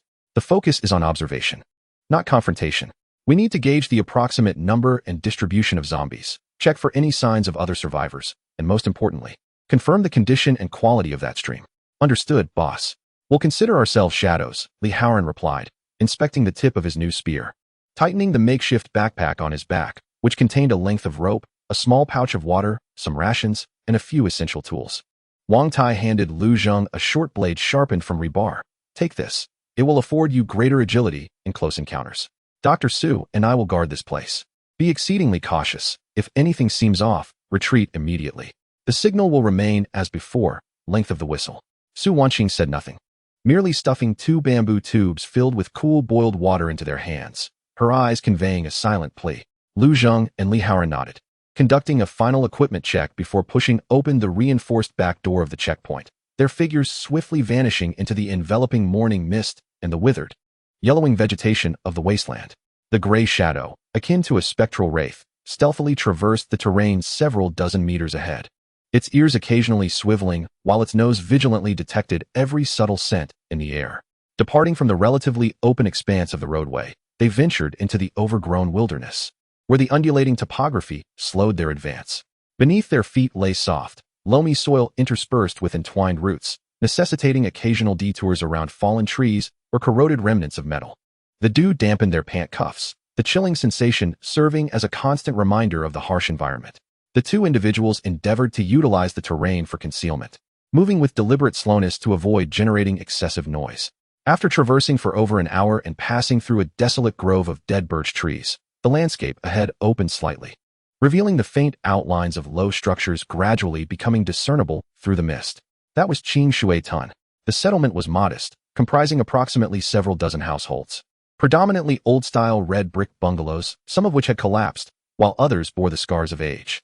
A narrow concrete path threaded through the village, leading to a distant, glimmering surface of water, presumably the small river marked on their map. They refrained from approaching recklessly and chose instead to conceal themselves behind a slightly elevated earthen slope on the village's outskirts, utilizing the withered shrubs for cover. Lu Zheng retrieved a monocular telescope salvaged from an abandoned vehicle, its lens cracked but still serviceable, and began to observe intently. The village lay in a state of eerie silence, yet this stillness was imbued with an unsettling restlessness. On the streets, they could discern sporadic, shuffling figures, wandering ordinary zombies. Their numbers did not seem particularly dense, but their spread was considerable. In some courtyards or behind shattered windows, it appeared that more shadows were huddled. "Look over there," Li Haoran whispered, gesturing towards a relatively intact two-story building at the center of the village, where a concrete slab in front seemed slightly amiss. Lu Zheng shifted the telescope in that direction. He observed that the doors and windows of the building were barricaded with various wooden planks and broken furniture from within, while the roof bore signs of a makeshift observation post. More alarming was the sight of scattered fragments of bones and decaying garments on the concrete slab. With one or two motionless zombie corpses, their contorted postures indicating they had been discarded there after being slain. Were there survivors occupying that place? Or had there been? A sense of foreboding washed over Lu Zheng. Survivors were not necessarily a blessing, especially in this post-apocalyptic world. At that moment, the gray shadow emitted a low, warning whimper from its throat, lowering its body further and fixing its gaze intently in another direction within the village. Lu Zheng and Li Haoran immediately followed its line of sight. From the far end of the village, several figures stumbled out from a few houses. They moved unsteadily, yet their direction seemed to carry a certain intent, unlike the typical disarray of ordinary zombies. Even more chilling was the presence of one particularly tall and robust figure among them, its skin displaying an unhealthy bluish-gray hue, muscles bulging. With arms that nearly reached its knees, an evolved zombie. Lu Zheng and Li Haoran simultaneously registered this realization in their minds. It was their first opportunity to observe such an evolved zombie from a relatively safe distance. The oppressive atmosphere lingered palpably, even from a distance of over 100 meters. The formidable zombie did not meander aimlessly like its counterparts. Rather, it appeared to be herding or perhaps leading the ordinary zombies towards the fortified building at the center of the settlement, moving with deliberate slowness. Were they acting in an organized manner? Li Haoran's voice was laced with incredulity. Lu Zheng's brow furrowed tightly. The situation was more intricate than anticipated.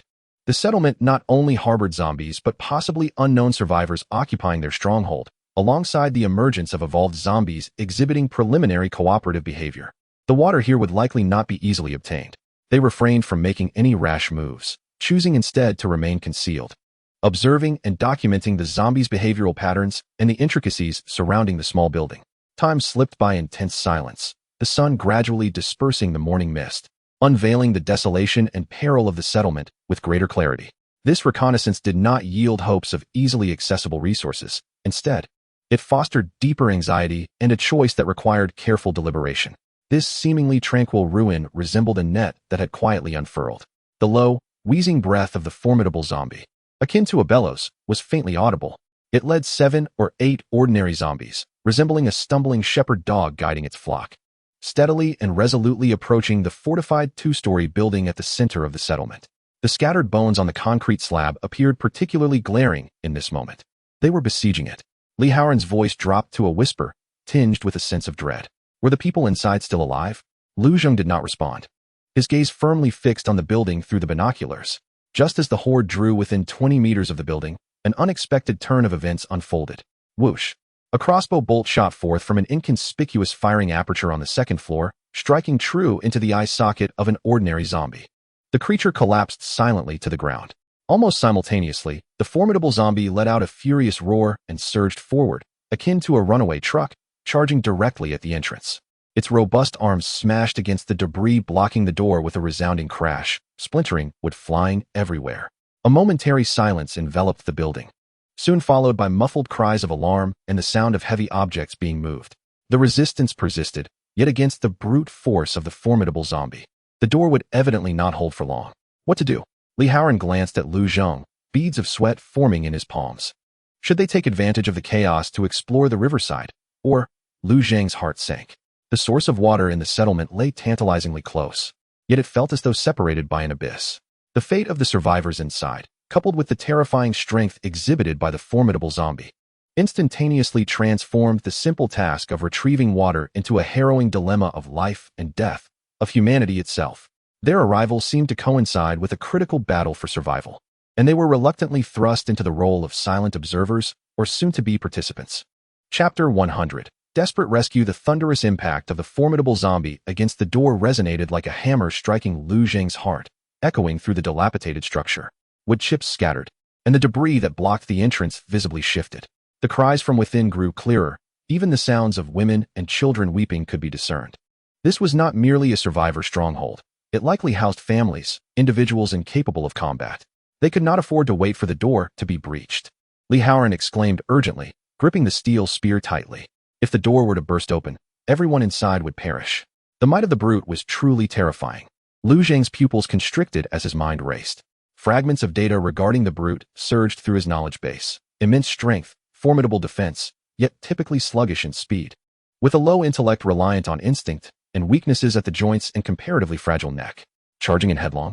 With only the two of them facing a brute and 7 or 8 ordinary zombies, the odds were grim, potentially costing them their lives. Turning to flee? Setting aside the failure of the water resource plan, the clear cries emanating from within the building felt like invisible ropes binding his feet. In the apocalypse, a cold heart is a necessary armor, yet to completely forsake one's moral compass is to become no different from the soulless undead. In a flash, a daring plan took shape. A direct confrontation was unwise. They must employ cunning. Lu Zheng spoke rapidly, gesturing towards the side of the small building. Do you see the pile of discarded tires and broken furniture over there? We will create chaos to draw the brute's attention, providing a chance for those inside the building and for ourselves. How do we proceed? Li Haoran inquired immediately. Your marksmanship is precise. Use the crossbow to shoot at the brute's eyes or other sensitive areas to enrage it, drawing it away from the main door. I will head over there to ignite that pile of debris. The thick smoke and flames will further distract it and temporarily obstruct the other zombies. Gray Shadow, you are tasked with keeping watch on the side. Alert us if any ordinary zombies approach. Lu Zheng swiftly delegated tasks, reminding them, remember, strike and retreat. Do not linger in battle. Our objective is to save lives, not to slay the undead. Understood. Li Haoran took a deep breath, quickly retrieving the old crossbow he had found in the cash transport vehicle, loading it with a piercing bolt, and crawled forward in search of the optimal shooting angle. Meanwhile, Lu Zheng moved like a leopard, bending low as he stealthily approached the pile of flammable materials at the side of the small building, using the crumbling walls for cover. He took out a match, his heart pounding like a drum, yet his hand remained remarkably steady. At that moment, a loud crash resounded as a thick wooden plank of the small building's door was violently smashed by the brute. The obstacles behind the door seemed to have partially collapsed. The screams from within reached a fever pitch. Now is the moment. Lu Zheng growled. Whoosh. Almost simultaneously with Lu Zheng's shout, Li Haoran pulled the trigger. The bolt shot forth like a black line, striking precisely towards the brute's massive, grotesque head. The brute seemed to sense the danger, abruptly tilting its head, the bolt narrowly grazing its ear before embedding itself deep into the door behind it. Though it did not hit a vital spot, this sudden attack thoroughly enraged the brute. It abandoned its assault on the door, unleashing a deafening roar, its crimson eyes instantly locking onto the general direction where Li Haoran was hiding. Roar. At the same time, Lu Zheng had ignited the oil-soaked rags, swiftly tossing them into the pile of tires and furniture. Boom. The flames erupted, fueled by the waste oil and dry wood, billowing thick smoke. The sudden blaze and smoke heightened the already agitated brute's frenzy, causing it to instinctively retreat a few steps to evade the scorching wave. Its attention now diverted by the flickering flames and swirling smoke. A few ordinary zombies near the campfire were forced to retreat repeatedly by the searing flames, their formation instantly descending into chaos. What an opportunity, Lu Zheng thought to himself, yet he did not rush towards the small building. Instead, he swiftly retreated to join Li Haoran. The initial step of their plan had succeeded, but the peril was far from over. The enraged brood zombie and the disordered horde were akin to a bomb poised to detonate at any moment. Friends in the building, Lu Zheng seized the fleeting moment while the brute was momentarily hindered by the flames and shouted with all his strength towards the small structure. We'll draw its attention. You must find a way to reinforce the door or escape through another route. His voice echoed through the ruins. Behind a shooting hole on the second floor of the small building, a shadow seemed to flicker. The brute shook its head, shaking off the brief discomfort caused by the fire, and its eyes, filled with fury, once again locked onto Lu Zheng and Li Haoran, who were several dozen meters away on the slope. The emergence of this new enemy, coupled with the flames before it, provided a fresh outlet for its wrath. It let out an even more terrifying roar and, with heavy strides, disregarded the small building, charging towards Lu Zheng and Li Haoran like an out-of-control war machine. The ground trembled beneath its weight. It's coming. Retreat. Lu Zheng urgently grabbed Li Haoran, and without hesitation, the two turned and sprinted back towards the desolate grove of white birch trees. They had accomplished half of their mission by alleviating the immediate crisis of the small building. However, a graver trial loomed ahead: how to escape the clutches of an enraged brute zombie. Whether their actions could truly afford a glimmer of hope for those inside the small building remained uncertain. The harsh laws of the wilderness had only just begun to unveil themselves. The heavy footfalls of the brute sounded like a death knell, causing the ground to quiver, while with its furious charge, dead branches and leaves scattered in every direction. Lu Zheng and Li Haoran pushed their speed to the limit, racing toward the grove of lifeless birch trees. Their lungs burned with pain, yet the instinct to survive propelled their legs forward like mechanical pistons. Split up. Zigzag. Lu Zheng hoarsely shouted, using a thick birch tree as cover before abruptly changing direction. Li Haoran understood immediately and darted to the other side. The brute, though limited in intelligence, fixated its hatred on Li Haoran, the one who had initially provoked it, and with a slight hesitation, it roared and pursued him. Its massive form appeared somewhat clumsy among the relatively dense trees, snapping numerous dead branches, yet each stride covered a distance far exceeding that of a human. Swiftly closing the gap, Li Haoran felt the ominous wind and heavy pressure closing in behind him, his heart nearly leaping from his chest. He suddenly flung himself down, rolling awkwardly into a shallow pit. Almost simultaneously, the brute's enormous hand, like a fan, swept overhead, crashing down on a nearby tree, splintering its bark. This way. Lu Zheng's voice rang from the side. He picked up a stone and hurled it forcefully at the brute's skull. The stone struck true, causing no pain but successfully diverting the brute's attention. It angrily turned, its crimson eyes once again locking onto Lu Zheng. The two of them thus used the complex terrain of the forest to alternately provoke the brute, painstakingly diverting its focus and gaining precious moments to catch their breath and maneuver. Meanwhile, a gray shadow darted through the woods, occasionally emitting low growls, warning of the approach of other ordinary zombies. This is a death chase marked by an overwhelming disparity of strength, where each step teeters on the precipice of life and death. They have temporarily evaded their dire predicament. Yet whether they can escape the clutches of this enraged beast remains uncertain. What they have gambled their lives for is merely a faint glimmer of hope, barely discernible from a distant building. Chapter 101. The labored return to camp. The roar of the relentless beast, filled with resentment and fury, was ultimately swallowed by layers of withered wood and the encroaching twilight. Lu Zheng and Li Haoran dared not linger for even a moment. Skillfully navigating the complex terrain under the keen guidance of Gray Shadow, they traversed a vast distance, until the sounds of pursuit faded completely, and only then did they allow themselves to slow their pace. The trio, 2 men and a dog, were caked in mud, drenched in sweat, their lungs aflame with pain, each breath a tremor of having survived a calamity. As the adrenaline subsided, an almost debilitating weariness enveloped them. When the outline of the abandoned checkpoint's wall became vaguely visible in the dim light, an indescribable sense of relief mingled with lingering fear surged within them. Wang Tai had evidently maintained a state of heightened vigilance. As they approached the wall, a hushed confirmation reached them. "Is that Lu Zheng and Haoran?" "It is us," Lu Zheng rasped in reply, his voice dry from exhaustion and tension. The iron gate was swiftly pulled open, revealing Wang Tai's weathered face etched with concern. Upon seeing them return, albeit in disarray, but with all limbs intact, he visibly relaxed.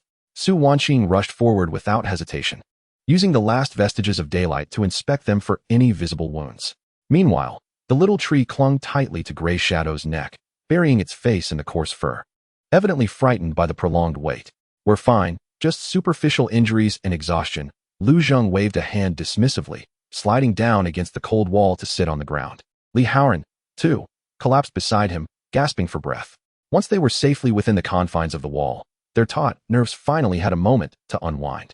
Su Wanqing quickly fetched cool water and a clean cloth, helping them wipe the grime and sweat from their faces and hands. Examining the bloodstains from branches that had scratched them, Wang Tai, on high alert, secured the gate once more and climbed atop the wall to scrutinize the direction from which they had returned, ensuring no pursuers had followed. Under Su Wanqing's attentive care, the two managed to sip some water and consume a bit of food, gradually regaining their composure. As night fully enveloped the surroundings, the solitary oil lamp in the checkpoint's small cabin flickered to life, casting a warm glow over the weary and solemn faces of the 5 individuals and 1 dog. The situation was worse than anticipated. Lu Zheng licked his chapped lips and began to recount the day's events in detail. He described the layout of Qing Shui Tun, the distribution of zombies, the besieged building, and most critically, the terrifying creature that seemed capable of commanding ordinary zombies to some extent, recounting the harrowing ordeal they had faced. Wang Tai listened intently, his brow furrowing deeper with each revelation, particularly tightening into a fist at the mention of the creature nearly breaking through the building's door. Su Wanqing gasped, her gaze toward Lu Zheng and Li Haoran laden with fear. Can the creature truly command ordinary zombies? Wang Tai's voice bore a heavy weight. If this were not an anomaly, it would indeed be terrifying. In future encounters with hordes of the undead, we must exercise greater caution. They may no longer be a mere disorganized mob. Those in the building, have you discerned their nature? Su Wanqing was particularly concerned about this. Li Haoran shook his head. No, we only heard sounds, women and children. After we set the fire to divert the powerful corpses and shouted, we lost track of what happened to them afterward. Lu Zheng took over the conversation, his tone grave. We cannot rely on the water source at Qingshui Tun in the short term. The presence of formidable corpses poses too great a risk. Our commotion may have already startled the snake hidden in the grass. Whether the survivors in that stronghold are friend or foe remains uncertain, and at this moment, we lack the capacity to make contact. He unfolded the precious map beneath the oil lamp, his finger indicating another direction. According to our original plan, if the western route is unfeasible, we shall explore the southern path. The marked area of the forest on the map, while potentially perilous, presents a more complex terrain that may provide better concealment. Perhaps we can locate an alternative water source or a more suitable location for establishing a long-term stronghold. At present, the importance of this temporary checkpoint is further underscored. It serves not only as a resting place, but also as a bastion against unforeseen dangers. Starting tomorrow, Lu Zheng turned to Wang Tai. We must hasten our efforts to reinforce the defenses here. Seal all the cracks in the walls and construct a few rudimentary lookout posts and early warning devices. At the very least, we need to withstand minor incursions of the undead to support our explorations. Wang Tai nodded emphatically. Rest assured, I will take care of this. Tomorrow, I shall utilize all the materials I can find. After a brief discussion, the night deepened. Exhaustion washed over everyone like a tide. The night watch was entrusted to Wang Tai and Lu Zheng for the first half of the night. The others lay down fully clothed in a corner strewn with straw, almost instantly succumbing to slumber. In the small cabin, only the sound of heavy breathing remained, punctuated by the occasional crackle of the fire, and the eternal silence of the wilderness outside. Lu Zheng sat near the doorway, listening to the rhythmic breaths of his companions. Peering through the gaps in the wooden planks into the boundless darkness beyond, the plight of Qingshui Tun was like a cold splash of water, awakening him from a semblance of complacency born from their initial safety. This wasteland was fraught with peril, far more complex than merely facing hungry corpses. Evolved beings, unknown survivors, and scarce resources made each step feel like walking on thin ice. Yet, as he touched the USB drive, he kept close and glanced at those willing to follow him and trust him. Hope, though faint, had not been extinguished. They required sturdier shields, sharper spears, and a true home where they could root and flourish. This dilapidated checkpoint was merely a beginning, but it would never be the end. The long night guarded the weary survivors, while simultaneously nurturing a complex anticipation and unease for tomorrow, for the southern forest, and for the slim thread of survival that lay ahead. Gently, Lu Zheng tucked the frayed corner of the blanket that Su Wanqing had found around the sleeping child nestled in the straw, her innocent face still marked by dried tears. Su Wanqing herself leaned against the wall, her head bobbing as she fought off sleep, yet she instinctively clutched her medical kit. Li Haoran had long since succumbed to a light snore, though his brow remained furrowed, clearly haunted by lingering nightmares. Wang Tai approached silently, offering Lu Zheng a half-bamboo tube filled with warm water and softly urged, "Take a rest. I will take over in the latter half of the night." His gaze swept across the room, ultimately settling on Lu Zheng's fatigued yet remarkably alert face. "Do not overthink. Focus on surviving the present." Lu Zheng nodded. Draining the last few drops of water, the burning sensation in his throat slightly alleviated. He did not immediately succumb to slumber, but instead, with an oil lamp in hand, followed Wang Tai to meticulously inspect the fortified doors, windows, and walls once more. His fingers brushed against the rough wooden wedges and cold iron wires, a sense of urgency dispelling some of his weariness. There, and over there, Wang Tai pointed to several inconspicuous corners of the wall. Emphasizing that they required urgent attention the next day, the gaps remained excessively large. It would be best to find sturdier materials. Indeed, the southern lumberyard. "I hope we can yield some results," Lu Zheng murmured, gazing into the impenetrable darkness of the south. The glow of the oil lamp flickered in the night breeze, elongating their shadows and casting them upon the mottled wall, akin to silent giants guarding this small parcel of land. In the distance, an elongated howl of an unknown mutated beast echoed faintly, accentuating the preciousness of the breaths within this modest stronghold. The night was still long, yet the resolve to survive flickered like a flame in Lu Zheng's eyes, defiantly illuminating the absolute darkness. The gray shadow perked up its ears to listen to the distance, eventually lowering its body again, resting its head upon its forepaws, its amber eyes glimmering faintly in the shadows, loyally safeguarding its new kin.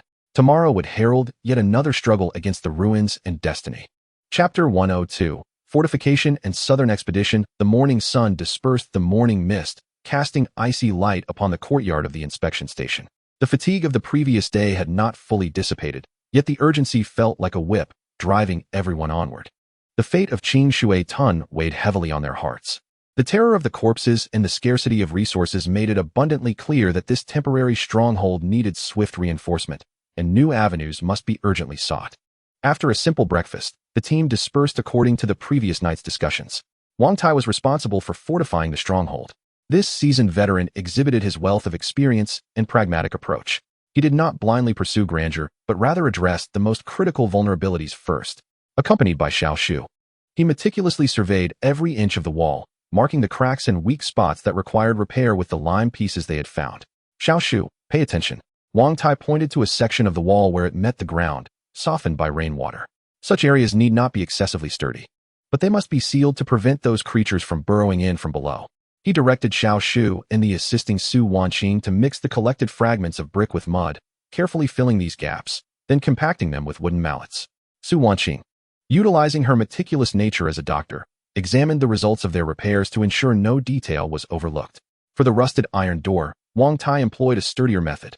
He procured several thick-angle irons salvaged from abandoned vehicles, straightened them with fire, and then, with Su Wanqing and Xiao Shu holding them, he used stones and the back of an axe as a hammer and anvil to reinforce them horizontally and vertically on the inner side of the door, creating a rudimentary reinforcement. Though crude, it was sufficient to withstand the impact of ordinary zombies. He also utilized the collected wire and rope to loosely entwine them atop the wall, hanging empty tin cans to create the most rudimentary of alarm bells. Meanwhile, Lu Zheng and Li Haoran prepared to explore the southern expanse of the forest. The shadowy figure, Hui Ying, danced excitedly at their feet, seemingly brimming with anticipation for the new adventure. The two meticulously inspected their gear, weapons, water pouches, a modest supply of food, the invaluable crowbar, and that crucial map. Lu Zheng took special care to conceal the murky energy crystal, a fragment he had fortuitously salvaged from the clutches of a formidable foe, keeping it close as it might prove useful in the future. They remained vigilant, prioritizing reconnaissance and ready to retreat at the first sign of trouble. As Wang Tai bid them farewell at the back gate, he reiterated his warnings with a grave expression. Su Wanqing handed them two newly filled bamboo tubes, infused with a hint of purification powder. "Rest assured, we understand the gravity of the situation." Lu Zheng nodded, exchanging a glance with Li Haoran. Together with Hui Ying, they once again ventured into the treacherous wilderness, this time heading due south. The map indicated that the forested area lay further from the main highway than Qingshui Tun, theoretically suggesting fewer traces of human activity and a potentially lower density of zombies, though the complexity of mutated flora and fauna, along with the terrain, would likely increase. As they passed behind a checkpoint and through a thicket of desiccated shrubs, the ground began to rise gently. The earth beneath their feet turned soft, carpeted with a thick layer of decaying leaves, and the air was permeated with the scent of soil and fungi. The trees grew denser, mostly comprising hardy conifers and deciduous trees stripped bare, their gnarled branches entwined with vines, obstructing their view. This landscape starkly contrasted with the barren desolation along the highway.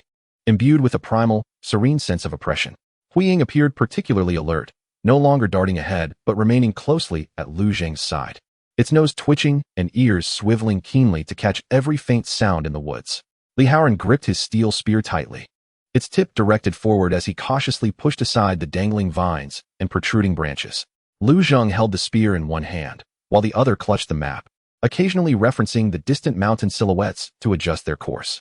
The woods were not devoid of life. The occasional rustle of birds flapping their wings could be heard, and now and then, a couple of large, oddly colored birds with vibrantly hued feathers flitted past the treetops.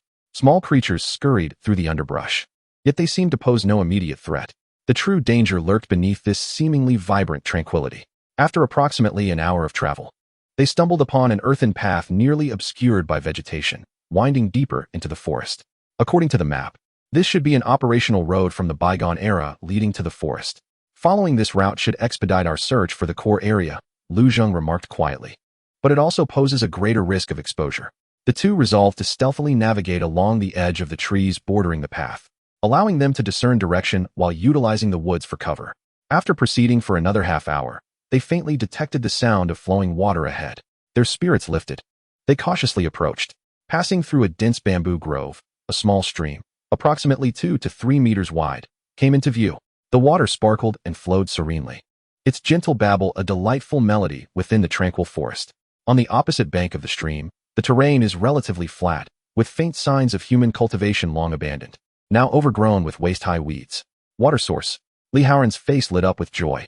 However, Lu Zheng remained cautious, signaling for the shadowy figure to advance. The shadow moved carefully to the stream's edge, sniffing cautiously before lowering its head to take a few sips, showing no signs of distress. Only then did Lu Zheng approach, crouching down to scoop some water in his hands for a closer inspection. The water was crystal clear, devoid of any discernible odor. He retrieved the simple test strips provided by Su Wanqing, cloth soaked in the juice of certain plants, and immersed one in the water. The strip showed no drastic color change. The water appeared safe for the moment, but it must be boiled, Lu Zheng stated with caution, glancing upstream towards the deeper sections of the forest marked on the map. Continuing along the stream, they soon encountered a relatively open area within the woods. Scattered across this clearing were several dilapidated structures, low and constructed from timber and stone bricks, most of which had collapsed roofs, with vines crawling over their walls. Beside these, there stood a larger, warehouse-like building, equally in ruins. This was evidently the former living or working quarters of the old forest station. "Let us go in and take a look, but be careful," Lu Zheng whispered. The trio, 2 men and a dog, stealthily approached the ruins, taking cover behind the shadows of the buildings and trees. As they neared the closest wooden house, preparing to investigate, the shadow suddenly halted, its fur bristling, directing an intensely warning growl from deep within its throat towards the dark entrance of the house. The sound echoed the reaction it had displayed before the encounter in Qing Shui Tan. Something lurked within the house. Furthermore, it was something extremely dangerous. Lu Zheng and Li Haoran froze instantly, weapons aimed at the doorway, their hearts racing. The journey southward seemed, from the very beginning, fraught with peril. Chapter 103. Shadows of the Forest. The shadow emitted that familiar, deeply threatening growl, its muscles taut, claws digging into the soft, decaying forest floor. Fixated on the ominous entrance of the half-collapsed wooden house, Lu Zheng and Li Haoran held their breath, their steel spears and axes trained on the impenetrable darkness, hearts pounding.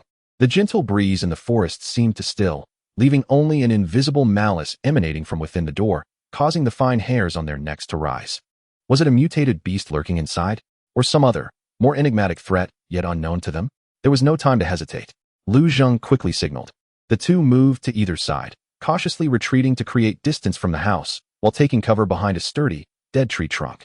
Charging into the unknown darkness would be suicidal. "Let us withdraw and observe," Lu Zheng whispered, his voice barely above a whisper. With the enemy concealed and the situation unclear, the wisest choice was to avoid confrontation for the time being. They carefully backed away to a moss-covered pile of fallen logs, where visibility was relatively open, allowing them to observe the wooden house while maintaining an escape route. The shadow silently followed, crouching by Lu Zheng's feet, yet its gaze remained fixed on the door, nostrils flaring with agitation. Time passed slowly, the The wooden house remained eerily silent, with nothing emerging from within. Yet this profound silence only serves to heighten the sense of unease. Is that creature lying in wait, or does it embody a static threat? Unlike a living being poised to attack, Li Haoran squinted, scrutinizing the scene for potential traps or the presence of something it might be guarding. A flicker of realization coursed through Lu Zheng's mind. Fragments of knowledge regarding animal behavior surged within his memory. Certain formidable predators or mutated beings occupy their lairs, driving away or eliminating intruders. If there exists something it must protect, perhaps offspring or a food source, it may not abandon its den to pursue us. Let us attempt to lure it out. Lu Zheng picked up a fist-sized stone from the ground, weighing it in his hand, and exchanged a knowing glance with Li Haoran. Understanding the unspoken plan, Li Haoran tightened his grip on his weapon, bracing himself. Taking a deep breath, Lu Zheng summoned his strength, hurling the stone forcefully against a precarious wooden wall beside the cabin. Thud! The stone struck the decaying wood with a dull thud, sending splinters cascading to the ground. Almost instantaneously, a shadow erupted from within the doorway like a wraith. Its speed surpassed that of an ordinary zombie, even exceeding the agility of the formidable creatures they had encountered at Qing Shui Tun. However, it did not charge towards the stone's landing spot. Instead, it ascended the cabin's exterior wall with an eerie, arthropod-like gait, hanging upside down from the eaves. Its ghastly green, pupil-less compound eyes fixed intently on the direction where Lu Zheng and Li Haoran concealed themselves. This creature was not large, roughly the size of a large dog. Yet its form was exceedingly bizarre. Its body was flat, cloaked in a dull, non-reflective chitinous exoskeleton. 8 long, scythe-like legs dug deeply into the wood, while a barbed, scorpion-like tail swayed slowly behind it, producing a faint rustling sound. Its mandibles opened and closed, revealing a dense array of spiraled, razor-sharp teeth. It is a scythe-claw scorptiger. Lu Zheng gasped in shock as information about this mutation flooded his mind. It had evolved from some species of lizard or insect, adept at climbing and ambushing, with a formidable exoskeleton, scythe-like legs, and a venomous tail. Preferring dark, damp environments, it usually lives solitarily and possesses a strong sense of territoriality. This is not a foe to be trifled with. Li Haoran's face turned pale. The creature appeared to be rather formidable. The scythe-claw scorptiger seemed enraged, emitting a sharp, piercing hiss, its vile green eyes flashing with malice. Yet it did not attack immediately, but steadfastly guarded the cabin's entrance, the movement of its tail increasing in menace. It is protecting its den, Lu Zheng concluded in an instant. There must be something of great importance to it within that cabin. If it does not emerge, a direct assault would be exceedingly difficult. We need to retreat and circumnavigate this cabin, exploring other structures instead. If those are safe, we might discover a means to confront it or a compelling reason to risk an encounter with this den. This is the most prudent course of action. In pursuit of an enigmatic dwelling, engaging in a fierce confrontation with a notoriously formidable mutant creature did not align with their principle of survival above all else.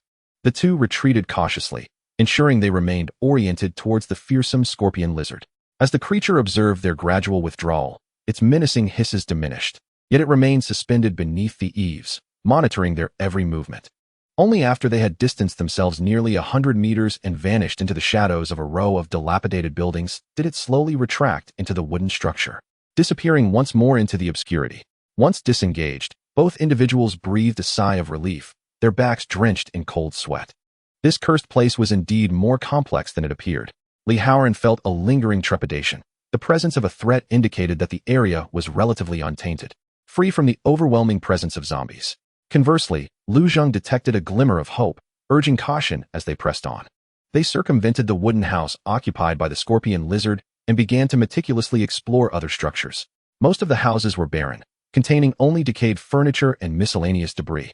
However, within the largest building, reminiscent of a warehouse, they made a significant discovery. The interior of the warehouse was expansive, with portions of the roof collapsed, allowing shafts of sunlight to pierce through the openings. Scattered within were rusty forestry tools, several chainsaws, rendered unusable, a collection of axes, saws, and a multitude of corroded metal parts. Most notably, in a relatively dry corner, they unearthed a half-buried box wrapped in oilcloth. Upon opening it, they were astonished to find several well-maintained military crossbows and dozens of intact steel bolts. Nearby lay several military-grade gas masks and a few sets of durable canvas work uniforms. They had struck gold. Li Haoran lifted one of the crossbows, captivated by its allure. This weapon, with its quiet operation, extended range, and high precision, proved to be a far more practical long-range weapon than firearms in a post-apocalyptic world. Lu Zheng was equally invigorated. These supplies, particularly the bolts, would dramatically enhance their ranged combat abilities and survival prospects. It seemed this forest area had been occupied by some organized individuals, perhaps militia or survivor groups, during the early days of the catastrophe, leaving behind these invaluable resources. They carefully secured the crossbows and bolts, packing the work uniforms and gas masks as well. With these acquisitions, their expedition south had already proven worthwhile. As the sun began its descent, casting a crimson hue over the forest, Lu Zheng and Li Haoran resolved to return. They had gathered ample provisions, but they were acutely aware of the lurking dangers. The wooden house guarded by the scythe-clawed scorpion lizard pricked at their hearts like a thorn. What secrets lay hidden within? What could possibly warrant the vigilant protection of such a powerful mutant? This question would likely pose a challenge they must confront upon their next return to the forest. For now, they needed to safely transport their precious gains back to the outpost, solidifying the nascent foundation of their survival. The southern forest had unveiled a complex landscape where resources and peril coexisted, and their journey through the wasteland had merely begun to unfold a new chapter. Chapter 104. The dawn of the crossbow. As the sun set, elongating their shadows upon the overgrown path home, Lu Zheng and Li Haoran, burdened by their heavy haul, proceeded with utmost caution, retracing the carefully navigated route they had taken. Shadows danced ahead, alertly scrutinizing every suspicious nook along their way. As the fortified outline of the checkpoint became distinctly visible against the twilight, the taut nerves of the group began to ease. Following a rhythmic series of knocks, the iron gates swiftly opened a crack, revealing Wang Tai, whose weathered visage displayed a flicker of surprise and relief upon seeing them, particularly the bulging packs on their backs. Coming quickly. Upon returning to the relatively secure courtyard, Su Wanqing immediately approached, scanning the two with rapid diligence to confirm the absence of any apparent new injuries before she exhaled in relief. Little Tree, on the other hand, rushed towards the gray shadow, embracing its neck tightly, as Lu Zheng and Li Haoran began to unpack the contents of their bundles. Even the typically composed Wang Tai couldn't help but be moved. A military crossbow. A splendid find, Wang Tai exclaimed, picking up one of the crossbows and expertly examining the bowstring and mechanism with a practiced hand. This tool was far superior to the makeshift contraptions, being quieter and more accurate, a lethal instrument for ambushing single targets or conducting stealthy reconnaissance. He then grasped a steel quarrel, running his fingertips along its sharp tip. Nodding in approval, Li Haoran animatedly gestured, and look at these work uniforms, sturdy and durable, surely resistant to wear and tear. The gas masks are also invaluable. They'll come in handy in case we encounter toxic mists or severely decayed areas. Su Wanqing, however, was more focused on practicality. How many quarrels do we have? Can we replenish them? Upon learning there were only a few dozen, and that replenishment would be difficult, she stated earnestly, we must cherish these, using them primarily for critical targets or substituting them during practice. Lu Zheng meticulously detailed the discovery of a stream, the layout of the lumberyard, and, most crucially, their encounter with the scythe-tailed scorpion tiger and the wooden cabin it guarded. Upon hearing of the peculiar form and protective behavior of this new mutant creature, Wang Tai's brow furrowed, and a shadow of worry crossed Su Wanqing's face. There must be something significant to it within that lair, Wang Tai pondered, perhaps offspring. A source of energy, or simply its hoarded food. However, such things typically do not stray far from their nests. It would be wise to circumvent it. The lumberyard presents a water source, existing structures, and these remnants of equipment, Lu Zheng concluded. There is great potential here, albeit with clear risks. That scorpion tiger is the primary threat. It is unwise to venture deeper until we are capable of neutralizing it or confirming the value of what it guards. After a brief discussion, a consensus was reached. The immediate focus would remain on consolidating the checkpoint stronghold, while simultaneously beginning to enhance their long-range attack capabilities with the new equipment. The lumberyard would serve as a potential base and resource point, warranting careful planning for the future. The following morning, the clearing behind the checkpoint buzzed with activity. As the most knowledgeable member of the team regarding crossbows, Wang Tai naturally assumed the role of instructor. He procured a relatively flat, thick wooden board, sketching simple concentric circles with charcoal and securing it on a distant slope to serve as a target. Make sure you observe closely, Wang Tai advised as he picked up a crossbow, demonstrating with calm precision. Loading requires steadiness. Engage your core, don't rely solely on your arms. Secure your footing and relax your body. The arrow must be loaded evenly, ensuring the tail slot fits snugly. As he spoke, he fluidly completed the motions of drawing the bowstring, loading an arrow, and aiming, before pulling the trigger. Whoosh! The quarrel flew forth, emitting a sharp whistle as it struck just off-center of the target, embedding itself deeply. Well done. Li Haoran couldn't contain his excitement. Now it's your turn. Wang Tai handed the crossbow to the eager Li Haoran, then proceeded to instruct Lu Zheng on the use of another one. Su Wanqing watched curiously from the side, while Xiao Shu sat obediently nearby, observing the adults practice. Li Haoran possessed great strength, yet as a novice with the crossbow, his movements were somewhat hasty. He struggled slightly while drawing the string, and his arm trembled due to nerves when aiming. His first arrow missed the target, embedding itself deeply into the earth slope. Undeterred, he adjusted his stance and breathing under Wang Tai's guidance and attempted again. His second arrow finally hit the target, albeit grazing the outermost ring. Lu Zheng, on the other hand, displayed a more composed and meticulous demeanor. He recalled every detail of Wang Tai's movements, fully engaging his core strength while drawing the string, and holding his breath in intense focus to align the crossbow, his eye, and the target in a straight line. His first arrow also missed the target, but it was only slightly off course. Rather than rush, he paused to re-examine the crossbow, adjusting his grip for comfort before making a second attempt. This time, the arrow firmly lodged itself in the edge of the target. Very good. You found your rhythm. Wang Tai nodded in approval. The essence of the crossbow lies in its steadiness. A calm mind leads to steady hands. With ample practice, muscle memory will develop. The two continued to practice in turns. The resonating twang of the bowstring and the sharp thuds of arrows striking the target punctuating the air. To conserve their precious bolts, Wang Tai soon gathered some suitably sized hardwood branches, sharpened one end, and fashioned simple wooden arrows for practice at close range. Though lacking in accuracy and power, they were sufficient for familiarizing themselves with the operating process. Su Wanqing also attempted a few shots. Her strength was somewhat lacking, making it difficult to draw the string. However, with Wang Tai's assistance, she successfully launched one wooden arrow, which fluttered feebly to the ground, yet a rare smile of accomplishment graced her face. Even Xiao Shu took to wielding the small wooden bow that Wang Tai had crafted for him, mimicking the adults as he aimed at a nearby grass target. During breaks in practice, Wang Tai and Lu Zheng remained industrious, further enhancing the defenses of their outpost. Using found wire and empty cans, they created more early warning tripwires, strategically placed in concealed spots around the perimeter. Wang Tai even experimented with discarded metal scraps and springs to construct several rudimentary yet lethal snares, carefully setting them in the corners of the wall that seemed most vulnerable to breaches. Although primitive, these traps could serve as crucial early warnings and deterrents in the absence of firepower. As the sun dipped below the horizon, the practice session concluded. While their accuracy was still far from perfect, both Lu Zheng and Li Haoran had grasped the fundamental operations of the crossbow. More importantly, the gap in the team's long-range capabilities had been filled. Touching their reddened, yet empowered palms, and gazing at the arrows increasingly nearing the target's center, a profound sense of growth quietly blossomed within each of them. The walls of the outpost cast long shadows under the setting sun, appearing even sturdier than the day before.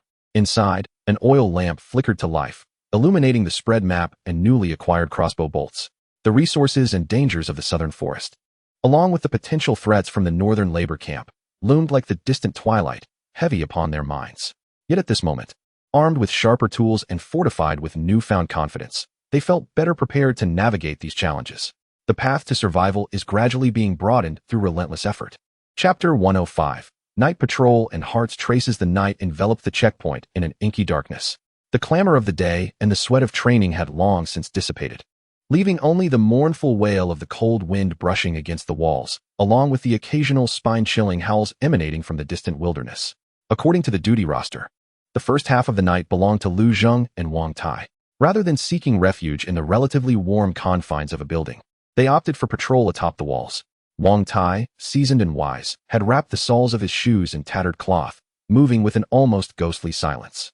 He resembled a vigilant old wolf, his sharp gaze sweeping over every quivering shadow outside the walls, while his ears were attuned to any discordant sounds carried by the wind. Lu Zheng walked closely beside him, striving to emulate this seamless integration with the environment. His crossbow was drawn and ready, its cold body pressed against his palm, imparting a tangible sense of security. The night proved to be the most arduous. Wang Tai lowered his voice, nearly merging with the wind's whispers. Many creatures lurked by day, emerging only under the cover of darkness. Eyes could be deceiving, he cautioned. One must rely more on their ears, and this, he pointed to his heart, was instinct. If something felt amiss, do not hesitate. Lu Zheng nodded silently, committing his mentor's words to memory. He mirrored Wang Tai's actions, shifting his focus from mere sight to engaging all his senses to truly perceive this wilderness dominated by darkness. The scents carried by the wind, the faint rustle from afar, and even the invisible shifts in pressure that permeated the air. Time drifted slowly in the tension-laden silence of their patrol. When it was time to rotate, Li Haoran and Su Wanqing arrived to take over. Li Haoran appeared invigorated, his enthusiasm for the night patrol palpable, while Su Wanqing seemed somewhat anxious, her hands gripping the steel spear Lu Zheng had entrusted to her for close combat. "Everything is normal," Lu Zheng whispered to Su Wanqing. "Pay attention to the thicket to the south. The sound of the wind passing through seems a bit disordered. Keep a keen eye on it. For everything else, just follow the route mapped out by Brother Tai." "All right. You two should rest soon." Su Wanqing nodded, striving to project calmness in her voice. Upon returning to their makeshift quarters, Xiaoshu and Huiying were curled up, peacefully asleep on a patch of grass in the corner.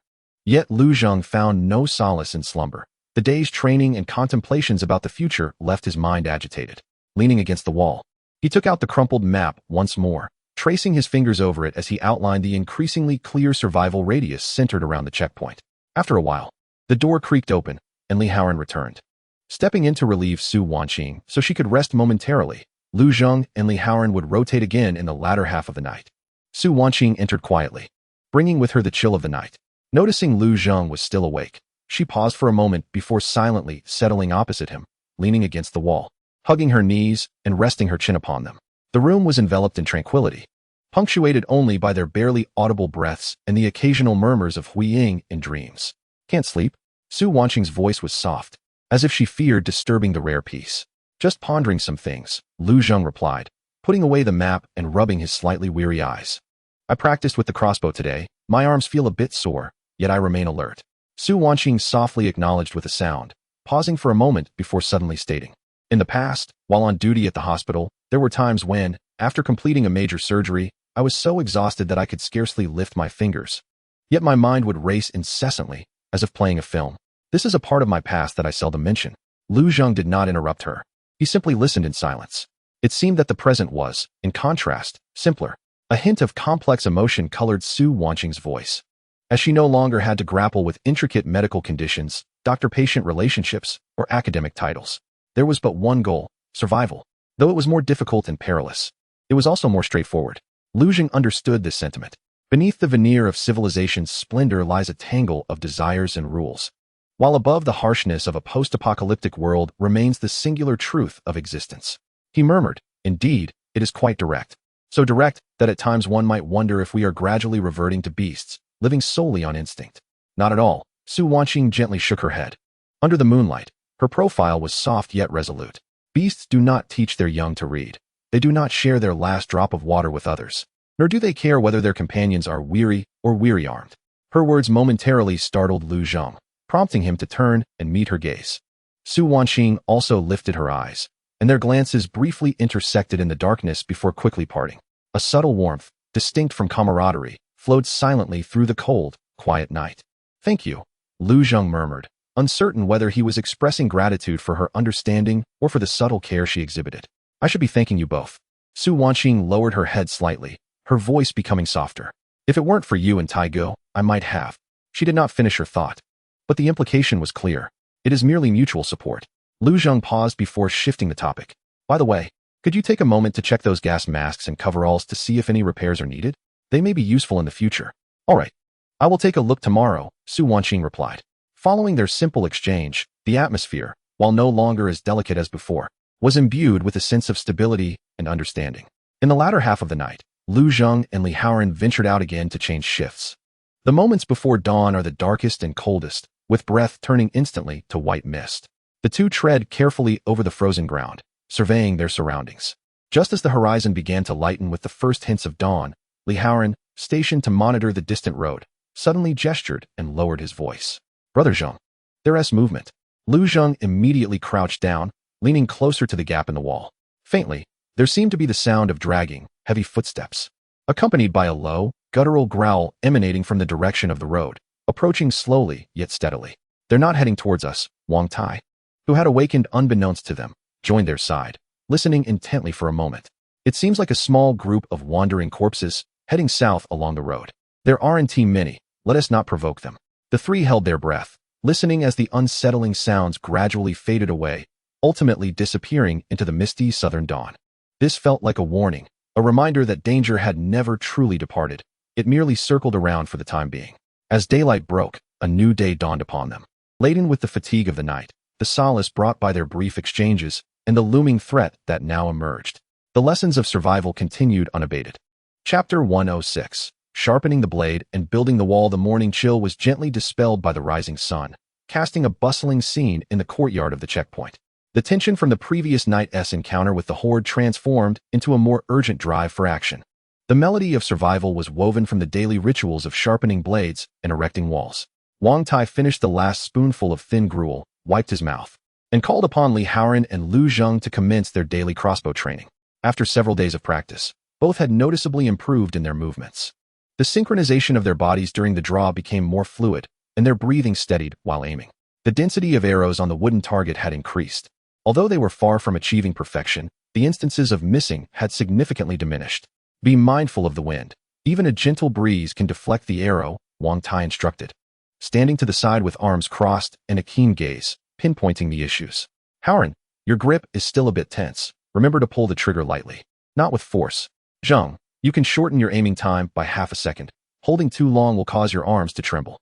He generously imparted his shooting insights cultivated during his military days. How to utilize reference points for different distances, how to quickly regain focus after movement, and even how to estimate distance using the arc of the arrow's descent.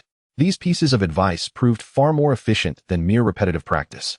During breaks in training, Lu Zheng would meticulously examine the crossbow strings for wear, carefully maintaining them with a small amount of animal fat he had found to ensure smooth operation. Li Haoran was responsible for retrieving the fired bolts, inspecting them for straightness and damage to the tips. Su Wanqing was equally industrious, accompanied by a sapling, as she sharpened the more severely worn arrowheads on a whetstone, ensuring that each bolt was utilized to its fullest potential. The afternoon's focus shifted to reinforcing defenses. Wang Tai directed his attention to the rooftop of the checkpoint, a vantage point with an expansive view, ideal for observation and sniping. However, due to the difficulties of climbing and lack of cover, it had not been effectively utilized until now. He and Li Haoran dismantled sturdy angle irons and steel plates from abandoned vehicles and gathered ropes of various thicknesses. On the relatively intact section of the roof, they used the existing chimney and structure to weld the angle irons into a rudimentary frame. They then secured a larger steel plate at an incline on the frame, facing the most open direction of the checkpoint's perimeter, creating a makeshift shooting shield with a firing aperture. This arrangement provided a greater sense of security. Li Haoran crouched behind the shield, gazing through the narrow shooting hole, with the road and wilderness laid out before him, all while being well protected. Meanwhile, Lu Zheng and Su Wanqing focused on enhancing the ground fortifications. They crafted additional warning tripwires using collected tin cans, wire, and fishing line, placing them at the base of the walls and in areas that might be scaled. Su Wanqing, meticulous in her efforts, also experimented with mixing the juices of certain pungent plants with fat, applying it to lower sections of the wall to create a rudimentary scent deterrent, hoping to alert or disrupt any mutated creatures that relied on their sense of smell. The outcome remains uncertain, yet an additional measure of preparation offers a glimmer of hope. Little Tree and Gray Shadow have taken on the role of the transport team leaders.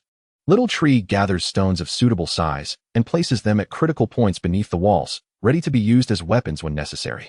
Meanwhile, Gray Shadow, with its keen sense of smell and hearing, dutifully patrols the courtyard, occasionally pausing to listen intently to distant sounds while the others labor. During their breaks, Lu Zheng unfolds the map once more, collaborating with Wang Tai on their analysis. At the center of the map lies the checkpoint. To the north are the directions of approach, the labor camp, and Grey Rock City, potential sources of calamity. To the west is Clearwater Troop, where the powerful corpses linger, rendering the waterways temporarily hopeless. To the east, the landscape grows more desolate. To the south lies the forest, which offers water and shelter, yet also harbors the threat of scorpion-tailed beasts. The horde of corpses has moved south. Wang Tai points to the forest on the map, suggesting that they may either be wandering or that something there has drawn their attention. We must ascertain the truth. Furthermore, the situation at Clearwater Troop cannot be neglected. The powerful corpse poses a significant threat. Indeed, Lu Zheng nods, indicating that once they have honed their skills with the crossbow and fortified their defenses, they must take the initiative to explore. Remaining passive is not a viable strategy. Survival, akin to rowing against the current, necessitates progress or invites regression. Beneath the setting sun, the walls of the checkpoint gleam with a cold, hard sheen. Within the courtyard, freshly washed work clothes are hung out to dry, while Su Wanqing meticulously mends the holes in her garments with the needle and thread she has found. Little Tree practices a few simple characters Lu Zheng has taught him, tracing them in the dirt with a stick. Li Haoran polishes his steel spear, and Wang Tai adjusts the spring tension of a trap. Gray Shadow lies quietly at Lu Zheng's feet, its ears occasionally twitching. The air is thick with the mingled scents of smoke, sweat, leather, and metal. There is no clamor, only a serene focus on the present moment. Though danger lurks within this small stronghold, each individual is sharpening their claws and fortifying their nest in their own way, accumulating a fragile yet resilient strength for the unknown morrow. The faint glimmer of hope does not arise from distant salvation, but rather from each tangible moment, from the sharpened arrowheads in hand, and from the unwavering desire to survive that burns brightly within the heart. Lu Zheng carefully places the last polished crossbow bolt into the quiver and gazes toward the west. The afterglow of the setting sun is gradually devoured by the inky horizon, the final warm hues of the sky, like embers reluctant to extinguish, struggle to illuminate the sparse clouds above. In the courtyard, Su Wanqing has already stowed away her needle and thread, calling upon Little Tree to assist in retrieving the dried work clothes. Li Haoran and Wang Tai conclude their reinforcement of the roof and cautiously descend the makeshift rope ladder. "I'll take the first half of the night watch," Wang Tai declares, brushing off the dust from his clothing. His voice carries a hint of fatigue, yet his gaze remains sharp. "Stay alert. A group just passed to the south, and there may be stragglers or startled creatures nearby." As night deepens, a chill envelopes the earth once more. A small oil lamp is lit within the house, casting a warm, dim glow as the group shares a simple dinner, primarily composed of previously gathered compressed rations and a bit of jerky, accompanied by boiled hot water. The atmosphere is somewhat subdued. The labors of the day have brought both fulfillment and considerable exhaustion. Lu Zheng chewed on the dry, tough food, his gaze drifting to the pitch-black night outside the window. In the distance, there seemed to be faint howls mingling with the wind, indistinct and elusive. He instinctively reached for the crossbow resting nearby. Its cold touch momentarily steadied his racing heart. This fleeting tranquility felt like a fragile pause before the storm, with no one knowing what might shatter it in the next moment. He glanced at his companions huddled in the dim light, the weight of his protective responsibility growing heavier in his heart. Survive, he thought, and lead them onward, further into this desolate wasteland. This notion became his greatest motivation to face each long, dreary night. Chapter 107. The crisis of corruption. The morning fog had yet to fully dissipate, but a tense atmosphere had already enveloped the courtyard of the checkpoint. Last night had not been entirely tranquil. In the latter half of the night, a few sharp, brief howls had been heard from the direction of the southern forest, unlike the usual zombies, resembling instead the sound of a struggle between some wild beast or mutant. However, the distance had kept it from approaching their stronghold. This undoubtedly cast a shadow over the planned reconnaissance to the south. "We must go," Lu Zheng declared resolutely during the brief morning discussion, his finger tracing the location of the forest stream on the map. "Water is the lifeblood. We must ascertain the nature of the disturbances in the forest, whether they are from a horde of corpses or something else entirely. We cannot wait for the threat to come knocking." Wang Tai pondered for a moment and nodded. "Hiding is not a solution, but we must be more cautious this time. I will accompany you. Hao Ran will stay behind and guard the place with Dr. Su. The sniper position on the roof can be utilized." Ultimately, it was decided that Lu Zheng and Wang Tai would undertake this reconnaissance, while Li Haoran, Su Wanqing, and Xiao Shu would remain behind, relying on the fortified stronghold for defense. The Gray Shadow would continue to serve as their vanguard. The two prepared thoroughly, in addition to their standard weapons and a small supply of provisions. They brought along newly acquired gas masks and a relatively intact heavy canvas raincoat found in the forest, which might offer some additional protection. Wang Tai inspected the sniper position on the roof, confirming that visibility and shooting range were excellent, and left a quiver filled with crossbow bolts for Li Haoran. Returning to the forest, their mindset was markedly different from their initial exploration. The unknown fear had lessened, replaced by a clear sense of vigilance and purpose. They swiftly traversed the relatively concealed route established during their last excursion, with the Gray Shadow leading the way, moving with increased caution, occasionally pausing to carefully sniff the air. As they neared the forest's edge, the mixed scent of decaying vegetation and a faint, sickly sweet odor became increasingly pronounced. The source of last night's howl seemed to lie just ahead. After passing through the last bamboo grove, the abandoned buildings of the forest once again came into view. However, the sight before them made their hearts sink. The stream continued to babble, but along its banks lay several contorted corpses, neither human nor typical zombies, but two massive, mutated beasts resembling wild boars, their skin riddled with pus-filled blisters and keratinous protrusions. Their bodies were grotesquely mangled, as if scorched by some highly corrosive substance, exposing blackened, red muscle and bone, while the ground and surrounding plants were splattered with a dark green, sizzling viscous liquid that emitted a pungent, acrid stench. It was the corruption beast. Wang Tai let out a low exclamation, his expression grave. This creature was not to be trifled with. Its tough hide and robust flesh, coupled with a fierce temperament, made one wonder how it had met its demise here, and in such a gruesome manner. Lu Zhang's gaze turned toward the wooden cabin, now occupied by the scythe-clawed scorpion tiger. The cabin remained eerily silent, yet the ground near the entrance bore splatters of a similar dark green corrosive substance. Could it be that a conflict had erupted between the corrosive pouch beasts and the scorpion tiger last night?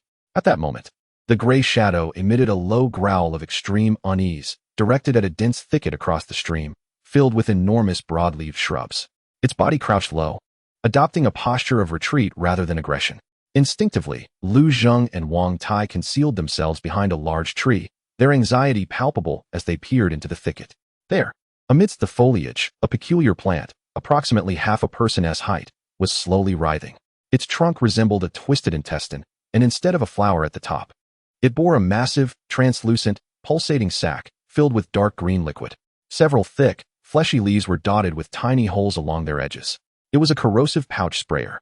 Instantly, the knowledge within Lu Zheng's mind was triggered. It was a mutated plant capable of projecting a highly corrosive liquid.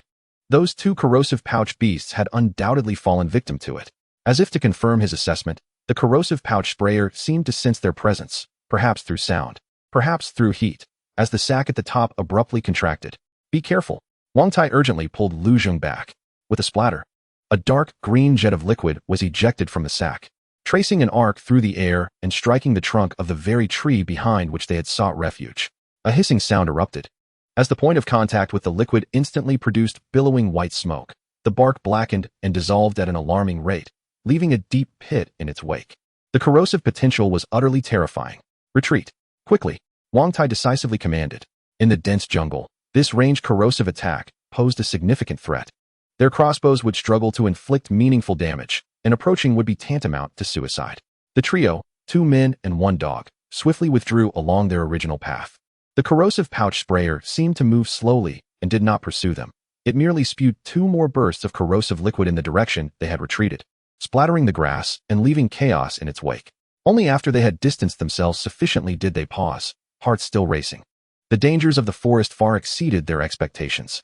Not only were there the powerful corpses from Qing Shui Tun and the scythe-clawed scorpion tiger, but now this bizarre, aggressive mutated plant had appeared.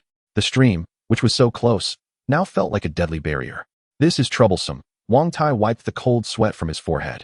With this creature guarding the water's edge, obtaining water will be a challenge. Furthermore, its presence here indicates that the ecological environment of the forest is far more complex and perilous than we had anticipated. Lu Zheng nodded gravely, acknowledging the significant obstacle to their water acquisition plan. Charging into the territory of the corrosive pouch sprayer would be unwise, while detouring to seek other water sources posed unknown risks and potential encounters with further threats. Although this reconnaissance had not resulted in direct combat, the crucial intelligence gathered had rendered the situation even more dire. The forest, seemingly a land of hope, was, in reality, fraught with peril.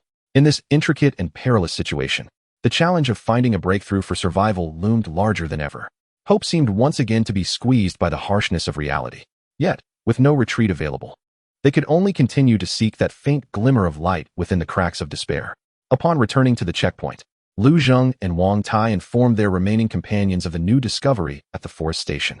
The mention of the corruption spitter, a mutated plant capable of projecting a highly corrosive liquid from a distance, made Li Haoran gasp in shock, while Su Wanqing furrowed her brow, instinctively drawing closer to Su Wanqing's side. The water source was obstructed by this creature. Forcing their way through would be tantamount to suicide. Wang Tai's voice was grave as he suggested they consider alternative methods. They could either search the forest for other, safer water points, or devise a way to circumvent or eliminate that monstrous entity.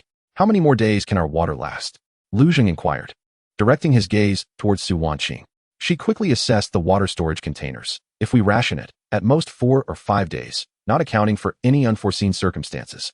The pressure escalated abruptly. The water source was the very foundation of their survival. We must not neglect the threat from the north, Wang Tai added, his gaze shifting towards the direction of Greystone City. The butcher's crew would not take their earlier defeat lightly. Any significant commotion on their side would inevitably attract attention. Lu Zheng approached the window, gazing at the overcast sky outside. With mutated plants obstructing the water supply to the south and potential man-made disasters threatening from the north, the checkpoint, a temporary refuge, felt like a solitary boat adrift in a tempest. Tomorrow, he turned resolutely, Howren and I will scout south once more. We won't delve deep into the forest, but will search along the periphery for any signs of other streams or underground water seepage. Brother Wang, you and Dr. Su will secure our base and fortify defenses, particularly against human incursions. He traced his finger across the map spread out on the table. Moving between the locations of the forest and the checkpoint, we must locate a stable water source swiftly, otherwise, we will lack even the means to hold our ground. As night fell, a heavier atmosphere enveloped the checkpoint than on previous evenings. Each individual was acutely aware that beneath the veneer of tranquility, a crisis loomed, akin to the rising tide silently encroaching from all directions. Chapter 108. The source of fresh water. The emergence of the corruption spitter felt like a noose tightening around their throats, extinguishing any hope of accessing the forest's water supply for the time being. However, the instinct for survival would not permit despair to take root. The following morning, despite the tense atmosphere within the checkpoint, there was a resolute determination to press forward. According to their plan, Lu Zheng and Li Haoren would once again venture south, not to directly assault the downstream guarded by the corruption spitter, but to trace the stream upstream in search of potential safe water points, or at the very least, to ascertain the range of movement of this lethal plant. Remember, the objective is reconnaissance, not combat, Wang Tai reiterated, handing them 2 bamboo tubes filled with cool, boiled water. If you encounter that thing, retreat immediately. Your safety comes first. Su Wanqing quietly tucked several pieces of prepared food wrapped in clean cloth and a small bottle of hemostatic powder into Lu Zheng's pack. Little Tree clung to the neck of Gray Shadow, worry evident in his large eyes. Rest assured, Brother Tai, Dr. Su, we will be cautious. Lu Zheng affirmed with a firm nod as he checked his crossbow and the short blade at his waist. Li Haoren tightened his grip on the steel spear strapped to his back, taking a deep breath. 2 individuals and a dog once again ventured into the desolate wilderness to the south. This time, their steps were more cautious and their objective more defined. They avoided the open area downstream where they had encountered the corrosive spitter previously, opting instead to circumvent from the edge of the forest. Seeking to approach the stream from upstream, the Gray Shadow led the way ahead, its keen sense of smell and hearing serving as the most reliable early warning system for the group. As they neared the forested region, the air, once permeated with decay and a faint metallic sweetness, seemed to lighten, though another oppressive scent, mingling the aroma of damp earth and decaying vegetation, grew more pronounced. The terrain began to rise gradually, the trees becoming denser, their vines entwining to obscure most sunlight, creating an increasingly profound atmosphere. They advanced carefully, guided by the sound of the stream, maintaining a safe distance while utilizing the thick foliage for concealment. Lu Zheng paused intermittently to scrutinize the ground and surrounding flora. He observed that as they moved upstream, the signs of corrosion along the banks diminished, and that disquieting dark green slime was nearly absent. It appeared that the creature's range of activity was primarily confined to the fertile, flat areas downstream. Lu Zheng whispered to Li Haoren, a flicker of hope igniting within him. Perhaps they were not within its territory upstream. Li Haoren nodded and pointed to a higher, rocky area ahead. The sound of water seemed to emanate from that direction. Let us investigate. They altered their course, departing from the stream's edge and climbing towards the rocky expanse. The ground beneath them grew moist, with thick moss flourishing in the crevices of the rocks. Suddenly, the Gray Shadow emitted a low, excited whine, hastening forward to halt beneath a stone wall cloaked in dense ferns, fervently sniffing. Lu Zheng and Li Haoren followed, parting the lush foliage, and the sight before them invigorated their spirits. At the base of the stone wall, rather than a direct flow of the stream, there lay an unassuming fissure continually seeping clear droplets of water. The droplets coalesced into a thin stream, cascading down the stone face, forming a small, basin-sized puddle of crystalline clarity before slowly infiltrating the earth or continuing downward to merge with the stream further below. This elevated spot, distanced from the flat riverbank where the corrosive spitter resided, offered water that seeped from the rock, remarkably pure. It's a spring, exclaimed Li Haoren, his excitement palpable. This water appears far cleaner than that downstream. Lu Zheng crouched down to examine it closely. The bottom of the puddle revealed clean sand and stones, devoid of any impurities. He cupped his hands to gather a small amount of water, feeling its icy touch. After inhaling, he detected only a faint, refreshing essence of stone and moss. Cautiously, he tasted a minuscule drop with the tip of his tongue, and, after a moment's wait, felt no discomfort. It should be fine. Lu Zheng suppressed his elation, striving to remain composed, but decided it prudent to boil it before use. He retrieved an empty bamboo tube and carefully filled it with the crystal-clear seepage. Although the collection was slow and the quantity modest, this confirmed the existence of a safe, potentially untainted water source upstream. This was a significant discovery. They lingered not for long. After filling their water containers, they continued their reconnaissance a short distance upstream. As one ascends, the vegetation becomes increasingly primal, with no signs of the corrosive spitting entities or other conspicuous large threats detected. However, the stream narrows, winding through the scattered rocks, making water collection less convenient than at the seepage point. On their return, they opted for a slightly longer route, hoping to observe the forest from a different perspective. At a high point that afforded a view of part of the forest's buildings, Lu Zheng raised his binoculars for a meticulous observation. This time, he made a new discovery. Approximately 100 meters from the cabin occupied by the scorpion-tailed tiger, the roof of another relatively intact warehouse seemed to reflect a faint glimmer, reminiscent of a metallic object, though the distance rendered it indistinct. Something appeared to be there. Lu Zheng passed the binoculars to Li Haoran, who scrutinized for a moment before uncertainly remarking, "I can't see clearly. It looks like shattered glass, or something else. Shall we go have a look?" Lu Zheng glanced at the sky and shook his head. "There's no time today, and approaching the scorpion-tailed nest is too perilous. Let us mark the location and return better prepared next time." With the invaluable information of an alternative water source and their new discovery, the two set off on their return journey. Although the forest remained fraught with danger, at least the baseline necessity of drinking water revealed a glimmer of hope for resolution. Each exploration and observation gradually sketched a clearer survival map in the darkness. The hope of survival was tenuously sustained through the continuous accumulation of these small discoveries and judgments. Upon returning to the checkpoint, the sunset had painted the horizon a vivid crimson. When Lu Zheng handed the bamboo tube filled with clear seepage water to Su Wanqing, a collective sigh of relief escaped everyone. Wang Tai meticulously examined the water quality, and a trace of a smile broke through his tense demeanor. "Good. This water looks clean. It should be fine once boiled." Yet, this fleeting joy was swiftly tempered by the pressing reality. The seepage point yielded a limited water supply, collected at a sluggish pace, barely sustaining daily consumption and insufficient for long-term development. The enigma of the roof's reflection and the threat of the corrosive entities still loomed like ominous clouds overhead. With water, they could endure a while longer. Lu Zheng gazed at the markings of the forest on the map, his eyes sharp, yet still lacking. "We must ascertain what that is on the roof and devise a solution for that corrosive creature. Starting tomorrow, we will split into two groups, one for water collection and the other for continued reconnaissance." In the night, the checkpoint's lights flickered weakly yet resolutely. Hope, akin to the droplets seeping through the crevices of stone, though minuscule, flowed unceasingly, nurturing the weary hearts of the survivors. The path ahead remained perilous, but at least they had taken a firm step forward. Chapter 109. In pursuit of shadows, the discovery of the seepage point in the rocks temporarily alleviated the drinking water crisis. Yet the mysterious glimmer from the roof stirred a cascade of doubts within Lu Zheng, much like a stone cast into a tranquil pool. What could it be? An abandoned tool? An inadvertently left lens? Or perhaps traces of other survivors' activities? In the perilous forest, any unknowns signified potential risks or opportunities that must be investigated. The following day, after careful deliberation, Lu Zheng resolved to scout alone, leaving Li Haoran at the base to assist Wang Tai in further fortifying their defenses. A solo mission would entail a smaller, more agile target, allowing for a quicker retreat in the face of danger.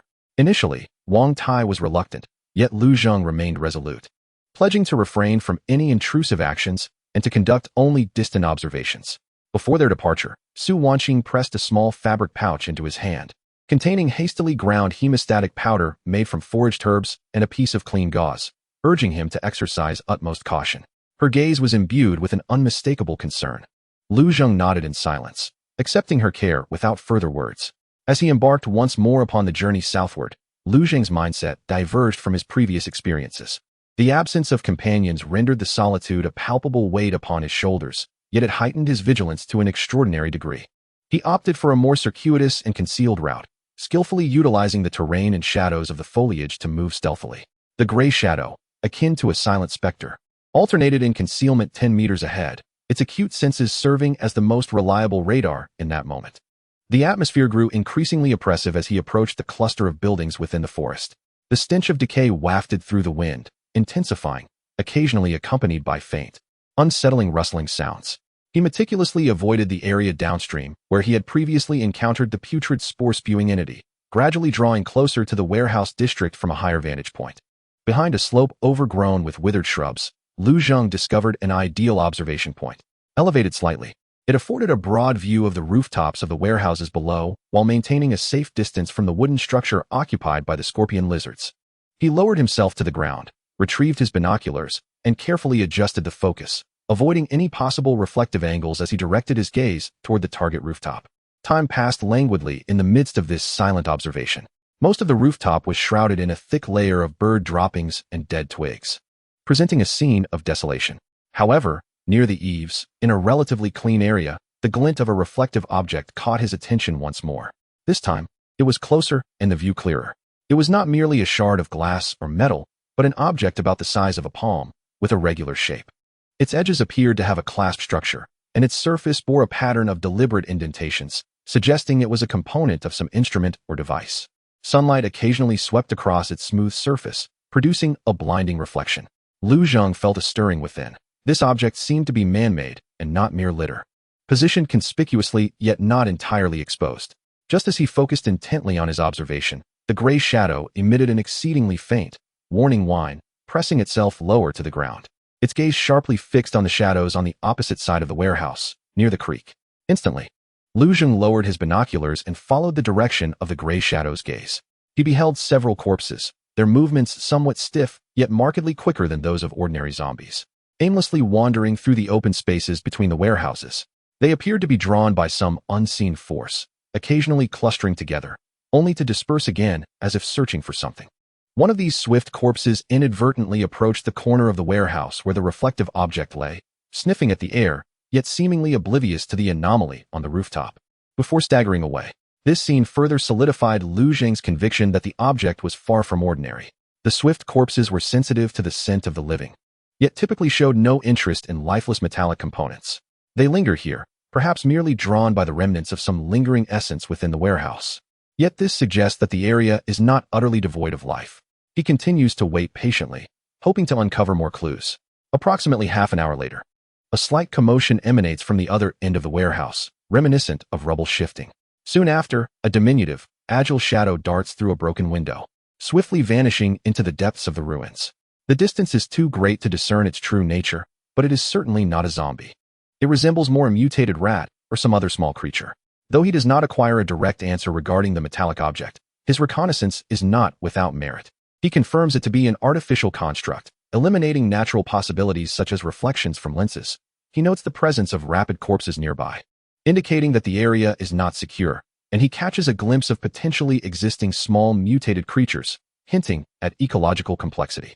As the sun begins its descent, Lu Zheng dares not linger, committing to memory the precise location of the metallic object and the characteristics of the surrounding environment before beginning a silent retreat. The return journey is undertaken with even greater caution. He takes a longer route to ensure no trace is left that might be tracked. Upon reaching the checkpoint, it is already evening. After listening to Lu Zheng's report, Wang Tai ponders with his chin in hand. The orderly metallic component could be remnants of equipment from a bygone era, or perhaps a marker left by later inhabitants. However, given the activity of rapid corpses, approaching it directly poses too great a risk. Li Haoran, eager for action, suggests, "How about we go together tomorrow? Armed. We can eliminate those rapid corpses and investigate further." Lu Zheng shakes his head. That is unwise. Rapid corpses are manageable, yet creating too much noise could easily provoke the scorpion tiger or even attract that corrosive plant lurking downstream.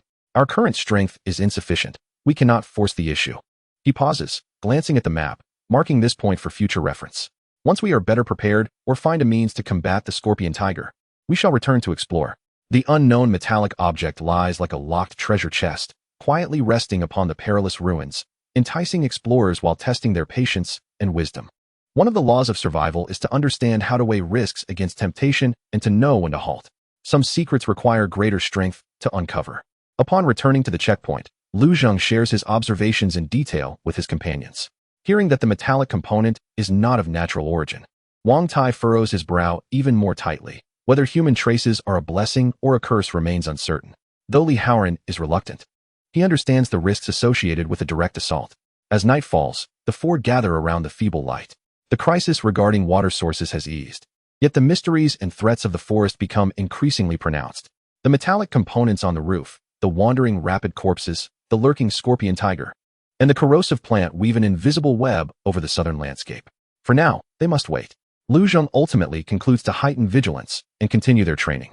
When our crossbows are more accurate, our traps more numerous, or when the opportune moment arises, we will act. He gazes out at the somber night, fully aware that this temporary dormancy is for the purpose of a more powerful strike. Suddenly, the gray shadow lifts its head, emitting a low warning towards the desolate darkness of the north. A new unease seems to be quietly encroaching. Chapter 110. Gazing northward at the beacon of smoke, the somber warning from the shadowy figure, facing the desolate northern wilderness, rippled through the hearts of those at the checkpoint like pebbles cast into a stagnant pond, stirring layers of unease. The tension, which had just eased slightly due to the discovery of an alternative water source, tightened once more.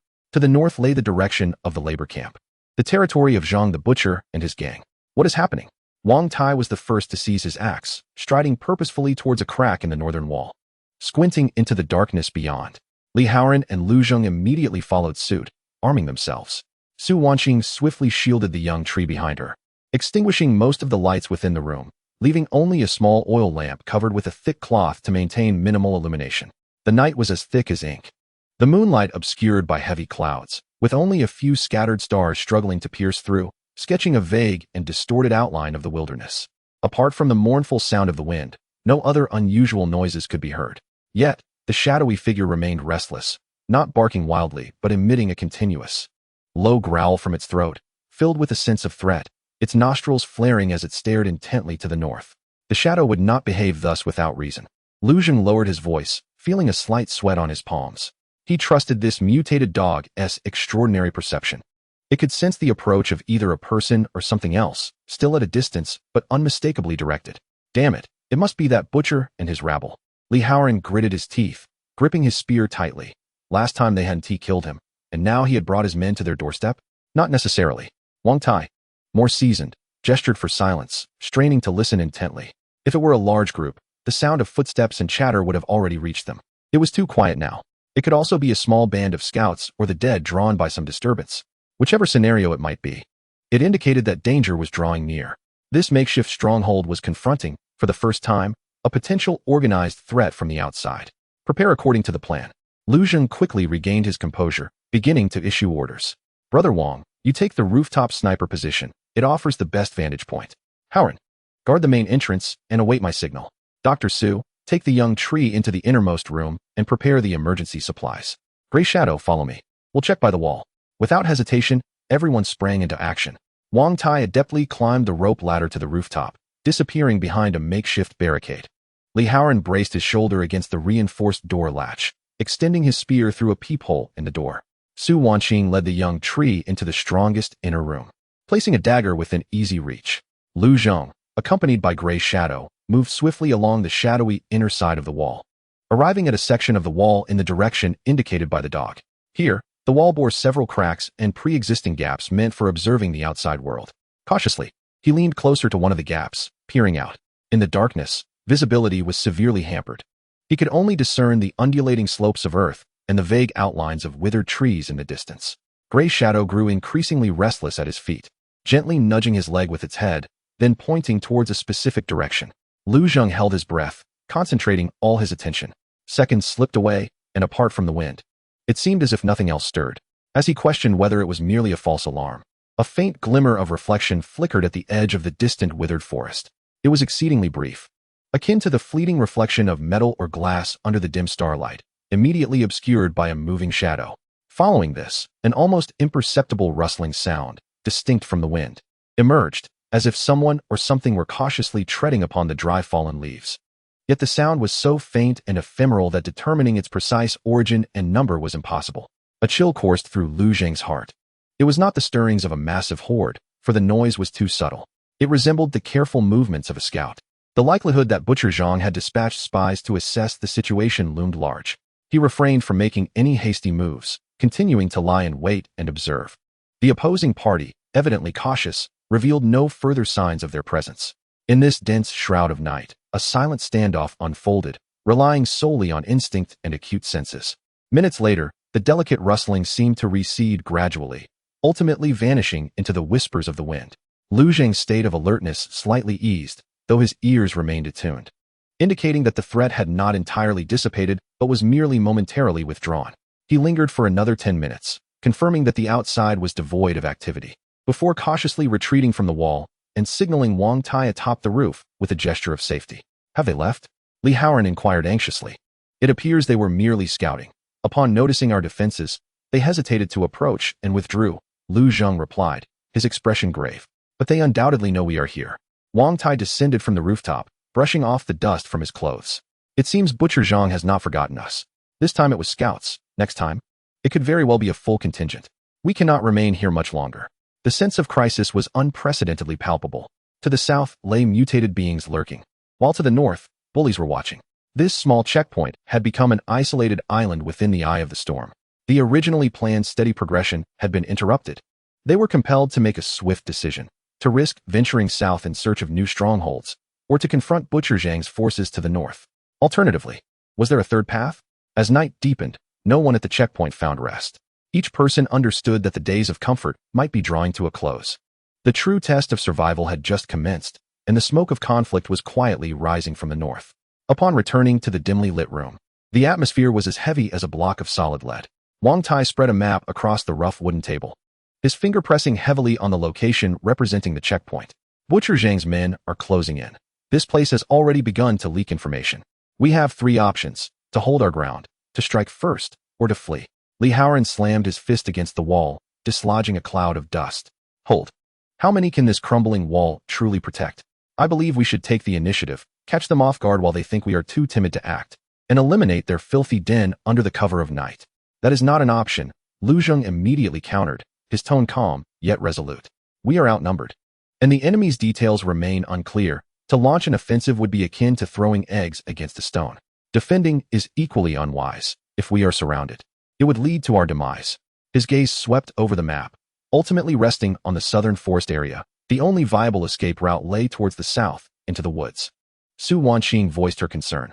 But there are scorpion tigers in the forest, and those corrosive mutant plants present grave dangers. Indeed, but at least there remains room for maneuvering. Lu Zhang pointed to the warehouse area marked on the map, indicating the reflective points on the rooftops. Do you remember that metallic object? It may well hold the key to our turning point. Furthermore, the terrain of the forest is intricate, making it easily defensible yet challenging to assault. Zhang the Butcher's men may not dare to venture too deeply. Wang Tai pondered for a moment before nodding. Lu Zhang is right. If we cannot hold our ground and cannot launch an effective attack, we must retreat. Southward lies a precarious path to survival. However, our withdrawal must be swift and discreet, leaving no trace behind. So it shall be decided. Lu Zhang scanned the group, his voice low yet resolute. Before dawn, we must complete our preparations and depart silently from this place. Our objective is the southern edge of the forest, that warehouse area. This is our only chance. At that moment, the gray shadow, which had been quietly lying down, suddenly perked up its ears, emitting a faint whimper. This time, its head tilted slightly towards the south. Lu Zhang's heart sank. Could it be that there was movement in the southern direction as well? Chapter 111, Night Escape. The subtle whimper from the gray shadow, directing attention to the south, pierced through the brief decisiveness that had settled in the checkpoint.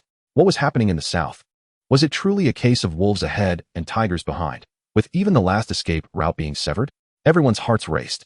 Lu Zhang immediately signaled Wang Tai and Li Haoran to be on guard, then stealthily returned to the gap in the wall facing south, his heart pounding heavily in his chest. If enemies or a horde of corpses were to appear from the south, they would indeed find themselves trapped, unable to flee. The night remained profoundly deep. The southern wilderness lay eerily quiet, in stark contrast to the deathly silence of the north, which harbored human threats. This silence was more primal, infused with an unpredictable danger inherent to the mutants and the wilderness itself. Lu Zhang held his breath, straining his eyes to adjust to the darkness ahead, while his ears were attuned to any unusual sounds. Minutes passed slowly amidst the tension. Shadows and corpses did not emerge as anticipated, yet the gray shadow remained vigilant. It nudged Lu Zhang's calf with its nose, glanced towards the south, and then emitted a low growl, tinged with a hint of confusion, differing slightly from its earlier warning of northern threats. Not human, nor a large number of zombies. Drawing from his understanding of the gray shadow's instincts, Lu Zhang quietly assessed that it could be some mutated creature prowling the forest's edge, or perhaps the wind had carried the scent of distant spore-spewing plants. The latter possibility sent a chill down his spine, as the odor of that peculiar plant's corrosive liquid and toxic spores was indeed distinctive. After waiting a moment longer, no more apparent threats emerged from the south. It seemed to be merely a transient disturbance, teetering on the brink of danger. We can wait no longer. Lu Zheng retreated, his tone resolute. Regardless of what lies to the south, remaining here is tantamount to waiting for death. We must leave immediately. Plans often falter in the face of change. Originally intending to be ready before dawn, we must now act sooner. Each second of delay could mean being caught between the north and the south. Let us take stock of the most essential supplies: food, water, medicine, weapons, tools. Bring only the necessities. Our actions must be swift. Lu Zheng swiftly issued orders, his voice subdued yet imbued with undeniable authority. Without the need for further words, the instinct for survival compelled everyone into action. Su Wanqing immediately began packing precious medicines, first aid kits, and the dwindling supply of clean gauze and bandages, carefully binding several bamboo tubes filled with waterlogged stones with cloth strips. Wang Tai and Li Haoran dashed towards the storeroom, hastily stuffing the most essential food: compressed biscuits, several bags of vacuum-sealed rice, and a bit of previously cured jerky, into their backpacks, while also organizing axes, steel spears, crossbows, and the few remaining bolts. Lu Zheng himself gathered maps, binoculars, flint, ropes, and that invaluable USB drive containing the knowledge of civilization's fire, a possession more precious than life itself. The process was tense yet orderly, suffused with a sense of tragic urgency.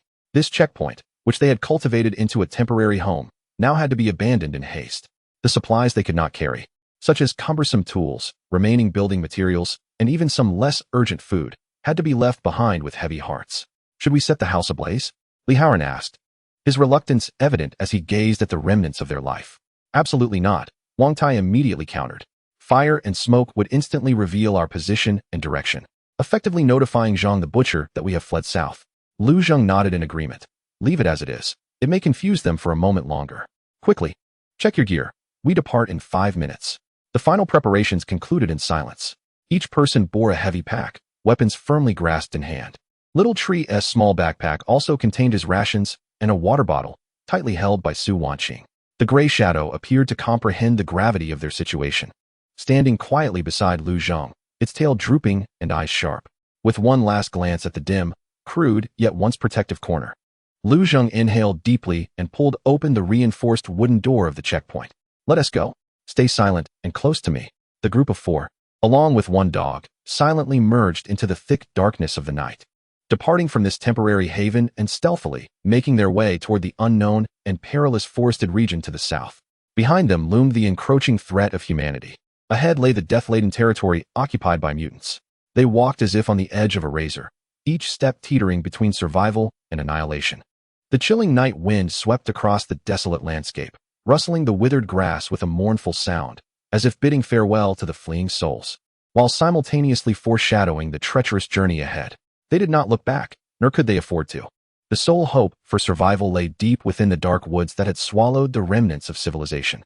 The path of escape commenced in this desperate midnight hour. The frigid night air cut like a blade, as the 4 individuals and a dog pressed on silently through the darkness. Their burdens were heavy, yet their steps dared not waver. Leading the way, Lu Zheng relied on memory and the guidance of the gray shadow to find a relatively safe route through the rugged wilderness. Each rustle of the wind sent their hearts racing. Little Tree, tightly held by Su Wanqing, struggled to keep pace with the adults, his small face pale against the night. Wang Tai brought up the rear, often glancing back warily, the blade of his axe gleaming coldly in the dim light. Li Haoran positioned himself centrally, his steel spear always poised toward any potential threat lurking on the flanks. They dared not venture into the open expanse, instead choosing to meander along the edges of the desolate woods and the shadows of the earthen hills as they moved southward. The scent of decaying organic matter mingled with an air of foreboding that grew increasingly potent as they approached the forested area.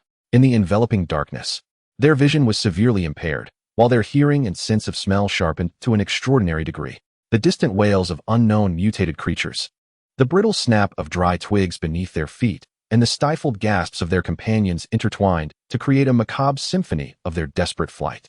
After traversing for over an hour, they encountered the edge of a denser, nearly impenetrable thicket, a clear indication that they had officially entered the forest. At that moment, the gray shadow halted abruptly, crouching low as it directed its attention toward a pitch-black thicket to the left front. emitting a low growl that was more pronounced and menacing than before. This time, everyone distinctly heard the chilling, subtle rustling emanating from deep within the underbrush, rapidly approaching. "Prepare for battle," Lu Zheng hissed, swiftly raising his crossbow and aiming towards the source of the sound. Wang Tai and Li Haoran immediately positioned themselves to shield Su Wanqing and Xiao Shu, weapons at the ready, their gazes fixed intently on the writhing darkness. A new peril had arrived unexpectedly. Chapter 112. The corrupted claw rats prepare for battle. Lu Zheng's low utterance rippled through the air like a stone cast into still waters, instantly stirring a palpable tension. Almost as soon as he spoke, the dark thicket burst apart, revealing several shadowy figures that darted forth with a rustling sound that sent shivers down their spines. Rushing straight for Lu Zheng and the gray shadow at the forefront of the group. With the faint light of the sky, they finally discerned the attacker's appearance. They were large rats, comparable in size to domestic cats, yet most of their fur had fallen away, exposing the festering, dark red flesh beneath, while their eyes glimmered with a bloodthirsty crimson glow. Most striking of all were their front claws, grotesquely enlarged, with black, sharp nails resembling small sickles, emanating a foul stench. "It's the corrupted claw rats. Beware their claws and teeth. They are venomous," Wang Tai, seasoned from experience, promptly warned, swinging his axe to cleave one corrupted claw rat that attempted to pounce on Su Wanqing and Xiao Shu, sending it crashing against a nearby tree trunk with a piercing shriek before it lay still. Although a more potent stench soon enveloped the area, Lu Zheng immediately pulled the trigger of his crossbow. Whoosh! The bolt accurately pierced the skull of the foremost corrupted claw rat, pinning it to the ground. However, the number of rats far exceeded their expectations. The first wave alone numbered 7 or 8, with more rustling sounds emerging from the depths of the thicket. "We cannot afford to engage in prolonged combat. Fight while retreating and move toward that large boulder." Lu Zheng quickly reloaded his crossbow, aiming at a prominent weathered rock that stood about the height of a person. It offered a solid backing, which would minimize their exposed defenses. Li Haoran roared, wielding his steel spear like a striking serpent, plunging it into a leaping corrupted claw rat before flicking his wrist to send it flying. He then swept the spear shaft horizontally, repelling 2 others in the process. The gray shadow fully unleashed its agility and ferocity, growling as it lunged to bite, specifically targeting the throats and limbs of the rock-clawed rats. Its sharp teeth could easily sever the bones of a mouse. Yet the venomous claws of the rock-clawed rats left several bloody marks upon its body. Su Wanqing tightly shielded the small tree behind her, leaning against Wang Tai, clutching a dagger in her hand, her complexion pale but her gaze resolute. Though she lacked combat prowess, she was determined not to be a burden. The group fought while retreating, their movements marked by urgency. The attacks from the rock-clawed rats were frenzied and chaotic, devoid of fear, driven solely by a primal thirst for fresh blood and flesh. One rock-clawed rat skillfully maneuvered around the front, scuttling rapidly along the ground, attempting to strike at Lu Zheng's ankle.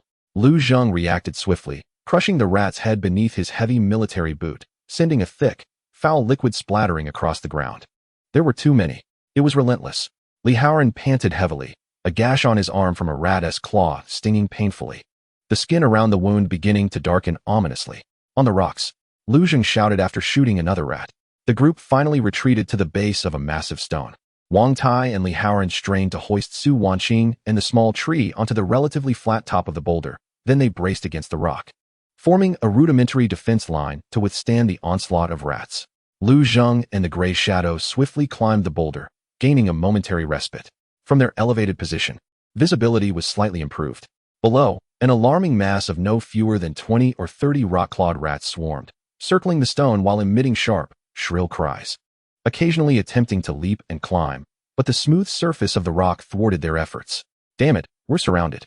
Li Haoran stared at the sea of crimson rat eyes below, his scalp prickling. "Conserve arrows, use melee weapons." Lu Zheng sheathed his crossbow and drew his machete from his waist. Wang Tai adjusted his axe for a more effective chopping angle. The gray shadow stood guard at the edge of the rock, baring its teeth and growling at the rats below.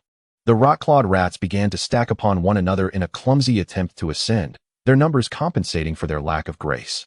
The battle intensified, becoming more brutal and intimate.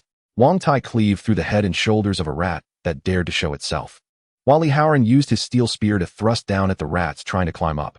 Lu Zheng swung his machete with precision, severing the reaching claws and heads of the encroaching rats. On top of the rock, Su Wanqing anxiously observed the battle below, quickly opening her medical kit to retrieve clean water and antiseptic, preparing to tend to injuries at a moment's notice. The small tree, terrified, squeezed its eyes shut, curling up beside her. The struggle continued for nearly 10 minutes, leaving a pile of over a dozen rot-clawed rat corpses at the base of the rock, the stench rising foully. Yet, the swarm showed no sign of diminishing, their attacks remaining frenzied. Worse still, Wang Tai, due to his advanced age, began to tire from the relentless swinging of his heavy axe, his movements slowing. In a moment of negligence, a rot-clawed rat suddenly lunged and fiercely clawed at his calf, tearing his pant leg and causing blood to gush forth, the skin around the wound visibly darkening and rotting. "Brother Wang," Su Wanqing exclaimed in alarm. "I'm fine." Wang Tai gritted his teeth, smashing the rat into a pulp with his axe, though his stance had begun to falter. Lu Zheng was filled with anxiety. If this continued and Wang Tai fell, a gap would inevitably open in their defenses, leading to disastrous consequences. As he scanned his surroundings, he suddenly noticed that, although the swarm of rats was frenzied, their movements seemed to be subtly guided by some underlying pattern. Most of the rats emerged from the same direction, the thicket where they had first encountered the menace, capturing the leader first. A thought flashed through Lu Zheng's mind. He took a daring risk and leaned forward to observe the rear of the rat horde. Indeed, perched on a low stump about 10 meters behind the swarm was a rat, significantly larger than the others, with a darker fur coat and a tuft of white hair on its forehead. It was not attacking but was instead emitting a series of sharp, piercing squeaks, while the surrounding rats adjusted their assault's rhythm and direction according to its calls. "I found you." A glint of determination flickered in Lu Zheng's eyes. He swiftly readied his crossbow, knocking the last bolt, and aimed at the rat with the white forehead. However, the distance was considerable, the light dim, and the Rat King was incessantly moving its head, making the shot exceedingly difficult. "Howren, Brother Wang, help me draw their attention," Lu Zheng bellowed. Li Howren and Wang Tai immediately understood, launching themselves forward with fervor to create a greater commotion. As anticipated, the swarm's focus shifted. Lu Zheng held his breath, channeling all his concentration on the crossbow's sight and the white forehead rat. The sounds of wind, squeaking rats, and his comrades' labored breaths seemed to vanish. In his world, there remained only the target and the bolt. "Now's the time." Whoosh! The bolt flew true, slicing through the air with a barely perceptible line, and struck the white forehead rat squarely in the chest. The Rat King emitted an ear-piercing scream, tumbling from the stump, its limbs twitching a few times before falling still. The death of the Rat King had an immediate impact. The once frenzied but organized swarm descended into chaos, their attacks becoming disordered, with many rats even beginning to bite each other or wander aimlessly in confusion. "An opportunity. Charge out," Lu Zheng shouted, leaping from the rock first, his machete swinging as he cleaved through the obstructing rats. Li Howren supported the injured Wang Tai, while Su Wanqing pulled along a small tree, with Gue Ying bringing up the rear. The group seized the moment of chaos to break free from the encirclement of the rat swarm, sprinting headlong into the deeper darkness of the south without looking back. Only when they had distanced themselves from the nauseating sounds and repugnant stench did they dare to pause, leaning against a massive, gnarled ancient tree, gasping for breath. They were all in a disheveled state, their bodies smeared with filthy blood and dirt. And the wound on Wang Tai's calf was particularly gruesome. They had survived a harrowing ordeal, but at a significant cost. They had lost their sole ranged weapon, the crossbow bolts. Wang Tai was poisoned and injured, and their stamina was nearly exhausted.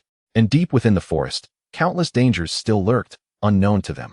Lu Zheng gazed at his gasping companions, and then towards the deeper, seemingly all-consuming darkness to the south, his heart heavy. The road of escape had only just begun, yet it was already fraught with such difficulties. Chapter 113.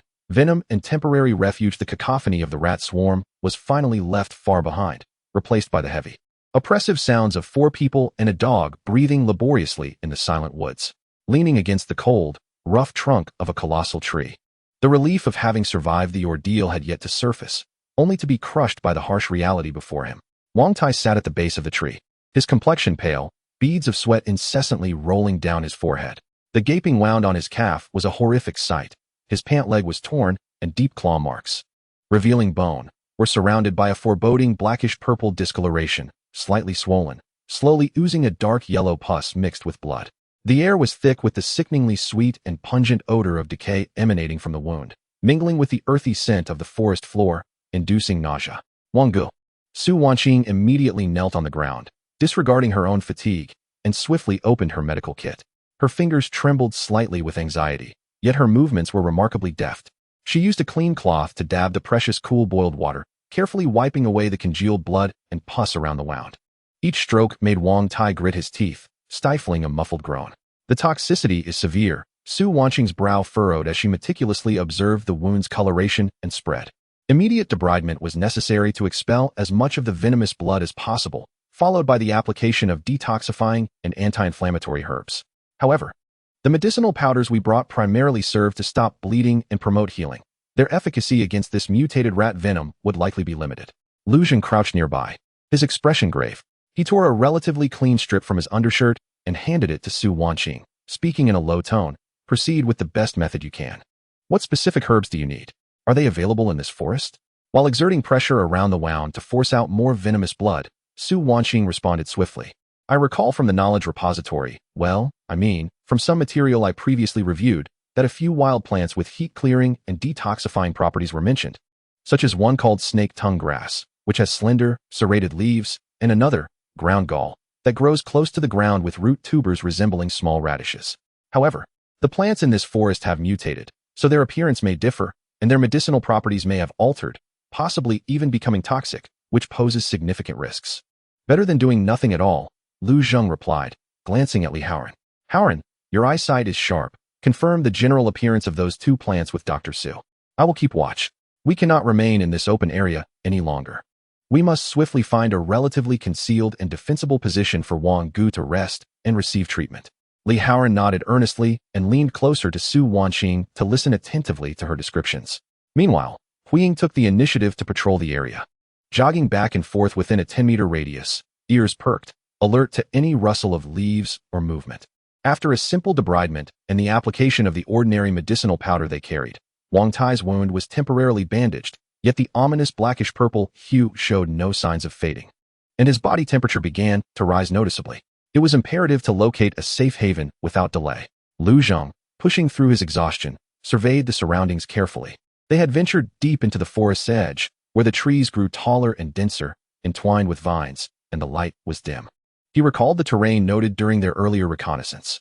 If we head southeast, I remember a rocky slope, slightly elevated with many crevices, making it easier to find a hiding spot, and the visibility is relatively better. There was no time to hesitate. Li Haoran shouldered most of the gear, then cautiously assisted Wang Tai to his feet. With indomitable will, Wang Tai endured excruciating pain, relying on Li Haoran's support and a makeshift sturdy branch as a crutch, managing to move albeit at a sluggish pace. The expedition resumed, this time with steps heavier and slower than before. Lu Zheng, armed with a knife, led the way, ever vigilant for potential dangers lurking in the shadows. Su Wanqing closely followed Wang Tai, frequently assessing his pallor and the condition of his wounds. Xiao Shu, perceptive and considerate, tugged at Su Wanqing's garment, striving to keep up. Huiying darted back and forth, serving as a vigilant sentinel. Each advance of several meters proved to be an arduous endeavor, with the tangled undergrowth, slippery moss, and suddenly appearing depressions presenting formidable challenges. Every step taken by Wang Tai aggravated his injuries, soaking his clothing with cold sweat. Yet, he gritted his teeth, stifling any groans, though his breathing grew increasingly labored. After laboring for over half an hour, Lu Zheng finally spotted the familiar rocky slope from his memory. As anticipated, assorted boulders were strewn about, creating numerous natural crevices and depressions. He selected a spot against a massive rock face, where several large stones formed a natural barricade ahead. The entrance was narrow, allowing only one person to pass through by stooping, yet the interior barely accommodated their small group, with the overhead rocks providing relative concealment and dryness. Here, Lu Zheng entered first to inspect, ensuring no serpents or insects had made their abode before signaling for Li Haoran to carefully assist Wang Tai inside. Su Wanqing immediately set about arranging this temporary infirmary, laying down the driest grass mats she could find. Once Wang Tai was settled, Lu Zheng and Li Haoran did not rest, but promptly began to establish rudimentary defenses. They dragged thorny branches to the entrance of the crevice, constructing a basic barrier. Li Haoran then brought in several appropriately sized stones, stacking them on the inner side of the entrance to create a low wall for support during potential gunfire. Though rudimentary, it offered some psychological comfort and practical cushioning. As these initial arrangements were completed, the sky began to lighten, the pale gray light of dawn filtering through the forest gaps, feebly dispelling some of the terrors of the night. The four huddled within the narrow crevice, while outside, Huiying remained watchful. Wang Tai, under Su Wanqing's care, drifted into a restless slumber, though his high fever persisted. Li Haoran, clutching a steel spear, leaned against the stone wall, his eyelids heavy with fatigue. Xiao Shu nestled in Su Wanqing's embrace, finally succumbing to sleep. Lu Zheng, positioned at the inner side of the entrance, gazed out at the gradually clarifying yet still perilous forest, wide awake. The weight of Wang Tai's injuries pressed heavily upon his heart. The urgent quest for the correct antidote herbs loomed large, but in this treacherous and mutated woodland, every departure from their temporary refuge entailed immense risk. He gently rubbed the special USB drive he kept close, its cool touch aiding his alertness. The knowledge stored within was vast, yet discerning the life-saving, possibly transformed. Snake-tongue grass or ground gall in this alien and hostile terrain posed a daunting challenge. Hope flickered like the faint light of dawn, seemingly emerging yet still weak. Shrouded by layers of imminent peril, they had found a temporary refuge, yet the true battle for survival had only just entered a more arduous phase. Chapter 114. The perilous quest for medicine within the crevice. Wang Tai's high fever raged on, intermittently plunging him into agonizing delirium. The ordinary medicinal powder applied to his wounds was akin to a mere drop in the ocean, as the surrounding blackish-purple discoloration continued to spread slowly, emanating a distressing scent of decay. Time had transformed into the most luxurious yet cruel of entities. As dawn broke, the light filtering through the dense, oddly shaped canopy of trees remained dim. Lu Zheng understood that he could wait no longer. He swiftly checked his gear, a machete, several emergency meat jerky rations, a bamboo tube filled with water, flint, and a USB drive he kept close. He left the crossbow and remaining bolts for Li Haoran, as stronger ranged firepower was essential for protecting their home. I will venture out in search of medicine. Lu Zheng's voice was low yet resolute, shattering the oppressive silence within the crevice. Dr. Su, please describe the 2 types of herbs in detail, along with their potential habitats. Suppressing her anxiety, Su Wanqing quickly sketched the general shapes of the snake-tongue herb and the ground gall head using a twig on the ground. The snake-tongue herb boasts slender leaves with fine serrations along the edges, typically thriving in damp, shaded areas near rocks or streams. The ground gall head, on the other hand, grows close to the earth, featuring thick, spoon-shaped leaves and a plump root, preferring relatively drier slopes. However, be exceedingly cautious. The flora here may have mutated, with variations in color, size, and even scent. It is imperative to observe from a distance and confirm their non-aggressiveness before approaching. Li Haoran gripped his steel spear tightly. Brother Zheng, I will accompany you. The more, the merrier. No, Lu Zheng shook his head, his tone firm and unyielding. You must stay and guard this place. Brother Wang requires protection, and so do Dr. Su and Xiao Shu. I am a smaller target and can move swiftly. Huiying, let us go. Huiying emitted a soft whine, nuzzling against Lu Zheng's leg, gently bumping his hand with its head. Bringing Huiying along was one of the greatest assurances of safety during this venture. Its warning capabilities were irreplaceable in the perilous woods. Without further farewells, Lu Zheng inhaled deeply, bending down to slip through the crevice, his figure swiftly vanishing into the mottled shadows and twisted trees. Li Haoran immediately positioned himself behind the low wall at the entrance, vigilantly watching the outside, the steel spear glinting ominously in the dim light. Upon departing the relatively secure crevice, the sense of oppression intensified immediately. The air was thick with the heavy scent of decaying vegetation and wet earth, each step sinking into the soft, thick layer of fallen leaves, producing a rustling sound that seemed jarringly loud in the eerie silence. Lu Zheng heightened his senses, his eyes scanning the shadows ahead and on both sides, his ears attuned to any subtle sounds, while his nose endeavored to discern the distinct aromas of the 2 medicinal herbs that might linger in the air. He first navigated towards the direction where he recalled a stream to be. According to Su Wanqing's description, the snake-tongue herb was most likely to flourish beside the damp rocks near the stream. Huiying led the way several meters ahead, moving with unusual caution.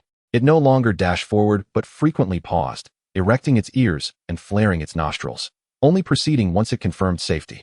The terrain of the forest proved far more intricate than it appeared from a distance. Tangled roots lay like ambush traps, and dense vines occasionally obstructed the path, necessitating careful clearance with the machete. The forms of certain trees have become exceedingly bizarre, their branches twisted and their bark riddled with bulbous, pus-like nodules, with some even oozing a viscous, oddly colored sap. Lu Zheng made a conscious effort to circumvent these ominous-looking plants. After traversing a distance, the faint sound of flowing water reached his ears, invigorating him. He signaled to the gray shadow to reduce its pace, approaching with heightened caution. Parting a cluster of thorn-edged foliage, a narrow stream approximately 2 meters wide came into view. The water was murky, a pale brown hue, with a sluggish current, flanked by slippery silt and exposed rocks. Lu Zheng refrained from recklessly approaching the stream, instead crouching behind a large, moss-covered boulder to scrutinize the opposite bank. The vegetation across the stream was denser, shrouded in dim light. He meticulously searched the shaded side of the rocks and the damp soil along the creek's edge. As time trickled by, his heart thudded heavily within his chest. He spotted several similar plants, yet the shapes, colors, or scents of their leaves bore slight discrepancies from Su Wanqing's descriptions. In a world ravaged by catastrophe, even the slightest variation could signify deadly toxins. He dared not take the risk. Just as he was on the verge of abandoning his search along the creek, the gray shadow nudged him gently with its nose, directing his gaze toward a rocky crevice ahead. There, a small cluster of dark green plants thrived, their elongated leaves exhibiting faint serrations, resembling snake tongue grass to a degree.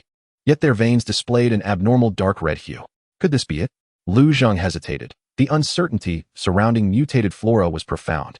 He scanned the surroundings carefully, ensuring no other dangers lurked nearby, before picking up a small stone and tossing it gently near the cluster of plants. The stone landed without incident. The plants continued to grow silently, exhibiting no response. Lu Zheng felt a modicum of reassurance, but remained vigilant. He unsheathed his machete and cautiously advanced, halting 2 to 3 meters away for a closer examination. Aside from the unusual vein coloration, he discerned no overtly aggressive characteristics. He delicately prodded a leaf with the knife's tip. The leaf was soft, trembling slightly at the touch, yet it did not expel venom or initiate an attack. After a brief moment of waiting to confirm safety, he swiftly approached, carefully uprooting several specimens and stowing them in a pre-prepared cloth bag. Throughout the entire process, tension coiled in his back, ever alert for a potential assault from any direction. Having secured the suspected target plants, Lu Zheng dared not linger, promptly retracing his steps while maintaining a safe distance from the stream. Next, he needed to seek out a relatively dry slope in search of the earth gallbladder. With the shift in his search area came new challenges. The dry slope offered a broader vista, yet rendered him more exposed. Utilizing the cover of trees and rocks, Lu Zheng painstakingly scoured a sunlit gravel incline. The flora here was predominantly low-growing, drought-resistant, with many plants bearing spines or thick, leathery leaves. The quest for the earth gallbladder proved increasingly arduous. Numerous ground-hugging plants were present, yet either their leaf shapes were incorrect, or they lacked the swollen root tubers entirely. Sunlight filtered through the sparse canopy, scorching his scalp. Sweat soaked his clothing, clinging tightly to his body. Just as despair threatened to engulf him, the gray shadow once again proved invaluable. It came to a halt beneath a small, wind-sheltered slope, gently scratching the ground with its claws, emitting short, plaintive whimpers. Lu Zheng hurried over, and he saw the gray figure unearthing the loose soil, revealing several thick, gray-green, spoon-shaped leaves that lay close to the ground. As he parted the leaves, he caught a glimpse of a bulb the size of an infant's fist, a dusty yellow. The earth gull. Lu Zheng's heart soared with joy. Its morphological characteristics were remarkably consistent. He proceeded with caution, testing and observing, and swiftly dug up the 2 largest bulbs. With the herbs in hand, Lu Zheng dared not linger for a moment and immediately retraced his steps along the route he had meticulously memorized, heading back to the rocky outpost. The return journey seemed interminable, the fabric bag in his hand feeling as if it weighed 1,000 pounds, containing the hope of Wang Tiexing's survival. When he finally beheld the familiar silhouette of the massive rock, he felt almost faint. Li Haoran visibly relaxed upon seeing his return. Once back in the crevice, Lu Zheng handed the bag to the anxiously waiting Su Wanqing. Take a look, is this it? Su Wanqing accepted the bag, carefully examining the plants within, particularly inhaling their scents, and cautiously squeezed a bit of leaf sap to observe its color. Finally, she nodded emphatically, tears welling in her eyes. Yes, though slightly mutated.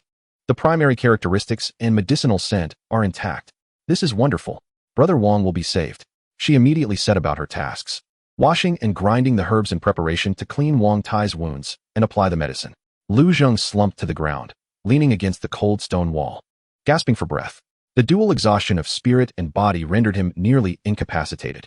Yet, watching Su Wanqing's diligent and hopeful figure, and Li Haoran's expression of relief, a faint warmth quietly dispelled the chill and fatigue enveloping him. This perilous quest for medicine had finally afforded them a moment of respite. Nevertheless, the shadow of the forest still loomed heavily in everyone's heart. Chapter 115. The effects of medicine and surveillance within the crevice. Time seemed to stand still, leaving only Su Wanqing's busy figure and the suppressed breaths of the others. The few medicinal herbs Lu Zheng had brought back, imbued with the scent of earth, bore the weight of their collective hopes. Ignoring her fatigue, Su Wanqing meticulously washed the leaves of the snake-tongue herb, placing them on a flat stone, and carefully crushed them with another clean stone, releasing a verdant juice that exuded a slightly spicy, refreshing aroma.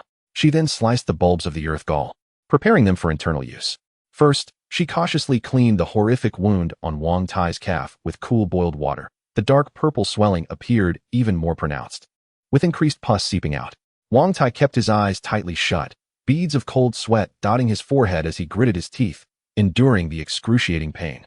Only the occasional muffled groan from deep within his throat betrayed the immense suffering he was enduring. Su Wanqing took a deep breath, evenly applying the paste of crushed snake tongue herb around the wound before rewrapping it with clean cloth. Then, she gently inserted several thin, bitter slices of the earth gall bulb between Wang Tai's parched lips, carefully administering a small amount of water to aid him in swallowing. Having completed all this, she was drenched in sweat. Now, all that remained was to wait. Wait for the medicine to take effect, and wait for destiny to render its verdict. Lu Zheng and Li Haoran stood vigil at the narrow entrance, their backs turned to the cave, their vigilant eyes scanning the peculiar silhouettes of the forest outlined by the soft morning light. A gray shadow lay at Lu Zheng's feet, its ears occasionally twitching as it captured the faintest sounds from afar. Each rustle of the wind sent a jolt of tension through their hearts. A small tree huddled in the corner, its large eyes fixated on Su Wanqing and Wang Taijian, its tiny hands tightly clutching its own garment. Time passed slowly, each second stretching like an eternity. Silence enveloped the crevice, broken only by the heavy and labored breaths of Wang Taijian. Lu Zheng could hear the weighty thrum of his own heart echoing in his chest. Unable to resist, he glanced back, catching sight of Su Wanqing testing Wang Tiejian's forehead temperature with the back of her hand. Her profile appeared exceptionally pale in the dim light, yet her gaze was focused and resolute. After what felt like an eternity, Wang Taijian, who had remained in a stupor, suddenly let out a low groan, his body twitching slightly. Brother Wang. Su Wanqing immediately leaned closer. Lu Zheng and Li Haoran turned sharply. Wang Taijian slowly opened his eyes, although still clouded and weak. A flicker of clarity seemed to return. He parted his lips, his voice hoarse and faint. Water. Su Wanqing hurriedly brought the bamboo tube to his lips, carefully feeding him a few sips. After drinking, Wang Taijian appeared somewhat more at ease. He attempted to move his injured leg, immediately wincing in pain. Yet his face revealed a glimmer of incredulity. This medicine seems to have some effect. The penetrating chill from the wound has lessened. Upon hearing this, the tension in everyone's hearts eased slightly.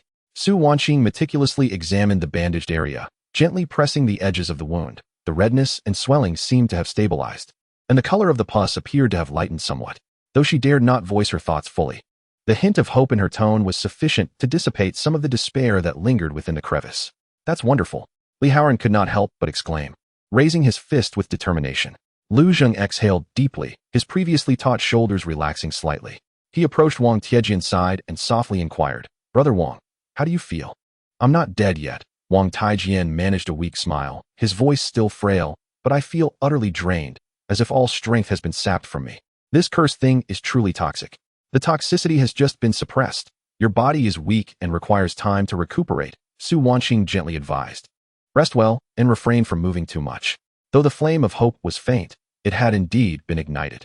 With Wang Tiejian's condition stabilizing, even showing slight improvement, the group, who had endured a harrowing escape, fierce battles, and the quest for medicine, finally found a moment to breathe. Li Haoran retrieved the remaining jerky from their supplies. Sharing it among them, they chewed quietly on the meager fare, replenishing their nearly depleted strength with sips of cool water. The atmosphere, while no longer suffocatingly tense, remained silent, the fatigue of surviving a catastrophe washing over each individual like a tide. As Lu Zheng ate, he once again scrutinized their makeshift refuge. The crevice was narrow, dark, and damp, yet it offered at least basic shelter and a degree of defensive terrain. He observed several deep fissures in the rock face, seemingly leading into the abyss. Cautiously, he approached a larger crack and peered inside, only to be met with an impenetrable darkness and an unsettling gust of cold air, tinged with the scent of mildew, emanating from within. What's wrong, Zhenggu? Li Haoran noted his actions. Nothing, Lu Zheng replied, shaking his head as he searched for other exits or lurking dangers. He momentarily suppressed the urge to explore the fissure. For now, the priority was to rest and remain vigilant.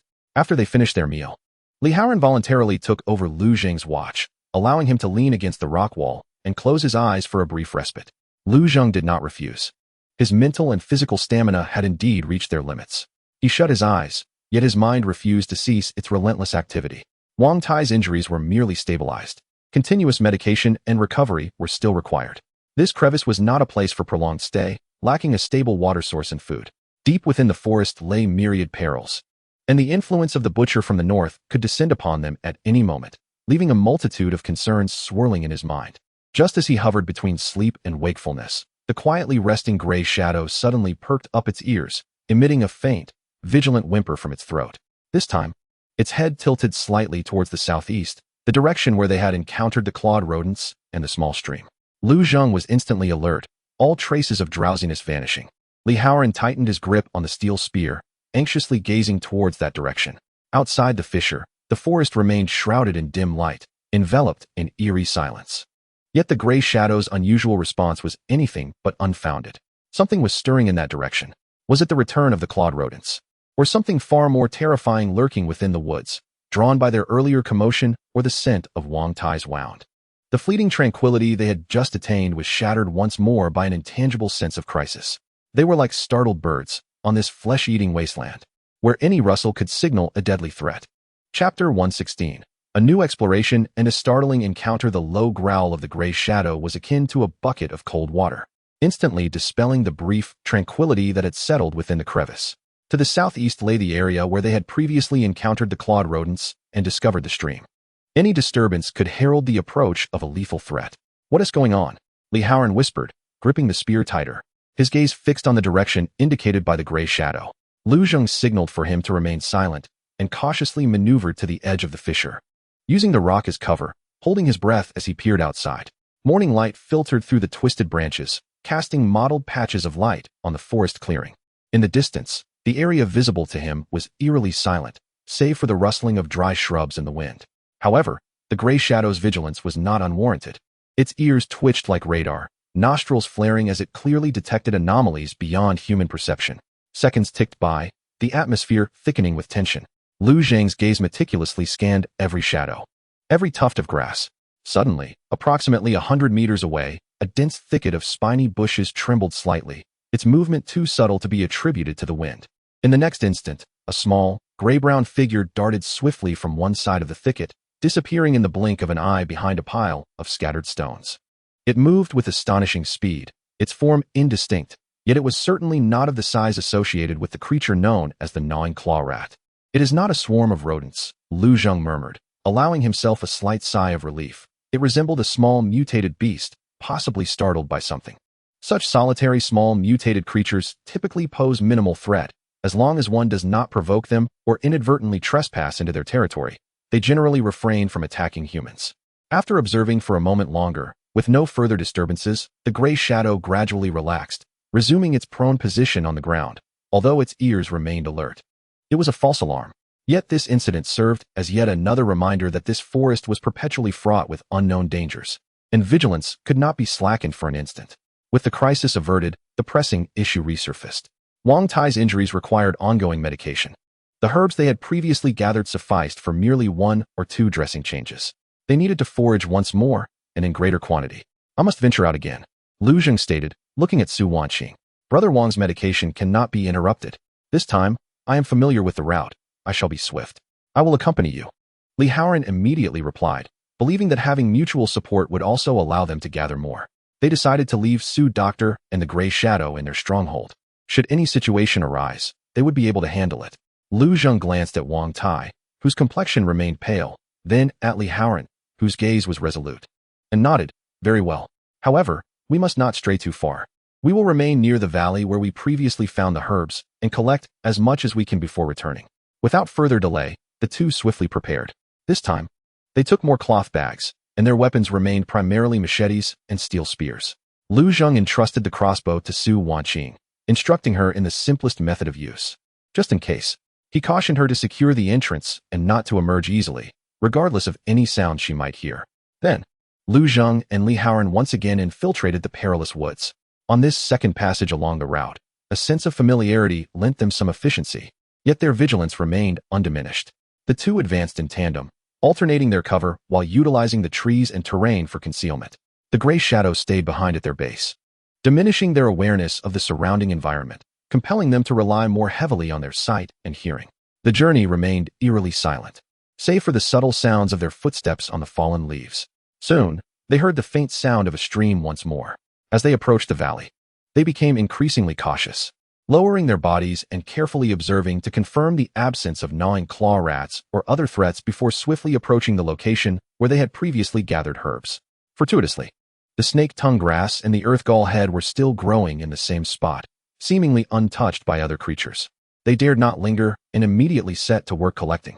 Lu Zheng took on the role of lookout, while Li Haoran adeptly excavated the tubers of the earth-gall head with his dagger, carefully wrapping the leaves of the snake-tongue grass with cloth strips. This time, they gathered enough to last 3 to 4 days, filling several bags to the brim. With their task complete, they dared not tarry and quickly retraced their steps. However, just as they exited the valley and re-entered the relatively dense forest, Li Haoran, who was leading the way, suddenly halted, raising his fist in a signal of caution. Lu Zheng immediately crouched down, following Li Haoran's pointing finger. There, not far to the left, on the trunks of several trees, were fresh, deep claw marks. The bark was torn asunder, revealing the underlying white wood, with the marks indicating immense strength, far beyond that of any minor mutated beast. Additionally, beneath the claw marks, the ground was strewn with disheveled, dark red fur. Alongside a small patch of trampled earth, evidence of fresh activity. Li Haoran lowered his voice, his expression grave. The size and depth of the claw prints suggested they were not from a corrupt claw rat, but likely from a creature of even greater stature. Lu Zheng's heart sank. He scrutinized the claw marks and fur, striving to find matching information in his repository of knowledge, but without more specific characteristics, it was difficult to ascertain. The only certainty was the presence of an unknown predator, formidable in both size and strength, that had recently traversed this area and was likely still nearby. We must leave. Quickly, Lu Zheng declared decisively. The unknown threat often proves to be the most terrifying. They had precious herbs in their possession and needed to return to the relative safety of the rock crevice without delay. The two, disregarding any noise, quickened their pace, nearly sprinting through the trees. The area behind them felt suffused with an invisible pressure, as if a pair of eyes lurked in the shadows, watching them intently. Every nerve was taut with apprehension. At last, the familiar outline of the rock crevice came into view. They rushed to the entrance, where Li Haoran rapped rhythmically on the stone. Upon receiving a hushed confirmation from Su Wanqing within, they swiftly slipped inside. Once back in the relatively enclosed space, both leaned against the rock wall, gasping for breath, cold sweat soaking their backs. Though the journey had lasted merely a few fleeting minutes, it had been far more harrowing than their earlier quest for herbs. What happened? What did you encounter? Su Wanqing inquired anxiously, noticing their disheveled appearance. Lu Zheng succinctly recounted the discovery of the fresh claw marks and fur. Su Wanqing's brow furrowed tightly. A new predator? Li Haoran wiped the sweat from his brow. What other ghastly entities might this cursed place conceal? Though weakened, Wang Tai had overheard their conversation and struggled to sit up. We must leave this place. This crevice is not safe. Lu Zheng nodded in silence. Indeed, the crevice was merely a temporary refuge, not a place for prolonged stay. The dangers of the forest far exceeded their initial expectations. Once Wang Tai's condition stabilized further, they would need to seek a safer, more defensible stronghold. The warehouse district with its reflective metal roof might be the next target for their daring exploration. However, before that, they required more information, better preparations, and a touch of luck. Chapter 117. Subterranean glimmers. The traces left by the unknown predator loomed like a dark cloud, casting a shadow over the hearts of everyone within the crevice. The previously comforting sense of security had evaporated, and this makeshift sanctuary seemed poised to be torn apart by some formidable force at any moment. Wang Tai's words voiced the collective apprehension. They had to leave swiftly. Yet, the very notion of departure weighed heavily in the current context. Although Wang Tai's wounds were somewhat managed by the herbs and had not worsened, he was far from capable of enduring a long journey. The risk of forcibly moving, leading to ruptured wounds and the re-emergence of toxins, was exceedingly high. Outside, peril lurks in every shadow, in a forest teeming with uncertainty, where a formidable predator roams. To leave the safety of the rocky crevice at this moment would be tantamount to suicide. We cannot depart now. Lu Zheng's voice shattered the suffocating silence as he surveyed the group, noting that Brother Wang required time to recuperate. We must also deepen our understanding. Understand what? Li Haoran clenched his fists, his tone tinged with impatience. Are we to wait for that creature to come knocking on our door? We must discern what it is, grasp the patterns of this forest, and ascertain if there exists a safer location we can reach. Lu Zheng maintained his composure, gesturing towards the deep fissures in the rock face. For instance, where do these cracks lead? Might there be other exits or hidden spaces? Su Wanqing chimed in. Lu Zheng speaks wisely. Brother Wang's greatest need now is for rest. The dark, purplish hue of his wound has faded somewhat, and the swelling has diminished, indicating that the herbal remedies are indeed effective. If only we could have 2 more days.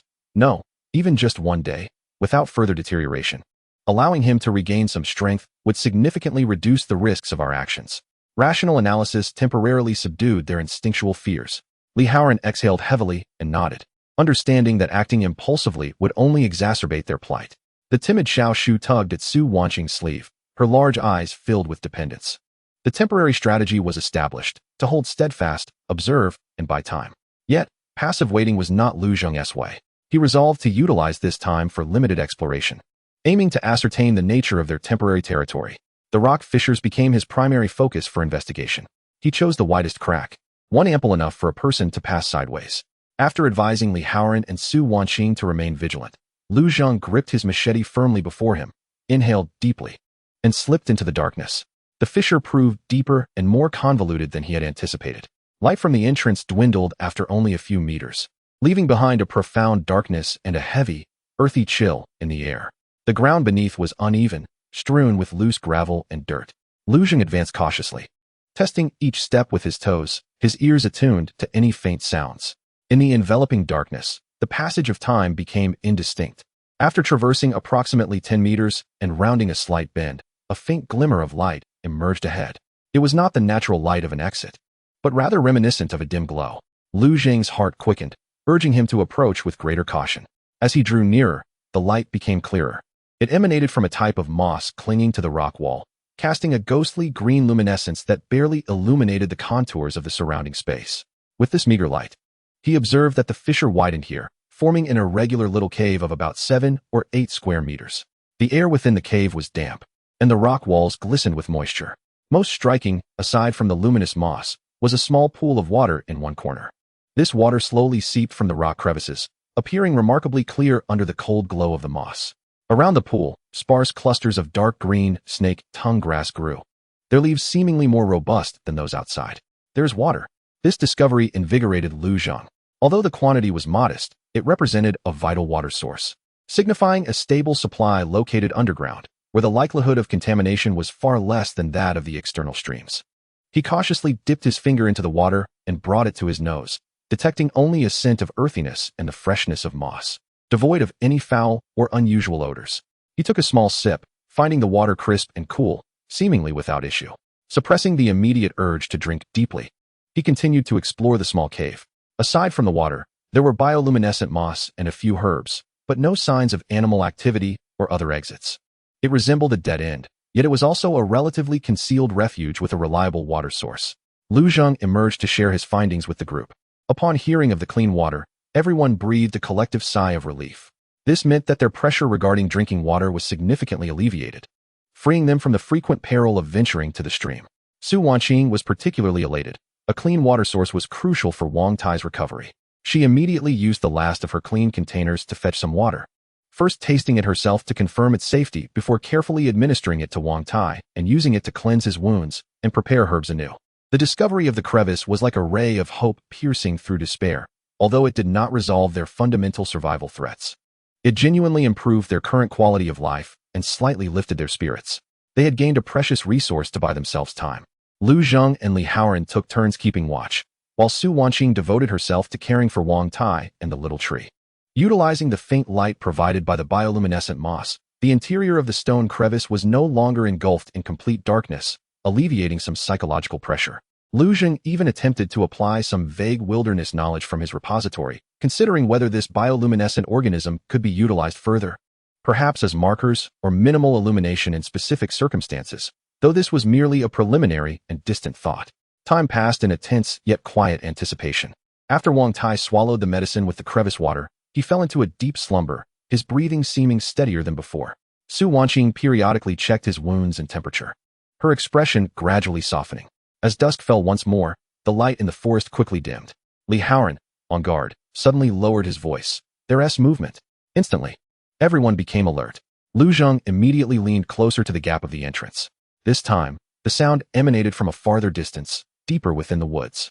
A low, threatening growl echoed, interspersed with the sound of snapping branches, as if something was battling or hunting there. The noise persisted for several minutes before gradually receding, ultimately fading into the profound silence of twilight. It was impossible to ascertain the creature responsible, but the sense of power emanating from it sent a chill through everyone. This was likely the owner of the claw marks they had encountered. The crisis had not been averted, merely distanced for the time being. Yet they had gained a day's reprieve. Wang Tai's injuries were improving, and they had discovered a concealed crevice with a water source. In this desolate wasteland, even the slightest hint of positive change resembles the faint, luminescent moss that thrives in the crevices of stone, delicate, yet genuinely illuminating a small patch of survival. Chapter 118. Struggling for life in a deadly place. In the distance, the powerful roars and sounds of combat resonate like heavy drum beats against the hearts of all, only to fade quietly into the depths of twilight, leaving behind an oppressive silence. The unknown threat has not yet descended directly upon them. Yet this lingering fear torments the nerves even more. Within the crevice, the atmosphere is tense. Wang Tai, beset by high fever and pain, has once again succumbed to slumber. Though his breathing has steadied somewhat, and the dark purple hue around his wounds is gradually receding under the persistent effects of the herbal remedies. This slight improvement is the only glimmer of hope to grasp in the darkness. Lu Zheng dampens the last clean strip of cloth with water from the crevice and gently places it upon Wang Tai's forehead to help reduce his fever. Meanwhile, Su Wanqing, illuminated by the dim glow of the moss, meticulously examines the dwindling supplies of medicine and herbs, her brow furrowed with concern. The medicinal powder is nearly exhausted, and the herbs they gathered will only sustain them for another 2 days at most. Her voice, laced with fatigue and worry, reveals that while Brother Wang's condition is improving, he remains far from being able to walk. If we cannot find a more stable source of medicine or a truly safe place within the next 2 days. Her words hang in the air, but the implication is clear to all.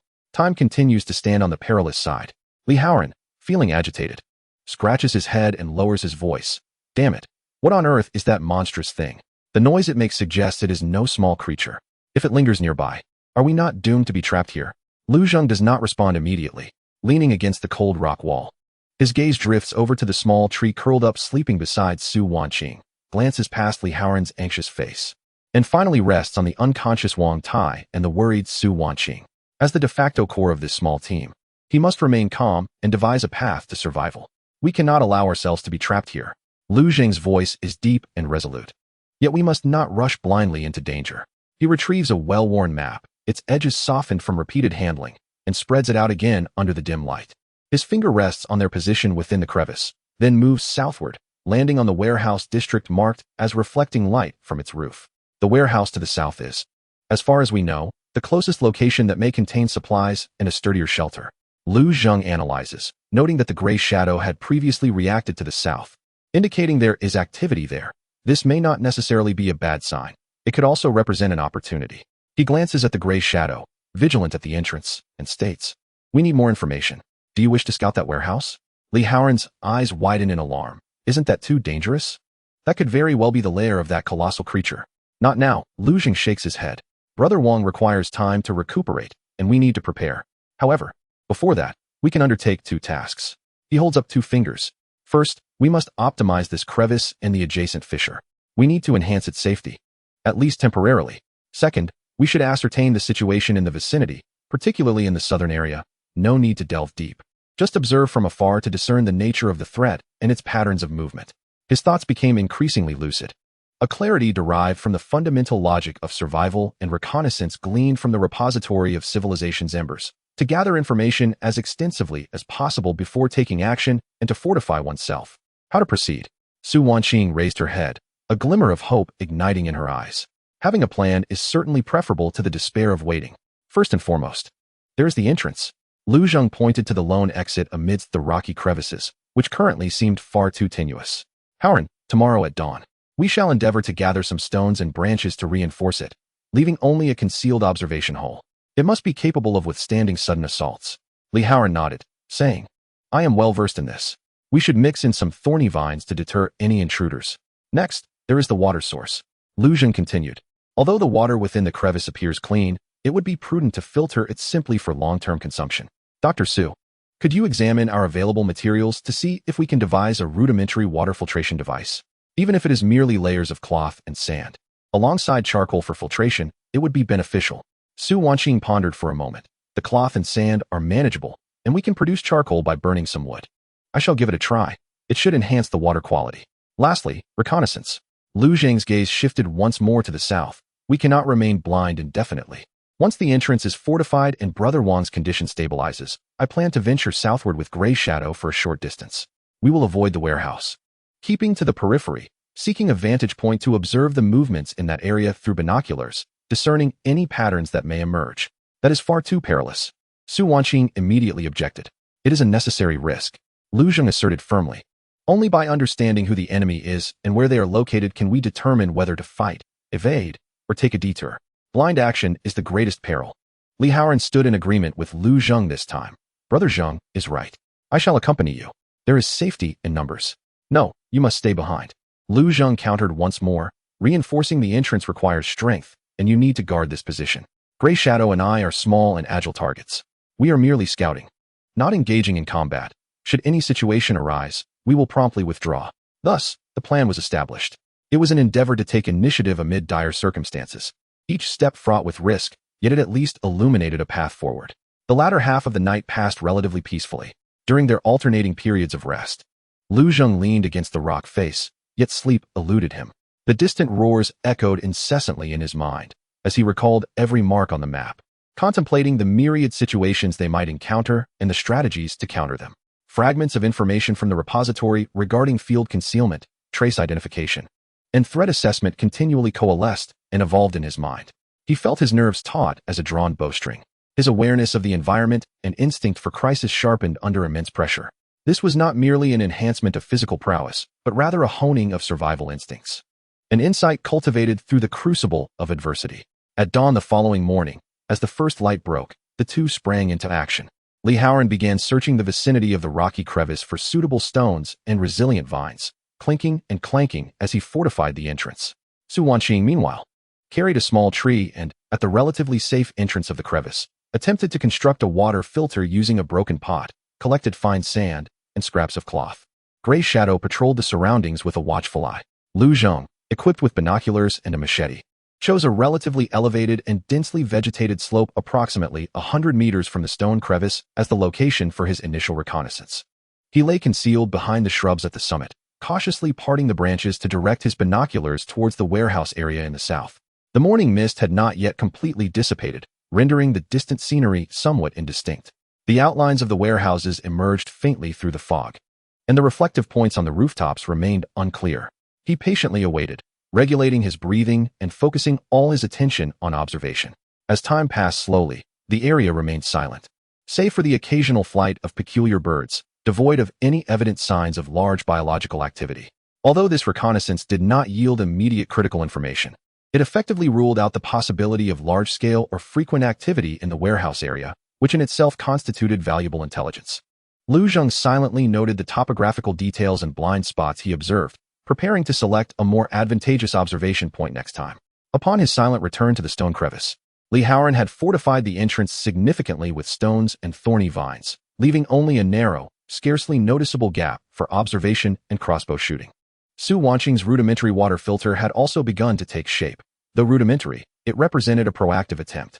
This modest stone crevice stronghold, amidst a desperate siege, was steadily consolidating itself with meager resources and tenacious will, akin to a vine clinging to a rock in a tempest, waiting and preparing for the next confrontation with fate. Chapter 119. Beneath the perilous wall, thanks to Li Haoran's efforts, the entrance to the stone crevice had been substantially reinforced with stones and thorny vines, leaving only a narrow observation hole that was difficult to detect from the outside.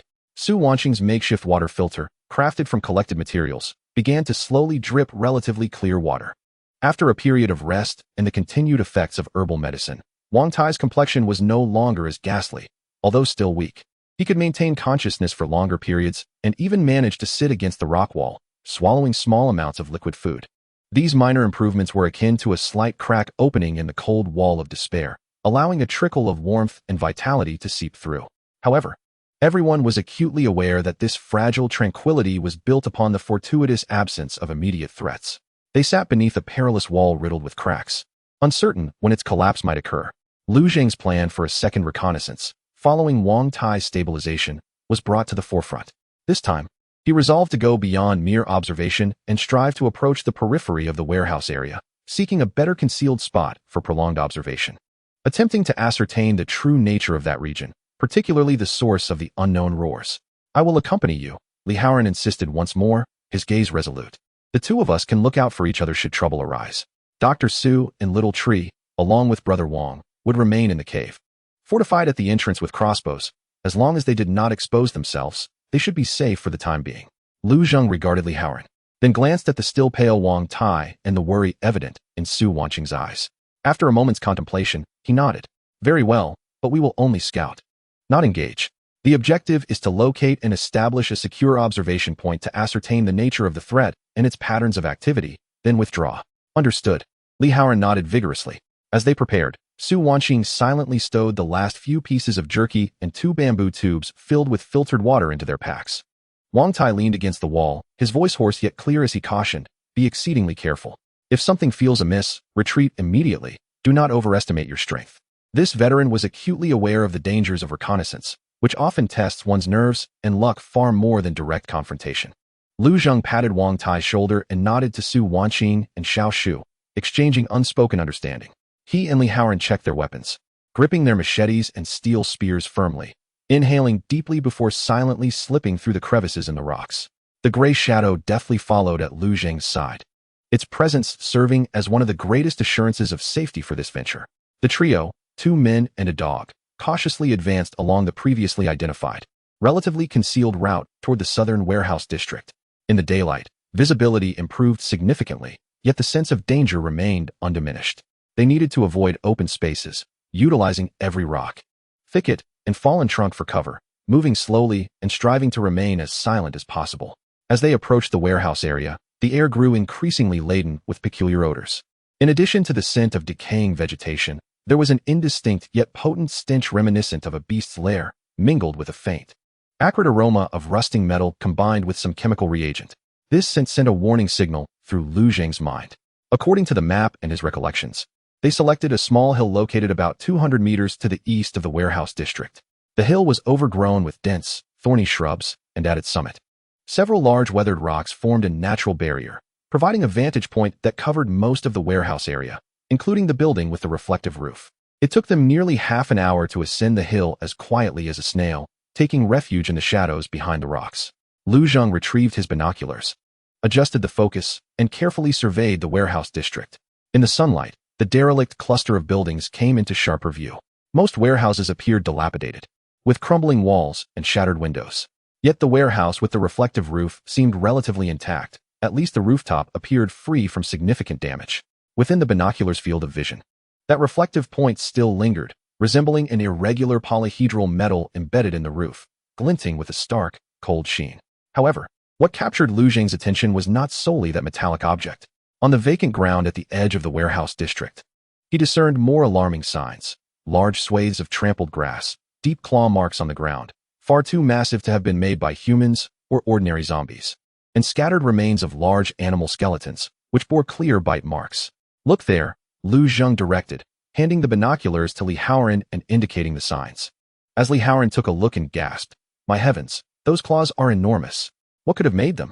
I do not know, but it is certainly not to be trifled with," Lu Zheng replied, his expression grave. "The freshness of these traces varies, indicating that this creature frequently inhabits the area. It is highly likely that this is near its lair or primary hunting ground." Just then, the ears of the gray shadow perked up suddenly, emitting a deeply suppressed, nearly inaudible low growl from its throat. Its body pressed tightly against the ground, its gaze fixed intently on a massive warehouse deep within the storage area. Lu Zheng and Li Haoran immediately held their breath, following the gray shadow's line of sight. Within the shadows of a damaged roll-up door of the enormous warehouse, something seemed to stir. Moments later, a colossal figure, cloaked in dark brown, hard skin, slowly stepped out from the shadows. Due to the distance and angle, they could not discern its full form, but they could see that it possessed extraordinarily robust limbs, resembling stone pillars, with a back that arched high, covered in jagged, keratinous protrusions. A tail, adorned with bony spines, swayed slowly behind it. It advanced into an open space, raised its head, as if sniffing the scents in the air. The sunlight glinted off its hardened skin, reflecting an oily sheen, though the details were obscured. The immense size and the intangible aura of oppression it exuded caused Lu Zheng and Li Haoran to feel the rush of trepidation. Their backs drenched in cold sweat even from over 200 meters away. This was undoubtedly the most terrifying mutated creature they had encountered thus far. The colossal beast lingered momentarily, seemingly unaware of any disturbances, before leisurely retreating back into the shadows of the warehouse, vanishing from sight. On the mound, an eerie silence ensued. Lu Zheng and Li Haoran exchanged a glance, both recognizing the horror reflected in each other's eyes.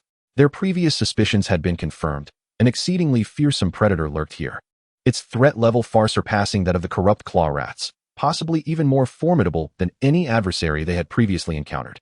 "We must retreat," Lu Zheng whispered almost inaudibly. The risk of lingering was too great. Their objective had been accomplished. They had confirmed the existence of the threat, its general form, and its activity zone. Remaining for even a second longer could lead to discovery. The two of them cautiously retraced their steps, even more carefully than before, nearly crawling backward until they had completely exited the mound's line of sight. Only then did they dare to rise slightly, quickening their pace to hasten back along the path they had come. Upon returning to the crevice and slipping into that relatively secure, narrow space, they finally exhaled in relief, though their expressions remained grim. "What did you see?" Su Wanqing asked eagerly. Lu Zheng took a deep breath and replied gravely, "I saw a gigantic creature, very large, and extremely dangerous. The warehouse area is its territory." He detailed what he had witnessed. After hearing his account, the atmosphere within the crevice plummeted to a chilling low. Even Wang Tai's expression grew more somber. A powerful mutated beast occupying a warehouse area that could potentially harbor resources put their situation in a far more precarious state than they had imagined. Should they abandon the warehouse area and seek an alternative route, or devise a way to acquire the resources necessary for survival under the watchful eyes of this behemoth? A new, graver decision lay before this small, struggling team, casting an ever-deepening shadow under the precarious wall. Chapter 120.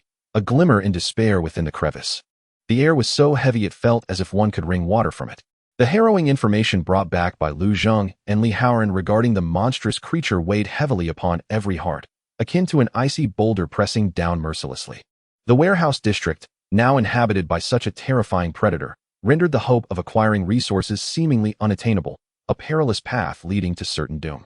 The slight alleviation brought by Wang Tai's improving condition was swiftly extinguished. "That thing is beyond our capacity to confront," Li Haoran exclaimed, his frustration manifesting as a clenched fist striking the nearby rocky wall, producing a dull thud as fragments cascaded down. Despair washed over them like a relentless tide. Su Wanqing, her complexion pale, clutched the small tree tightly, her lips pressed together in a painful whiteness. Wang Tai leaned against the rock wall, eyes closed, his chest rising and falling rhythmically. After a prolonged silence, he spoke in a hoarse voice, tinged with weakness yet imbued with a tranquility born of hardship. "What is there to panic about? We have not yet reached our end. Understanding the enemy is far better than being ensnared in ignorance." His words fell upon them like a bucket of icy water, dousing the flames of their frayed emotions and allowing them a moment of respite. Indeed, they now possessed a clearer understanding of the looming threat and its whereabouts, rather than unknowingly stumbling towards the abyss of destruction. Throughout this ordeal, Lu Zheng remained silent, a statue in repose as he crouched on the ground, gripping a piece of charcoal tightly. Under his deft manipulation, the charcoal danced upon the relatively smooth stone surface, sketching a rudimentary map. His gaze was as sharp as that of a hawk, fixated intently on the fissures in the stone, with the warehouse district as the focal point. The existence of the beast undoubtedly cast a profound shadow of despair upon them, yet surrendering to such dread would only confine them to this dwindling, vulnerable crevice, awaiting an inevitable demise. "We cannot remain here to await our fate," Lu Zheng finally spoke, his tone low yet resolute. "Brother Wang requires ongoing medication and a more conducive environment for recovery, and our provisions will last but a few days. We cannot approach the warehouse district. We must immediately seek alternative routes." His gaze roamed the map until it settled upon the northwestern direction, far removed from the warehouse area. This region was marked as a relatively sparse forest, further indicated by a faint contour line suggesting potential elevation. "The northwest, an area we have yet to thoroughly explore," Lu Zheng indicated with the charcoal. "The terrain may be higher, providing a clearer vantage point. Perhaps we can discover other structures, or at the very least, find a path to temporarily evade the creature's territory."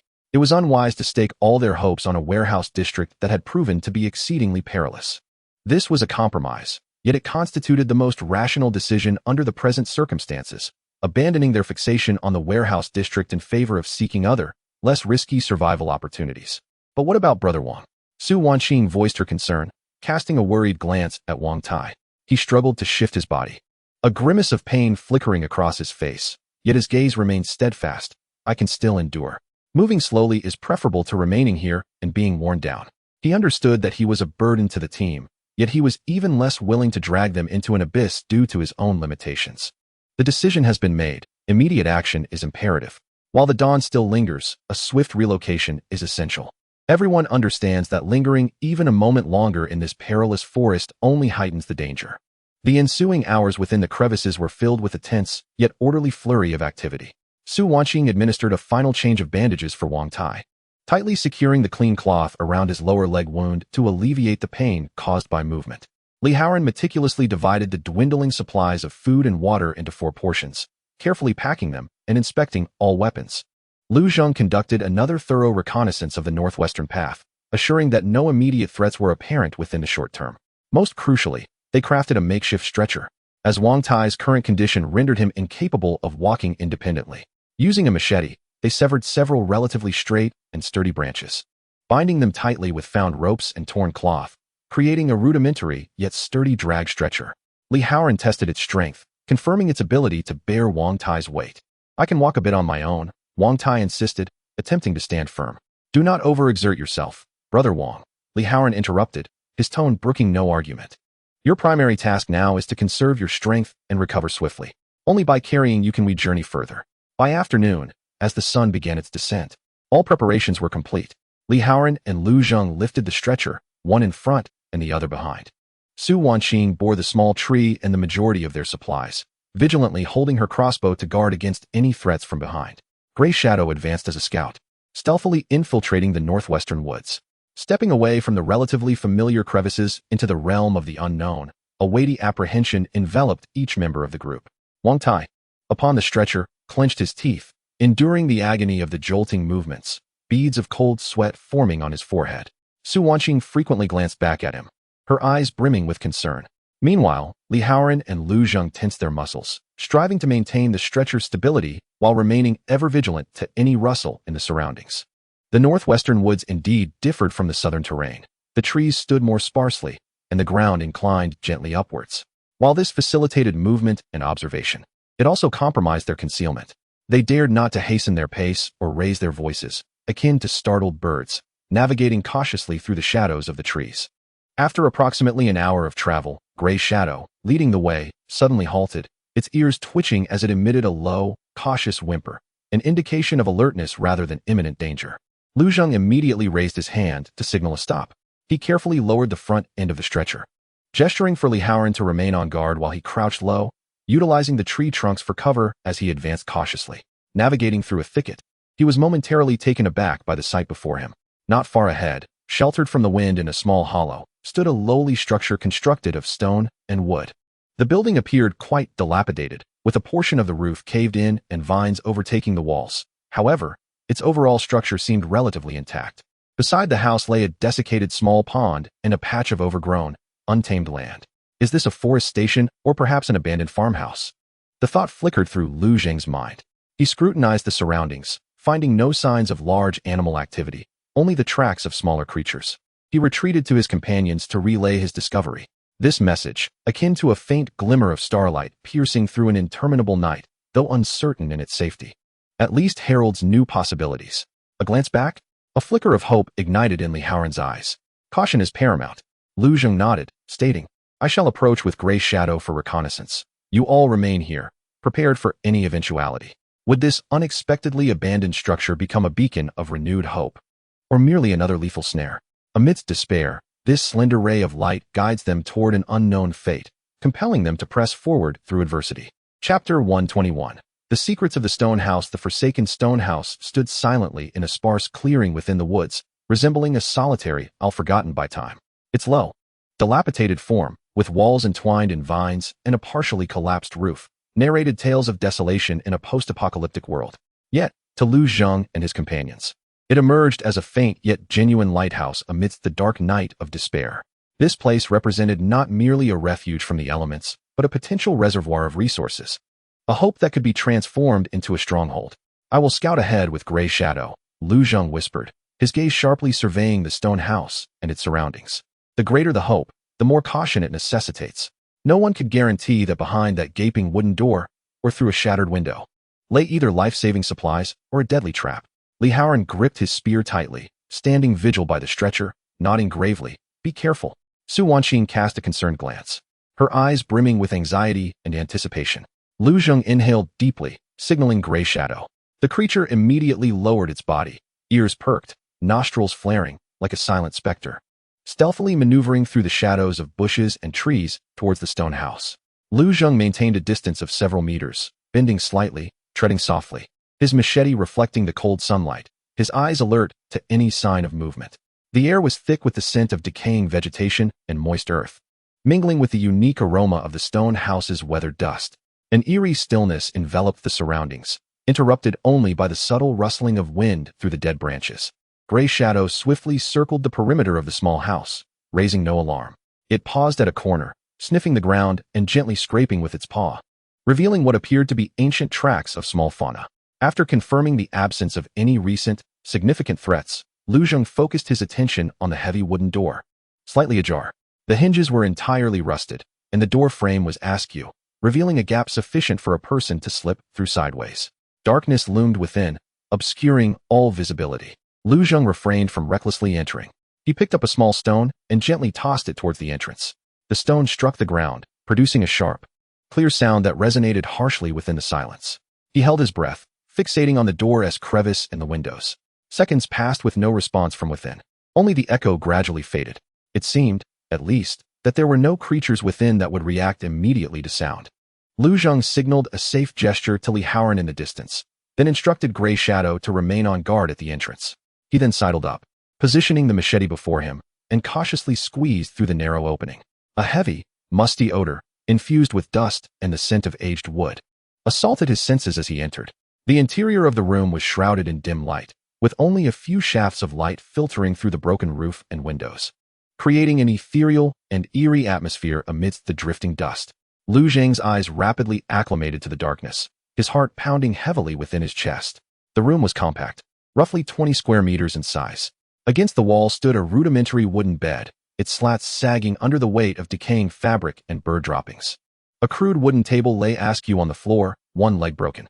Scattered in the corners were rusty, empty cans and shattered glass bottles. On the walls hung some long unidentifiable, moldy paper charts, faint outlines suggesting they might have once depicted a forest fire prevention area map. Lu Zheng surmised it resembled an antiquated forest ranger station, his keen gaze sweeping over every corner.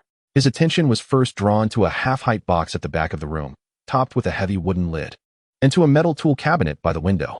He moved cautiously, each step carefully placed on the solid ground to avoid any debris that might produce noise. After inspecting beneath the bed and under the table to ensure there were no hidden dangers, he approached the wooden box.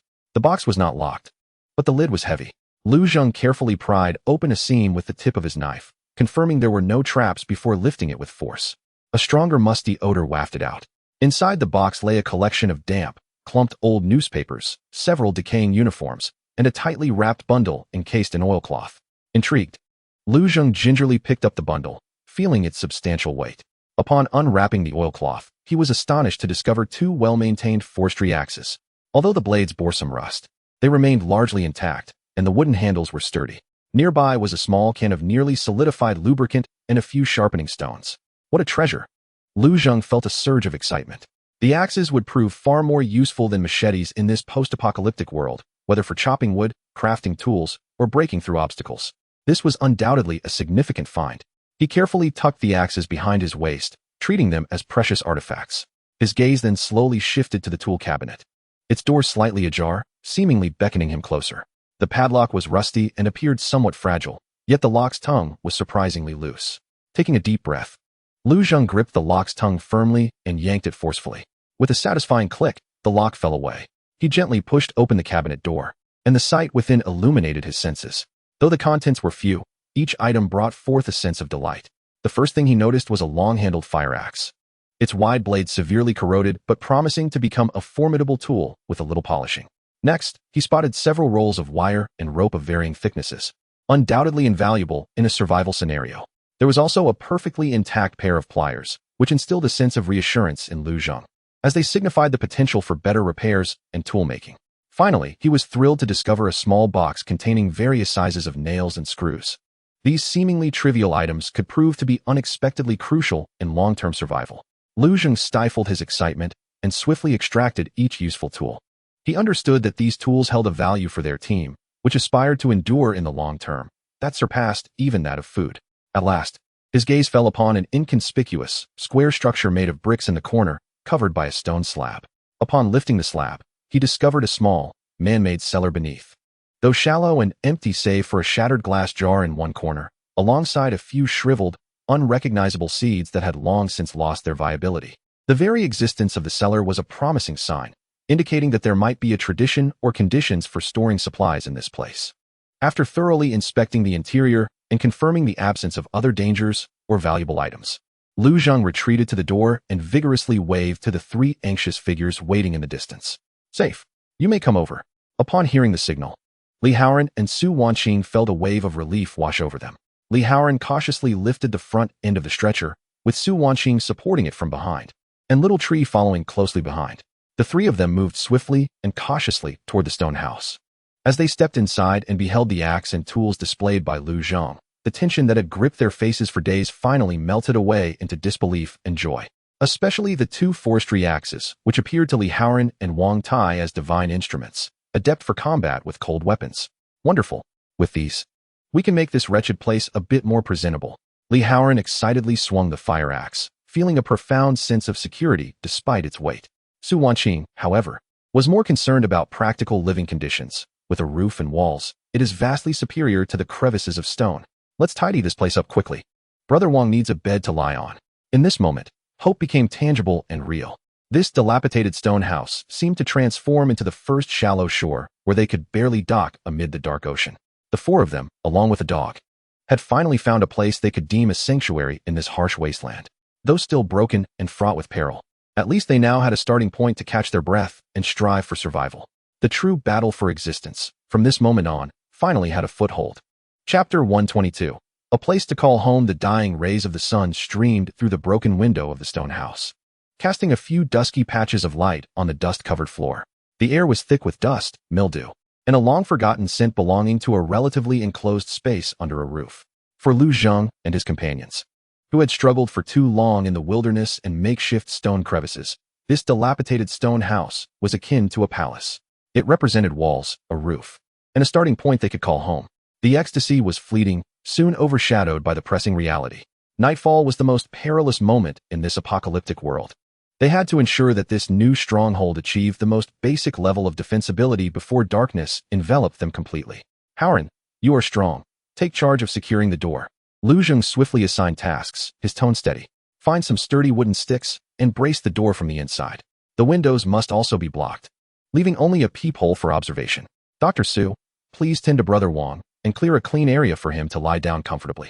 Little Tree, assist by gathering the debris and rubbish from the floor and moving it to the corner." He cast a glance at the gray shadow, alert and vigilant.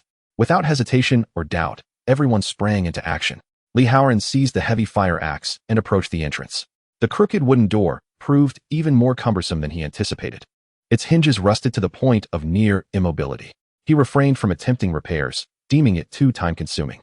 Instead, he opted for a more direct approach, using the axe to cleave the stout legs of several dilapidated tables in the corner, sharpening one end before driving several thick wooden poles into the ground at an angle behind the door, effectively barricading it.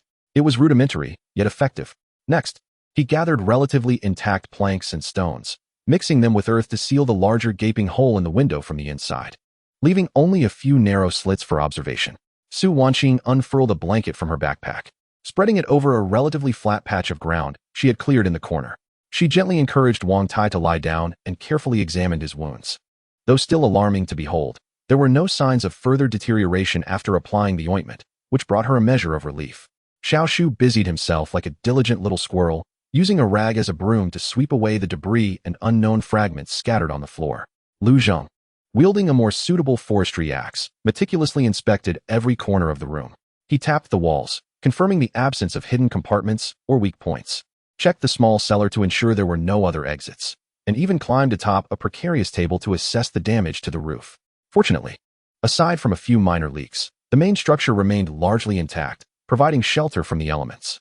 As the last glimmer of daylight was consumed by the horizon, the stone house was plunged into complete darkness. Li Haoran fashioned a makeshift fire pit from salvaged scrap metal and stones, while Su Wanqing used a precious flint to ignite the dry moss and slender branches, which had been soaked in a bit of animal fat. A small cluster of orange flames flickered to life, dispelling both darkness and chill, as well as alleviating some of the unease that lingered in their hearts. Illuminated by the firelight, fatigue marked every face, yet a long-forgotten glimmer of hope shone in their eyes. They gathered around the modest fire, sharing the last remnants of jerky and compressed biscuits, accompanied by the refreshing, filtered water from bamboo tubes. The meager meal was scant, yet it felt more satisfying than any feast they had previously enjoyed, for above them lay a roof, and behind them stood walls.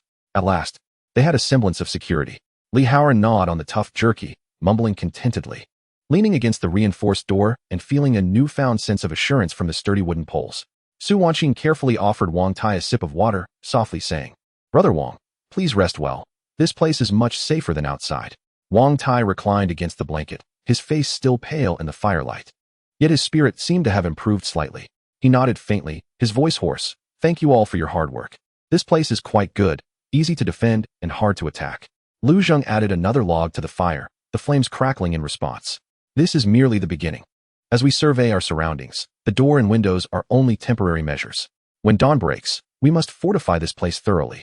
We will fill the gaps in the walls with stones and mud, repair the holes in the roof, and set up some warning traps around the house." His gaze fell upon the pile of tools in the corner. With these axes and iron wires, the possibilities expanded significantly. Hope emerged, for the first time, with such clarity. It transformed from an elusive fantasy into the tangible needs of repairing the roof, reinforcing the doors and windows, and setting traps. The burden of survival had never lightened. Yet at this moment, they possessed a fulcrum upon which to bear this weight. This night marked the first relatively stable night after a prolonged escape.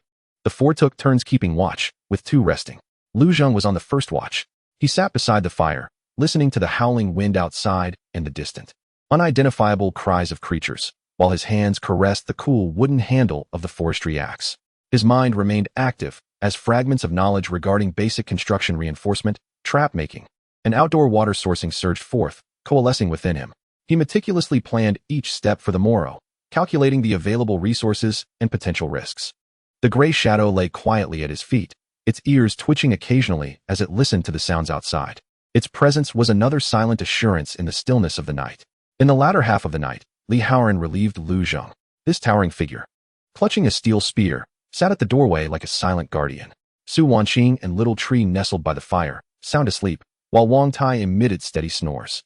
Within the stone house, only the soft crackle of burning firewood and the rhythmic sounds of breathing intertwined to create a precious nocturne of tranquility amidst the apocalypse. As the first light of dawn filtered through the gaps in the window, everyone awoke. Though their sleep had been brief, the quality of rest in this relatively secure environment far surpassed that of sleeping in the wilderness. Each person felt revitalized. Following a simple breakfast, the true labor of construction commenced. Lu Zheng and Li Haoran took the lead, utilizing his remarkable strength and the firefighting axe. Li Haoran was tasked with felling the dead or relatively slender trees surrounding the house for lumber. Lu Zheng, wielding the forestry axe, shaped the wood into appropriate sizes, binding them with the iron wire they had found or securing them with the few remaining nails from the old house. Their initial goal was to create a robust embedded door latch to replace the makeshift wooden stick that had secured the door the previous night. Lu Zheng selected a sturdy, straight hardwood and meticulously carved it into a latch as thick as an arm. Meanwhile, Li Haoran chiseled corresponding grooves into the door frame and door panel. When the heavy wooden latch slid into place, producing a solid thud, a palpable sense of safety washed over everyone. Next, they began to repair the cracks in the walls. Mixing gravel with soil and adding chopped straw for adhesion, they carefully filled and smoothed every visible seam on the walls, akin to plastering. This task was tedious and time-consuming. Yet with each gap filled, the chill and potential threats from outside seemed to diminish incrementally. Su Wanqing was not idle either. Accompanied by Little Tree, she diligently cleaned the relatively clean walls and floors of the house with found rags and fresh water, striving to enhance their living conditions. She utilized a relatively intact iron bucket, propped over the fire pit, to boil water and sterilize cloth strips, replacing the herbs for Wang Tai. The young sapling became a diminutive courier, tirelessly transporting the twigs cut by Li Haoran and the stones and soil required by Lu Zheng into the house. At midday, a fine drizzle began to descend from the sky, with icy raindrops pattering against the roof and walls, creating a soothing rustle. However, this time, the rain was kept at bay outside. Within the shelter, the fire pit radiated warmth, contrasting sharply with the damp chill outside. Everyone gathered around the fire, listening to the rain, sipping hot water, as an indescribable warmth, known as home, quietly blossomed in each heart. In this dreadful weather, being outside would be a calamity, Li Haoran remarked, taking a generous sip of hot water. Su Wanqing gazed out at the overcast sky and nodded gently. Indeed, having a place to shield us from the wind and rain is truly a blessing. Wang Tai reclined against the wall, wrapped in a thin blanket. Observing the busy individuals and the dancing flames, a flicker of complex emotion passing through his dim eyes. He had endured many storms and understood better than anyone the significance of a secure refuge in a world turned upside down. It was not merely a matter of survival. It was the embers of civilization. In the afternoon, the rain lightened. Lu Zheng and Li Haoran donned the few relatively intact canvas work clothes found at the forest station and continued their labor despite the rain. They began to patch the roof's leaks, a task more arduous than mending the walls, requiring climbing up and down. Li Haoran handed materials from below, while Lu Zheng cautiously ascended the shaky table, using planks, branches, and a thick layer of moss mixed with mud to meticulously seal several larger gaps. The rain soaked his hair and clothes, chilling him to the bone.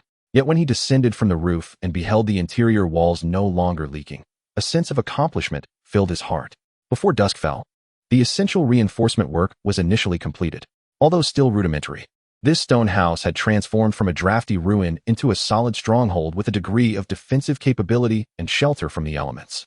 Outside, Li Haoran had also used the cut branches and sharpened stakes to set up the first simple barricades and traps around a distance of approximately 10 meters from the house.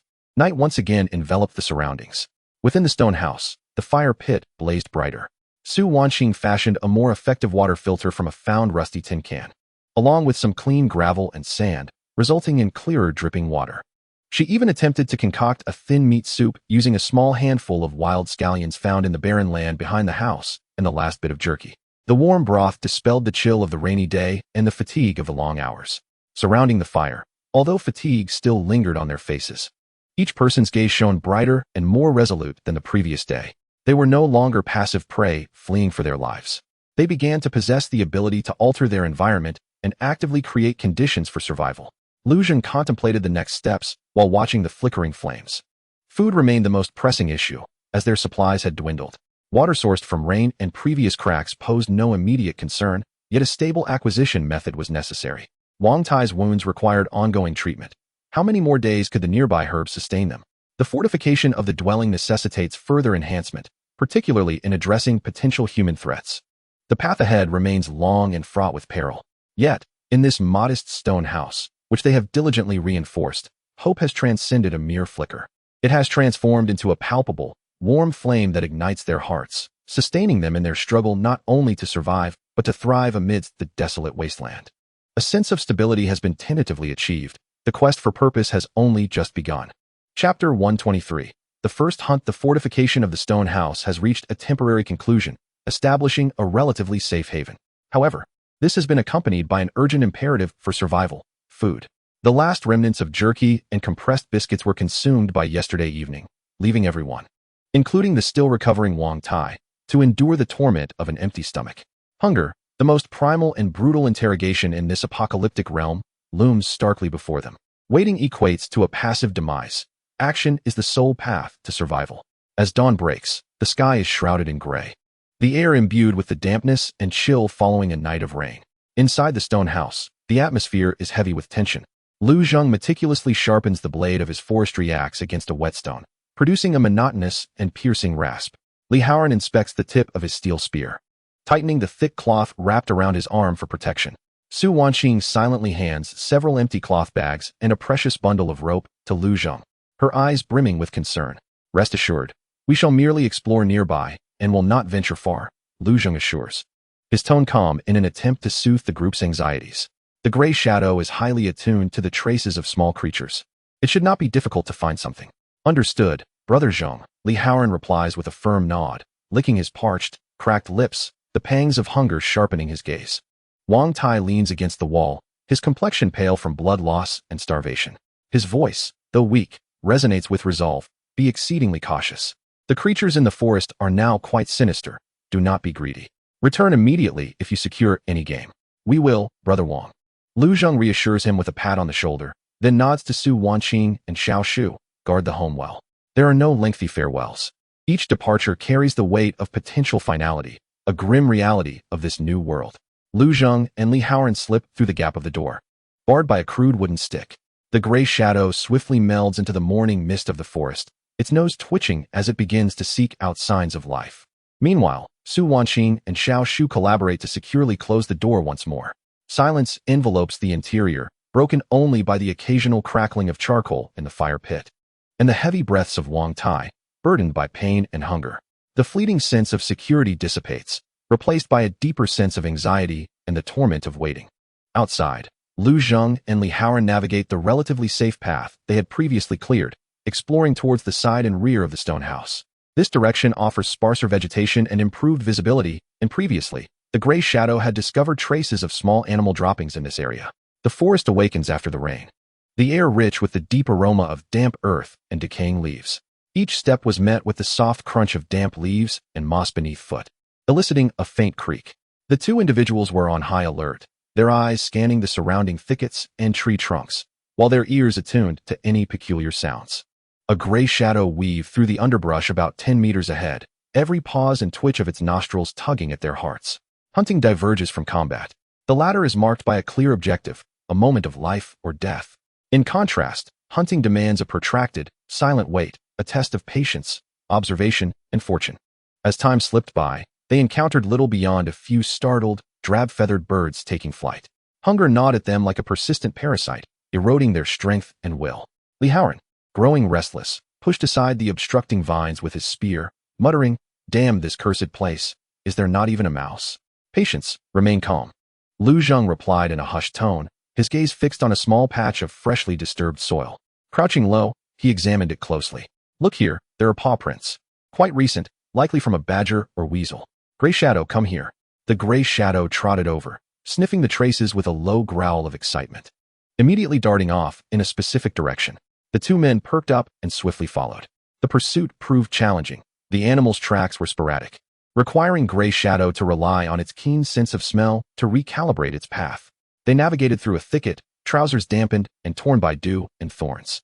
Just as Li Haoran's patience was waning, Gray Shadow suddenly halted, crouching low, its tail stiff, fixating intently on a pile of fallen timber ahead. Lu Zheng swiftly gestured for silence, and they concealed themselves behind a large tree. Following Gray Shadow's line of sight, his heart raced. In the shadows between the logs, a gray-brown, furry figure writhed, seemingly gnawing on something. Judging by its size, it was slightly larger than a rabbit, resembling a badger. An opportunity. Lu Zheng signaled to Li Haoran to flank from the left while he approached from the front. Understanding the cue, Li Haoran crouched low, using the trees for cover as he stealthily maneuvered to the left. Lu Zheng held his breath, transferring the forestry axe to his left hand while slowly drawing the machete strapped to his leg with his right. The axe was too unwieldy for such small prey. The machete was better suited for throwing and close combat. He gauged the distance, 20 meters, 15 meters, uncertain if he could ensure a lethal strike. Just as he hesitated to draw nearer, an accident occurred. Li Haoran, while moving, inadvertently snapped a dry branch. The sharp crack shattered the forest silence. The creature beneath the logs startled and bolted out. Indeed, it was a robust, surprisingly swift mutated badger. Its fur was dark, its eyes gleaming with an unnatural red glow, and its teeth were sharp and yellowed. "Block its path," Lu Zheng shouted, his thoughts racing, swinging his right arm as the machete whirled toward the fleeing badger. Simultaneously, Li Haoran lunged from the left, his spear thrusting forward. The mutated badger, exceedingly cunning, faced a pincer attack and, with a sudden powerful thrust of its hind legs, twisted its body in a bizarre manner, narrowly evading the blade hurled by Lu Zheng, which embedded itself with a thud into a tree trunk behind it. At the same time, it opened its mouth to reveal a set of formidable tusks, boldly confronting Li Haoran's steel spear, seemingly intent on biting the shaft. Caution seized Lu Zheng's mind. This creature's ferocity exceeded expectations. In that fleeting moment, a gray shadow dashed forth like lightning from the flank. It was the Gray Shadow.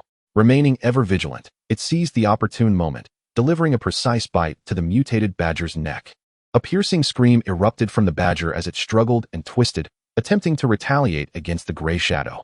Yet, the Gray Shadow's grip was astonishingly powerful. Clamping down resolutely, utilizing its momentum to forcefully slam the badger to the ground. Li Haoran's spear arrived just in time, piercing the badger's abdomen with a sickening thud. Warm blood gushed forth instantly. Lu Zheng rushed forward, seizing a forestry axe from the ground, and without hesitation, delivered a decisive blow that ended the creature's convulsions. The battle concluded in mere seconds. The forest regained its silence, leaving only the heavy panting of the three men and the dog. On the ground, the mutated badger's corpse continued to twitch slightly, its blood staining the fallen leaves a deep crimson. What a fearsome creature, Li Haoran thought, a chill running down his spine.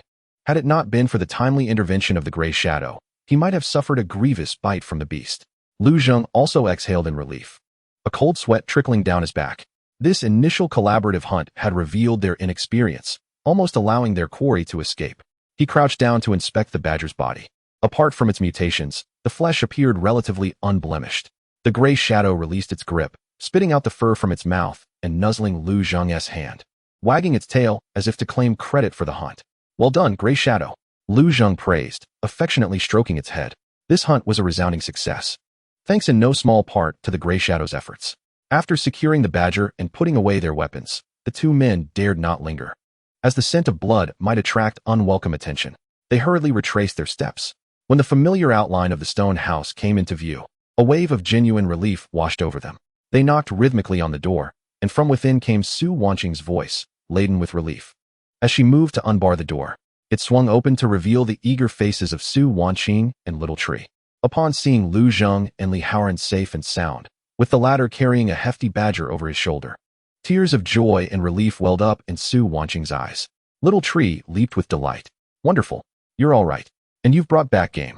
Su Wanqing's voice trembled with emotion. They quickly entered, shutting the door and securing the latch. They laid the heavy badger's corpse on the ground beside the fire pit, a tangible harvest joy dispelling the shadows of hunger that had loomed over them for days. What a large badger. This will sustain us for several days, Li Haoran exclaimed, rubbing his hands together in excitement. Wang Tai, observing the catch, revealed a rare, faint smile on his waxen face, nodding slowly in approval. The subsequent tasks fell to Su Wanqing, who possessed experience in handling animals. With the assistance of Lu Zheng and Li Haoran, she hung the badger up, skinning it, bleeding it, and eviscerating it. Upon meticulous examination of the internal organs, it was observed that, apart from the slightly darker hue of the liver, there were no discernible abnormalities. Both the heart and kidneys were deemed consumable, while the intestines, being difficult to clean, were discarded. The badger fat was carefully collected, serving as an excellent fuel source and a potential skincare product. The succulent meat was cut into sizable chunks. The foremost priority was roasting the meat. The long-forgotten aroma of grilled meat began to permeate the small stone hut, enticing everyone's salivary glands. The first piece of meat, perfectly charred on the outside yet tender within, was promptly offered to the injured Wang Tai. He did not refuse, trembling hands accepting the morsel, cautiously blowing on it before taking a substantial bite, chewing and swallowing. The ingestion of meat brought not only warmth but also a flicker of hope for survival. Subsequently, each individual was allotted a generous portion of meat. Silence enveloped the space, save for the sounds of voracious chewing and satisfied sighs. Grease trickled down their chins. And at that moment, the coarse texture of the meat surpassed any gourmet delicacy. This was the first substantial meal they had wrested from the merciless wasteland through their own efforts and bravery. After the hearty feast, the remaining chunks of meat were skewered by Su Wanqing with twigs and hung above the fire pit, where they were slowly smoked to create long-lasting jerky. The badger's skin was stretched, the fat scraped off, and left to air dry, potentially to be fashioned into warm coverings or protective gear in the future. For the first time, the modest stone hut was filled with the warmth of flame and the enticing scent of food. This inaugural successful hunt not only alleviated their immediate food crisis, but also significantly bolstered the team's morale. They had demonstrated their capability to actively procure resources for survival in this land, rather than merely evading peril. Lu Zheng gazed at his companions, gathered around the fire pit, faces finally regaining some color, and looked at the chunks of meat being smoked, his heart brimming with emotion. The road ahead remained long and fraught with danger. Yet at least for this night, they could sleep soundly and dream of a full belly. Hope, amidst the curling smoke and the pervasive aroma of meat, had transformed into something tangible and real. The foundation of their survival had solidified a fraction more. Chapter 124. Concerns over water sources. The successful hunt of the badger had bestowed upon them a precious reserve of food. The scent of smoked meat serving as a proclamation that, for the time being, They had pushed back the shadows of hunger in this desolate land. The satisfaction and sense of security brought about by the feast eased the previously tense atmosphere within the stone hut. However, the trials of survival never cease. As one crisis abates, another potential threat quietly emerges. For several days, the team had relied on two primary sources of water. One was the seepage discovered in the crevices by the stones, which they painstakingly collected using bamboo tubes. The other was rainwater. Su Wanqing had constructed a rudimentary diversion system utilizing found scraps of tin and plastic sheeting, channeling rainwater into a large, cracked but carefully cleaned ceramic jar beneath the relatively intact eaves of the hut. When rain was plentiful, they could manage to sustain their supply. Yet, the weather in the wasteland was notoriously unpredictable. After several consecutive sunny days, the water level in the jar visibly dwindled. And returning to the stone crevice for water was not only a perilous trek, but also yielded a meager amount of seepage. Water, the essence of life, posed a more immediate threat in its scarcity than hunger itself. That afternoon, the sky remained a brilliant blue, devoid of any clouds. The scorching sun blazed down upon the earth, infusing even the forest air with an acrid scent. After inspecting the ceramic jars, Su Wanqing furrowed her brow. Walking over to Lu Zheng, who was sharpening the axe blade with a whetstone outside, she spoke softly, "Lu Zheng, our water supply is dwindling. At our current consumption rate, even with strict rationing, it won't last more than 3 days. If the rain doesn't come." Lu Zheng halted his actions, the abrasive sound of stone against steel abruptly ceasing. He lifted his gaze to the glaring sunlight, beads of sweat trickling down his forehead.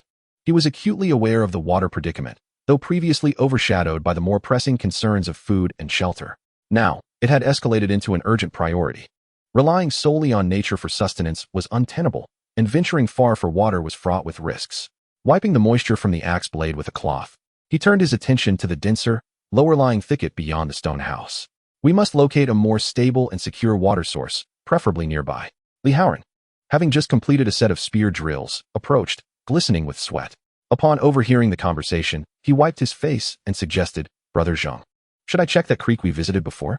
It's a bit far, but at least it's flowing water." "No," Lu Zheng replied firmly, shaking his head.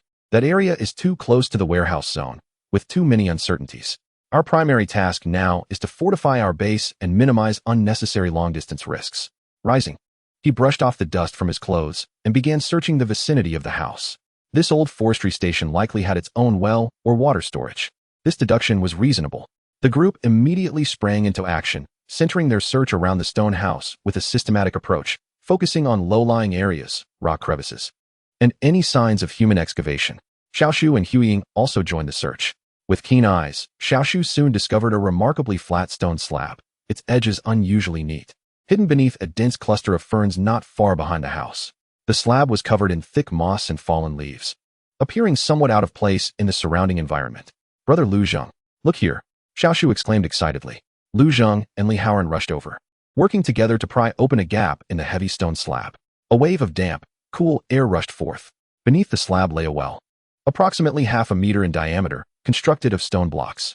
The walls were slick with moisture, adorned with deep green moss, and peering down revealed a dark void where faint echoes of dripping water could be heard. "It's a well," Li Haoran said, his voice filled with delight.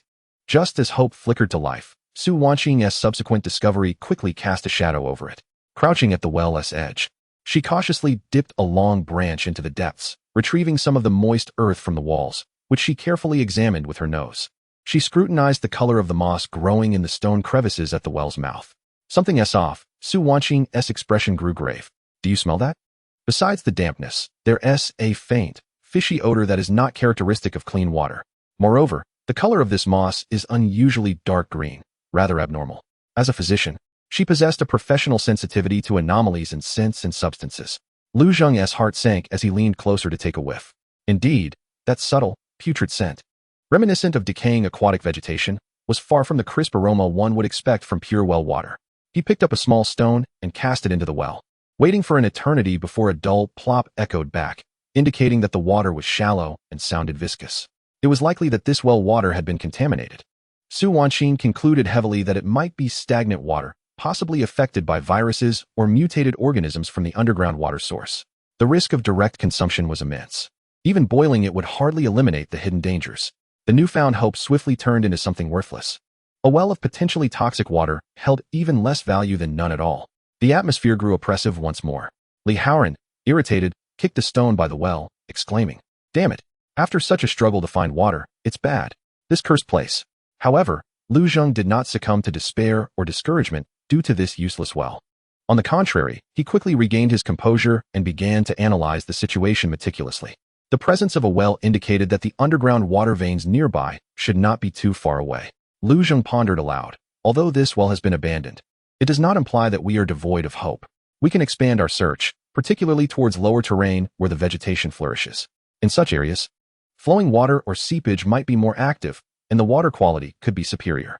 Lu Zheng glanced at the sky to gauge the time, then turned to Haoran, saying, "There is still ample daylight. Haoran, join me as we venture deeper into that forest. Dr. Su, you and Xiaoshu stay here to continue collecting rainwater and safeguard our camp." Having made the decision, Lu Zheng swiftly sprang into action. He deliberately took along the precious bundle of rope and several empty bamboo tubes for unforeseen needs. Armored with determination, he and Li Haoran cautiously stepped into the denser woodland, following the evident downhill slope behind their dwelling. This forest differed from the previous area. The trees were taller and closer together, with dense branches intertwining to form a green canopy that rendered the light dim. The ground was a soft, damp earth covered with thick layers of fallen leaves and moss, and as they walked, it felt as though the land beneath their feet was subtly sinking. The gray shadow led the way, its keen sense of smell proving crucial once again. It appeared particularly sensitive to a certain scent, a mixture of moist soil and plant roots, guiding the two to avoid treacherous quagmires and thorny thickets. After traversing roughly a mile, the terrain noticeably dipped, and the humidity in the air became abundant. Suddenly, the gray shadow halted at a slope thick with humus and fallen leaves. Excitedly digging with its paws and emitting short whimpers, Lu Zheng and Li Haoran rushed forward, clearing away the thick layer of decaying branches and leaves. The sight that greeted them invigorated their spirits. At the base of the slope, water droplets continuously seeped through the crevices of the rocks, slowly converging into a fine stream that silently permeated the underlying soil, creating a small patch that remained perpetually moist, adorned with lush green moss. It was a seepage point. Li Haoran crouched down, cupping his hands to catch a bit of water, icy and piercing. He observed intently. The water appeared remarkably clear. Upon inhalation, he detected only the refreshing scent of earth and vegetation, devoid of any unpleasant odor. Lu Zheng meticulously scanned the surroundings, finding no carcasses or sources of pollution. Cautiously, he tasted a minuscule drop, and the tip of his tongue was greeted by a pure, crisp sweetness. After a brief moment, he felt no discomfort in his mouth or throat. The water quality seemed impeccable. Lu Zheng concluded, a significant weight lifted from his heart. Although the flow at this seepage point was minimal and collection was slow, its cleanliness and stability, along with its proximity to the stone house, rendered it relatively safe. The two immediately set to work, using machetes and entrenching tools, found in the tool cabinet, to carefully clear away the loose soil and decaying leaves surrounding the seepage rock, excavating a small puddle, then patiently collecting the water with bamboo tubes. The pace was slow, yet as they watched the crystalline droplets fill the bamboo containers, hope too began to accumulate. When they returned to the stone house with several precious containers of clear water, the setting sun had painted the horizon in hues of crimson. Su Wanqing and Xiao Shu, upon seeing the pristine water, bore expressions of relief and joy. However, amidst the elation, Lu Zheng gazed at the containers, fully aware that this was merely a temporary solution. Relying on human effort for daily water retrieval was inefficient, and the prolonged exposure to the wilderness posed significant risks. He recalled knowledge from the repository regarding simple water filtration and storage systems, and a thought began to crystallize. Merely locating the water was insufficient. That evening, gathered around the fire pit, Lu Zheng addressed the group, asserting the necessity of devising a means to channel the water closer, or at the very least, safely store more rainwater. Relying on daily trips was too passive and unsafe. He picked up a branch and sketched a rudimentary diagram in the dirt. I wish to experiment with the bamboo tubes or suitable hollow tree trunks we've found, connecting them to create a primitive water channel, directing the seepage water as close to the house as possible. Simultaneously, we must expand the rainwater collection system by excavating a storage pit, reinforcing the interior walls with clay to prevent leakage. Li Haoran studied the sketch, scratching his head. It sounds feasible, though it won't be light work. However, it's certainly preferable to running errands every day. Let us do it. Su Wanqing nodded in support. If we can achieve this, it would indeed resolve a significant issue. Brother Wang's recovery also requires more clean water. Wang Tai leaned against the wall. Though weak, there was a glimmer of approval in his eyes.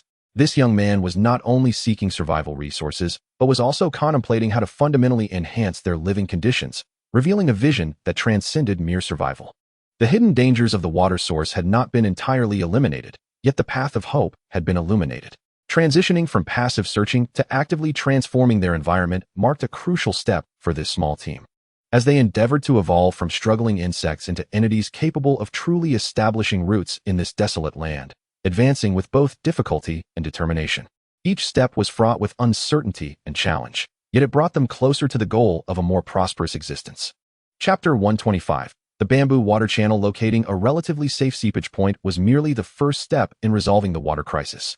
Daily trips for water not only proved inefficient, consuming precious time and energy, but also signified a continuous exposure to the risks of the wilderness.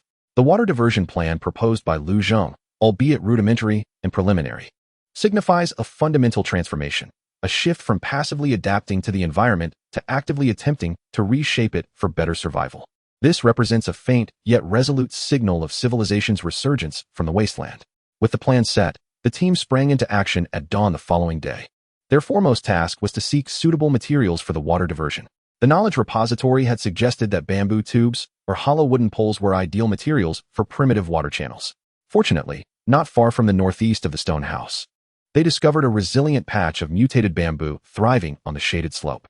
These bamboo plants bore a resemblance to those from the old era, but with shorter nodes and thicker walls, exhibiting enhanced flexibility, perfectly aligning with their requirements. Felling the bamboo proved to be a labor-intensive endeavor. Li Haoran wielded the forestry axe, each swing accompanied by the dull thud of ruptured bamboo fibers and the scattering of bamboo shavings.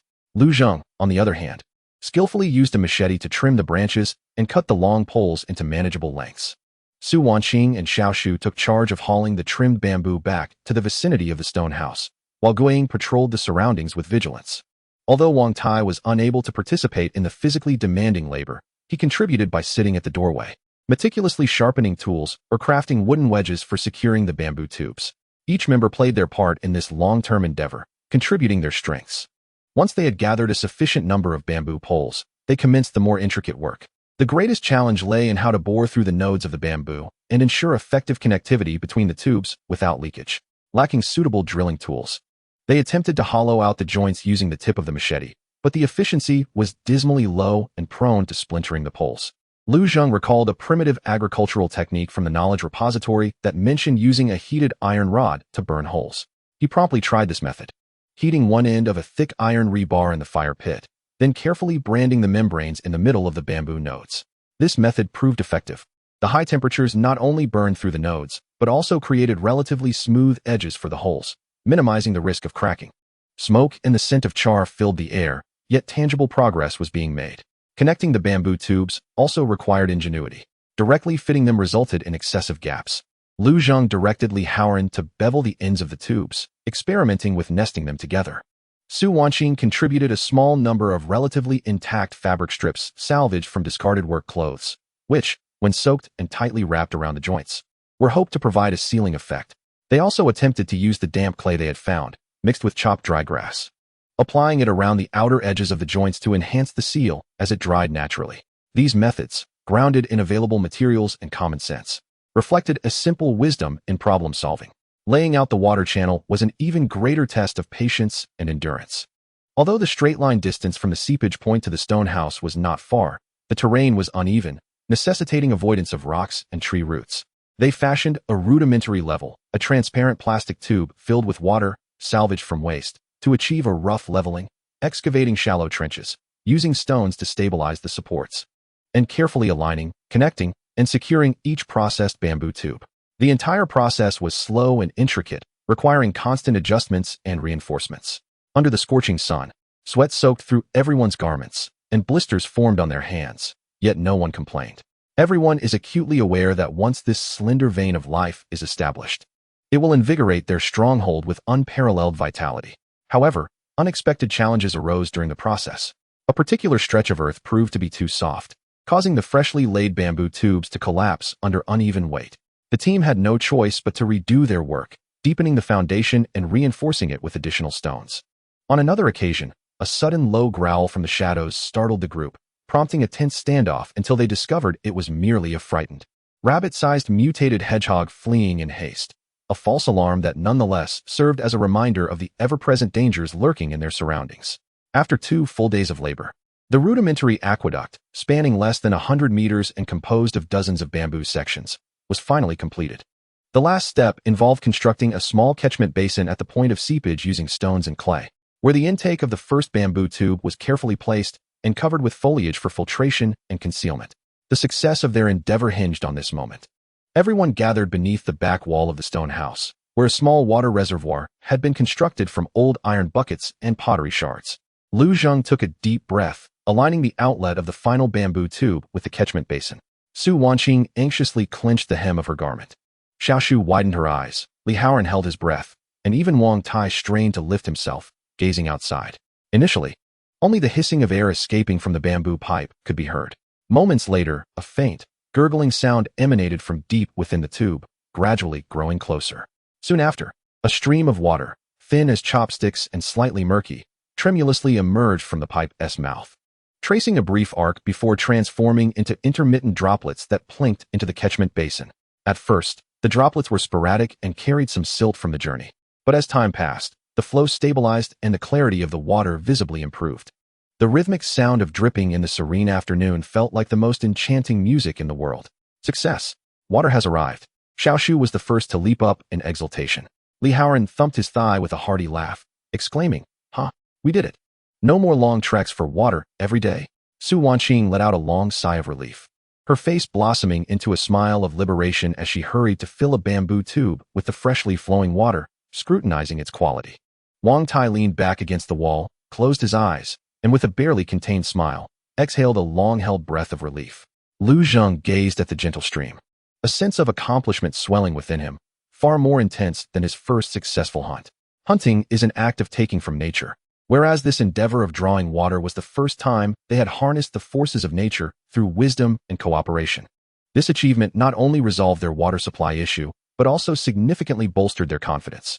They had proven their capability to not merely survive, but to commence living in this desolate land. He crouched down, cupping his hands to drink from the cool stream, savoring its sweetness that was both refreshing and invigorating. This water carried the essence of earth, the fragrance of bamboo, and above all, the taste of hope. The last rays of the setting sun bathed the small stone house, the winding bamboo channel, and the faces of each person, all glowing with a blend of exhaustion and satisfaction. The water level in the reservoir is gradually rising. In this moment, the desolate land appears to breathe a faint glimmer of vitality, stirred by this minuscule, human imprint. Successfully diverting water marks a significant milestone in their struggle for survival, yet it merely signals a new beginning. With a relatively stable water source, myriad possibilities begin to unfurl. Lu Zheng gazes at his jubilant companions. The stone house they have fortified with their own hands, and the bamboo conduit symbolizing their proactive spirit. A grander vision, concerning how to genuinely take root in this wasteland, slowly takes shape in his mind. As the final bamboo tube releases a steady flow of crystal-clear water, the droplets plink into the reservoir, producing a crisp and continuous sound that finally dissolves the tense atmosphere inside and outside the stone house, replacing it with overwhelming joy and a sense of relief. This moment signifies not merely the alleviation of their thirst, but also embodies their first true triumph over nature, achieved through their own ingenuity and collaboration amid despair. Quick, bring clean containers. Su Wanqing is the first to react, her voice brimming with barely contained excitement. She swiftly retrieves several well-preserved bamboo tubes and a patched ceramic pot, carefully positioning them beneath the spout. As she watches the clear water fill the containers, tears shimmer in her eyes. With a stable and relatively clean water source, the care for Wang Tai's wounds, personal hygiene, food washing, and any future endeavors now possess the most fundamental and vital assurance. Li Haoran, bubbling with elation, scoops a handful of water and refreshingly washes his face, the icy sensation invigorating him, washing away much of his fatigue from the past few days. Damn it! Finally, we no longer have to ration every drop of water. He bursts into hearty laughter that reverberates in the small courtyard, imbued with the exuberance of having survived calamity. Little Tree joyfully scampers around the reservoir, occasionally reaching out to catch the splashing droplets, his face radiant with innocent delight. Even the typically composed Guiying cautiously approaches the edge of the pit, sniffing the clear surface before lowering his head to drink. Wang Tai leans against the doorframe, observing this scene unfold, a long-forgotten, genuine smile of contentment breaking across his weathered face. He understands better than anyone what a stable water source signifies in this post-apocalyptic world. It is a lifeline, the cornerstone of rebuilding order, and the spark that sustains the flicker of civilization. Lu Zheng, this young man, has not only led them to a safe haven, but has also accomplished such a seemingly rudimentary, yet profoundly significant endeavor in a remarkably short time. This foresight and initiative reveal the formidable resilience of their small team as they struggle to rise from despair. Unlike the others, Lu Zheng refrains from immediate celebration. He meticulously inspects each joint of the bamboo conduit, ensuring the water flows smoothly without signs of leakage or blockage. He reinforces several seemingly unstable support points with soil and clears away the few fallen leaves that have accumulated at the inlet. Ensuring that this rudimentary system can operate continuously and reliably is the most pressing matter at hand. After completing all these tasks, he finally straightened up, gazing at the steadily rising water level in the reservoir, and let out a long sigh of relief. The palms of his hands throbbed from the blisters formed by continuous labor, yet his heart was filled with an unprecedented sense of security. The afterglow of the setting sun bathed the sky in a warm orange hue, while wisps of smoke curled up from the stone roof, where Su Wanqing had begun to prepare soup with clean stream water. Behind the house, the bamboo channel flowed gently. This scene, amidst the desolation and silence of the wasteland, formed an oddly discordant yet immensely precious tableau, brimming with vitality and hope. As night fell, the glow from the fire pit illuminated the stone dwelling once more. Tonight's dinner was particularly sumptuous, featuring roasted badger meat, a meat soup enriched with freshly foraged wild vegetables, edible, non-toxic plants discovered by Su Wanqing along the waterway, and most importantly, an ample supply of clean drinking water. Gathered together, they faced an uncertain future and a scarcity of resources, yet their mindset had transformed. The small bamboo channel served as a lifeline, not only bringing fresh water, but also binding the five intertwined fates even more closely, imbuing them with the courage and confidence to confront the arduous challenges that lay ahead. Listening to the faint sound of flowing water from outside, Lu Zheng observed the slightly fatigued yet resolute faces of his companions illuminated by the firelight, contemplating their next steps. With the water issue preliminarily resolved, it was time to consider more sustainable food sources, effective defense measures, and how to expedite Wang Tai's recovery. The road ahead was long, but with each firm step taken, the light of hope grew ever brighter. In this dark epoch of desolation, they were using their own hands to gradually construct their modest fortress. Chapter 126. The initial attempt at cultivation. The clear stream brought by the bamboo channel steadily flowed into the reservoir each day, greatly alleviating the team's survival pressure and ushering in an unprecedented sense of tranquility. An ample water supply meant a more relaxed period of rest, thorough cleaning, and the luxury of tending to Wang Tai's wounds without meticulous calculations. Inside the stone house, even the air seemed to lose some of its tension due to the increased humidity, infused with a hint of vitality. The foundation of survival had become more solid with this pool of fresh water. However, Lu Zheng was acutely aware that relying on hunting and foraging for food was ultimately a stopgap measure, fraught with uncertainty and risk. The smoked badger meat was slowly being consumed, while wild fruits and edible plants were not readily available and were highly seasonal. To truly establish themselves in this wasteland, they needed to explore more stable and sustainable food sources through cultivation. This was not merely about alleviating hunger. It symbolized the key to whether the flame of civilization could be reignited in this place. This idea had been brewing in his mind for some time. Fragments of information about basic agriculture from his knowledge base flickered like fireflies in the dark, guiding him forward. Now that the water issue was preliminarily resolved, the conditions for opening a small experimental plot seemed to have matured. After dinner, he broached the subject. Under the glow of the fire, everyone's expressions grew serious and focused. Plant crops? Li Haoran scratched his head, looking at the pitch-black wilderness outside. Zhenggu, can the soil here even support that? Will anything we plant actually grow? Do not toil in vain, for it may still fall short of the ravenous insects and gnawing rodents. His concerns were deeply grounded in reality. The desolate land of the apocalypse had long been tainted by the deadening virus and chaotic ecology, leaving the potential for life a formidable enigma. Su Wanqing gently stirred the boiling water in the ceramic pot, pondering aloud. In theory, as long as there are suitable seeds, uncontaminated soil, sunlight, and water, plants should flourish. However, the soil composition and microbial environment here remain unknowns, posing significant risks. As a physician, she was accustomed to contemplating matters from a scientific and risk-oriented perspective. Wang Tai leaned against the bedding, his voice notably stronger than in previous days. Trying is certainly preferable to idly waiting for fortune to smile upon us. Even if we fail, it merely requires some effort. Should it succeed, it could offer a path to survival. The veteran's experience taught him that in dire straits, proactive attempts always outweigh passive waiting. Xiaoshu listened quietly, her large eyes brimming with curiosity. The notion of growing food felt both foreign and enticing to her. We need to first find a small patch to experiment with. Lu Zheng began sketching in the dirt with a twig, ensuring it was not too far from the house for easy supervision and water retrieval. The terrain should be relatively flat and receive ample sunlight. The key factor is the soil, which must avoid areas with apparent decay or abnormal coloration. The following morning, the exploration commenced. The four of them, accompanied by a dog, meticulously searched within a radius of 100 meters around the stone dwelling. Steering clear of previously discovered animal remains or clusters of mutated plants, focusing instead on areas abundant in sunlight and relatively low in weeds, indicating potentially less fierce soil competition.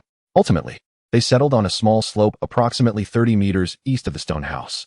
This location boasted slightly elevated terrain, excellent drainage, and received sunlight for most of the day. Clearing away the dense underbrush revealed dark brown soil beneath, which felt sufficiently loose in their hands and bore no particularly offensive odor. Su Wanqing meticulously inspected the surrounding flora, finding no traces of highly toxic or aggressive mutated varieties, deeming it a relatively ideal site. This will do, Lu Zheng declared, marking out a roughly 10 square meter area with his foot.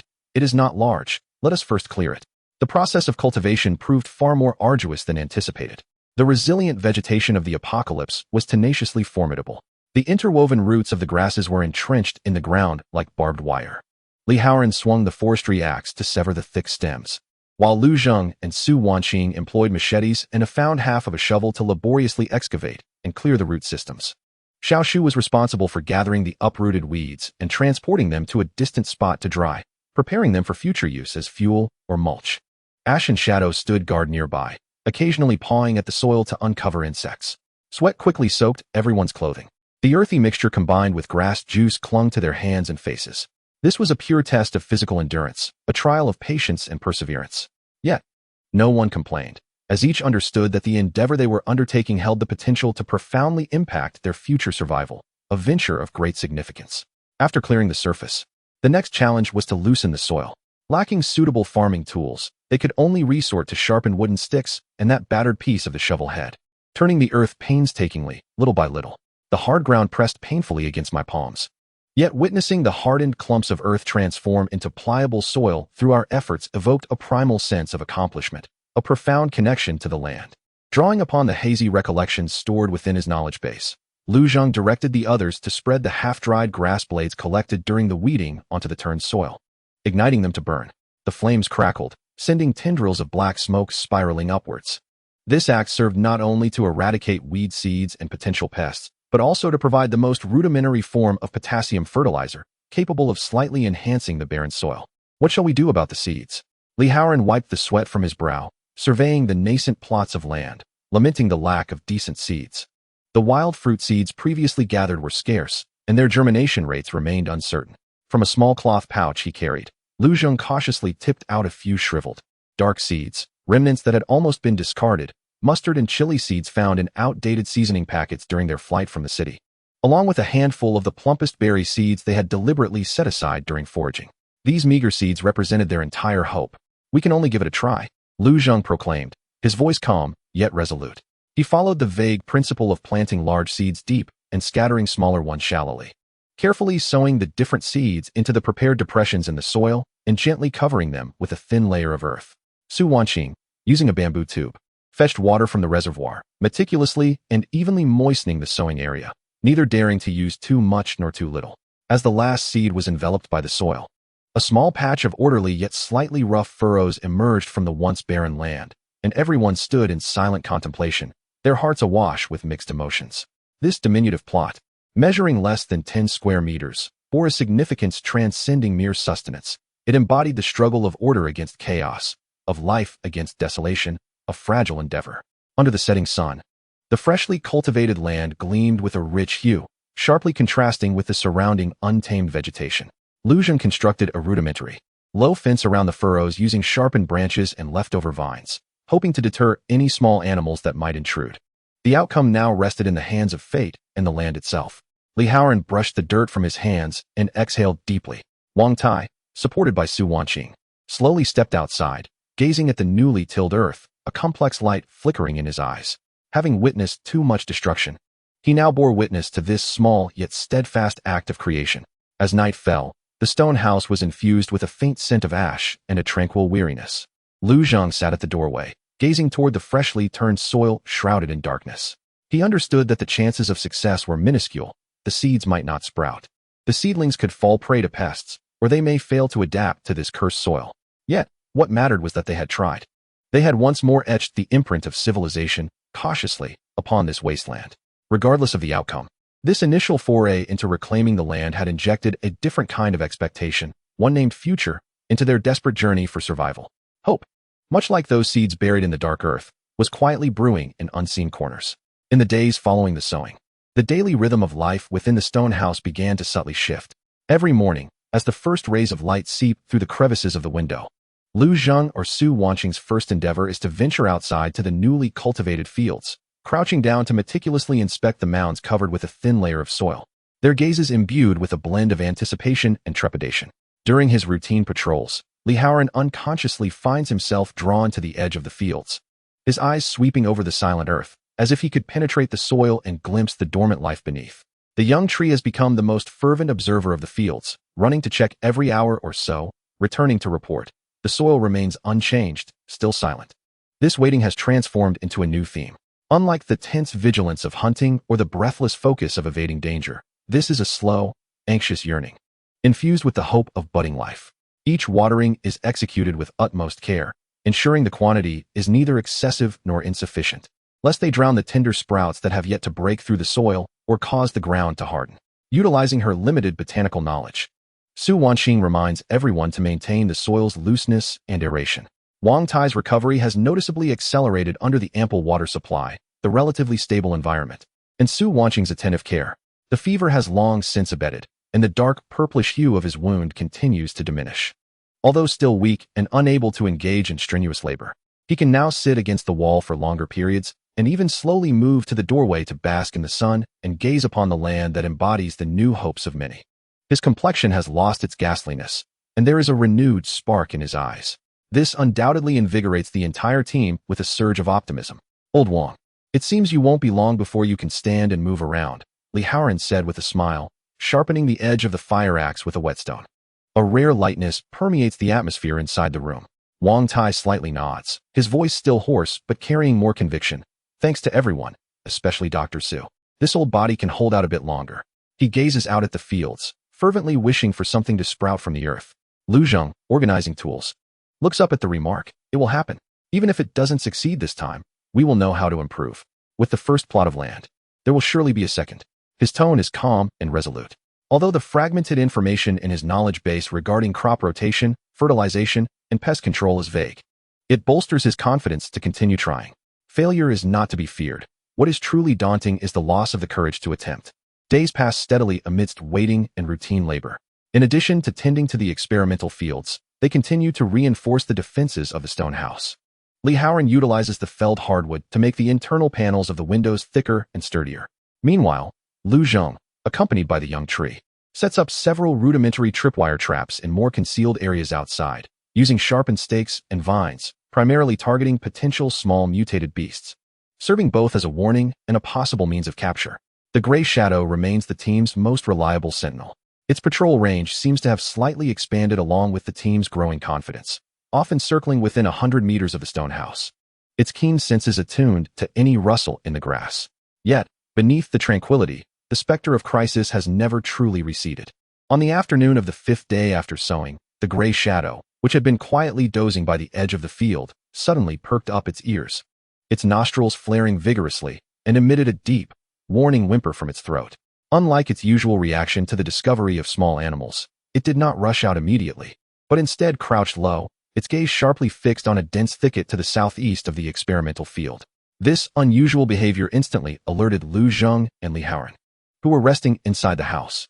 The two swiftly seized their weapons and moved silently to the door, peering through an observation hole to gaze outside. The thicket swayed gently in the breeze, revealing nothing amiss.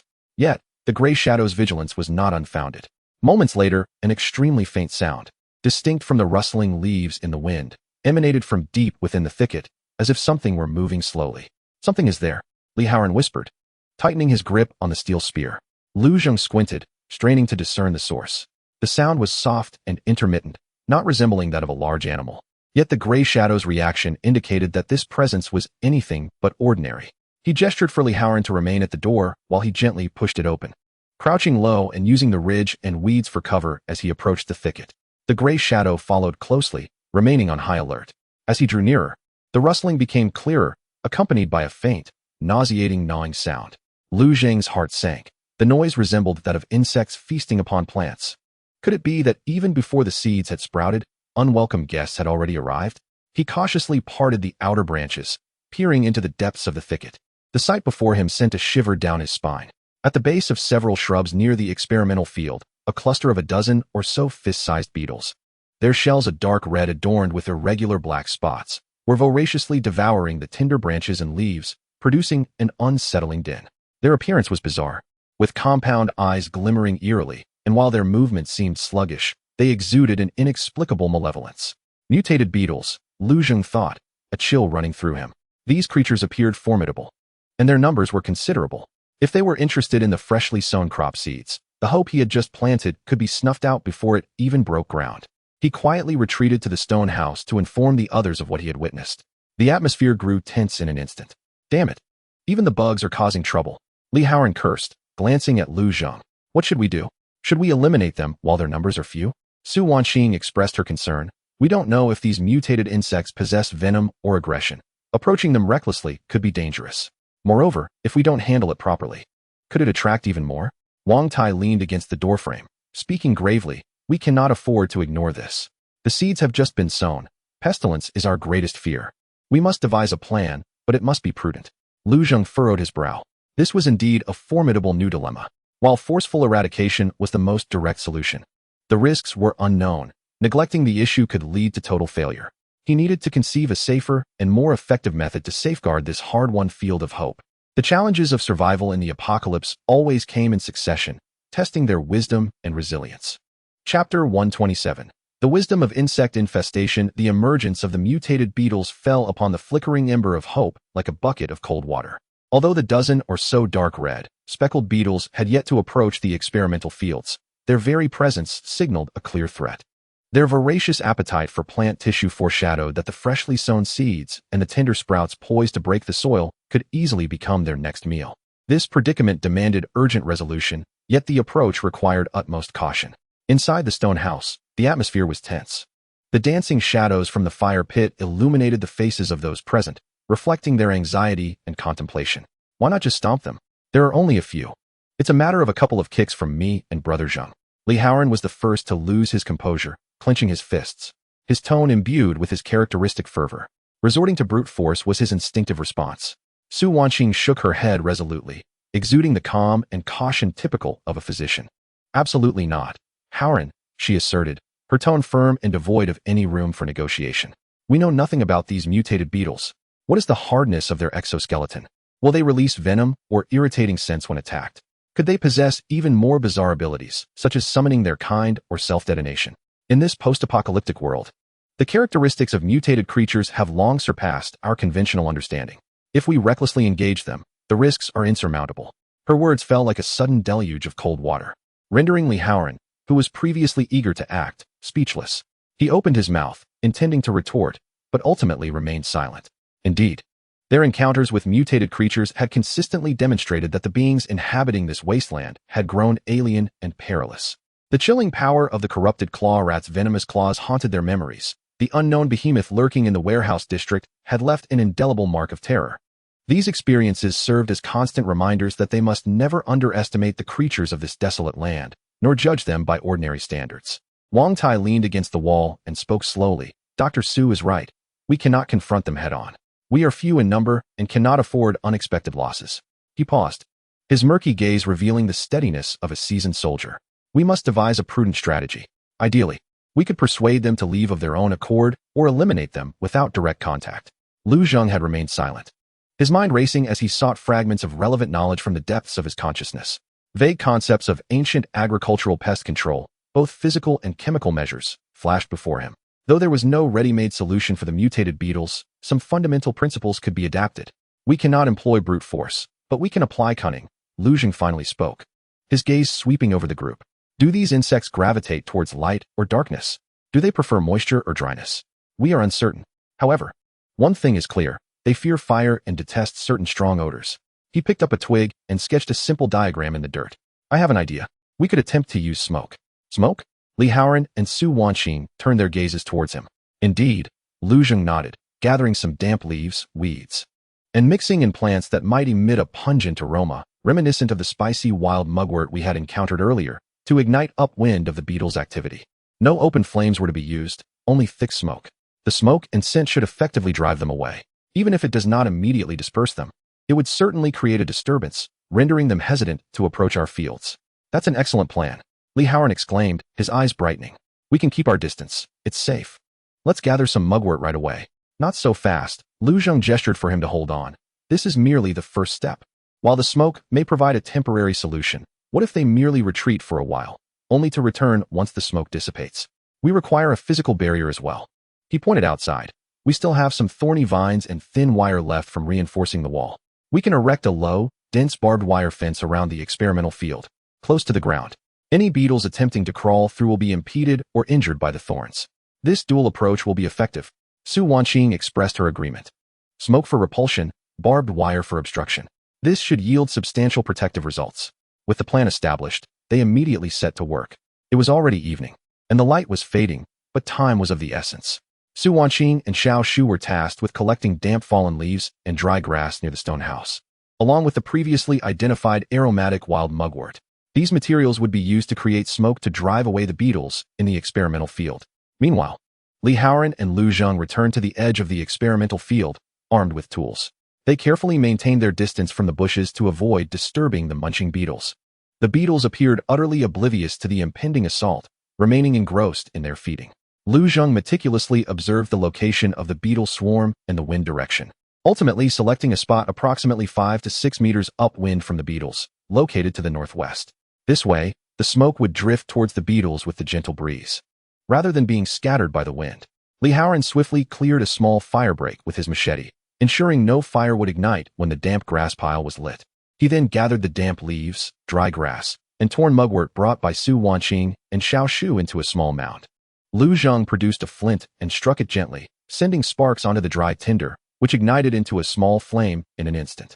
He cautiously tucked the flame beneath the damp grass pile, allowing it to burn slowly. As the fire spread, the damp grass began to emit a thick, grayish-white smoke, infused with the distinctive spicy aroma of mugwort, wafting through the air. A gentle breeze carried the smoke towards the beetle swarm. The beetles seemed to find the smoke unfamiliar. They began to stir, yet did not flee immediately. Initially, the beetles appeared indifferent, continuing their relentless munching. However, as the smoke gradually enveloped them, they became increasingly agitated. Some beetles halted their feeding, raising their antennae, while others began to crawl sideways, attempting to evade the smoke. When the pungent smoke fully enveloped them, the swarm erupted into chaos. They no longer gnawed but scurried about in a state of panic, seemingly repulsed by the pungent odor and the thick haze. Within less than 10 minutes, most of the beetles hastily burrowed deep into the thicket, vanishing from sight. Only 2 or 3 sluggish ones lingered at the edge of the smoke, struggling against the oppressive atmosphere. Effective, Li Haoran exclaimed in excitement. Do not celebrate too soon. They may not have ventured far, Lu Zhang calmly cautioned. Seizing the opportunity before the smoke dissipated, he and Li Haoran swiftly set to work. They wove a dense barrier of thorny vines and fine wire along the perimeter of the experimental field, keeping it low to the ground at a height of no more than 10 centimeters. The barbs on the wire and the hooks of the vines posed an insurmountable obstacle for crawling insects. As the smoke gradually cleared, the thicket returned to tranquility, and the beetles were nowhere to be seen. The newly established thorny wire fence glimmered coldly in the twilight, silently safeguarding the furrows below. Though the initial battle was won, Lu Zhang remained vigilant. Over the next 2 days, the team intensified their patrols and observations of the experimental field, especially during dawn and dusk. The shadowy figure was assigned a new task, frequently patrolling the field's edge, its nose far more sensitive than that of a human. During this period, 1 or 2 beetles did attempt to approach, but they were thwarted by the thorny barrier and ultimately retreated in disappointment. The smoke method was also employed sporadically to bolster the repellent effect. The experimental field remained unscathed. The resolution of this minor pest crisis, while not extensive, held profound significance. It not only safeguarded the precious experimental land, but also demonstrated the team's capacity to calmly analyze and deploy wisdom, even if rudimentary, along with available resources to implement effective and manageable strategies in the face of new, unknown threats. This greatly bolstered the team's confidence in navigating the complexities of a post-apocalyptic environment. Afterward, Lu Zheng deliberately took Su Wanqing to a relatively safe area farther away to attempt to identify and collect several uniquely scented plant specimens that might possess insect-repelling properties, drawing them for future use.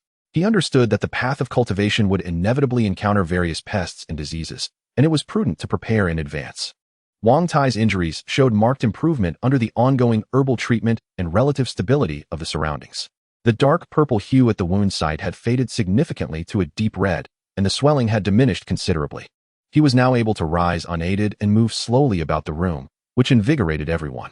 The team's combat effectiveness was gradually being restored.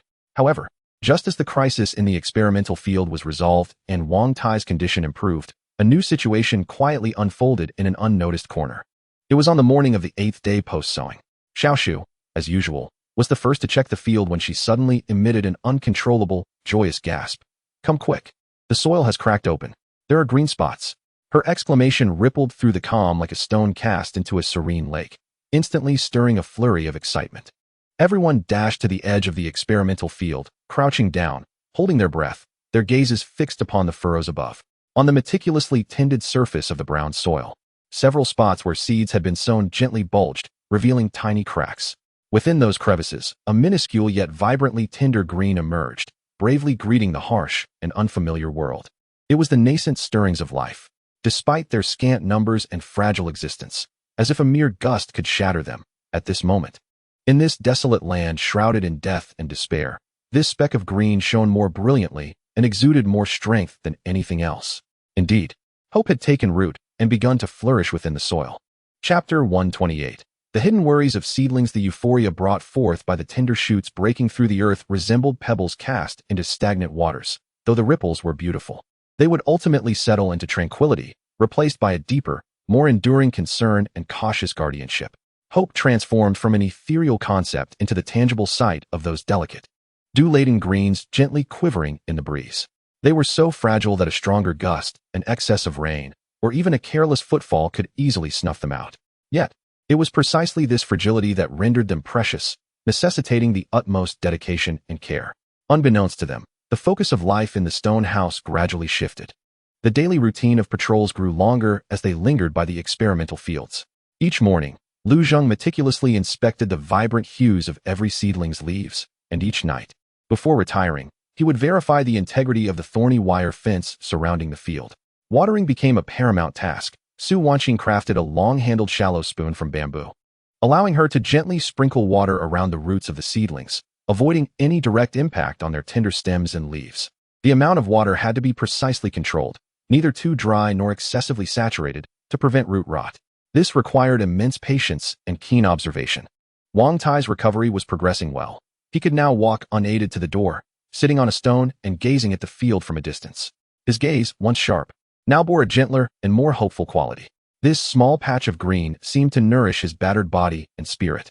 Occasionally, he would advise Li Haoran on how to reinforce the field's defenses more effectively, or, drawing from his limited outdoor experience, caution the team about signs of changing weather in the wind and clouds. Li Haoran remained the primary laborer of the group. Yet when he swung his axe to chop wood, he instinctively softened his movements, fearful of disturbing those precious seedlings. He even demonstrated ingenuity by crafting miniature supports for the sturdiest seedlings using sharpened sticks and leftover vines, preventing them from being toppled by the wind. This rugged man displayed an unexpected tenderness in his treatment of the young plants. Xiao Shu was the most delighted.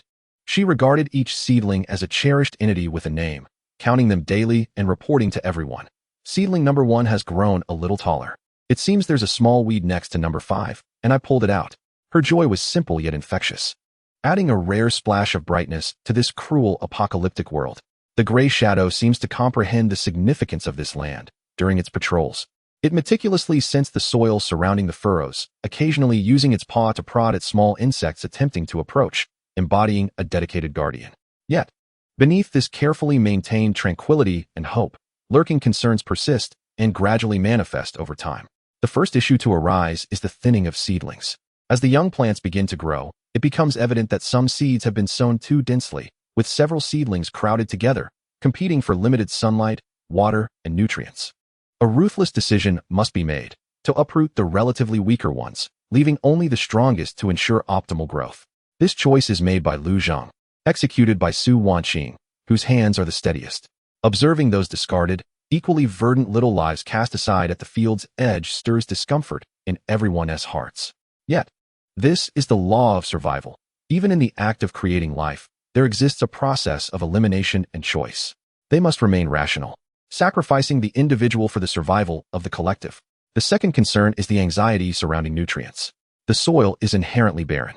Although the ash from burnt vegetation provides some basic fertilizer, the seedlings require a continuous supply of nutrients for growth. Lu Zhang attempts to cautiously apply the daily generated, minimally processed ash and a small amount of decomposed plant matter a short distance from the roots of the seedlings, yet this is merely a drop in the bucket.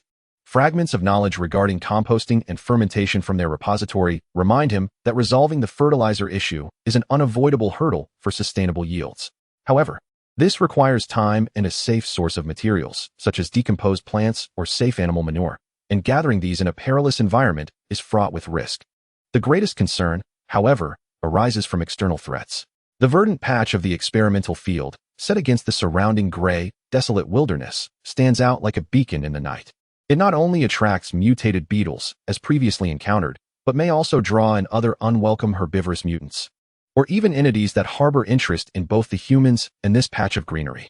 One afternoon, while patrolling the eastern edge of the experimental field, the gray shadow suddenly becomes extraordinarily vigilant, growling at a dense thicket in the distance for an extended period, yet refraining from making an aggressive move. Lu Zhang and Li Haoran remain on high alert, weapons in hand, observing for a long time, but the thicket ultimately shows no signs of movement. Nevertheless, the gray shadow's reaction is not without merit. Perhaps it is merely a small animal passing by, but it could also be something more cunning and patient that has taken note of the unusual circumstances here. This sensation of being watched hangs like an invisible shroud over each heart. They reinforce the defenses of the stone dwelling and establish more concealed, rudimentary alarm systems crafted from vines and bent branches around the experimental field, which would emit sound if triggered. Yet everyone understands that if truly formidable predators or malicious survivors are drawn here, these measures will prove insufficient. Hope is beginning to break through the soil. But the challenges of safeguarding this hope are only just commencing. They danced upon the edge of a blade, delicately nurturing the flickering flame of life, while remaining vigilant against the chilling winds that approached from all directions. Each watering and weeding was imbued with a mixture of hope for the future and trepidation about the present. That night, Lu Zhang kept watch. He sat at the entrance, listening to the distant, haunting howls of unknown creatures emanating from the wilderness, gazing at the indistinct green outlines swaying gently in the moonlight. He was acutely aware that the seedlings grew stronger each day, yet the looming threats drew nearer with each passing moment. Wang Tai was on the verge of recovery, and the team's combat prowess was gradually being restored. However, in the face of the unfathomable darkness of this desolate land, their strength remained insignificant. He gently caressed the cold USB drive nestled in his pocket, a vessel of the embers of civilization. It contained a vast reservoir of knowledge. Yet the challenge lay in transforming this knowledge into tangible power for survival, a task that would demand even more sweat, wisdom, and perhaps blood from them. The road ahead was long and fraught with peril. They could only tread cautiously, safeguarding this hard-won seedling of the future amid the despairing wasteland. As the night deepened, the chill of the wilderness seeped through the cracks in the stone walls, infiltrating the interior. Lu Zhang stood guard through the latter half of the night, tightening his threadbare yet sturdy canvas coat around him as he leaned against the doorframe, attuned to any unusual sounds from outside.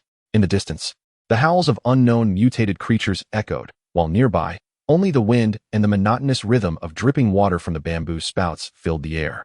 His gaze, however, was irresistibly drawn time and again to the vague darkness of the experimental field outside. Once the bustle and anticipation of the day had subsided, calm reflection took hold of his mind.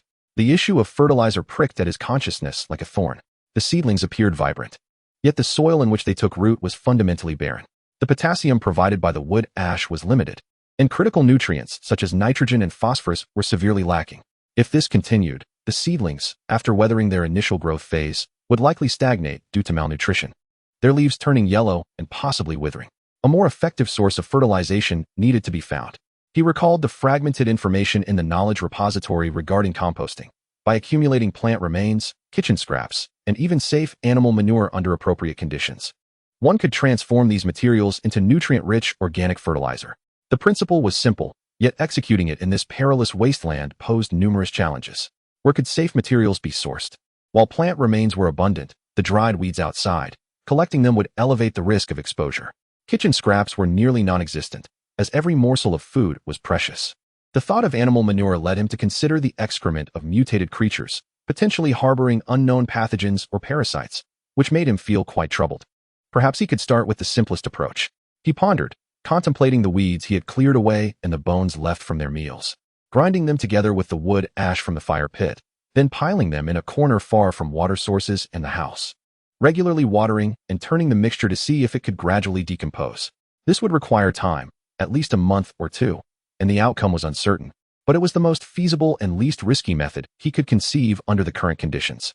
Tomorrow, he could discuss it with Su Wanqing. Her meticulous nature might help her notice further details.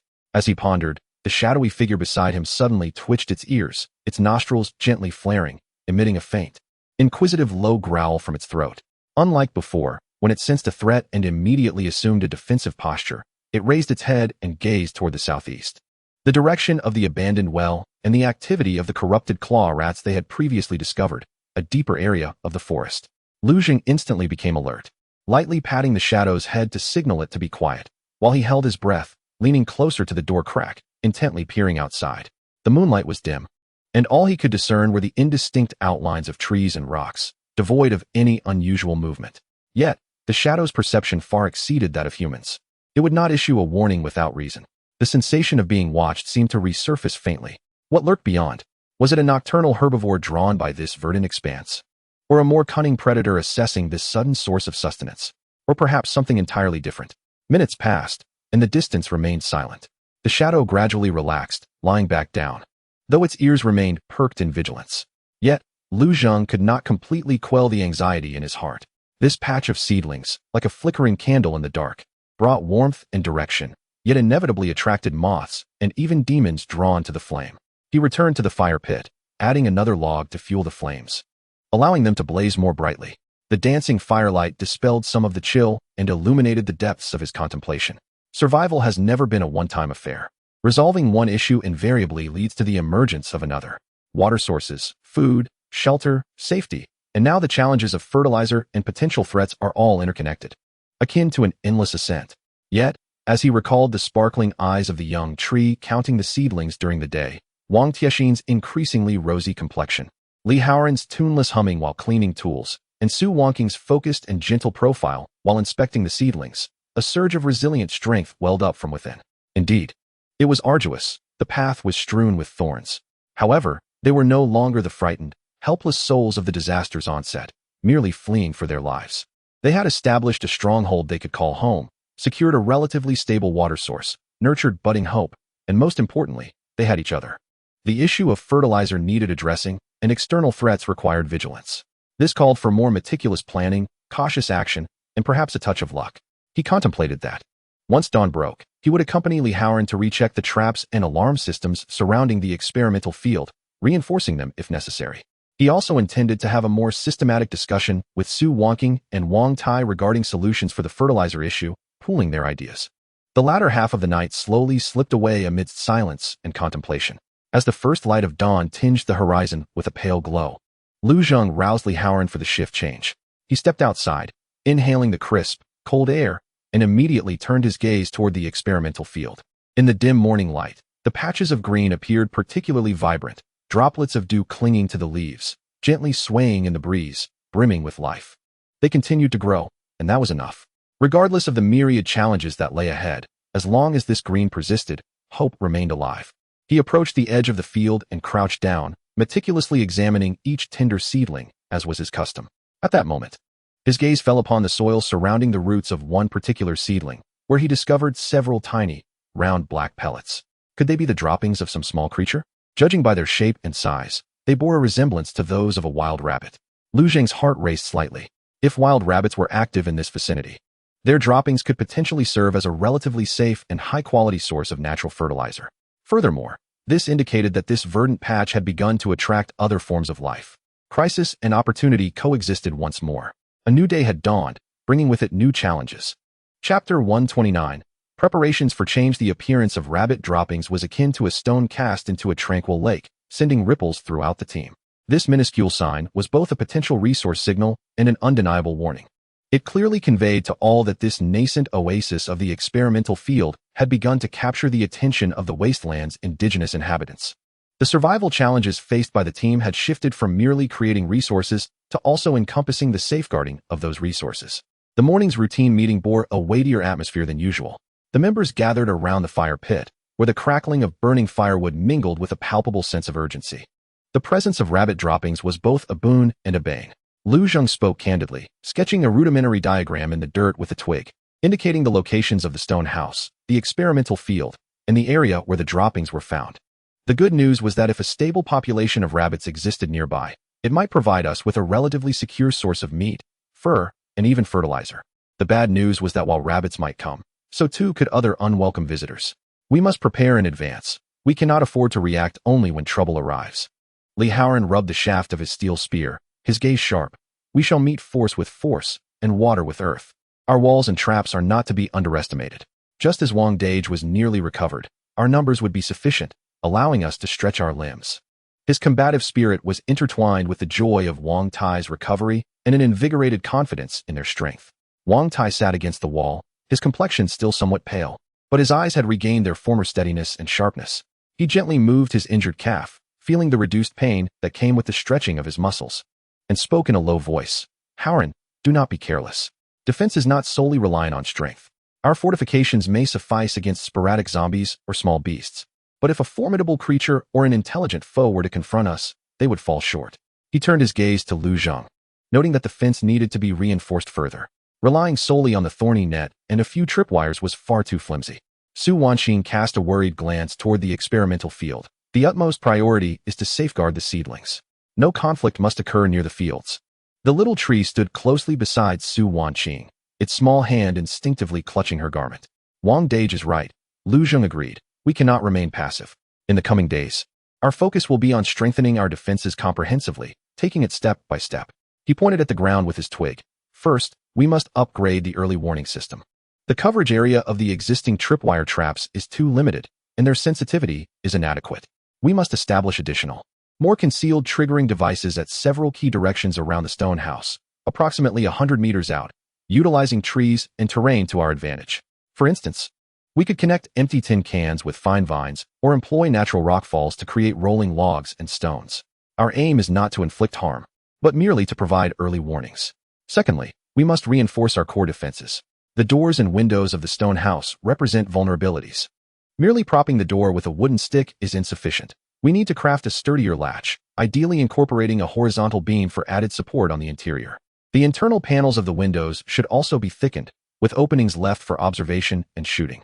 Thirdly, and most critically, Lu Zheng cast his gaze over the group, emphasizing the necessity of a thorough maintenance of our weapons and a review of our tactics.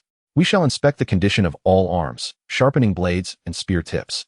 Brother Wang, as your injuries have improved, you could assist me and Haoran in learning how to more effectively utilize the terrain for cooperative defense. Even simple coordination could prove life-saving in crucial moments. The plan received unanimous approval. In the following days, the area surrounding the stone house buzzed with a tense yet orderly flurry of activity. Li Haoran emerged as the driving force behind the construction of the outer warning system.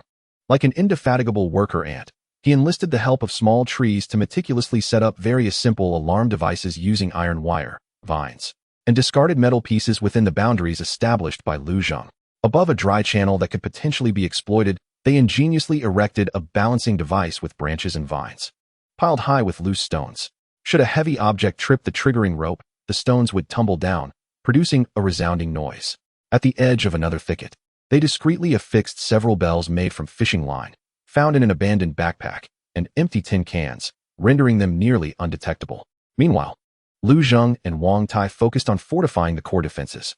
Although Wang Tai was not yet able to engage in heavy labor, his wealth of experience proved invaluable. He directed Lu Zheng to select exceptionally resilient hardwood, using fire to correct its shape, and crafted an exceptionally robust main latch that was embedded deep within a groove of the doorframe, far surpassing its predecessor in strength. He also devised a simple lever mechanism that could easily lock the window panels from the inside. Su Wanqing remained industrious, gathering all weapons for thorough inspection.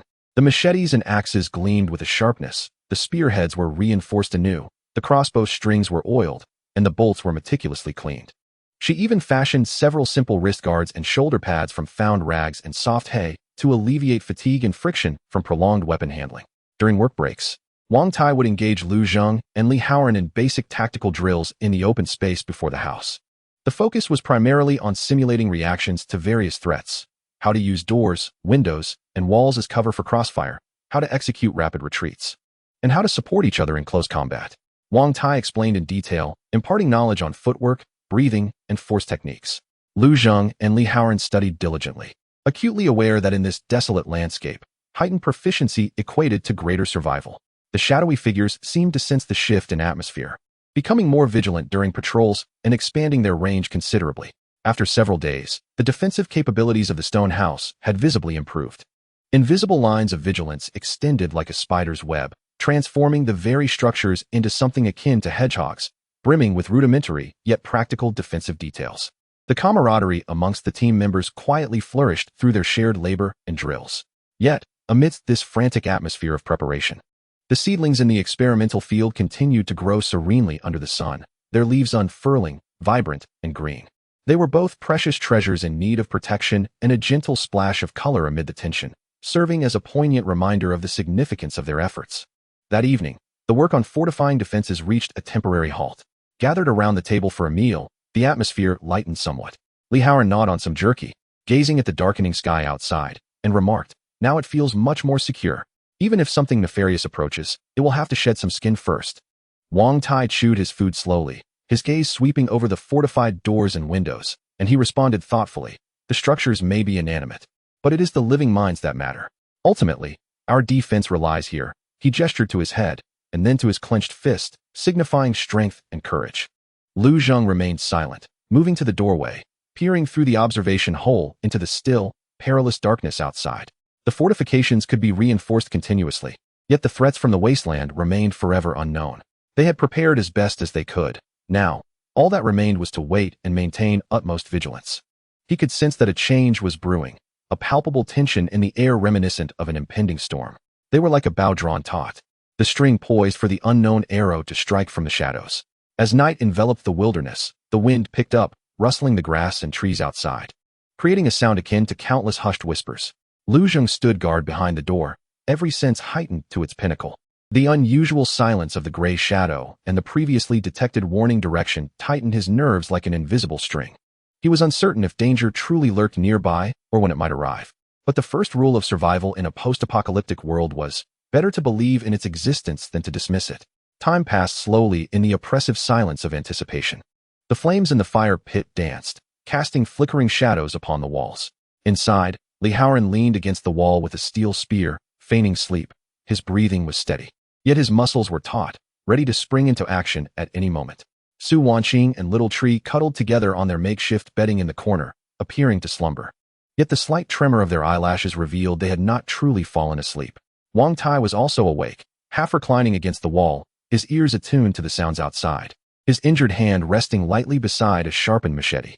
This collective tension of heightened alertness stood in stark contrast to the dead silence beyond the walls.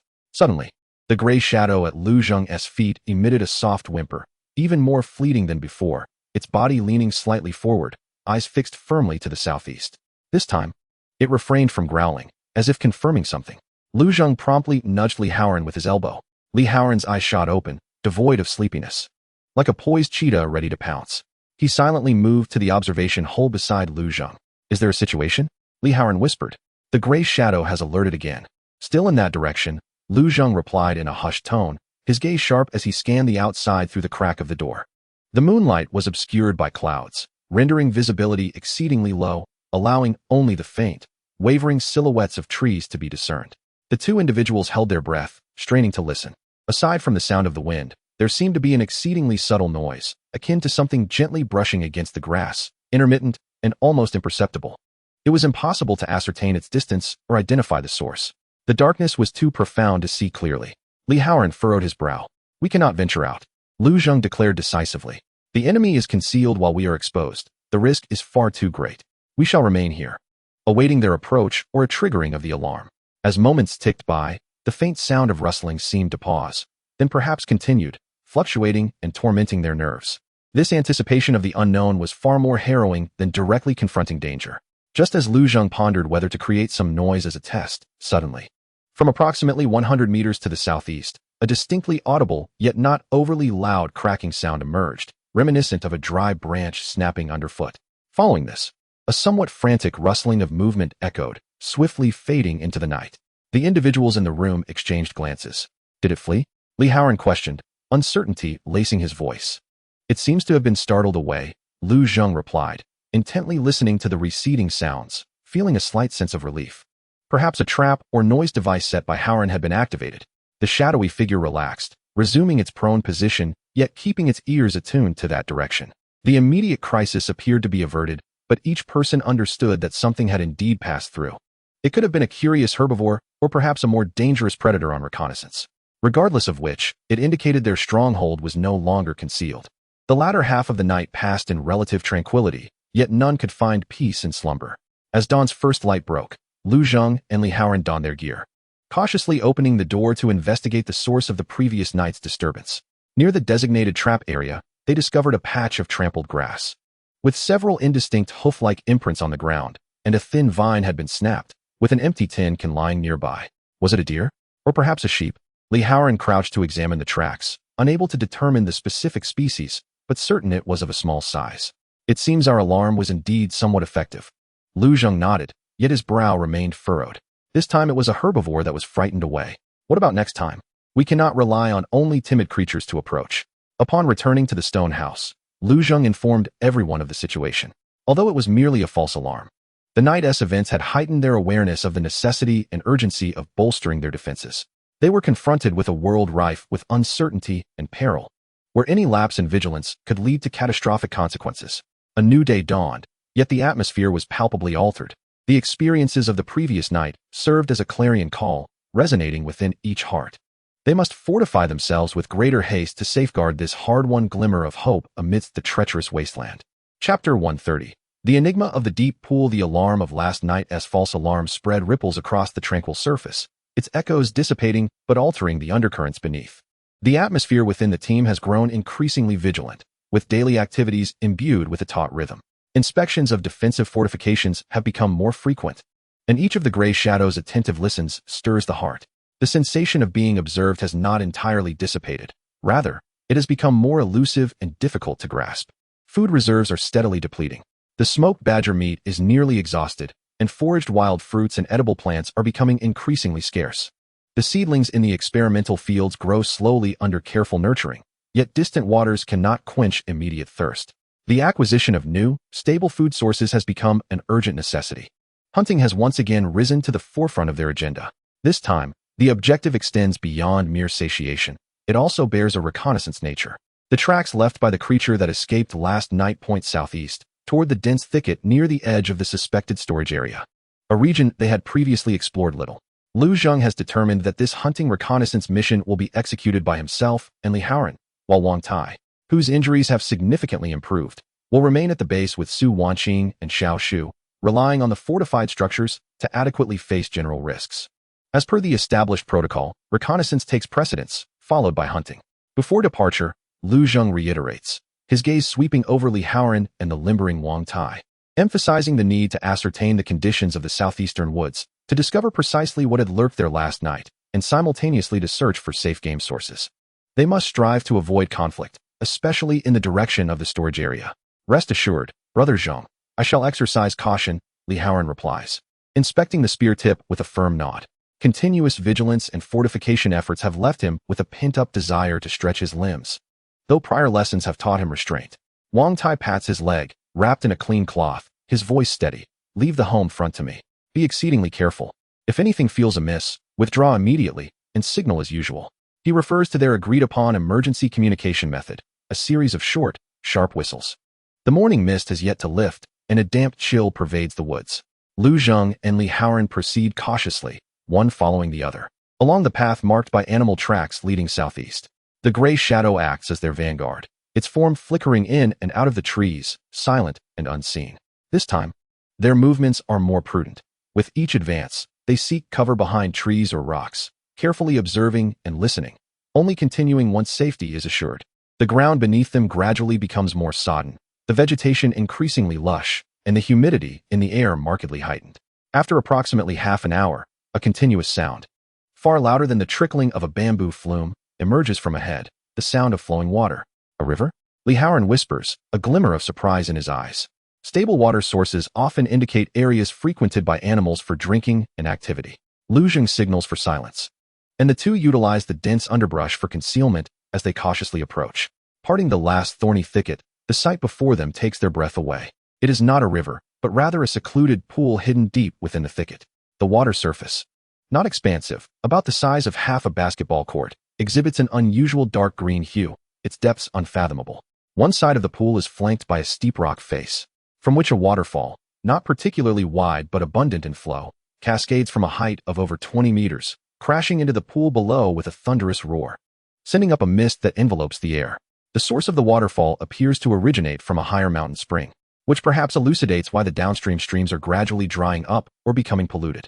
The banks of the pool are strewn with slick pebbles and fallen, decaying timber, creating an environment that is both damp and eerie.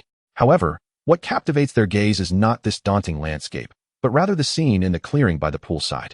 Scattered along the water's edge are several stark, white animal skeletons. Judging by their size and shape, they include deer, mutated beasts resembling wild boars, and even a particularly large and grotesque skeleton, whose form is so distorted it defies immediate identification. Most of these bones are incomplete, as if they had been violently torn apart, marked by deep tooth impressions, with the fractures appearing alarmingly fresh, indicating that death had occurred not long ago. The air is thick with a nauseating melange of aquatic odors, the stench of decaying flesh, and an indescribable, putrid scent. What in the world is this place? Lee Howard gasped, tightening his grip on the steel spear. The scene before them was unmistakably a predator's feeding ground, and given the sheer destructive force evident, it was clear that whatever resided here was anything but benign. Lu Zheng's heart sank. He scrutinized the pool's murky waters. Beneath the inky surface, a massive shadow seemed to rise slowly, though it remained indistinct. The roar of the waterfall impeded their hearing, and the mist obscured their vision, rendering the environment exceedingly favorable for ambushers. Look over there. Lee Howard suddenly pointed towards the base of the cliff across the pool. Following his gaze, they spotted a dark entrance, partially submerged at the juncture of the cliff and the water's surface, roughly the height of a person, resembling the lair of some aquatic creature. The edges of the entrance were smooth, coated with slippery moss, and faintly visible were some fresh claw marks. At that moment, the gray shadow suddenly bristled, fixating on the entrance with a fierce intensity, releasing a low growl that was thick with dread and warning, its limbs trembling slightly as it instinctively stepped back. This was unprecedented, even in the face of previous encounters with the corrosive claw rats or the beasts of the warehouse district. The gray shadow had exhibited more vigilance and combativeness than such overt fear. Lu Zheng firmly grasped Lee Howard, who was intent on investigating further, and hissed, "Stay still. Step back. Slowly retreat." Both men held their breath, cautiously inching backward, striving to make no sound, using the trees as cover to distance themselves from that deadly pool. It was only after retreating 100 meters that the roar of the waterfall faded into the background, allowing the gray shadow to somewhat relax, though it remained tense. Glancing back frequently, was there something in that hole? Lee Howard thought, his brow slick with cold sweat. The gray shadow's reaction spoke volumes. Whatever dwelled within that cave was undoubtedly a terror beyond their current capacity to confront. Indeed, Lu Zheng's expression was grave as he cast another glance towards the shadowy pool. Moreover, it was likely the very culprit behind those skeletal remains. This is not a place for lingering. We must return immediately. The hunting plan was entirely shelved. This unexpected discovery heralded not resources, but an even greater crisis alert. A formidable, amphibious predator lurked just half an hour's walk from their stone shelter. It was akin to sleeping beside a fierce tiger. On their return journey, the two men fell into a heavy silence, quickening their pace and heightening their vigilance to the utmost. What was once perceived as a relatively safe southeast direction has concealed such a lethal threat. The prior warnings may not have been unfounded. They could very well stem from the activities of the master of that lair or the repercussions of its predatory pursuits. Upon returning to the stone house and listening to Lu Zheng's succinct report, The atmosphere within the room plummeted to a chilling low. Wang Tai, his brow furrowed, gazed intently toward the southeast, remaining silent for an extended period. Su Wanqing instinctively tightened her embrace around Xiao Shu. The fragile sense of security they had painstakingly established was once again shattered by an invisible and immense pressure. The shadow of the deep pool. Wang Tai slowly uttered 4 words, his voice dry. The unknown water creature, which instilled fear even in the mutated hounds, posed a threat that might surpass all previous adversaries encountered. Its concealment in the shadows, dominion over the water source, and proximity intensified the peril. The defenses previously reinforced to counter potential threats from the warehouse area now appeared grossly inadequate. They needed to reassess the danger levels surrounding them and adjust their defensive priorities. The challenge of survival had never ceased. Rather, it revealed its more menacing fangs as their exploration deepened. The darkness of the wasteland was far deeper and colder than they had imagined. Inside the stone house, the air felt as if it had solidified. Lu Zheng attempted to describe as objectively as possible his findings by the edge of the deep pool. Dark green shadows, waterfalls, a multitude of bones, caverns beneath the rock walls, and the extraordinary fear exhibited by the gray shadows. There was no exaggeration. Each detail exuded an oppressive sense of dread. That was the fundamental situation. Upon concluding his final sentence, Lu Zheng's gaze swept across the group. The light from the fire pit illuminated a series of profoundly solemn faces. An extended silence ensued, punctuated only by the crackling of burning wood and the howling wind outside. Breaking the silence, Wang Tai, his voice hoarse and low, glanced at the anxious gray shadow crouching by Lu Zheng's feet, sensing the complexity of the creature's nature. It was likely far more dangerous than the rock-clawed rat swarm they had previously encountered, perhaps even more perilous than any potential entities lurking in the warehouse area. The seasoned soldier's intuition alerted him to dangers that lurked beneath the surface. Li Haoran struck the wall beside him with a fist, producing a dull thud. His tone laced with frustration and anger. Damn it. Just as we finally found our footing and planted some seeds, we thought we could catch a breath. This cursed place is rife with lethal threats. With this water monster in the southeast and a giant in the southern warehouse area, are we not being encircled like dumplings? Su Wanqing's complexion turned pale as she instinctively clutched Xiao Shu closer, her voice trembling ever so slightly. Does it rely on water for its survival? Could the water we draw from the bamboo channel be upstream from that pool? Is the water compromised? As a doctor, she was acutely sensitive to the safety of water sources, recognizing it as the most immediate threat. Although Xiao Shu could not fully comprehend the terror of the water creature, he sensed the intense anxiety of the adults surrounding him, his small face taut and silent. The water source should be safe for the time being, Lu Zheng calmly analyzed, attempting to stabilize the morale of the group. The water from the bamboo channel comes from seepage in the stone crevices. It is groundwater and not connected to the surface pool. Furthermore, we have been boiling the water for consumption. In the short term, drinking water should not pose a problem. He paused for a moment, then shifted the focus, stating, the real threat is that this lair is alarmingly close to us, less than half an hour's journey. If it possesses a vast range of movement, it can easily uncover our location. Furthermore, judging by the remains, its appetite is considerable, and its aggression is formidable. What shall we do? Retreat? Li Haoran glanced at Lu Zheng, urgency evident in his tone. This place is no longer safe. Retreat? To where? Wang Tai sighed, shaking his head. Where outside is not perilous. Abandoning this hard-won stronghold to wander in the wilderness, encountering hordes of zombies or predators, would likely lead to a swift demise. At the very least, here we have walls and water. Brother Wang is right, Lu Zheng concurred. A hasty retreat is the least favorable option. We have laboriously established a relatively secure stronghold.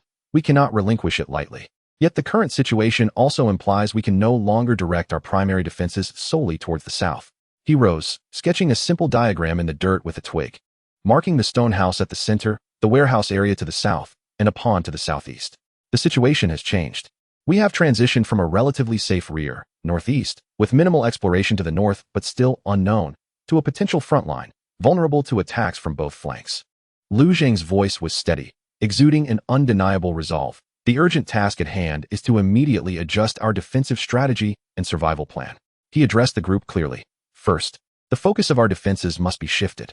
The southeastern direction is now designated as a high alert zone. We need to expedite the establishment of more early warning traps and barriers facing the pond from the stone house, ensuring their density and strength exceed that of other directions. If necessary, we might consider creating harmless sounds or scents at specific times in the direction away from the stone house, but still carried by the wind towards the pond, as a cautious deterrent to instill some apprehension in it. However, this method carries significant risks and requires careful deliberation. Second, we must impose strict limitations on our movement range. In the short term, no one is permitted to venture alone towards the southeast. All activities such as fetching water, hunting, or exploration must avoid that direction. We need to reassess the safety of the northwest and north, seeking new resource points and escape routes. Third, we must accelerate our internal development. The experimental fields need to be concealed and protected more diligently. Brother Wong, your improving condition is our greatest boon. We need you to regain your combat readiness as swiftly as possible. Maintenance of weapons and tactical practice must intensify. We must outpace the growth of the threat. Lu Zhang's strategy centers on internal fortification while adopting a flexible external posture, emphasizing proactive defense and accelerated self-strengthening. We will not strike recklessly nor relinquish our stronghold lightly, but rather adapt to the changing environment by enhancing our capabilities and adjusting our strategies. Wang Tai nodded solemnly. Prudence is paramount. For now, we must reinforce our defenses and observe the unfolding situation. He acknowledged Lu Zhang's calm demeanor. Li Haoran gradually regained his composure, exhaling a deep breath. Damn it. Let us endure. Let us see who falters first. Su Wanqing tightened her grip around the small tree, though her gaze bore worry. It was also imbued with newfound determination. We will be more cautious. While the preliminary strategy has been established, the weight pressing upon each individual's heart remains unchanged. A powerful and unknown neighbor casts uncertainty over each day to come. They must be more vigilant, more united, and strive even harder to grow stronger. The survival rules of the Wasteland once again manifest themselves before them in the most brutal manner, illustrating that existence has never been an easy endeavor. As night deepens, the flickering lights within the stone house remain unextinguished, heralding the commencement of a silent battle for survival. Chapter 131. Strengthening the foundation. The formidable pressure brought by the shadow of the deep pool did not crush the inhabitants of the stone house. Rather, it forged them like raw iron cast into a furnace, tempered into a more resilient form under high heat and pressure. Panic was fleeting, and the instinct to survive, honed over months, swiftly transformed their anxiety into a driving force for action. The strategy devised by Lu Zhang, advocating for a balance of internal vigilance and external flexibility, along with proactive defense and accelerated self-reliance, became the guiding principle for all in the ensuing days. The primary task was to address the imminent threat from the southeast. As dawn broke, Li Haoran and Lu Zhang set out once more, this time with a clear and focused objective, to reinforce the early warning and defenses on the southeastern side. They circumvented the direction of the water pool and, within the fan-shaped area between it and the stone house, utilized all available terrain and materials to construct an invisible line of vigilance. This undertaking was more meticulous and perilous than before. They were no longer content with mere tripwires and bells. Instead, they endeavored to create traps with greater deterrent and obstructive effects.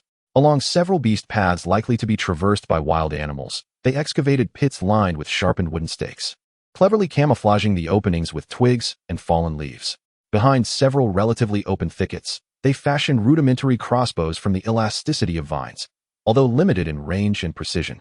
The sharp wooden spears they could launch at close quarters were sufficient to inflict fatal wounds upon medium-sized creatures. All triggers for the traps were made more sensitive and strategically concealed. Wang Tai, though still unable to engage in heavy labor, became an invaluable technical advisor due to his extensive experience. Sitting at the doorway, he meticulously observed the terrain information brought back by Lu Zhang and Li Haoran, sketching diagrams in the dirt with a twig to indicate natural passageways and suitable locations for crossfire, even advising them on maintaining the trap's concealment to prevent accidental injury. His guidance infused these rudimentary defenses with a layer of tactical consideration. Su Wanqing and Xiaoshu were responsible for logistical support. Su Wanqing optimized the distribution of limited strips of cloth and rope, ensuring that the key traps utilized the sturdiest materials. Accompanied by Xiaoshu, she ventured to the relatively safe area behind the house in search of more pungent plants, which they dried and ground into powder to mix with wood ash, preparing to scatter it around the perimeter of their defenses as a primitive means of repelling insects and wild animals. Simultaneously, they were enhancing their own capabilities. Wang Tai's recovery was paramount. Thanks to the relatively stable environment, ample water supply, and Su Wanqing's attentive care, his wounds healed at an unexpected pace. The pus and dark discoloration had completely vanished, leaving behind a thick layer of dark red scab, and the surrounding swelling had subsided. Although he still limped when walking, he was now able to wield a weapon with relative ease for brief practice sessions. That afternoon, with the sun shining just right, Wang Tai beckoned Lu Zhang and Li Haoran to the open space in front of the house. Come, Let us stretch our limbs. Wang Tai grasped a cleaver. Although his movements were slower than before his injury, his demeanor remained steadfast. With my rudimentary skills, if I do not practice, I shall become utterly useless. He intended to assess whether the two of them had made any progress during these days. Lu Zheng and Li Haoran exchanged glances. Both aware that Wang Tai was about to impart his practical combat techniques, they promptly seized their respective weapons. Lu Zheng wielded a forestry axe, while Li Haoran brandished a steel spear. The practice commenced with the most fundamental stances. Wang Tai tirelessly corrected their grip, footwork, and methods of exertion. An axe is not a hammer. Chopping requires the strength of the waist, and the wrist must be agile. A spear is an extension of the arm. Strikes must be precise, and withdrawals swift. Do not allow the enemy to close in. As he elucidated the principles of defense and counterattack against various hypothetical attacks, such as zombie assaults or beast charges, he even simulated some basic two-man tactical maneuvers, such as one person engaging to draw attention while the other executed a flanking assault. Soon, sweat drenched the garments of the three men. Wang Tai taught with earnestness, while Lu Zheng and Li Haoran immersed themselves in learning. These techniques, seemingly simple, were invaluable experiences distilled from countless life and death struggles, far more effective than mindlessly wielding weapons. Gray Shadow observed curiously from the side, occasionally mimicking the pouncing movements. During a break in practice, Wang Tai leaned against the wall, watching Lu Zheng and Li Haoran spar. A flicker of gratification crossing his eyes. These two young men, one calm and strategic, the other fierce and decisive, had rapidly matured in the face of adversity, becoming the backbone of the team. The fact that he had managed to survive and witnessed hope tenuously sprouting in this desolate land reignited the protective fire within him that belonged to a soldier. Meanwhile, the care of the experimental field had not been neglected. Those dozen or so saplings, nurtured with meticulous attention, had sprouted 3 or 4 tender green leaves, gently swaying in the breeze, becoming the most enchanting colors against the grim backdrop. Su Wanqing dedicated considerable time each day tending to the field, removing weeds, thinning seedlings, and inspecting for pests. She discovered that a few saplings had developed tiny yellow spots on their leaves, causing her great concern, yet she could not ascertain the cause. She could only observe even more diligently. The hope of survival intertwined with the unknown risks, all within this small patch of land. As nightfall gradually enveloped the earth, the weary individuals who had toiled throughout the day could finally rest a while. They gathered around the fire pit, its glow illuminating their faces and reflecting their inner fatigue and gravity. Despite the lingering heaviness in the atmosphere, compared to their previous anxiety, there was now a grounded weariness and a tranquil sense of having done their utmost. That day, they not only reinforced their defensive structures, but also enhanced their individual combat skills through training. Moreover, Wang Tai's recovery brought them immense confidence. Like a tree growing through a crevice in the rock, though the environment was harsh, their roots were tenaciously extending into deeper, broader soil to withstand the impending storms. Lu Zheng quietly wiped the blade of his axe, the firelight dancing upon the steel, reflecting his resolute gaze. His eyes slowly scanned the faces of his comrades. Though weariness etched upon each countenance, it also revealed a steadfast strength. He understood clearly that the phase of strengthening their foundations was far from over. The threat of the abyss loomed over them like the sword of Damocles, ever suspended above their heads, while the colossal beasts in the warehouse area were far from unreachable. They required sturdier barriers to withstand enemy assaults, sharper claws for their protection, and a more stable food source to sustain their existence. The road ahead remained long and perilous. Yet they were resolutely prepared. No matter the multitude of difficulties and challenges they faced, surrender was not an option. At the very least, in this moment, they were a fraction stronger than they had been yesterday. This sense of strength, painstakingly accumulated through their own efforts, served as the most potent tonic in the desolate wasteland of despair. They were learning to coexist with crises, and under the pressure of this coexistence, they were refining themselves, awaiting the day they would emerge from their cocoon. As night deepened, the flickering light of the fire pit within the stone dwelling elongated the shadows of the gathered individuals, casting them upon the rough-hewn walls, swaying in rhythm with the flames. The fatigue born of the day's tense labor and training now transformed into a heavy drowsiness. Yet an undercurrent of vigilance hung in the air, making complete relaxation elusive. The shadows of the abyss seeped in like an invisible chill, permeating the edges of everyone's dreams. Lu Zheng stood guard through the first half of the night, leaning against the door, his ears attuned to every sound beyond the threshold. The fortified latch and observation hole provided some solace. Yet the indistinct sounds emanating from the distant wilderness would still tighten his nerves in an instant. The gray shadow lay quietly at his feet, its ears perpetually twitching, and its nostrils occasionally flaring, functioning as an unceasing biological radar. Time flowed silently. At the stroke of midnight, Lu Zheng completed the shift change with Li Haoran, who was to take over for the latter half of the night. Li Haoran rubbed his bleary eyes, accepting the steel spear, shaking his head vigorously to dispel sleep, and murmured, "Zhengge, you should rest. I'll keep watch." Lu Zheng nodded, offering no further words. He rose to stretch his stiff limbs and made his way to the fire pit, lying down beside the already slumbering Xiao Shu and the lightly dozing Su Wanqing. In the corner, Wang Tai emitted deep, even breaths. His improving condition allowed him a deeper sleep, a positive sign of recovery. However, sleep for Lu Zheng remained shallow and alert. It seemed a part of his mind was still functioning, filtering external information and assessing potential risks. This heightened state of vigilance was an instinct ingrained in the marrow of survival in the apocalypse. Time slipped by, perhaps only an hour or two, when an exceptionally faint creak, distinct from the usual sounds of the wind, pierced the stillness of the night like a slender needle. Almost simultaneously, Li Haoran stiffened at the door, gripping the steel spear tightly. The gray shadow, which had been lying down, abruptly raised its head, emitting a suppressed, nearly inaudible growl. Its sharp gaze directed towards the southeast, the very area they had fortified during the day. Lu Zheng's eyes flew open, and he swiftly sat up, making no sound as he cast a questioning glance at Li Haoran. Su Wanqing also awoke, instinctively shielding the sleeping Xiao Shu with her hand. Even in the corner, Wang Tai's breathing ceased abruptly. In the darkness, it was evident he was awake and listening intently. Li Haoran gestured subtly to Lu Zheng, his voice barely above a whisper. There's movement in the southeast, as if something has been disturbed. The room fell into a profound silence. Every individual's senses heightened to their utmost. Outside, after a faint creak, there were no subsequent collisions or cries of distress. Instead, a brief, somewhat frantic rustling ensued, before everything returned to tranquility, leaving only the sound of the wind. No more intense alarms were triggered, nor were there any sounds of a creature in distress. This did not resemble the behavior of a large beast caught in a trap or a crossbow. Minutes later, the gray figure's alert stance relaxed slightly, yet it still gazed intently in that direction. Could it have been startled by a trip? Li Haoran speculated uncertainly in a hushed tone. Lu Zheng furrowed his brow. He cautiously moved to the door, peering through the reinforced peephole. The moonlight was dim, and the southeastern woodland lay shrouded in darkness, obscuring all visibility. Perhaps a small animal triggered the outermost snare, Lu Zheng mused quietly. The absence of lethal traps suggests it was either small in size or exceptionally alert, managing to escape in time. This was reassuring news, at least confirming the effectiveness of their early warning system. Nevertheless, the unknown disturbance continued to gnaw at their nerves. Should we investigate at dawn? Li Haoran inquired. Lu Zheng pondered for a moment, then shook his head. Not yet. If it was merely a small creature, it's not worth the risk. If it's something else, we mustn't alarm it. Let us remain vigilant and observe. As the night wore on, sleep eluded them, and they took turns guarding the door until the first light of dawn. The morning rays dispelled the darkness, momentarily lifting some of the weight from their hearts.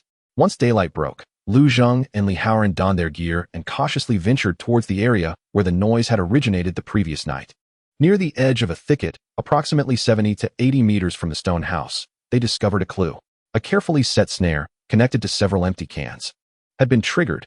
The vines lay severed, and the cans were scattered on the ground. Nearby, a few disordered, shallow paw prints were evident, resembling those of a fox or badger, a small to medium-sized creature. There were no signs of blood or struggle. What a false alarm, Li Haoran sighed in relief, prodding the paw prints with his spear's tip. It seems it was merely a passing little creature, frightened away by our bells. Lu Zheng crouched down, meticulously examining the prints and the surrounding area. The paw prints were fresh, indeed left during the night. The manner in which the snare was triggered aligned with the characteristics of a small animal fleeing in fright. All signs indicated that this was merely a case of an unexpected visitor. However, as he raised his gaze, it instinctively fell upon the deep, shadowy woods in the southeast, and the subtle unease within him failed to dissipate entirely. The cave by the deep pool still loomed like a silent, malevolent eye, watching them from the darkness. The triggering of a small animal might merely be the prologue. The true test may yet be forthcoming. He stood upright and instructed Li Haoran, "Restore this place to its original state. We must not lower our guard." Upon returning to the stone house, Lu Zheng informed everyone of the situation. The news that the threat was merely from small creatures brought a collective sigh of relief among the people. However, after the events of the previous night, a palpable tension akin to an impending storm had firmly taken root in everyone's hearts. They were acutely aware that this desolate wasteland offered no absolute sanctuary. Any moment of laxity could result in fatal consequences. A new day commenced amidst a flurry of activity, checking and resetting traps, nurturing seedlings, practicing tactics, and reinforcing fortifications. Each task was approached with heightened seriousness and dedication. The looming threat of the abyss served as a relentless whip, urging them to grow stronger and fortify their stronghold. Survival was a brutal game, a race against time and crisis. Chapter 132.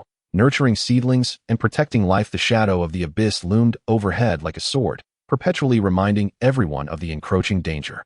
Yet, the instinct for survival dictated that, when faced with dire circumstances, one must seize every tangible opportunity for hope. For the team within the stone house, this hope increasingly resided in the thriving seedlings of their experimental field. As the morning mist lingered, Su Wanxing crouched by the furrows, carefully inspecting each seedling.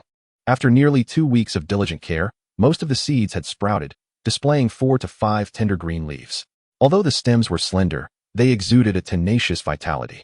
However, she noticed new issues. Several seedlings exhibited abnormal curling at the leaf edges and pale yellow spots, their growth noticeably lagging behind their healthier counterparts. This suggested possible malnutrition or detrimental elements within the soil. Gently pinching a bit of earth from the base of ailing plants, she brought it to her nose. Frowning as she turned to Lu Zheng, her medical knowledge offered little assistance with plant diseases, forcing her to rely on common sense and meticulous observation for her assessment. Lu Zheng crouched down to examine the afflicted seedlings closely. Fragmented information from his knowledge base regarding basic agriculture flickered in his mind, hinting at the potential for micronutrient deficiencies, soil pH imbalances, or fungal infections. However, specific diagnostic methods and remedies were lacking. In the harsh conditions of the wasteland, precise diagnosis was nearly impossible. First, we should mark these sickly plants separately to prevent contagion, Lu Zheng decided prudently.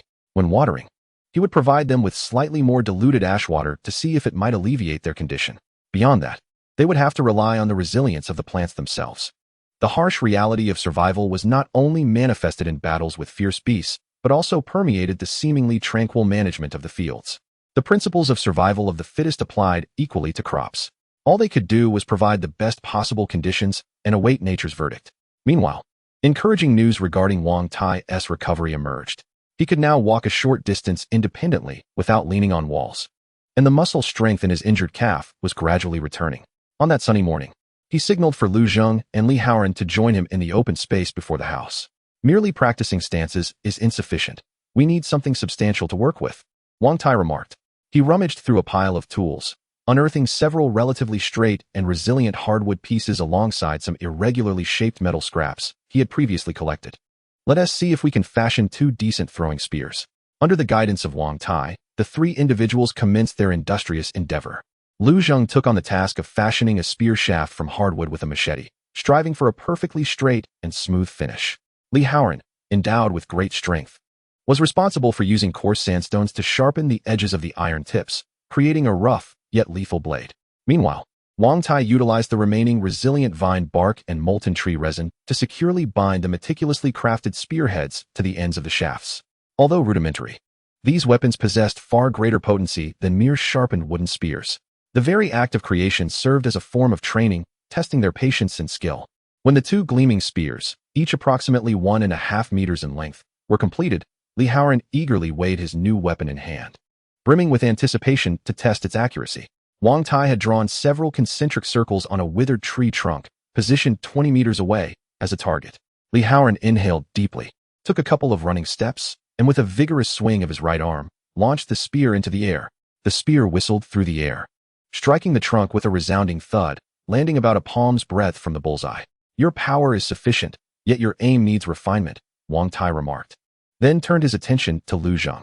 Lu Zheng, without the need for a running start, stood firmly with his feet planted, slightly leaning back as he exerted force from his core, releasing the spear like a bowstring.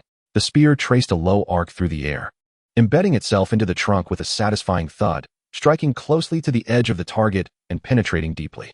Excellent. Your delivery is smooth and highly stable. A glimmer of approval sparkled in Wang Tai's eyes, recognizing that Lu Zheng's technique was more suited for stealthy ambushes and precise strikes.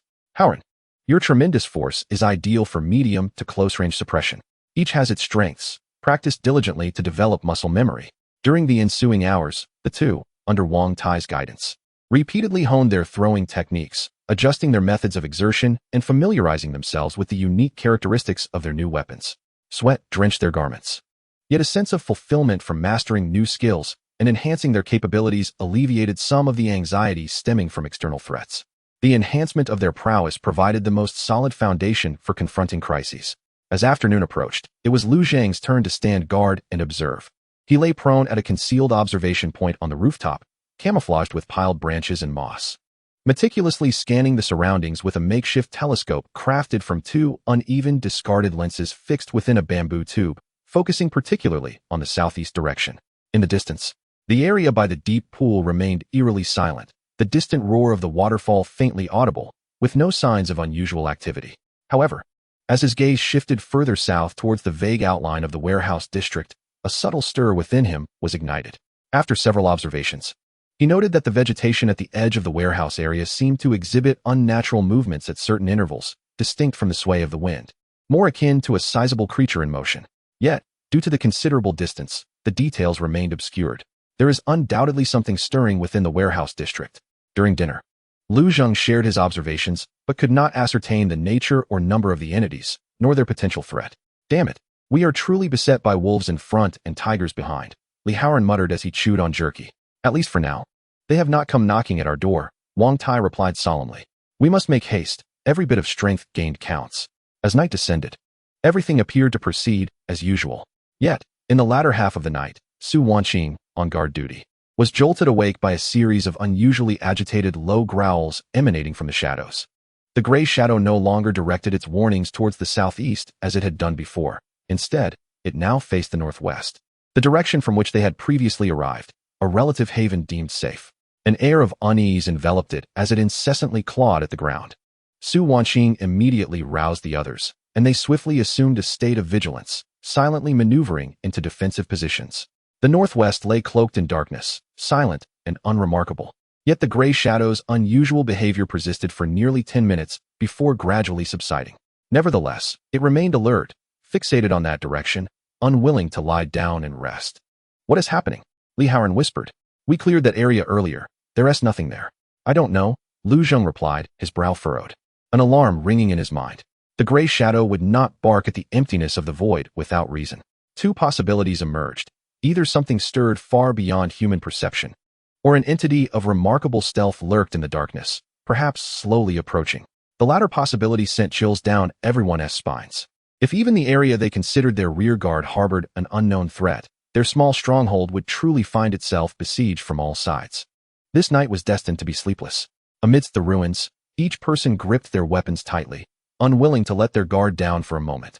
Their ears, magnified as though by some supernatural force, captured the faintest sounds from outside, the rustle of grass in the wind quickening their heartbeats. Time dragged on in the tense atmosphere, the night stretching endlessly. Each individual silently prayed in the darkness, yearning for dawn to dispel the pervasive dread. Yet, the faint fires in that land of death appeared so diminutive and fragile against the engulfing darkness, as if they might be swallowed whole at any moment. Suddenly, the gray shadow emitted a peculiar low growl towards the northwest, the sound reverberating through the still night air like ice water poured over one's head, instantly freezing the atmosphere that had briefly relaxed due to the recent crafting of new weapons. Tension gripped the crowd once more. Hands that had slightly loosened their hold on weapons tightened again. As the latter half of the night dragged on, time stretched unbearably. No one could truly sleep. Even the slightest stir outside would awaken them from brief slumbers. Each ear functioned like a radar, scanning the surroundings for any signs of danger. Fearful of missing even the slightest threat, the darkness seemed to bear weight, pressing heavily upon their hearts. The unknown threat loomed like a specter hidden in the shadows, elusive yet omnipresent.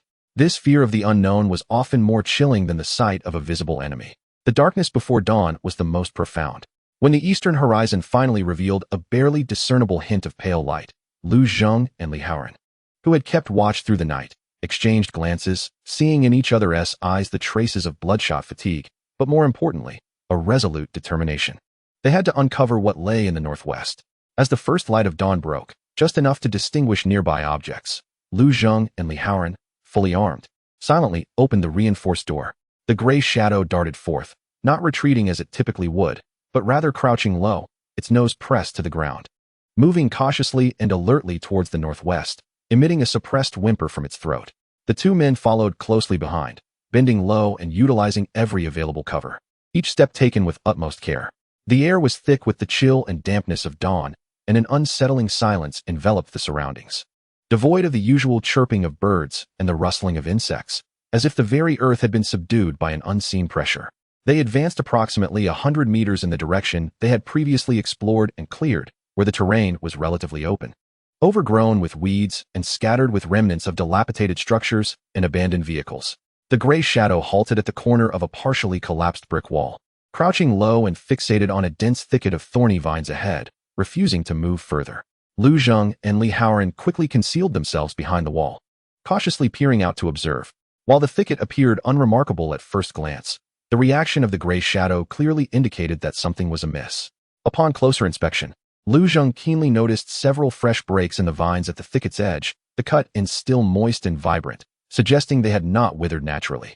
Additionally, the ground nearby bore faint signs of disturbance, as if something had been slightly dragged towards the depths of the thicket. Something has entered, or perhaps remains within.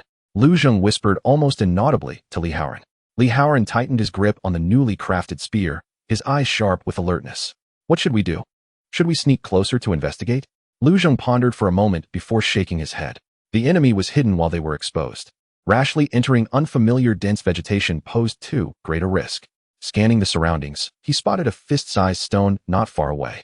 He signaled for Li Haoran to remain vigilant, then cautiously picked up the stone, gauging the distance and angle before summoning all his strength to hurl it towards the center of the thicket. With a rustling crash, the stone landed amidst the foliage, producing a distinct sound of branches and leaves scraping against one another. Almost simultaneously, a flurry of panicked rustling erupted from deep within the thicket, as if some creature had been startled into a hasty retreat. The noise quickly receded towards the northwest, vanishing into the deeper woods.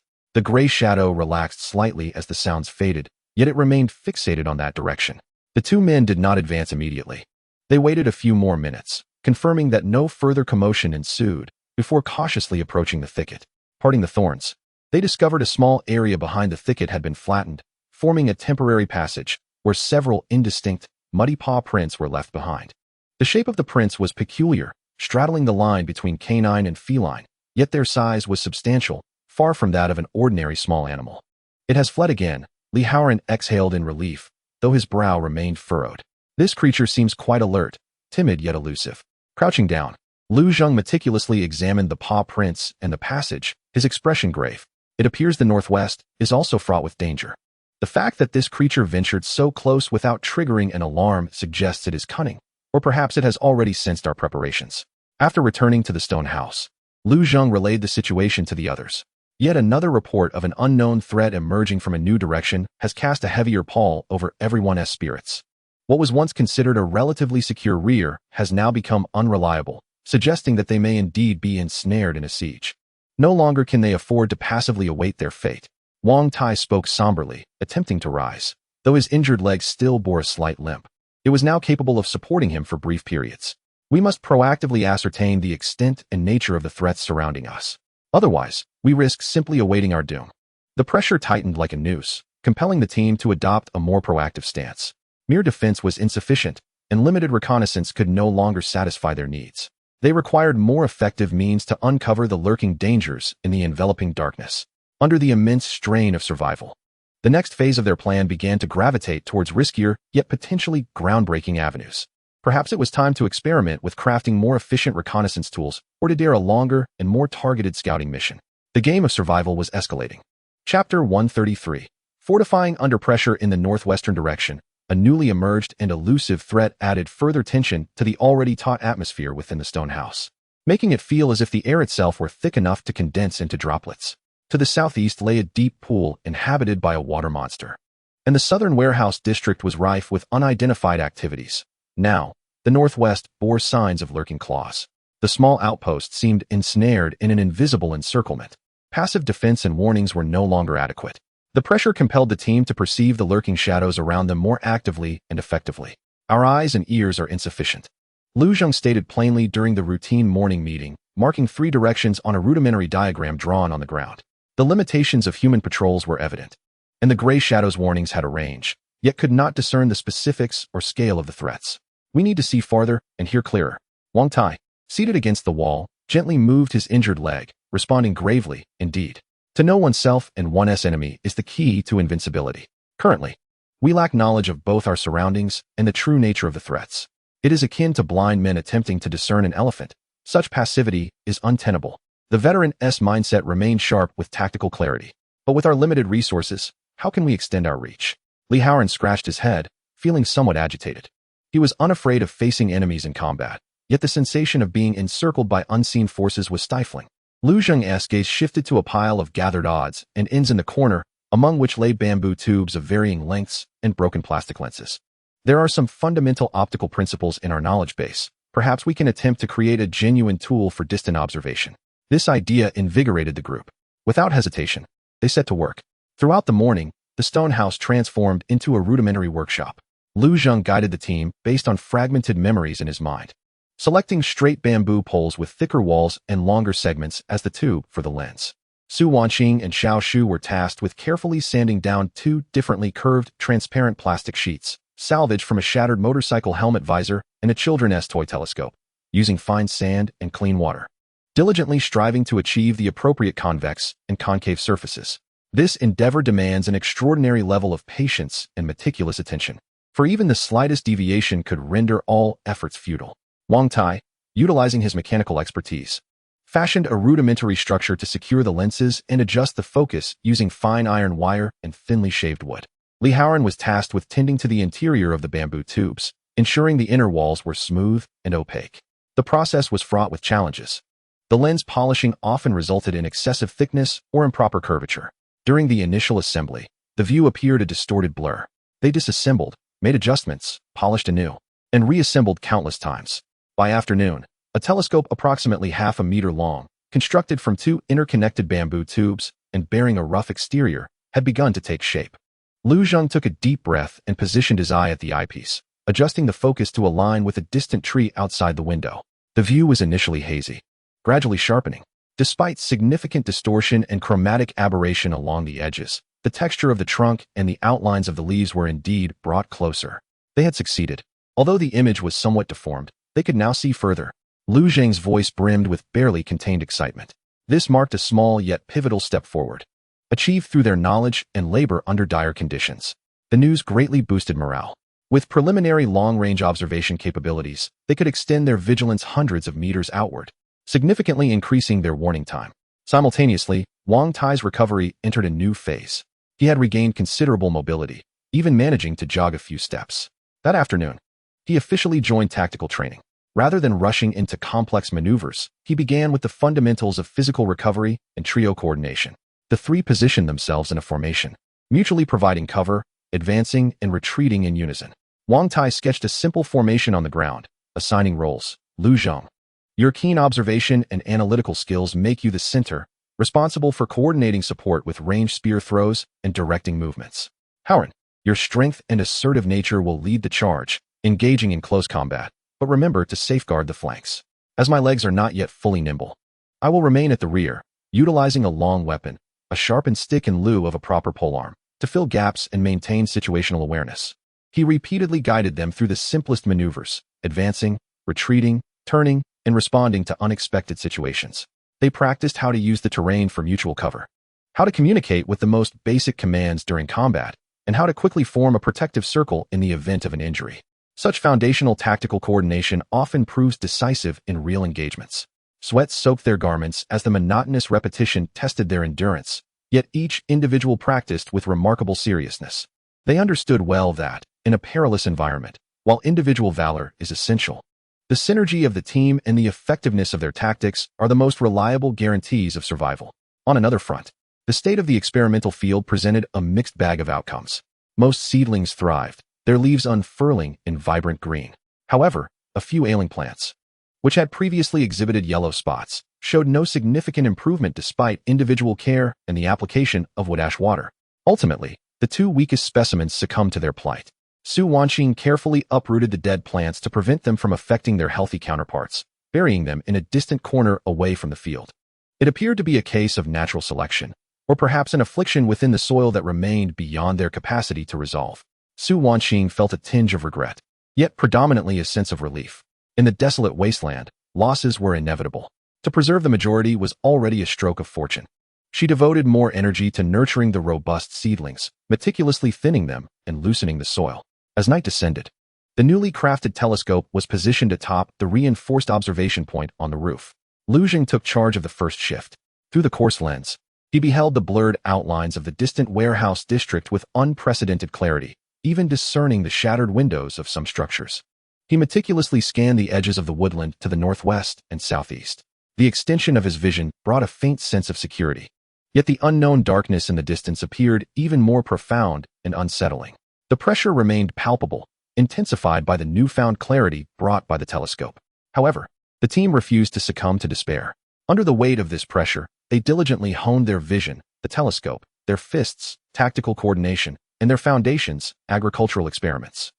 Each step was slow and arduous, yet with every movement, they sank deeper into the desolate wasteland, standing more resolutely. Survival resembled a prolonged marathon against crises, where the competition lay not in momentary bursts of strength, but in enduring stamina and relentless self-improvement. The successful creation of the telescope was akin to piercing a tiny hole in the dark veil, allowing a sliver of light to seep through. Though the view was distorted and the images rough, it undeniably expanded the team's perceptual range, conferring an unprecedented informational advantage. This advantage must be swiftly transformed into tangible strategic value.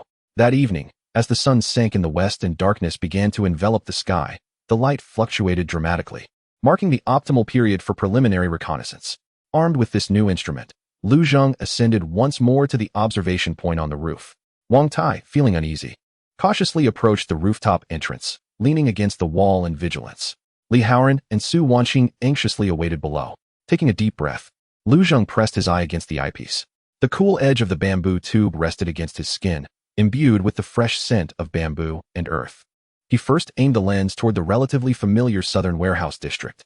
As he adjusted the focus, the previously blurry view gradually sharpened. The silhouettes of the abandoned factories appeared even more distorted and eerie through the warped lens, resembling the skeletal remains of colossal beasts lying prostrate on the ground. He meticulously scanned each visible window and damaged rooftop, seeking any signs of movement. Minutes later, his gaze fixed upon the edge of the roof of a taller warehouse. There, an area of dust seemed distinct from others, as if subjected to repeated friction, forming a relatively clean, irregular patch. Furthermore, as he observed, the periphery of the lens seemingly captured a small shadow darting swiftly into a rooftop ventilation shaft, moving too rapidly to discern any details. Something was stirring in the warehouse district, moving at a swift pace, its nature obscured. The rooftop bore signs of frequent activity. Lu Zheng lowered his voice, conveying his observations to his companions below. This news was not unexpected, yet it confirmed prior suspicions, rendering the threat of the warehouse district more tangible. He carefully rotated the telescope, as if fearful of disturbing something unseen, slowly directing it towards the northwest. That very direction was where the gray shadow had signaled the previous night, and where paw prints were discovered this morning. The forest appeared particularly dense, with trees standing closely together, forming a natural barrier that severely restricted visibility. Through the lens, he could only discern layers of overlapping canopies, resembling a vast green ocean, while the underbrush remained dim and profound, evoking a sense of mystery and oppression. Occasionally, fleeting shadows of birds returning to their nests would dart through the trees, their crisp calls shattering the silence of the area. Yet, rather than providing comfort, their presence heightened his tension, for he understood that within this seemingly tranquil woodland, numerous unknown dangers might be lurking. He scrutinized the landscape for nearly 10 minutes, his eyes glued to the telescope, lest he miss any detail. However, despite his unwavering focus, he failed to detect any overt signs of disturbance. The area felt as though it had been forgotten by time, an unsettling stillness enveloping it. Yet, perhaps this very silence was an anomaly in itself. It instilled the unsettling sensation that unseen eyes were observing him from the shadows, an awareness he could not perceive. This thought sent chills down his spine, raising the hairs on his neck. Finally, he took a deep breath, centering his attention on the most crucial and disquieting direction, the deep pool to the southeast. Nestled within the dense thicket, it resembled a mysterious black hole, exuding an air of death. Adjusting his breathing to calm his nerves, he steadied the telescope towards the pool. Through the lens, he beheld the white cascade of the waterfall, twisting in the distorted view like an ethereal veil, plummeting into the dark green waters below. The surface of the pool remained eerily still, devoid of ripples, akin to a vast mirror reflecting the dimming sky. That murky green water appeared bottomless, concealing endless secrets and dangers. His gaze meticulously scanned the clearing by the pool, where the stark white bones were even more glaring through the lens. Cautiously, he shifted the focus towards the pitch-black entrance, half submerged beneath the water's surface. The entrance remained deep and undisturbed, the water's surface unmarred. Just as he was about to divert his gaze, a flicker of movement caught his peripheral vision. Something stirred in the shadow near the water's edge.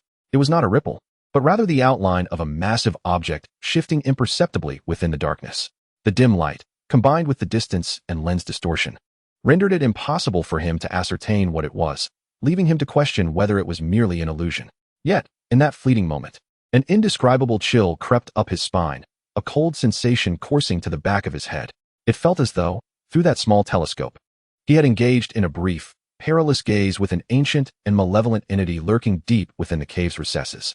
He abruptly moved the telescope away, his heart racing uncontrollably, and a fine sheen of cold sweat broke out on his back. "What's wrong?" Wang Tai noticed his momentary stiffness and asked in a low voice. Lu Zheng took several deep breaths to steady his emotions before responding as calmly as possible. "It seems something moved in the shadows near the cave entrance by the pond. But it's unclear. It could also be a trick of the light. Perhaps I misjudged." He did not exaggerate, but conveyed the discomfort he felt with utmost sincerity. Wang Tai's expression grew grave. In the apocalypse, intuition often proved more reliable than sight. Bearing this heavy but crucial information, Lu Zheng returned indoors and informed everyone of his observations in detail. The movements in the warehouse area were swift. The northwest was temporarily quiet but fell off, and the creatures in the pond might indeed be at home. Li Haoran summarized, his tone unusually serious. The pressure did not diminish with the expanded view.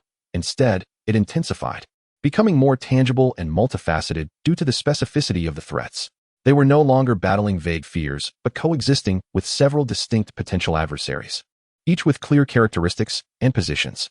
Knowing where the enemy lay was undoubtedly better than floundering in the dark. Wang Tai ultimately broke the silence, his voice steady and imbued with the resilience characteristic of a seasoned soldier. "At least we know which direction to focus our defenses on and where to direct our efforts." That night's watch arrangements were promptly adjusted. The rooftop observation point became a fixed post, combined with ground patrols, utilizing the telescope to monitor the southeast and southern areas closely. The fortification of defenses was also clearly directed towards these two fronts. Everyone understood they were now racing against time, needing to arm themselves to the teeth and familiarize themselves with the habits of these neighbors before any threat could no longer be contained and chose to strike. The night was deep, and the stone house resembled a solitary boat amidst tumultuous waves. Yet, the individuals aboard were more resolute than ever before. Only by understanding the contours of the storm could they navigate it effectively. The struggle for survival had entered a new, more intricate phase. Chapter 134. Long-distance strategies. The perspective offered by the telescope extended like a faint searchlight illuminating a portion of the unknown within the dark fog. Though the light was dim and the view distorted, it indeed revealed some previously imagined and feared threats, now taking on indistinct shapes. This invaluable intelligence must be promptly transformed into concrete action strategies. Passively waiting for a crisis to strike was tantamount to awaiting certain doom. The following morning, a more formal and in-depth operational meeting was held within the stone house. On a rudimentary map drawn with charcoal on the floor, threats from three directions were clearly marked. In the southeast, the dark green pond area bore a prominent skull symbol, beside the outline of the southern warehouse area. A paw print represented agile creatures, and a question mark indicated the unidentified observer from the northwest. "The situation is more complex than we anticipated, yet clearer," Lu Zheng remarked, pointing at the map with a twig, his gaze sweeping over his seated companions. "The beings in the pond have been quiet for now, but they pose the greatest threat and are the closest. The creatures in the warehouse are quick and may also be active during the day." In the northwestern corner, there lurked an entity, elusive and enigmatic in its intentions. Wang Tai sat against the wall, his injured legs stretched out before him, his fingers unconsciously tapping the ground, a habitual gesture when he was deep in thought. Three directions presented three distinct predicaments. We could neither divide our forces nor afford to do so. Our only recourse was to consolidate our strength, to fortify our defenses while simultaneously devising a means to discern their nature and patterns. How to discern them? Li Haoran furrowed his brow. Drawing closer was perilous, and the binoculars offered only a vague glimpse. Precisely because the binoculars were inadequate, they needed to be employed systematically.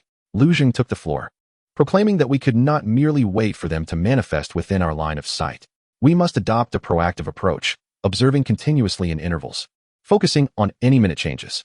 For instance, When did the entity in the warehouse area exhibit heightened activity? Were there any discernible fluctuations in water flow or scent at the pond's entrance? What times did the anomalous sounds from the northwest typically occur? Su Wanqing pondered aloud. Is it akin to a physician monitoring changes in a patient's condition, charting a temperature curve to identify patterns? Precisely, Lu Zheng affirmed with a nod. Even the most rudimentary patterns could prepare us, potentially revealing their vulnerabilities or habits. For example, if the creatures in the warehouse area preyed at dusk, our vigilance during that period would need to be significantly heightened. If the entities in the pond became particularly active on rainy days, we must ensure our defenses were fortified during such weather. This proposal garnered unanimous agreement.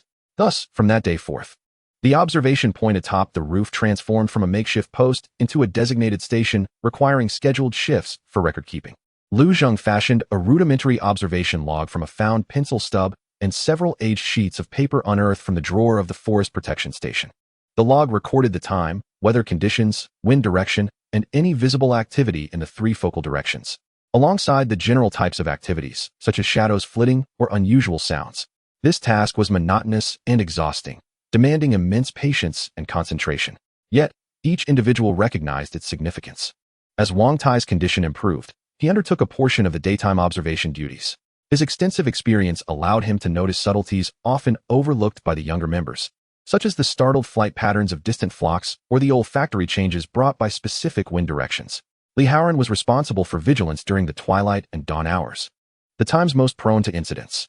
Lu Zheng and Su Wanqing, meanwhile, were tasked with the grueling night shifts. Concurrently, the fortification of defenses did not wane, but became more targeted, in response to potential threats from moisture-loving or amphibious creatures in the pond's direction. Lu Zheng directed Li Haoran to apply a mixture of pungent plant powder and wet clay to the gaps in the southeastern wall and ground, hoping to establish a deterrent effect, to counter the swift creatures potentially lurking in the warehouse area. Additional traps featuring barbs and tripwires were installed in the southern trap zone to impede their speed. Wang Tai did not remain idle. Utilizing the relatively safe daylight hours, he intensified tactical training sessions for Lu Zheng and Li Haoran. The training shifted from basic coordination to simulating responses to various attacks from different directions and types. For instance, they hypothesized that if a large creature emerged from the pond, its size and strength would be formidable, yet its speed might be lacking. We cannot engage in a direct confrontation.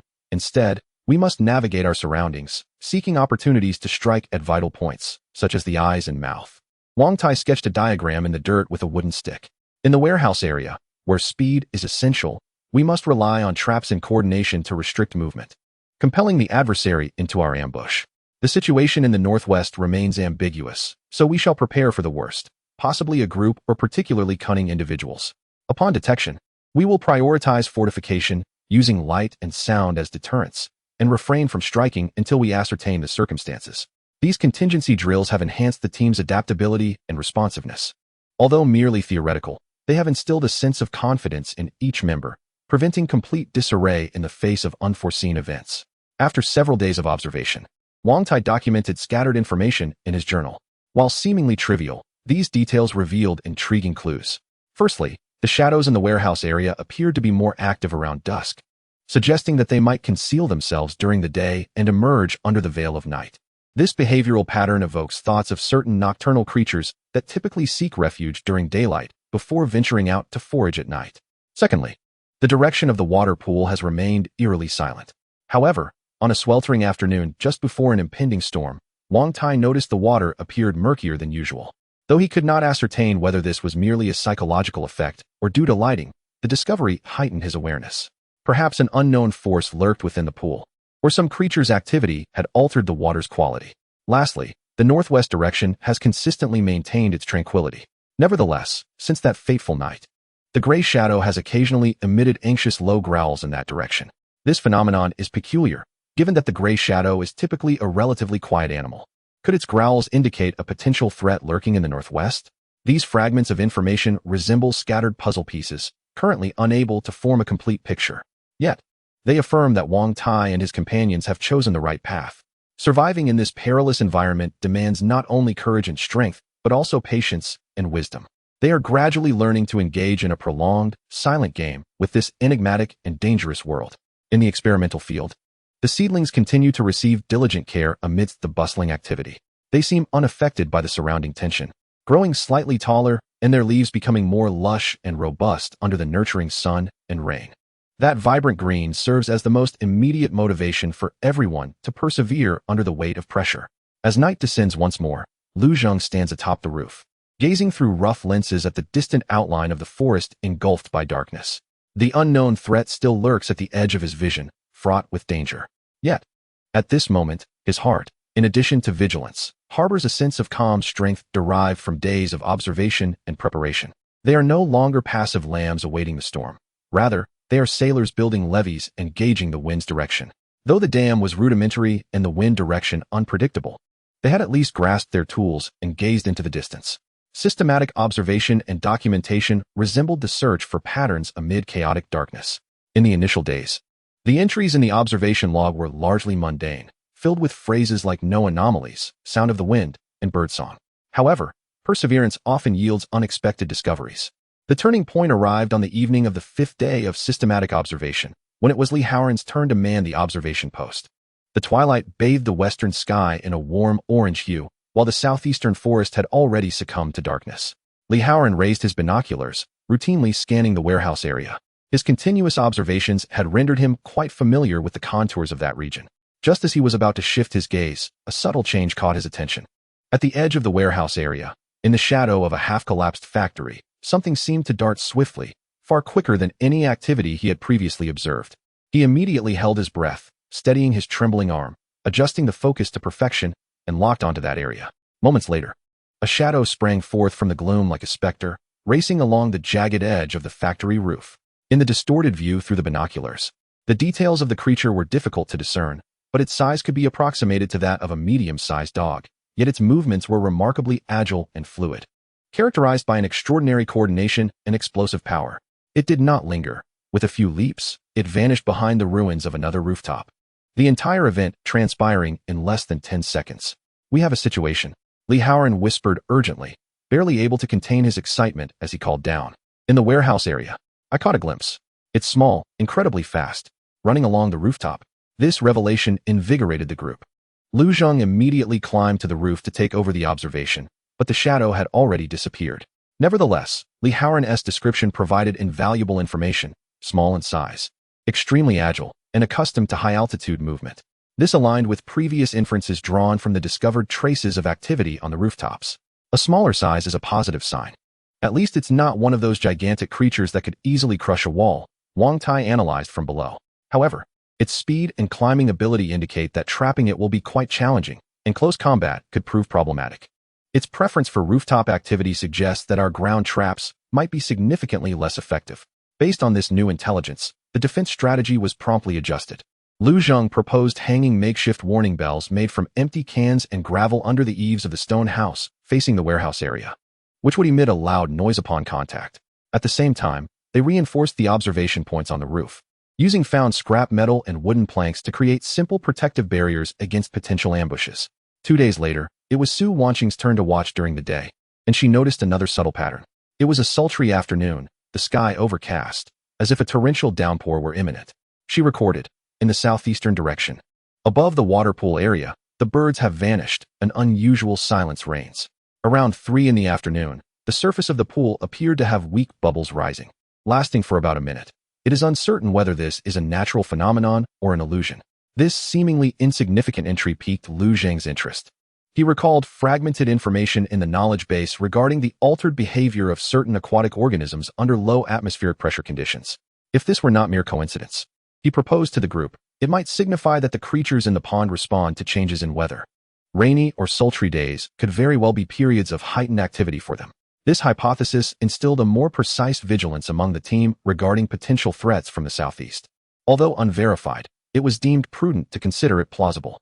They resolved to intensify their monitoring of the pond's direction during similar weather conditions and to ensure that all defensive structures facing the pond were secure. In stark contrast, the northwest remained the most unpredictable. The observational logs contained scant records regarding this direction. Apart from occasional traces of small animal activity, anomalies were nearly non-existent. Yet, the intermittent, anxious growls of the shadowy figure directed toward that direction pricked at the hearts of all present. Such unsettling silence often heralded greater unknown risks. Wang Tai's injuries had healed well, allowing him to wield his weapon with relative ease during brief combat drills. His return significantly bolstered the team's confidence in close-quarters combat and tactical execution. Under his guidance, the trio's coordinated drills became increasingly realistic and efficient.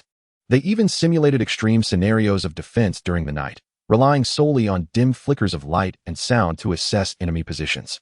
In the experimental field, the seedlings had grown to palm height under meticulous care, their stems notably sturdier and their leaves of vibrant green.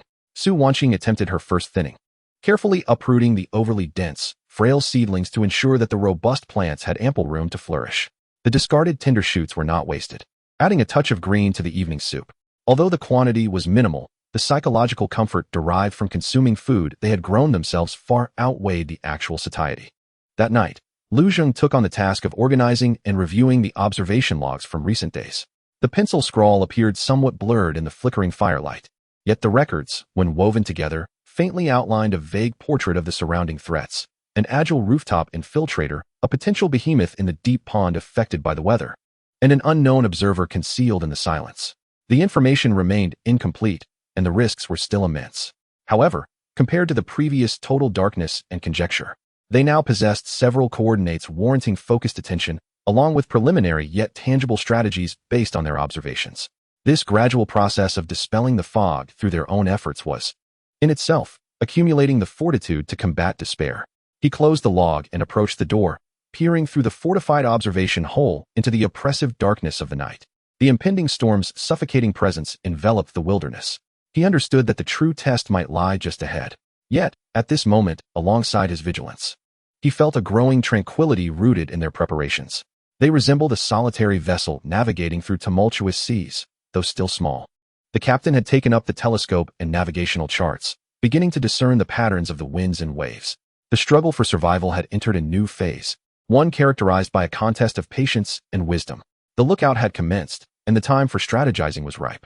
Chapter 135. The coming storm. In the days of systematic observation and targeted fortification, akin to reinforcing doors and windows before a tempest, checking supplies. Such preparations cannot dispel the impending storm, but can at least bring a semblance of peace of mind. The team, amidst their orderly hustle, gradually adapted to a heightened state of vigilance coexisting with the looming threat. However, the sky above the wasteland never alters its hue due to human preparations. The true test often arrives silently, nestled within the seemingly tranquil accumulation. The shift began on an unusually oppressive morning. The sky, instead of its customary grayish blue, manifested a sickly, murky leaden yellow. The sun hung like a nebulous spot of light, feebly suspended in the heavens, while the air remained still, saturated with a pungent mixture of decaying earth and rusted metal that weighed heavily, making it difficult to breathe. Even the typically vivacious shadows grew restless, occasionally tossing their heads and emitting short, abrupt grunts. This weather felt ominous.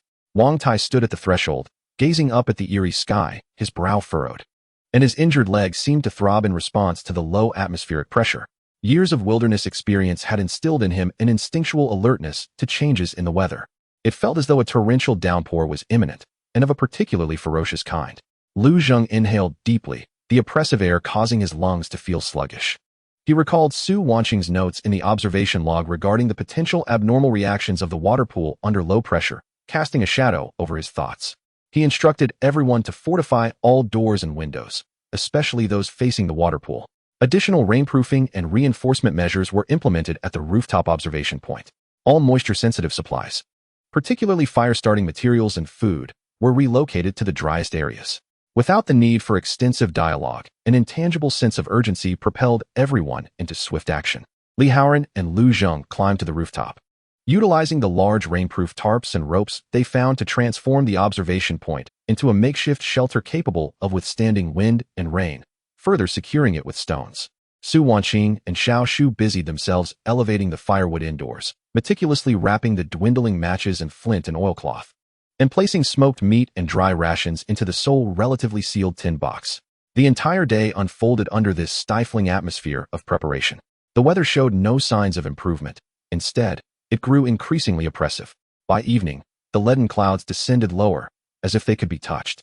Occasionally, a silent flash of lightning illuminated the distant horizon, followed moments later by a thunderous rumble, heavy as boulders rolling across the ground. It was a thunderstorm, and it would be no small affair. Wang Tai's expression turned graver. In the wasteland, severe weather fluctuations often herald unpredictable dangers. not only from natural disasters themselves, but also from the potential disturbance or awakening of terrifying mutated creatures. Nightfall arrived prematurely, darker than on any previous day. The wind finally surged in, initially manifesting as restless gusts that stirred the dry branches and leaves on the ground, striking against the stone walls of the house with sharp cracks. Soon, the wind intensified into a sustained howl, mingled with increasingly dense raindrops that pelted the roof and the ground with fervor. The deluge had arrived, as anticipated. Within the stone house, the solitary hearth became the nucleus of warmth and light. The doors and windows were tightly shut, yet the howling wind still seeped through the cracks, causing the flames to flicker incessantly and casting restless shadows upon the faces of those inside. The cacophony of rain, wind, and thunder melded into a tumultuous roar, nearly drowning out all other sounds. This served both as a refuge and an impediment to their perception of the outside world, diminishing it to its barest minimum amidst nature's furious outcry. "We cannot remain at the observation post. Withdraw," Lu Zheng commanded with resolute authority. Li Haoran had just descended from the roof, drenched and chilled to the bone. "Damn it, we can see nothing outside, nor hear anything," he exclaimed, wiping the rain from his face and gasping for breath. "With such a ruckus, if something approaches, we would be utterly oblivious. Precisely for that reason, we must remain vigilant," Wang Tai replied, gripping the spear at his side, his sharp gaze scanning the sealed doors and windows. In such weather, it was an opportune moment for ambushes, and it could also drive out creatures that typically lurked in their lairs. Everyone kept their weapons close, taking turns to rest, but they could not afford to fall into a deep slumber. Lu Zheng divided the team into two groups. He and Wang Tai would keep watch together, while Li Haoran, Su Wanqing, and Xiao Shu would take the other shift. The gray shadow paced anxiously between the doors and windows, its ears perked up, attempting to discern any unusual sounds amidst the tumult of wind and rain. Time stretched slowly in this tense atmosphere. Each blinding flash of lightning illuminated the taut faces of the group, followed closely by the thunderous clap that sent shivers down their spines. Rain began to seep through several previously unrepaired gaps in the roof, pattering onto the floor and leaving dark stains. Su Wanqing and Xiao Shu hurriedly collected the drips with whatever containers they could find, cautiously relocating supplies to avoid them getting wet. In the latter half of the night, the rain showed no signs of abating.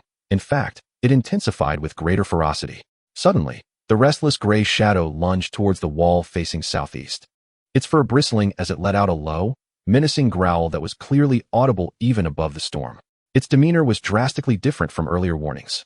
It radiated a palpable fear and a fierce desire to fight. Towards the waterhole, Lu Zheng tightened his grip on the axe, issuing a low command.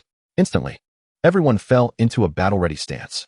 Li Haoran and Lu Zheng guarded the observation holes of the doors and windows, while Wang Tai stood ready with his spear in the center. Su Wanqing shielded Xiao Shu behind her, tightly clutching her sharpened machete. In the darkness, only the flickering glow of the fire pit and the sporadic flashes of lightning from outside provided any illumination. The sounds of wind and rain masked everything. They could not ascertain whether there was any movement towards the waterhole, but the gray shadow's reaction could not be mistaken. Lu Zheng strained to peer through the crack of the door, attempting to gaze towards the southeast. However, outside lay an abyss of inky darkness and torrential rain, obscuring all visibility. "What should we do? Rush out to take a look?" Li Haoran's voice was hoarse with tension. "No," Wang Tai immediately countered. "The situation outside is unclear, and with this weather, venturing out would be tantamount to suicide. We must hold our ground and await reinforcements or changes. Let us observe what it intends to do." The unknown terror, accompanied by the tempest's fury, was magnified manifold. They resembled a solitary boat amidst tumultuous waves, acutely aware of the monstrous creatures lurking beneath the surface, yet forced to cling tightly to the ship's railing, awaiting the inevitable, lethal impact. Each second of anticipation felt interminable, akin to torment. At that moment, a blinding flash of lightning, as pale as death itself, suddenly illuminated the heavens, instantly casting the world in stark brightness.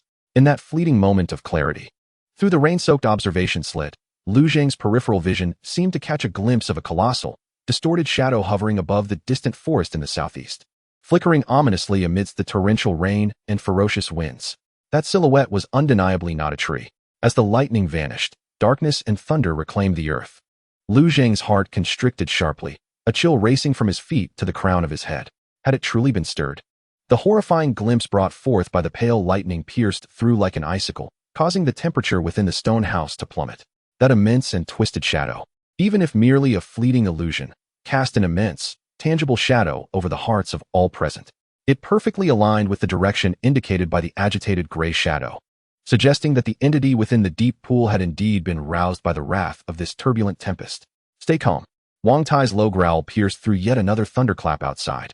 His injured leg trembled slightly from tension, yet his voice remained remarkably steady, imbued with the strength of a seasoned veteran who had faced death. Steady. What is a blessing is not a curse. What is a curse cannot be avoided. Grab your weapons. Take your positions. Without the need for further commands, the tacit understanding forged over months of camaraderie unveiled itself in this moment of crisis. Lu Zheng inhaled a breath of frigid air, forcing himself to regain composure as his mind raced. He seized the forestry axe leaning against the wall and shouted to Li Haoran, "Haoran, guard the entrance. Brother Wang, given your leg. Remain with Dr. Su and Xiao Shu in the center, ready to support both flanks. Focus on the gray shadow in the southeast." Li Haoran let out a low growl from his throat, as if responding or rallying his own courage, his hands gripping the steel spear tightly. His towering figure blocking the reinforced wooden door, his eyes glued to the gap, attempting to penetrate the rain curtain to discern the situation outside. Wang Tai positioned himself between the fire pit and the southeast wall, this angle enabling him to oversee both doors and windows, his spear poised at the ground. Brimming with latent energy, Su Wanqing held the trembling Xiao Shu tightly in her embrace, her back against the sturdiest interior wall, her other hand clutching a machete, her eyes, though filled with fear, radiated an indomitable resilience. The gray shadow crouched low beneath the southeast window, a continuous, menacing growl emanating from its throat, its muscles coiled tightly, as if poised to spring forth at any moment. Time flowed excruciatingly slowly in the heightened tension, each second stretching into a century. The cacophony of wind and rain, along with the thunder, dominated the atmosphere, masking all subtle sounds. They could not determine whether the shadow was advancing or merely wreaking havoc in place, or if it was merely an illusion conjured by the lightning. This unknown waiting was far more agonizing than confronting an enemy directly. Minutes later, the anticipated violent impact had yet to arrive. However, the gray shadow's agitated state showed no signs of abating, intensifying instead. As it began to claw at the ground with its claws, intermittently charging towards the walls before retreating, exhibiting extreme restlessness. A sense of unease enveloped Lu Zheng as he fixated on the peculiar behavior of the shadowy figure, an unsettling cloud of suspicion looming in his mind. If that entity were approaching, the shadow's response should be more focused, yet it appeared to be frightened by something more pervasive. At that moment, a strange, deep, and continuous buzzing sound, faint yet distinct, penetrated the cacophony of wind and rain, invading the eardrums of those present. The sound did not emanate from a specific direction, but seemed to seep in from all sides, carrying a disconcerting vibration that resonated subtly beneath their feet. "What is that sound?" Li Haoran asked, his voice tense as he scanned the surroundings. Wang Tai's expression shifted, and he tilted his head to listen intently. After a brief moment, he abruptly raised his gaze towards the reinforced window, incredulity tinging his voice. "It's water. A vast quantity of water is flowing or boiling." As if to affirm his words, the shadow suddenly abandoned its growling at the wall and launched itself toward a corner of the room piled with debris. Desperately clawing at the ground, seemingly intent on burrowing into the earth below. Su Wanqing also sensed the disturbance, her complexion paled, her voice trembling. "The ground. It's shaking." In an instant, Lu Zheng grasped the reality. This was not a direct physical attack, it was water. The entity in the deep pool was stirring underground water systems. Or perhaps it was emitting some low-frequency vibrations that were affecting the strata and groundwater in this area. "Get away from the wall. Move to the center of the room," Lu Zheng shouted, pulling Su Wanqing and Xiao Shu toward the relatively open space in the middle of the room. Wang Tai and Li Haoran immediately reacted, swiftly retreating. Barely a second after they distanced themselves from the wall, a more pronounced rumble, akin to a muffled drum, resonated from the depths below, causing the entire stone house to tremble delicately. Dust and debris cascaded from the ceiling, and the flames in the hearth flickered violently, wavering uncertainly. "An earthquake?" Li Haoran exclaimed in horror, gripping his steel spear tightly to maintain his balance. "Not quite. It's the vibration of the water veins." Lu Zheng knelt on the ground, pressing his hand against the floor, attuned to the persistent, muffled echo emanating from beneath. Fragments of scattered knowledge about geology and hydrology flickered in his mind, leading him to a vague conclusion. The creature in the deep pool likely possessed a terrifying ability to disturb or influence the underground water. Crack! A sound that sent shivers down their spines echoed from the southeast corner. The base of the stone wall near the water pool exhibited a visible crack that rapidly expanded. Murky water gushing forth like a serpent from the fissure, quickly spreading across the floor. The wall is cracking. Xiaoshu screamed, burying her face in Su Wanqing's embrace out of fear.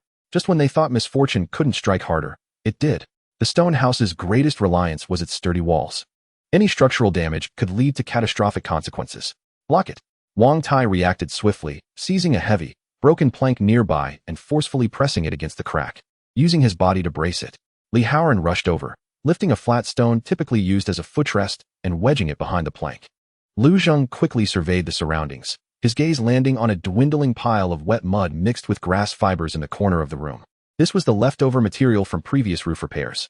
Dr. Su, Xiaoshu, help with the mud. Quickly, he shouted as he rushed forward, fervently wielding a short-handled shovel to scoop up the wet mud. Su Wanqing immediately set down the sapling and, disregarding the mess, began to pack the mud into the cracks with her hands.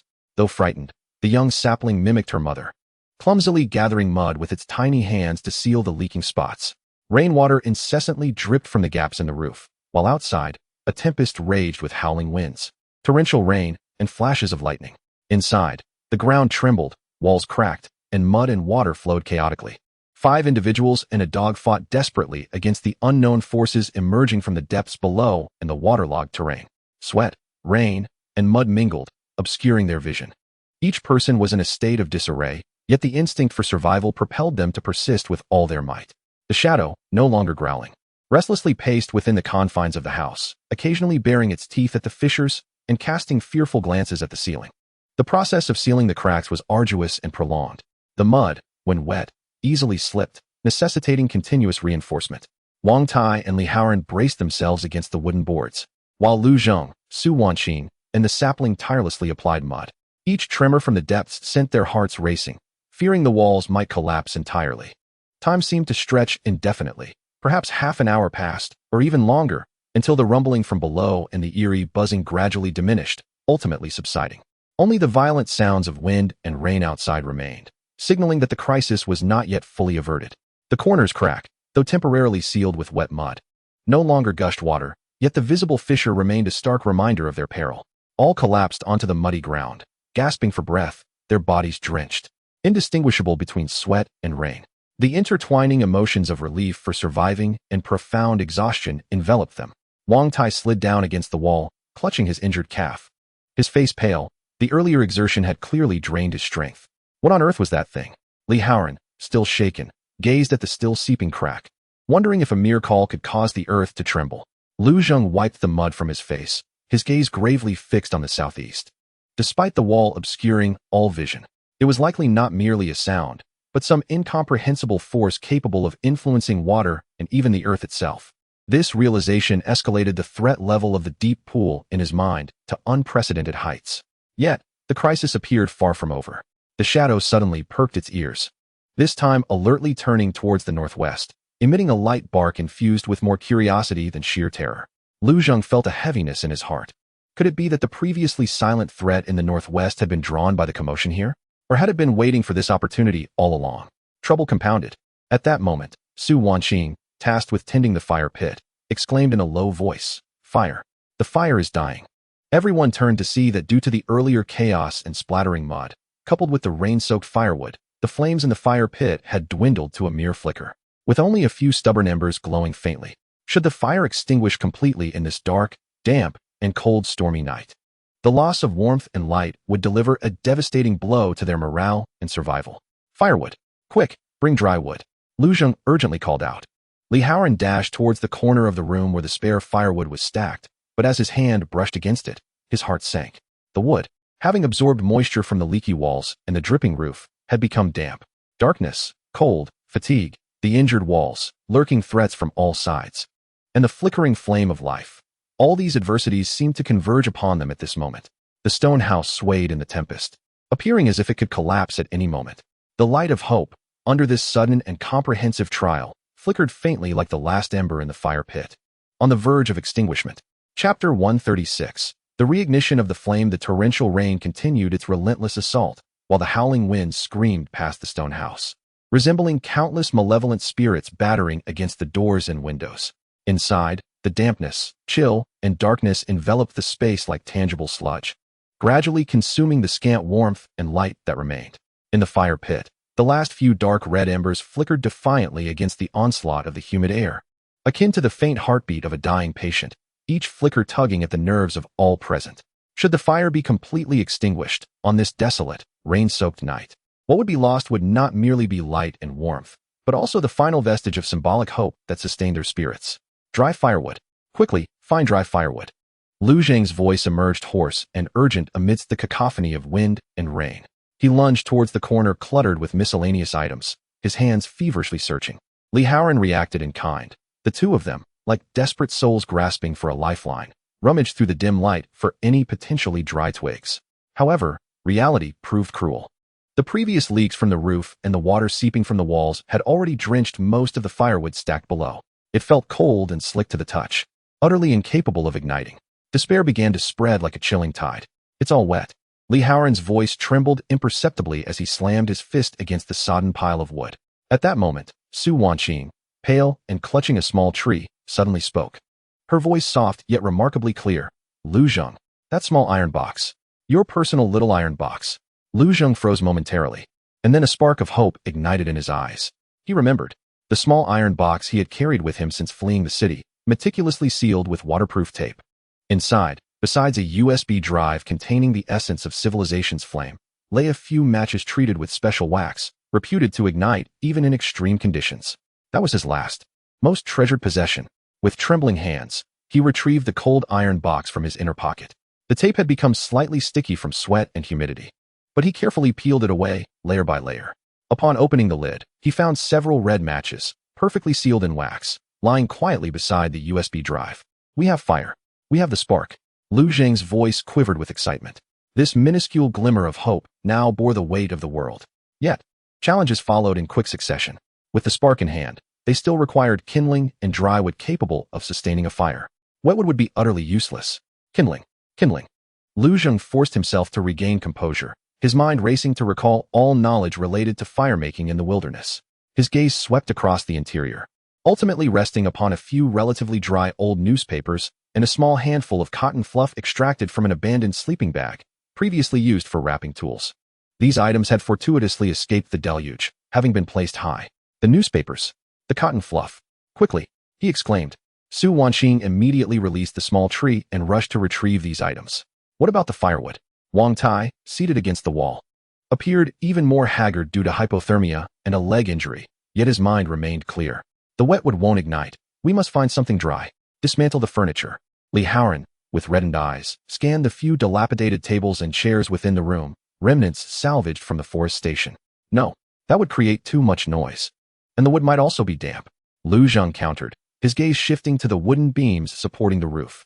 Those sturdy rafters, positioned high, perhaps retain some internal dryness. Haoran, form a human ladder. Chop down the rafters. Choose the oldest one, it may be the driest. Lu Zhang commanded, pointing to a dark, seemingly ancient rafter overhead. Time was of the essence. Without hesitation, Li Haoran crouched down. Lu Zhang stepped onto his shoulders, and with a fierce grunt, Li Haoran rose. Lu Zhang drew his machete and struck at the junction of the selected rafter with all his might. Sawdust flew, nearly invisible in the dim light. Each blow was infused with urgency, requiring both speed and control to prevent the roof structure from collapsing further. Below, Su Wanqing had torn the newspapers into thin strips, blending them with the cotton fluff, and carefully rolled them into a loose firestarter bundle. Wang Tai, summoning his strength, used a relatively dry cloth he found to wipe away the water stains on a stone near the fire pit, creating a place for the tinder. The small tree nestled closely against its mother, wide eyes filled with both fear and hope, gazed at Lu Zhang, who was laboriously chopping above. Crack! A sharp sound echoed as one end of the rafter was severed. Lu Zhang shifted his angle and continued to strike the opposite end. Sweat mingled with the rainwater dripping from the roof, blurring his vision. Finally, with a loud thud, a segment of the rafter, approximately half a meter long, fell to the muddy ground. Li Haoran set Lu Zhang down, and both rushed forward. Lu Zhang struck the center of the rafter with the back of his knife, splitting it open. In the dim glow of the remaining embers in the fire pit, the wood inside revealed a healthy pale yellow hue, relatively dry. Quick! Shavings! Lu Zhang handed the machete to Li Haoran, carefully retrieving a box of matches. The success of their endeavor hinged upon this moment. He gestured for Su Wanqing to place the firestarter bundle on the dried stone. Then, taking a deep breath, he shielded himself from the potential gusts of wind and struck a wax-sealed match. With a soft hiss, an orange flame suddenly ignited, shining brilliantly and precious amidst the enveloping darkness. Lu Zheng's hand remained steady as he slowly brought the flame closer to the tinder. The cotton fluff and newspapers curled and darkened upon contact with the fire, and then, with a whoosh, a small, warm, and steady flame erupted. "It's lit!" Su Wanqing exclaimed in delight, her voice tinged with a sob. Lu Zheng carefully nestled the burning fire starter into the fluffy wood shavings that Li Haoran had just carved.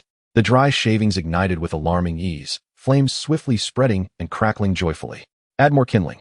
Slowly, Wang Tai commanded anxiously from the side. Lu Zheng and Li Haoran meticulously placed the burning shavings and slender twigs into the fire pit, carefully avoiding the smoldering wet charcoal, gradually constructing a new, dry pyre. The flames grew larger, dispelling the surrounding darkness and chill, illuminating the weary yet exhilarated faces of those who had survived. The fire, at long last, had been rekindled. The warm glow filled the stone house once more. Although the storm continued to rage outside, the presence of fire provided a nucleus, a beacon of hope. The group huddled around the fire pit, greedily absorbing its warmth while drying their soaked garments.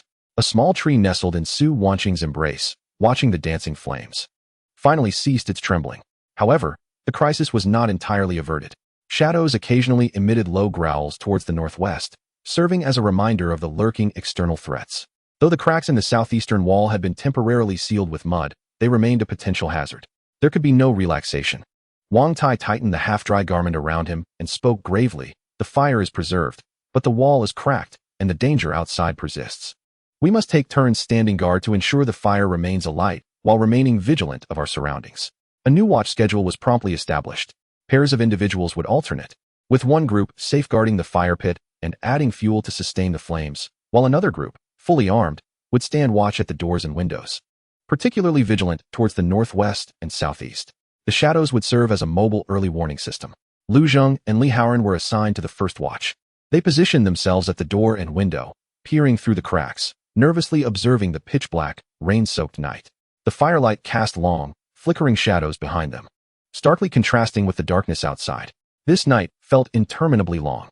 The sounds of wind and rain, the rumble of thunder, the occasional low growls from the shadows, and the crackling of burning wood combined to create a symphony of survival in a post-apocalyptic world. Each person was utterly exhausted, yet none dared to truly sleep. They guarded the rekindled flame, as well as the flicker of hope that refused to extinguish within their hearts. Dawn arrived unceremoniously. As the ferocious sounds of wind and rain outside gradually subsided and a faint, gray light broke at the horizon, they suddenly realized that the darkest hour had passed. The rain had ceased, the wind had calmed, leaving only the gentle patter of dripping water.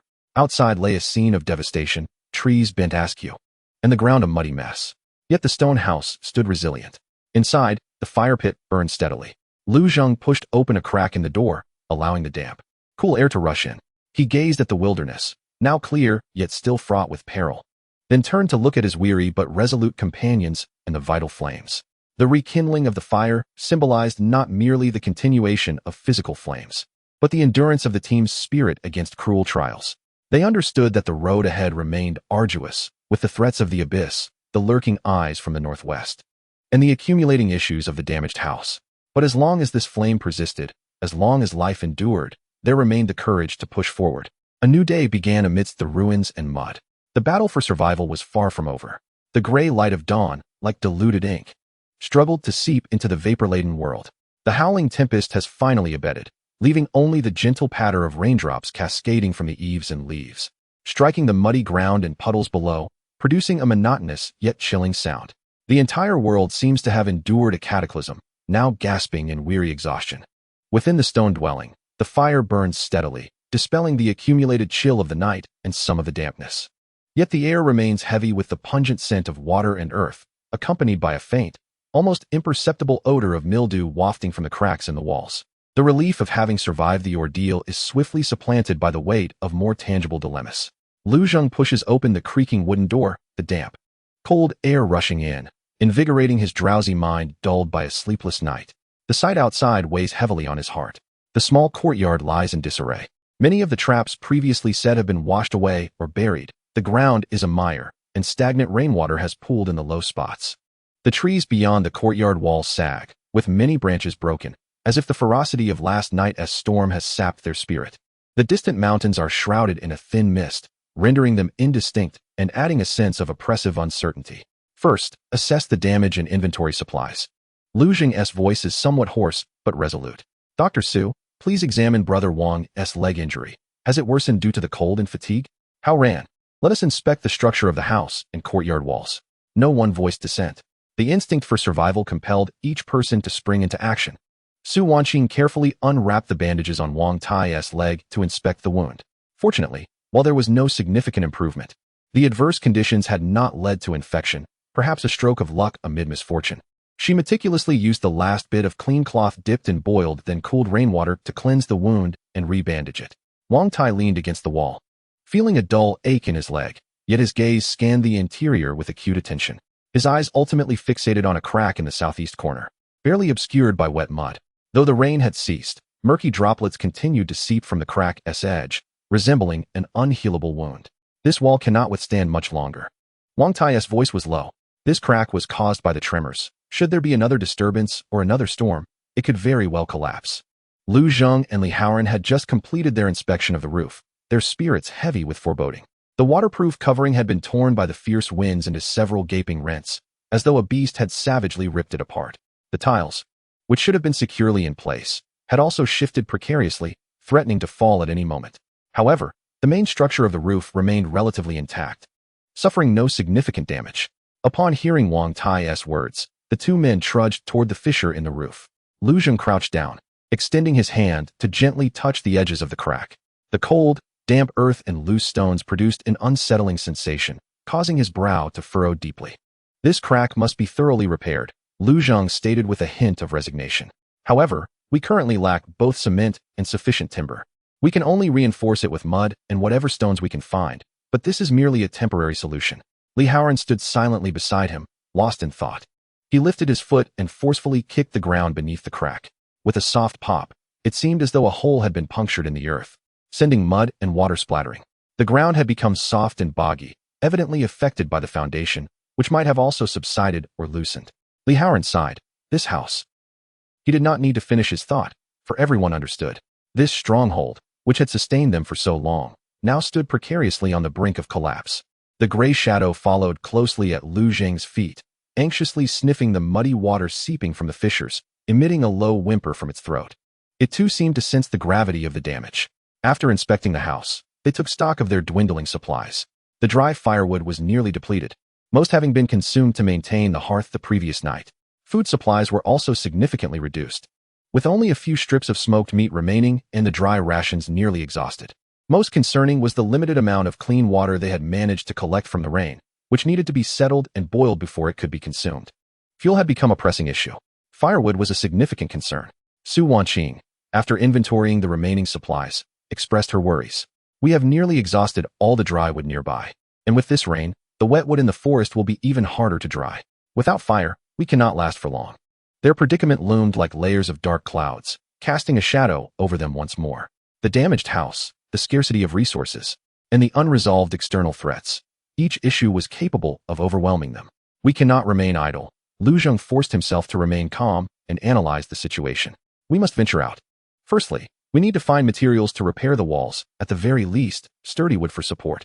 Secondly, we must search for fuel, dry firewood, or any other combustible materials. Lastly, we should check on the experimental field to see if there is any possibility of salvage. Venturing out meant embracing risk. The torrential rain had just passed, leaving the forest slick and visibility impaired. No one knew if the mutated creatures had also become unusually active due to the weather. But staying put was equally tantamount to awaiting their demise. Li Haoran and I will go, Lu Zheng decided. Brother Wang, you need to rest your injured leg. And with Dr. Su, Xiao Shu will stay behind. Fortify the entrance and safeguard the fire. We won't stray far, just searching the vicinity. If anything arises, signal us immediately. Wang Tai understood his current state rendered him a burden and nodded. Be careful, focus on reconnaissance, and do not take unnecessary risks. Safety first. Preparations were made for departure. Lu Zheng and Li Haoran donned relatively dry clothing, though still somewhat damp. Weapons firmly in hand. Lu Zheng with his forestry axe and Li Haoran with his steel spear. They took several empty bags to collect any found supplies. Lu Zheng divided the last few pieces of jerky among them, a meager attempt to replenish their strength. Pushing open the heavy wooden door, they stepped into the muddy world awakened by the rain. With each step, their boots sank deep into the muck, emitting a squelching sound, making their progress exceedingly arduous. The air was cold and damp, filled with the earthy scent of soil and decaying matter. They first checked the traps surrounding the yard. Most had become ineffective, washed away or filled with mud and sand by the rains. This indicated that an important line of early warning and defense had temporarily collapsed. The two men felt a heavy weight in their hearts as they cautiously searched outward in a fan shape from the stone house. The mist weaving through the forest obscuring visibility. Branches and leaves, battered by wind and rain, lay strewn about in a scene of desolation. The pair remained vigilant, their ears pricked to catch any unusual sounds. The gray shadow beside them mirrored their alertness, frequently pausing to listen intently or to sniff the damp earth. After traversing approximately 100 meters, they stumbled upon several withered trees, toppled by the tempest, sheltered on a relatively dry hillside. This was a serendipitous find. The interior of the dead trees was comparatively dry, providing excellent fuel. Lee Howren's face brightened with delight as he approached with a steel spear, cautiously probing for danger before commencing to chop at the branches with a machete, gathering the drier sections. Meanwhile, Lu Zheng remained on guard, his gaze sweeping through the fog-laden woodland. Suddenly, his eyes narrowed. A short distance ahead, behind a thicket ravaged by the storm, something seemed to glimmer faintly with metallic luster. "Howren, there appears to be something over there," Lu Zheng whispered, tightening his grip on the axe. Lee Howren halted his actions, following Lu Zheng's pointed direction. The mist obscured their view, rendering it unclear. They exchanged a glance, a silent agreement to approach cautiously and investigate, stealthily parting the damp branches. They were taken aback by the sight before them. It was not a natural occurrence, but rather an old-fashioned van, overturned in a gully. The vehicle was rusted and encrusted with mud, one side of the glass shattered, clearly abandoned for a long time. However, what captivated Lu Zheng's attention was the faded, indistinct inscription on the side of the van that read XX District Forestry Management Station, accompanied by a symbol resembling a tool. Could this be a vehicle belonging to the Forestry Management Station? Might it contain the tools they desperately needed? Perhaps an axe, a saw, or even wire and nails for mending walls. Hope flickered within them like a glimmering light in the darkness, albeit faint, yet it rekindled their spirits. Chapter 137. Treasure in a wrecked vehicle in the muddy forest following the rain. The abandoned van, half concealed by brush and mire, resembled a time capsule from a bygone era. Oddly appearing in this forsaken corner, the blurred lettering of the Forestry Management Station and the tool emblem on the van's side exuded an ineffable allure in the damp air. It could signify urgently needed tools and precious supplies, or it might conceal unknown dangers. Lu Zheng and Lee Howren exchanged glances, each reflecting a mix of hope and vigilance. In this apocalyptic reality, opportunity coexisted with peril, a fundamental law of survival. "Be cautious," Lu Zheng murmured, tightening his grip on the forestry axe, signaling for Lee Howren to provide cover from the flank. The gray shadow sensed the tension, lowering its body and emitting a low growl, scanning the silent, mist-shrouded forest with keen awareness. The van lay overturned in a shallow ditch, its rear doors positioned above, partially obscured by earth and vines. The glass on the driver's side was completely shattered, revealing a dark void within, concealing its condition. The vehicle was severely corroded, cloaked in thick mud and moss, clearly long abandoned. The two refrained from rushing forward, instead opting to circumnavigate the wreckage carefully, observing from a distance. The tires were long deflated, and the undercarriage was festooned with dried branches and decaying leaves. No discernible signs of large biological activity surrounded them, only the faint tracks of small rodents. The air was thick with the pungent scent of rust, mingled with the odor of decaying earth and vegetation. It appeared abandoned for quite some time. Devoid of any lurking presence, Lee Howren observed quietly. "We must not be careless," Lu Zheng remarked sharply, scrutinizing the chassis and the crevices of the vehicle for any snakes, insects, or nests. The two carefully prodded the debris beneath the vehicle with long wooden sticks, striking the shell to produce a dull thud. Aside from a few startled cockroaches that scurried away, no other living creatures were found. Gray Shadow also approached, sniffing the surroundings intently, yet displayed no signs of aggression or fear, which relieved everyone slightly. The next challenge was to enter. The vehicle had overturned, positioning the cabin door high above the ground, nearly 2 meters up and entangled by vines. The driver's door was severely deformed, seemingly jammed shut. "We'll enter through the window," Lu Zheng suggested, pointing to the shattered side window of the cabin. The opening was small, with jagged shards of glass still clinging to the edges. Lee Howren nodded, stretching his limbs. "I'll go first." His lean frame granted him more agility. Lu Zheng crouched down, allowing Lee Howren to step onto his shoulders, hoisting him closer to the window. The simple coordination techniques taught by Wang Tai proved useful at that moment. Li Haoran wrapped a cloth around his hand, cautiously clearing away the broken glass from the window frame, then shone a flashlight, a dimly charged one salvaged from the forest station, into the cabin. The light was dim, revealing only overturned seats, scattered documents, and a few unidentified items, all cloaked in a thick layer of dust. It was chaotic inside, and no living beings were visible. "It's quite a mess in here," Li Haoran reported, then carefully squeezed himself inside. The cabin was cramped, the air suffused with the heavy scent of mold and engine oil. He quickly scanned the driver's area. Aside from a collection of useless papers, a rusted thermos, and a decayed uniform, he found nothing of value. Next to the handbrake was a small storage compartment. Upon opening it, he discovered a box of unopened matches, though damp. They seemed usable, along with half a roll of coarse twine. These were invaluable resources. Weave struck gold. "Matches. Rope," Li Haoran exclaimed, his voice tinged with restrained excitement as he handed the items to Lu Zheng.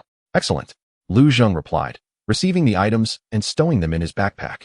Feeling a surge of joy, he inspected the partition between the front and rear compartments to see if there was a way through to the back. A metal barrier with a small window separated the cabin from the cargo hold, but the glass in the little window was also shattered. Li Haoran leaned in closer, illuminating the cargo area with his flashlight.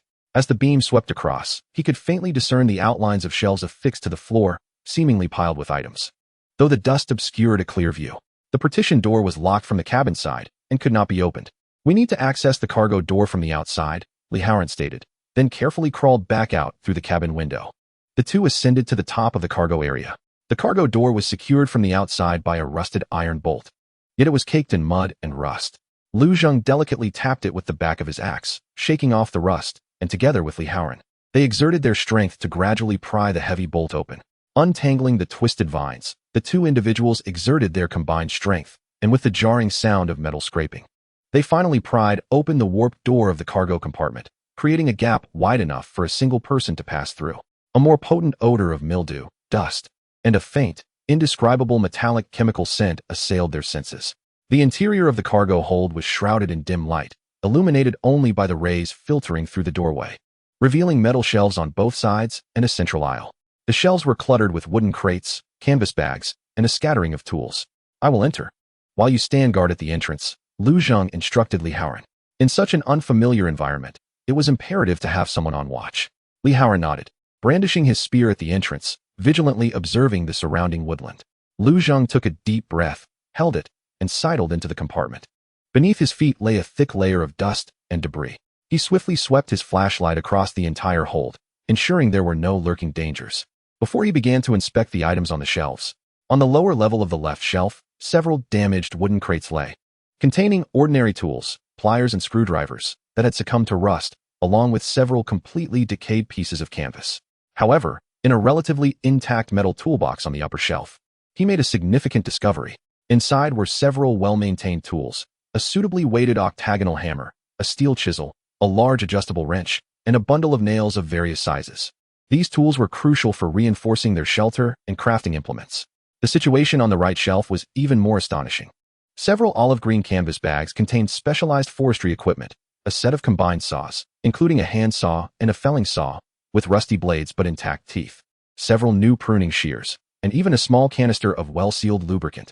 In a corner, Lu Zheng also uncovered a flat metal box. Upon opening it, he found a set of combination tools, including wrenches and screwdriver heads, alongside several unopened boxes of various sizes of screws, bolts, and washers. In addition to the tools, they discovered other valuable supplies. Half a box of compressed biscuits wrapped in plastic, though expired, were still well packaged, several bottles of unopened mineral water, a first aid kit, though the antiseptic had evaporated, the gauze, bandages, tape, and a stainless steel scissors remained intact, as well as several sturdy canvas work uniforms and a few pairs of durable protective gloves. This was nothing short of a treasure, especially the tools, which were precisely what they urgently needed. With these, reinforcing their shelter and crafting more refined weapons and traps would become feasible. However, just as Lu Zheng suppressed his excitement, preparing to transport the tools outside, the beam of his flashlight inadvertently swept across the farthest corner of the compartment. There lay several metal cans marked with danger symbols. A chill ran through him as he cautiously approached. The labels on the cans were blurred, but he could still discern words like diesel and herbicide. Diesel was an essential fuel source, but its storage condition was uncertain, posing a risk of leakage. The herbicide, being hazardous material, required careful handling. Moreover, next to an open tool bag, Lu Zheng discovered a small pool of dried, darkened blood, along with several strands of coarse, grayish-black hair that did not belong to any known animal, clinging to the shelves. This sight caused his previously relaxed nerves to tighten once more. The reasons behind the abandonment of this vehicle are likely more complex than they appear. Have any discoveries been made? What do you think? Li Haoran inquired anxiously at the entrance. Lu Zheng averted his gaze, suppressing his inner doubts, and swiftly handed out the intact tools, food, and medicine he had found from the vehicle. A bountiful harvest. We have tools, food, and medication. However, there are some hazardous materials inside, along with certain traces. This vehicle is not ordinary. Let us first move what is usable and act quickly. Li Haoran's eyes lit up at the sight of the items being passed to him, and he eagerly accepted them. The two began to carefully transfer valuable supplies from the vehicle, akin to ants moving their nest, and pile them on a relatively dry patch of ground. The gray shadow patrolled the surroundings restlessly, ears perked up, ensuring their safety. As the last tool was extracted, Lu Zheng cast one final glance at the dangerous metal cans deep within the vehicle and the peculiar tuft of hair. These findings brought forth hope, alongside new mysteries and potential risks. Nevertheless, the rewards of this exploration were sufficient to elevate their survival capabilities to a small, yet crucial threshold. Their initial venture into the abandoned vehicle had proven successful, yet the road ahead seemed to be fraught with new uncertainties. Upon tallying their gains, the immense joy did not cloud Lu Zheng's judgment. The metal cans marked with hazardous symbols and the unidentified tuft of hair loomed in his thoughts like two sharp thorns, reminding him of the latent dangers. This place is not suitable for lingering. Haoran, we must hurry and transport the items back. Lu Zheng lowered his voice, his gaze sweeping over the mist-laden, silent forest outside the vehicle, focusing on moving the tools, food, and medicine. Leave those cans for now. Mark their positions clearly. Understood. Li Haoran rubbed his hands together excitedly, gazing at the trove of treasures stacked on the ground, brimming with enthusiasm. The octagonal hammer, steel chisel, combination saw, wrench, and nails, tools that were commonplace in the civilized era, held immeasurable value in this wasteland. They represented opportunities for repair, construction, and enhanced survival capabilities. The two moved swiftly. Lu Zheng kept watch, his eyes scanning the surroundings like a hawk, ears attuned to any unusual sounds. Li Haoran leveraged his strength to pack the heavy tools, boxes of compressed biscuits, and bottles of water into the empty bags they had brought, in batches. The gray shadow remained crouched nearby, constantly flaring its nostrils to ensure the area was temporarily safe. The transportation process was tense yet efficient. Each trip between the abandoned vehicle and the stone house felt like a race against unknown dangers. The muddy terrain significantly increased the difficulty of carrying their burdens, and sweat quickly soaked their backs. Yet, compared to the joy of their haul, this toil seemed trivial. When the first batch of supplies, primarily the most urgently needed tools and some food, was safely returned to the stone house, the remaining members, Wang Tai and Su Wanqing, were left astounded. So many tools, Wang Tai exclaimed, gazing at the octagonal hammer and steel chisel that Li Haoran had just set down, his eyes alight with disbelief. He struggled to rise, but was held down by Su Wanqing. As a veteran, he understood all too well the significance of these tools in their current circumstances. This is wonderful. With these, we can repair the wall. Su Wanqing beamed at the roll of new gauze and the scissors. Xiaoshu curiously touched the cold tools, his wide eyes filled with wonder. The vehicle remained in the same spot, containing various items, including some that were rather unsettling. Lu Zheng provided a succinct report, emphasizing the presence of hazardous materials and a tuft of hair. Wang Tai's smile faded, his expression turning grave. Are there traces of hazardous substances and unidentified biological entities? It appears the reason for this vehicle's abandonment is far from simple. We must proceed with caution while retrieving these items.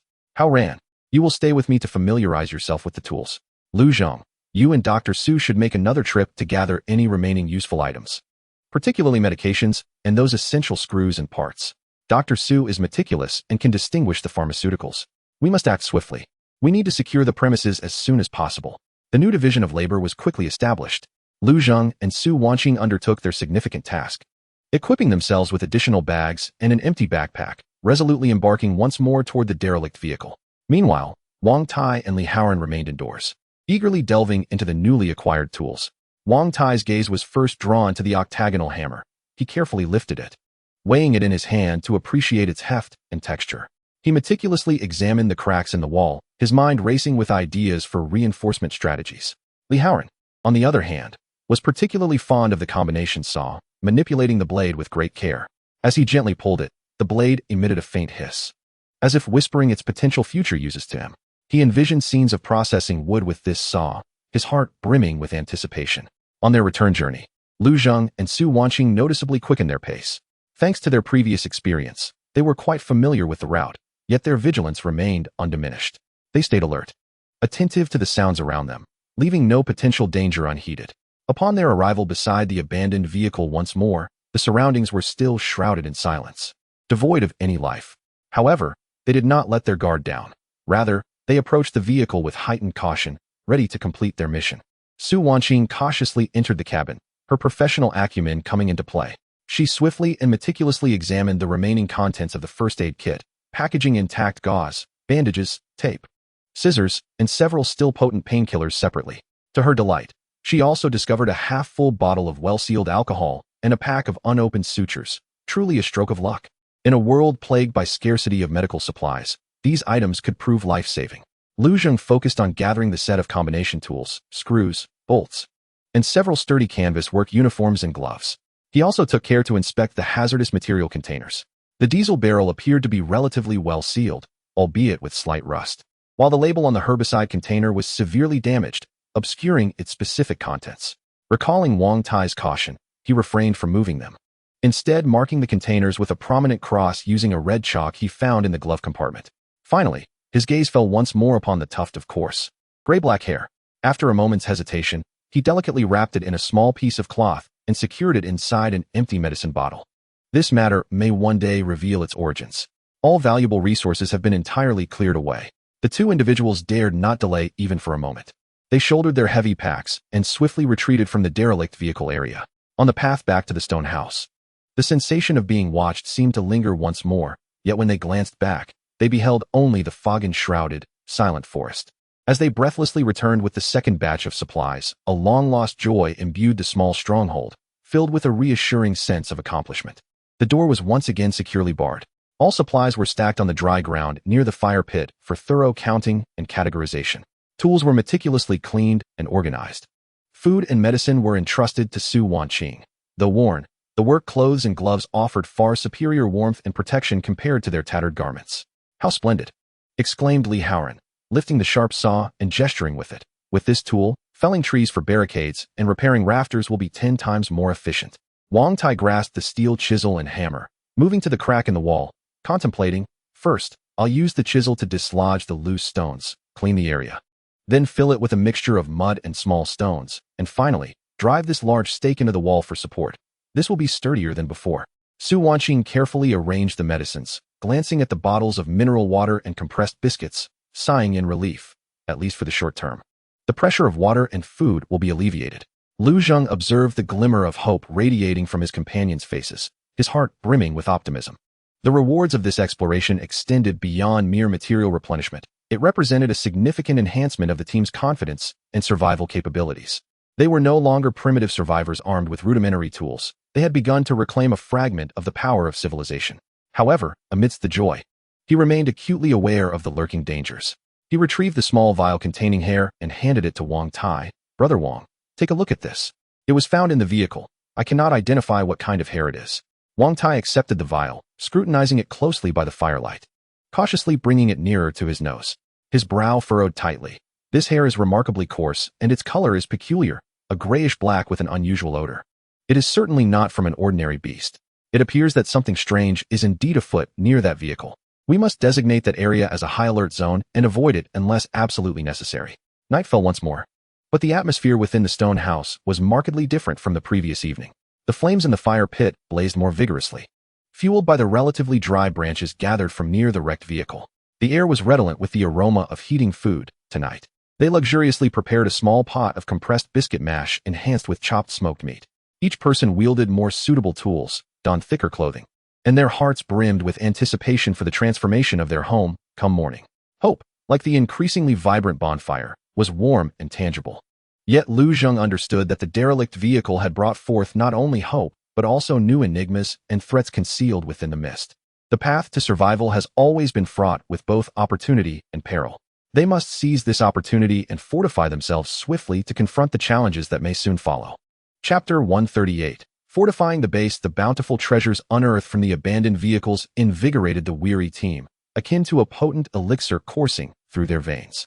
Hope transformed from an ethereal vision into the tangible weight of a heavy octagonal hammer, a sharp steel chisel, a sturdy saw, and several rolls of metallic, gleaming nails. Armed with these tools, the aspiration to reinforce their stronghold and enhance their defenses morphed into a feasible plan ready for execution. The following morning, the sky remained overcast after the rain, yet the suffocating humidity had dissipated, replaced by a refreshing coolness. After a modest breakfast, a strategy meeting convened by the fire pit. The newly acquired tools lay sprawled across the ground, exuding a faint aroma of oil and metal. To excel in one's craft, one must first sharpen their instruments. With tools in hand, the crucial question was how to wield them effectively. Wang Tai grasped the hefty octagonal hammer, weighing it thoughtfully. His gaze fixed on the menacing crack in the southeast corner of the wall. This wall posed a significant threat that demanded immediate attention. Failure to address it could lead to potential collapse at the next sign of disturbance. Lu Zheng nodded in agreement, affirming the importance of prioritizing the crack. Indeed, it is our foremost task. However, we cannot merely patch the fissure. The entire structure of the room must be examined and reinforced. Additionally, the window shutters are too flimsy and require replacement with sturdier wood, supplemented by reinforcement bars. Li Haoran rubbed his hands together, eyeing the handsaw. We need timber. I shall go fell some trees. The nearby dead firs will serve perfectly. Su Wanqing picked up a roll of gauze and a bottle of medicine. I will manage logistics, ensuring everyone's hand protection and emergency medical supplies. Little Tree can assist me in organizing the materials. The plan was swiftly laid out. Li Haoran was tasked with logging and preliminary processing. Lu Zheng and Wang Tai would inspect the walls, devise a specific reinforcement strategy, and oversee construction, while Su Wanqing and Little Tree would handle support and logistics. Gu Ying was assigned to maintain vigilance, particularly in the southeast and northwest directions. Work commenced promptly. Li Haoran, invigorated, carried the newly acquired handsaw and axe toward the designated dead firs not far from the house. The efficiency of the new tool surpassed all previous efforts. The sharp saw blade easily penetrated the dry timber, accompanied by a rhythmic rustling sound as wood shavings flew, soon toppling a tree. Following that, he trimmed branches, cutting the wood to the required dimensions and shapes. The heavy trunk was effortlessly hoisted back to the clearing near the stone house. The combination of enhanced strength and the ease of the new tools fueling his enthusiasm. Inside, Lu Zheng and Wang Tai meticulously examined every wall. They gently tapped the stone walls with the hammer's handle, listening intently to the sound to discern any hollow or loose spots within. In addition to the conspicuous crack in the southeast corner, they discovered several subtle signs of looseness and dampness at the lower part of the shaded wall. The crack required thorough treatment. Wang Tai, seasoned in such matters, pointed to the fissure and carefully extracted the loose stones, ensuring the area was cleaned before filling it with a mixture of wet mud and small stones interlaced with grass fibers. Finally, he would prop it up with coarse wooden stakes from within, establishing support. Other loose areas would also need to be reinforced with grouting. Following Wang Tai's guidance, Lu Zheng commenced work. With a steel chisel and hammer, he cautiously removed the loose debris and old mortar from the edges of the crack, taking care to avoid causing further damage. Su Wanqing, accompanied by the young tree, diligently mixed grass fibers, crafted from dried hay pounded and soaked, with iron cans and mud she had found outside, preparing a sturdy slurry for reinforcement. The task was intricate and time-consuming. Each strike required precision, ensuring the consistency of the mixture was just right. Sweat soaked their garments, and dust coated their faces, yet no one uttered a complaint. Each time a loose stone was chiseled away, and each moment spent filling the gaps with resilient mud brought them closer to a more robust shelter. By afternoon, Li Haoran had processed a considerable amount of wooden planks and stakes. Lu Zheng and Wang Tai commenced vital reinforcement operations. For the main crack, they forcefully drove a sharpened, thick wooden stake into the ground between the crack's interior and the ceiling using a heavy hammer, establishing a powerful support. They then affixed wooden boards to the interior of the crack to further distribute the pressure. Finally, they meticulously filled every crevice with the prepared grass fiber slurry, smoothing it over. For other loose areas, a thinner slurry was injected, allowing the mud to seep into the stone crevices, solidifying to enhance overall integrity. Simultaneously, the fortification of windows was underway. Li Haoran utilized a saw to craft sturdy wooden boards, replacing the flimsy barriers that had previously existed. Lu Zheng employed found bolts and metal sheets, dismantled from a truck, to create simple metal fasteners, securing the new boards firmly to the stone walls, making them difficult to pry open from the outside. The entire reinforcement process spanned 2 full days. During this time, every low growl from the shadowy figure heightened the group's tension, prompting them to grasp their weapons in readiness. Yet the anticipated attack never materialized. Only once did a long, unfamiliar beastly roar echo from the distant forest, its hoarse and menacing tone unlike any known creature, casting a shadow over their hearts and hastening their work. When the last wall was inspected and fortified, and the final window was fitted with a robust new barrier, the stone dwelling exuded a markedly different aura, though still modest. The previous sense of precariousness had vanished, replaced by a reassuring weight of security. Particularly, the once alarming crack was now firmly sealed with stakes and mud, no longer revealing any signs of leakage. With this, a sense of solid assurance enveloped them. Li Haoran patted the sturdy new window board, producing a dull thud. His face radiating with pride, Wang Tai leaned against the wall, weary yet satisfied, remarking, "It resembles a fortress now. As long as we are not confronted by some colossal force capable of shaking the very earth, we should withstand typical assaults." Lu Zheng surveyed the revitalized interior structure, filled with a sense of accomplishment. This was their sanctuary, crafted through their hands and intellect, a haven made safer.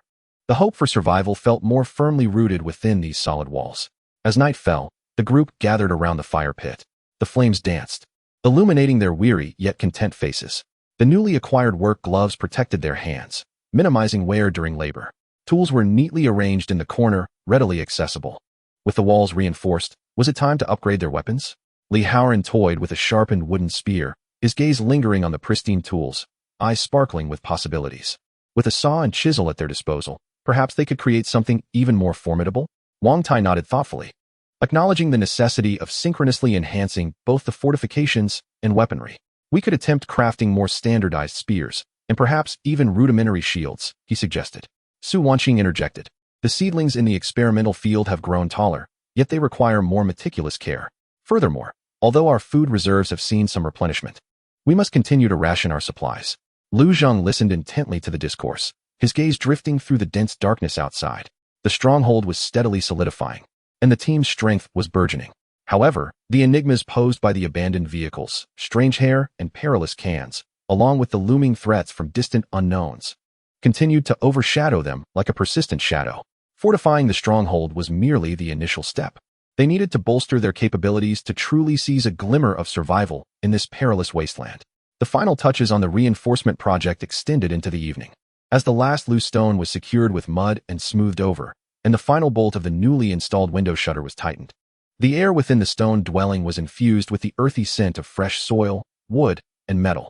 Though exhausted and drenched in sweat, a profound sense of accomplishment filled everyone as they gazed upon their rejuvenated home. Li Haoran wiped the mixture of sweat and wood shavings from his brow with his sleeve, delivering a hearty slap to the robust window shutter that resonated with a solid thud. "Now it feels secure. Even if a wild boar were to charge, it wouldn't easily break through." Wang Tai leaned against the fire pit, his body slightly reclined. Although his injured leg still throbbed faintly, it had improved significantly since the previous days. His complexion no longer bore the pallor of before, now tinged with a hint of vitality. He slowly surveyed the reinforced walls and doors. Each area had been meticulously repaired and strengthened, appearing more durable and robust. A look of veteran scrutiny and satisfaction glimmered in Wang Tai's eyes as he remarked, "Indeed, the foundation has been solidified considerably." He meticulously examined the cracks in the walls, noting how cleverly they had been treated, filled with earth and straw to the point where the repairs were nearly imperceptible. The positioning of the wooden supports was astutely chosen, effectively dispersing pressure and enhancing the wall stability. Turning his attention to the windows, he observed that the thickness of the shutters had significantly increased, and the method of securing them had been improved as well. Consequently, even under typical impact, the shutters would withstand damage with greater resilience. Wang Tai nodded, internally assessing, "As long as we do not encounter anything capable of uprooting the roof or dismantling the walls, this dwelling can certainly be deemed a competent fortress." Meanwhile, Su Wanqing was diligently occupied with Little Tree. She dipped a clean cloth into the precious clear water, carefully wiping the grime from the tools they had all used. Every corner was scrubbed to perfection before a thin layer of lubricant was applied to prevent rust. Engrossed in her tasks, she occasionally caught snippets of her companion's affirmations regarding the fortification efforts, and a reassuring smile gradually illuminated her face. In this apocalyptic world, a sense of security was an exceedingly luxurious commodity. Every day, individuals exist in a state of fear and unease, uncertain of when danger may strike. However, Through their own efforts, they have fortified this modest dwelling, seemingly drawing closer to a sense of security. Yet, Lu Zheng remained only partially immersed in joy. He approached the southeastern corner, meticulously inspecting the thoroughly sealed crack. His fingers brushed over the half-dried surface of the mud, interspersed with grass fibers. Feeling its hard and coarse texture, he exerted pressure on the sturdy wooden post that provided support, which did not budge. Indeed, it was significantly sturdier than before. Nevertheless, he was acutely aware that this reinforcement was effective against ordinary threats. But if they were to encounter that strange force that had once disturbed the subterranean water veins, or a more formidable physical impact, the outcome would remain uncertain. The fortress had been fortified, yet our weapons were still insufficiently sharp. Lu Zheng turned to the group and declared, "Brother Wang is correct. Our weaponry must be upgraded." Seizing the moment of relative safety, he urged, "We must prioritize the enhancement of our arms." His words immediately resonated with Li Haoran. He grasped the steel spear he had long used, its tip somewhat worn, and glanced eagerly at the pile of new tools in the corner. "Indeed, Brother Zheng, we now possess saws, chisels, and hammers. We can create more standardized spears. Ideally, we should unify their length and weight, ensuring greater accuracy and power in our throws. Furthermore, if we could find suitable materials to craft shields, our safety in close combat would significantly improve." Wang Tai nodded, taking up the conversation. "Standardizing the spears is indeed crucial. We can determine an optimal length, perhaps between 1 and 1.8 meters, ensuring the spear shafts are straight and the center of gravity stable. The spearheads can be fashioned from the steel chisels or coarse rebar we find, by heating them red-hot and forging an edge, and then securely binding them to the shafts. They will prove far sturdier and more durable than mere sharpening." He pondered the idea of shields for a moment, acknowledging that material was a challenge. "We require large, lightweight, and robust boards. Perhaps we could experiment with layering thick wooden planks, interspersed with canvas or leather for added resilience, and encase the edges in iron sheeting. However, this will necessitate time and suitable materials." Su Wanqing, while organizing the tools, reminded them, "While upgrading our weapons is essential, we must not neglect the seedlings in the experimental fields. I've noticed that some of the plants have begun to yellow. They may require additional fertilizer. Furthermore, although our water supply is currently sufficient, relying solely on bamboo channels and rainwater is unstable in the long run. We need to contemplate a more reliable solution." Little Shu remained quietly attentive as the adults deliberated, unconsciously fiddling with a small stick, perhaps mimicking the act of crafting a spear shaft. This small team, amid a brief period of stability, had already begun to strategize for more long-term development. As night fell, the reinforced stone house exuded an extraordinary tranquility. The sounds of the wind and the distant, indistinct roars of beasts were filtered through the thick walls, becoming distant and blurred. The flames in the fire pit burned steadily, the newly added, relatively dry firewood casting a brighter light and providing ample warmth. They gathered together, sharing a simple dinner of porridge enhanced with a touch of salt and dried meat shreds. The atmosphere relaxed in a manner seldom experienced over the past months. However, this relaxation did not linger for long. Lu Zheng, tasked with the first watch, keenly noticed an unusual presence in the shadows. It did not lounge by the hearth as usual, but instead, it intermittently raised its head, ears pivoting, gazing towards the northwestern window, obscured by new boards. An exceedingly faint whimper, tinged with confusion, emanated from its throat, lacking the hostility and fear of previous warnings, resembling more a discernment of some incomprehensible information. A faint heaviness settled in Lu Zheng's heart. The threat from the northwest, perpetually shrouded in mist, loomed ominously. Previous alerts from the gray shadow and the discovery of peculiar claw prints had all pointed in that direction. Now, on a night when the stronghold was somewhat secure, the gray shadow exhibited further oddities, certainly not a harbinger of good fortune. Was something over there observing them all along? Or had their fortification activities over the past few days attracted attention? He remained silent, focusing intently through a deliberately left small observation hole, peering into the profound darkness of the northwest. Aside from the whispers of the wind and the occasional chirp of insects, nothing was discernible. Yet, this sense of unknown, potential scrutiny evoked a greater trepidation than facing immediate danger. In the latter part of the night, when Lu Zheng entrusted the night watch to Li Haoran, he leaned in and whispered a caution. "Be mindful of the northwest. The gray shadow seems somewhat amiss." Li Haoran immediately became alert, nodding emphatically, tightening his grip on the steel spear at hand.